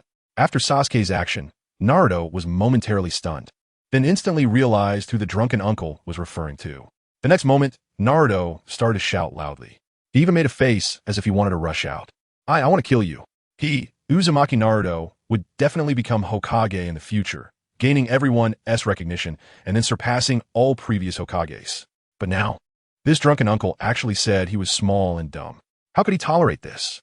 Just as Naruto was about to explode, a voice suddenly rang out from behind him. "Be quiet." Before Naruto could take his first step forward, Kakashi reached out and grabbed him by the collar, lifting him up. "What do you want to kill our subject of protection for? Idiot. If you kill him, our mission will fail." Although Naruto heard Kakashi's words, he continued to struggle, wanting to attack the drunken uncle. I don't care. Whoosh. Body flicker technique. Just as Kakashi was entangled by Naruto, Wudi's body disappeared. When he reappeared, he was already above the drunken uncle's head. The other party clearly hadn't realized it yet, and continued talking to himself. "I'm a super celebrity who builds bridges. What Dasna said is, bang. Before Dasna could finish his sentence, Wudi's foot directly kicked him in the face. I don't care what kind of celebrity you are. Insulting my little brother means you deserve a beating. I'm your mission as protection subject. You can't. Wudi's action scared Dasna greatly, and he hurriedly started explaining his importance. Unfortunately, before Dasna could finish his words, Wudi had already thrown a few more punches. Bang, bang, bang. You're not wrong. You really are our protection subject, so I don't want to kill you. I just want to practice on you. You little brat, you. Ah. In an instant, a piercing scream echoed throughout the Hokage office. Seeing the scene, Kakashi didn't care about the shouting Naruto and directly threw him toward Sasuke. Naruto. Sasuke. Immediately after, Kakashi rushed towards Wudi, wanting to stop him from continuing his reckless behavior. Wudi, what the hell are you doing? He is our protected subject and cannot be killed, nor can he be hit. Oh, why didn't you say so earlier, Kakashi-sensei? After hearing Kakashi's words, Wudi immediately withdrew. Even on the way, he just kicked Dasna in the face again. Ding. Congratulations to the host for receiving 666 negative emotion points from Hitaki Kakashi. Ding. Congratulations to the host for receiving. I should have said it earlier. You really didn't know about this. Or are you pretending not to know? Don't think I don't know. You just have a protective nature and can't stand seeing your little brother being insulted. Although Wudi's reasoning made him speechless, he had already stopped, and Sarutobi Hiruzen beside him didn't say anything either. So he naturally had to stop at that moment when Kakashi just halted. Wudi glanced to the shadow cat on his shoulder. The shadow cat immediately understood his meaning. Whoosh. Meow. Ouch, that hurts. Why are you so rough? Wait, what does this cat one do? Aw. With Dasna's screams ringing out again, he instantly grew whiskers just like Naruto. Sarutobi Hiruzen. Kakashi, can you calm down a bit? This is your protected subject, not an enemy. What are you looking at me for? It's that drunk uncle who scared my little one. That's why my little one had to act in self-defense. It has nothing to do with me. Ding.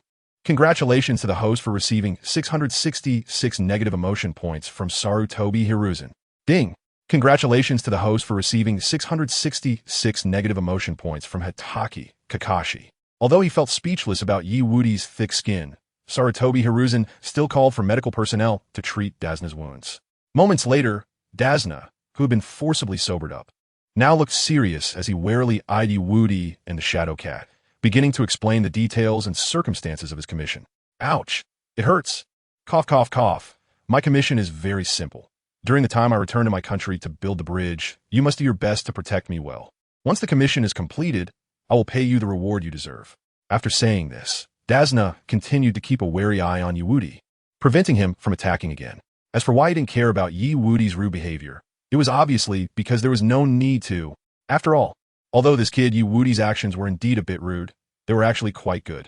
If his other two classmates also had such strength, plus their leading teacher, the safety factor for his return should increase significantly. While Dasna thought this, Sarutobi Hiruzen directly issued an order for them to leave.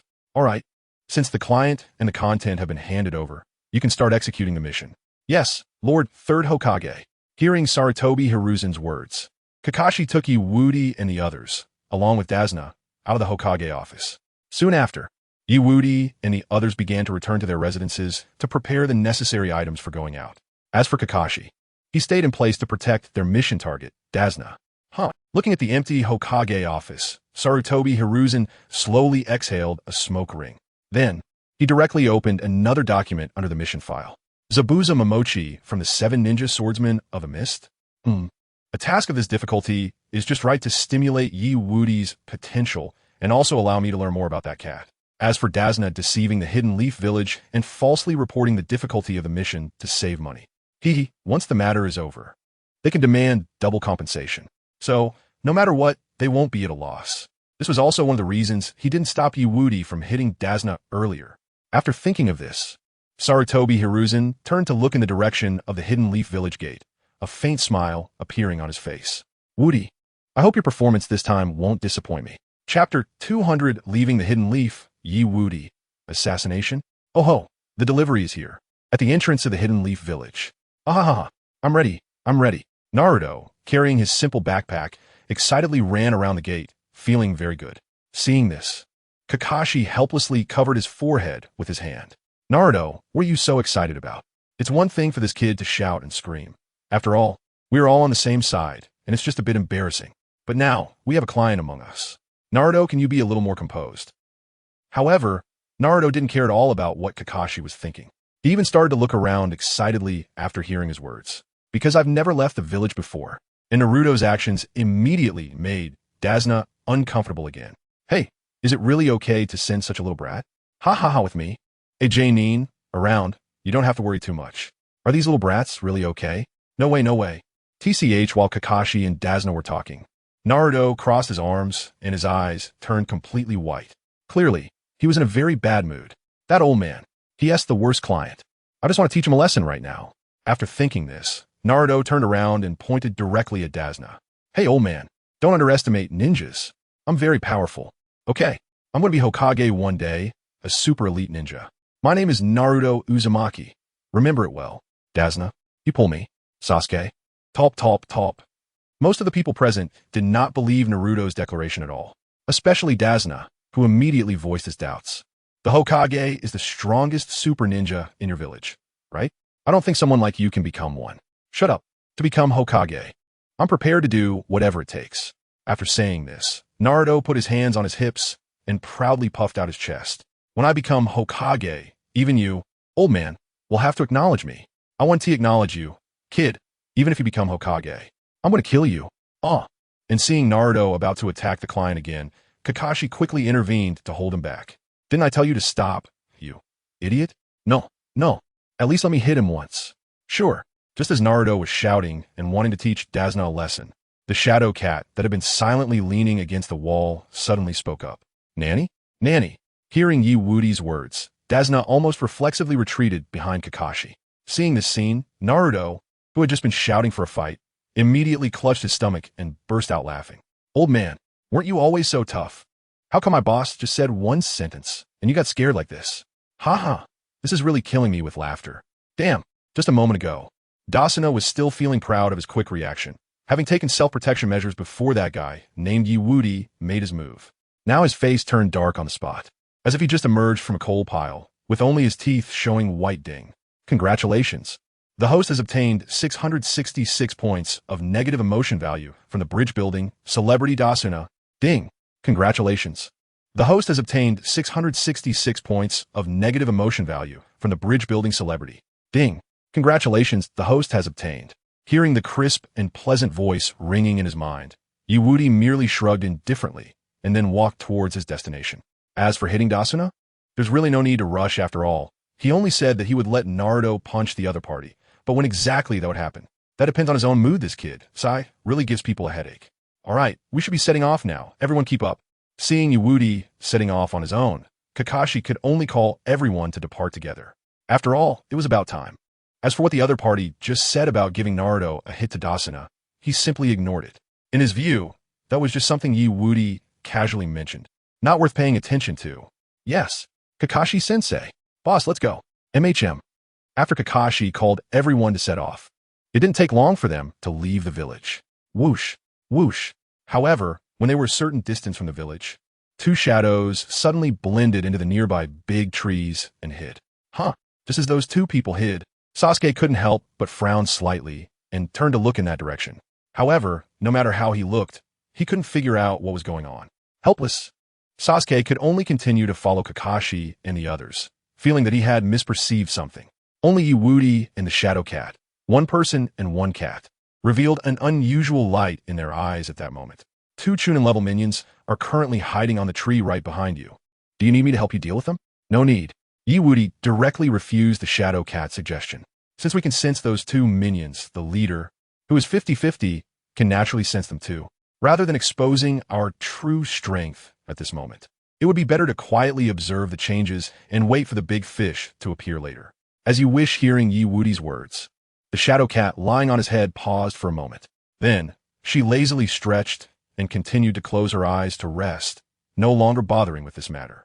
Because from Wudi's recent response, it seemed he had long known that they would be followed. He might even be very clear about who the mastermind behind those two Chunin-level minions was. If it were before, she might have delved into how the other party knew and whether it would pose a threat to her life. But now, what is there to be afraid of? Not to mention that this little guy, named Wudi, currently has no thoughts about her. Even if he really did have thoughts, As long as it didn't violate her bottom line, she'd help him deal with it. After all, the feeling of regaining freedom is truly wonderful. Just as the Shadow Cat thought this in her heart. In a small puddle exposed by Kakashi and the others, two figures slowly emerged, wearing masks like gas masks. Whoosh! Whoosh! In an instant, the two shadows rushed out of the puddle and entered everyone's line of sight.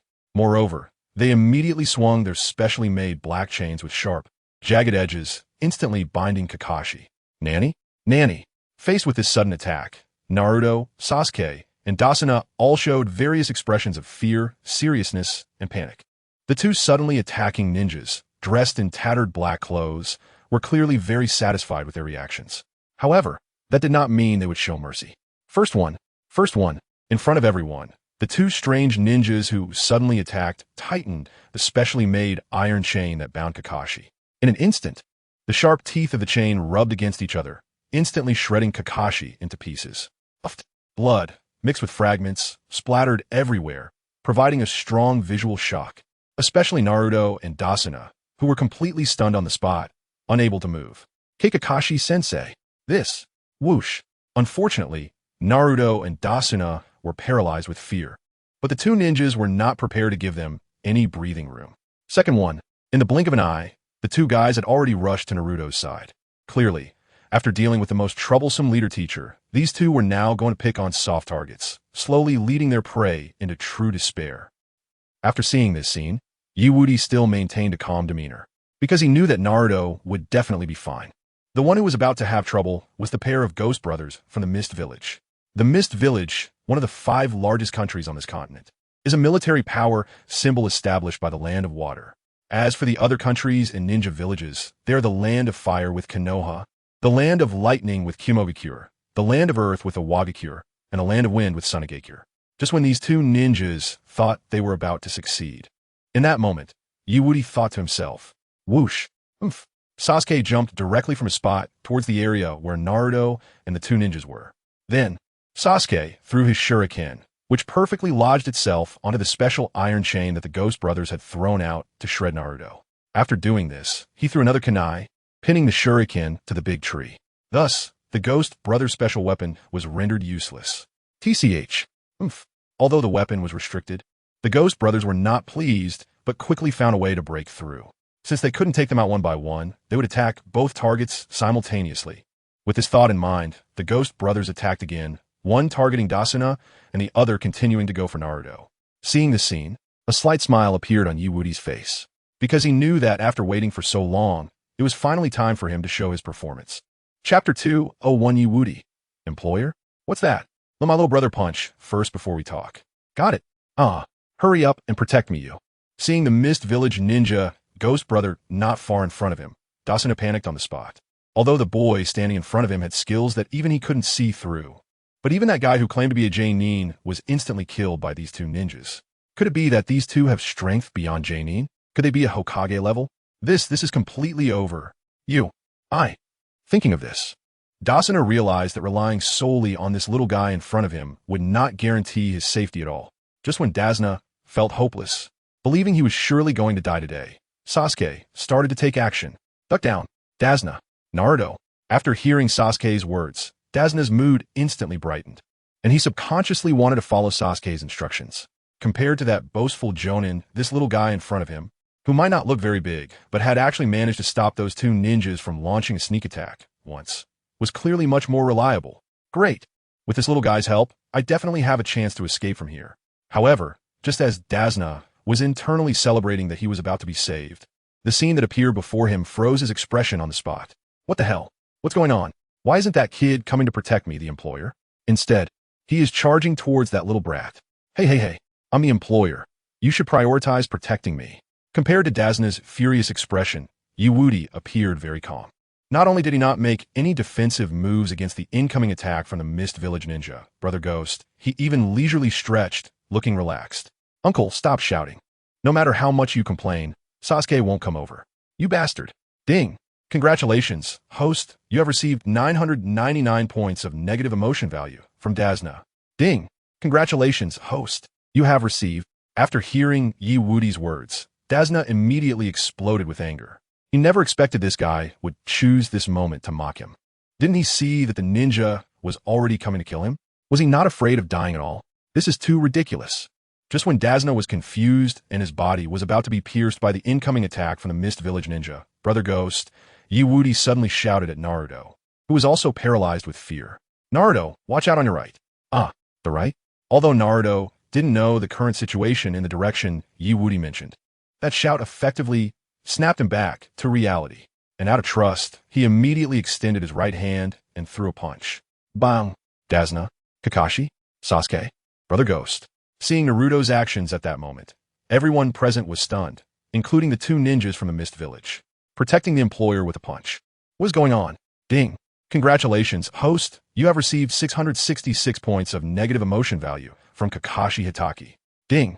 Congratulations, host! You have received 999 points of negative emotion value from Dazna. Ding! Congratulations, host! You have received. Whoosh! However, compared to Dazna and others' astonishment, Brother Ghost of the Mist Village only paused for a moment before continuing to attack. After all, they were professional assassins. The second one, as the Mist Village ninja Brother Ghost in front of Wudi spoke again, he had already rushed towards Wudi with his ninja tools. In comparison, Wudi, who was still standing still, seemed much less impressive. Seeing this, Dazna concluded he was doomed and immediately hid behind Naruto. However, before he could steady himself, Naruto unexpectedly ran away, and the direction he dashed towards was undoubtedly towards Wudi, who was in grave danger. Seeing Naruto's action, Dazna panicked and yelled, "Hey, that guy is doomed. Don't go over there. Come back and protect me. I'm the employer. You should ensure my safety." For Dazna's cries, Naruto chose to ignore him. In his eyes, the boss who took care of him and taught him various delicious foods and ninja techniques was more important than anyone else. This kid, it seems my usual care for him wasn't in vain. Seeing Naruto rush over to support him, abandoning his previously terrified demeanor from the original story, Wudi's mouth curled into a slight smile. Then, he directly turned to look at the ninja tools that were now less than a few centimeters away from him, revealing a gentle smile. "Well, my friend, my little brother is anxious to find me. So could you please?" In an instant, a terrifying chakra fluctuation, even more intense than that of an average chunin, enveloped Wudi's entire body. This sudden change drew the attention of everyone present, especially the two ninjas from the Mist Village, whose faces now showed expressions of disbelief and horror. What? This kid, who looks only about 13 years old, has such immense chakra? Something's wrong. Run. Almost in an instant, the Mist Village ninja Brother Ghost, who was about to charge at Wudi, and the other brother who was entangled with Sasuke, both felt a surge of retreating instinct. This kid is way too good at pretending. Ding. Congratulations, host. You have received 666 points of negative emotion value from Dazna.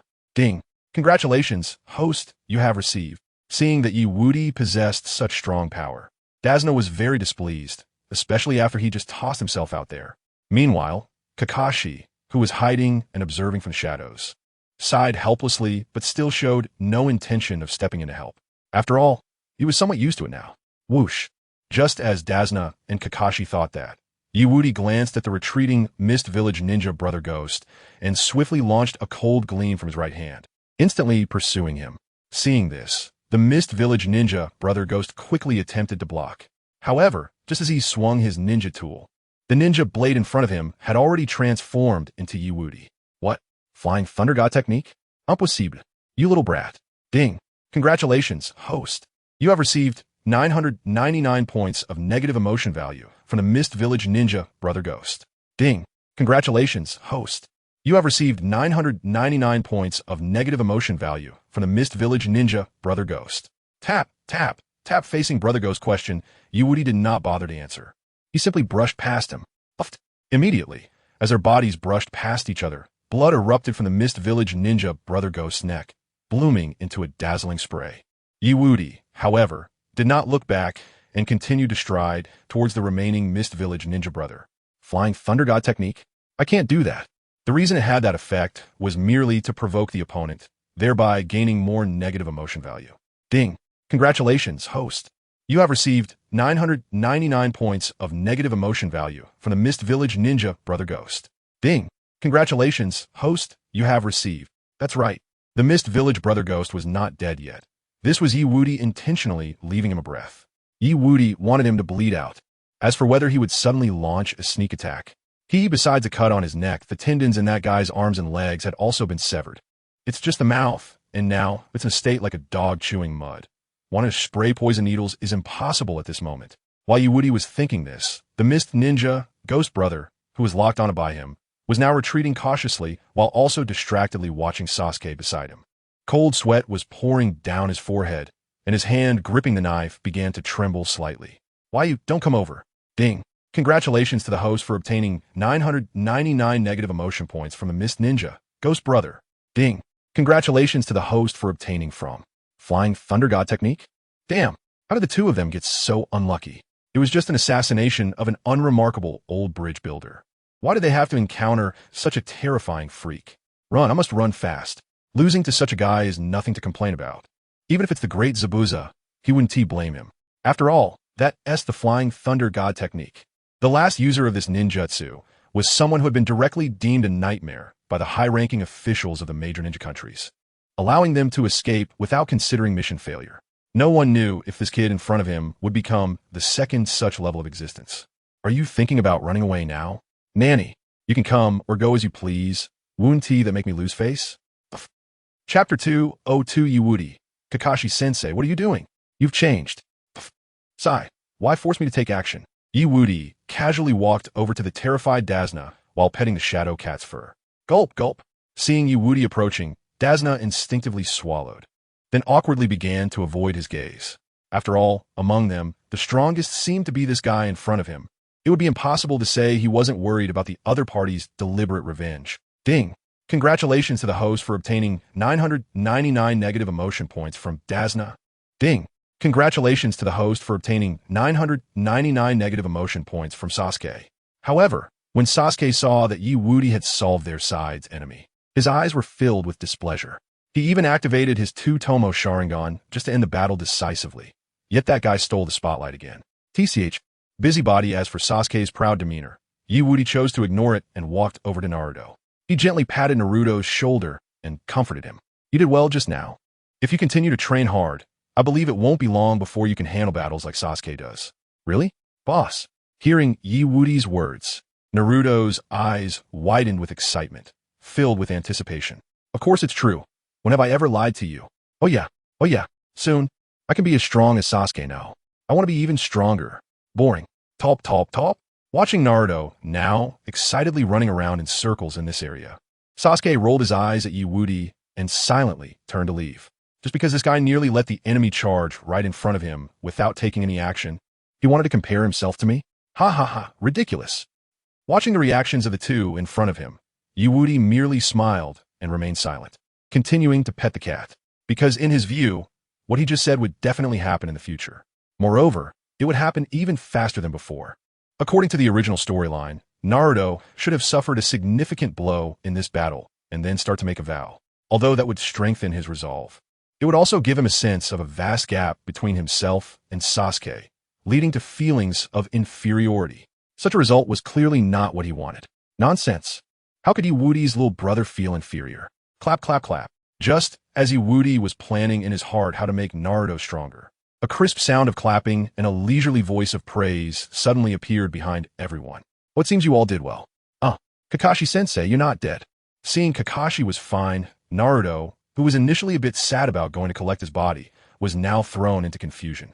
He pointed at Kakashi with one hand and at the blood and bits on the ground with the other. Why did the blood turn into chips? And Kakashi-sensei's body? Idiot, that's the body replacement technique. Seeing Naruto still confused, Sasuke explained with a hint of exasperation. Oh, so it's the body replacement technique. Wait, you're the idiot. Sasuke. Whoever says it is who it is. You guy. Seeing that Naruto and Sasuke still had the energy to bicker, Kakashi knew they hadn't been too affected by the recent battle, especially Sasuke and Yi. These two little guys performed exceptionally well. Sasuke, as expected of a member of the Uchiha clan, is indeed a natural genius. As for Yi, this kid's strength was already above that of ordinary Chunin, and he even had a creature similar to a summoning beast. As long as he wasn't afraid of battle, he could even take on tasks of this level alone. However, it seemed he suddenly thought of something, and the next moment, Kakashi turned to look at Dasna. A guy like this, I can solve with just one move. So I gave you all a chance to show off. Now it seems, you little guys Haven T disappointed me. Of course, we are super brave for Kakashi's praise. Wudi shrugged indifferently and accepted it with pleasure. As for his shamelessness, Kakashi had clearly gotten used to it, so he looked at Dasna the next moment. However, Dasna-san. As Kakashi was about to speak, his previously indifferent gaze suddenly turned sharp. Seeing this scene, Dasna's back and forehead began to sweat profusely.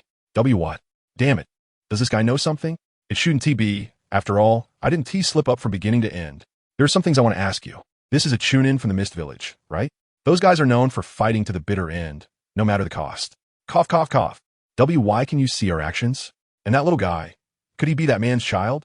Just as Kakashi was questioning Dasna, the Mist Ninja, Ghost Brother, who could still barely speak, now struggled to respond. He knew that he definitely couldn't escape today, but before that, he wanted to die with clarity. However, after hearing the words of the Mist Ninja, Ghost Brother, both Kakashi and Wudi were left with big question marks on their heads.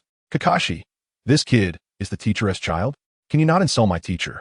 Wudi, I became the child of Minato Namikaze? This is ridiculous. Cough, cough, cough. It hasn't rained for the past few days. On such a sunny day, there shouldn't be any standing water on the road, right? I see. As for his identity, slap. Kakashi hadn't continued speaking when Wudi directly slapped the face of the Mist Village Ninja, Ghost Brother. Following that, he launched a flurry of punches and kicks. If you want to die, hurry up and do it. Stop spouting nonsense here. My father isn't someone anyone can be. And that man. I'll let you talk nonsense. Slap, slap. Ugh, looking at Wudi, who suddenly exploded in anger. Kakashi helplessly covered his face with his hand. By the way, Wudi, do you know who that man they were talking about is? I don't know what's wrong. Kakashi? Mist Village Ninja, Ghost Brother. You don't even know what the other party is saying. Why are you fighting then? Ding. Congratulations, host. You have gained 999 negative emotion points from the Mist Village Ninja, Ghost Brother. Ding. Congratulations, host, you have gained from. Wait, you clearly knew. So why did you let the kid act first? It seemed that Dasna suddenly thought of something and directly questioned Kakashi. As long as he regained control of the conversation and shifted the topic to something beneficial for himself, then his own matters wouldn't be exposed. However, just as Dasna was thinking this, Kakashi turned to look directly at him again. Because I need to know who the enemy's target really is. Is it one of our ninjas, or is it you? What do you mean by that? Upon hearing Kakashi's words, Dasna instantly panicked. He felt that his hidden truth seemed to have been seen through by the other party. What I mean is simple. The person these ninjas are targeting is you, right? We didn't know before that you were being targeted by ninjas, and your commission was just to have us protect you from attacks by the Black Gang or thieves. Kakashi said while giving Dasna a dead fisheye look. The meaning of his expression was clear, telling Dasna that he had seen through everything. So, this situation has already reached a B-level task standard, and you merely commissioned us under the pretense of protecting you until the bridge is completed. If we had known you would be attacked, we would have undoubtedly set this as a high-priced B-level task. Although it seems you have some unspeakable difficulties, a false commission will also give us a headache. Now, helping you deal with these two ninjas is already beyond the scope of the task. Kakashi continued, slowly reaching out his right hand. Dasna, upon seeing this, began to tremble slightly. He was drenched in sweat and panicking to the extreme. You need to pay more. Huh? Dasna? Sasuke? Naruto? Mist Village Ninja, Ghost Brother. What are you looking at? Not only do you need to pay more, but you also need to give us the reward for a B-level task. Moreover, when we return to report the situation, you also need to provide a reasonable explanation to our Hokage. Kakashi didn't care how everyone was looking at him. He just wanted to get the money he deserved after all. No one knew if that kid Wudi would raise the price after he finished watching this segment and prepared to continue the next episode. So right now, saving money was the way to go. However, it must be said that speaking like this in front of everyone felt quite good. Chapter 203. The reason behind it. Wudi, rich man? I love it the most because everything you have will soon belong to me. Okay, I'll pay more. Dasna, who initially thought that this Jonin would make things difficult for him, suddenly breathed a sigh of relief upon hearing that he only needed to pay more.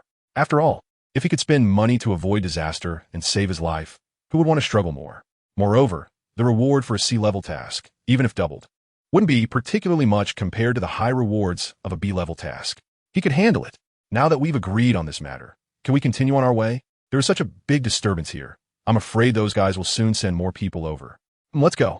Kakashi nodded lightly, and then led everyone away from there. Dasna wasn't wrong.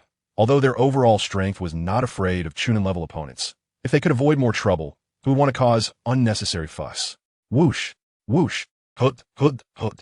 However, as Kakashi and the others began to move forward in a dark house, a short and unremarkable middle-aged man was angrily pointing at several ninjas kneeling on the ground. What? They actually failed. I heard you guys were very powerful ninjas, which is why I hired you at a high price. But now you actually... Clang! Just as this short middle-aged man was about to continue scolding, at a certain moment, a ninja sitting on a sofa inside the house, not kneeling on the ground, suddenly tightened his grip on the large knife on his shoulder and shouted out loud, "Shut up, you annoying idiots!" Whoosh! In an instant, this ninja, whose face was covered with a bandage-like mask, swung the large knife in his hand and pressed it against the throat of the short middle-aged man. If his knife moved forward a few centimeters, the middle-aged man's life would be taken away. This time, let me, the great lord, kill them with my decapitation sword. That's right, it's the decapitation sword.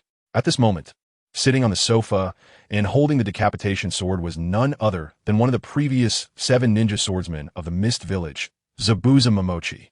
The rogue ninja from the Mist Village wore his forehead protector slanted and had something resembling a belt wrapped around him, which he used as a scarf in a V shape. If Wudi were here, he would definitely comment on the others' avant-garde clothing with a fashionable remark. But is it really okay? The other party seems to have hired quite powerful ninjas, and since the Ghost Brothers assassination failed, if they become more vigilant, it won't be easy to succeed. Upon hearing that Zabuza was about to take action so quickly and seemed prepared to go alone, the short and unremarkable middle-aged man was scared by Zabuza's action. However, at that moment, his face still showed worry as he tried to stop this reckless act. Of course, he wasn't worried about the other party's life or death, but was afraid that this guy would take the money and run. If that were the case, wouldn't he lose money for nothing? He was a businessman, after all. He had to use the least amount of money to gain the most profit. Who do you think I am? I am the one known as the Demon of the Mist, Zabuza Momochi. After saying this, a strong killing intent flashed in Zabuza's eyes. Seeing this, the short middle-aged man knew that no matter what he said now, it would be meaningless. Since that was the case, he might as well let the other party do as they wished. Splash, splash. Meanwhile, as Zabuza was getting ready to take action, Kakashi was escorting Wudi and the others onto a small wooden boat. With the protection of the thick fog, they had not encountered any enemies on their journey. However, the atmosphere on the ship was not good. Kakashi, Wudi, and Sasuke all had their eyes fixed on Dasna. Only Naruto, who was still unaware of the seriousness of the situation, was curiously observing his surroundings. At a certain moment, Dasna seemed to have had enough of Kakashi and the other snacks. With a helpless sigh, he finally spoke up. "If you want to know something, just ask. Mr. Dasna, before the ship reaches the bridge, I must clarify something. Who are the people attacking you, and why are they after you?" After saying this, Kakashi suddenly changed his tone. "If you don't tell us, our mission might immediately terminate after you disembark." Hearing Kakashi's words, Dasna sighed again. He understood what Kakashi meant. It seemed he had no choice but to talk. "Please, you must listen to me. Old man, don't drag this out." Kakashi-sensei said he would listen. "So what are you asking for?" Kakashi, Naruto, Shadowcat, Sasuke, Dasna, Ding. Congratulations to the host for receiving 999 negative emotion points from Dasna. Ding. Congratulations to the host for receiving 666 negative emotion points from Kakashi. Ding. Congratulations to the host for. Sigh, the negative emotion points from freeloading are here again. So comfortable. Cough, cough, cough. In short, although Dasna was infuriated by Wudi's words, he ultimately chose to push through for the sake of his future actions and safety. As for Wudi's words, he simply ignored them.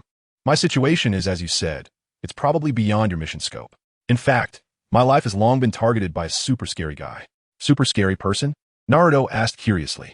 In contrast to Naruto's anticipation, Kakashi maintained a deadpan expression and asked, "Who is it? You should have heard of his name. He's a wealthy tycoon from shipping company named Kato." "What? Kato? I've heard he's one of the richest people in the world." Upon realizing that his opponent was not a ninja, but such a tycoon, Kakashi showed a hint of surprise. However, Wudi simply turned over, lay down on the bed, and began to doze off. He's just an ordinary businessman. No matter how rich he is, it can all be solved with a shuriken or a kunai. Ding. Congratulations to the host for receiving 999 negative emotion points from Dasna.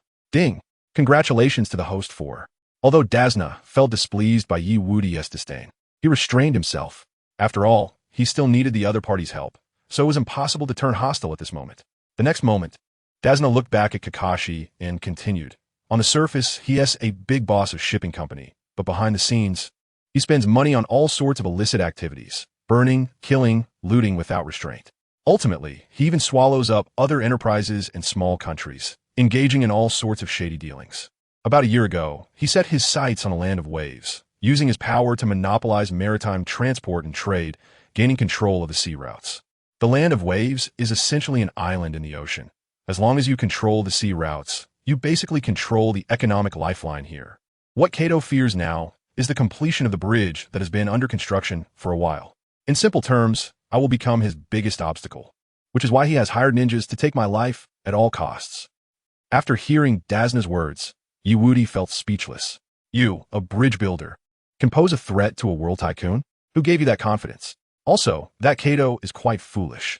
Rather than spending a fortune hiring ninjas, you might as well use half that money to win people's hearts. Oh, if that is the case, then Kato really is a fool. How did you overhear my thoughts again? Just when Wudi was thinking this, the Shadow Cat's voice suddenly echoed in his mind. As for his feelings of speechlessness, the Shadow Cat lazily stretched and licked its paws. I'm bored. Moreover, this is the peculiarity of the summoning technique you used. It has nothing to do with me. Did I want to listen? Upon hearing this, Wudi was momentarily speechless. But soon, a glimmer of brilliance flashed in his eyes. Wait, I say, Little Dark, you said you used to be a young lady, but now you've turned into this impoverished little boy. Aren't you bitter about it? Naturally, am unhappy. But what can I do about it? Wait, are you trying to? As if suddenly realizing something, the Shadow Cat opened its eyes wide and looked at Wudi in confusion. To this, Wudi's lips curled into a slight smile. Exactly. Since this guy named Kato is one of the few tycoons in the world and is so foolish, we should take this opportunity to seize all his wealth during this operation. At that time, the two of us will become the true masters of the land of waves. As for Kato, you just wait for us to come. Chapter 204. Venting anger on Dasna. Wudi, is Zabuza coming? Alright, time to watch the show.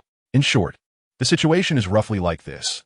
If you are unwilling to help me terminate the mission, then I will surely die once I disembark. At that time, my 8-year-old daughter will be left all alone. Moreover, my daughter will definitely hate Leaf Village ninjas for the rest of her life and live a lonely life. After saying this, Dasna deliberately put on a very sad and noble expression, preparing to go to his death. Kakashi, Naruto, Sasuke. At this moment, everyone from Konoha on the ship was filled with question marks, feeling that Dasna's acting was simply too poor, seeing that he had conveyed his intended message and effect. Dasna opened his mouth to wrap things up. No, it's nothing. Even if something does happen to me, it's not your fault. It's just a pity for my 8-year-old daughter. From now on, she will probably. Smack! Before Dasna could finish speaking, Wudi, who had been dozing off beside him, delivered a slap right to his face.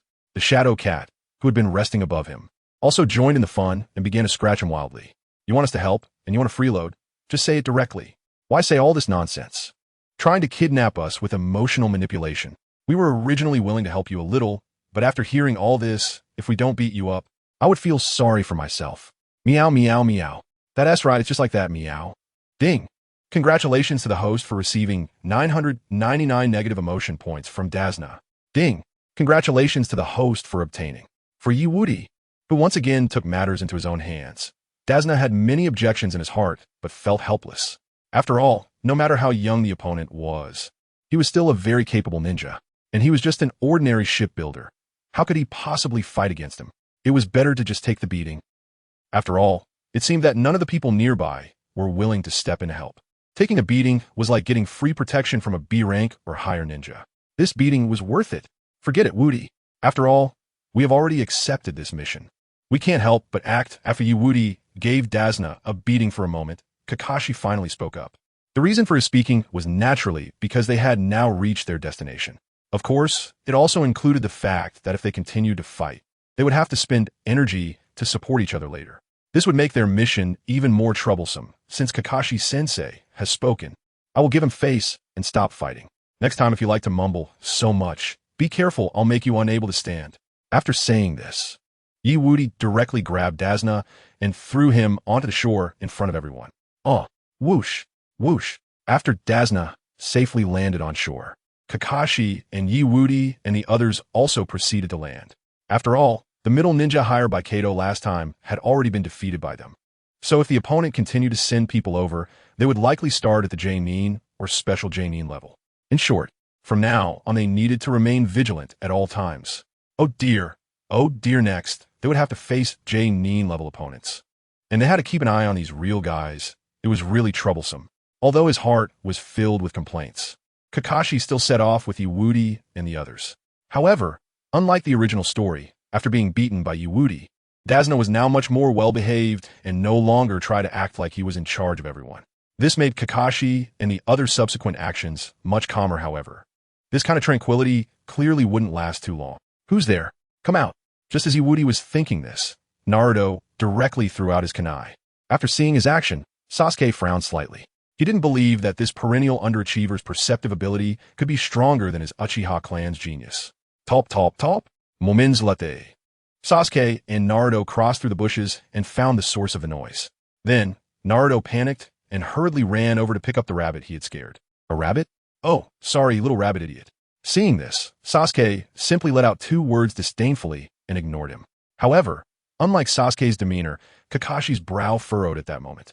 Was that a snow rabbit? But what was up with its fur? Theoretically, white-furred snow rabbits only appear during the short daylight hours of winter. So this snow rabbit must have been raised indoors, where sunlight could reach it. After thinking this, Kakashi's expression became serious as he began to survey the surroundings. Soon, his gaze shifted to a certain direction. Has he shown up so soon? At the same time Kakashi looked over, on a tree in that direction, Zabuza was standing with his decapitating sword, expressionless as he stared at Kakashi. So that's it. No wonder the Demon Brothers couldn't defeat them. After all, the copy ninja of Konoha, Kakashi with the Sharingan, was present. Whoosh! After thinking this, Zabuza suddenly let out a cold laugh and threw his decapitating sword directly at Dasna's head. At the same moment Zabuza attacked, Kakashi immediately reacted. Everyone get down. Huh? After hearing Kakashi's words, Naruto and Dasna felt confused but complied nonetheless. Just as they both ducked, the decapitating sword flew over their heads and struck a nearby tree. Then, a blurred figure suddenly appeared above the sword. That guy had his back to Kakashi and the others, and the scarf around his neck was fluttering in the wind. The guy seemed to be? Seeing Zabuza's back, Kakashi, who had just crouched instead of lying down, now had a serious expression. Sasuke, who was also just crouching, felt the same way, because he sensed a very strong, oppressive force from the opponent. Compared to their serious expressions, Wudi was now comfortably leaning against a tree with the Shadow Cat in his arms. Wow, what a fast and scary knife, don't you think I'm right? Little one? Meow Kakashi. Sasuke? Dasna? Zabuza? Upon hearing Wudi's words, Zabuza, who had just performed a cool turn to face everyone, now looked extremely unpleasant. Not only him, but Dasna also felt the same way in his heart. After all, in his view, Wudi was really terrible at reading the situation. Ding. Congratulations to the host for obtaining 999 negative emotion points from Zabuza. Ding. Congratulations to the host for obtaining. Tap tap tap. Just as Zabuza was about to attack Wudi to make him understand his strength, Kakashi suddenly took a few steps forward and spoke leisurely near him. Hey, aren't you the runaway ninja from the Mist Village, Zabuza Momochi? Zabuza didn't immediately respond to him, but continued to remain silent. However, Naruto behind Kakashi was now excitedly gripping his kunai, ready to charge forward. He didn't perform well in the last battle. If that's the case, then he would use this performance to surpass the opponent. However, just as Naruto stepped forward a few paces, Kakashi reached out and stopped him. Get back. Why? After hearing Kakashi's words, Naruto, who had just wanted to show off, became anxious. This guy was not comparable to the last opponent they encountered. If the opponent was this guy. At this point, Kakashi suddenly pressed his left hand against the eye mask on his face. Things might get a bit tricky. Nanny? Originally somewhat unconvinced, Naruto suddenly froze in place after hearing Kakashi's unusually serious words. And seeing Kakashi's action, Zabuza finally spoke coldly. It seems you're the Kakashi with the Sharingan. Sorry, but hurry up and hand over the old man to me. Kakashi had no intention of responding to Zabuza's words at all. Instead, he turned to Wudi behind him and said, Make sure to protect Mr. Dasna well. and you all shouldn't join the battle. After saying this, Kakashi directly pulled up his eye mask in front of Naruto and Zabuza's gaze, as well as Sasuke's displeased look towards others who possessed the Uchiha clan's eyes. He revealed a blood-red Sharingan with 3 tomo. Upon seeing this scene, both Naruto and Tizuna were taken aback, while Sasuke felt even more displeased. Only Yewudi had a look of watching a show, after all. If he could slack off, who would want to stir things up? Chapter 205 Yewudi. Commercial flattery? Whatever, I'll wake up the idiot first and then handle things. Oh, I didn't expect to see the legendary Sharingan so soon. It's truly an honor. Seeing Kakashi demonstrate his Sharingan right away, Zabuza, who had just been calm, suddenly became interested. After all, the Sharingan is the exclusive ability of the Uchiha clan, the former first family of Konoha. It could even be said that the Sharingan is the symbol of their clan. Although the Uchiha clan has been exterminated for a long time, this family, once hailed as natural warriors, is still hard for ninjas in the entire ninja world to forget. After all, during the ninja wars, the Uchiha clan was incredibly powerful, strong enough to make their enemies question their lives. Just as Zabuza was becoming serious due to Kakashi's actions and was about to take action, Naruto suddenly popped up, looking confused. Kakashi-sensei, why have you all been talking about the Sharingan since just now? What exactly is the Sharingan? As Naruto was puzzled, Sasuke, who was next to him, spoke up with a serious expression to explain. The Sharingan derives from sight and manifests power through the pupil. In other words, the user of the eye technique can instantly see through Jinjutsu, Taijutsu, and Ninjutsu, while also reflecting it back. The Sharingan is a unique type of eye technique, but its abilities are not limited to that. Shortly after Sasuke finished explaining, Zabuza, who was standing on the executioner's blade, suddenly spoke up. That's right, it's not just that. What's even scarier is that those eyes can not only see through the opponent's techniques, but can also replicate them. As he said this, a dense fog suddenly appeared around Zabuza. In the blink of an eye, it enveloped the area where Kakashi and the others were. This is the unique ninjutsu of the Mist Village, water release, hidden mist technique. This technique uses chakra to create a thick fog, allowing the user to appear and disappear in the hazy world, striking the enemy. The density of the mist changes with the amount of chakra, making it difficult for the enemy to defend against the attacks. Zabuza often used this ninjutsu to assassinate targets, earning him the title of the Demon of the Hidden Mist. After the mist appeared, Zabuza's voice echoed in the area. When I was in the assassination department of the Hidden Mist Village, I already had your information in the manual I carried with me. It said this: the man who has copied over 1,000 ninjutsu, the copy ninja, Kakashi. Wow, Kakashi-sensei is amazing.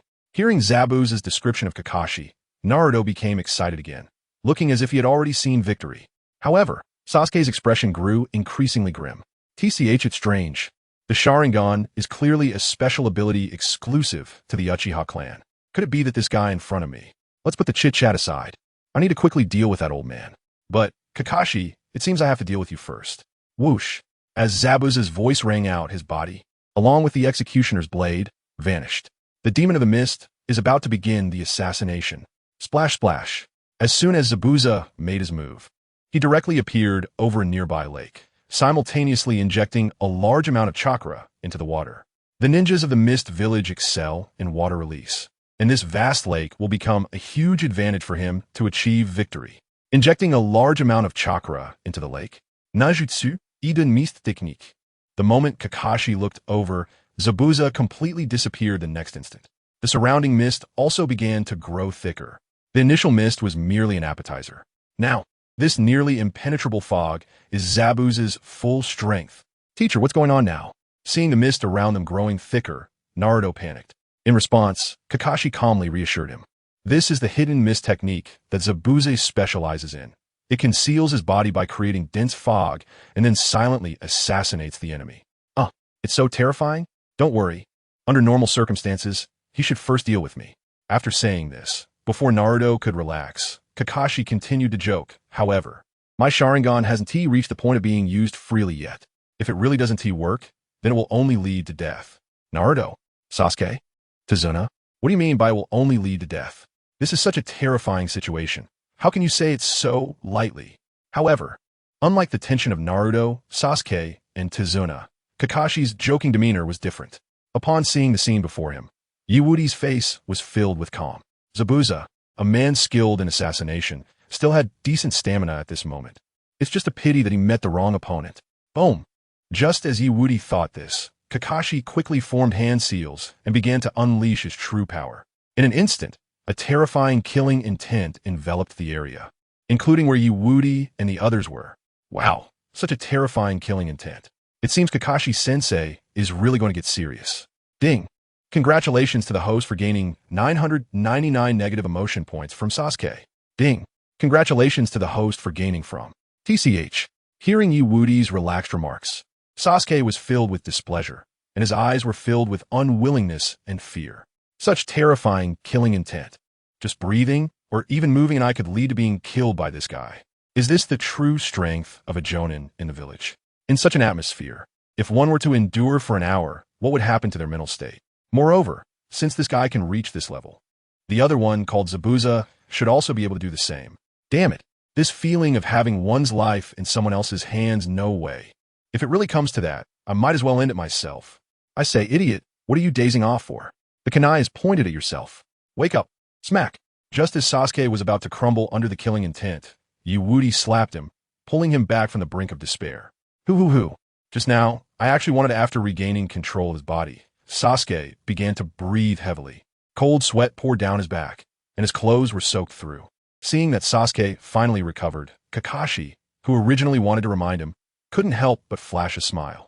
This kid is quite reliable at critical moments. However, before this thought could linger in Kakashi's mind for long, he immediately dismissed it. Slap. In front of everyone, after waking Sasuke up, Wudi actually slapped him again twice. Dinging. Congratulations, host. You have received 999 points of negative emotional value from Sasuke. Dinging. Congratulations, host. You have received. I'm already awake. Stop hitting me. I said stop hitting me. After being slapped several times in front of so many people, Sasuke finally couldn't stand it any longer. However, seeing the angry expression on his face, Wudi merely shrugged it off.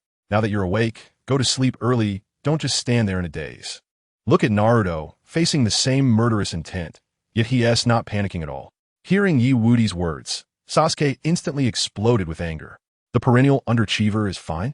Are you sure he is fine and not just numb? Numb. Dinging. Congratulations, host. You have received 999 points of negative emotional value from Sasuke. Dinging. Congratulations, host. You have received. Just don't hit me anymore. Go away. After silently complaining about Wudi a few times in his heart, Sasuke directly avoided him and retreated to stand next to Dasna. Naruto, seeing this, proudly puffed out his chest. Did you hear that? The boss is praising me, saying I'm better than Sasuke. Ahem, but since I'm so great, I should have a heart of tolerance towards those weaker than me. Immediately after, Naruto, with this thought in mind, reached out and patted Sasuke on the shoulder. Sigh, if you got scared, just say you got scared. I want to mind that you're not as good as me. Get lost. Hearing Naruto's words, Sasuke pushed him away and went back to being vigilant. Dasna, watching this scene, looked at Wudi with a confused expression. This kid, is he really on our side? Attacking his own teammate in the face of a great enemy and constantly irritating him. Does he have some kind of poison? Dinging. Congratulations, host. You have received 999 points of negative emotional value from Sasuke. Dinging. Congratulations, host. You have received 999 points of negative emotional value from Dasna. Dinging. Congratulations, host. You have received 666 points of negative emotional value from Kakashi. However, the three of them did not know that while they were thinking this, the corners of Wudi's mouth were slightly raised. He could start causing some trouble. Chapter 206 Wudi. Enhanced ice release? Sure. Looking at the time, it's my turn to perform. Whoosh. As the corners of Wudi's mouth slightly lifted, Zabuza's executioner's blade swept towards Kakashi. However, Kakashi, taking advantage of his short weapon, dodged Zabuza's weapon and quickly thrust a kunai towards Zabuza's abdomen. But the result splash.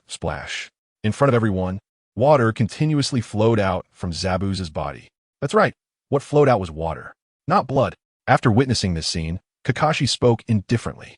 Water clone technique, huh? Sensei behind you. Just as Kakashi realized the oddity of hitting his target, Naruto called out to warn him. Zabuza had already appeared behind him, swinging his executioner's blade directly at his head. But, splash. Zabuza's attack, which should have definitely hit, missed entirely. No, to be precise, the target he struck was merely a water clone. Could it be?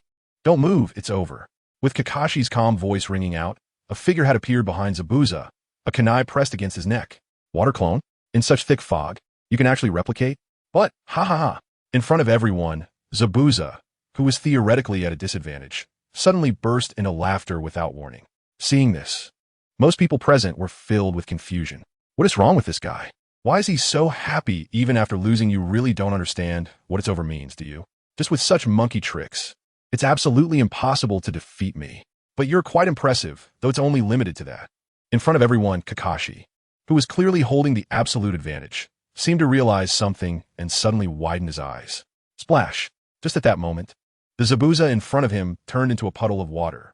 As for Zabuza's real body, he had once again appeared behind him, holding the executioner's blade. Nanny? Nanny, this one is fake too. Seeing Kakashi and Zabuza repeatedly pulling tricks on each other, Naruto became anxious. However, just as he was about to intervene, their supposedly strong teacher Kakashi, after dodging Zabuza's first strike, was kicked away the next moment. Kakashi-sensei. TCH. Seeing this scene, Naruto panicked, and Sasuke's expression turned serious. As for Dasna, he was now a bit weak in the knees. Hey, aren't you the strongest one among the 3 students? Hurry up and get me out of here. If we don't leave now, once your teacher is dealt with, the 4 of us will definitely slap. Before Dasna could finish his sentence, Woody slapped him directly. Hey, didn't I already say? Don't be so fond of dragging things out. Although you're the employer, we are protecting you now, so please cooperate with our work arrangements. Work arrangements? I'll arrange for your whole family. The strongest teacher among you 4 is about to be taken down. If you don't run now, when the opponent finishes up, we're all going to die. Do you even understand this logic? What the hell did your Konoha ninja school teach you? Dinging. Congratulations, host. You have received 999 points of negative emotional value from Dasna. Dinging. Congratulations, host. You have received. Dinging. Congratulations, host. You have received 106,666 points of negative emotional value, which allows for 1 lottery draw. Success. Just as Dasna was becoming increasingly dissatisfied with Woody's actions, his resentment growing stronger, Woody was feeling quite pleased. After slacking off for so long, he could finally enjoy another delightful lottery draw. Host, would you like to proceed immediately? Yes. We're all old friends now, don't drag it out. Hurry up. Upon hearing Woody's words, the system fell silent for 2 breaths. Soon after, the system's voice finally echoed in his mind again. Dinging. Congratulations. You have obtained the Ice Release Secret Technique. Magic Mirror Ice Crystal Max. Ice Release Secret Technique. Magic Mirror Ice Crystal can condense multiple ice mirrors around the enemy. The user can move and attack at the speed of light between the mirrors. Unless the ice crystals are broken, outsiders cannot see anything inside. A friendly reminder, the ice crystals have attributes that reduce perception, induce hypnosis, and increase chakra consumption. Ice Release Secret Technique. Magic Mirror Ice Crystal Max? Isn't this White's bloodline limit? However, my version of the Ice Release Secret Technique, Magic Mirror Ice Crystal, seems to be slightly stronger than White's. It not only has hypnosis abilities akin to illusions, but also reduces the enemy's perception and increases chakra consumption with various debuffs. No wonder it's a jutsu produced by the system. It's indeed very strong. With this thought in mind, Woody directly turned to look at the battle between Kakashi and Zabuza. To be precise, his gaze was directed at the location of the lake. Given the current time, they should be reaching the final stage as well. And soon, I will meet White. Just as Woody was thinking this, Kakashi, who had been successfully ambushed by Zabuza, was currently hiding in the water, waiting for an opportunity to strike. However, after a short while, Kakashi furrowed his brow slightly. Strange. Why does the water in this lake feel particularly heavy? Fool. Because this is my water prison technique. Nanny. Hearing Zabuza's voice suddenly ringing in his ears, Kakashi's eyes widened. Immediately after, his body was bound by the water flowing around him, trapped by the water prison technique. Kakashi-sensei. TCH. Seeing this scene, Naruto panicked and rushed out. Sasuke, seeing this, could only prepare for battle. As for Kakashi, he immediately shouted, Fools, the moment I was trapped, my fate was already sealed. You must leave here quickly. Abandon Kakashi-sensei? How could we? Multiple shadow, clone technique. Let go of Kakashi-sensei. Thud thud thud. Just as Naruto made his move, Woody, who had been calm until now, finally stepped forward. Naruto, why are you in such a hurry? Dasna, just stay behind Naruto and don't run around. Okay. Although Dasna didn't know what Woody was planning to do next, He was naturally very happy to have someone protect him in this situation. Just as Dasna nodded, Wudi's figure disappeared. Seeing this, Sasuke's eyes widened in disbelief. This is body flicker technique. So fast. It had barely been a moment, and Wudi's speed was already incredible to the point of disbelief. That speed was likely unrivaled below the level of a jonin. Damn, why does his growth always outpace mine? Ding. Congratulations, host. You have gained 999 negative emotion points from Sasuke. Ding. Congratulations, host. You have gained. How come White gave me several thousand negative emotion points? I like this personality of his. Indeed, keeping it by my side was a very correct choice. Just as Wudi was thinking this, Naruto had already charged forward with a bunch of shadow clones towards Zabuza. Hee, ignorant little brat. However, if I don't trap you, my next actions will be quite difficult. Water clone technique. As Zabuza's voice fell, a water clone that looked exactly like him appeared in front of him. Whoosh. The moment Zabuza's water clone appeared, it moved with unparalleled, terrifying speed, instantly grabbing the decapitating sword and coming before Naruto and the shadow clones. Then, with a swing of the decapitating sword, all of Naruto's shadow clones were immediately affected. Boom, boom, boom. With the sound of tragic screams, Naruto's shadow clones began to explode one after another. Even his main body was sent flying, spitting out a mouthful of blood. This idiot as expected at critical moments. It still has to be me. Seeing Naruto being defeated by Zabuza's water clone, Sasuke grabbed a ninja tool, ready to make his move. However, before Sasuke could act, Naruto was split in two by Zabuza's water clone. The next moment, a nonchalant voice full of helplessness rang out between Zabuza's water clone and Naruto. I told you, Naruto, didn't I? The multiple shadow clone technique isn't meant to be used like this. We're ninjas, there's no need to shout out our techniques when we attack. And you too, Sasuke, why do you love to seek attention so much? I told you to protect the people. Just protect them and don't move around. Naruto, Sasuke, Zabuza. Hearing Wudi's words, Zabuza was slightly confused, not understanding how a mere teenager could speak so calmly in front of him. However, he quickly controlled his water clone to continue attacking, swinging the decapitating sword at Naruto. How could a mere teenager stop me? Wait, what's going on? Chapter 207. Wudi shocked. I'm actually the son of the Hokage. In front of everyone, Zabuza's water clone, which looked fierce and intimidating, was suddenly pierced through the chest by a seemingly 13-year-old child, leaving him feeling cold to the core. You little brat. Looking at the kid who had sneak attacked and killed his water clone, Zabuza's eyes were filled with disbelief. He could never have imagined that one day his water clone would be taken down by a 13-year-old brat. Although the power of the water clone wasn't equal to his own body, it was still not using its full strength. But even so, how could a mere freshly graduated genin from the Ninja Academy achieve this? However, despite being shocked by the opponent's combat ability, Zabuza, as one of the former 7 ninja swordsmen of the mist, quickly reacted in less than half a breath and coldly asked, You, which clan's genius from Konoha are you? State your identity clearly, and I can make your death a bit more painless. That's right, a clan genius. At only 13 years old, he possessed the strength to take down his water clone in an instant. This kid must be a descendant of one of the prominent clans in Konoha. As for why he asked, it was simply to make it easier to exchange the opponent's head for money in the black market afterward. After all, for someone with jonin strength, killing a 13-year-old genius was an incredibly easy task. Me? Hearing Zabuza's question about his identity, Wudi raised his right hand holding the lightning release, lightning cutter, and casually supported the shadow cat resting on his shoulder with his left hand. He shrugged lightly and said, If you want me to say it, I would lose face, right? But even if I want to tell you, I can't, because I'm just an ordinary little civilian in the village. Upon hearing Wudi's words, Zabuza let out a cold snort and stopped talking to him. A genius not from a major family in Konoha? Just a commoner. How could he possibly believe that? After all, in the past few decades, only a few people have achieved the title of genius while being commoners in Konoha. The Yellow Flash of Konoha, the 4th Hokage, Minato Namikaze, one of the legendary Sannin, Jiraiya, one of the legendary Sannin, Orochimaru. So this kid in front of him was definitely lying. Ding. Congratulations to the host for receiving 999 points of negative emotion value from Zabuza. Ding. Congratulations to the host for receiving 999 points of negative emotion value from Zabuza. Whoosh. As Wudi's voice fell, he suddenly threw a kunai with his left hand. The kunai seemed to have some messy patterns drawn on it. This action? Suddenly, a few words floated in Zabuza's mind. and his eyes widened in shock. A figure suddenly appeared in the area where the kunai was headed. Flying Thunder God technique? Aye.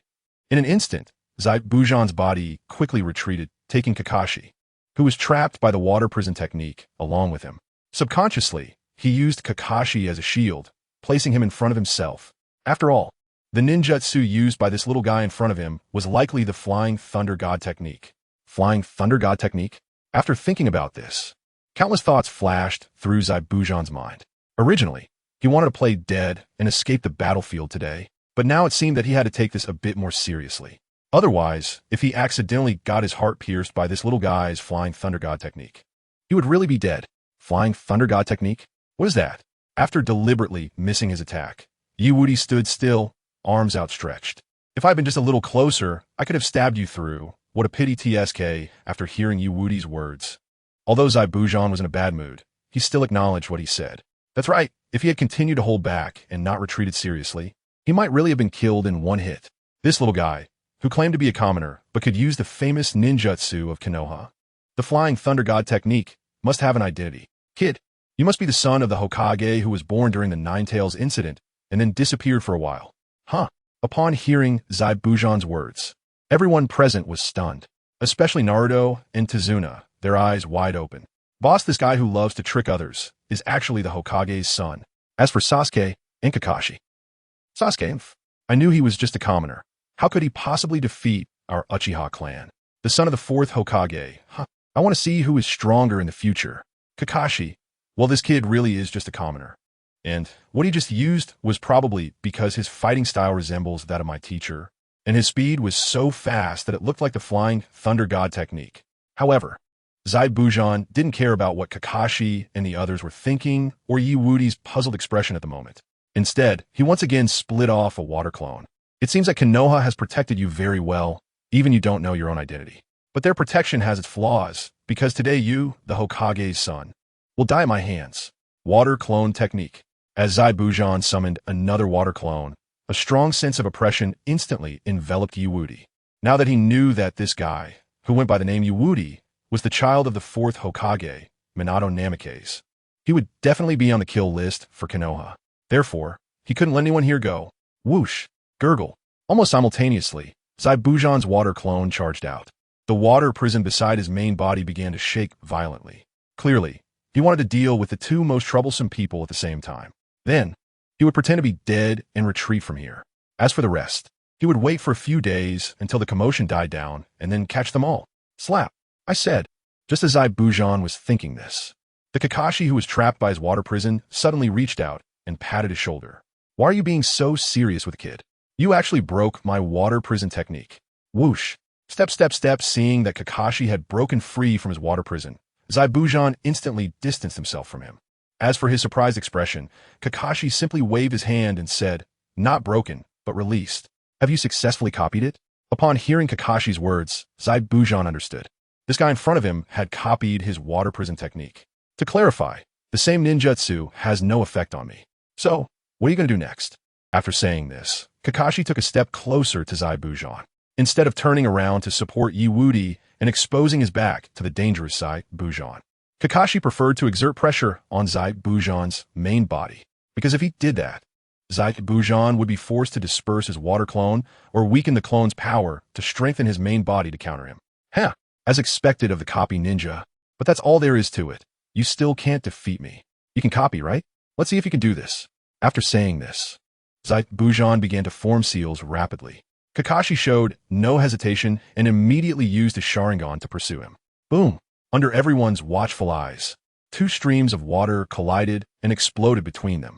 Yet even so, Kakashi and Zabuza's main bodies remained unmoved, continuing to form seals. Not only was their speed extremely fast, but the number of seals was also large. In the blink of an eye, they reached dozens. Upon seeing this scene, Naruto and Sasuke, who were shocked by the impact of the two attacks, wore expressions of disbelief. The speed of the seals, so fast, I can't even see it clearly. Is this the true strength of a Jonin? So strong. As for the water clone opposite Wudi, it directly disappeared at this moment.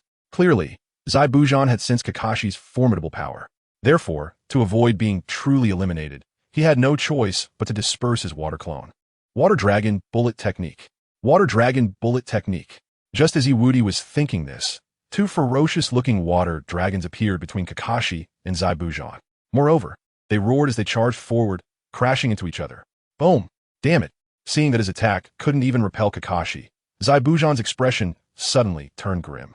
Immediately, he changed the sequence of hand seals and prepared to unleash another powerful water-style ninjutsu. Unfortunately, just as he was about to complete the final hand seal, Kakashi unexpectedly finished first. What? Boom! Chapter 208. Zabuza's Feigned Death. Iwudi. Bye, we will meet again soon. In front of everyone, the previously arrogant Zabuza was now directly swept out of the lake by a strong current. Along the way, he crashed through several large trees, and his screams were endless. Even the ground was collapsing, covered with countless cracks. Dirt and stones flew, and water swept across the sky. This is such terrifying destructive power. Is this really the power that ninjutsu can achieve? Gulp. Watching the horrifying destruction caused by Kakashi's jutsu, Naruto instinctively swallowed. Clearly, this scene in front of him had exceeded his understanding of a ninja's strength. However, compared to Naruto's shock, Sasuke beside him snorted coldly. This is just such power. That man was much stronger than him back then. And I, the genius of the Uchiha clan, Uchiha Sasuke, in the future, I will definitely take that man's life and restore the glory of the Uchiha clan in the village. Cough, cough, cough. Why? Zabuza leaned against a big tree. Speaking weakly, Kakashi didn't bother with pleasantries, directly reaching out to grab the kunai placed in front of him. You'll die. Whoosh. Just as Kakashi finished speaking, two needle-like weapons suddenly flew in from the side without warning. Thud. As the weapons pierced into Zabuza's neck, his eyes widened in an instant. Blood gushed out wildly, staining the ground red. And this was just the beginning. After those two weapons flew out, several more weapons shot out, piercing into Zabuza's body. Kakashi, Naruto, Sasuke, Tazuna. At this moment, the faces of the majority of people present were filled with shock and disbelief.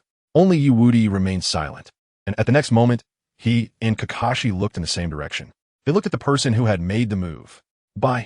And since she was here, his plan could also begin. That's right, the plan. Since his goal this time was to take all the wealth of the rich man Kato for himself, he naturally needed to find someone to help him manage the land of waves. And Bai was the most suitable candidate. After all, compared to working hard to earn money, he preferred to let others do most of the work for a part of the salary. As for himself, he would just lie back and make money. What is going on? Why did that guy just die like this? Be careful. While Iwudi was thinking about this, Kakashi stepped forward and directly blocked Naruto, who instinctively wanted to check the situation. After all, this person had also reached the level of a J-nin.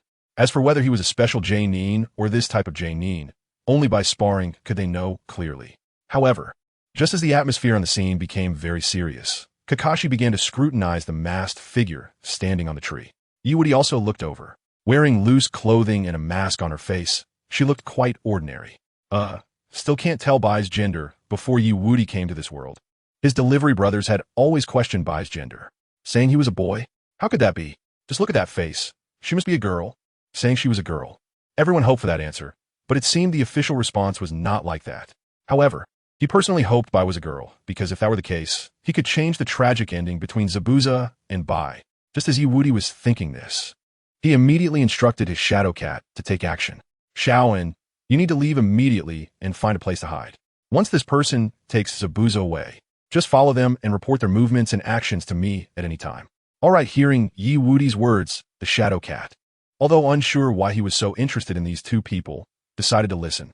After all, now this person could help her temporarily break free from that damn seal. Who else could she listen to? Whoosh.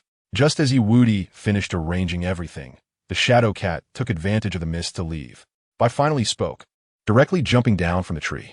Really? He is dead. After saying this, Bai slightly bowed to Kakashi and the others. Really, thank you. I have been waiting for the opportunity to kill Zabuza for real. After hearing Bai's words, Kakashi first gave her a meaningful look, then quickly jumped to Zabuza's side. He carefully pressed on Zabuza's neck, and after confirming that he was indeed not feigning death, Kakashi looked up at Bai. But even so, the seriousness in his eyes did not diminish at all. That mask, you are a pursuit ninja from the Hidden Mist Village, right? As expected of you. You know so much. Pursuit ninja? Look at me. Boss, why are you hitting me? Just as Naruto was about to show his face, He was pulled back by Wudi. This guy's strength is also very strong. Don't act impulsively. Alright, as Naruto was dejectedly pulled back, Kakashi began to scrutinize by in front of him. From her build, her age should not be much different from the others. To have become a pursuit ninja from the hidden mist village at this age, she certainly isn't just an ordinary kid. Whoosh. It seems that your battle has come to an end. I must quickly handle Zabuza's corpse, as he holds too many secrets. After hearing what Bai said, Kakashi did not refute. Indeed, as a former member of the assassination team of the Mist Village, Zabuza must possess many secrets about the hidden Mist Village.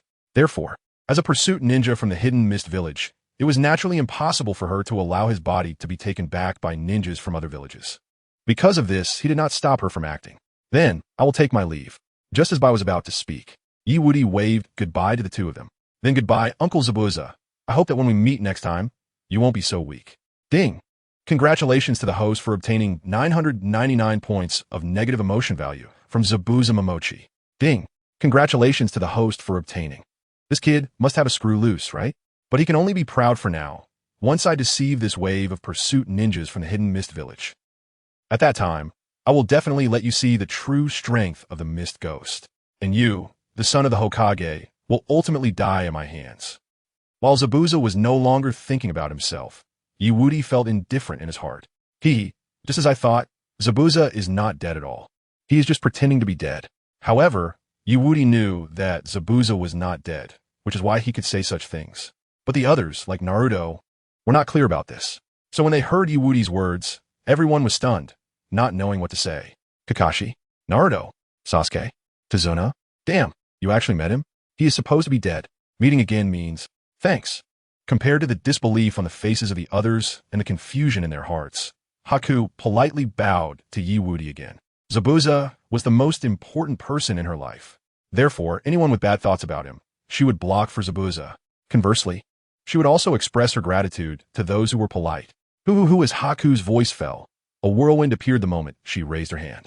Immediately after, she and Zabuza's body disappeared without a trace. Thud! Seeing the scene, Tazuna sat down on the ground, gasping for breath. He was saved. After being terrified for so long, he was finally free. However, compared to Tazuna's relief, Naruto and the others were still regrouping. In Wudi's eyes, at this moment, a strange light flickered. Haku, I believe we will meet again soon. Just as Wudi thought this, Haku, who was already at a certain distance, suddenly turned to look in the direction of Kakashi and the others. To be precise, it was the area where Wudi was. Wudi, the son of the Hokage? I hope that when we meet next time, we can sit down and have a good chat over tea, rather than becoming enemies for various reasons. Chapter 209 Zabuza's Helplessness. Kakashi sees the truth in a forest in the land of waves. Whoosh! A blurry figure suddenly jumped down from a tree, landing steadily. But if you look closely, you would find that she was actually carrying someone on her back. And they were none other than Zabuza and Haku, who had just left not long ago. Looking at Zabuza, who was in a state of fake death, Haku murmured while picking up a claw-like tool. Let me cut this mouth-covering cloth so you can spit out the blood. No, I can do it myself. What? You come back to life again. Just as Haku was about to act, Zabuza suddenly opened his eyes and pulled off his mouth-covering cloth. Immediately, the cold Zabuza in front of outsiders began to complain while pulling out the 2 deadly needles from his neck. Seriously, you were too rough. Zabuza, please be gentle when pulling it out, or I might really die. Facing Zabuza's complaints, Haku smiled slightly behind her mask. Although Zabuza trusted Haku very much and could truly relax in front of her, he didn't seem to like the mask she was wearing. How long are you planning to wear that deceptive mask? Take it off. This is a mask I used to wear. I just put it on without thinking, and it can be used for such occasions. After saying this, Haku took off the mask of the mist ninja that was chasing them, revealing her pure and beautiful smile underneath. However, if I hadn't saved you, you would undoubtedly have been killed by now. But Zabuza continued to stubbornly complain, showing no signs of gratitude. If I were to enter a state of fake death, there was no need to specifically aim for the acupoint on my neck. You are still as annoying as ever. At the end, feeling that he couldn't maintain his serious demeanor, Zabuza pulled the bandages on his face back over his mouth and half of his face. Because, looking at Zabuza, who was putting on an angry face but held no malice toward her, Haku's face turned slightly red, and she squinted her eyes and said, I can't leave any wounds on Zabuza's beautiful body. Also, aiming for a neck with not much muscle allows for precise strikes to the acupoint. Zabuza snorted again at Haku's explanation, then gritted his teeth, wanting to stand up again. But soon, he realized something was wrong. His body was completely unable to move, although he could perform some simple actions like standing up. However, he found it hard to ask Haku for help, as Zabuza was concerned about his pride. Haku, being his partner for many years, naturally understood. So, in the next moment, she began to patiently explain and comfort him. You should feel them all over and unable to move for about a week, right? But I believe if it's you, Zabuza, you should be able to move freely soon. Hearing Haku's words, Zabuza froze for a moment, then looked at Haku helplessly and said, "You are really pure, wise, and innocent." They had been partners for many years, having dealt with countless pursuing ninjas. It would not be an exaggeration to say that their hands were stained with blood. Yet even with such experience, Haku's heart remained so pure enough to make him feel helpless. When would this girl finally grow up completely? If one day he were to die, what would happen to her? However, this was precisely what he envied about her. I really like this about you. After all, I'm still just a kid. The mist has cleared. After smiling and responding to Zabuza, Haku stood up and looked around the area. In the next moment, she glanced at Zabuza, who was sitting on the ground. Are you okay now? Next time I will definitely see through your Sharingan. Just as Haku finished speaking, Zabuza's eyes sharpened. About a week? That should be enough. Kakashi, when we meet again, I will definitely bring back your head. And that child of the fourth Hokage, Minato Namikaze, Wudi. However, just as the two of them were conversing, in a certain part of the forest, not far from them, a black-eyed figure was staring intently at the two. That guy's guess was indeed correct. Zabuza was not dead. But how did he know when the distance between them was so far? More importantly, that kid seemed to be aware of today's events and future happenings. Stop babbling. Just as the Shadow Cat thought this, Wudi's voice suddenly rang in her mind. This startled the Shadow Cat completely. Meow. How can you hear my thoughts? Ding. Congratulations, host. You have received 999 points of negative emotional value from the Shadow Cat. Ding. Congratulations, host, you have received. Since you can hear my thoughts, it would be quite embarrassing for the one who freed you from your seal if I couldn't even hear your thoughts, right? Well, it does seem to make sense. Realizing this, the Shadow Cat stopped daydreaming and left the place directly. The task entrusted to her by Wudi was very simple, to follow Zabuza and Bai throughout. When the time was right, Wudi would personally come over to meet Bai. Why do I always feel something is off? At the same time Zabuza woke up, Kakashi was also already awake. As for his condition, it was not much different from another person. Kakashi needed about a week to recover due to overusing his Sharingan. In simple terms, he was out of chakra again. What is wrong? Kakashi-sensei, what are you talking about? Naruto stared blankly at Kakashi while eating the lunchbox provided by Wudi. Kakashi just shook his head at Naruto's confusion and then looked at Wudi and Sasuke. For some reason, I feel uneasy, as if Zabuza is not dead. You mean that pursuing ninja from the Mist Village has an issue? Hearing Kakashi's words, Sasuke instantly perked up and voiced his speculation. As for Naruto, he still felt very puzzled. Zabuza's neck was already fatally hit, and his teacher Kakashi had confirmed the opponent's situation at that time. In such a state, there shouldn't be any accidents, right? As for that pursuing ninja from the Mist Village, what is the problem? If that person really is a pursuing ninja from the Mist Village, then her task would be to bring back Zabuza's head. There would be no need to drag such a large person back. Moreover, the weapon she used was also a bit strange.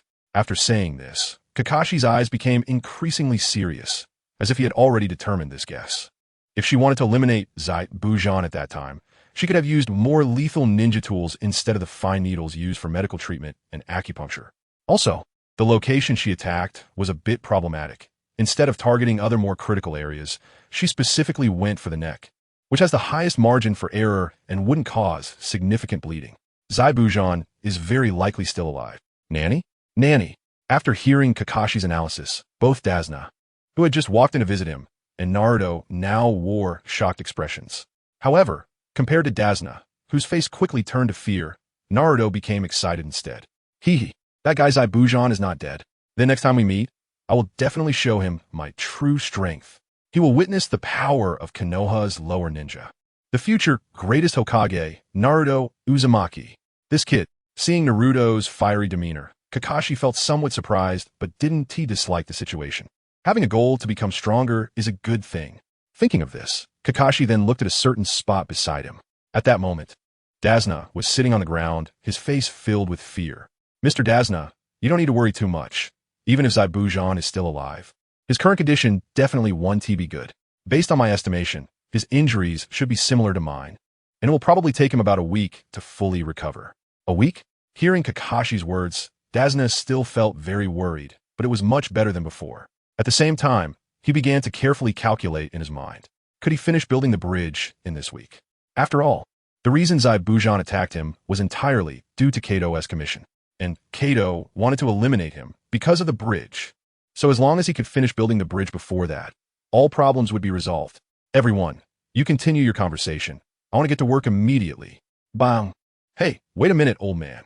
Chapter 210. Encouraging the little brother, Wudi. Next, I need to meet by. Bang. Dasna, who originally wanted to leave immediately to get to work, now stood frozen in place, looking at Wudi with a complicated expression. Wudi. What is this kid planning to do now? Ding. Congratulations, host. You have received 666 points of negative emotional value from Dasna. Ding. Congratulations, host, you have received. In the face of Dasna's stare and the confusion on Kakashi and others' faces, Wudi shrugged calmly. Then, he directly grabbed Dasna's shoulder and explained. Since the most important thing for the teacher right now is to rest, and that so-called pursuing ninja from the Mist Village is likely Zabuza's accomplice. It seems that the drunk uncle definitely needs a bodyguard, so I'll reluctantly accompany him. After hearing Wudi's words, Kakashi fell silent for a moment and then nodded lightly. Okay, indeed, what Wudi said makes perfect sense. Although Zabuza's condition is definitely not better than his, that so-called pursuing ninja is very likely to be by his side. But no one can guarantee that small probability. Zabuza's companion might take the chance when both sides' strongest ninjas are injured and directly target Dasna. Just as Kakashi was thinking this, Naruto nearby also volunteered, raising his hand and saying, "Protect the uncle? Kakashi-sensei, I want to join too." Slap. Kakashi-sensei, why did you hit me? Just as he finished speaking, he was inexplicably hit, filling Naruto's eyes with defiance and confusion. Seeing this, Kakashi directly spoke. Wudi is not the same as you two. His true strength has reached above the Chunin level and below the special Jonin level. Plus, he has about 10 years of foundational skills, making his foundation the most solid among you. So he really has the ability to protect Dasna. As for you two. Speaking of this, Kakashi directly looked at Naruto and Sasuke in front of him, still too inexperienced. Naruto. Sasuke. Just as Kakashi finished speaking, the eyes of Naruto and Sasuke in front of him immediately sharpened. Especially Sasuke, who felt particularly displeased. Isn't he just the son of the Hokage? What is there to be proud of? As long as he is given some time, he can definitely surpass him quickly. Ding. Congratulations, host. You have received 999 points of negative emotional value from Sasuke. Ding. Congratulations, host, you have received. This idiot, seeing the intense fighting spirit in Sasuke's eyes and Naruto, who was about to explode, Wudi sighed helplessly and then reached out to pat their thoughts. Naruto, you don't need to rush. With your current growth rate, you will only be a mere Chunin. I believe you'll be able to achieve it soon. After all, don't forget, your goal is to become Hokage. Boss, woo, don't worry, I will definitely become Hokage in the future.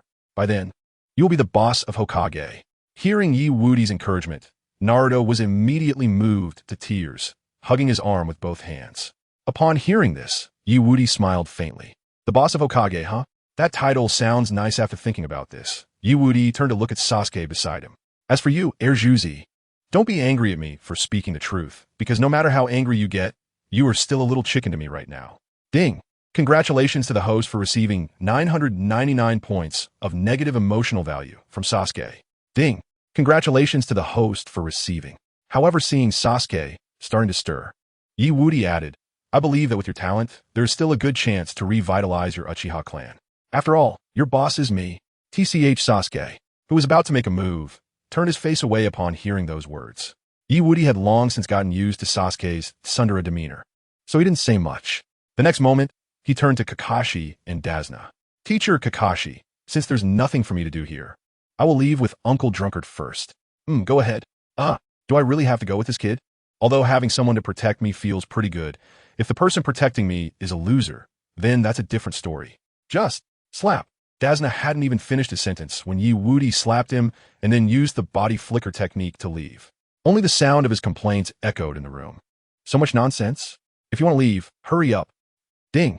Congratulations to the host for receiving 999 points of negative emotional value from Dasna. Ding. Congratulations to the host for receiving 999 points of negative emotional value from Hitaki Kakashi. Seeing the empty grass outside the door, Kakashi immediately began to doubt whether his decision to let Wudi go was wrong. After all, although that kid's analysis was quite good, he was still a loser. Sigh after thinking about this. Kakashi sighed helplessly and decided not to care about the two who had left. After all, although Wudi was a loser, he at least had certain bottom lines, and Dasna should not run into any problems. Moreover, since the other party had already left, it was too late to stop him now. Instead of continuing to think about useless things, it would be better to take advantage of the time when Zabuza couldn't come in person to train these two little guys in front of him. Naruto, Sasuke. Just as Wudi said earlier, your current strength still needs to be improved, especially in the basics. So in the next 7 days, I will personally train you to make you stronger in the shortest time possible. Stronger? Stronger. Upon hearing Kakashi's words, Sasuke and Naruto's eyes instantly lit up. Naruto, to become Hokage, to gain everyone's recognition, to let the boss become the boss of Hokage, and shine everywhere. I will do my best. Sasuke, to surpass Wudi, to revitalize the family, to personally take down that man and uncover all the truths. I must become stronger. Come on, teacher Kakashi. Let's go. Yo. Then let's get started now. A few days later, one morning Wudi lazily waved at Dasna, who was currently building a bridge. Uncle Drunkard, since nothing has happened in the past few days, there's not much meaning in me staying here. You continue building the bridge today. I'll take a walk nearby. And if anything happens, just call me. Okay. After hearing Wudi's words, Dasna felt a bit helpless but still let him leave. After all, he was no match for this kid. In the past few days, some villagers from their village wanted to help him vent his anger after hearing about his experiences. But before they could even get close, their pants were already slashed, resulting in immediate social death. Tap, tap, tap. While Dasna was thinking this, Wudi walked nonchalantly into the depths of the forest. Eventually, he found a sunny spot, lazily lay down, and began to doze off. He even had a blade of grass in his mouth, swaying it back and forth, however, just shortly after Wudi lay down. A girl dressed in a pink dress with long flowing hair was gathering herbs and walking towards him. This person was Bai. To always keep track of Zabuza and Bai's whereabouts, he had Shadow Cat follow her.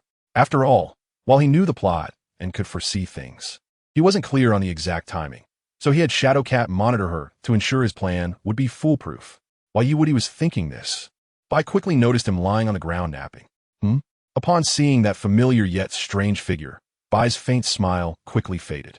Because lying on the ground at this moment was Zabuza's enemy, and Zabuza's enemy was her enemy.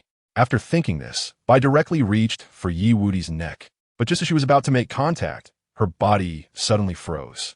Then, Bai sighed helplessly in her heart and placed her hand on Wudi's shoulder, gently shaking him. You can't sleep here. You'll catch a cold. After hearing Bai's words, Wudi, who was initially a bit tense, relaxed immediately upon hearing her voice. Fortunately, Bai's actions were just as he had known. In that case, it was time for him to showcase his acting skills. By the way, let's try Bai's face wash, cough cough, and check her gender after thinking this. Wudi lazily stretched out his right hand to rub his eyes and then sat up. With sleepy eyes, he hugged Bai, and a gentle warmth immediately enveloped him. This familiar and comfortable feeling made Wudi relax instantly, closing his eyes again. Yama, peace. Chapter 2:11 Wudi. Brothers, the truth is indeed like this. So comfortable. Cease. Upon hearing Wudi's cooing call, Bai, who had been on high alert because of a sneak attack, relaxed again and retrieved the shuriken that had slipped down her sleeve. What a nice voice. Seeing that, Bai didn't push him away. Wudi continued acting and looked up at her in confusion. Not only that, but his right hand was also directly resting on the shuriken, strapped to his thigh. Little sister, may I ask who you are? Regarding Wudi's instinctive and alert actions, Bai felt no repulsion. Instead, she smiled warmly at him. Should some people say their names before I ask for theirs? After all, as the son of the Hokage and possessing strength above that of Chunin, if such a genius lacks even the most basic ninja instincts, I would have to question whether they have ulterior motives. My name is Wudi, from Konoha village. When Bai started to ask for his name, Wudi proudly gave a thumbs up to himself, his face breaking into a bright sunny smile. As for my family, it seems I have no family. I am an orphan in the village, having been alone since childhood with no real relatives. As he spoke, Yiwudi's originally radiant smile faded. He then slightly lowered his head, his hand that should have been resting beside his kunai, now clenched tightly. Upon seeing Yiwudi's emotional shift, I was directly impacted. An orphan? Isn't this child the son of the Hokage? Why does he say he is an orphan? Even if the fourth Hokage, Minato Namikaze, and Kushina Uzumaki are dead, their master, Jiraiya, one of the legendary three of Konoha, is still alive. Besides, there's also Jiraiya's teacher, the third Hokage, Hiruzen Sarutobi, who could be considered Yiwudi's mentor or ancestor. Ah, it seems I have touched on a sensitive topic. I'm sorry. Just as I was filled with confusion, Yiwudi's sorrowful expression gradually returned to a bright, sunny smile. Although I don't have real relatives and am an orphan, there are a few friends and seniors in the village who mean more to me than family. By the way, a few days ago, someone mentioned my name as the Hokage's son while I was on a mission with Kakashi. If only that were true, then I could gain everyone's recognition. The Hokage's son, yet he doesn't know his own identity. And the most important thing is his treatment in Konoha is surprisingly not high. Hearing Yiwudi's words, I felt it was quite unbelievable, but her face still held a gentle smile. Then, she directly hugged the now forced smile on Yiwudi's face and softly comforted him. I didn't expect you to be a ninja. That's really impressive. As for gaining everyone's recognition, I believe as long as you work hard, you can achieve your dreams. After all, it seems those friends and seniors you just mentioned are very important to you. As soon as I finished speaking, Yiwudi rubbed against her, confirming her gender. Wow, Bai's indeed a girl. Brothers from my previous life, I have completed the test for you. As for whether Bai became a girl because of my presence or was already a girl, I don't care about those things, as long as it feels comfortable. Thinking of this, Yiwudi rubbed against Bai again, and then asked in response, by the way, miss, why do you ask me that? Is there someone important to you too? Someone important. Hearing Yiwudi's words, Bai fell into a brief silence. Memories of the past began to float in her mind. She was a descendant of a Yuki clan, born in a snowy little village in the land of water. But the villagers feared and hated the bloodline limit due to the wars. Because Bai's mother possessed a bloodline limit and had hidden this secret for a long time, Bai and her family lived a peaceful life until it was discovered that she had inherited this ability. That day, her father killed her mother, just as he was about to harm her. In her panic, she used her bloodline limit and killed everyone present with ice spikes. Overnight, she became a beggar. Later, to survive, she became a beggar, wandering the streets of the land of water, living a muddled life. Until she met Zabuza, a man who appeared cold but had a gentle heart, her light. Zabuza. After that, Zabuza took her in and taught her all his combat skills. And she willingly became Zabuza's weapon. Miss, don't scare me. I don't need to ask you questions anymore. Please don't be in trouble. Just as Bai was lost in thought, Yiwudi hurriedly called out to her. This caused Bai to tense up in the next moment, instinctively wanting to attack Yiwudi. After all, for a ninja, being lost in thought in an unknown environment is a huge taboo. Even being distracted for just a moment could cost one their life. However, now, she was sure of one thing. That is, this child in front of her has a pure and innocent heart, lacking the ruthlessness and scheming of a ninja, as simple as paper. Thinking this, Bai smiled gently at Yiwudi and reached out to softly ruffle his hair. I'm Fine. I just suddenly thought of some things from the past. Don't worry. Phew, you scared me. Yiwudi pretended to sigh in relief, and then looked at the herbs in Bai's basket. Miss, do you have a friend who is injured? I recognize the herbs in your basket. How could I let you do the herb gathering? You must be tired, so let me handle the rest. After saying this, Yiwudi began to gather similar herbs in the nearby area, in order to increase Bai's favorability, hoping that at some appropriate time later, she could persuade Zabuza to become his facade manager in the Land of Waves. Just this little bit of work, no problem at all, this kid. Seeing Yiwudi's current appearance, Bai's face revealed a gentle smile. She then followed him and began gathering herbs together. Since you call me sister, how could I let you work alone? Come, let's do it together, great. The next moment, Yiwudi and Bai began to gather herbs. Meanwhile, the shadow cat, monitoring their every move, scratched its fur in disbelief. Brother? Sister? Is this little girl really a ninja? She's too innocent. Perhaps even if Yiwudi sold her, she would still worry about him. Cough, cough, cough. Just as the shadow cat thought this, a violent coughing sound rang in its mind. That voice was Yiwudi's. Just do your job and stop worrying about so much. If you keep whining, be careful. I won't let you out to play anymore. No, first I need to deal with you. Not let myself out, and also need to deal with me first. You brat, are you still a 13-year-old child? This heart is a bit too cruel. Ding. Congratulations to the host for receiving 999 points of negative emotion value from the Shadow Cat. Ding. Congratulations to the host for receiving. I'm sorry. I'll get to work, you continue. Oomph. Realizing he was no match for Wudi, the Shadow Cat immediately shut up and glared at him fiercely. However, Wudi didn't mind this at all. Instead, his mood improved even more. Because Shadow Cat sent warm greetings to himself, along with a pile of negative emotion points. Dasna may have started to greet him as well, possibly because he hadn't returned for a long time. Ding! Congratulations, host. You have received 999 points of negative emotion from Dasna. Ding! Congratulations, host. You have received. Sigh as a heartthrob. There are indeed people thinking about me all the time, which really puts me in a difficult position. I've decided that after chatting with Miss Bai for a while longer, I will go back and properly thank Dasna. After all, his greatest virtue is knowing how to be grateful. Dasna, just wait for me to come back and arrange things for you.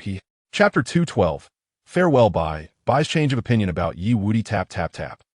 Damn it, where the hell did that guy go? Why does he get to run around freely while I have to come look for him? If it weren't for the fact that he can only be defeated by me, I would never agree to this. Just as Sasuke was complaining while walking, he finally spotted Wudi. However, the other party's current situation was a bit different from what he had originally guessed. That guy was actually lying in the arms of an older sister, chatting and laughing with her. Ding. Congratulations, host. You have received 999 points of negative emotion from Sasuke. Ding. Congratulations, host.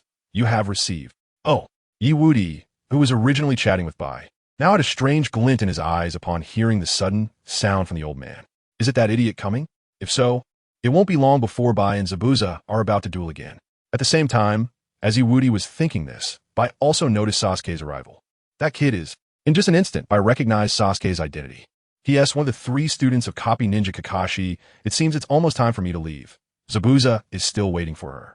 After thinking this, Bai looked down at Wudi, who was lying in her arms, and said, Wudi, sister's gonna bring back some herbs now.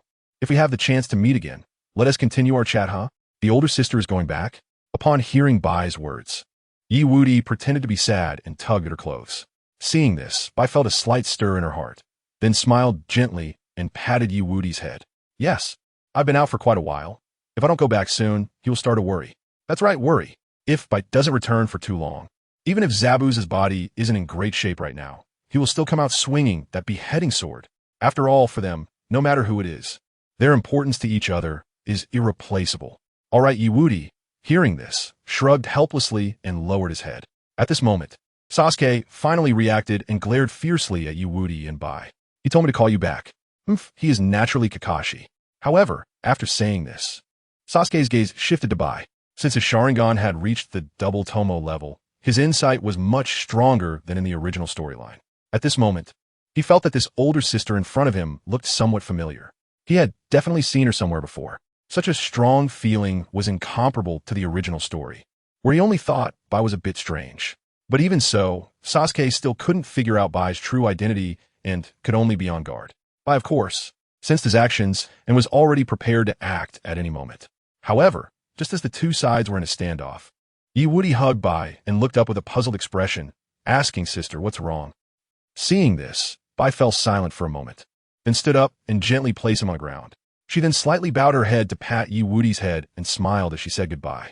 Sister has things to do, so I have to leave. Tap, tap, tap. In the next moment, Bai brushed past Sasuke, who had just walked over, right in front of everyone. However, when the two were in close proximity, Bai did not make a move. As for Sasuke, he fell silent as he watched her back. That guy, what exactly is? Don't worry, sister. Your friend will be fine. Also, even if we don't know how long it will be before we meet again, I won't forget you. If anyone dares to bully my sister, I'll teach them a lesson for you. Ding. Congratulations, host. You have received 999 points of negative emotion from Sasuke. Ding. Congratulations, host. You have received. Upon hearing Wudi's words, Sasuke, who was originally ready to test the other party's thoughts, froze in place. Fortunately, he hadn't acted. Otherwise, he would have probably been inexplicably beaten by that guy. However, this situation definitely wouldn't last long. It won't be long before he becomes stronger and completely defeats that guy. After all, Kakashi had assigned him in Naruto new training, while Wudi had not. In this back and forth, his strength would definitely surpass the other parties. Whoosh! Thinking of this, Sasuke dashed toward a large tree nearby. Then, He climbed the tree and moved on it as if walking on flat ground. Let's go. Hee hee. Is this idiot trying to show off to me?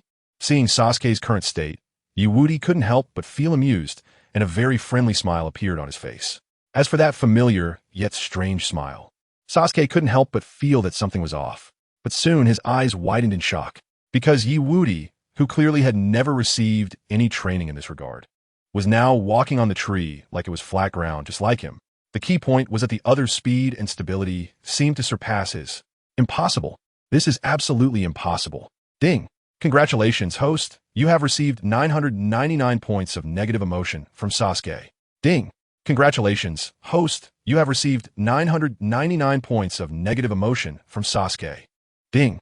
Congratulations, host. You have received. So what nonsense is this idiot up to again? Hurry up and leave. Compared to Sasuke's days, Wudi was standing upside down on a branch and sighed helplessly. By the way, if you don't wake up soon, you might just fall down next moment. Nanny? Whoosh. Bang, hearing Wudi's words, Sasuke fell from the sky.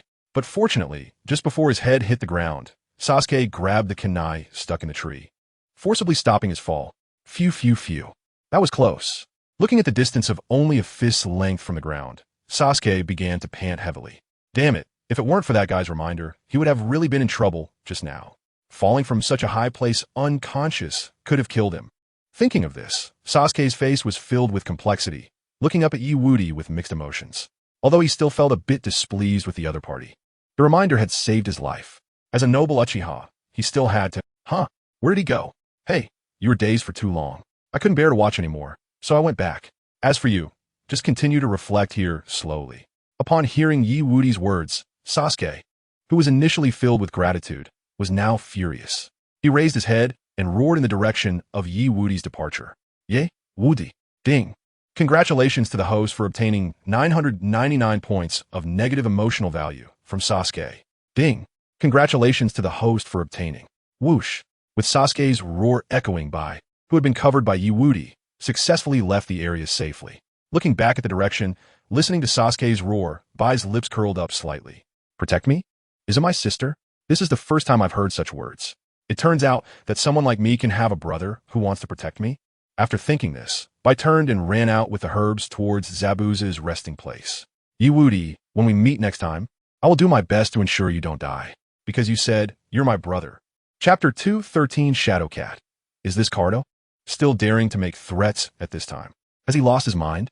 Somewhere in Cardo's residential area. Creak.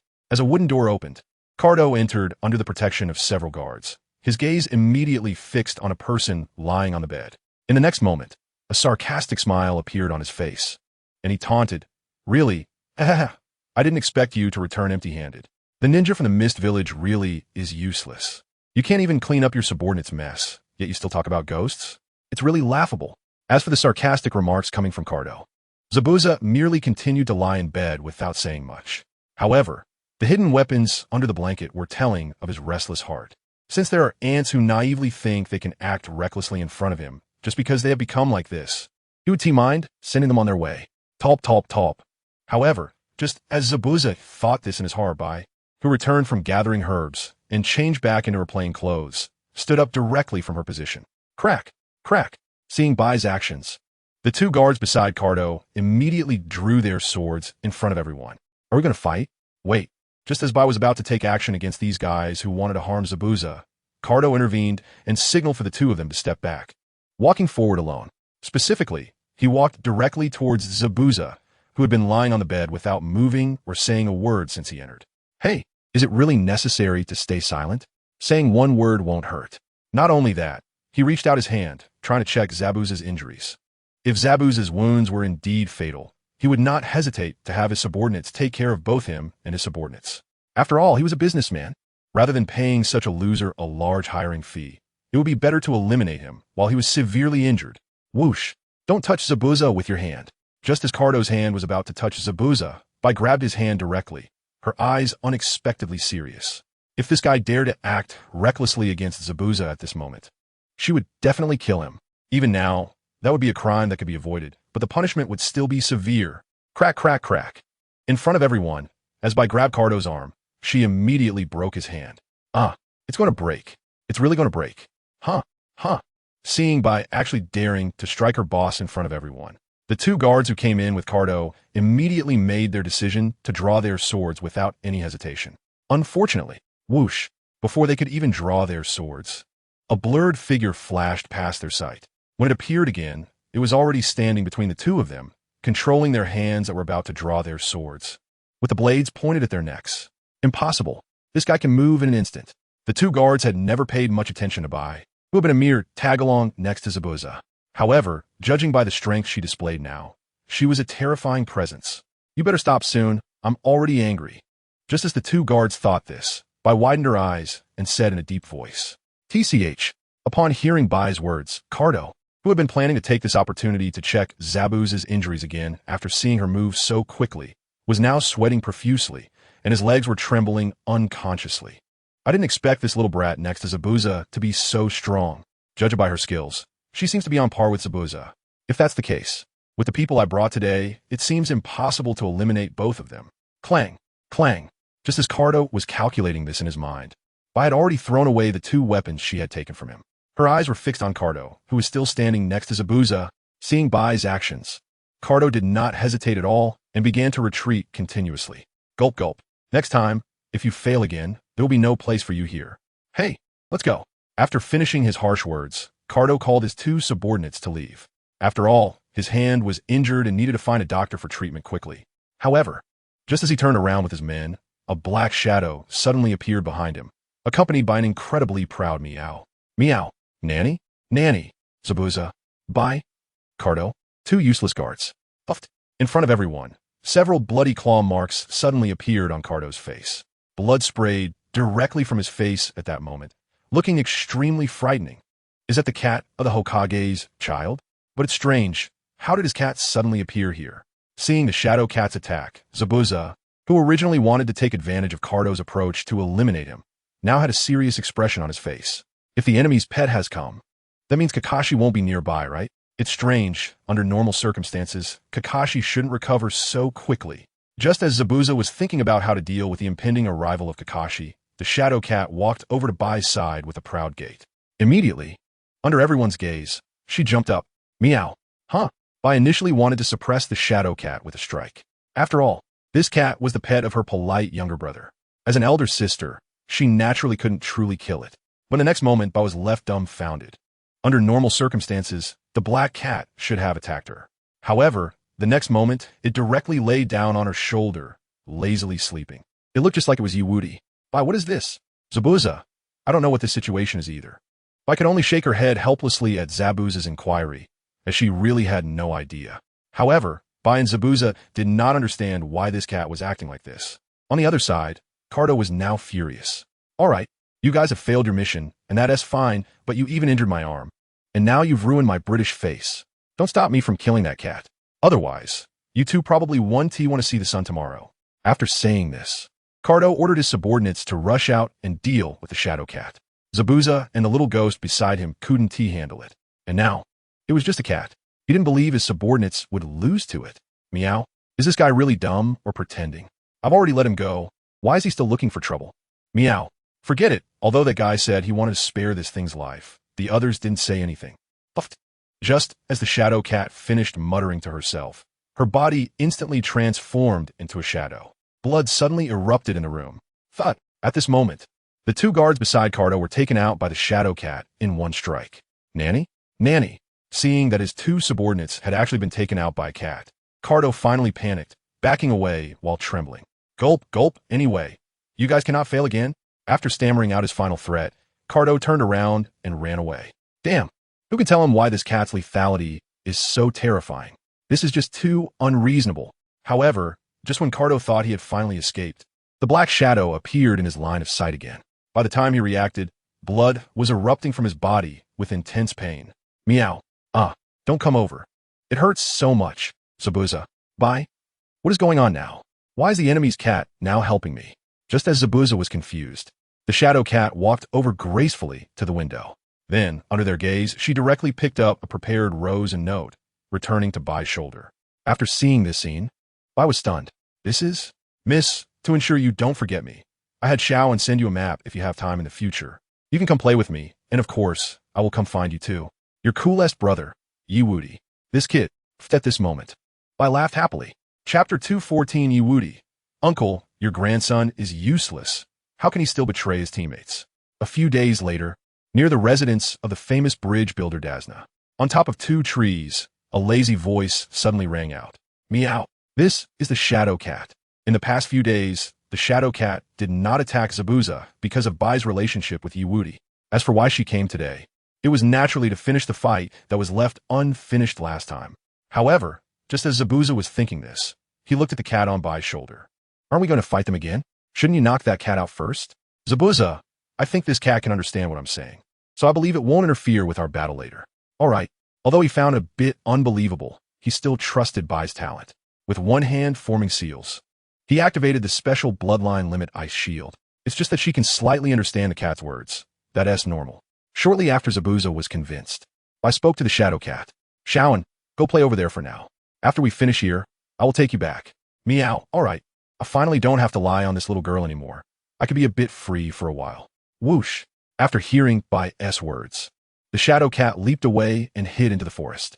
As for whether she would get lost in the forest, Bai was not worried at all, because in the days that Zabuza was injured, besides taking care of him, she had spent all her remaining time training the cat named Shaoan.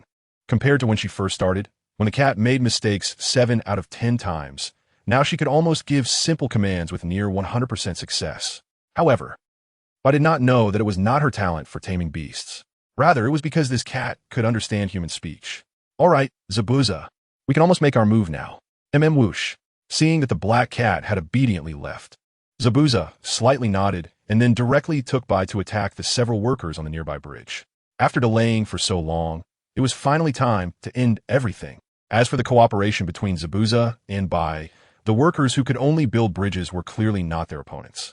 Everyone, let's work hard.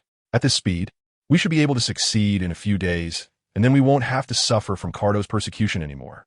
That's right. Wait, everyone look quickly. What is that? The Mist Shadow Demon is back. Everyone run. Puffed, puffed. Amidst the screams, the majority of the workers on the bridge were taken care of. Only one relatively slower guy managed to escape.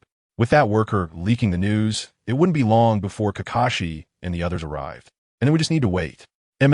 However, Zabuza and Bai had no idea that all their actions had already been known by someone on Kakashi's side. After so many days, are they finally going to make their move? But thinking about it, it's about time. I should let Bai and Zabuza join me. Inside Dasna's residence, Wudi had just finished the training arranged by Kakashi. Lying lazily on the recliner, Wudi quietly murmured to himself. His strength surpassed that of Naruto and Sasuke, and his fundamentals were very solid. Therefore, for these days, Kakashi's training for him consisted solely of demonstrating various B-rank and above ninjutsu. Unfortunately, Wudi was quite frank in expressing his lack of interest in those ninjutsu. This naturally made Kakashi very troubled, yet he was helpless. Ultimately, Kakashi had no choice but to focus his training on Naruto and Sasuke. As for Wudi, he was left with various advanced usage insights on Lightning Release, Lightning Cutter, Earth Release, Earth Flow Wall, and Water Release, Water Dragon Bullet. Looking at the scrolls on the table, Wudi couldn't help but smile slightly. It's a 50-50 chance. It's not that I don't want to learn and want to be lazy. It's just that my negative emotion value hasn't reached 100,000 points yet. So I naturally can't learn new ninjutsu. But now, I feel like the time should be about right. Top, top, top. Just as Wudi thought this, a sudden sound of hurried footsteps came from outside the room. Wudi, you stay here and continue studying. I'll go take a look. Upon hearing the footsteps, Dasna's daughter-in-law immediately put down the dishes she was washing and went to open the door. Upon hearing this, Wudi took out a scroll and covered his face with it. Then I'll take a nap. Although he knew what would happen next, he didn't plan to act too early. How much negative emotion value could he gain by resolving the situation in one go? Creak. Just as Wudi thought this, Dasna's daughter-in-law had just opened the door. 2 strong arms suddenly attacked her neck and abdomen. What? What do you want to do? Bang. Mom. Seeing his mother being bullied, Dasna's grandson panicked and rushed over to help. Unfortunately, in the face of absolute power, the opponent simply slapped him, leaving him dizzy and unable to stand. Not to mention he couldn't help anyone. It's just as the boss predicted. After those ninjas were lured away by Zabuza, this house is now left with only the weak and the sick. Stop talking. Hurry up and take her back for the money. There is still one person over there. Just as the 2 of Kato's subordinates were about to leave, One of them spotted Wudi. With their reminder, Dazna's grandson finally reacted and shouted, You're not a ninja. Hurry and save my mom. Don't. Dazna's daughter-in-law panicked at her son's call. If her son had quietly woken Wudi, both of them might have survived the crisis today. But now, it's over. You hurry and run. Don't worry about me. No, Mom. How could I? Bang. Dazna's grandson had just stubbornly spoken up when he was stunned by an action from Kato's subordinate. With just one punch, the opponent actually smashed the wooden door in, and this was without counting the use of weapons. Seeing Dazna's grandson stunned by his actions, Kato's two subordinates had no intention of staying any longer and turned to leave. As for the one still lying inside, sleeping lazily, let us forget about him. After all, he's a ninja. Even if he's young, dealing with him would definitely be troublesome. Oh, why does our family have to suffer such things? Watching his mother being taken away, Dazna's grandson hugged his knees and thighs, trembling all over, muttering to himself. Ding! Congratulations to the host for gaining 999 points of negative emotion value from Dazna's grandson. Ding! Congratulations to the host for gaining 999 points of negative emotion value from Dazna's grandson. Ding!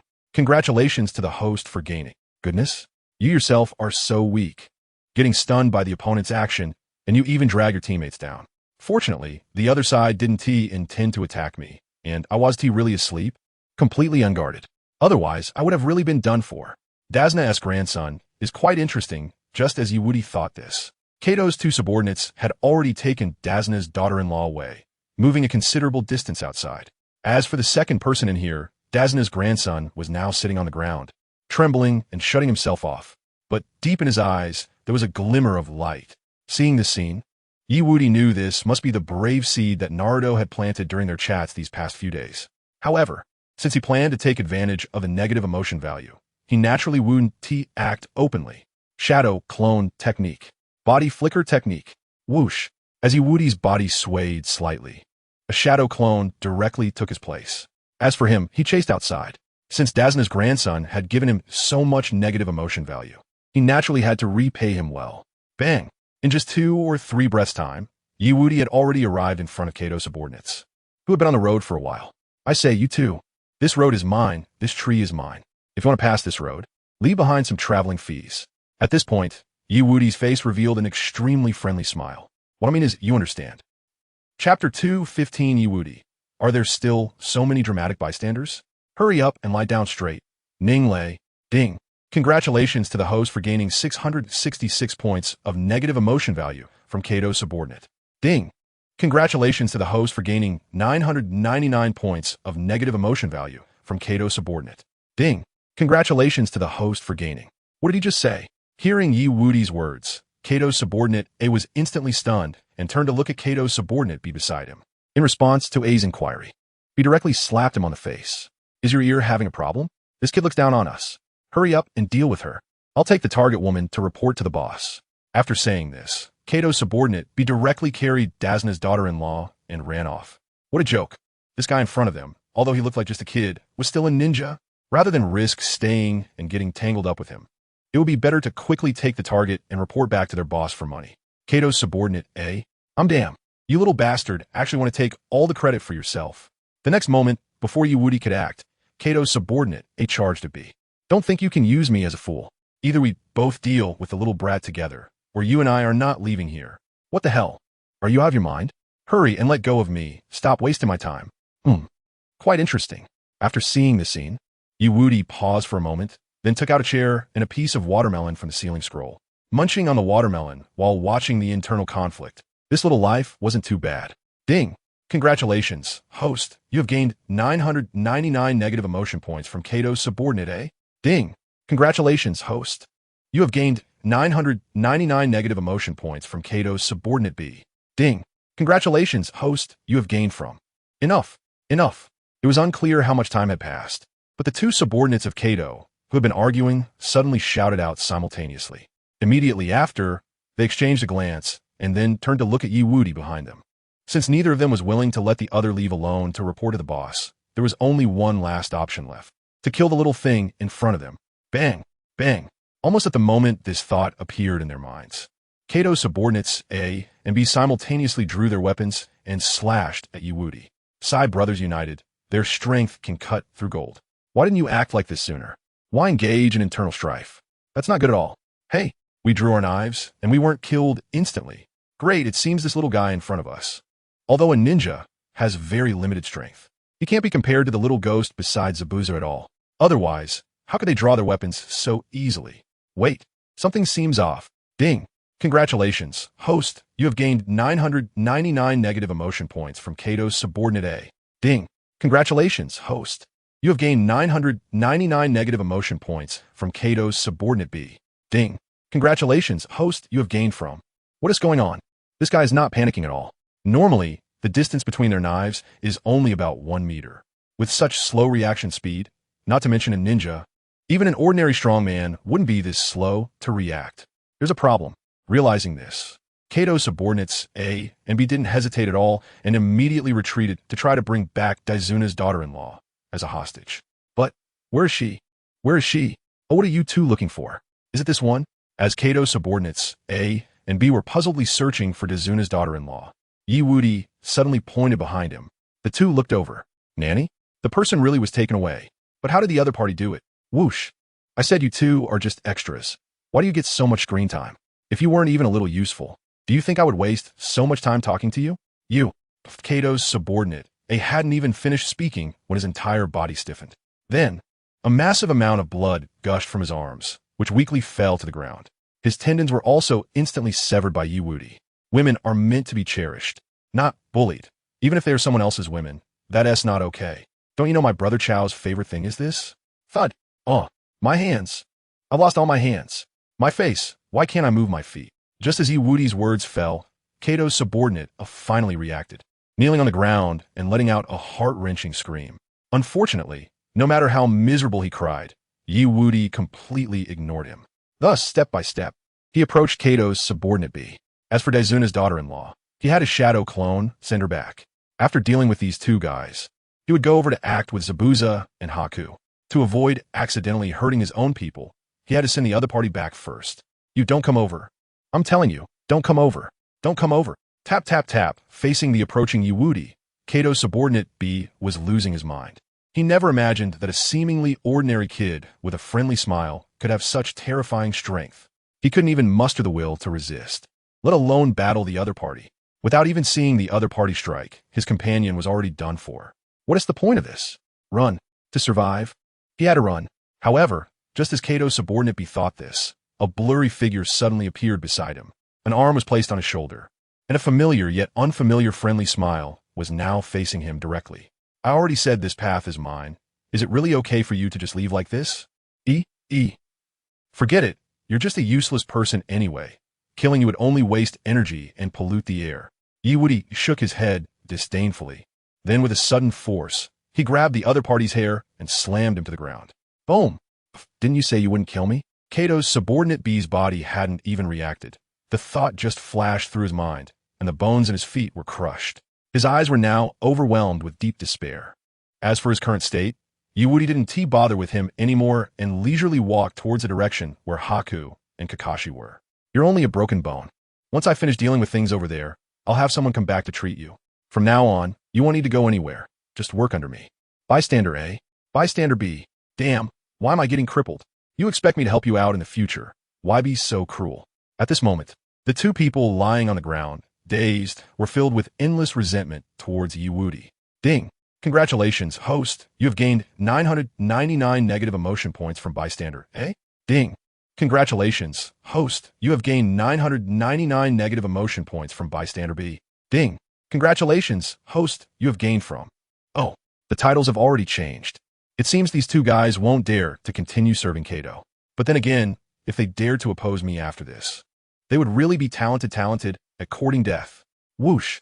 With this thought, Wudi left the place directly and sped towards the area where Haku and Kakashi were. Just moments ago, the Shadow Cat had suddenly transmitted a few words to him, urging him to hurry and help.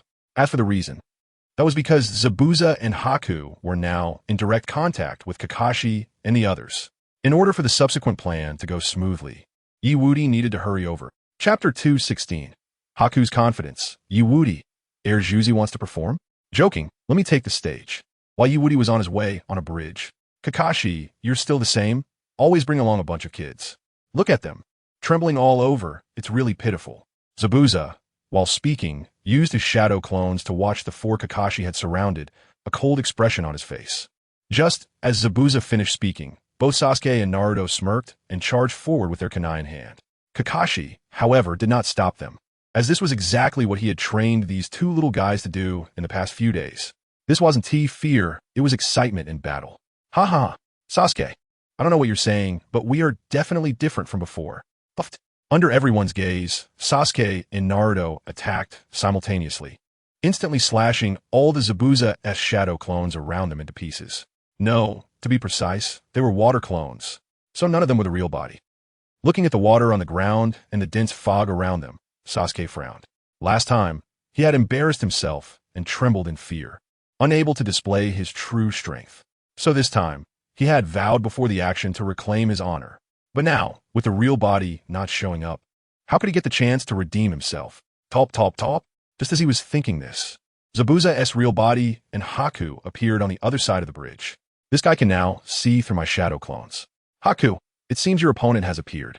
It appears so. Haku did not oppose Zabuza's words at all, and his tone was very calm. That guy. Just as Haku finished speaking, Sasuke and Naruto's expressions became serious. However, before they could think too much, Kakashi spoke slowly. Oh, that masked kid is indeed just as I expected. As soon as Kakashi finished speaking, the nearby Tazuna immediately spoke anxiously, saying it's a pursuing ninja from the Mist Village is indeed a lie. This time, you must protect me well, and don't let them escape again. Otherwise, we might be stuck with them. Kakashi and the others chose to ignore Tazuna's words. After all, the uncle they were protecting still owed them money. He's not a big shot, just a little brother. After ignoring Tazuna, Kakashi continued to observe Haku. How can that guy have the nerve to walk out so boldly wearing a mask? I really dislike these show-off types. Leave that guy to me. Just after Kakashi said this, Sasuke took a step forward, standing opposite Haku. Immediately, his eyes became more serious than ever. I really hate these pretentious little brats. Okay, Kakashi had no intention of rejecting Sasuke's volunteering. After all, Sasuke was now a genius of the Uchiha clan with a double Tomo Sharingan. With the support of those Sharingan, as long as he wasn't T2 careless or face someone of Zabuza's level, even if he couldn't defeat the opponent, he could at least retreat safely. One impressive young man. Even if the water clones have only 1/10 of the real body's strength, I didn't expect him to reach that level. In response to Zabuza praising Sasuke, Zabuza coldly replied, even so, I still have the upper hand. Go. Whoosh whoosh. Just as Zabuza finished speaking, Haku's body was immediately surrounded by a gust of wind. In the next moment, he began to spin rapidly in place, finally charging straight at Sasuke. Whoosh. Nanny? Seeing Haku perform this unprecedented move, Sasuke's expression became grave. However, even in this situation, he showed no signs of backing down. The next moment, under everyone's gaze, Sasuke charged forward head-on. In an instant, the sound of metal clashing began to echo in the area. Clang, clang, clang. Although I don't want to kill you, you seem to have no intention of backing down. What nonsense are you saying? Isn't that obvious? Sasuke. Seeing Sasuke and Haku engage in a direct confrontation, Naruto panicked and instinctively moved to help. But just as he took a step forward, he was stopped by Kakashi. Naruto, stay here and protect Mr. Tazuna. But Sasuke, aren't you comrades? Since you're comrades, then you must trust him. Whoosh. Just as Kakashi finished speaking, Zabuza's body suddenly charged over, his large blade swinging directly toward them. Trust? You don't understand Haku's true power. I want to say much, but anyway, that kid is going to lose today. Zabuza had originally wanted to say that Sasuke was doomed, but Haku's personality made him feel helpless. Clearly, he had great talent and possessed a bloodline limit. Yet Haku's heart was too pure and kind, often injuring enemies without taking their lives. Such a person was not suited to be a killer ninja like him. But Haku had walked this path without hesitation to repay the kindness he had shown. So, even if Haku wasn't suited for it, Zabuza would still lead him. After all, even if Haku found it hard to truly kill an enemy, as long as he could defeat them, the killing work would be left to him. The villain can handle it alone. Just as Zabuza had this thought and fought against Kakashi in front of him, clang. On the other side, Haku and Sasuke were evenly matched once again, both being pushed back. But even so, Haku's expression under the mask remained calm. Although your speed surprised me a bit, even so, you won today. Because from the very beginning, I have held 3 advantages. 3 advantages? Upon hearing this, Sasuke frowned. From his recent confrontation with the opponent, it seemed that this guy in front of him hadn't really grasped any significant advantage. Whoosh. As Sasuke pondered this, Haku once again attacked with his kunai. Moreover, after restricting one of Sasuke's hands, he calmly began to explain. The first advantage is that I spilled water next to you. Water? The second advantage is that one of your hands is now restricted, and you can't make hand signs anymore. Water unable to form hand signs. Haku seemed to imply that it was convenient for using water release techniques, but now one of their hands was restricted. In this situation, where did the confidence to claim an advantage come from? However, just as Sasuke felt very puzzled, Haku in front of him suddenly started making hand signs with one hand. Nani? Nani? Kakashi? Sasuke? Naruto? Tazuna? For a moment, the faces of Kakashi and the others were filled with disbelief, struggling to believe everything they saw. A hand forming seals? Could such a thing really exist? Whoosh. As Bai began to take things a bit more seriously, a blurry black figure suddenly appeared on a tree near the bridge, standing next to the Shadow Cat. Oh dear, it seems I haven't arrived too late. Bai's just starting to get serious now. I have to say your speed is a bit too slow, isn't it? It's not that far, and yet you only just arrived. The Shadow Cat lazily complained, and in the next moment, she jumped onto a nearby branch and fell asleep. Her meaning was clear. Since you are here now, it has nothing to do with her anymore. As for the Shadow Cat's indifference, Wudi didn't pay much attention either. After showing a faintly kind smile, he jumped down from the tree. As for the landing spot, it was naturally the area where Bai and Sasuke were. Want to perform? Huh, no way, this kind of thing can only be left to him. Heh. Chapter 217. Wudi takes action. Exposes Bai's identity secret technique. 1,000 kills water surge. While everyone was marveling at Bai's powerful strength, Bai's right foot suddenly stomped on the ground. Immediately, under everyone's gaze, the water that had just surged into the sky froze and transformed into ice needles. Whoosh, whoosh, whoosh. In an instant, all the ice needles shot straight at Sasuke. In just a moment, Sasuke was hit, his clothes stained with blood, and the ground turned red. Seeing this scene, Naruto panicked. Sasuke. Sai Naruto, you go help Sasuke. After seeing Naruto's reaction, Kakashi understood. All of his attention was now focused on Sasuke. Instead of letting him stay to protect Tazuna, it was better to let him go help. As for Tazuna, he would just have to endure some suffering and multitask a bit. However, just as Kakashi thought this, a rebellious laughter suddenly echoed throughout the scene. Ha ha ha, you too. If you don't have the strength, then don't try to stand out. And Naruto, didn't I tell you? Everyone has their own path to walk, and each person has their own mission at every moment. What you need to do now is to protect the drunken uncle well. Boom. As the last word of Wudi fell, his body crashed heavily to the ground. In an instant, all the ice crystal needles that were still frantically rushing out were smashed to pieces by Wudi. 8 gates Duenjia technique. Open the first, second, and third gates. All open. Boss. Seeing Wudi's arrival, Naruto was instantly excited. However, compared to Naruto's excitement, Sasuke was feeling a bit annoyed. TCH. Ding. Congratulations to the host for obtaining negative emotion point from Sasuke. 1 point. Ding. Congratulations to the host for obtaining. In his view, even if Wudi hadn't come to help, and even if the little brat in front of him had indeed surprised him with their one-handed hand seals, the one who would ultimately achieve victory would definitely be him. After all, he was a genius of the Uchiha clan. As for Naruto's cheers and Sasuke's annoyance, Wudi merely nodded at the two of them before looking at Bai beside him. I say, my friend, why do I feel like I recognize you? Upon hearing Wudi's words, Bai paused for a moment and then raised the kunai in her hand again. Whoosh. The next moment, Bai charged at Sasuke once more. Wudi's appearance caught her off guard.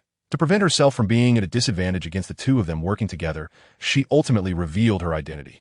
Now, she had to eliminate one of them first. However, just as Bai charged forward, Wudi's right foot stomped down with all his strength. Crack, crack, crack. In an instant, violent shaking and dense cracks spread across the bridge beneath everyone's feet. Seeing this scene, everyone present was stunned. Kakashi, what are you doing? Tazuna, my bridge. My workers and I worked hard for half a day to get to this point, and what are you doing now? Don't, allies. Ding. Congratulations to the host for obtaining negative emotion points from Tazuna. 666 points. Ding. Congratulations to the host for obtaining. While Kakashi and Zabuza were surprised by Wudi's actions, Bai, who was closest to him, saw things differently. Wudi's strength was indeed formidable. It seemed that to avoid revealing her identity, she had to get serious now. because only by keeping her identity hidden would she have a better chance to let Wudi leave here alive. Ice Release Secret Technique. Magic Mirror Ice Crystal. Crack, crack, crack. As Bai's shout fell, the water droplets on the ground began to form ice crystal mirrors. Not good.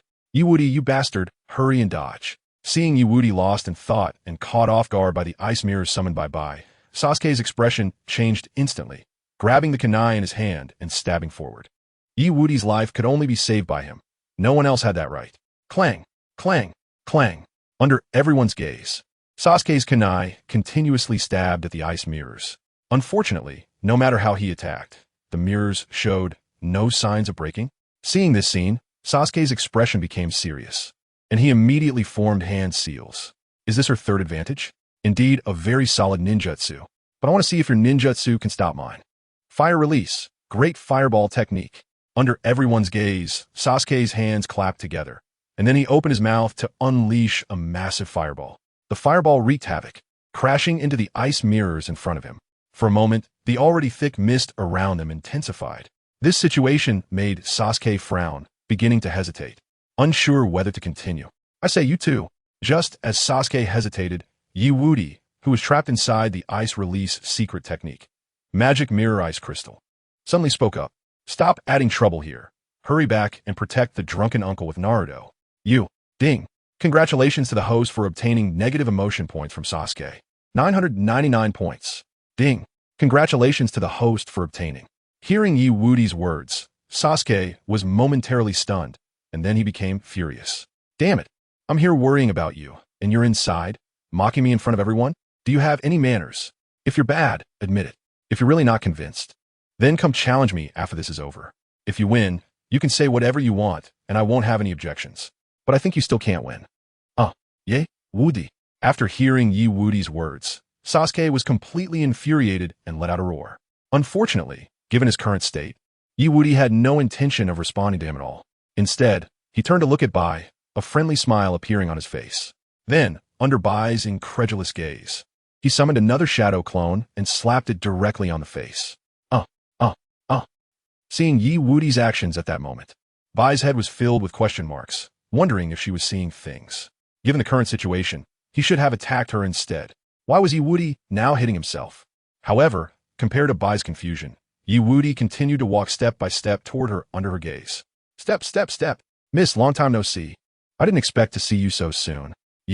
Upon hearing Wudi's words, Bai immediately understood why he had acted that way. It turned out that her identity had been exposed. Just as Bai was thinking this, Wudi had already reached her side and gently removed the mask from her face. As for whether she would attack him during this process, Wudi had thought about that too. But theoretically, Bai shouldn't kill him, right?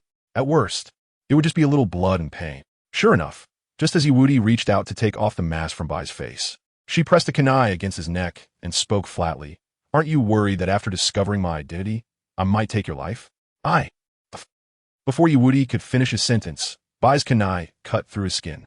Blood started to flow down Wudi's skin. 1 drop, 2 drops, 3 drops. But even so, Wudi's body remained completely still. Even Bai in front of him was the same. After a while, it seemed Bai could no longer hold back.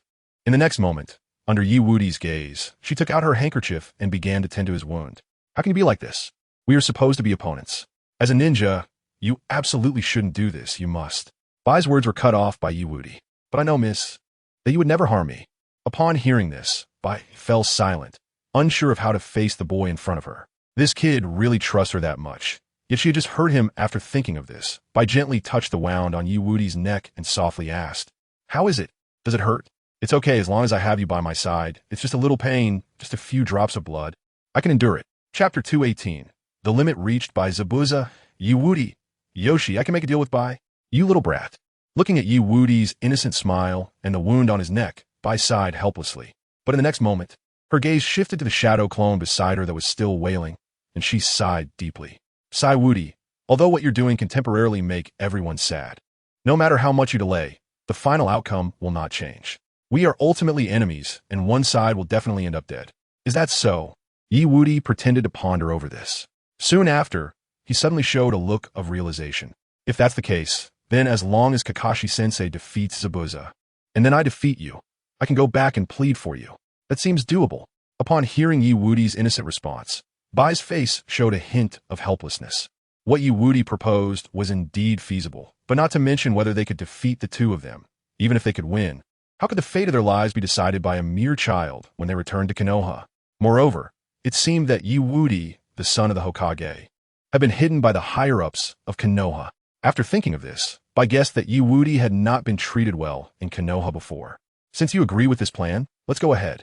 But let me make it clear, no hitting the face or important parts of the body, okay? I don't want you to get hurt. You little brat. After hearing this, a look of helplessness and satisfaction appeared on Bai's face. She then gestured for Yi Wudi to make his move. Whoosh! Just as she did this, a glint of light flashed in Yi Wudi's eyes. In an instant, his speed, which had shocked everyone before, increased another notch.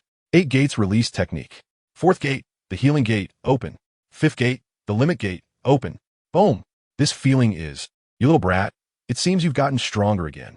Looking at Yi Wudi, whose aura had risen significantly, Bai's face showed an expression of disbelief. As for her reaction, Yi Wudi confidently agilerated tovarter. Body flicker technique, 8 gates release technique, 5th gate open. That means I'm invincible below the Jonin level. Miss, you better be careful from now on. I don't want to really hurt you. After all, you are my sister. Boom. As Yi Wudi's voice fell, a huge explosion echoed through the ice mirrors. Upon hearing this commotion, Kakashi and Zabuza, who were fighting outside, were also drawn to the noise. Buffed. In front of everyone, Kakashi's palm was pierced by Zabuza's kunai. Kakashi-sensei. TCH. However, compared to Sasuke and Naruto's tense discomfort, Kakashi appeared very calm. He looked at Zabuza with a tranquil gaze, speaking softly as if the one whose palm was pierced was not himself. Zabuza, you said I only use repetitive techniques, that I lack talent, but for you, the Sharingan is still quite terrifying. Hee. The true ninja's ultimate technique will not be repeatedly shown to the enemy. Zabuza, be grateful. This is the second time you've seen the Sharingan, but unfortunately, you won't have a third chance. After saying this, Kakashi no longer continued to bicker with Zabuza. After all, judging from the commotion from the ice mirrors, Yi Wudi should be reaching his limit. If he didn't resolve the battle quickly and personally go to support, Yi Wudi might very well die today. As for sending Sasuke and Naruto over, let's forget about that. Didn't they see that even Sasuke, as a member of the Uchiha clan, couldn't last a few breaths against Zabuza and was taken down directly? Due to Yi Wudi's influence, Bai and Naruto had little contact and bond, and Yi Wudi showed a strong suppression over Sasuke. Therefore, even though Bai didn't like killing, his attacks on Sasuke were much heavier than before. Just as Kakashi was about to take action after lifting his mask, Zabuza's mask revealed a cold smile. Even if you can defeat me now, you won't be able to defeat Bai in the end. I poured all my combat techniques into her when she was very young. I entrusted all my combat skills to her, and she also honed her own moves. So, no matter what predicament she finds herself in, she will achieve results. She has no heart, even abandoning her life. She is a true combat machine. Upon hearing this, Kakashi fell silent. Indeed, if that Bai is truly as powerful as Zabuza said, then after dealing with him, I really wouldn't be able to handle her. After all, if Yi Wudi is defeated, my half-baked Sasuke and Naruto wouldn't stand a chance against Bai, who possesses a mature bloodline limit. At that time, I would surely be very weak, and the situation would be one of mutual decline. In short, I must take this seriously. Sai, I just want to carry out a mission properly and train my students. Why are you people always so troublesome? Nanny? Seeing Kakashi's change in demeanor, Zabuza realized something.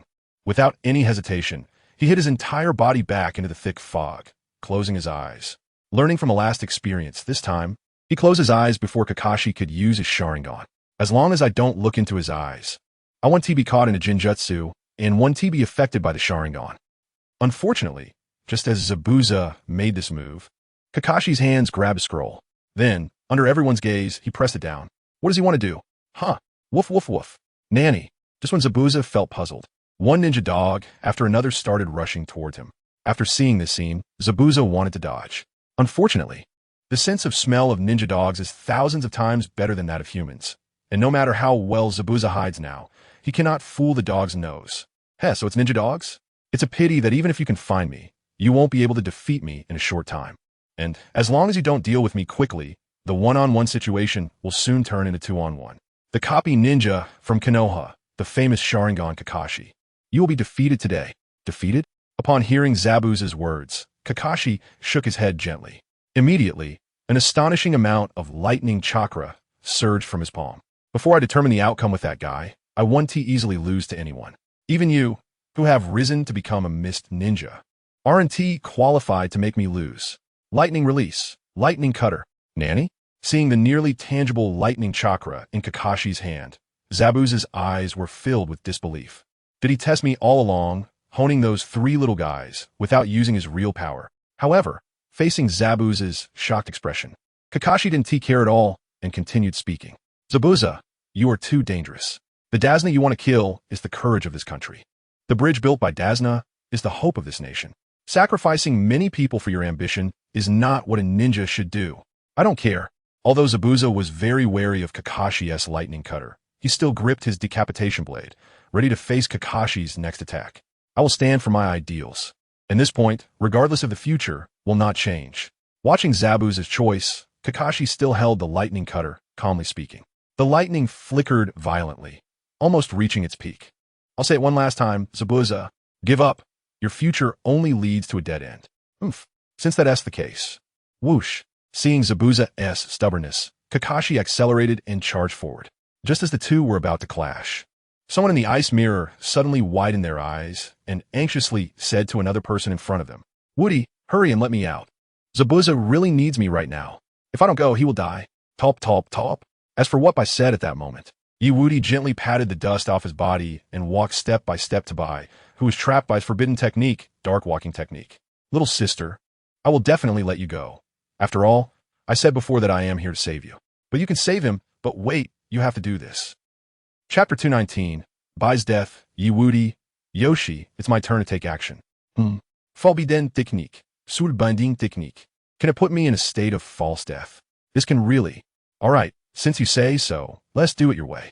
After hearing Woody's plan, Bai still had some doubts in her heart, but in the end, she nodded. After all, given the current situation, what Woody said was the best way. Let me go save Zabuza.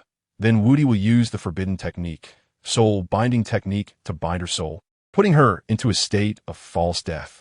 Once Zabuza realizes himself completely and Kakashi's protection task is also completed, then she can come back to life from a false death. Of course, doing this is not without risks. After all, who knows if a 13-year-old child truly possesses the forbidden technique he claims to have. But she no longer had a choice. If Bai doesn't go save Zabuza right now, then Zabuza will be the one to die. Whoosh. Sigh as expected, just as you guessed for that little girl. Zabuza truly holds a significant weight in her heart. Just as Bai used water release ninjutsu to traverse through the water to stop Kakashi's lightning cutter from reaching Zabuza, a shadow cat suddenly descended from the sky and landed steadily on his shoulder, murmuring silently. As for her sentiments, Woody only smiled and remained silent. Guess? No. Regarding Bai's personality and the choice she ultimately made, all of this was within his expectations, not a guess. So now, the good show can begin. Crack, crack, crack. Just as Woody's voice fell, an ice mirror suddenly rose in front of Zabuza. Is it really going to end here? What is this? Zabuza, I'm coming. Just when Zabuza thought he had reached his limit, Bai suddenly appeared from the ice mirror, blocking the space between him and the mirror. She knew very well that the ice mirror she had hastily condensed couldn't withstand the attack. Copy Ninja Kakashi, who had now manifested the thunder. Bai, you, bang, in front of everyone, Kakashi's lightning release. Lightning blade pierced through the ice mirror without any obstruction. Immediately after, the lightning blade continued its momentum and pierced through Bai's body. Its terrifying penetrating power showed no signs of stopping even after piercing twice. However, at that moment, Bai, who had already been pierced in the chest and whose breath was fading, suddenly widened her eyes. I'm sorry, Nodi, Kakashi's strength is simply too overwhelming. If I just pretend to be dead and fall down like this, Zabuza will definitely not survive. So, I'm gonna stop him. In front of everyone, Bai's eyes widened as she let out a low growl, forcefully seizing Kakashi's arm. Even as the lightning blade ravaged her body mercilessly, she showed no intention of letting go. After doing all this, Bai finally closed her eyes with a satisfied smile. This time, it was really the last time. As Bai's life signs disappeared, the entire scene fell into silence. Kakashi, Zabuza, Naruto, Sasuke, Tazuna. After an unknown amount of time, Kakashi finally closed his eyes and spoke of Bai's current situation. This child is already dead. Hearing Kakashi's words, Zabuza did not immediately say anything. Instead, he closed his eyes on the spot and stopped talking. Moments later, when Zabuza opened his eyes again, he roared out loud. Well done, Bai. Ah, Nanny? Nanny. Everyone present was very surprised by Zabuza's actions. They never expected that Zabuza would show no emotional fluctuations regarding the sacrifice of his companion. Even Kakashi was moved by this scene. Have you gone mad? You would even cut down this child. Truly, I really found a treasure. In the end, I was given such a good opportunity. At this moment, although Zabuza's body was swinging his blade, his heart had already returned to a moment in the past. That night, when he bid farewell to Bai in the Land of Water. I'm so sorry, Bai, but tonight I must abandon the Land of Water. However, I will definitely return to this country. I will have this country in my hands. For this, I do not need comforting or encouraging words that have no effect. What I truly need is, I understand, I will become Zabuza's weapon. I will keep my promise. Please treat me as a tool and keep me by your side. Good child. Everyone present only felt that Zabuza was now committing a very cruel act. But no one knew how much pain he was actually in. Ha ha. Now, he has truly turned back into the former mist demon. A pitiful guy who is all alone. Just as, whoosh, just when Zabuza's decapitating blade was about to split Bai and Kakashi in half, Kakashi had timely slipped back a certain distance, dodging Zabuza's attack, while also safely placing Bai on the ground. After seeing this scene, Zabuza understood what was happening. You can only move after Bai is dead. Kakashi. Bang. In front of everyone, Zabuza charged directly at Kakashi. The decapitating blade swung, creating a gust of wind. Damn it, that guy actually. Naruto, you just stand there and protect Sasuke and get Nodi out. After saying this, Kakashi directly confronted the now crazed Zabuza. Bang bang bang. As the two began to clash, Naruto finally reacted. Right? He still needed to save his leader. With this thought, Naruto turned around and rushed toward the ice mirrors behind him. Boss, you mustn't be in trouble. Your sister-in-law is still waiting for us in the village. And Uncle Ichiraku and... Clap. Just as Naruto was tearfully banging on the ice mirror, his chakra fluctuations becoming increasingly unstable and about to explode, a bloodied and blurry figure unexpectedly appeared behind him. At the same time, two shadow clones appeared next to Bai's body and Tizuna to provide protection. I said, what nonsense are you talking about? Who am I? How could I die so easily? Boss. Great. You really are okay. Seeing that Nodi was indeed unharmed, Naruto was filled with excitement. But soon, he suddenly realized something and turned to pick up Sasuke. Boss, do you know any healing techniques? Look at Sasuke. He's lost so much blood and fainted. Let me take a look. Hearing this, Nodi did not refuse Naruto, directly crouching down to check Sasuke's injuries. The next moment, his serious expression turned indifferent, and he didn't forget to grab some water nearby and splash it on Sasuke's face. You've lost less blood than I have. What are you fainting for? If this is your level of combat and you faint, then you shouldn't even call yourself Uchiha Itachi. The pig I raised next door is stronger than you. It can still squeal after losing a basin of blood, and you just lost this little bit and fainted? Not even as good as a pig. How embarrassing. Naruto, Tizuna, Sasuke. Ding. Congratulations to the host for gaining 999 points of negative emotion value from Sasuke. Ding. Congratulations to the host for gaining from. You are not even as good as a pig. Stimulated by Nodi, the originally dazed Sasuke now sat up, gritting his teeth. After seeing this scene, Naruto, who originally wanted to stop Nodi, now seemed to have realized something. Then, in front of everyone, Naruto directly splashed water on Sasuke's face. So water has healing effects. Boss, why didn't you tell me this sooner? Sasuke, come on. Naruto, you idiot, I'm going to kill you. Hey. Sasuke, what are you doing? I'm treating your injuries. Bang, bang, bang. Watching Naruto and Sasuke fighting in front of him, Nodi shrugged indifferently and then glanced subtly at the shadow clone beside Bai.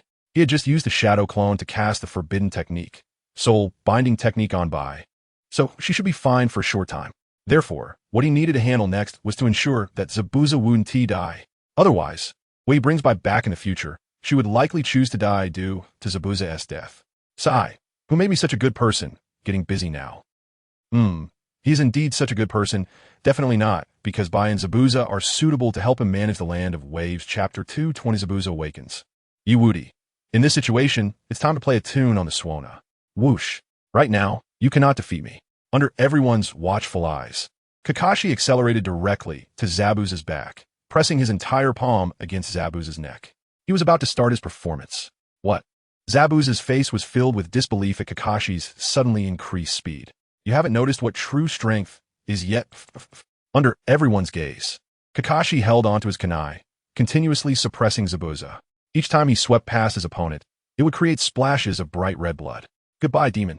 However, just as Kakashi was about to unleash his final move to directly end Zabuza's life, the latter swung his decapitating sword, forcing Kakashi's attack to deviate. In the next moment, blood splattered again. However, Zabuza was not directly eliminated. He simply lost the ability to use one of his hands. Looking at his current situation, Zabuza glanced at the area whereby was, then spoke lightly. Now, both hands are mobilized, and I can't form hand seals. But, don't be afraid of the dark. Wait for me. I'll come to accompany you soon. Talp. Just as Zabuza was about to make another move, a footstep that did not belong to anyone present suddenly sounded. Oh dear, the battle is so intense. I'm quite disappointed, Zabuza. The person holding the staff was none other than Kato. However, upon Kato's arrival, both Zabuza and Kakashi merely exchanged a glance and then ignored him. After all, he was just an ordinary person. Even if it was just the two of them, they could easily knock him down. But before the two could continue their battle, one after another, men carrying swords emerged from the thick mist behind Kato. After seeing this scene, a slight change finally appeared on Zabuza's face. Kato, what do you mean by this? And that group of people behind you, what are they here for? Normally, he could easily wipe out these ants with a single ninjutsu. However, now that his hands were injured, he couldn't form seals, couldn't grip the decapitating sword to recover his strength, and his combat power was nearly depleted. In this situation, with so many people suddenly appearing, he really couldn't guarantee that he could kill them all by himself. Just as Zabuza was about to question Kato, the latter suddenly stepped forward, wearing a sarcastic smile. Zabuza, the battle plan has changed just a bit. Sorry, but please die here. What did you say? Upon hearing Kato's words, Zabuza's eyes widened in shock. If it weren't for this mission, he would never have encountered Kakashi and the others, and Bai wouldn't die here. And now, Kato actually wants to go against the commission? Does that mean Bai's sacrifice would become meaningless? However, in the face of Zabuza's furious expression, Kato showed no signs of panic. Hiring formal ninjas to help requires a lot of money, which is why I hired a rogue ninja like you. Bruce, if you people kill each other, I can save a lot of money and effort. Seriously, what about the mist-shrouded demon? It's really laughable. To me, you're just a cute little brat. Ha ha. As Kato revealed his true purpose for hiring Zabuza and Bai, the area was instantly filled with mocking laughter. Kato's treacherous actions not only annoyed Zabuza, but also Kakashi, Naruto, Sasuke, and the others. However, just as Kakashi and the others were about to temporarily ally with Zabuza, the latter spoke first. Sorry, Kakashi, our battle must come to an end here. Since I no longer have a reason to kill Dazna, there is naturally no need to continue fighting with you.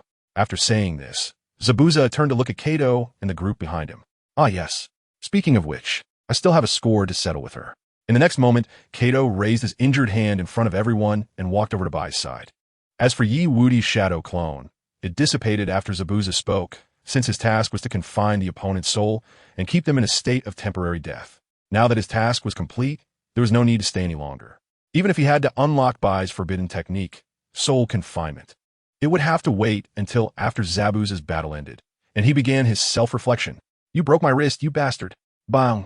Under everyone's watchful eyes, Kato directly struck Bai on the head with his staff. Are you awake, little brat? However, Kato was talking to himself and completely ignored the changes in Zabuza's expression beside him, especially the dark expressions on Zabuza and Wudi's faces. One was evident on the surface, while the other was hidden deep inside. It didn't matter what others thought, but Kato must die.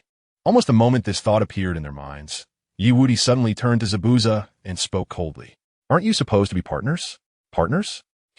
Upon hearing Wudi's words, Zabuza shook his head self-deprecatingly. I should have said it long ago. We ninjas are merely tools. The reason I brought Bai with me is not for her physical body, but for her abilities and terrifying talent. I have no attachments. As he spoke these 5 words, Zabuza's heart twitched slightly. After all, this contradicted his own feelings. You bastard, are you serious about what you just said? Hiss. As Wudi spoke again, brilliant lightning surged from his hand, stepping closer to Zabuza. The young lady clearly trusted you so much. regarded you as someone very important. But what about you? Did you really treat her as a partner? Do you know? The young lady said at that time that you were her important person, and her dream was to help you realize your dreams. Dying as a tool without even having your own dreams, the young lady went so far for you. Yet you... Tap, tap, tap. Under everyone's gaze, the next moment, Wudi directly slapped away Kakashi's outstretched hand and walked up to Zabuza. He then grabbed Zabuza's collar, pulling him closer, staring and questioning. Don't you think this ending is too cruel for her? Answer me, you scum. Tick-tock, tick-tock, tick-tock in front of everyone's eyes. The usually cold and unyielding Zabuza suddenly shed tears. Kid, don't say anymore. You. Upon seeing Zabuza like this, Wudi slowly released his grip on the other's collar. Zabuza, noticing this, looked up at the sky and spoke to himself. She didn't just fight for me, but for all of you. She also made herself hard-hearted to fight. I know, that guy is just too gentle. Step, step, step. After saying this, Zabuza brushed past Wudi and walked towards Cardo. It's really great to finally fight with you guys. Yes, kid, just like you said in the end. At one moment, Zabuza tore off the bandages covering his face, revealing a faint smile underneath. The Miss Ninja Ghost, he actually smiled. People are still people. They may not be able to become emotionless tools. I lost. Kid, give me a kunai. Hearing Zabuza's words, Wudi understood that he was about to start a desperate fight with Cardo and the others. Whoosh! Without any hesitation, in the next moment, Wudi directly threw the kunai he held in his hand. Watching the kunai spinning in the air, Zabuza's mind began to flash back to scenes with Bai. At one moment, as he bit down on the kunai, he transformed into a long shadow and charged out madly. That's enough. Huh? He can still move? Seeing that Zabuza still had the strength to act, Cardo panicked. Without any hesitation, he quickly retreated behind the subordinates he had summoned. All of you go. Take this guy down. After hearing Cardo's command, those hired subordinates all walked out with knives, wearing sinister smiles. Do you think you can win against so many people all by yourself? Yeah, it's really ridiculous. What Mist Ninja Ghost? I think he is just... Before Cardo's subordinates could finish their words, blood splattered at that moment. After witnessing this scene, Wudi silently took out his golden suona and started to play. In this situation, as he played the suona. Chapter 2:21 Wudi. Zabuza wants to seek death? Impossible. We have so many people here. Don't be too arrogant, you guy. Stop him. Are those in front not eating? How can so many people not stop him? As Zabuza's heart was awakened by Wudi, he now charged alone among Cardo's subordinates. Anyone he touched fell to the ground, wailing, lightly injured or dead. Although during this process, Zabuza also received several wounds, they were all minor injuries and not fatal. Ha ha ha, I found your flaw. I want to see if you can keep moving after taking a shot from me. During Zabuza's rampage, a guy holding a long spear, who had been waiting nearby for a long time, now aimed at Zabuza's blind spot and thrust the spear, seemingly wanting to seriously injure Zabuza with one strike. After all, Cardo was their employer. If something really happened to him, they wouldn't get their payment. However, just as the spear was about to pierce Zabuza, a blurry figure suddenly appeared between the two without warning. With a swift motion of a small blade, the guy attempting to ambush Zabuza had his head severed instantly. Ding! Congratulations, host. You have gained 999 negative emotion points from Cardo's subordinate. Ding! Congratulations, host. You have gained from... Kakashi and others, including Zabuza, were filled with disbelief at Wudi's actions. They never expected that Wudi would now intervene to help his former enemy. That kid? Wudi? Boss. TCH. However, although Zabuza was somewhat surprised by Wudi's intervention and felt grateful, Cardo, the culprit, was now only a few meters away from him. Zabuza didn't have the extra energy to thank Wudi right now. First, he needed to kill that bastard Cardo.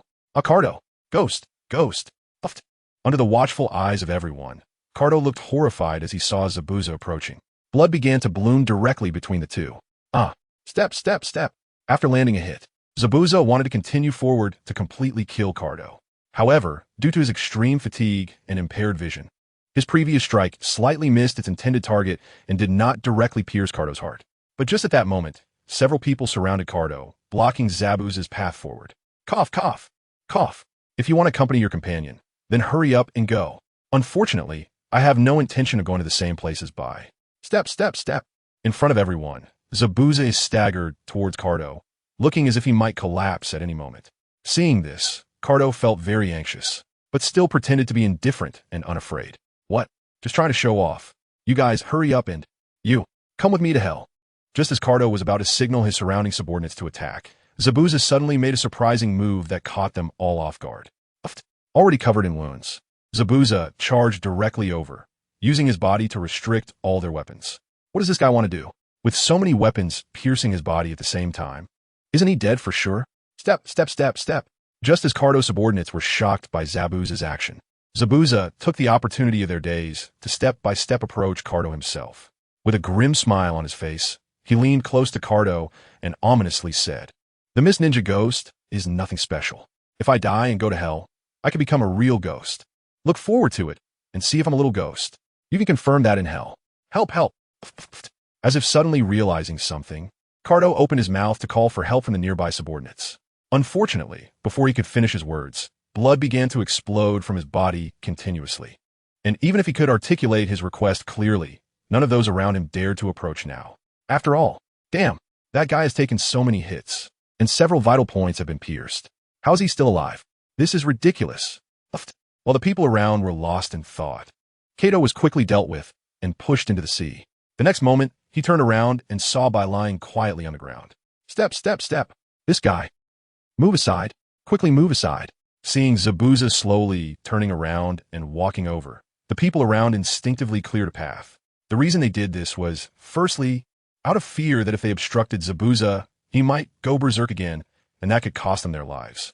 Secondly, there was that 13-year-old boy who had just split their companion in two with a single strike. At this moment, he was staring at them with cold eyes.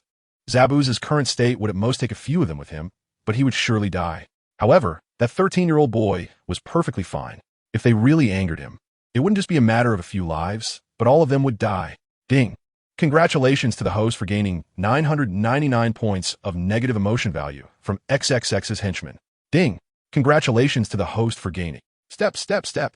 While the people around were anxious, Wudi ignored them and focused on Zabuza. Farewell, Bai. Thank you for everything. I'm sorry. Just as he was about to walk over to Bai, his body collapsed to the ground from the overwhelming burden. Yet even in this state, none of the henchmen dared to step forward. Bai, I really want to go to the same place as you. You've always been by my side. At least let me be with you in your final moments. After Zabuza said this, in front of everyone, he bit down on the bloody kunai. His entire body began to tremble violently as he stood up and continued to walk towards Bai. Just as he was about to reach her, Zabuza's eyes suddenly widened, and then he stabbed the kunai he was biting into his own heart. Oh, what the hell? Bang! Kakashi, Zabuza, Naruto, Sasuke, the surrounding henchmen. Wudi's sudden move stunned everyone, leaving them uncertain about what he was going to do next. However, just as Zabuza was dazed, Wudi snatched the kunai from him. Then, under everyone's watchful eyes, he waved his hand at Sasuke. Sasuke spit out a big fireball to disinfect. Huh, but she already... Empty before Sasuke could finish his words, he was immobilized by the intense killing intent radiating from Wudi. Then, reluctantly, Sasuke formed hand seals and unleashed fire release. Great fireball technique. Raise the fireball higher, not too low, or it will affect how I treat the lady's wound. This should be about right. Ding. Congratulations to the host for gaining 999 points of negative emotion value from Sasuke. Ding. Congratulations to the host for gaining. Under everyone's gaze, being ordered around by Wudi and used as a high-temperature disinfection tool to treat Bai's wounds, Sasuke couldn't possibly be calm. But who let him be unable to fight back right now? Just as Sasuke was thinking this, Naruto looked at Kakashi with an expectant face. Kakashi-sensei, do you think Bai could she still come back to life?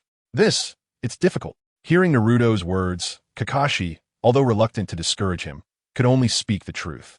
After all, it's better to have a short pain than to have a long one. Rather than living in sorrow, it would be better to come out of it sooner and turn the grief into strength. However, just as Naruto's head hung low again after hearing Kakashi's words, a violent cough suddenly broke the silence. Although the sound was not very loud in the current quiet atmosphere, it was exceptionally clear. Kakashi, Zabuza, Naruto, Sasuke. Hearing the direction of the cough, Zabuza and Kakashi's eyes widened in shock, because that sound just now came from Bai. In short, Bai really wasn't dead. At that moment, Zabuza immediately stood up and rushed forward. But, bang chapter 222, Zabuza's other side, Wudi. Sigh. It's so simple to get a tool person to agree. Bang. What are you blabbering about over here? Can't you see that the lady is still recovering? Why are you rushing over here? Yes, Bai needs to rest. She needs to rest. After hearing Wudi's scolding, Zabuza not only felt no displeasure, but instead thought what he said was very reasonable. Regardless of anything else, just the fact that Wudi saved Bai was enough for him to remember and give due respect. Just as Zabuza was thinking this, Bai weakly opened her eyes and weakly spoke. Zabuza, I'm here. Bang. Just as Zabuza was about to get closer, he was punched in the face by Wudi again. What are you doing? Can't the ladies see? Why are you getting so close to answer? Being scolded by a 13-year-old in front of Bai made Zabuza feel a bit embarrassed. However, upon seeing Zabuza's current appearance, a faint beautiful smile appeared on Bai's face. Like a clear water lotus, emerging from a mud without being stained, washing in the clear ripples without being pure and clean. Wudi, don't make it hard for Zabuza. He really isn't good at taking care of people. Cough, cough, cough. Okay, miss, I understand. You just rest well, don't talk too much. After hearing Wudi's words, Bai hesitated for a moment, but ultimately smiled and nodded. If her life was truly coming to an end, she definitely wouldn't miss the chance to speak with Zabuza and Wudi. But now, she was only seriously injured and not at the point of death. Since that's the case, the remaining words in her heart could wait until later after Wudi finished treating Bai's wounds. He turned to Zabuza. Then, in front of everyone, he began to form hand seals with one hand. Upon seeing this, everyone present was shocked. Oh no, that sequence of hand seals isn't impossible. This is Bai's unique secret technique. Even if this kid is the son of the Hokage, he shouldn't be able to do this. Ice release secret technique. Ice mirror. What? Crack, crack, crack. Regardless of how incredulous the people around were, Wudi still summoned ice mirrors around Zabuza in the next moment. Seeing the scene, Kakashi instinctively wanted to intervene. After all, although Zabuza's current situation was bad, he was still a mist ninja, and the number of ninjas he had killed was countless. If he becomes too arrogant because of his injury, he is likely to be counter-killed. Just as Kakashi was thinking that, Wudi, Bai, and Zabuza spoke one after another. Kakashi, don't come over, this is something I owe this little guy. Kakashi, you don't need to worry. Zabuza is a man of his word when it comes to friends and benefactors. Kakashi-sensei, what good does it do for you to come over? Do you want to get beaten too? Damn it, I'm just worried about you, brat. Ding. Congratulations to the host for obtaining 999 negative emotion points from Hitaki Kakashi. Ding. Congratulations to the host for obtaining. This kid is really too reckless, although Kakashi felt very helpless about Wudi's current actions, since Zabuza and Bai had said so, he naturally would not intervene again, merely covering his face with his hand. After returning this time, he would take a look to see if he could directly let Wudi associate with others. After all, this kid already had strength very close to that of a special jonin. There was really no need for such a genius, who could learn ninjutsu just by watching, to follow him step by step anymore. He was suited for a broader world. Just as Kakashi was thinking this, trying to find a way to escape the sea of suffering within the ice release secret technique. Magic mirror ice crystal, so. The general situation is like this. What do you think? You're not joking with me, are you? Is this your intention, or the Hokage of Konoha's intention?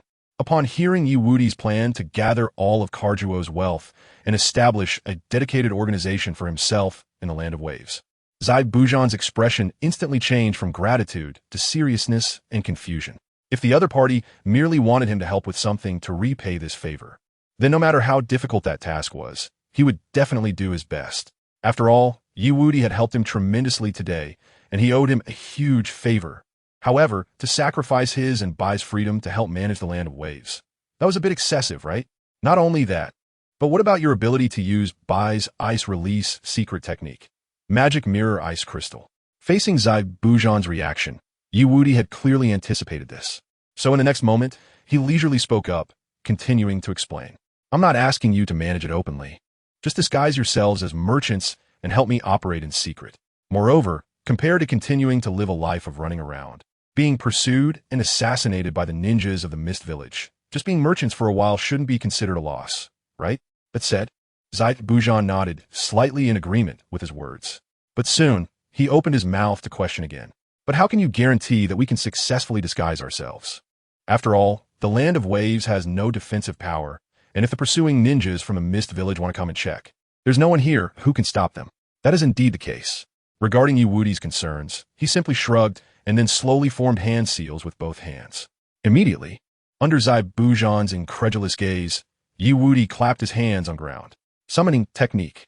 Bang! As a white mist appeared, a black cat girl now directly appeared between Wudi and Zabuza. What is this? The ninja cat clan of Konoha? Yes. Wudi nodded.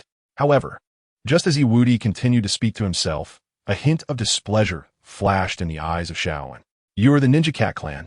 You are the ninja cat. This young lady is a shadow cat, a noble shadow cat. Shaolin would stay in the land of waves as a Konoha ninja, and she would handle all major business projects. As for the regular operations, that would be up to them. Of course, they wouldn't be working for nothing. They could naturally get a share from it. As for Shaolin's strength, at this point, Wudi's mouth slightly curled up, revealing an extremely kind smile. Just as Wudi finished speaking, a very subtle chakra fluctuation appeared on Shaolin. The upper ninja of the ninja cat clan of Konoha? No. It should be said that she was already close to the level of an elite jonin. Although very subtle, he could still feel it. This kid seems to really be the child of the fourth Hokage, Minato Namikaze. Otherwise, why would he be valued so much by Konoha? An elite jonin like Kakashi as a teacher, the last descendant of the Uchiha clan in Konoha as a companion, and a strong member of the Ninja Cat clan as a hidden bodyguard. However, if he adds the other party into the mix, then 3 jonin-level ninjas could potentially guard such a small place as the Land of Waves. It's not impossible, however, before agreeing to the other party. He still had 2 questions to ask. In the next moment, Zabuza directly turned to face Wudi. I have to say, your conditions are quite tempting. But before I agree, I want to ask 2 questions. Go ahead. Wudi's face still appeared very calm, as if he was in control of everything. If we encounter pursuing forces from the Mist Village that we can't resist, I will leave with Bai at the first opportunity. That is fine. The second question, how can you use Bai's ultimate technique? It's a secret. Regarding Wudi's answer, Zabuza felt somewhat dissatisfied, but it was also within his expectations. After the other party answered his questions, some time passed, and Zabuza finally sighed helplessly. All right, I agree to you. However, this matter has to wait until Bai's injuries heal, then I will persuade her. But theoretically, it's not a problem. You don't need to worry about that, sister. She will definitely help me, her little brother. Although he didn't know where Wudi's confidence came from, upon careful thought, it was understandable. After all, the favor Wudi had given this time was truly immense, a life-saving favor. However, Zabuza was unaware that Bai had already agreed to Wudi regarding one matter long ago. That is why Wudi was so confident now. By the way, since the main issue has been discussed, let's start the act. It's to beat you up. Damn it. Bang. Ding. Congratulations to the host for obtaining 999 negative emotion points from Emochi Zabuza. Ding. Congratulations to the host for obtaining. Chapter 223. Farewells. The curtain falls on the Land of Waves. Clap, clap, aw. Ding. Congratulations to the host for obtaining 999 negative emotion points from Emochi Zabuza. Ding. Congratulations to the host for obtaining 666 negative emotion points from Hitaki, Kakashi. Upon hearing the screams coming from the ice mirrors, Kakashi and the others couldn't help but glance sideways. However, in this situation, Bai directly chose to close her eyes and sleep. After all, Wudi had been screaming earlier as well. Yet in reality, those sounds had been made by shadow clones, so what was there for her to worry about now? And just after Bai closed her eyes to doze off with such thoughts, at a certain moment, the ice mirrors finally cracked open by themselves. Kakaka. Immediately after, everyone saw that Zabuza, whose face was bruised and body covered in patches of blue and purple, was in such a state. Seeing the renowned mist demon, Zabuza Momochi, now being beaten up by a 13-year-old child, Kakashi couldn't help but feel a bit sympathetic towards him. Because right now, Wudi's strength was merely infinitely close to that of a special jonin, plus some other reasons. So today it was Zabuza who was getting beaten up. But what if that kid Wudi's strength directly rose to the true jonin level? Would the unfortunate one then be himself? No way. When I go back this time, I must arrange for this kid to be sent away. I absolutely cannot let him continue fighting beside me. Cough, cough, cough. While Kakashi was beginning to plan in his mind how to get Wudi out when they returned, Zabuza, in the next moment, solemnly bowed to Wudi and Kakashi. Kakashi, Wudi, and you 2 little brats, thank you this time. You're too polite, too polite. Slap. Kakashi-sensei, why are you hitting me? Quiet. Kakashi punched Naruto on the head, his dead fish eyes appearing again. Idiot. Sasuke, who are you calling an idiot? I'm gonna fight you. What are you doing, idiot? Don't pull my clothes. Bang, bang, bang. Immediately, under everyone's gaze, Naruto and Sasuke started to wrestle with each other. Seeing these two kids in front of him, Kakashi shook his head helplessly and covered his face, looking at Zabuza. Kids are hard to manage. Sigh. Sorry for making you laugh. No, I actually think this is good. Unlike Kakashi's helplessness, Zabuza rarely smiled, then quickly retracted his smile and shook his head. Then he drove his decapitating blade into the ground in front of Kakashi, burying it 3 inches deep. Zabuza, what are you doing? The Mist Demon is dead. Now only Zabuza Momochi and Haku remain. So this decapitating blade is of no use. It's a gift for you.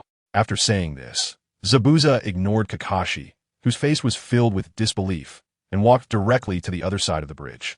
As he passed by a thug, he casually grabbed the guy's coat and hat and put them on his own head. Kakashi, I hope we have a chance to meet again. By then, we will definitely not lose to you. Oh, let's hope so.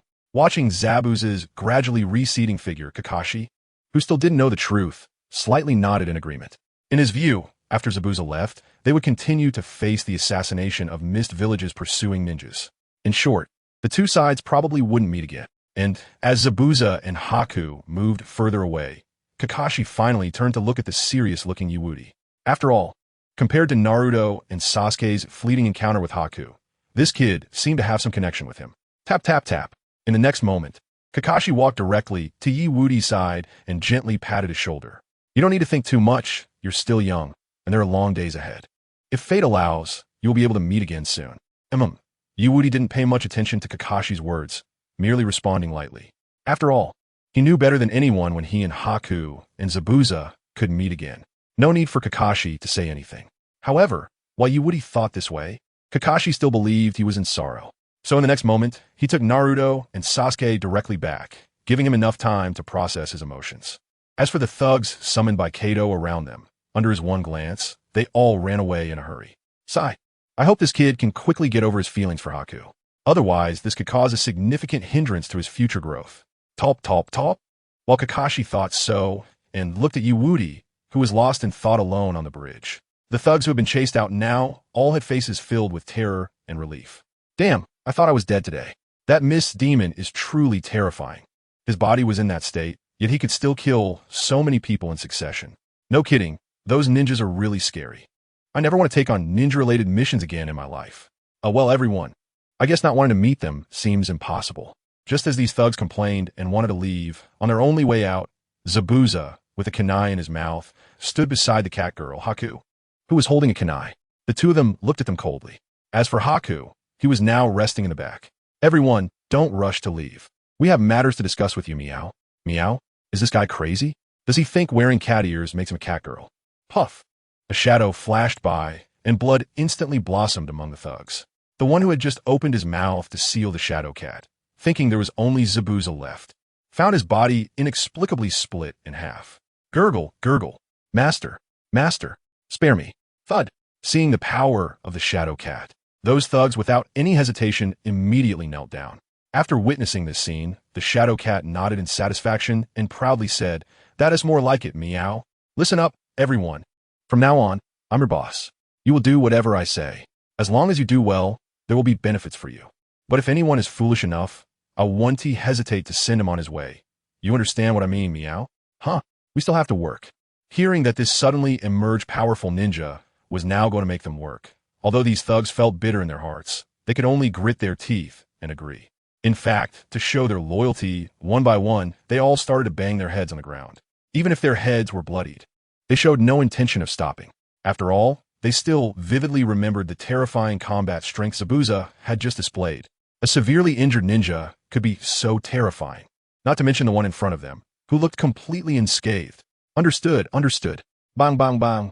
Seeing that she had achieved the desired effect, the shadow cat stopped wasting time with them and waved her hand, signaling everyone to follow.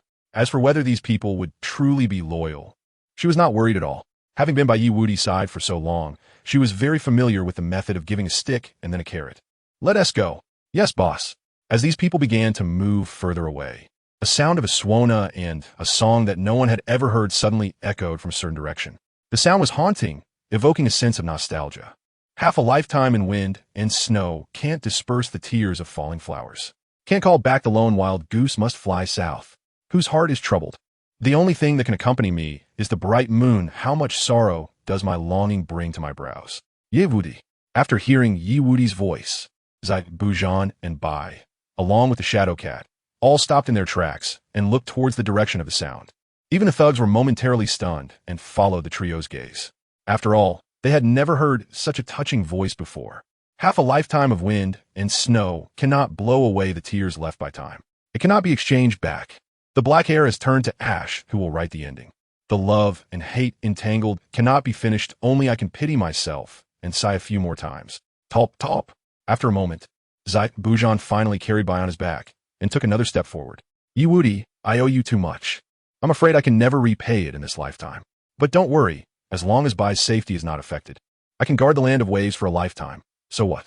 Thank you for helping me find my heart. As Zabuza silently vowed in his heart, Bai, who was on his back, showed a faint smile on her face. Wudi, sister is waiting for you in the land of waves. Chapter 224, People from Sunagakure. Gaara appears a few days later, inside Konoha village.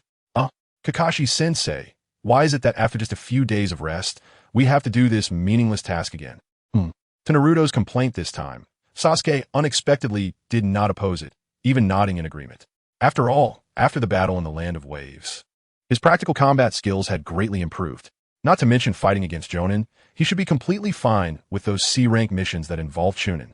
However, while Naruto and Sasuke were complaining about Kakashi's arrangements, Ye Wudi appeared very calm. He even looked into the distance, as if saying, you guys keep arguing, and we will continue the mission after you're done. The reason why Lord Hokage assigned you a C-rank mission last time was completely an unprecedented exception. Do you think you can get another one in a short time? What are you thinking? Moreover, after experiencing the last incident, have you not understood? Even the simplest C-rank mission can turn into a B-rank mission at any time.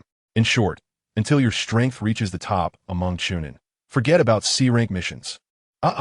Just as Kakashi finished speaking, a piercing scream rang out the next moment. Hearing this, Kakashi helplessly looked at Naruto. Naruto, didn't I say it? Once you get stronger, I will give you higher level missions. You really don't need to rush. That, Kakashi-sensei, that scream just now wasn't me. Kakashi? Sasuke? Ye Wudi. After hearing Naruto's words, Kakashi and Sasuke turned their heads to look towards the direction of the piercing scream. In their line of sight, a man with purple flowers painted on his face was lifting Konohamaru up with one hand. Cough, cough, cough. Big brother, save me. After seeing this scene, Kakashi paused for a moment and then had no intention of saving him. Others might not understand, but he was very clear. These guys in front of him were not spies sent from other villages, but had very legitimate reasons to enter the village. The Chunin exams. The Chunin exams are the process that Genin must go through to be promoted to Chunin, usually reported by the 5 great countries' 5 ninja villages, during which the actual rulers of the 5 great countries, the daimyo, would personally come to observe. The grandeur of it is not inferior to some festivals.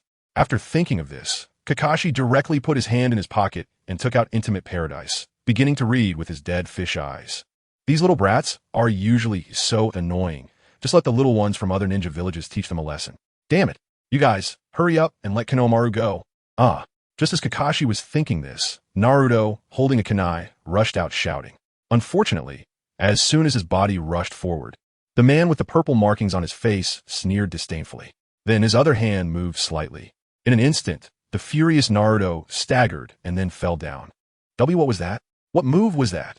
This guy. Compared to Naruto's confusion, Sasuke beside him frowned slightly, somewhat surprised by the opponent's strength, but that was all. He wasn't like Naruto, who only knew how to rush in. He had to carefully observe his opponent before making a move. From the brief exchange between Naruto and the opponent just now, Sasuke was now very sure. This guy in front of him was definitely not from Konoha. They came from other ninja villages. Moreover, since Kakashi had no intention of intervening, there were only 2 possibilities. 1, there was a powerful Jonin behind the opponent. So, Kakashi needed to keep an eye on that person. 2, this guy in front of him had a legitimate reason to enter the village. However, regardless of the reason, in short, this guy in front of him was qualified to let him take action to train himself. Although in the end, the result would definitely be a complete victory for him. Whoosh! Just as Sasuke was about to make his move, a blurred afterimage flashed past him and appeared in front of the man with the purple markings on his face. The still stationary body did not forget to pat his shoulder. Nichan, my little brother's little brother is being bullied. This kind of thing should be handled by me, the big brother. You, as the little brother, shouldn't interfere or if you lose, it would be a disgrace to the Uchiha clan. Ding! Congratulations to the host for obtaining 999 points of negative emotion value from Sasuke. Ding! Congratulations to the host for obtaining. Huh. Just as Sasuke felt very displeased with Wudi's intervention, the man with the purple markings on his face suddenly became serious. A kunai suddenly appeared in front of him, followed closely by the main body. Flying Thunder God technique. Damn, he was just casually bullying the third Hokage's grandson by the roadside. How did he directly provoke another one too? The fourth Hokage's child. Retreat. However, just as the man retreated, due to the reputation of the fourth Hokage, Minato Namikaze, Wudi's playful voice rang out lightly in this area. No matter what kind of identity you have, as long as you dare to bully my little brother's little brother, then first, you have to eat some dog food. You're clearly younger than me, but the words you say really make people angry. I want to completely destroy you. Ding! Congratulations to the host for obtaining 666 points of negative emotion value from Kanjiro. Ding! Congratulations to the host for obtaining. Seeing that it seemed impossible to dodge the opponent's speed, the man with the purple markings on his face gritted his teeth and was about to strike. Moreover, a faint killing intent was directly emitted from him the next moment. After sensing this aura, the seriousness on Naruto and Sasuke's faces instantly became even more intense. This guy must have killed ninjas. Compared to Naruto and Sasuke's reactions, the girl with golden hair, tied up, wearing fishnet on her shoulders and thighs, and carrying a huge fan on her back, sighed helplessly upon seeing him. Sigh, I don't care, however. It seems she thought of something, and the golden-haired beauty looked directly at Wudi's true form, revealing a curious smile. What a good man, this person is Temari from Sunigakure. As for the guy with purple markings on his face, that's Kankuro.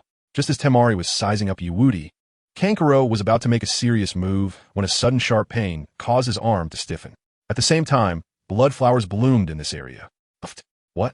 Ding! Congratulations, host! You have received 999 points of negative emotional value from Kankuro. Ding! Congratulations, host! You have received. What the hell? Being so arrogant in someone else's ninja village and even bullying my little brother. Regarding Temari's attention, Wudi didn't respond directly. After all, the reason she was looking over was likely due to her interest in strong individuals, without any mixed emotions. In the original story, it was Sasuke who stopped Kankuro, and at that time Temari said the same thing. What do you mean? Is there any sincerity in your threats? Bang! Before Kankuro could finish his sentence, he was sent flying in front of everyone, ultimately crashing into a nearby trash can, landing in a dog-like position. Alright, I said I would do it. Now you've eaten dog food. Ding! Congratulations, host! You have received 999 points of negative emotional value from Kankuro. Ding! Congratulations, host! You have received. No matter what kind of guy you are, I will definitely kill you. Kankuro, who was in the trash can, instinctively moved his mouth, and then his face turned dark. Damn it, this is really disgusting. Realizing this, Kankuro rushed out of the trash can without any hesitation. Immediately after, his right hand pressed against the bandaged weapon on his back, preparing to draw it. Seeing his action, Temari was stunned and started to warn him. Hey, you aren't thinking of using the crow, are you? I don't care, I must kill this bastard. Kankuro, stop. Just as Kankuro was about to take action, a cold voice suddenly rang out from a tree behind Sasuke. At that moment, Sasuke, who had just been observing Kankuro with a serious expression but felt confident he would win, froze up entirely, sweat covering his forehead. The person who came is very dangerous. Someone who brings shame to the village. That person spoke again. At this moment, everyone also saw his true face. There was a character AI on his forehead, and he carried a gourd on his back. This guy is Gaara. Naruto, Sasuke, Kankuro, Temari. The sudden appearance of Gaara and his overwhelming pressure left most of the people present stunned. Except for one guy. Chapter 225 Wudi. Gaara's killing intent is so strong, but what use is it to me? Someone who brings shame to the village. Do you think we came here for any reason? I am Gaara. Listen to me. It was these guys who caused trouble first. Shut up. I'll kill you. Kankuro wanted to explain, but was directly frightened by Gaara's suddenly narrowed eyes. Got it, I understand. Sorry, truly sorry. Ahaha. After hearing Gaara's words, no matter how unhappy Kankuro was inside, he could only reluctantly back down now. Temari beside him also forced a smile. Just as Kankuro obediently retreated and Temari showed a nervous expression, Sasuke, Naruto, and the others were filled with shock. Especially Sasuke, who was now stronger, could clearly feel the terrifying power of the guy who suddenly appeared next to him. This guy When did he appear beside me? He's as fast as Kakashi. As they were thinking this, Gaara turned to Naruto and Sasuke and spoke. I'm really sorry for you guys. There was no real sincerity in his tone. After casually saying that, Gaara turned to look at Woody, who was walking towards Kankuro's true form. That guy, flying Thunder God technique? Indeed, very strong. But I wonder how well he has mastered it. While Gaara was thinking this, he saw Kankuro walking towards Woody step by step. To avoid Gaara causing trouble for him later, he decided to warn him at this moment. Hey, I really don't want to fight you anymore. Just take care of yourself. Don't force me. Ding. Congratulations, host. You have received 666 points of negative emotional value from Kankuro. Ding. Congratulations, host. You have received 999 points of negative emotional value from Kankuro. I'm forcing you? Hearing Kankuro's words, Woody smiled with extreme kindness. Whoosh. Body flicker technique. You need to have the qualification for that. Kankuro, step back. Wait. Under everyone's gaze, with Gaara and Temari's reminder, a line of blood appeared on Kankuro's neck. Blood flowers bloomed at that moment. Sweat covered Kankuro's entire body, and he began to tremble uncontrollably. He even struggled to speak, his teeth chattering. Ding. Congratulations, host. You have received 999 points of negative emotional value from Kankuro. Ding. Congratulations, host. You have received. What? Really want to die? Bang. With Woody's words, a strong sense of impending death instantly enveloped Kankuro, causing him to kneel on the ground. Compared to the shock on the faces of the others around him, Kakashi, who had been watching Paradise of Affection since the conflict began, finally showed a hint of other emotions in his eyes. It seems that the mission in the Land of Waves did have some impact on this kid. For example, killing intent. If Woody's first kill of a Chunin from the root was merely for self-defense, then now Kakashi could basically conclude that as long as Woody was given an assassination mission, he could perfectly complete the task as long as the opponent was not a true Jonin. This guy, we actually have no ill intentions, I'll handle it. Just as Kakashi was thinking this, Temari was about to speak up for Kankuro, but Gaara, who was originally beside Sasuke, suddenly turned into sand and coalesced beside Kankuro and Temari. He stood there, locking eyes with Woody. You're quite interesting. Tell me your name. As for Gaara's inquiry, Woody shuruk indifferently. He then pointed directly at the bullied Konohamaru. With just you, kid, you don't even have the right to know my name. But I can let my little brother tell you. Konohamaru, tell him my name. Got it. After hearing Woody's words, the recently bullied Konohamaru excitedly shouted. Standing before you is the grandson of the third Hokage, the older brother of Konohamaru, undefeated in the village, having defeated an Uchiha genius with a single slap. The top student in the ninja school, and capable of single-handedly battling Jainin without defeat. The handsome guy Woody, Sasuke, Kankuro, Gaara, Temari. After hearing Konohamaru's introduction of Woody, Sasuke felt very displeased. However, Gaara and the others all looked at Kakashi, wanting to confirm the truth of his words. Kakashi, feeling somewhat helpless under their gaze, eventually spoke up. Yes, everything Konohamaru just said is correct. After all, letting Woody shine in this Nin exam and establish his reputation was a task assigned by the third Hokage. So, it seems there is no problem in admitting Konohamaru's words now. After saying this, Kakashi turned to look at Woody and the others. By the way, you don't need to make things difficult for them anymore. Although they're ninjas from other villages, they all have passes. The reason they're here is to participate in the Nin exam in a week. Jehe ni nevam, Naruto exclaimed, a big question mark appearing over his head. It's simple. It's an exam that allows Genin to become Nin. Alright, you guys can chat slowly with the kids from Sunagakure. I have something to do, so I'll leave first. Whoosh. After saying this, Kakashi swiftly turned and left. After all, he was quite curious about Woody's true strength after several days of practical training with him. That kid often played coy and didn't show his true abilities in front of him, but now, let the people from other villages test your limits. After Kakashi left, Gaara looked deeply at Woody and then glanced at Sasuke. Ultimately, he turned away. Woody, right? I remember your name. I look forward to meeting you in the Nin exam. Let's go. We didn't come here to play. Got it. Seeing Gaara about to leave, Kankuro and Temari didn't say anything and turned to follow him. However, both of them glanced back at Woody as they turned. One's eyes were filled with fear and unwillingness, while the other was filled with interest. As for Gaara himself, he was now frantically searching for information about the Yi family in Konoha. Unfortunately, no matter how he searched, he found nothing. Woody? Yi family? Could it be a hidden family in Konoha, and he is the young master among them? This CHNN exam just got a lot more interesting. Top. Hey, that guy with the gourd over there, what's your name? Just as Gaara and his group were about to leave, Sasuke suddenly stepped forward and asked. Though he was reluctant to admit it, the strength Wudi possessed was indeed beyond his current capabilities.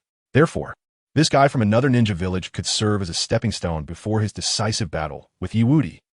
As Sasuke thought this, Kankuro and Temari both stopped and looked at him after hearing his words.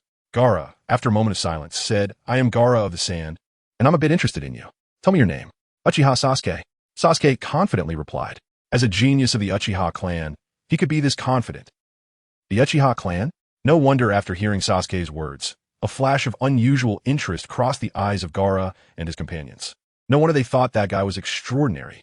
It turned out that this person in front of them was from Konoha's first family, the Uchiha clan, a descendant of the Uchiha clan, a child of the sacrificed Hokage. This CHNN exam is truly interesting. Clap. Just as Gaara and his group were assessing Sasuke, and Sasuke was assessing them as well, at one moment, Wudi suddenly reached out and slapped Sasuke on the head, while a shadow clone of his appeared next to Gaara. Gaara. Sasuke. Ding.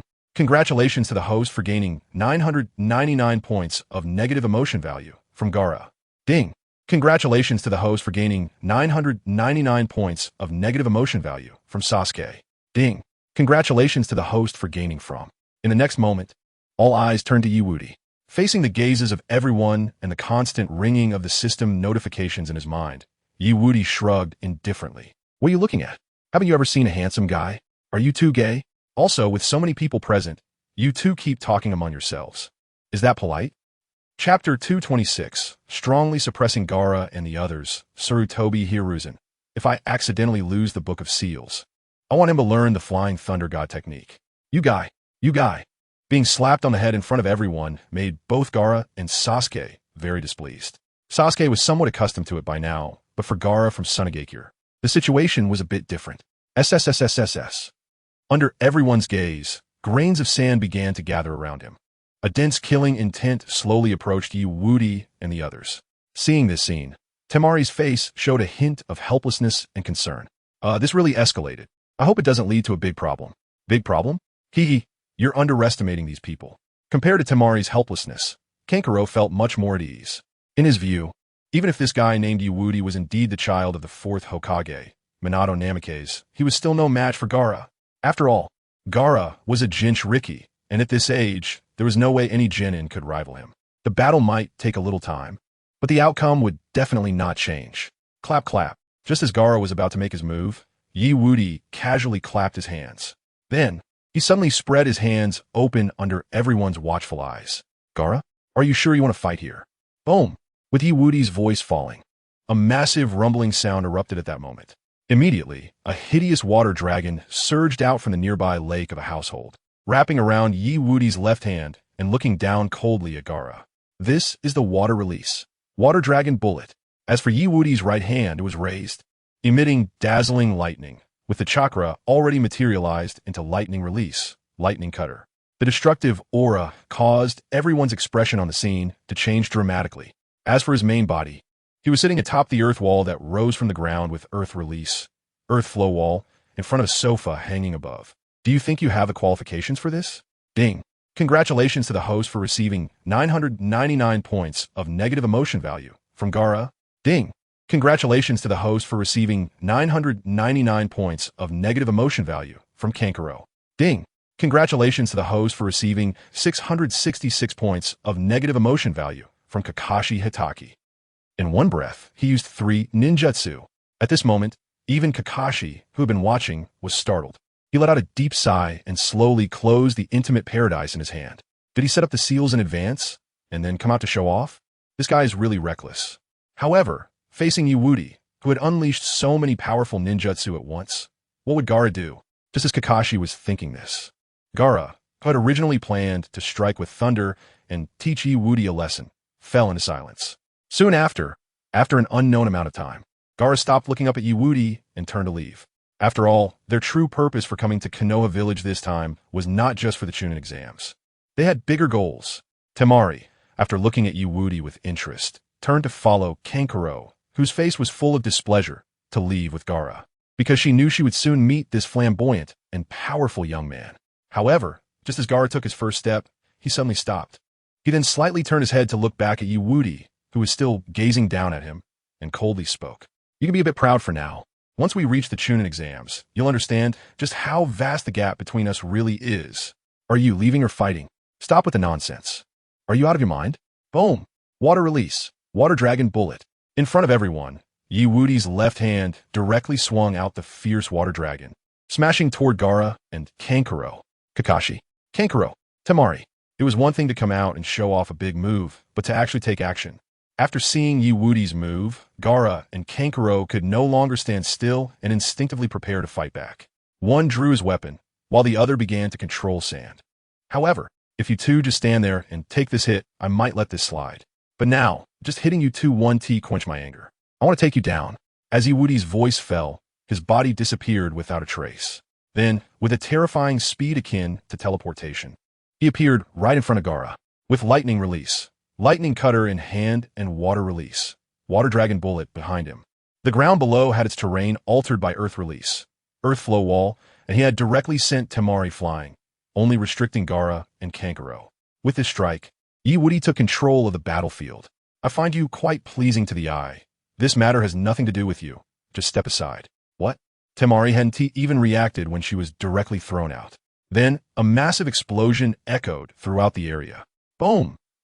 In an instant, the powerful chakra shockwave and air waves began to sweep wildly in all directions.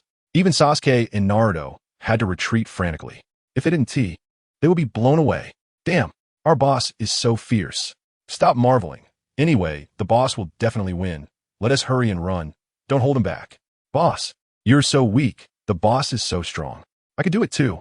Idiot. While Naruto and Sasuke were running wildly, suddenly, another person appeared in the core explosion area. To be precise, several people had appeared nearby. Kakashi, and several masked Anbu ninjas from Konoha. Hey, you kid. You've really gone a bit too far this time. Kakashi-sensei? At this moment, he was the one who blocked Wudi's hand that broke through Gaara's sand defense and was about to continue advancing to pierce through his head. Kakashi sighed helplessly. However, even though he appeared calm on the surface, he was worried just like the surrounding Anbu ninjas, who were all stirred up. Is this really something a mere genin can achieve? Also, the sand defense technique used by Gaara of the Sand Village, as well as the chakra within him, seemed a bit strange. It seems that this matter must be reported to the third Hokage, and whether or not to let this kid participate in the Chunin exams will depend on his arrangements. With this thought, Kakashi directly began to advise. Wudi, today's training has already ended for a while. Have you forgotten who is waiting for you from the Hyuga clan? Whoosh! Hearing Kakashi's words, Wudi directly retreated to stand beside Temari. Temari, who was suddenly approached by Wudi, became tense, fearing that he would target her. But the next moment, she realized she was overthinking it. Take good care of your companion. Don't think that just because you can shift some sand for self-protection, you can do whatever you want. Even though we are in the village, he won't always encounter a jonin to save him. What? After hearing Wudi's words, Temari quickly took out her fan and forcefully fanned away the dust. Then, she saw a blood mark on her forehead, with remnants of broken sand surrounding her. Gaara's absolute defense has been broken. You bastard. Suddenly realizing something, Temari turned to ask Wudi how he had broken Gaara's absolute defense. However, when she looked over, Wudi had already completely disappeared. Wudi, truly a terrifying guy. Gaara's absolute defense was actually broken? Shut up. Be careful, or I'll kill you. Sorry. I'm leaving. Just as Gaara, Temari, and Kankuro were marveling at Wudi's strength and turned to leave, Kakashi had already taken Naruto and the others away. After the surrounding Anbu ninjas checked the situation, they also dispersed. This street quickly returned to calm. Only one person, with hands clasped in front of him, sat in the Hokage office, using the telescope technique to look over here, Sarutobi Hiruzen. His face was filled with seriousness. The next moment, he reached for his pipe, took a deep puff, and slowly exhaled a smoke ring. The gaze has already shifted towards the direction where Wudi is heading, towards the Hyuga clan. Sunfoot, your son-in-law, whom you gambled your daughter on, really is a golden son-in-law, as he has quickly revealed the backgrounds of several people from the Sand-Hidden Village. However, has that kid now been mistaken by outsiders as Minato's child? If that's the case, Then let him resemble Minato's child even more and help the Nine-Tails Jinchuriki attract the attention of other village ninjas. After thinking this, Sarutobi Hizashi directly signaled an Anbu ninja to take action. He wants the other side to accidentally deliver the sealing book into their hands. Woody, you better not disappoint me. You must learn quickly. Chapter 227 Reunion with Hinata, Woody. Teaming up with two classes? That's too lame. Let's play it big. At the Hyuga clan's residence. Tap tap. Where's Hanabi? Woody stood on the rooftop, looking at the empty courtyard in front of him, his brows slightly furrowed. Under normal circumstances, Hanabi should not have gone anywhere at this time. Swish, swish. Just as Woody was pondering, several ninjas dressed in strange clothes suddenly flew out from the direction of Hinata's room. You don't come over. I am really strong, hey. Earth-cracking fist. This aura? Woody, who was originally searching for Hinata's whereabouts, suddenly brightened his eyes. Without any hesitation, he used the body flicker technique to appear at the scene. In Woody's line of sight, on the street at a certain distance from Hinata's residence, 2 or 3 ninjas wearing Konoha headbands were looking at Hinata with disbelief, along with their companion who was lying on the ground, howling in pain. Is this Hinata truly a disgrace to the Hyuga clan? How could she knock old Four away with just one punch? What on earth is the intelligence department doing? They actually told us that Hinata doesn't need to be taken seriously. If we still treat Hinata with the old perspective, it would be a miracle if we don't suffer losses. Hearing the words of those Anbu ninjas, a playful smile appeared on Woody's face. As for Shino and Kiba, who were injured beside Hinata, Woody directly ignored them. Then, right in front of everyone's eyes, he picked up his Suona. His wife is so powerful, single-handedly overpowering a Chunin. As her husband, he naturally needs to add some fuel to the fire. Tap tap, what does that sound? Woody Onaikin.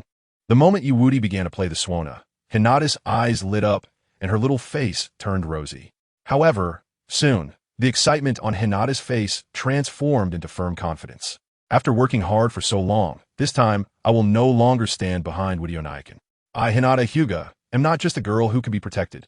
Woody Onaikin is watching me. I must not lose this battle. Taiji Bagua, earth-cracking fist. As Hinata's emotions were stirred by Woody's Suona, her figure rushed out in the next moment. Although she couldn't achieve the near-instantaneous movement like Woody, she was fast enough to be a bit blurry. What? Pucci, in front of everyone, one of the Anbu ninjas who was sent to take Hinata and the others away was knocked back by Hinata with a single punch. As the person staggered back, blood gushed from their nose into the sky. Not only that, facing the opponent who was momentarily suspended in the air, Hinata showed no hesitation. She immediately unleashed a flurry of punches, instantly overwhelming the opponent. Yura, muda.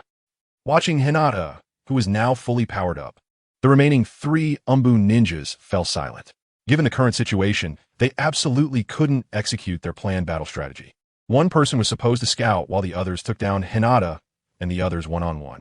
However, one of the reasons for this outcome was indeed that Hinata's strength exceeded their expectations. But the key point was still why Woody just happened to show up.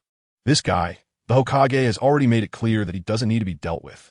It's not that they can't win, but that it's unnecessary. Why provoke a super genius whose overall strength is already infinitely close to Special Jonin? Ding. Congratulations to the host for obtaining 666 points of negative emotion value from the Anbu ninja. Ding.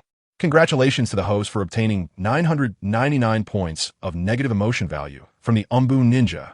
Ding. Congratulations to the host for obtaining. Let's go.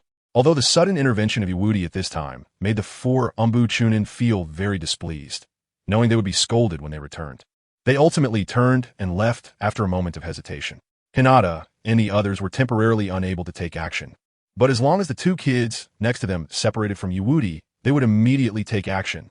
3 against 2, preventing further losses wasn't a bad deal. Swish, swish. As the Anbu ninjas left with such thoughts, Kiba directly sat on Akamaru and gave Woody a thumbs up. Thanks this time. Otherwise, we really wouldn't know where we would have been taken. Those guys are a bit strange, compared to Kiba's gratitude. Shino nodded at Woody and then expressed his confusion. Upon hearing this, Woody's lips slightly curled up. Strange? Not at all, after all. Those guys are Anbu ninjas from a village, and they came this time to conduct a final test on all participants of the Chunin exam. Woody Onaikin. Just as Woody wore a playful smile, Hinata excitedly rushed over and directly crashed into his arms. Hiss, a ball crashing into someone? I like it. Woody reached out to pinch Hinata's little face and smiled gently. I didn't expect my wife to become this strong after just a period of not seeing her. Well, it's all thanks to Wudionayakin's good teaching ding. Congratulations to the host for obtaining 66 points of negative emotion value from Kiba. Ding. Congratulations to the host for obtaining 66 points of negative emotion value from Shino. Cough, cough, cough. Seeing Woody and Hinata about to start again, Kiba directly turned his head away. As for Shino, he spoke up at an opportune time to suggest, I think we should really consider what we should do next. The next moment, everyone turned to look at Shino in unison, especially Woody, whose eyes were filled with danger, as if he was saying, if you don't give me a good explanation, I will definitely make you suffer. What I mean is, it seems that our class is not the only one that was attacked in the village. Other classes have experienced the same. The important thing is that, according to the information feedback from my bugs, every class's teacher just happened to be absent. Are you saying? It seemed that Woody finally understood what Shino was about to say, and his eyes narrowed slightly. This is a trial. It should be that the higher-ups in the village want to test whether we are qualified to participate in the Chunin exam. After all, how we perform on the competition stage reflects on the village's reputation. So, Woody looked at Shino with interest. I suggest our two classes temporarily team up. With the strength of the six of us, we can definitely pass. I refuse. Upon hearing this, Shino couldn't help but show some regret on his face. After all, Woody's performance during the mission in the Land of Waves was now widely talked about in the village.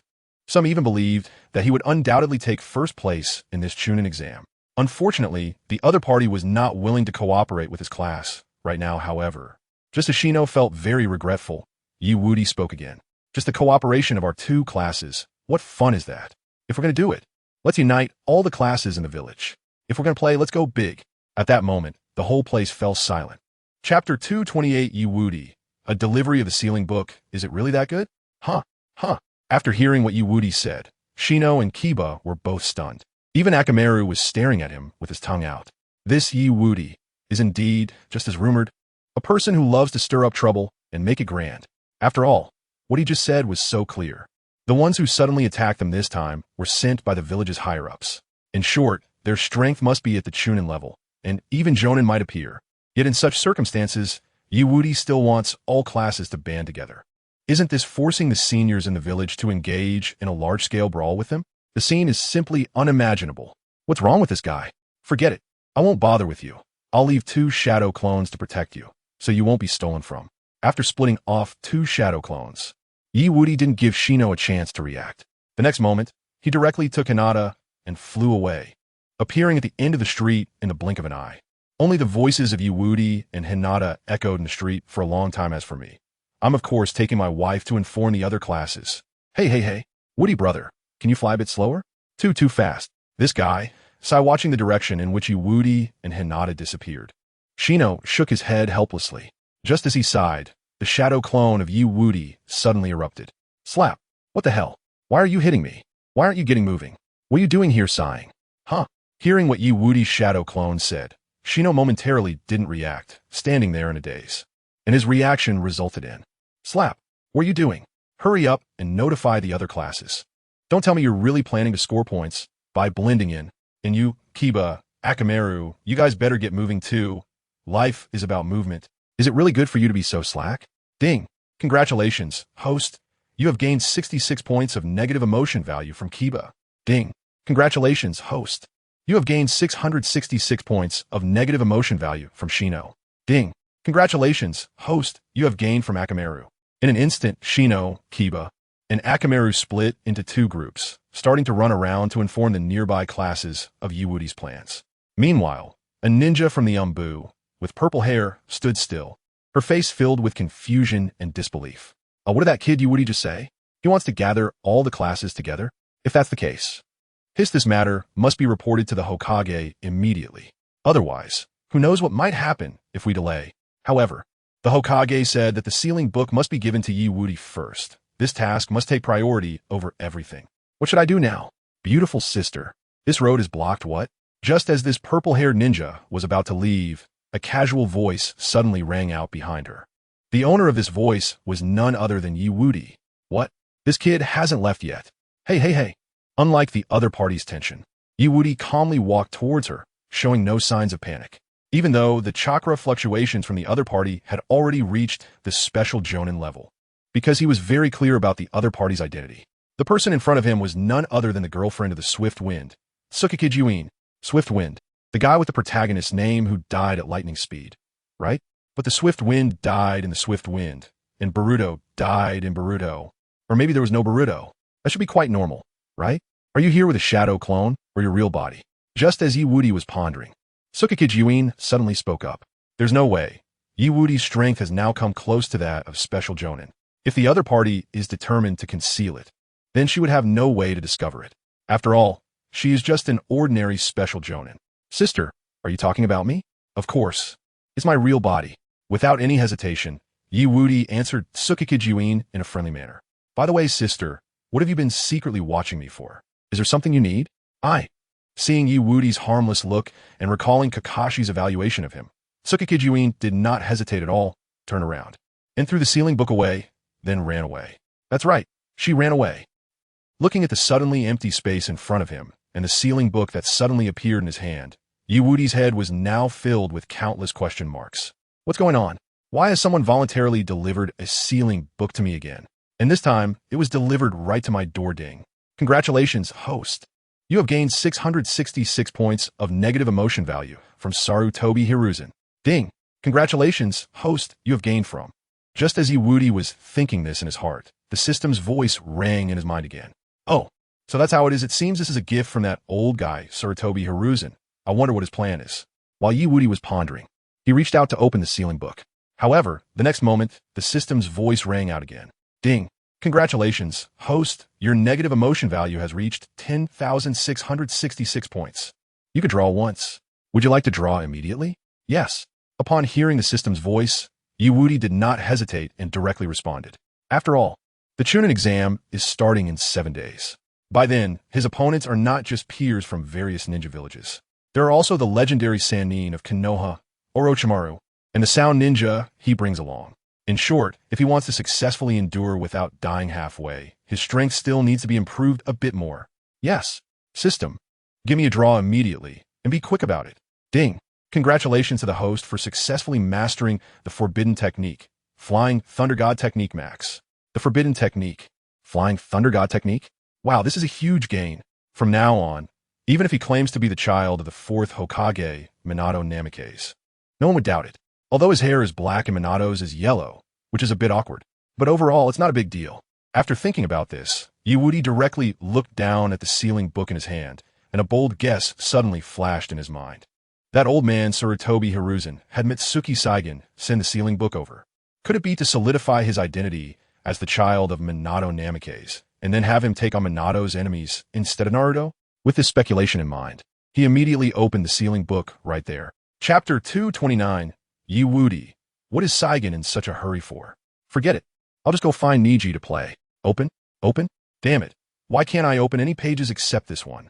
Just as Yiwudi forcefully tried to open the sealing book and was about to continue looking at the Flying Thunder God technique, he found that the other pages of the sealing book couldn't be open at all. Great. Bang. After repeatedly trying and failing to open the other pages of the sealing book, Yiwudi simply gave up, throwing the sealing book towards Mitsuki Saigen, who was observing from the shadows. I mean, miss, aren't you being a bit stingy? If you're going to lend me the book, then lend me the whole thing. What good is just one page? After hearing Yiwudi's complaints, Mitsuki Saigen felt quite embarrassed. But after all, the seals on the sealing book were personally set by the Hokage, so she naturally couldn't undo them. Moreover, she was just an ordinary Anbu ninja. How could she possibly guess the Hokage's thoughts?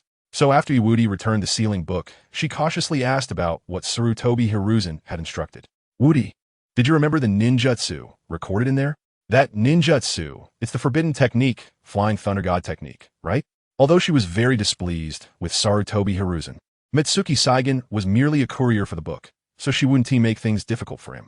Thus, the next moment, Yiwudi began to explain the hand seals. The forbidden technique, Flying Thunder God technique, is, and its hand seal sequence is. Stop. Seeing that Yiwudi wasn't just pretending, but had actually remembered, Mitsuki Saigen hurriedly interrupted him before he could continue. After all, the ninjutsu he was talking about was something she couldn't access at her current level. Curiosity killed the cat. She was well aware of this principle, so she definitely wouldn't let Yiwudi continue. I believe you've memorized it. Since that's the case, I'll take the book back. For the next week, just study this ninjutsu well. It's best if you can learn it. It will only benefit you, not harm you. Mitsuki Saigen had no ill intentions. In her view, if Wudi could really learn the forbidden technique, Flying Thunder God technique, within a week, he would definitely gain recognition from more people and receive focused training and resources from the village as higher-ups. This would be a great thing for Wudi, who had been an orphan since childhood. I'm leaving. Whoosh. After leaving those two words, Mitsuki Saigen turned around and left.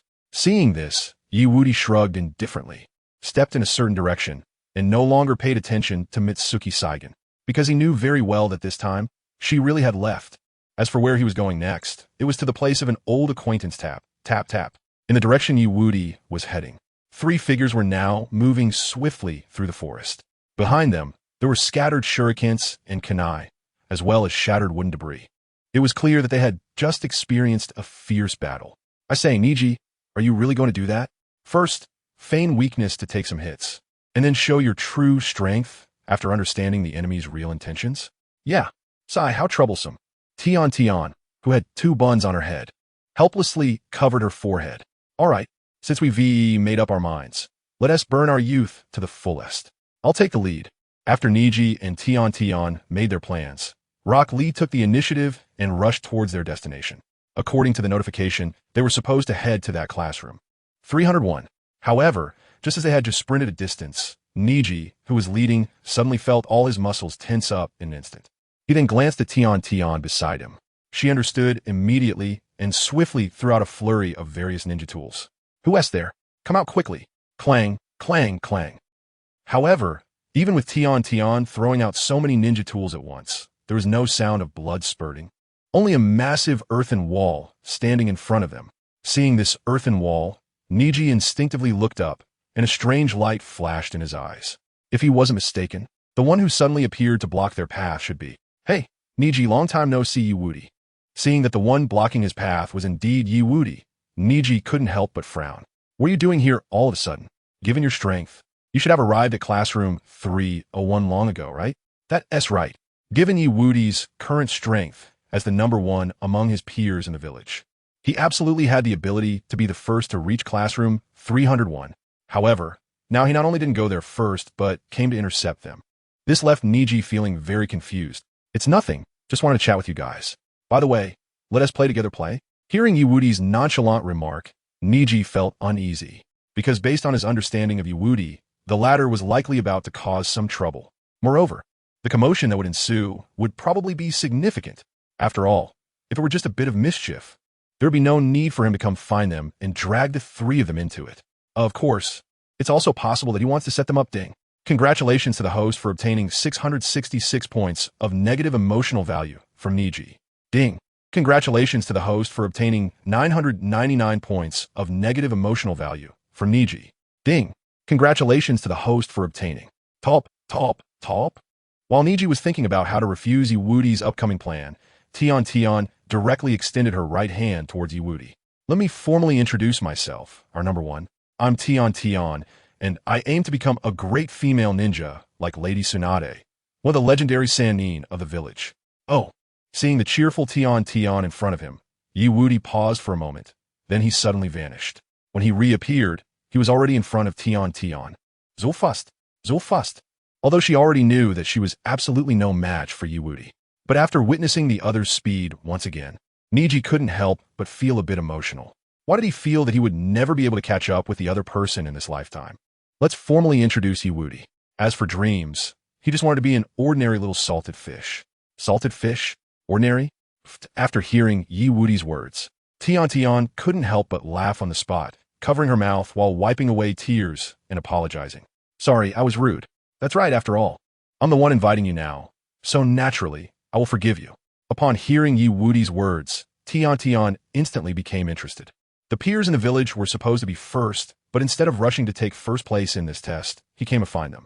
He had even said he wanted to play or something. Could it be that he was here to cause trouble? Thinking of this, Tian's previously relaxed expression turned serious.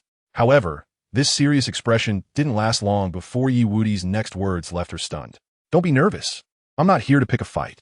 My purpose in coming to you today is very simple. I want to invite you to deal with this test teacher together. This test conducted according to the other party's arrangements is simply too boring. I want to spice things up. After saying this, Wudi ignored the three in front of him, including Neji, who had stiffened upon hearing his words. The next moment, he slowly spread his hands and then pressed them together in front of himself. His eyes sparkled with intense light. I want everyone on our side to pass this test and completely wipe out all the teachers who came to conduct the test. Chapter 230. The Helpless Sarutobi Hiruzen. Yuin begins to act. Hokage office. Sarutobi Hiruzen was leisurely drinking tea and smoking a cigarette, with an old-fashioned tape recorder playing music beside him. Such a life was simply too relaxing.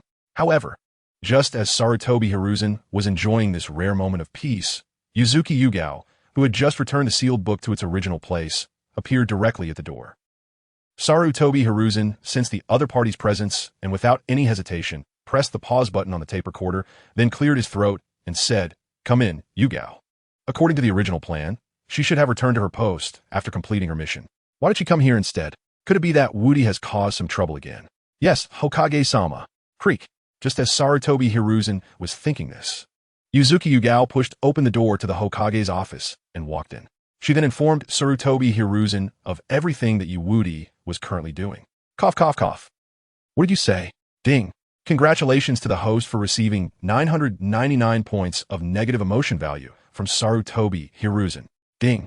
Congratulations to the host for receiving 999 points of negative emotion value from Sarutobi Hiruzen. Upon hearing Yuzuki Yugao, Sarutobi Hiruzen started coughing violently, almost fainting from the effort. Damn, that kid really knows how to get things done. He even had someone deliver the sealed book to him personally to learn the forbidden technique, Flying Thunder God technique. That kid is ungrateful enough, and now he wants to stir up trouble again? Moreover, he is inciting all the lower ninjas of his generation to take action against the middle ninjas in the village. Although there are only about 10 truly outstanding individuals among the younger generation, it's still troublesome to deal with such a large number of lower ninjas. No matter how weak they are. Yugao, how far has that kid gone now? Although feeling a headache, Sarutobi Hiruzen ultimately asked. There was no way around it. The Chunin exams were approaching, and people from other shinobi villages had come into the village to some extent. If they didn't keep a close eye on these little ones, who knew what kind of trouble they would cause? As long as a few little problems arise, as long as they are not geniuses, it's fine. Just don't let the situation get chaotic. Hokage-sama, Wudi has mastered the body flicker technique derived from Uchiha Shursui, as well as the forbidden technique, multiple shadow clone technique, so when I arrived, he should have gathered most of the people. At this point, he should. Boom! Just as Yuzuki Yugao was about to predict, a deafening explosion sounded from the direction of Classroom 301, the last round of the Chunin exam. Water style, Water Dragon Bullet. Earth style, Earth Flow Wall. First team, second team, don't worry about who's blocking you. Just charge forward. Third and fourth teams, quickly provide fire cover. Fifth team. Sixth team, Sarutobi Hiruzen. Yuzuki Yugao. Anbu Ninja. The Konoha ninjas responsible for the final test. Why didn't I notice before that this kid has such commanding ability? Sarutobi Hiruzen said with a sigh, but soon added, negating his previous affirmation of Wudi. No, to be precise, he is very good at everything needed to stir up trouble. This. Hearing Sarutobi Hiruzen's words, Yuzuki Yugao awkwardly lowered her head, unsure of how to respond. After all, the third Hokage, Sarutobi Hiruzen, placed great importance on Wudi, this civilian genius. This was something everyone in the village's elite ninjas had witnessed. Everyone knew. Otherwise, how could he have let her deliver the sealed book, such an important item, for him to study? Let us do this. Yugao, come with me, and signal Kakashi, Guy, and Hong to come back. After saying this, Sarutobi Hiruzen slowly put down his pipe and said, I want to see just what kind of trouble this group of kids can stir up. Yes, yes. Although surprised by Sarutobi Hiruzen's personal involvement, Yuzuki Yugao naturally complied since he said so. Just as Sarutobi Hiruzen opened the door to the Hokage's office. Determined to see what kind of trouble was going on, the scene that unfolded before him made him freeze in place. Ding!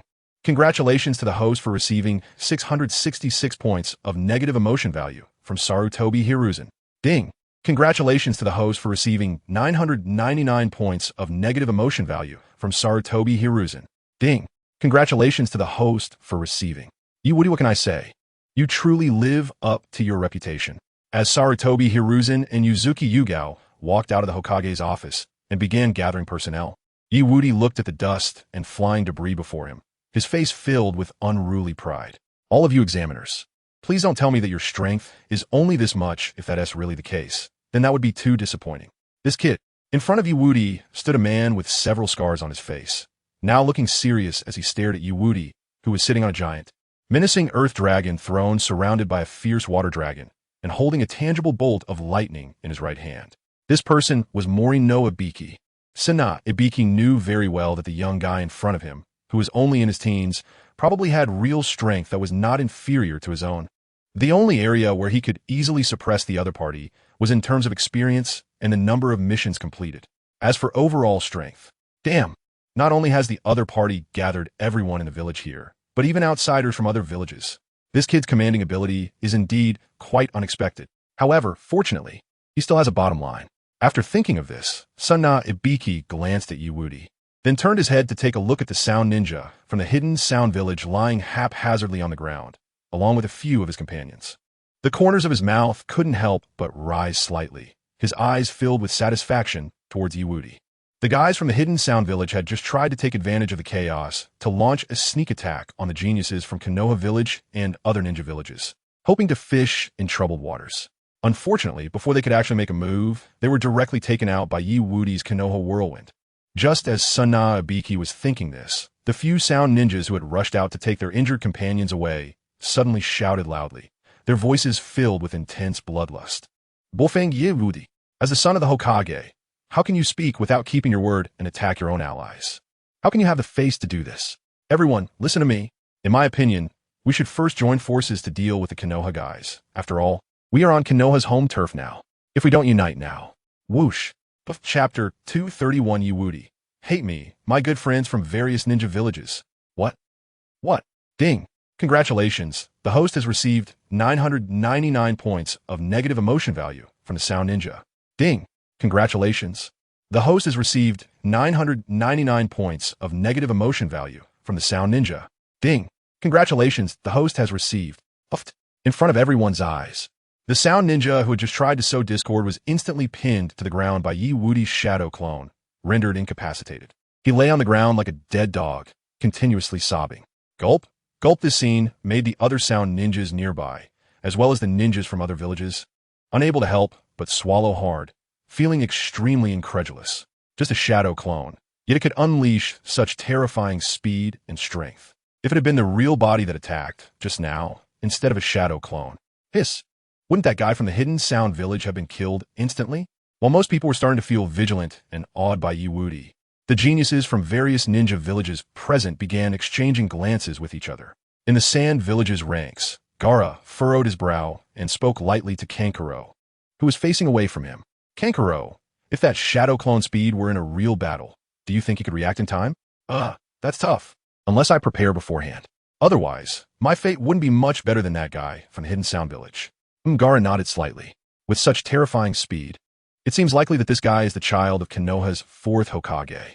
If you encounter him in the subsequent battles, just admit defeat if there's no way out. Understood.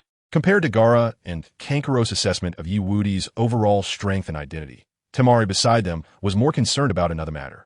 This guy named Wudi acts so domineeringly and possesses such strength, it seems he's indeed a very interesting character. TCH. Those idiots really are more trouble than they are worth, getting taken out by a kid in one encounter. Just as the Sand Village began to assess Wudi, the true powerful fighters hidden among the Sound Ninjas had a very ugly expression. He never expected that his subordinates would accomplish nothing and be taken out by Wudi. The situation seems to be a bit out of our plan. No worries, he's just a teenager. Even if his strength is only close to Special Jonin.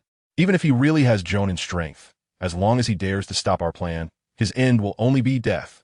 Indeed, it seemed that they suddenly thought of the power behind them, and after all the preparations they had made for this plan, the hearts of the Sound Village members relaxed slightly. Clap, clap, clap compared to the strong hostility and curiosity of most lower ninjas from other ninja villages towards Wudi. The young geniuses from Konoha village all had either excited or eager expressions on their faces. Hinata, my Wudi brother is indeed the best. Ino, as expected of Wudi brother. So strong. Recently, I haven't talked to Wudi brother much because of training, but this time I must seize the opportunity. Naruto, boss is the best, Konoha. Did you see that? That's my boss. Sasuke, That idiot, Wudi, I must completely defeat you in this Chunin exam. Neji, why are those guys so excited? Don't they know that the closer they get to that guy, the worse off they'll be? 10-10, oh, something's happening, Rock Lee. Something? Where's the situation? If there's a situation, there's me, burn my youth. 10-10. Not that kind of situation, Sai, just as the people behind Wudi had their own thoughts. Wudi himself suddenly disappeared and reappeared right in front of the few lower ninjas from the Hidden Sound Village. What do you want to do? I tell you, ding. Congratulations. The host has received 999 points of negative emotion value from the Sound Ninja. Ding. Congratulations. The host has received 999 points of negative emotion value from the Sound Ninja, just as those Sound Ninjas were trembling all over. Unsure of what Wudi wanted to do, Wudi, now in front of them, suddenly slid a small dagger out from his sleeve and began to play with it. I say, why don't you all just keep your promise and follow me? Why do you have to come out and cause trouble? Isn't it better to have someone lead the way? The closest lower ninja from the Hidden Sound Village hadn't even reacted when a blurry black shadow directly smashed down on his head, in front of everyone's eyes. That Sound Ninja was struck by the small dagger in Wudi's hand, causing his head to bleed, and he trembled a few times before lying flat on the ground. I hadn't finished speaking yet. Why are you interrupting? Do you have any manners? Ding.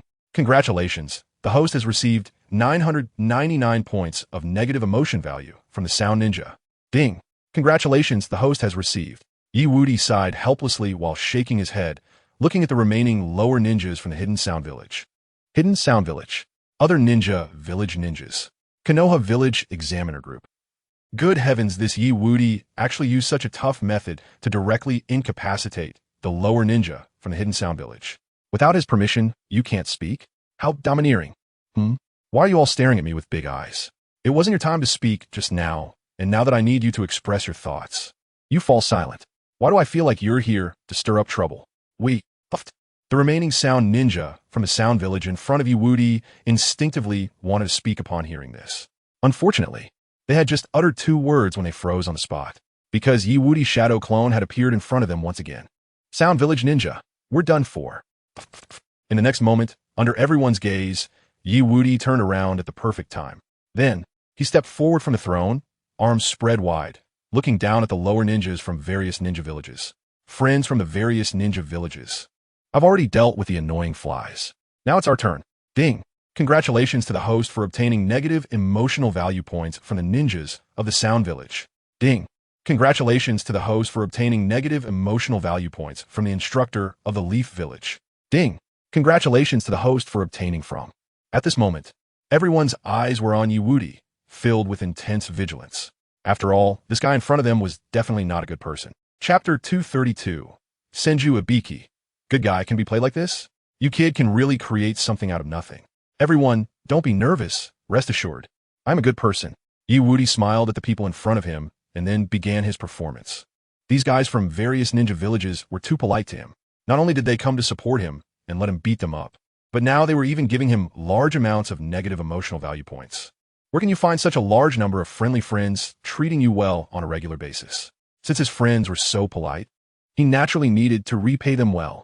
Since I said before coming that I could definitely ensure that all of you pass the first exam, I will make it happen. This guy, he really intends to help them. After hearing Wudi's words, the ordinary lower ninjas from various ninja villages, who were originally shouting in their hearts for him not to come over, couldn't help but breathe a sigh of relief. After all, they were not like those geniuses who had a high probability of passing the earlier exams. These ordinary lower ninjas, if they didn't hold on to a real strong leg, might not even pass the first 2 rounds. Ibiki, what should we do now? It seems like that kid wants everyone to pass the first round. Let's wait and see. In response to the inquiry from his companion beside him, Senju Ibiki merely furrowed his brows slightly and did not take immediate action. After all, judging by the current situation, the things that Wudi intended to do were definitely not limited to this. Because, from the information he received from the Hokage, this Wudi was not someone who would suffer losses. In short, if he wanted Wudi to help those guys behind him pass the first round of the Chunin exam, he would definitely have to pay a certain price. So now, they just needed to watch from the sidelines. However, very soon, Senju Ibiki was stunned, because Wudi was truly talented. But I think you all know very well that the first round of the Chunin exam has the highest elimination rate.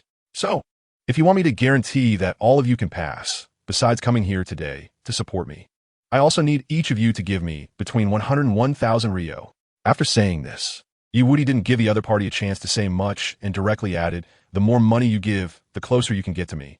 Especially those friends who give 1,000 Ryo. Their safety is definitely assured. Senju Ibiki. Lower ninjas from various ninja villages. Sarutobi Hiruzen. This kid actually treats such a serious Chunin exam as a way to make money. This is too much. Moreover, the lower ninjas from various ninja villages participating in the Chunin exam shouldn't be fools. Step. Just as Senju Ibiki and the others felt that the condition proposed by Wudi was very absurd. A guy from the Sound Village directly took out a stack of cash from his pocket. I'll give 500 Ryo. You guarantee I pass the first round. Naturally, Wudi did not hesitate at all to accept the 500 Ryo offered by the ninja from the Sound Village, directly letting his shadow clone take the money. The Sound Village ninja came here to cause trouble in the Leaf Village, and he naturally knew about this. But so what? After all, the invasion of the Leaf Village by the Sound Village during the Chunin exam was definitely beneficial to him. Holding the Chunin exam was not a great opportunity for him to collect negative emotions on a large scale, letting that old guy, Sarutobi Hiruzen, die in it.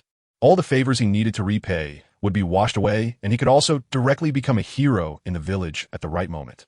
In short, no matter how you look at it, this Chunin exam was a win-win for him. I'll give 100 Ryo. I'll give 500. Am I 300? And I.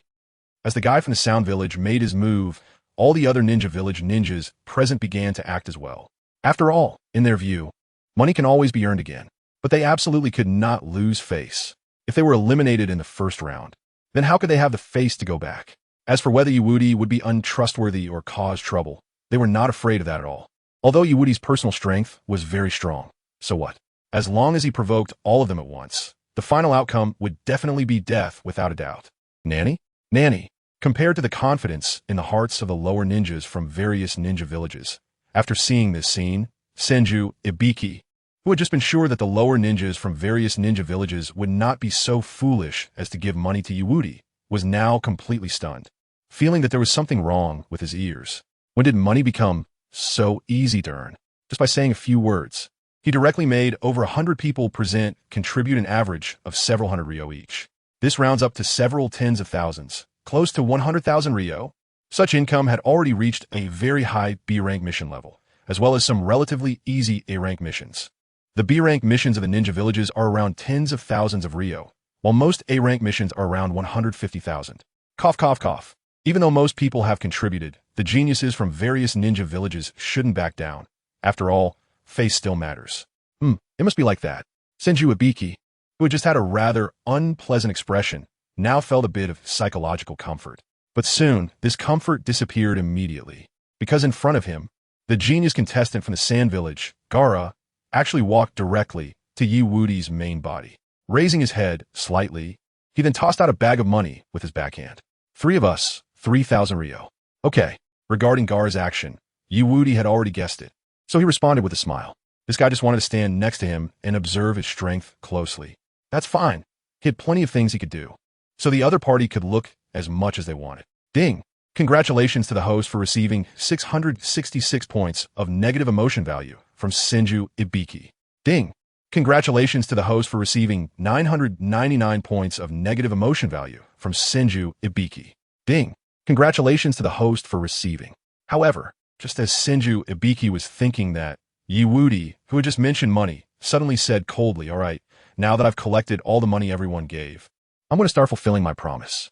Cough. I hereby announce that everyone has passed the first round of the Chunin exam, which is to subdue the instructor. Next, let's all listen carefully to what this instructor has to say about the second round of the Chunin exam. Come on, everyone. Start clapping. Senju Ibiki. What the hell can it be played like this? When did I say the first round was to subdue the instructor? You little brat. Making things up like that. Then the originally scheduled first round of the Chunin exam would have to become the second round, right? Ding! Congratulations to the host for receiving negative emotion value from Senju Ibiki. Points. Ding! Congratulations to the host for receiving. Chapter 233 Senju Ibiki. I also want to teach him a lesson, but the Hokage won't allow it. Now, everyone has passed the first round of the Chunin exam. After Wudi finished speaking, at that moment, everyone present fell into silence. They passed the first round of the Chunin exam? Is this really what the Chunin exam organized by the god of shinobi, who established the village, is like? Wudi, you're not joking with us, are you? We just passed the first round of the Chunin exam? While everyone was silent, a ninja from the Sound Village who had come to stir up trouble suddenly shouted. After all, he had already paid the money, and now, being in such a public place, he didn't believe the other party would act against him. Since I said it like this, it naturally is like this. Are you doubting the authority of our Konoha village? Do you have any objections to our arrangements? You. Ding. Congratulations to the host for receiving 999 points of negative emotion value from the Sound Village Ninja. Ding. Congratulations to the host for receiving 999 points of negative emotion value from the Sound Village Ninja. After hearing Wudi's words, the Sound Village Ninja immediately shrank back, not daring to continue speaking, because just as he was about to speak again, everyone from the Konoha instructor team all turned to look at him in unison. Gulp. Can't provoke, can't provoke. After the Sound Village Ninja, shut up, Wudi turned to Senju Ibiki, a faint smile on his face. Hello, senior. Since everyone doesn't believe what I just said and doesn't trust our Konoha village, then you tell them. Senju Ibiki instinctively wanted to speak, but before he could finish his sentence, he was directly interrupted by Wudi. Not only that, but he also sent his shadow clone to take action. By the way, senior, this is the money you lent me last time, a total of 100,000 Ryo. While speaking, Wudi directly had his shadow clone stuff money into Senju Ibiki's hands and then disperse, giving him no chance to refuse. As for why he was giving away 100,000 Ryo for no reason, it was naturally because he wanted to collect negative emotion value. A mere 100,000 Ryo could not compare to the preciousness of his negative emotion value. Senju Ibiki, Konoha instructors, ninja from various villages. Looking at the 100,000 Ryo in his hands, Senju Ibiki felt that everything was going wrong. Because if he accepted this money in front of everyone and made excuses for Wudi, he would definitely be reprimanded by the higher-ups when he returned. But if he didn't accept it, how would the village's reputation be maintained? Ding. Congratulations to the host for receiving 999 points of negative emotion value from Senju Ibiki. Ding. Congratulations to the host for receiving 999 points of negative emotion value from Sarutobi Hiruzen. Ding. Congratulations to the host for receiving. Just as Senju Ibiki was feeling very uncomfortable and didn't know what to say, he keenly noticed that in the distance behind Wudi, someone was quietly watching every move here. The key was that the person even nodded at him, and that person's identity was the village's third Hokage, Sarutobi Hiruzen. Steady. After seeing Sarutobi Hiruzen's action, Senju Ibiki understood that he wanted him to help Wudi save face. After thinking this, he directly accepted all the 100,000 Ryo and then cleared his throat to announce, cough, cough, cough, that's right. This time the first round of the Chunin exam is to defeat the instructors who attacked you in the past and find this place based on the clues they left behind. And finally show us how much strength you can exert. And now, you have not only repelled the instructors who attacked you in the past, but you also found this place and even destroyed most of the building. This first round of the Chunin exam, all of you present have passed. After saying this, Senju Ibiki couldn't help but breathe a sigh of relief. As for what those little guys were thinking in their hearts now, including why the third Hokage, Sarutobi Hiruzen, was helping Wudi so much, those were not things he needed to consider. He just needed to complete his task well. Completing his task early and keeping a distance from Wudi, that couldn't be better, right? Ding. Congratulations to the host for receiving 666 points of negative emotion value from Senju Ibiki. Ding. Congratulations to the host for receiving 666 points of negative emotion value from Sarutobi Hiruzen. Ding. Congratulations to the host for receiving 999 points of negative emotion value from the Sound Village Ninja. Ding. Congratulations to the host for receiving. Oh yeah, we passed the first round. While Senju Ibiki was thinking this, the ordinary genin from various ninja villages present were all incredibly happy. When I go back, I'm gonna show off to my brother. He didn't even pass the first round last time, but I did. So refreshing. Indeed, me too. But I have to say, the difficulty of this Chunin exam in Konoha is really high. The first round is to blow up the building where the instructors are located. If it weren't for Wudi, we definitely wouldn't have passed. Yeah, it seems we really need to hold on to this big thigh. While these people were feeling extremely happy, Senju Ibiki shot a fierce glare at Wudi and then said, however, due to the number of people this year exceeding 100 and the quality being better than in previous years, an additional exam item will be added this year. Next, I will tell you the content and rules of the second round of the exam. By the way, my name is Sanai Ibiki, and I am your instructor. After saying this, Sanai Ibiki directly ignored the surrounding crowd, which had become noisy due to the addition of another round. He then began to announce the content and rules of the second round. Sai Kakashi and the others were indeed not mistaken. This kid is a real troublemaker.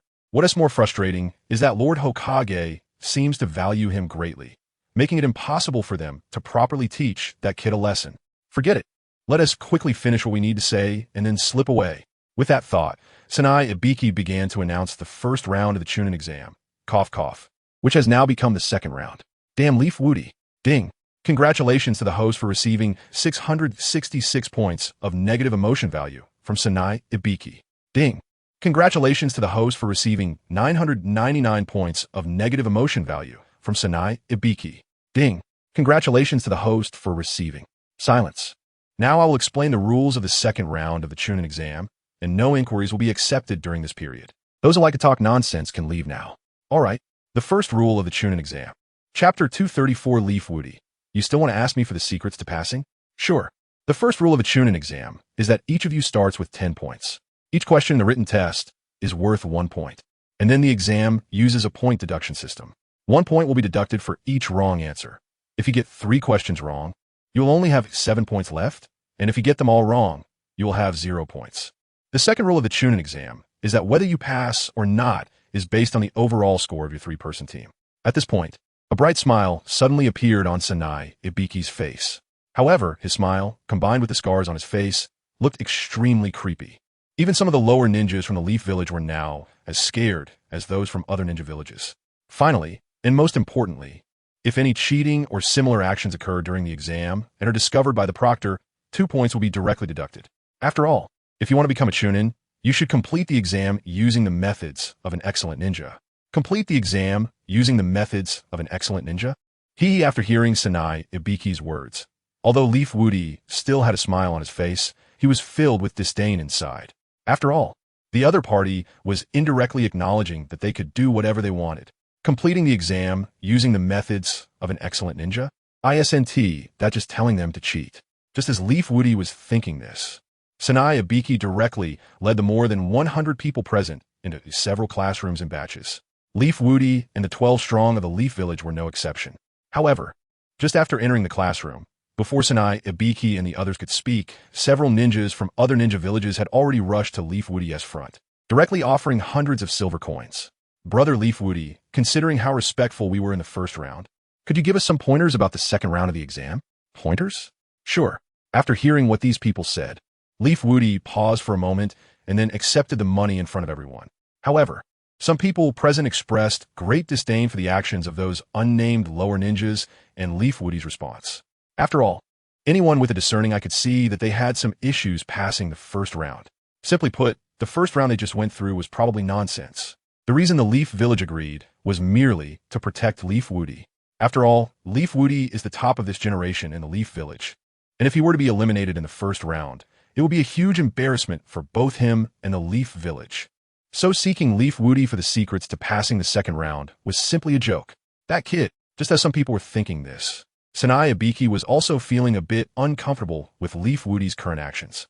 If he were in charge of Leaf Woody, he definitely would not let him pass this exam too comfortably.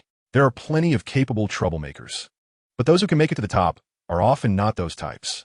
The secret to passing the second round is just as Sanai Ibiki was thinking this, Leaf Woody suddenly made a move, crushing the silver coins in his hand into powder and tossing them into the air.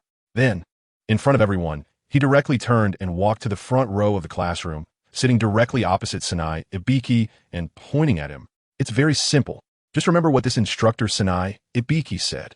As long as you can remember everything he just said word for word, this round will be as easy as drinking water. As easy as drinking water? What the hell, drinking what? If the secret to passing is just this, what is the difference between saying it and not saying it? Ding. Congratulations to the host for receiving 666 points of negative emotion value from the lower ninja XXX. Ding. Congratulations to the host for receiving 999 points of negative emotion value from the lower ninja XXX. Ding. Congratulations to the host for receiving. At this moment, Those lower ninjas who had just flattered Leaf Woody suddenly had veins popping on their foreheads. However, if it weren't for Sanai, Ibiki, and the other proctors from the Leaf Village being present, they would have long since taken action against Leaf Woody. Damn it, no matter how strong your personal strength is, in the face of such a terrifying number of peers, wouldn't the final outcome just be drowning in spit? However, just as those lower ninjas were feeling very displeased and sitting down, Sanai, Ibiki, and the others suddenly focused all their attention on Leaf Woody. This kid actually figured out the true content of this written test after just hearing it once. Interesting. Now, they somewhat understood why the third Hokage, Sarutobi Hiruzen, protected this kid so much. Because aside from having a bit of a bad character, his other qualities and abilities as a ninja are basically at an unbeatable level. Now the exam begins. Although Sanai, Ibiki, and the others were quite surprised by Leaf Woody's abilities, they were after all experienced individuals who had seen many storms. So it was impossible for them to show too much emotional fluctuation. In less than half a breath's time, they announced the start of the exam and began monitoring everyone. As the written test officially began, compared to others who were initially serious about reading the questions, Leaf Woody directly put his hands in his pockets and began to close his eyes and rest. This left those who were unaware of the situation even more confused. However, their confusion didn't last long before it turned into fear. Boom! In front of everyone's eyes, the windows of the classroom suddenly exploded. This situation left Sanai, Ibiki, and the others, as well as the lower ninjas from various ninja villages, filled with confusion. Ninjas from various villages. Who am I? Where am I? What is happening now? Sound Ninja Village Ninja. Strange. According to the timeline, it's not time for the plan yet. Since that's the case, what is the situation? Yoho. Good morning, everyone. How about a bowl of Ichiraka Ramen? This bowl is on us at Ichiraka Ramen. And if you find it delicious, you can come back for more after the exam. Special discount for the Chunin exam. 20 off for everyone. Just as everyone looked puzzled. Outside the building, there suddenly came a series of whooshing sounds and Yi Woody's laughter. Following that, bowls of Ichiraka Ramen began to appear on everyone's tables one after another. Even Sanai, Ibiki, and the proctors all received a bowl of ramen. At that moment, the entire exam room fell into silence, and everyone's gaze was fixed on the drowsy Yi Woody. In response to their stares, Yi Woody simply stretched lazily. Huh, my takeout has arrived? Uncle Ichiraku is impressive. Slurp slurp, so delicious. Ding. Congratulations, host. You have gained 999 points of negative emotional value from the ninjas of the Sound Village. Ding. Congratulations, host. You have gained 999 points of negative emotional value from the ninjas of the Sound Village. Are you missing a screw, kid? We're currently in the Chunin exam. Can you please take this seriously? Although the ramen is indeed fragrant, you can't just act like this. Wait. This bowl of ramen seems to... Chapter 235. Sanai Ibiki starts the show, Sakura with a missing screw. Bang. The moment Sanai Ibiki discovered there was a problem with the Ichiraka ramen in front of him, that bowl of ramen exploded instantly. That's right, it exploded.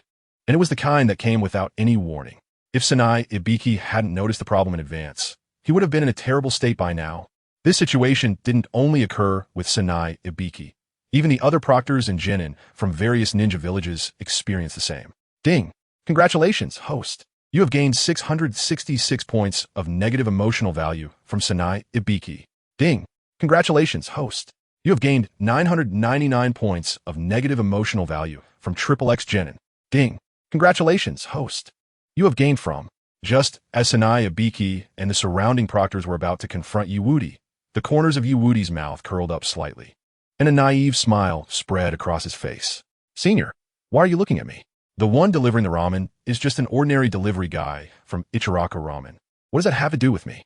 Just like how the bad deeds done by a shadow clone have nothing to do with the original. If the neighbor's old Wong cheated on you, what does it have to do with me?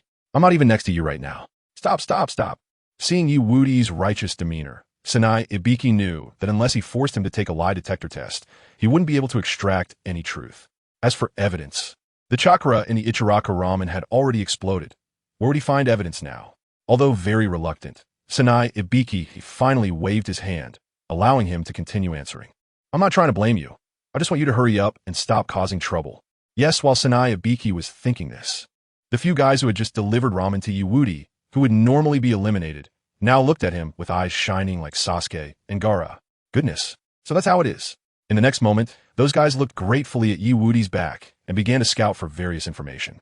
While some were grateful, naturally, others were displeased, especially the guys from the Sound Village. After all, the amount of chakra added by Wudi's shadow clone in their bowl of ramen was the highest. Damn guy, how dare you detonate the chakra in my ramen and make me look so disheveled? Wudi, right? Even if you were really the child of the fourth Hokage. Minato Namikaze is a true genius, so what? Right now, you're just a little brat with strength comparable to a special jounin, and in front of real jounin. Even in front of that one, you're just an ant. Enjoy your moment of pride. It won't be long before you know what true despair is. However, just as this ninja from the Sound Village was staring intensely at Wudi's back, Sanai Ibiki suddenly spoke coldly, fixing his gaze on him. Number 38, you were eliminated. What? Being inexplicably targeted made the Sound Village ninja, who had the strength of a chunin, very unhappy. However, his response only made Sanai Ibiki look at him with ill intentions. After all, on his way here, he had thoroughly scouted the internal structures of a Leaf Village and was now targeting Wudi, this little guy favored by the third Hokage. He looked like someone with bad intentions. If he's eliminated, then so be it. The third Hokage has instructed that this little guy, Wudi, must not have any accidents. Do you have an opinion? Whoosh. Just as Sanai Ibiki was about to take action, Irika suddenly rushed in from outside the classroom and immediately delivered an uppercut to him. You? Slap. What do you mean you? Cheating in the exam and still have the audacity to shout? Get out here. Bang. In front of everyone's eyes, Irika directly kicked the Sound Village ninja out, then disappeared as well, leaving only the sound of his screams echoing. Are all the people from the Leaf Village this overbearing? Even if I really did cheat, you can only expel me. How can you hit me? I'm sorry. Don't hit me, please stop. Hearing the cries of the Sound Village ninja, the genin from various ninja villages were all stunned. Goodness, are the proctors from the Leaf Village this strict and brutal? Cheating doesn't just get you kicked out. You can even get beat up. Forget it. I won't do any problems. I won't cheat. Just giving up for a time, many who would have been expelled early for cheating began to randomly fill in answers. After seeing this scene, Sanai Ibiki and the proctors were left with big question marks floating above their heads. Goodness, Wudi's shadow clone scared everyone. Now, they could just relax. That's right, it was Wudi's shadow clone. The one who suddenly rushed in to catch people was actually a shadow clone of Wudi disguised using transformation jutsu.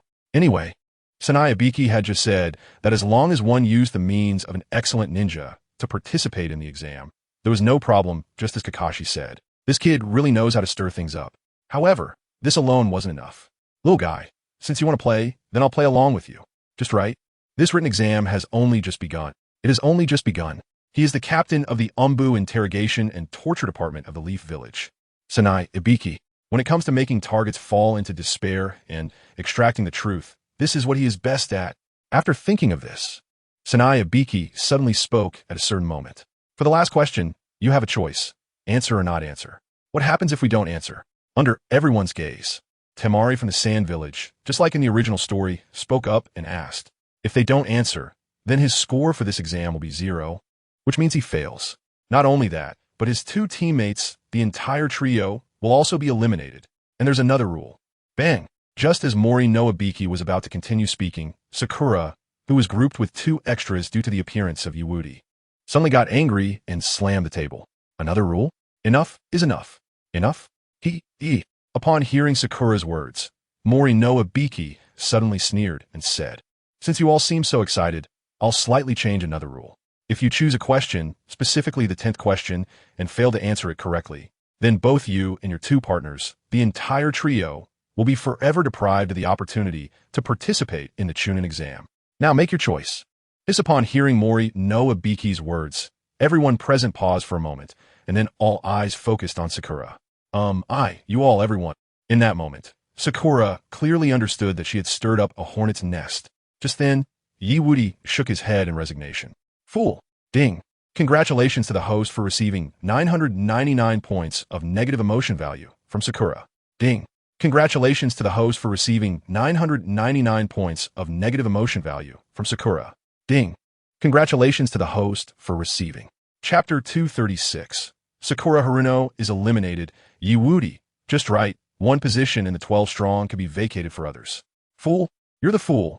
Your whole family is foolish. Damn Wudi. If it weren't for your interference, I would definitely be in the same class as Sasuke-kun now. Instead of being stuck with these 2 random guys like I am now, you jerk. Ding. Congratulations to the host for receiving 999 points of negative emotion value from Sakura. Ding! Congratulations to the host for receiving. As her resentment towards Wudi grew stronger, Sakura's eyes widened, almost unable to contain her inner fury. Seeing her like this, Mori no Ibiki helplessly signaled to the proctor beside him. The latter, without hesitation, called out Sakura's number. You, along with your two companions, are all eliminated now. Me? I am eliminated. Upon hearing the proctor's words, Sakura was furious, her eyes wide open as she fixed her gaze on Mori no Ibiki, seemingly wanting him to correct that decision. Unfortunately, Mori no Ibiki showed no intention of acknowledging her glare. Seeing his reaction, the proctor stepped forward to forcibly take her away. I'm going to be Sasuke-kun's woman. You can't treat me like this. Sasuke-kun. My Sasuke-kun. All right, Naruto, you idiot. Hurry and come over to say something for me. Naruto, you? Sakura, who originally wanted to urge Naruto to intervene, showed an incredulous expression upon seeing him blocking his ears at that moment. She never imagined that Naruto, who had been flattering her before, would now completely ignore her. How could this happen? What is going on? Oh, I know. The reason Naruto has changed like this must be that guy's doing. After all, he was the one who drove me away from Sasuke-kun. Wudi. In her extreme despair, Sakura spotted Wudi, who was the most relaxed and had a past grudge with her, and thus directed all her frustration and misfortune towards him. Ding! Congratulations to the host for receiving 999 points of negative emotion value from Sakura. Ding! Congratulations to the host for receiving. Oh! Wudi merely paused at the inexplicable negative emotion value sent by Sakura and then ignored her. Ever since that guy was removed from Naruto and Sasuke's trio and left Team 7, it was destined that Sakura Haruno would no longer be one of Konoha's 12 strong, and her vacant position, when the time is right, will be filled by a Shadow Cat or Bai. In any case, there are plenty of talented ninja to fill in that spot, so there is no need to worry about leaving a position empty. Thinking of this, Wudi continued to slack off. After all, according to the original storyline, the 12 strong would definitely pass this exam. Not to mention that he had already given them hints with the bowl of noodles in front of them. Of course, Sakura Haruno was the exception. You, just go. Making such a clumsy mistake in front of us? You really have some guts. And and after Sakura was eliminated one by one, the lower ninjas began to be ruthlessly announced as failures by Mori no Ibiki. Time passed second by second, and at a certain moment, Mori no Ibiki suddenly shouted, "All right, time's up. It's up. Why are you shouting so loudly, senior? I'm still dreaming and playing with my wife." Upon hearing Wudi's words, Mori no Ibiki looked at him with a fake smile and said with a grim expression, "Well, I apologize for that." Ding!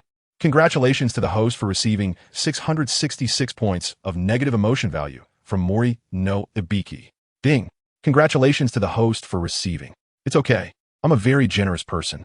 Facing the direct stares of Mori no Ibiki and the other instructors, Wudi showed no concern, instead lazily stretching and preparing to leave the exam room. Next, seeing that Wudi wasn't causing any more trouble, Mori no Ibiki hurriedly began to wrap things up. He was genuinely worried that if he relaxed for even a moment, the other party might suddenly cause more trouble.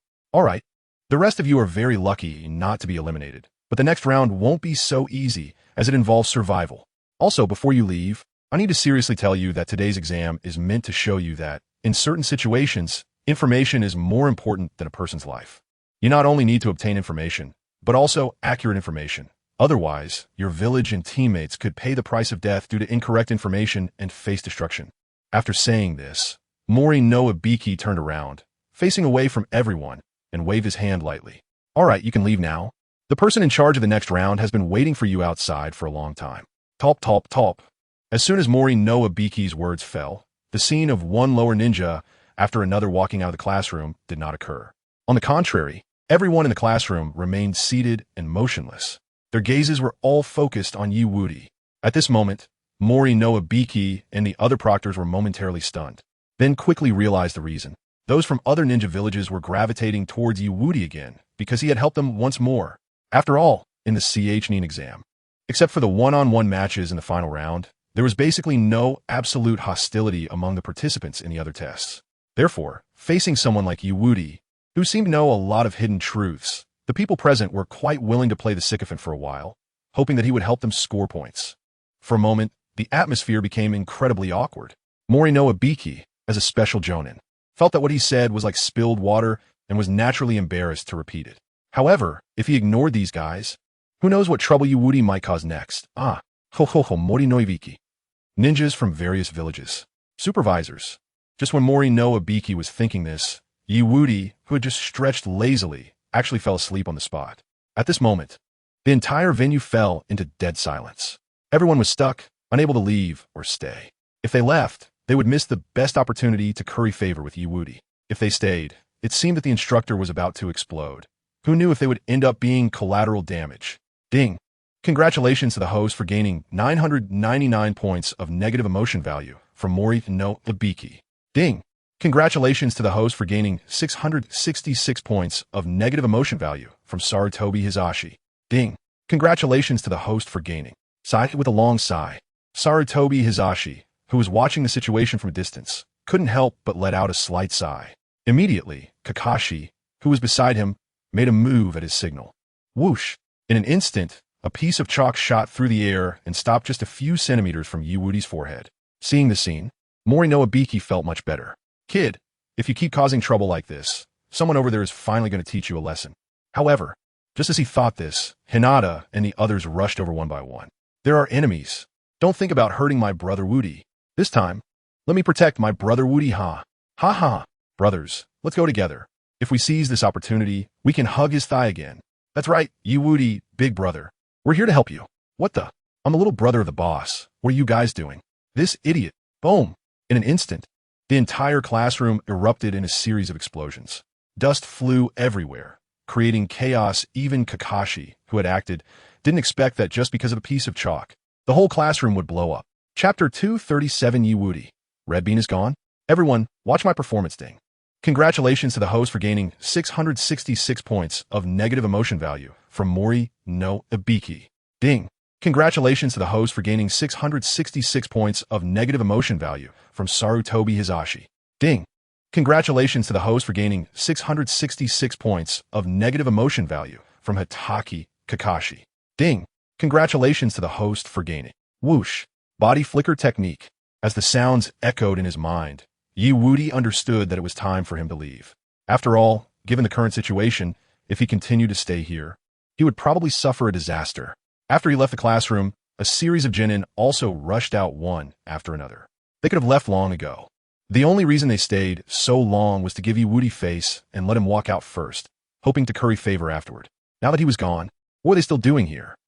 However, as everyone rushed out in a panic, Mori no Ibiki looked at the empty, messy classroom in front of him. Veins bulged on his forehead, and flames of anger rose in his eyes. Ye? Wudi. Abba sleeping so comfortan. Facing Mori no Ibiki's longing for him, Wudi didn't care at all. Instead, he swaggered towards the next location with Hinata by his side. In addition, there was Ino standing next to them, followed by Naruto, Sasuke, and the other 12 strong ones, as well as temporary little brothers from various ninja villages. The scene was simply magnificent. Step, step, step. At one moment, Wudi suddenly stopped, and his gaze shifted to a person not far in front of him. Why hi Kurenai? Looking at Kurenai, who was wearing an outfit resembling a fishnet or chainmail, along with a yellow-brown coat and pants, Wudi began to slowly examine her. Indeed, she was one of the prettiest girls in Konoha from Naruto. Kurenai is really nice. Why does big brother Wudi keep looking at that examiner? Does he like that figure? Good. Hinata, you could do it. Just grow up, Bigum, if I can't grow normally. Then I'll go find Hanabi at night and ask her to help me according to that heroic book. Step, step, step. While Hinata was thinking this, Wudi himself was walking towards Kurenai with his hands in his pockets. The black windbreaker danced in the wind, coupled with his absolutely confident, sunny smile, instantly attracted Kurenai's attention. That kid. Interesting. Oh. Compared to Kurenai's interest, the genin behind Wudi from various ninja villages were now getting excited. Some even took out money and handed it all to Hinata, who was still standing there lost in thought, enhancing her knowledge in self-strategy. Although they hadn't been in Konoha for long, they had heard that Wudi seemed to be the son-in-law of the Hyuga clan. Simply put, if Wudi was the big brother, then Hinata was their sister-in-law. Sister-in-law, this is the money I'm giving to big brother. Big brother is busy helping us find a way to pass the third round, so please collect this money. Yes, what are you guys still doing? Hurry up and hand over the money, or get lost, and don't come near big brother. Hey. Watching the money in her hands increase, Hinata was filled with questions. Seeing her like this, those eager genin from various villages were all smiling happily, feeling delighted. Because in their eyes, their sister-in-law had already been conquered by their money. In short, this third round of the CH9 exam, just like the previous 2 rounds, was bound to succeed. Clap, clap, clap. While these people were so pleased, those who had not listened to Yi Wudi's instructions, focusing on Mori no Abiki's words and getting eliminated, but not leaving directly, were now staring angrily at the increasingly arrogant group around Hinata. Especially Sakura, at this moment. Her eyes were blazing with fire, staring fiercely at the now popular Yi Wudi and Hinata. Damya Wudi, if it weren't for you back then, I would definitely be with Sasuke-kun in Team 7. I wouldn't be stuck here now. And that Hinata, she's just a little better looking, a bit richer, a little cuter. Now her strength has also increased a lot, and that's it. Aside from that, what else does she have to show for herself? Why does she get to stay by Yi Wudi's side? Clearly, Yi Wudi should end up bowing down to me in the end, and Sasuke should be mine too. Just as Sakura was grinding her teeth, gripping the iron net in front of her, her eyes wide as she muttered to herself. The other eliminated guys nearby instinctively took a few steps back. To them, this Konoha ninja who was eliminated seemed to have gone crazy, however. Just as Sakura was frantically roaring in defiance, a ninja from the Sound Village suddenly stopped beside her. Because he had heard what Sakura had just said. This is truly an interesting toy. Things are getting more and more interesting, ding. Congratulations, host. You have received 999 points of negative emotion value from Sakura. Ding. Congratulations, host. You have received. As for the continuous flow of negative emotion value from Sakura, Yi Wudi didn't pay any attention at all. His gaze had been focused on the woman in front of him. Hello, miss. Hi there. Red Bean, who was not at all resistant to Yi Wudi's friendly gesture of approaching her with a 3-colored dumpling, felt a bit of warmth. After all, her status in the village was not very good for certain reasons. Now that such a little guy was willing to get close to her, she didn't feel much rejection just as Red Bean was thinking this. Yi Wudi very proactively took out a sofa from ceiling scroll and pushed Red Bean to sit down. Immediately afterward, as he moved forward, he intentionally stumbled and fell forward. Oopsie, little guy. Seeing Yi Wudi's clumsy appearance, Red Bean was momentarily taken aback, then opened her arms and embraced Yi Wudi. Although she was a bit resistant to interacting with others, facing this child who had been an orphan since childhood, lacked maternal love, and liked older sisters, Red Bean chose to accept it. After all, a mere 13-year-old child living in the village during peacetime could not have any ill intentions, right? As for how she knew so much, that was naturally her own way. After all, no matter how you put it, she, Waihai Kurenai, was also a special jonin of Konoha. It was quite easy for her to obtain information about the village's current top talent, Yi Wudi. Little guy, just ask whatever you want. That's right, just ask. In Red Bean's view, the reason why Yi Wudi approached was, firstly, because he had been an orphan since childhood and lacked maternal love. Secondly, he wanted to extract information about the survival assessment from her. Indeed. The older sister is smart. I want to know your name. Oh, Red Bean was somewhat surprised that Yi Wudi would ask this question first. I'm Waihai Kurenai. What I love most is red blood. Is that so? Before Red Bean could finish her sentence, Yi Wudi grabbed the kunai on her body and stabbed it directly into his palm. At that moment, the entire scene fell silent. Igriga ikuranai. Sound Village Ninja. Ninjas from various ninja villages. What on earth is this kid doing? Since the older sister likes it, I naturally have to show you compared to the shock on everyone's faces. Yi Wudi generously raised his injured palm and said casually, Miss, does it look like this red color? You. Looking at Yi Wudi, who was so sickly in pursuit of the maternal love he lacked in life. Red Bean was momentarily stunned. Then, she forcefully pulled Yi Wudi into her embrace, starting to warm him with her hug. I like it, I really like it. Chapter 238, Hinata. Actually, you all gave Brother Wudi more money than I did. By the way, miss, is the place we're going to assess next over there? Yes, that's called the Forest of Death. You'll experience it soon. Facing Yi Wudi's inquiry in her arms, Red Bean had no hesitation and directly shared everything she knew. Moreover, she took this opportunity to explain the precautions for the upcoming assessment to everyone present. As for the participation consent forms, Yi Wudi volunteered to distribute them. Having tasted the sweetness from the first 2 assessments, the lower ninjas from various ninja villages signed their names without hesitation after receiving the guarantee. After all, they had someone strong to rely on, so what were they afraid of? Oh, Red Bean felt a bit surprised that these little guys would sign their names so decisively. But even so, she still began to explain to everyone. because she could more or less guess that Woody had a hand in this genius team leader. Little brothers, listen well. This is normal. Everyone, listen carefully now. First, I will explain the terrain sequence of this exercise area. This 44 exercise area is a circular area surrounded by locks from 44 people, with forests and rivers, and in the middle is a tower. The distance from there to the main gate is about 10 kilometers. After saying this, a faint smile suddenly appeared on Red Bean's face. In this limited area, you will conduct survival exercises, and the content will be a battle for scrolls where anything can happen, including death hiss. Hearing Red Bean's words, the crowd, who had just been happy because Woody extracted important information from her, were now all in a bad mood. What the hell? Normally, it wouldn't reach a life-and-death situation until the final assessment. Why is it like this already in the third round? A bunch of useless fools. Compared to the worry on the faces of the ordinary lower ninjas from various ninja villages, the few guys from the Sound Village looked disdainful. Did you naively think that as long as you kept giving money to that guy, you could easily make it to the final assessment? Ridiculous. Not really? If you don't think so, then why did you also pay him? Of course not. The Sound Village ninja, who had originally wanted to continue mocking everyone in this round and incite them to take action against Woody, was now at a loss for words. To ease his embarrassment, he could only turn and walk to the edge of the area, avoiding everyone's gaze. Woody, I want to see what you plan to do next. You won't be smug for long. Ding. Congratulations, host. You have received 999 points of negative emotion value from the Sound Village Ninja. Ding. Congratulations, host, you have received. Just as the Sound Village Ninja started to take notice of Woody, a strange light flickered in Woody's eyes. Good heavens. He's just resting in the older sister's arms, and he can draw such great hatred? Okay. Given the current situation, with the negative emotion values continually provided by the Sound Village Ninja and Sakura, he wouldn't even need to reach the final assessment to get a new lottery opportunity. As many people were thinking about Woody, he himself was feeling the same way. On the other side, Hongdo began to speak again, telling everyone present the most important information. This round of scroll competition mainly revolved around the Book of Heaven and the Book of Earth. Half of the people present would carry the Book of Heaven, while the other half would carry the Book of Earth. The qualifying condition was that all three people must bring these two different scrolls and reach the central tower. Nanny?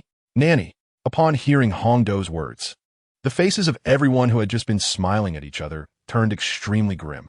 Because if this round truly followed what the other party said, then no matter how many benefits they had given to Woody, half of them would definitely be eliminated, leaving only the other half.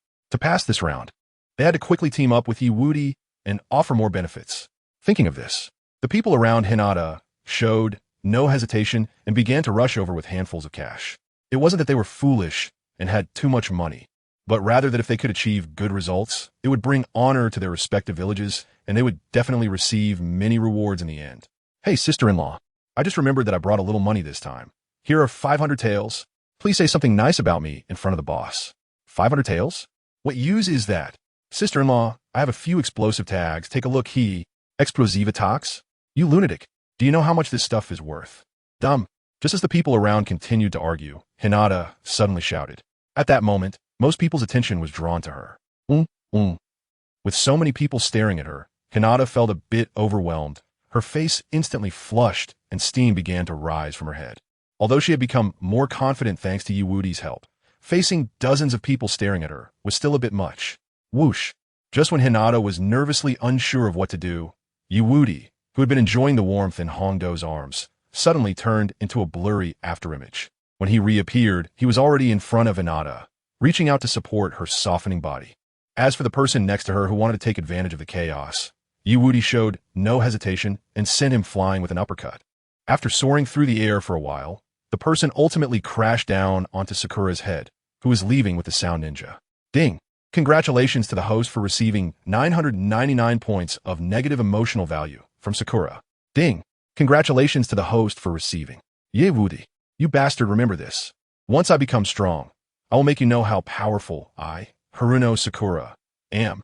After leaving this harsh remark, Sakura turned and followed the ninja from the Sound Village, leaving the place. Since she couldn't become stronger here, she had to find other ways to improve herself. Otherwise, if things continued like this, she would definitely be left far behind. That kind of ending was not what she wanted. Talp. After Sakura and the others left, Woody gently rubbed Hinata's little head and said softly, Hinata, Just say what you want. With me here to support you, no one dares to interrupt you. I believe in you, Woody Onaikin. Hearing Yi Woody's encouragement, Hinata felt a surge of confidence and prepared to speak. Seeing this scene, the lower ninjas who had just successfully delivered money to Hinata felt very pleased. In their view, the more Yi Woody valued Hinata, the higher their chances of passing. However, just as they thought this, Hinata finally mustered the courage to speak. I just wanted to say that the money you gave isn't much, so there's no need to argue anymore. Arguing is bad. If you all need money, Under everyone's gaze, Hinata took out stacks of cash from her arms and displayed it in front of everyone. I have a lot here, ding. Congratulations to the host for receiving 666 points of negative emotional value from XXX Lower Ninja. Ding. Congratulations to the host for receiving 999 points of negative emotional value from XXX Lower Ninja. Ding. Congratulations to the host for receiving. Chapter 239. Orochimaru takes action. Yi Woody's plan ahem. Hinata, stop talking. Okay, hearing Yi Woody's words, Hinata, though unsure of the situation, nodded obediently. The people who had just come to deliver money felt a sense of relief at Yi Woody's consideration, and they cast grateful looks at him. However, just as they were thinking this, Yi Woody suddenly spoke earnestly to comfort Hinata. Hinata, you need to look around. There's so many people. If you take out so much money at once, won't they feel embarrassed, knowing they're poor? We should learn to care about others' feelings. They are already poor, and if our careless words hurt them, won't those who are more sensitive just end it all? Oh, so that's how it is. Hinata, who thought she had done something wrong, showed a look of realization after hearing Yi Woody's words. She then turned to apologize to the lower ninjas from various ninja villages. I'm sorry, everyone. I didn't know you were so poor. How about after the exam, I treat everyone to noodles? Well, I think my wife makes a good point. Watching Yi Woody and Hinata play off each other, the lower ninjas from various villages froze in place. They really couldn't understand why Yi Woody, who had been so nice to them earlier, was now speaking in such an irritating manner, making them want to hit someone. Ding! Congratulations to the host for receiving 999 points of negative emotional value from XXX Lower Ninja. Ding! Congratulations to the host for receiving. This feels good. Hearing the system notifications ringing in his head, Yi Woody felt quite pleased, but outwardly he waved his hands dismissively at the people around him. All right. Since you're all fine now, I'm going to listen to the lady continue explaining the rules. Wife, come over and listen too. Okay, I'll listen to Woody Onaikin. Thus, under everyone's gaze, Yi Woody took Hinata's hand and sat down next to Hongdo. Seeing the scene, although Hongdo felt very confused about why Yi Woody was suddenly stirring up trouble, she stopped overthinking it when she considered his strength. As long as Yi Woody's teammates weren't a bunch of useless people, he could easily lead them to success. The body flicker technique, several explosive tags, infinite remote consumption. Not to mention, their S.A. Sharingan and Byakugan among Yi Woody's teammates. With the two strongest ocular power holders in the village providing support. What is there to be afraid of? Ahem. With this in mind, Hongdo continued to elaborate. In short, the general rule is like this. By the way, you will need to stay inside for a full 5 days, and you cannot give up midway. 5 days? What about food? Hearing that he had to stay in what looked like a creepy forest for 5 days, Ding Xiai was the first to resist. Just as he finished speaking, Shikamaru beside him sighed helplessly. You don't need to worry about that. Judging by its appearance, this should be a specially made primitive forest. Since it's the most primitive forest, there will definitely be things to eat inside, though there will be no shortage of poisonous insects and snakes either. How troublesome. After hearing Shikamaru's words, Ding Xiai plopped down on the ground. Compared to his helplessness, because of Hinata's and Yi Woody's relationship, Inuzuka, Kiba, and Shino, who had already latched onto them, looked completely relaxed. Since Yi Woody could bring out over 100 bowls of Ichiraka ramen during the first exam, the food he had would definitely be enough for them to survive 5 days in the forest. However, just as Kiba and Shino thought this, the male ninja from the Hidden Sound village who had been eyeing Sakura just now shifted his gaze directly to Naruto, who was not far from Yi Woody. This little guy seems to be a breakthrough point to deal with Yi Woody. That's right, a breakthrough point. Although dealing with Yi Woody wasn't in their original plan, if they could conveniently bring back such a genius, it would definitely be more beneficial than harmful. The best way to take down Yi Woody in the Death Forest, under everyone's watchful eyes, is to break through from the people beside him. As for this guy's identity, if Yi Woody saw him, he would definitely recognize him at a glance. Death Forest? How scary. I am Uzumaki Naruto, who will become Hokage in the future. Bring on all the scary things. Uzumaki Naruto? After hearing Naruto introduce himself, the guy in the straw hat who had previously looked down on him couldn't help but regard him a bit higher. After all, although the Uzumaki clan has declined, as long as its members grow up, they can still be quite troublesome. However, those people are all treasures, very suitable for experiments. Of course, compared to Woody and Sasuke, who are top-tier physiques, Naruto is lacking a lot. He can only serve as dessert, not as a main course. Just as this guy was thinking this, Hongdo suddenly threw a kunai without warning. In an instant, the sound of slicing through the air rang out, instantly cutting across Naruto's face, causing blood to bloom in that spot. The ninja from the hidden sound village who had been staring here with ill intentions just now also had his hair sliced. This scene, after witnessing the sudden appearance of this scene, Woody's face involuntarily showed a fleeting surprise. Right, judging by the timing, that legendary Sannin from Konoha, Orochimaru, should have arrived too, and his currently disguised identity is whoosh. Just as Woody thought this, a figure suddenly appeared next to Naruto. It was Hongdo. Little guy like you, normally, it's the easiest to lose your life. Aye. However, although her kunai was poised against Naruto's neck, Woody knew exactly who she was really defending against. Orochimaru. After thinking of this, Woody showed no hesitation and became blurry. When he reappeared, he was already beside the two of them. To be precise, he had arrived on Orochimaru's path. I say, what do you want to do to my sister? You tongue-wagging guy. Just as he rushed over, wanted to leave a curse mark on Naruto, Orochimaru had to stop after hearing Woody's voice, slowly sending out the kunai that Hongdo had thrown. Because on Woody's left hand, a nearly solidified lightning attribute chakra was already gathered, blocking right in front of his heart. As long as he dared to take another step forward or make a move, Woody would not hesitate to pierce through his heart. That is Kakashi's signature S-rank ninjutsu. Lightning Release, Lightning Cutter. This little guy is indeed Kakashi's disciple. It seems today there's no way to directly place a curse mark on Naruto, since that's the case. After thinking this, Orochimaru directly began to explain his actions. This is her kunai. I'm just here to return something. Hee. Thank you so much for delivering it. After hearing Orochimaru's words, Hongdo squinted her eyes and smiled in response. But deep down, she felt very uncomfortable. Although Orochimaru had almost perfectly disguised himself, his tongue and faint aura still made her feel very uneasy. No need. Bang. Before Orochimaru could finish his sentence, Woody sent out an elbow strike, producing a deep sound in the air. Unfortunately, even so, there was still no happiness on his face, because although that strike appeared to be powerful on the surface, only he and a few others knew that he had actually hit the target, truly worthy of being one of the legendary Sannin from Konoha. Orochimaru, it seems if I really want to take your life, I still need to expose my true strength. However, rather than defeating you, I'd rather have a good chat with you, the scientific expert of the ninja world. Chapter 240, Continuing to Stir Up Trouble. Woody. Although I charge for guiding, I don't accept just anyone's money. Alright, I've explained everything I needed to. Next, you all go over there to receive your respective scrolls, and then begin the exam inside. Good. Although Orochimaru's involvement made the previous atmosphere a bit tense, it was quickly brought back on track by Hongdo. In an instant, one after another, the genin from various ninja villages began to receive their respective scrolls. Only Woody himself remained in place, silently watching those who went in one after another. Ding! Congratulations to the host for obtaining 999 points of negative emotion value from XXX Genin. Ding! Congratulations to the host for obtaining. Oh! These guys really hold a grudge against me. However, those who have benefits come over, and those without utilitarian value start targeting. Such white-eyed wolves are nice. Because with this, he would have even fewer scruples when it comes to dealing harshly with these people in the future. Brother Woody, aren't we gonna get the scrolls and go in? Just as Woody was thinking this, Hinata beside him weakly asked. Although her personal strength had greatly improved due to Woody's teachings. But for Hinata, all this was just to avoid holding back her brother Woody. She actually didn't care much.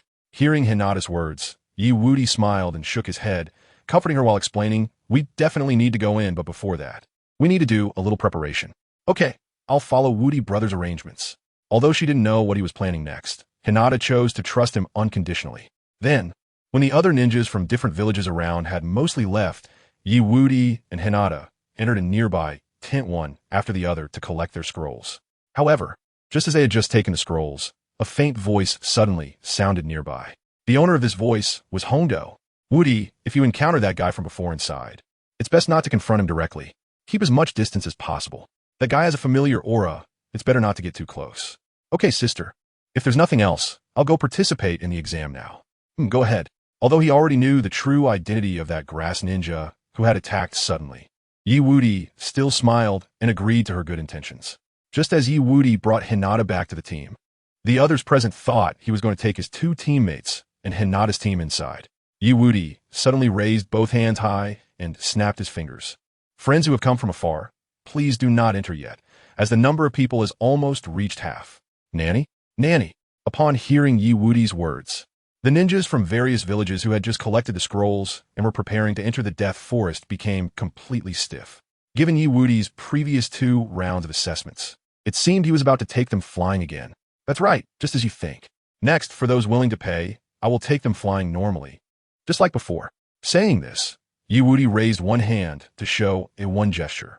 He then put on a very helpless expression, sighed, and added, however, the price for this round might be a bit higher, since there are too many people I need to take care of. So if you don't have at least 1,000 Ryo, you might as well go in by yourselves. But one thing I must tell everyone is that I will definitely guarantee that those who pay enough will pass. Just the more you pay, the lower the chance of getting injured. By the way, passing with only a breath left counts as me completing my task. Only a breath left? Damn, that's reserved for those who only paid 1,000 Ryo, right? This guy is really dark-hearted, trying to make more money. Ding. Congratulations. The host has received 999 negative emotion points from XXX's Genin. Ding. Congratulations the host has received. However, although these guys were quite displeased with Yi Wudi's current actions, they still gritted their teeth and chose to pay in order to ensure they could ultimately pass. After all, the most important thing was to pass first. As for other grievances, they could settle that later.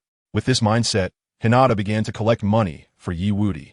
However, after the previous example, Hinata didn't say much while collecting the money. After all, even if they didn't give face to others, they had to give face to her Wudi brother. Moments later, Yi Wudi collected tens of thousands of Ryo. And just when the grass ninja, disguised as Orochimaru, also came over, Yi Wudi's expression suddenly turned cold. He pulled Hinata directly behind him, and his right hand once again surged with dazzling lightning chakra. Lightning release, lightning cutter. Seeing Yi Wudi's action, Orochimaru was somewhat surprised, but still smiled and said, "What does this mean? Do you want to go back on your word? Were those words just to trick people into paying? Trick people." Hearing Orochimaru's words, the eyes of the ninjas from various villages who had just paid and were preparing to pay turned serious. Although Orochimaru showed little emotional fluctuation on his face at this moment, he was sneering in his heart. Yi Wudi, no matter how amazing your talent is, you're still just a kid in your teens. When it comes to scheming, you're still too naive. However, just when Orochimaru thought Yi Wudi would try to find a way to smooth things over, the next moment, Yi Wudi boldly slammed his palm down on the ground. The terrifying lightning chakra surged, instantly blowing the ground to pieces, sending dust flying. Let us not mention that I don't even care about your little money. I'm just here to have some fun. Even if I wanted to trick you, what could all of you do together against me? Roar. Boom. As the lightning cutter blew up the ground, a massive earthen wall rose, lifting Yi Wudi and Hinata up into a throne on top. Simultaneously, 4 fierce water dragons appeared around him. Water release, water dragon bullet, releasing 6 ninjutsu at once, even if they had prepared in advance. This was not something an average special J-nin could achieve. The most important thing was that this kid was only 13 years old. Seeing Yi Wudi's actions at this moment, the examiners from Konoha all showed incredulous expressions. Even Hondo was no exception. They were even thinking that if it weren't for the fact that it was currently a non-combat period, and if Yi Wudi's tasks and qualifications weren't sufficient, with the strength he was displaying now, he would definitely qualify to be a special J-nin of the village, just as the examiners were feeling utterly astonished. Most of the genin from the various villages who had just shown unfriendly expressions were now slightly lowering their heads. Damn, to release so many terrifying ninjutsu at once. Even if the 4 Hyuga are repeating the water release, water dragon bullet, that is not something we can contend with. Not to mention that this guy was from Konoha. There were at least a dozen Konoha and ninjas present. In short, if they dared to act recklessly, the only outcome would be being eliminated early. Damn, they acted rashly, showing their defiance ahead of time. Ding. Congratulations. The host has received 999 negative emotion points from XXX's Genin. Ding. Congratulations. The host has received. And just as those around began to regret, Wudi turned his gaze back to Orochimaru, who was disguised as a grass village genin. I'm not trying to be untrustworthy, nor am I specifically targeting you. I simply find you quite unpleasant.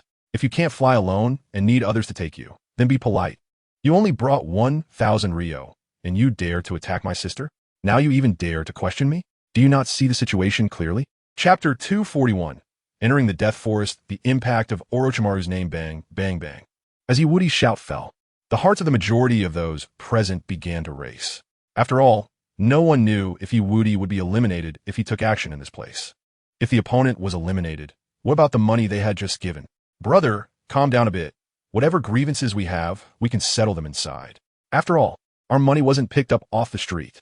And that bastard from the grass-hidden village, do you have a problem with your eyesight? The only person who can speak here is Wudi. What gives the grass-hidden village the right to speak at this moment? In an instant, the majority of those who had previously directed hostile glares at Wudi shifted their focus.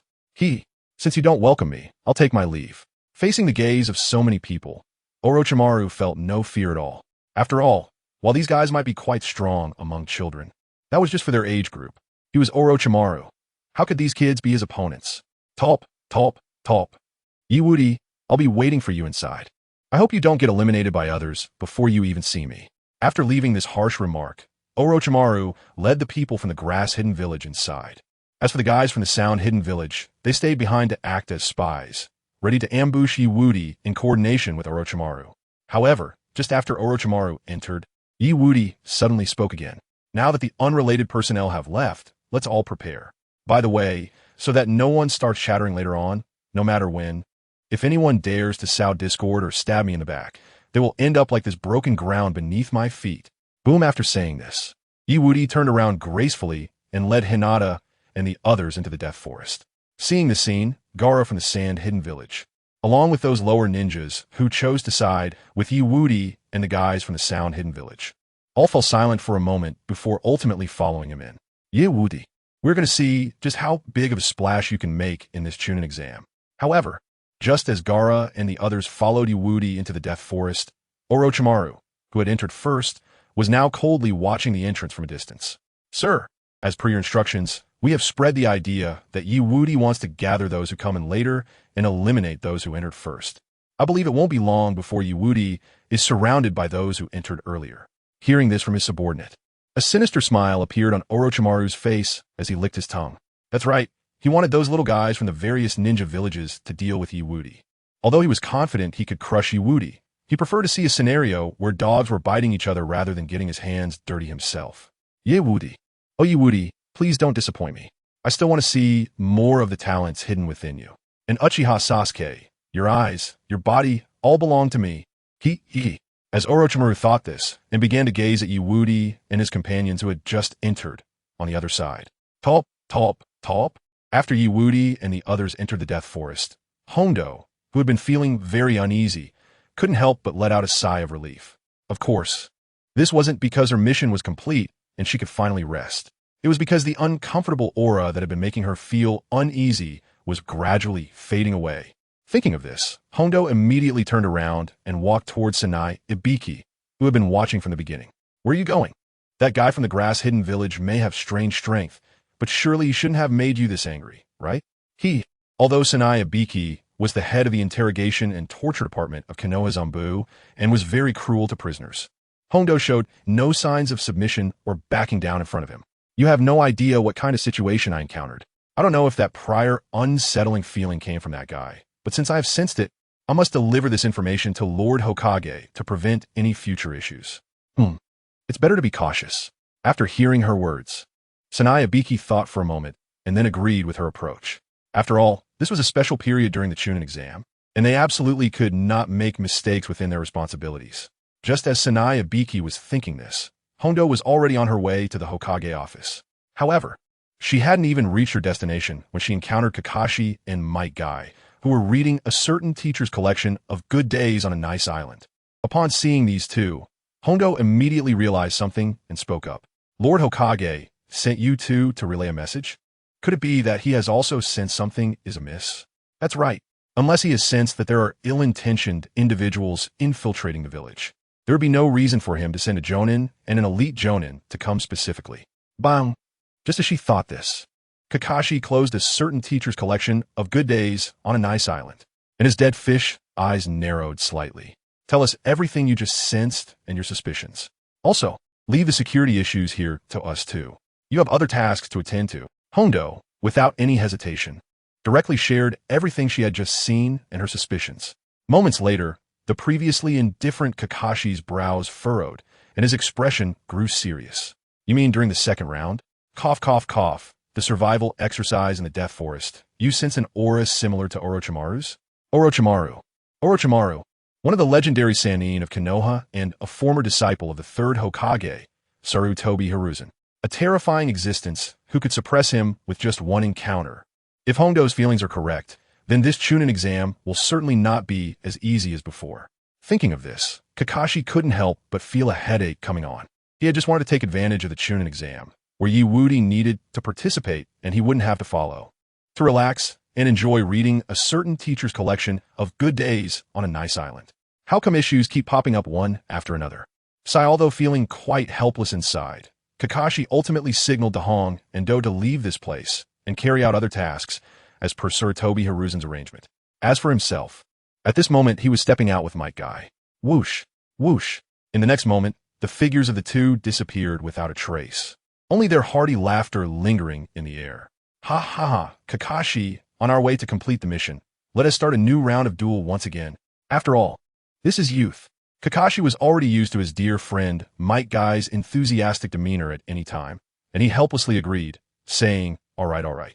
However, just as the two were leaving, Sarutobi Hiruzen, who was using the telescope technique, looked at the crystal ball showing Kakashi and Might Guy and frowned slightly. In the corner of his vision, he glanced at a document nearby with 3 words on it. Orochimaru. At that moment, Sarutobi Hiruzen's expression became extremely serious, and he reached for his pipe, taking a deep breath before exhaling a smoke ring. Orochimaru, have you really returned? But what are you back for this time? Chapter 242, Certain Trio. Has it started? Wudi, it's already over entrance to the Death Forest. Wow, is this the Death Forest? It doesn't look that bad. Boss, let me clear the way for you. Whoosh, whoosh, just as Naruto wanted to show off in front of Wudi. To let the others see how much his training had improved during this time, he blinked, and suddenly several other teams of genin from different ninja villages appeared in front of him. Hee, little one, just stay back and be good. This kind of high-risk, high-difficulty task of scouting should be left to us veterans. That's right. Boss will scout the way for you, and then the following tasks will be up to you. Haha. Boss, what are they talking about? What following tasks? Hearing the words of the several teams from various ninja villages, Naruto turned around with a confused expression to look at Wudi behind him. Seeing the confused look on Naruto's face, Wudi smiled and said nothing. After all, unlike most of the old hands present, Naruto was just an ordinary kid right now. On the other hand, Sasuke beside him, now somewhat speechless, reached out and grabbed Naruto's collar, pulling him back. You idiot, don't get in the way. What do you mean get in the way? I'm the boss's #1 little brother. How can I let those guys popping up out of nowhere steal my spotlight? This idiot, hopeless. Huh? What are you going to do? You're the hopeless one, and I'm not an idiot. Slap. Slap. Watching Naruto and Sasuke get into a tussle again, Wudi just shook his head with a smile, but his expression suddenly became serious in the next moment. Immediately after, with a clap of his hands, a deep voice rang out from his mouth. You lot, step aside. Nanny? Nanny. After hearing Wudi's words, most of the teams that had just rushed out hesitated for a moment before stepping back. Only the team in the very center was still leisurely observing their surroundings. Clearly, they thought Wudi had discovered some treasure and wanted them to back off so he could keep it all for himself. Unfortunately, these guys were truly misunderstanding Wudi. Although a few managed to escape, it doesn't mean I gained nothing. You lot, it's time to be eliminated. Whoosh. With the sound that seemed to come from nowhere, the team of 3 was suddenly overwhelmed by dozens of genin that charged out, buried under thrown ninja tools. Blood continuously burst forth from them, appearing extremely tragic. Gulp. Gulp. Seeing this scene, the few teams that had chosen to retreat instinctively swallowed their saliva. Goodness. Luckily, they chose to trust Wudi and reacted quickly. Otherwise, they would have been among the unfortunate ones. A bunch of fools. Ding. Congratulations to the host for obtaining 666 points of negative emotions from XXX Genin. Ding. Congratulations to the host for obtaining 999 points of negative emotions from XXX Genin. Ding. Congratulations to the host for obtaining not only facing attacks and life-threatening situations, but now they also had to endure Wudi's mockery. This made the team that was currently in dire straits harbor extreme resentment towards Wudi. After all, judging by the current situation, they were definitely doomed today. Without a doubt, since they were going to die anyway, how could they not hate everyone present? Whoosh! Just as these people thought that way, Wudi's figure suddenly flickered and became somewhat blurry. Then, everyone saw his shadow clone or body directly appear between the surrounded team of three.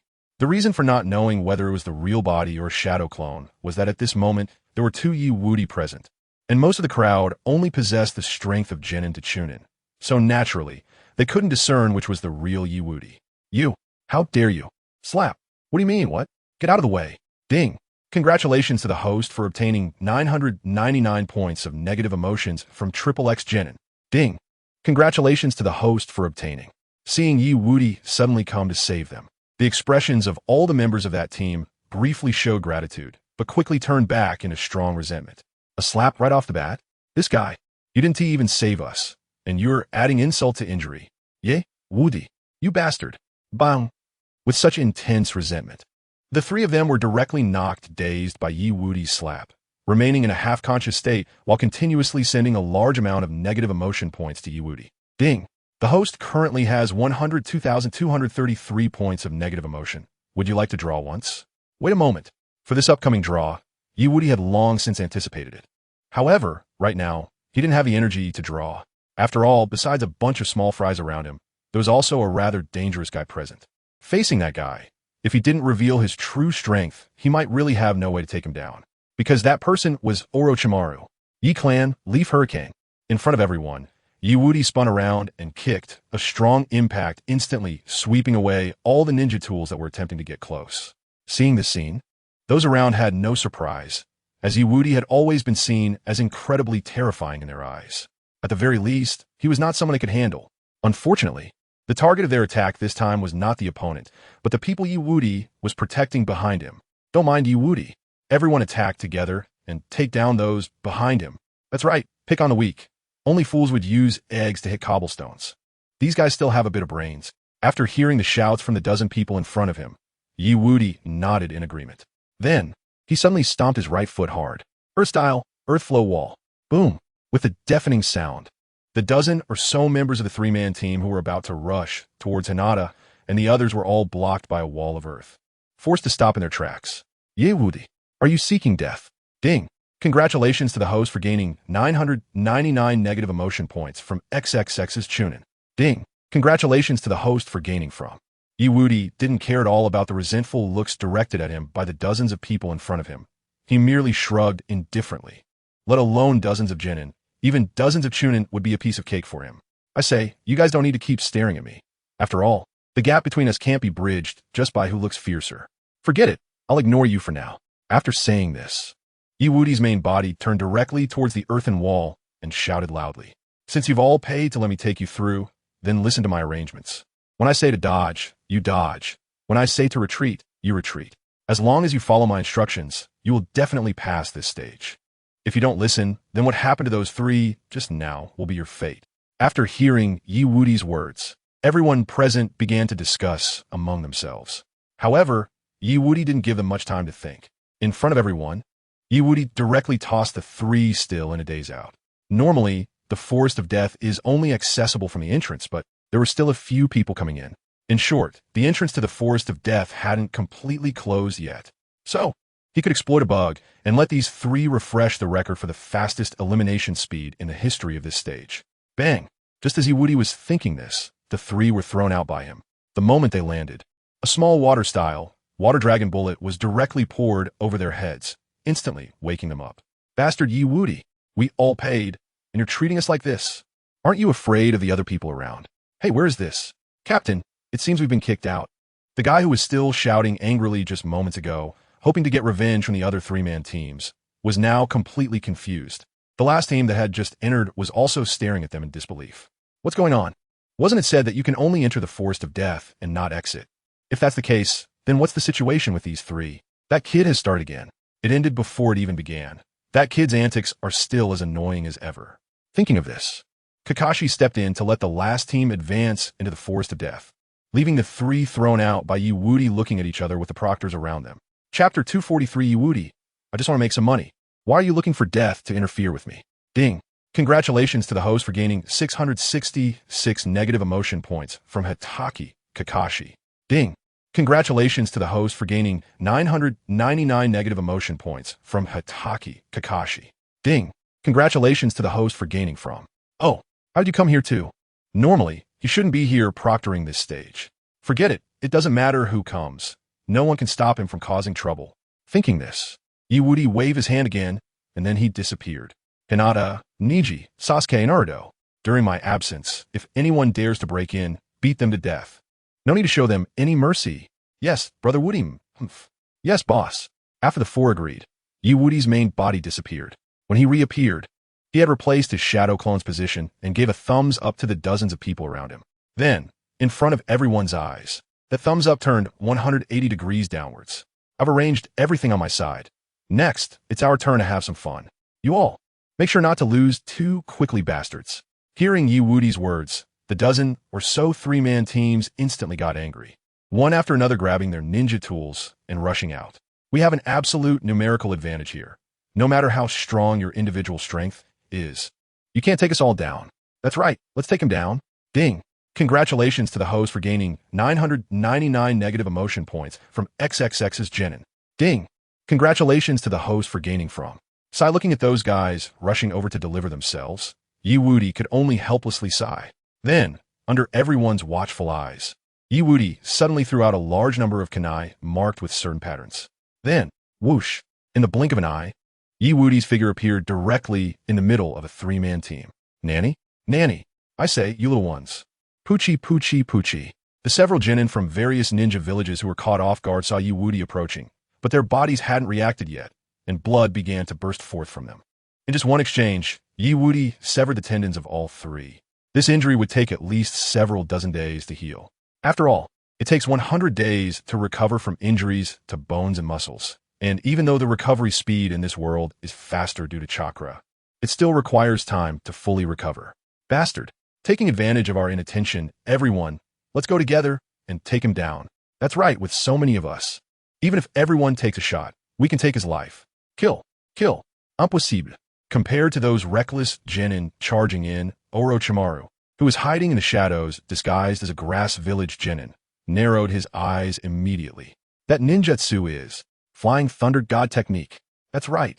It's the ninjutsu recorded in the sealing book, the signature technique of the fourth Hokage, Minato Namake's. Forbidden technique, Flying Thunder God technique. Strange, normally, the old man wouldn't give the sealing book to an ordinary civilian to learn, and the forbidden technique, Flying Thunder God technique, isn't so easy to learn. Could it be that Woody is the old man's trump card? Hee, this is getting more and more interesting. Thinking this, a cold smile appeared on Orochimaru's face as he continued to silently observe Woody, collecting all data related to him. As for whether Woody was the child of Minato Namake's and Kushina Uzumaki, he directly ignored that point. If he had any lingering thoughts about it before, after observing up close, he definitely wouldn't have such notions anymore. Woody absolutely cannot be the child of those two. This guy should be just like his former self, purely favored by the old man because of his own talent. In short, Woody, in a way, is just a replacement for himself. Woody, you will definitely become a very interesting toy. Just as Orochimaru continued to stare at Woody, ready to find an opportunity to bypass him and attack Sasuke behind the earthen wall. Earth style, earth flow wall. Water style, water dragon bullet. Opportunity. Seeing Woody use a large-scale attack ninjutsu again in the face of dozens of people surrounding him, Orochimaru's eyes lit up. In the next moment, without any hesitation, he called his subordinates to start covering for his attack. As for Orochimaru's actions, although Woody had already guessed the other party's intentions, he still had no intention of stopping him. After all, he still needed Orochimaru to help that talented Sasuke awaken the three-tomo Sharingan. Boom! Just as Woody thought this, Orochimaru, who had just breached the earthen wall, charged out with a ferocious giant snake. In just one encounter, he knocked Sasuke and Naruto away. No, to be precise, only Naruto was knocked away, while Sasuke's retreat was voluntary. Sasuke, Naruto, bastards. Seeing the two being forcibly taken away, Neji and Rock Lee instinctively wanted to intervene and rescue them. Although they were not in the same class as Naruto and Sasuke, they were all comrades from Konoha village. How could they stand by and do nothing? However, just as they were about to rush out, several grass village ninjas directly intervened in front of them. Sorry, over there. You may not be able to pass for the time being. You think you can stop us with just a few of you? Seeing the grass village ninjas in front of him, Neji activated his Byakugan. He was going for a quick resolution. Of course, we can't stop you. Even for a moment, but Pucci. Just as Neji and the others were distracted by the words of the grass village ninjas, a hidden sound village ninja, concealed among their ranks, suddenly launched an attack on the 12 young ninjas. The others were fine, but the one on the outer circle, Kiba, was a bit unfortunate, getting cut on his arm. Although it wasn't serious, he still got injured. Faced with such a sudden situation, the once confident lower ninjas from various villages, who thought Woody could protect them, became tense. After all, this time it was just an injury. But who could guarantee that next time someone wouldn't end up dead right here? I suddenly feel that Woody is a bit unreliable.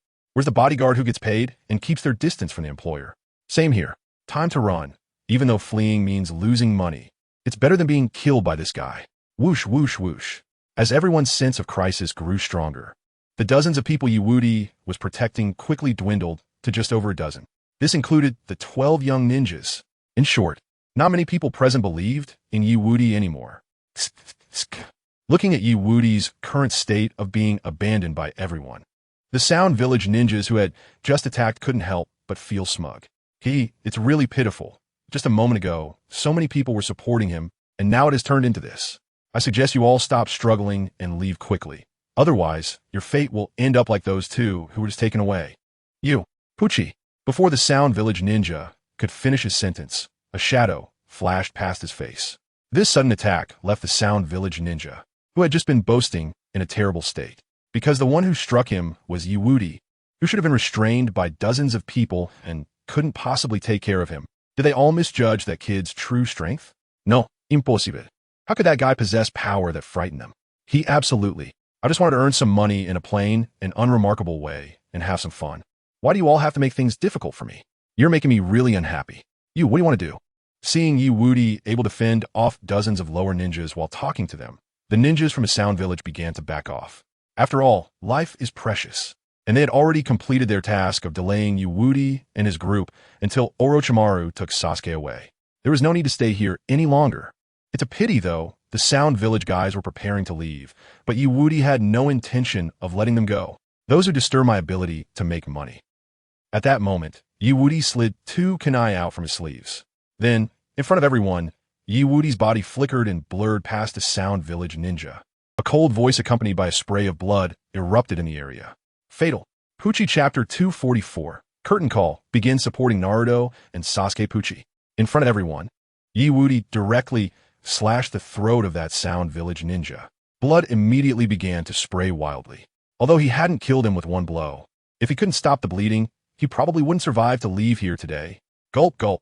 Seeing Woody being able to eliminate a Sound Village ninja despite being besieged by dozens of people, the expressions of the attackers turned grim, and they began to have second thoughts.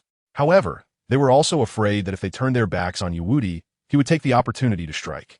For a moment, those dozens of people found themselves in a dilemma. As for what those people were planning, Woody had already guessed, so he wasn't in a hurry to rush over. Instead, he turned and grabbed the Sound Village ninja who was desperately holding his neck. Then, in front of everyone, Woody smashed down on the ninja's teeth just as he was about to close his mouth. Bang! The handle of the knife fell, teeth shattered. Bang! The handle struck again, and the skull cracked. A black pill also dropped from the Sound Village ninja's mouth at that moment. Poo-poo. As the pill appeared in front of everyone, Woody casually flicked his right hand. In the blink of an eye, he severed the tendons in the Sound Village ninja's hands and feet, rendering him completely immobile. After doing all this, Woody tossed him to Shino and Shikamaru. This guy is yours. Don't let him die. He must have others behind him. Ding! Congratulations to the host for obtaining 999 points of negative emotion value from the Sound Village ninja. Ding! Congratulations to the host for obtaining. Understood.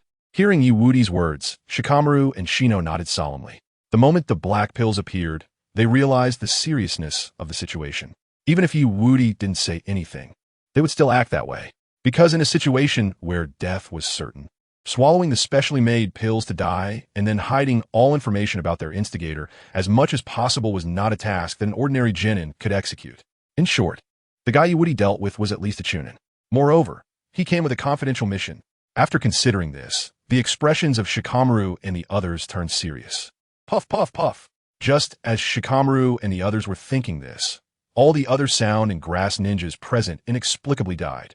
Yehudi mitted yachit koldi, showing no intention of intervening. After all, although he could take down everyone, that would expose him prematurely, especially to the Jainin. This was the strength he was displaying at the moment, enough to handle all subsequent situations. As for capturing this guy, it was merely to dispel the higher-ups in Konoha's concerns about him. A powerful genius devoted to his village, with a demeanor brainwashed by the will of fire. How could such a genius be doubted by the higher-ups? Damn it, they actually let them successfully swallow the pills. Damn, nothing, compared to Shikamaru and the others' unwillingness. Yewudi merely waved his hand lightly at the remaining few who had ended their own lives. Then, his gaze directly shifted to the direction where Orochimaru had previously left. According to the timing, he should be able to head over there now. Just as Yewudi was thinking this, the dozens of lower ninjas from various ninja villages who had just been worried about whether he would blame them also felt a slight sense of relief after witnessing the scene before them. Because judging by the current situation, the reason Yewudi resorted to killing was that the other party's identity posed a threat to Konoha. They were merely here to participate in the Chunin exam, and there was no deep-seated hatred between the two sides. Everyone, this guy infiltrated our Konoha and attempted to incite conflict during the Chunin exam, and I took him down. I believe no one has any objections, right? No, absolutely no objections. After hearing what Yewudi said, the dozens of people in front hurriedly waved their hands frantically. What a joke. To have one person restrain dozens while also being able to instantly counterkill one? Such strength, they would bet their lives on it. If this continued, it wouldn't be them exhausting the opponent. Instead, it would be the opponent taking them down one by one. Tap, tap, tap. However, just as those people were about to back down and flee, and Yewudi was preparing to turn around to save someone, Gaara, who had been observing him all along, stepped forward with Kankuro and Temari. Yewudi. Oh, is there something? Facing the suddenly appearing Gaara, Yewudi, although unsure of what the other party intended to do, continued to play with the blood-stained short blade in his hand, droplets of blood leaping up, with a meaningful smile on his face. Others feared Gaara, but he wasn't afraid at all, even if the opponent unleashed a tailed beast, Shikaku, the weakest tailed beast, who couldn't even use tailed beast bombs and only played with sealing techniques. What was there to fear? Pull, consume, and finish. Simple. Moreover, this was the heart of Konoha. As soon as Gaara's tailed beast was released, Kakashi and the others outside would immediately take action. The problem wasn't too big. You just used the flying thunder god technique, right? In front of everyone, Gaara spoke lightly. If previously Yewudi's intimidation of Kankuro had made him suspect that he mastered the flying thunder god technique, then this time, Yewudi showcasing his strength against dozens confirmed that guess. From 60 belief to now 100. The flying thunder god technique? What is that? Sounds familiar. Wait, could be the one my dad mentioned from the Third Shinobi World War? Konoha's yellow flash, the fourth Hokage, Minato Namikaze. Yes, I remember, it's that man. Most of the people present were just ordinary young genin, so they didn't know about the man famous for the flying thunder god technique. However, there were still a few stronger individuals with some background who realized, after some thought, Konoha's yellow flash, the fourth Hokage Minato Namikaze, the man who turned the tide of battle by himself, the man whose terrifying strength made the leaders of various ninja villages take him seriously. Although he'd been dead for many years, even so, that man's deterrent power still existed. Gulp after thinking of this. The dozens of lower ninjas beside Yewudi suddenly felt their heads buzzing. What were they doing just now? Surrounding someone who could use the flying thunder god technique. Was that just asking for death? Right, so what now? If you want to fight, then hurry up. I don't want to waste time. After all, my two little brothers are still waiting for me. Yewudi paid no attention to the fear on the faces of those dozens of people and instead turned to look at Gaara. He wasn't joking with the other party. He indeed needed to move quickly. Just as Yewudi was about to take action, Gaara spoke again. To the northeast direction. Thank you. Hearing those words, Yewudi was momentarily stunned at his heart, then sped up and dashed out. However, just as he was about to pass by Gaara, the latter suddenly said coldly, in the final one-on-one duel, I will take your life in front of everyone. Let us wait and see regarding Gaara's murderous words. Wudi didn't take care at all and directly accelerated to leave. As for Hinata beside him, he left a shadow clone. Brother Wudi, you don't need to split your power to protect me. I've become stronger now. I can do it. Ouch! Just as Hinata was about to refuse Wudi's help, her head was lightly patted and then gently rubbed. It's just a sound ninja. I don't need to go all out. Or are you saying that after becoming stronger, you don't want to stay with me anymore? If that's the case, then I'll leave. No, no. Upon hearing Wudi's words, Hinata quickly hugged his arm tightly, her face full of happiness. Hinata is always willing to stay by Brother Wudi's side. Seeing the two once again starting to show affection, the people around tactfully stepped back. After all, they couldn't beat the other party. Even if there was a chance to defeat Gaara, he wouldn't deign to make a move here. His earlier inquiry was merely to test Wudi's bottom line. Now that his purpose was achieved, there was naturally no need to act again.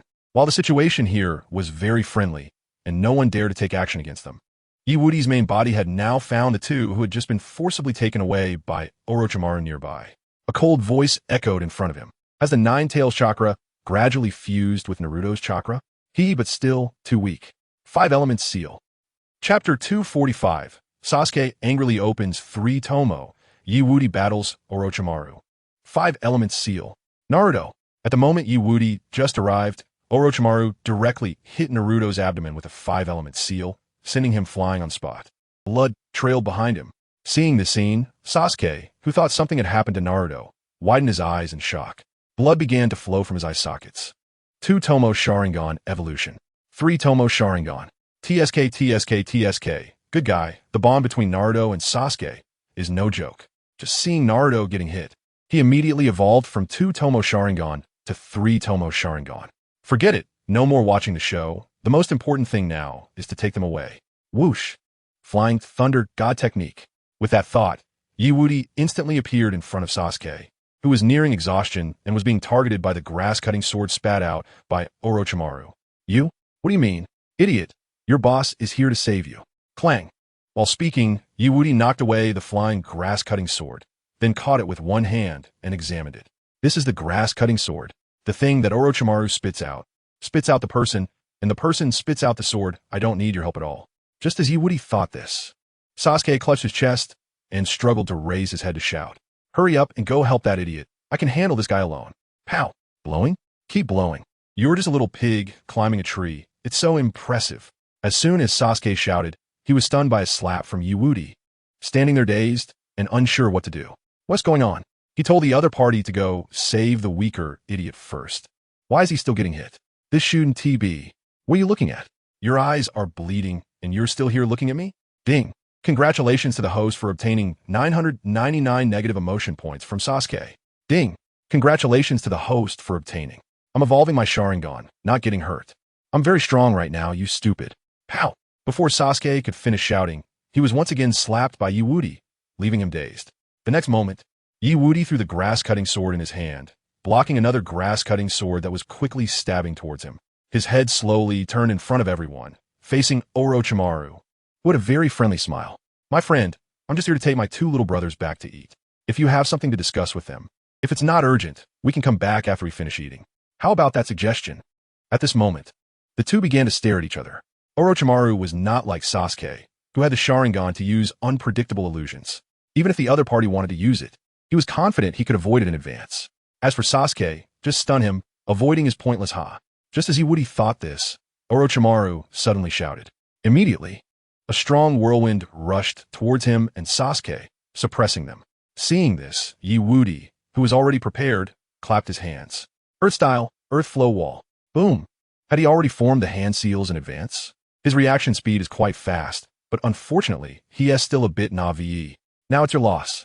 As the earth wall blocked Orochimaru's wind style, great breakthrough, the opponent had already controlled a ferocious giant snake to attack Naruto, who was currently unconscious.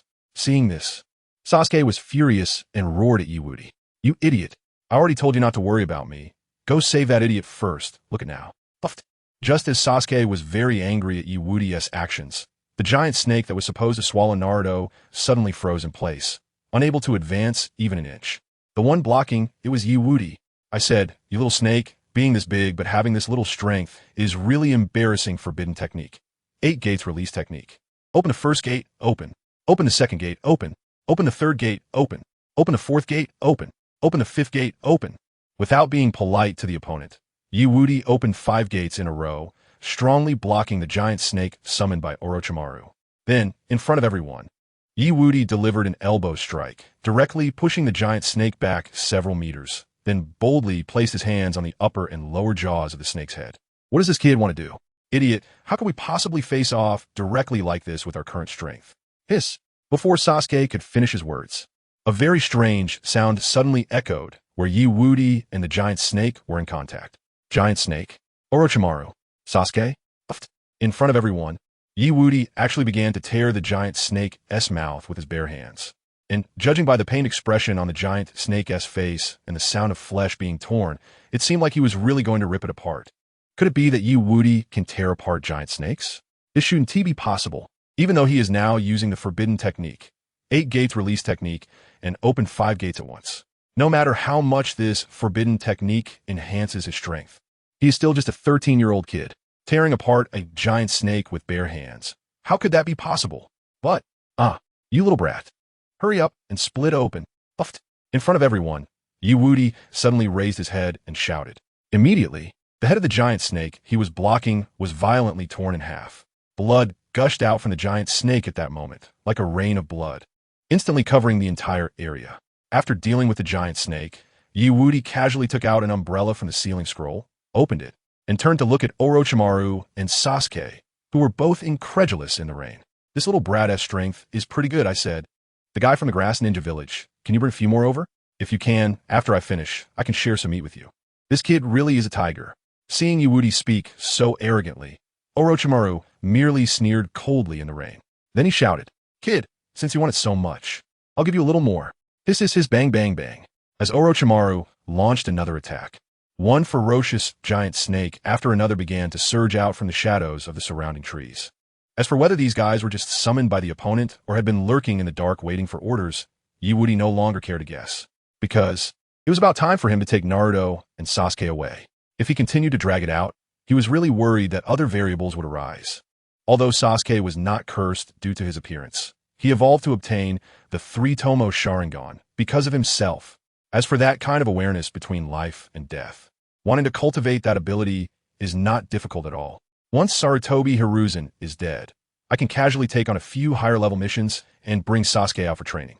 As for Naruto, with Jiraiya around, his growth rate will definitely not slow down. TSK, my friend, you are really polite to give me so much at once. However, I don't have that much time to mess around with you today. My wife is calling me back for dinner and milk tea. Whoosh, whoosh, whoosh. As Wudi's voice fell, his body instantly transformed into dozens of clones. The most important thing was that these shadow clones were all holding a series of explosive tags. Drink! With Wudi's muffled voice, all the explosive tags were thrown out of his hands. In an instant, a deafening explosion echoed throughout the forest. After doing all this, Wudi directly took a few shadow clones and grabbed the unconscious Naruto and the paralyzed Sasuke and left the area. Because he knew very well that although the explosive tags he threw out had an astonishing power, it was impossible to directly deal with Orochimaru. Moreover, since Kakashi has replaced the original story's Hong with support here, the next battle will be a 50-50 battlefield. No, it should be a battlefield of 55-45 with Konoha's blue beast, Youth Brother. In Konoha, wherever it's a 50-50 situation, Youth Brother will most likely come over. Hee kid, weren't you quite arrogant just now? Why are you in such a hurry to leave now?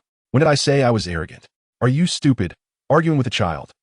TCH hearing Wudi's words and noticing his current actions, Sasuke, who was originally scared and feeling uncomfortable all over due to the aura emanating from Orochimaru, finally breathed a sigh of relief in his heart. Although he was very unwilling, he had to admit that this guy from the Grass Ninja Village was simply not someone he could contend with now. That guy was extremely dangerous. However, just as Sasuke was thinking this, when Orochimaru chose to pursue relentlessly, a voice suddenly rang out in the area. Yo, what happened here? Why is it so lively? Chapter 246. Confrontation of Two Great Powers, Wudi. 50-50 is here again? Great, add one more leak. It's you.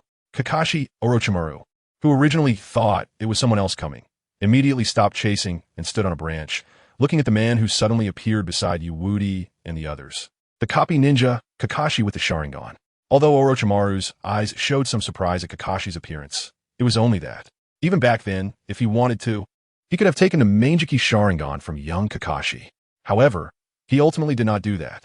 After all, although Kakashi's Sharingan had reached the Manjiki level, it was not his own. In simple terms, without the Uchiha clan's bloodline, even though he could use the Manjiki Sharingan, the burden on his body would be incredibly great. So rather than wasting time on him and taking his body, he might as well look for more outstanding talents, like Sasuke beside him. As for Wudi, although he had strong learning talent, if that was all there was to it, then he wasn't qualified to make him take action.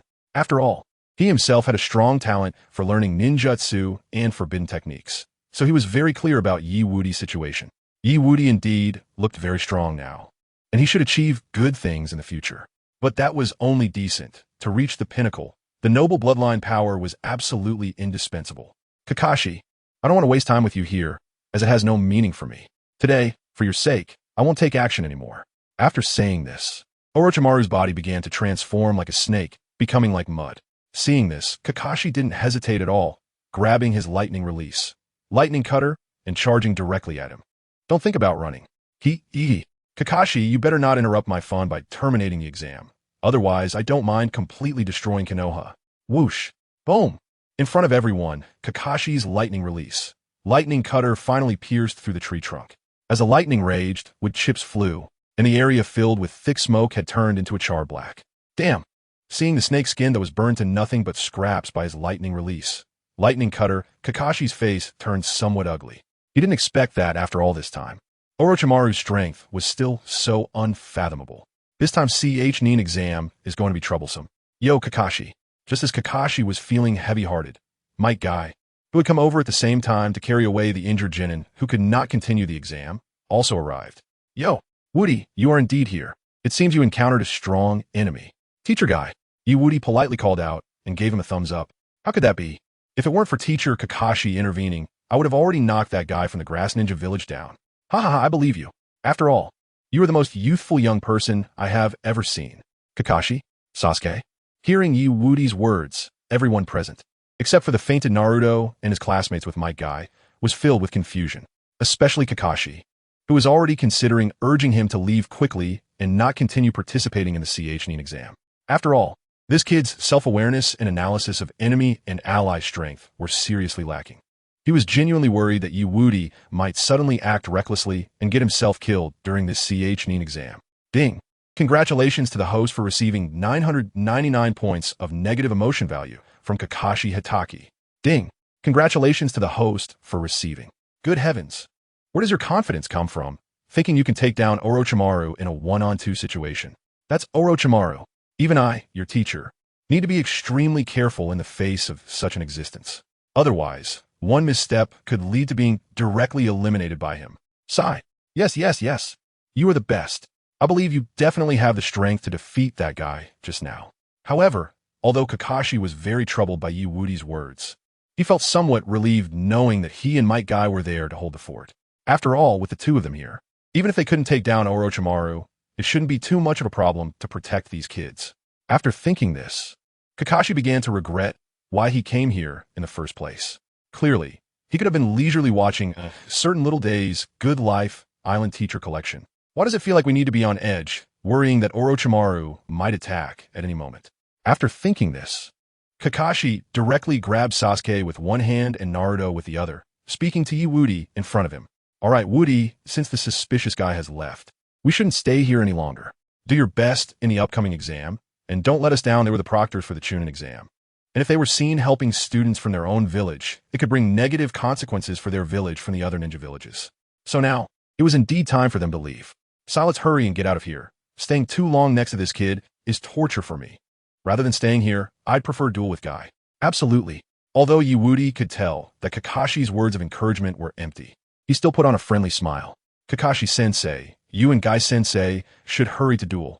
You don't need to worry about us here. Alright, huh? Did you just say? Upon hearing Wudi's words, Kakashi instinctively nodded, but then his expression changed slightly. He had just thought that he would rather duel with Guy than stay with Wudi. However, he clearly would have free time soon to watch some Little Days on the Nice Island collection. Why is it suddenly about a duel now? Wudi, you bastard. Sure enough, just as Kakashi was thinking this, Might Guy beside him ignited with enthusiasm. Yash, Kakashi, I didn't expect you to think the same as me. So let's get started, the duel of burning youth. Ha ha ha, boom. In front of everyone's eyes, Might Guy charged forward and kicked Kakashi. Seeing this scene, Woody silently mourned his heart, because anyone who gets kicked by Might Guy has basically died once. And those who get hit multiple times, who knows how many times they'll die in the end. The best way to deal with Might Guy's kick is to absolutely avoid getting kicked. Ding. Congratulations, host. You have received 999 points of negative emotion value from Kakashi Hitaki. Ding. Congratulations, host, you have received. Just as Woody was thinking this, the system's voice kept ringing in his mind. For this situation, he chose to ignore it and let his shadow clone take Sasuke and Naruto and leave. Next, he needed to compete for the scrolls in the hands of those traitors. As for Orochimaru, under normal circumstances after failing once, and with the presence of Guy and the other strong allies in the Forest of Death, Orochimaru probably wouldn't make another move. After all, if he continued to act, it would conflict with his future plans. Let's go. You idiot. No need for you to say. Sasuke, resigned to Woody's stubborn nickname, rolled his eyes. After glancing at the unconscious Naruto, he broke free from his shadow clone's embrace and walked off on his own. As for Sasuke's tsundere attitude, Woody didn't pay much attention. After all, right now, the most important thing for him was to collect more negative emotion values and then do a double draw. That's right, a double draw, since he already had enough negative emotion value for one lottery, and Kakashi himself was here, not to mention the plentiful negative emotions from various ninja villages. How could he let this opportunity slip? He wanted all of their negative emotion values. Just as Woody was thinking this, Sasuke suddenly spoke up.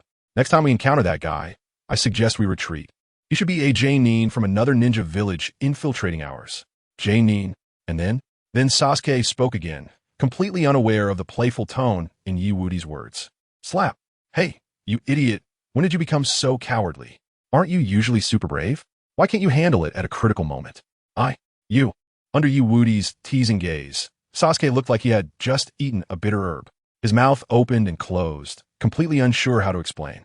This guy, does he really lack common sense? Ding.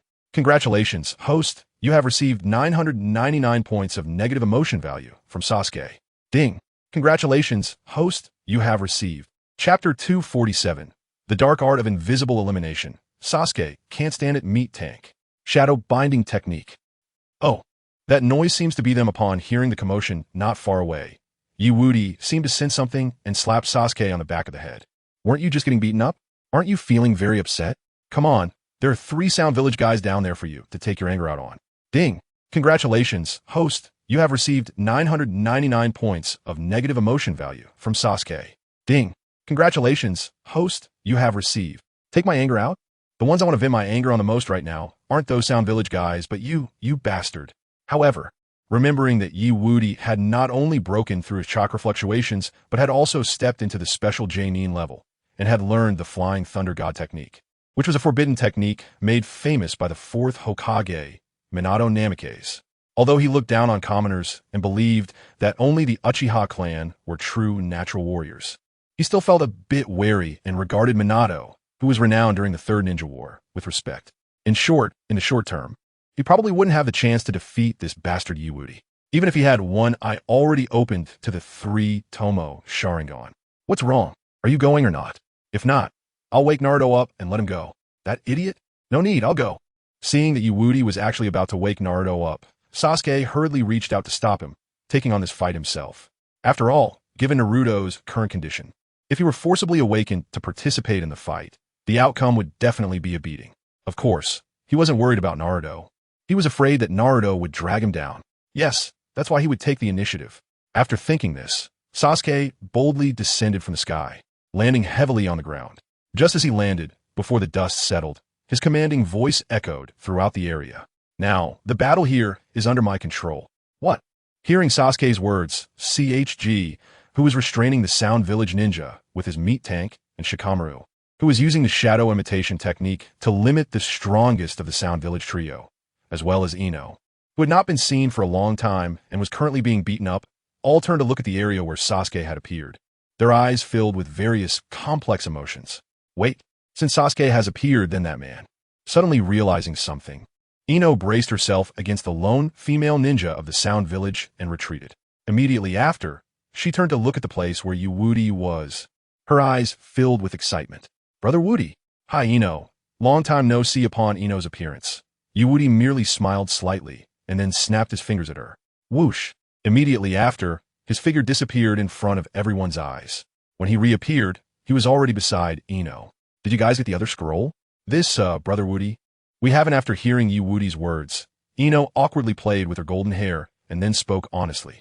Upon hearing this, Wudi directly took out 2 scrolls from his pocket. One was the scroll of heaven, and the other was the scroll of earth. You can see which one you're missing. Hey. Before Ino could react, Wudi had already thrown both scrolls to her. Seeing his generosity, Ino's eyes turned into hearts as she focused intently on Wudi. Wow, Brother Wudi is such a great guy, so refreshing.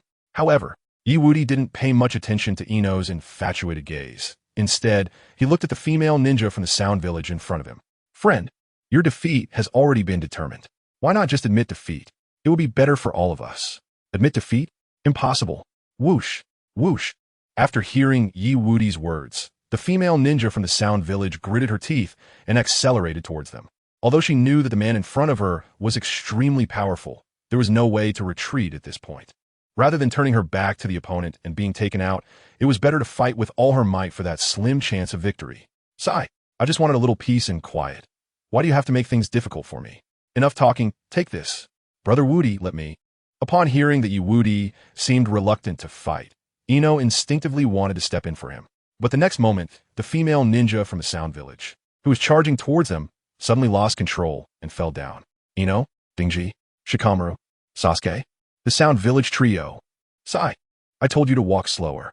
Just as everyone was confused about what was happening, Wudi's lips curved slightly. In front of everyone, that calm guy walked up to the female ninja from the Sound Village. Close your eyes and sleep for a while. What? Who the hell are you? Slap.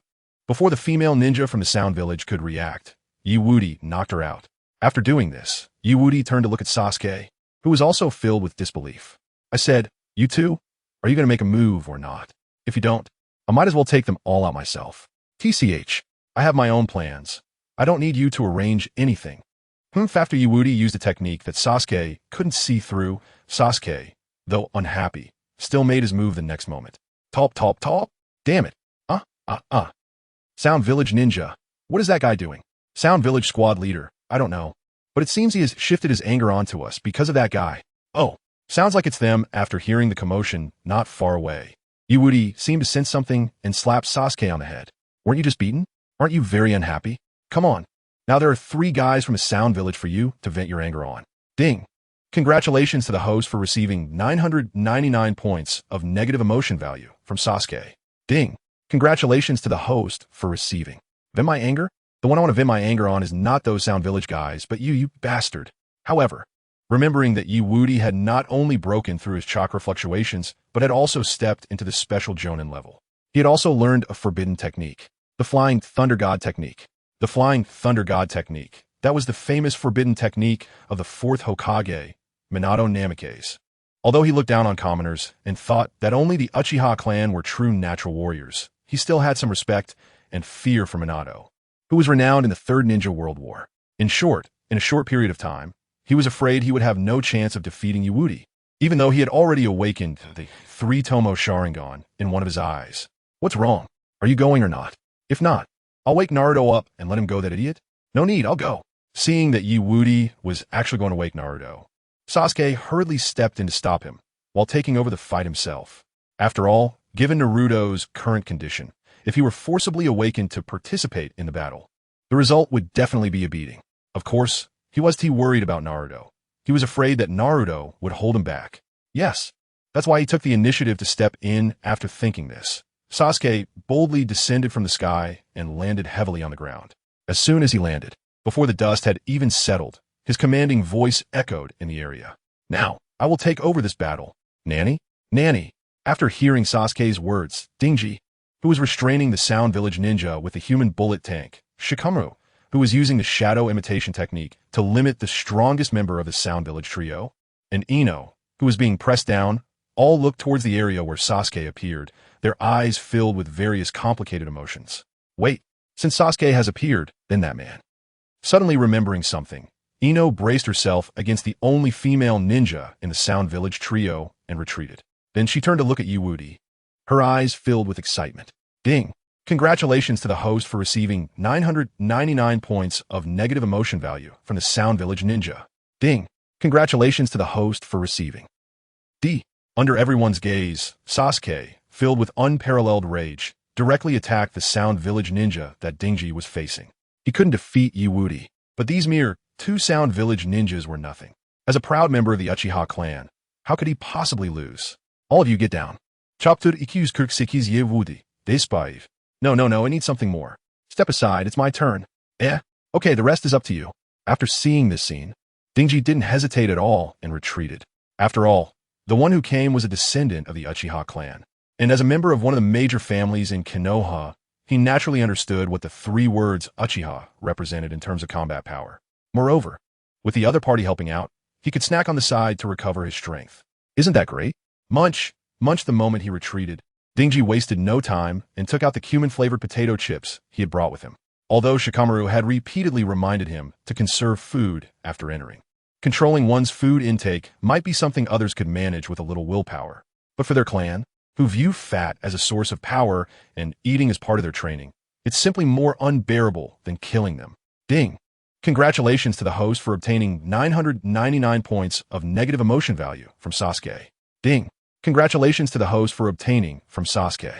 Fire style, fireball jutsu. Just as Dingji was thinking this, Sasuke, who heard her eating chips, was now filled with a rage that was almost tangible. In the next moment, he opened his mouth and directly spewed out a massive fireball, aiming it at the guy from the Sound Village in front of him. Just as a dead fat guy had left, now another member of the Uchiha clan had arrived. Why don't you look for our captain and instead choose to fight me? Damn it. Maximum air pressure. Maximum sound wave. Facing the descendant of the Uchiha clan, once known as the strongest family in Konoha, Sasuke Uchiha. The ninja from the Sound Village had no intention of holding back, coming at him with everything he had. After all, if he dared to slack off against an opponent of this caliber, the end result would be a dead end. However, whoosh! Just as the ninja from the Sound Village thought that Sasuke, being an Uchiha ninja, would confront him head-on, the Sound Village's squad leader, who was being restrained by Shikamaru, seemed to sense something and shouted loudly. You idiot! How could that guy just stand there waiting? With the sound wave attack, do you think he wouldn't find a way to deal with it? Watch your back. Behind? After hearing his captain's words, the ninja from the Sound Village was momentarily confused. Although the Uchiha clan had a strong reputation, it was impossible for him to see through his attack method just by facing him, right? However, just as this thought crossed his mind, a blurred shadow suddenly appeared behind him. Are you underestimating the Uchiha clan? Nanny. The ninja from the Sound Village barely had time to turn around before Sasuke's kunai slashed across his neck. Unlike Wudi, he didn't need to hide or pretend to be harmless. Since he was a descendant of the Uchiha clan, he naturally had to show everyone the true power of the Uchiha lineage. In a duel, if he wanted to intimidate everyone, the best way was to eliminate the opponent instantly. Next, in front of everyone, Sasuke disdainfully discarded the kunai in his hand and turned his cold gaze towards the Sound Village's squad leader, who was restrained by Shikamaru's shadow imitation jutsu. Bang, bang, bang. At the moment Sasuke looked over, the heart of the Sound Village's squad leader started to race violently. Damn, that guy's really useless. He had already reminded him, yet he was resolved so quickly. No, I must leave here. Thinking this, the squad leader of the Sound Village turned to leave without hesitation. After all, considering the current situation, staying here was no different from seeking death. However, if the Sound Village's squad leader wanted to leave, Shikamaru and Sasuke needed to agree. Sasuke, hurry up. I can't hold on much longer. You don't need to hold on. Whoosh! Hearing Sasuke's unparalleled words, Shikamaru didn't hesitate at all and immediately retreated. Since the other party said this, he must be confident. Sure enough, at the moment Shikamaru retreated, Sasuke threw out several thin lines. Then, under everyone's gaze, the area covered by the thin lines instantly enveloped all the retreating paths of the Sound Village's squad leader. What is this guy trying to do? Seeing Sasuke's actions, which he had never seen before, the Sound Village's squad leader felt his muscles tense up. However, just as he was readying himself for battle, Wudi shook his head. That guy had missed the only opportunity to escape from Sasuke's grasp. Huh?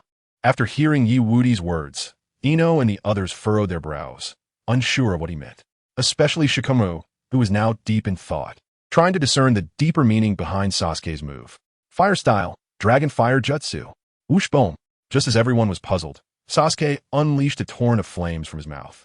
Immediately, as the flames surged, they advanced wildly along the thin lines. In just a moment, the area where the Sound Village's squad leader was located was completely engulfed. Moreover, the flames took on the appearance of a ferocious dragon's head. Although it wasn't as powerful as Fire Style, Great Dragon Fire Jutsu, it was more than enough to deal with the Sound Village's squad leader in front of him. Damn! This was the first thought that crossed the Sound Village's squad leader's mind as he saw the roaring fire dragons in front of him. As for his resistance, it could basically be ignored, however, just as despair and unwillingness filled the eyes of the Sound Village's squad leader. Wudi suddenly spoke up. I thought you could hold on a bit longer, but it turns out you're so weak. This is really disappointing. Ding! Congratulations to the host for obtaining 999 points of negative emotion value from the Sound Village's squad leader. Ding! Congratulations to the host for obtaining. Faced with the threat of death, the negative emotions of the Sound Village's squad leader reached their peak under Wudi's mockery. As for the system voice ringing in his head, a slight smile appeared on Wudi's lips. You have to cut the leaks, but you have to do it with some flair whoosh. Just as Wudi thought this, his figure disappeared in the next moment. When he reappeared, he was right in front of the Sound Village's squad leader. Hee. Are you very angry? Do you feel helpless and desperate? Damn, even if I die, I will take you down with me. In extreme anger, the Sound Village ninja abandoned everything and charged at Wudi like crazy. Even Sasuke and the others beside him couldn't understand why he was making such a move. Anyone could see that the Sound Village's squad leader was undoubtedly doomed at this moment. Wudi's actions now seemed a bit unnecessary. However, just as everyone felt confused, Wudi shrugged nonchalantly. I originally wanted to give you a hand, but it seems you were determined to seek death. In that case, just go on your way. Sasuke, Dingji, Ino, Shikamaru, good guy, so you were going to save him. Sound Village's squad leader. If you want to go, you should have said it sooner. If you had said it earlier, I wouldn't have acted. Thinking this, the Sound Village's squad leader hurriedly tried to explain his actions, attempting a last-ditch effort. No need to say more. I already know your determination to seek death. Since that's the case, I will definitely satisfy you. Damn it, I didn't want to seek death. If I could live, who would want to die? However, no matter how excited the leader of the Sound Village team was, Wudi ultimately disappeared when the fire release, fire dragon technique, rushed over. When he reappeared, he was already back beside Ino and the others, casually asking Choji for some cumin-flavored chips and started to eat them on the spot. Crunch 'em, it really only has one flavor. Cumin-flavored chips are indeed the best. Seeing that Wudi had truly abandoned him and was now eating chips, the leader of the Sound Village team felt hopeless, despair once again overshadowing his eyes, making them dull and lifeless. Yet even so, his eyes were still fixed on one person present. That person was not Sasuke, the one who wanted his life, a descendant of the Uchiha clan. Instead, it was the guy who had played him just as he was about to face death, leaving him alone to drift in the wind. Wudi, I star you, star. Ding. Congratulations to the host for obtaining 999 points of negative emotion value from the leader of the Sound Village team. Ding. Congratulations to the host for obtaining. Chapter 249, starting to draw hatred. Hinata's team encounters Gaara. Ding. Congratulations to the host for obtaining 999 points of negative emotion value from the leader of the Sound Village team. Ding. Congratulations to the host for obtaining. Puffed. Clap clap. As the leader of the Sound Village team cried out in pain, followed by the sound of the system in his mind. Wudi's face was filled with satisfaction as he spread his arms wide, looking very comfortable and content. Ino, Shikamaru, Sasuke. After seeing Wudi's final appearance, except for Naruto, who was in a faint state, and Choji, who was focused on eating chips, the other three looked at him with incredulous expressions, especially Ino, whose face suddenly turned bright red. It can't be right. Brother Wudi wouldn't like S, would he? If that's really the case, what should I do? Just as Ino was feeling conflicted, Wudi directly threw a medical kit to Sasuke, then waved his hand and said, Juzi, hurry up and bandage your wounds. After all, our hunt is just about to officially begin. Hunt. Seemingly realizing something, Shikamaru turned to look at Wudi, and in response to his questioning gaze, Wudi did not hide anything and nodded slightly. Gulp, wow. This guy is really crazy. He is actually going to take action against all those who just betrayed him? The scale of this and the commotion it will cause is probably something the proctors here never expected. However, Shikamaru from the highly intelligent Nara clan guessed wrong this time. The people in charge of proctoring were not unaware of everything. On the contrary, each of them was very clear. Ding! Congratulations to the host for obtaining 666 points of negative emotion value from Kakashi Hitaki. Ding! Congratulations to the host for obtaining. So why can't that kid be a little more reassuring? It's just a formality of a Chunin exam. With WudiGets' current strength, there's no doubt he would come in first. That much is certain. Yet under this reality, Wudi actually chose not to go through the simplest way to pass, instead preparing to take down dozens of people at once. Sigh, he really is young and reckless. Kakashi, what are you thinking? This is not the time to be distracted. Konoha Whirlwind, burning youth, unbreakable. Oh, why am I thinking about that kid? I still have my own work to finish. Clap, clap. As Kakashi thought this, the next moment, he resumed his duel with Might Guy. As for the situation on Wudi's side, Might Guy naturally noticed. However, compared to Kakashi's monitoring task from Hiruzen Sarutobi, he had no tasks at all. Even if he did, he wouldn't really monitor and restrict Wudi too much. Because he believed in Wudi, believed in this little guy who loved youth. Bang! Just as Kakashi and Might Guy resumed their duel, a huge explosion suddenly erupted in the area where Wudi was. That noise could be heard even from a distance. Explosive attacks. Upon hearing this sound, Kakashi's first reaction was this. After all, in his understanding, Wudi's current strength barely reached the special Jonin level. To cause such destructive power, it was impossible with just personal strength. So the only way was to use explosive tags. Sure enough, just as Kakashi thought this, facing the deafening explosion, Shikamaru and the others immediately covered their ears and began to retreat, their faces full of confusion. Because, even if Wudi wanted to take action against those dozens of people who betrayed him, theoretically, the best way would be to sneak over quietly and take them out one squad at a time. This was the safest method and the lowest risk option. Wudi, what are you doing? Oh no, my chips. I'm biting. Choji, don't worry about the chips. Hurry and run, brother Wudi, throw fewer explosive tags. However, just as Shikamaru thought this and began to ask the people around him one after another, after detonating dozens or even hundreds of explosive tags, Wudi suddenly took a deep breath. Then, right in front of everyone, he opened his mouth and shouted, "Those bastards who just betrayed me. I'm giving you time to come over here and join forces with me to fight. Of course, you can also choose not to come over, but the consequence will be being defeated one by me." Nanny? Nanny. Hearing Wudi's words, a big question mark appeared above Shikamaru and the others' heads. They never expected Wudi would give up the safest approach and choose such a reckless action. Compared to their disbelief, Kakashi, who was fighting Might Guy, had a look of understanding. As expected, whenever that kid creates a commotion, it's never a good thing. Those dozens of little guys from other ninja villages probably won't be able to make it to the final round this time. Sigh. I wonder if there will be enough people left to participate in the finals after this kid's reckless actions. Ding.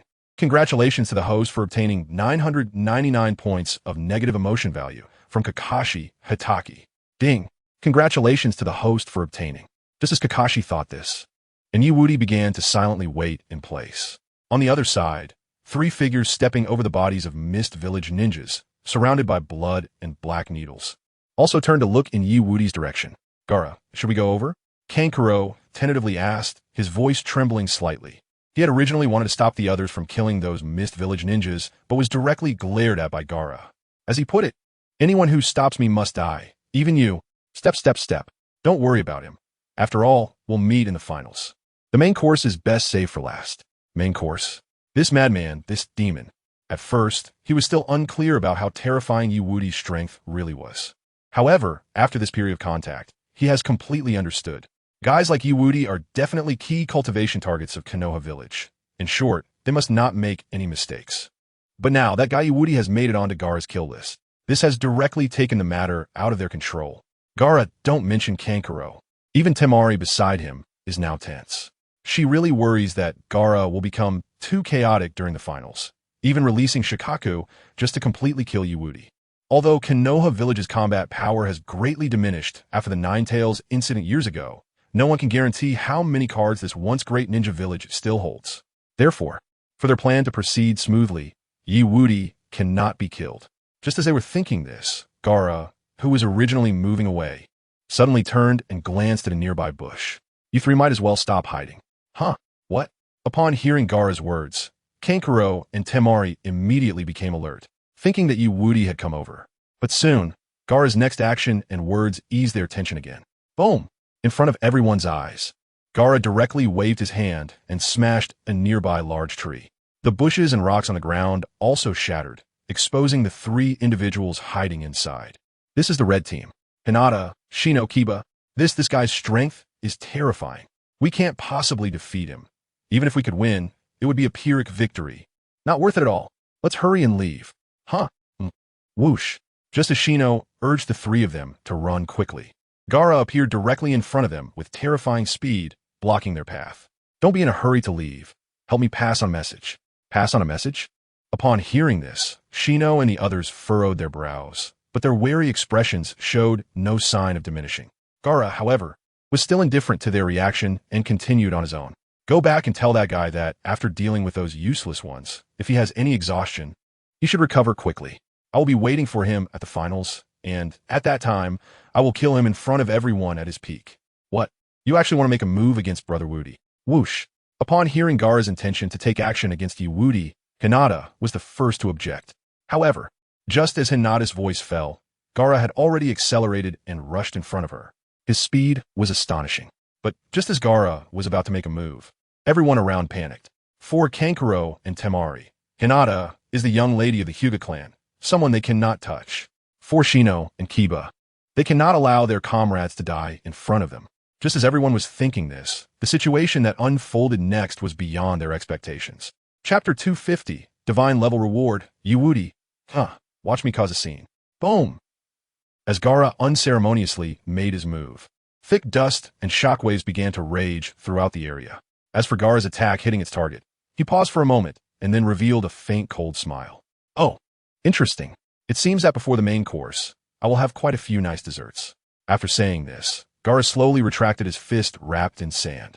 At this moment, the thick layer of sand on his fist was already covered with numerous cracks. If the opponent's strength were a bit stronger, they might truly break through his defense. Of course, this layer of sand defense was not his full strength. Gaara's incredulity was shared by those around him. Kankuro, how is this possible? Gaara's defense was cracked by a pampered young lady of the Hyuga clan. Temari, it seems the young lady of the Hyuga clan is not as useless as we were informed. She is definitely not trash. Shino, what's going on? That guy actually withstood the eldest sister's full-strength punch. Kiba, something's wrong. This guy is very wrong. Just as Gaara was about to make another move, and everyone around had serious expressions on their faces, a casual and rebellious voice rang out from behind Hinata. I said, you guys looking for my wife should at least make an appointment with me first. You really seem suspicious like Chow Chow when. Hearing this familiar yet strange voice, Gaara, who had just wanted to test his strength against Hinata, immediately changed his target and turned to look at the tree behind Hinata, where Wudi was sitting on a branch. You guy really suits being the main course. Main course? To Gaara's arrogant words, Wudi merely shrugged indifferently. After all, true strong individuals do not care about the words of ants. Thinking this, Wudi waved his hand dismissively at Gaara, signaling him to leave. If you're not going to fight, then scram. Don't interrupt my chat with my wife. Do you think having a tattoo of love on your forehead means you understand love? Sorry, you don't understand. The meaning of love is too deep for you to grasp. Clap, clap, clap. Upon hearing Wudi's arrogant words, Gaara's brows furrowed tightly. His right fist clenched tightly, making popping sounds. However, even though he was extremely angry inside, he still chose not to act at this moment. After all, the time was not right.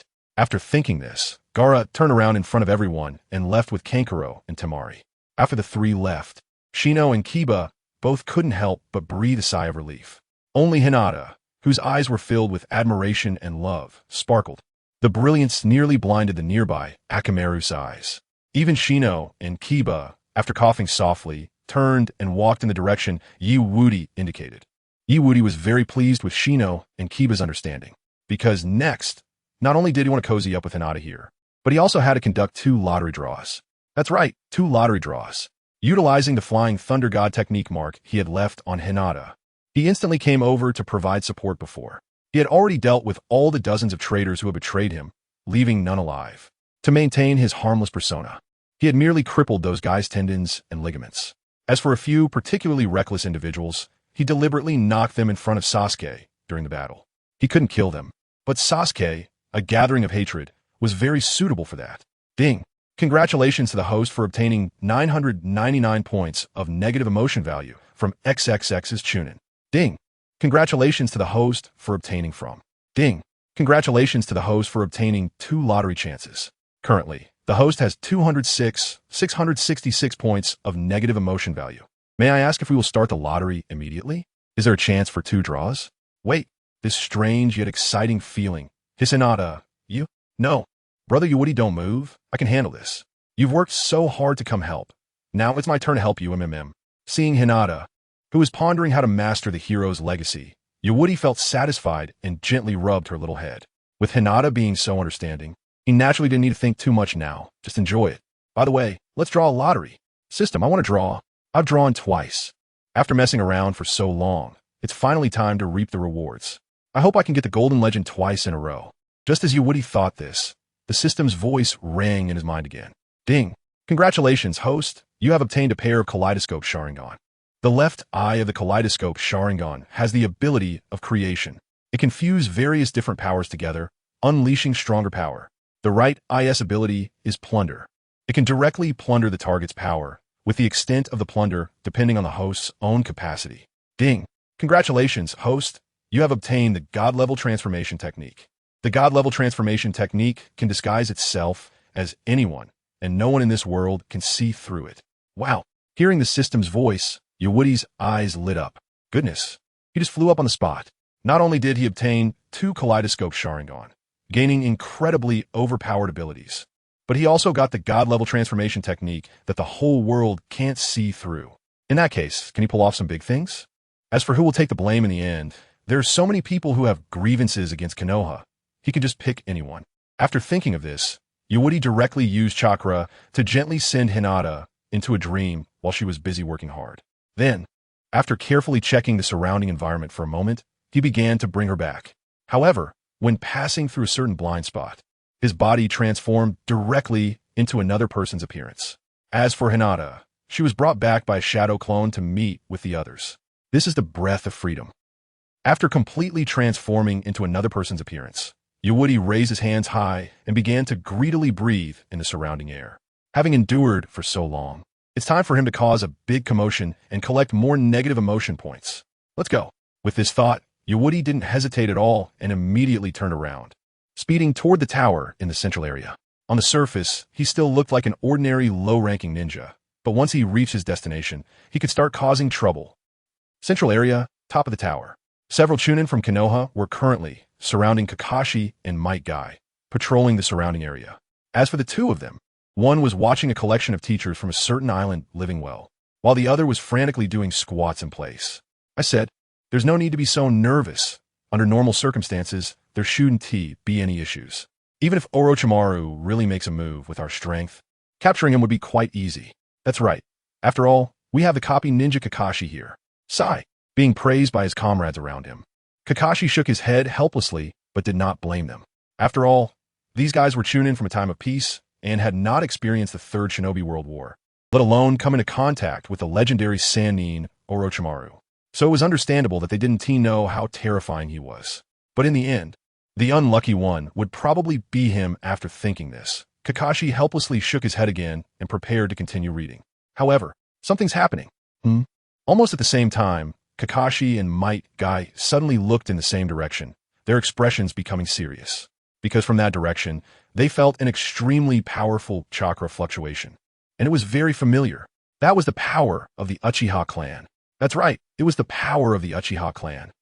Tap tap tap. At this moment, a strange man with 2 3-tomo Sharingan was walking toward them step by step.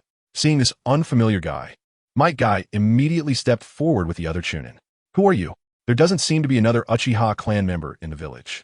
Be careful, senior guy. I understand. Facing the gaze of Might Guy and the others, Woody merely opened his mouth slightly, and then he disappeared without a trace. When he reappeared, he was already in front of Kakashi. I am Uchiha Madara. I have returned for revenge. And the first target of my revenge will start with you. A fake clan member. Nanny? Hearing this guy claim to be Uchiha Madara, Kakashi instantly became extremely tense. Without any hesitation, his right hand erupted with brilliant lightning.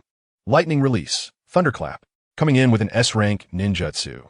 This shows just how terrifying the name Uchiha Madara is. Unfortunately, not enough.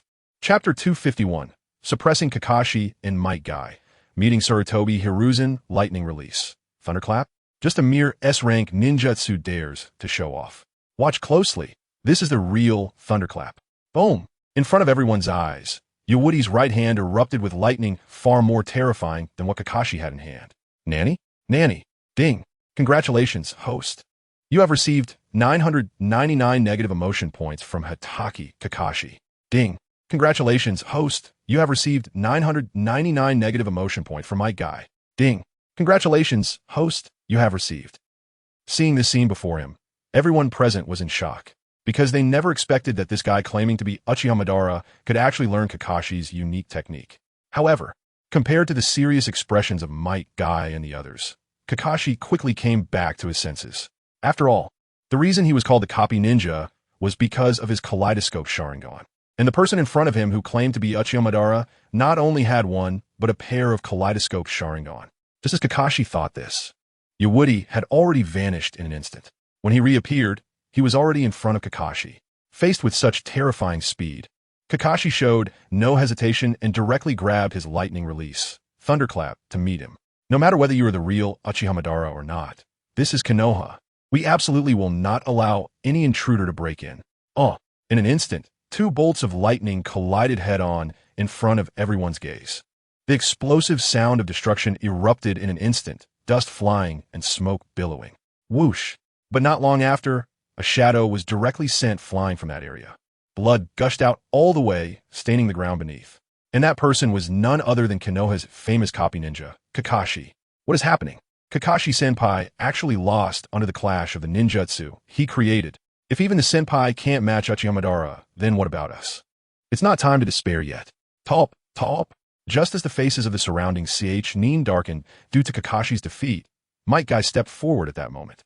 Not only him, but even the now severely injured Kakashi also walked over step by step. Kai was right. The battle isn't over yet. You guys hurry and inform Hokage-sama and the other J-nin. As for this Uchiha Madara, after saying this, Kakashi and Might Guy exchange a glance, both revealing faint smiles. Kakashi, it's been a long time since we've had a battle of this level. Yeah, this time don't hold me back. Kakashi smiled slightly. Seeing this, Might Guy didn't hesitate at all and stomped the ground as he charged forward. That certainly won't happen. Hiya! The seventh gate, the open gate, open. Granny Lee is here to knock. Boom! Under everyone's watch, blue steam erupted from Might Guy's body. Now that Kakashi was injured, the one who needed to stand at the forefront was naturally him. Whoosh! The 8 gates technique? It seems this forbidden technique has been passed down as well. Facing Might Guy charging straight at him, Yawudi's face showed no emotional fluctuation. Instead, he followed suit and charged forward. But do you think the 8 gates technique is something only you can use? You little ones are really too naive. Boom! Nanny?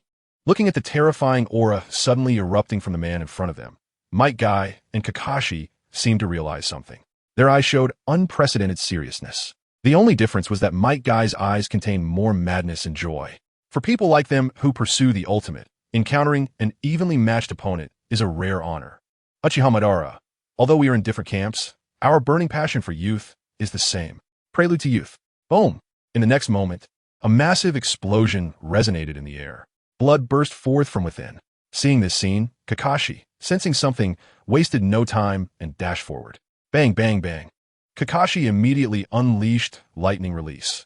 Lightning cutter, sweeping through the boulders, killing his way to Might Guy's side. Looking at the blood-soaked Might Guy, especially the right arm that had exploded open, revealing stark white bones, Kakashi's expression turned extremely grim.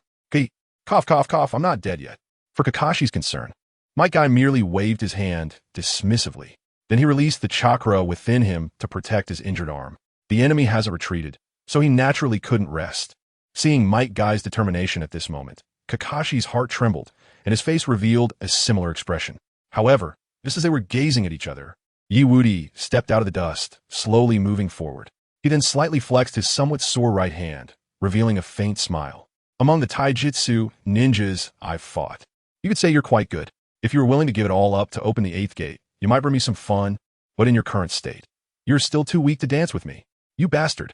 Upon hearing Yawudi's words, Might Guy didn't hesitate at all and was about to strike again to prove himself. But before he could take a step forward, Yawudi, with a cold smile, disappeared without a trace. Only the sound of his carefree laughter and the mess left behind proved that he had once existed. I said, "You still don't qualify to dance with me. You should go back and practice. As for what comes next, let me see what level the Konoha village protected by Hashirama has reached now." Bastard. Watching Wudi swagger away like that, both Kakashi and Might Guy felt a heavy weight in their hearts. However, no matter how much they disliked the other, they had to admit that this guy who calls himself Uchiha Madara was truly terrifying. The ninjutsu he copied on the spot could overpower his own original technique. He opens the 8 gates at the slightest disagreement and even injures Guy, who has devoted his life to taijutsu.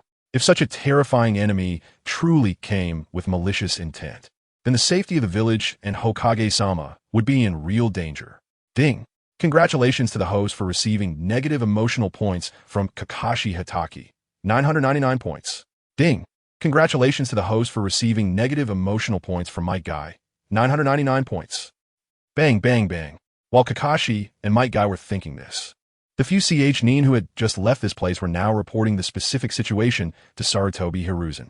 After hearing their words, the latter's hand kept tapping the table, and his expression grew increasingly grave. Uchiha Madara? If we consider the normal age, he should have died long ago, impossible to have lived until now. But he is Uchiha Madara, the terrifying being who once matched the first Hokage, standing toe-to-toe with him. So no one can guarantee whether he has means to prolong his life until now. However, even if that guy really has lived until now, his strength should have been somewhat weakened, right? In short, as long as Kakashi and Might Guy can hold Uchiha Madara off for a while and effectively deplete his strength, then all subsequent issues will no longer be problems. After all, even though one of his 3 disciples betrayed the village and 2 are away, he is still the 3rd Hokage of the village. As long as he raises his arm and calls, there will naturally be a large number of ninjas, including Nin, willing to shed blood for the village. Thinking of this, Sarutobi Hiruzen, who had just looked grave, now sighed in relief. Without any hesitation, he began to issue orders regarding the handling of this matter. Regardless of whether the other party is Uchiha Madara or not, from now on, the village will enter a state of high alert. Everyone must believe that under the will of fire, any enemy will ultimately be driven away in disgrace. Yes, Hokage-sama. Hearing what Sarutobi Hiruzen said, everyone present became excited, because in their eyes, he is the spiritual pillar of the village. As long as this old man stands, their village will never lose, even when facing the strongest enemies. However, just as they were thinking this, an incredibly cold voice suddenly echoed from the sofa in the room. "Are you sure? As long as all of you work together, you can definitely defeat me? That's really a foolish idea. And you, Hiruzen Sarutobi, have turned into an old man with 1 foot in the grave. You, huh? Chapter 252 Wudi. Scare me? Do you think I really dare not make a move? Hiruzen Sarutobi, get down. What did you come in? Protect the Hokage. Protect the Hokage. Ding. Congratulations. The host has obtained 999 points of negative emotional value from the Anbu Ninja. Ding. Congratulations. The host has obtained 999 points of negative emotional value from Hiruzen Sarutobi. Seeing a stranger suddenly appear in the Hokage's office without warning, all the Anbu ninjas present did not hesitate at all. In the next moment, they all retreated to Hiruzen Sarutobi's side. However, the panic displayed by them at this moment brought a calm expression to Wudi's face. He didn't even attempt to stop them, allowing them to begin organizing their ranks. I said, "Do you still not understand my meaning? Since I can appear before you at this moment, it means that ordinary jonin are of no use to me at all." What? Kakashi and Guy have. Suddenly realizing something, Hiruzen Sarutobi's expression turned very ugly. But even so, he gritted his teeth and spoke, showing no signs of retreat. Even in this situation, it does not mean that our Konoha village is a place you can come and go as you please. After all, there are so many people present, and as the Hokage of the village, I might bow my head in front of outsiders. Moreover, this guy claiming to be Uchiha Madara has just experienced a great battle. As long as they can seize the opportunity to strike swiftly, they are sure to take him down. However, just as he thought this, Wudi suddenly smirked. Do you think that those 2 guys have very little chakra left in their bodies now? Hearing what Wudi said at this moment, Hiruzen Sarutobi merely nodded slightly and did not say anything further to argue, because he was very clear that the words the other party was saying were exactly his own thoughts. But as for who is correct, that can only be proven through action. After thinking this, Hirazuna Sarutobi directly signaled the 3 trusted aides beside him to take action. This 3-man team each possessed the strength of special jonin. Even if they were not the opponent's match, they would definitely lose in the end and might even lose their lives. But in the end, they would surely be able to test the physical condition of the guy in front of them. For the village, attack. We absolutely cannot let an intruder harm the Hokage. Kill, kill. Seeing the few Anbu ninjas charging forward without fear of death, Wudi did not hold back. In the next moment, his left eye suddenly shrank. Manjiki Sharingan. After seeing his action, Hirazuna Sarutobi became tense, wanting to discern the ability of the Manjiki Sharingan from this encounter. Because compared to the Manjiki Sharingan of Uchiha Madara, he knew the eyes of the guy in front of him were clearly not right. There are only 2 possibilities for this situation. One is that the other party is not Uchiha Madara at all, but a member of the Uchiha clan that Itachi did not kill back then. As for the other situation, it is that the original Manjiki Sharingan of Uchiha Madara has been blinded, and he later found a new pair. A few ignorant ants. Just go on your way, create. Just as Hirazuna Sarutobi thought this, Wudi raised his right hand. The steam generated from his blood and chakra fused together to form a brand new power. The moment that power appeared, it brought a terrifying threat to Hirazuna Sarutobi and the others. Quickly dodge. We can't take it head on. Isn't it too late to remind you now? Ha! Just as Hirazuna Sarutobi had just opened his mouth to warn, the moment Wudi let out a cold laugh. The 3 special jonin who charged forward now had blood-colored holes appear on their bodies. This, thud. Immediately after, in front of everyone's eyes, the faces of those 3 filled with disbelief and fear, ultimately collapsing helplessly into a pool of blood at their feet. Glug Glug, seeing this guy claiming to be Uchiha Madara unleash such a strange and powerful force, Hirazuna Sarutobi and the Anbu ninjas around him felt their hearts race. The unknown is often the most terrifying. Not to mention that this guy in front of him is a terrifying existence that can be compared to their first Hokage. With such a combination, it's not just a simple doubling of strength. No wonder Kakashi and Guy lost to you. It turns out that during your disappearance over the years, you developed this brand new power. The power of blood combined with chakra is truly an unprecedented creation.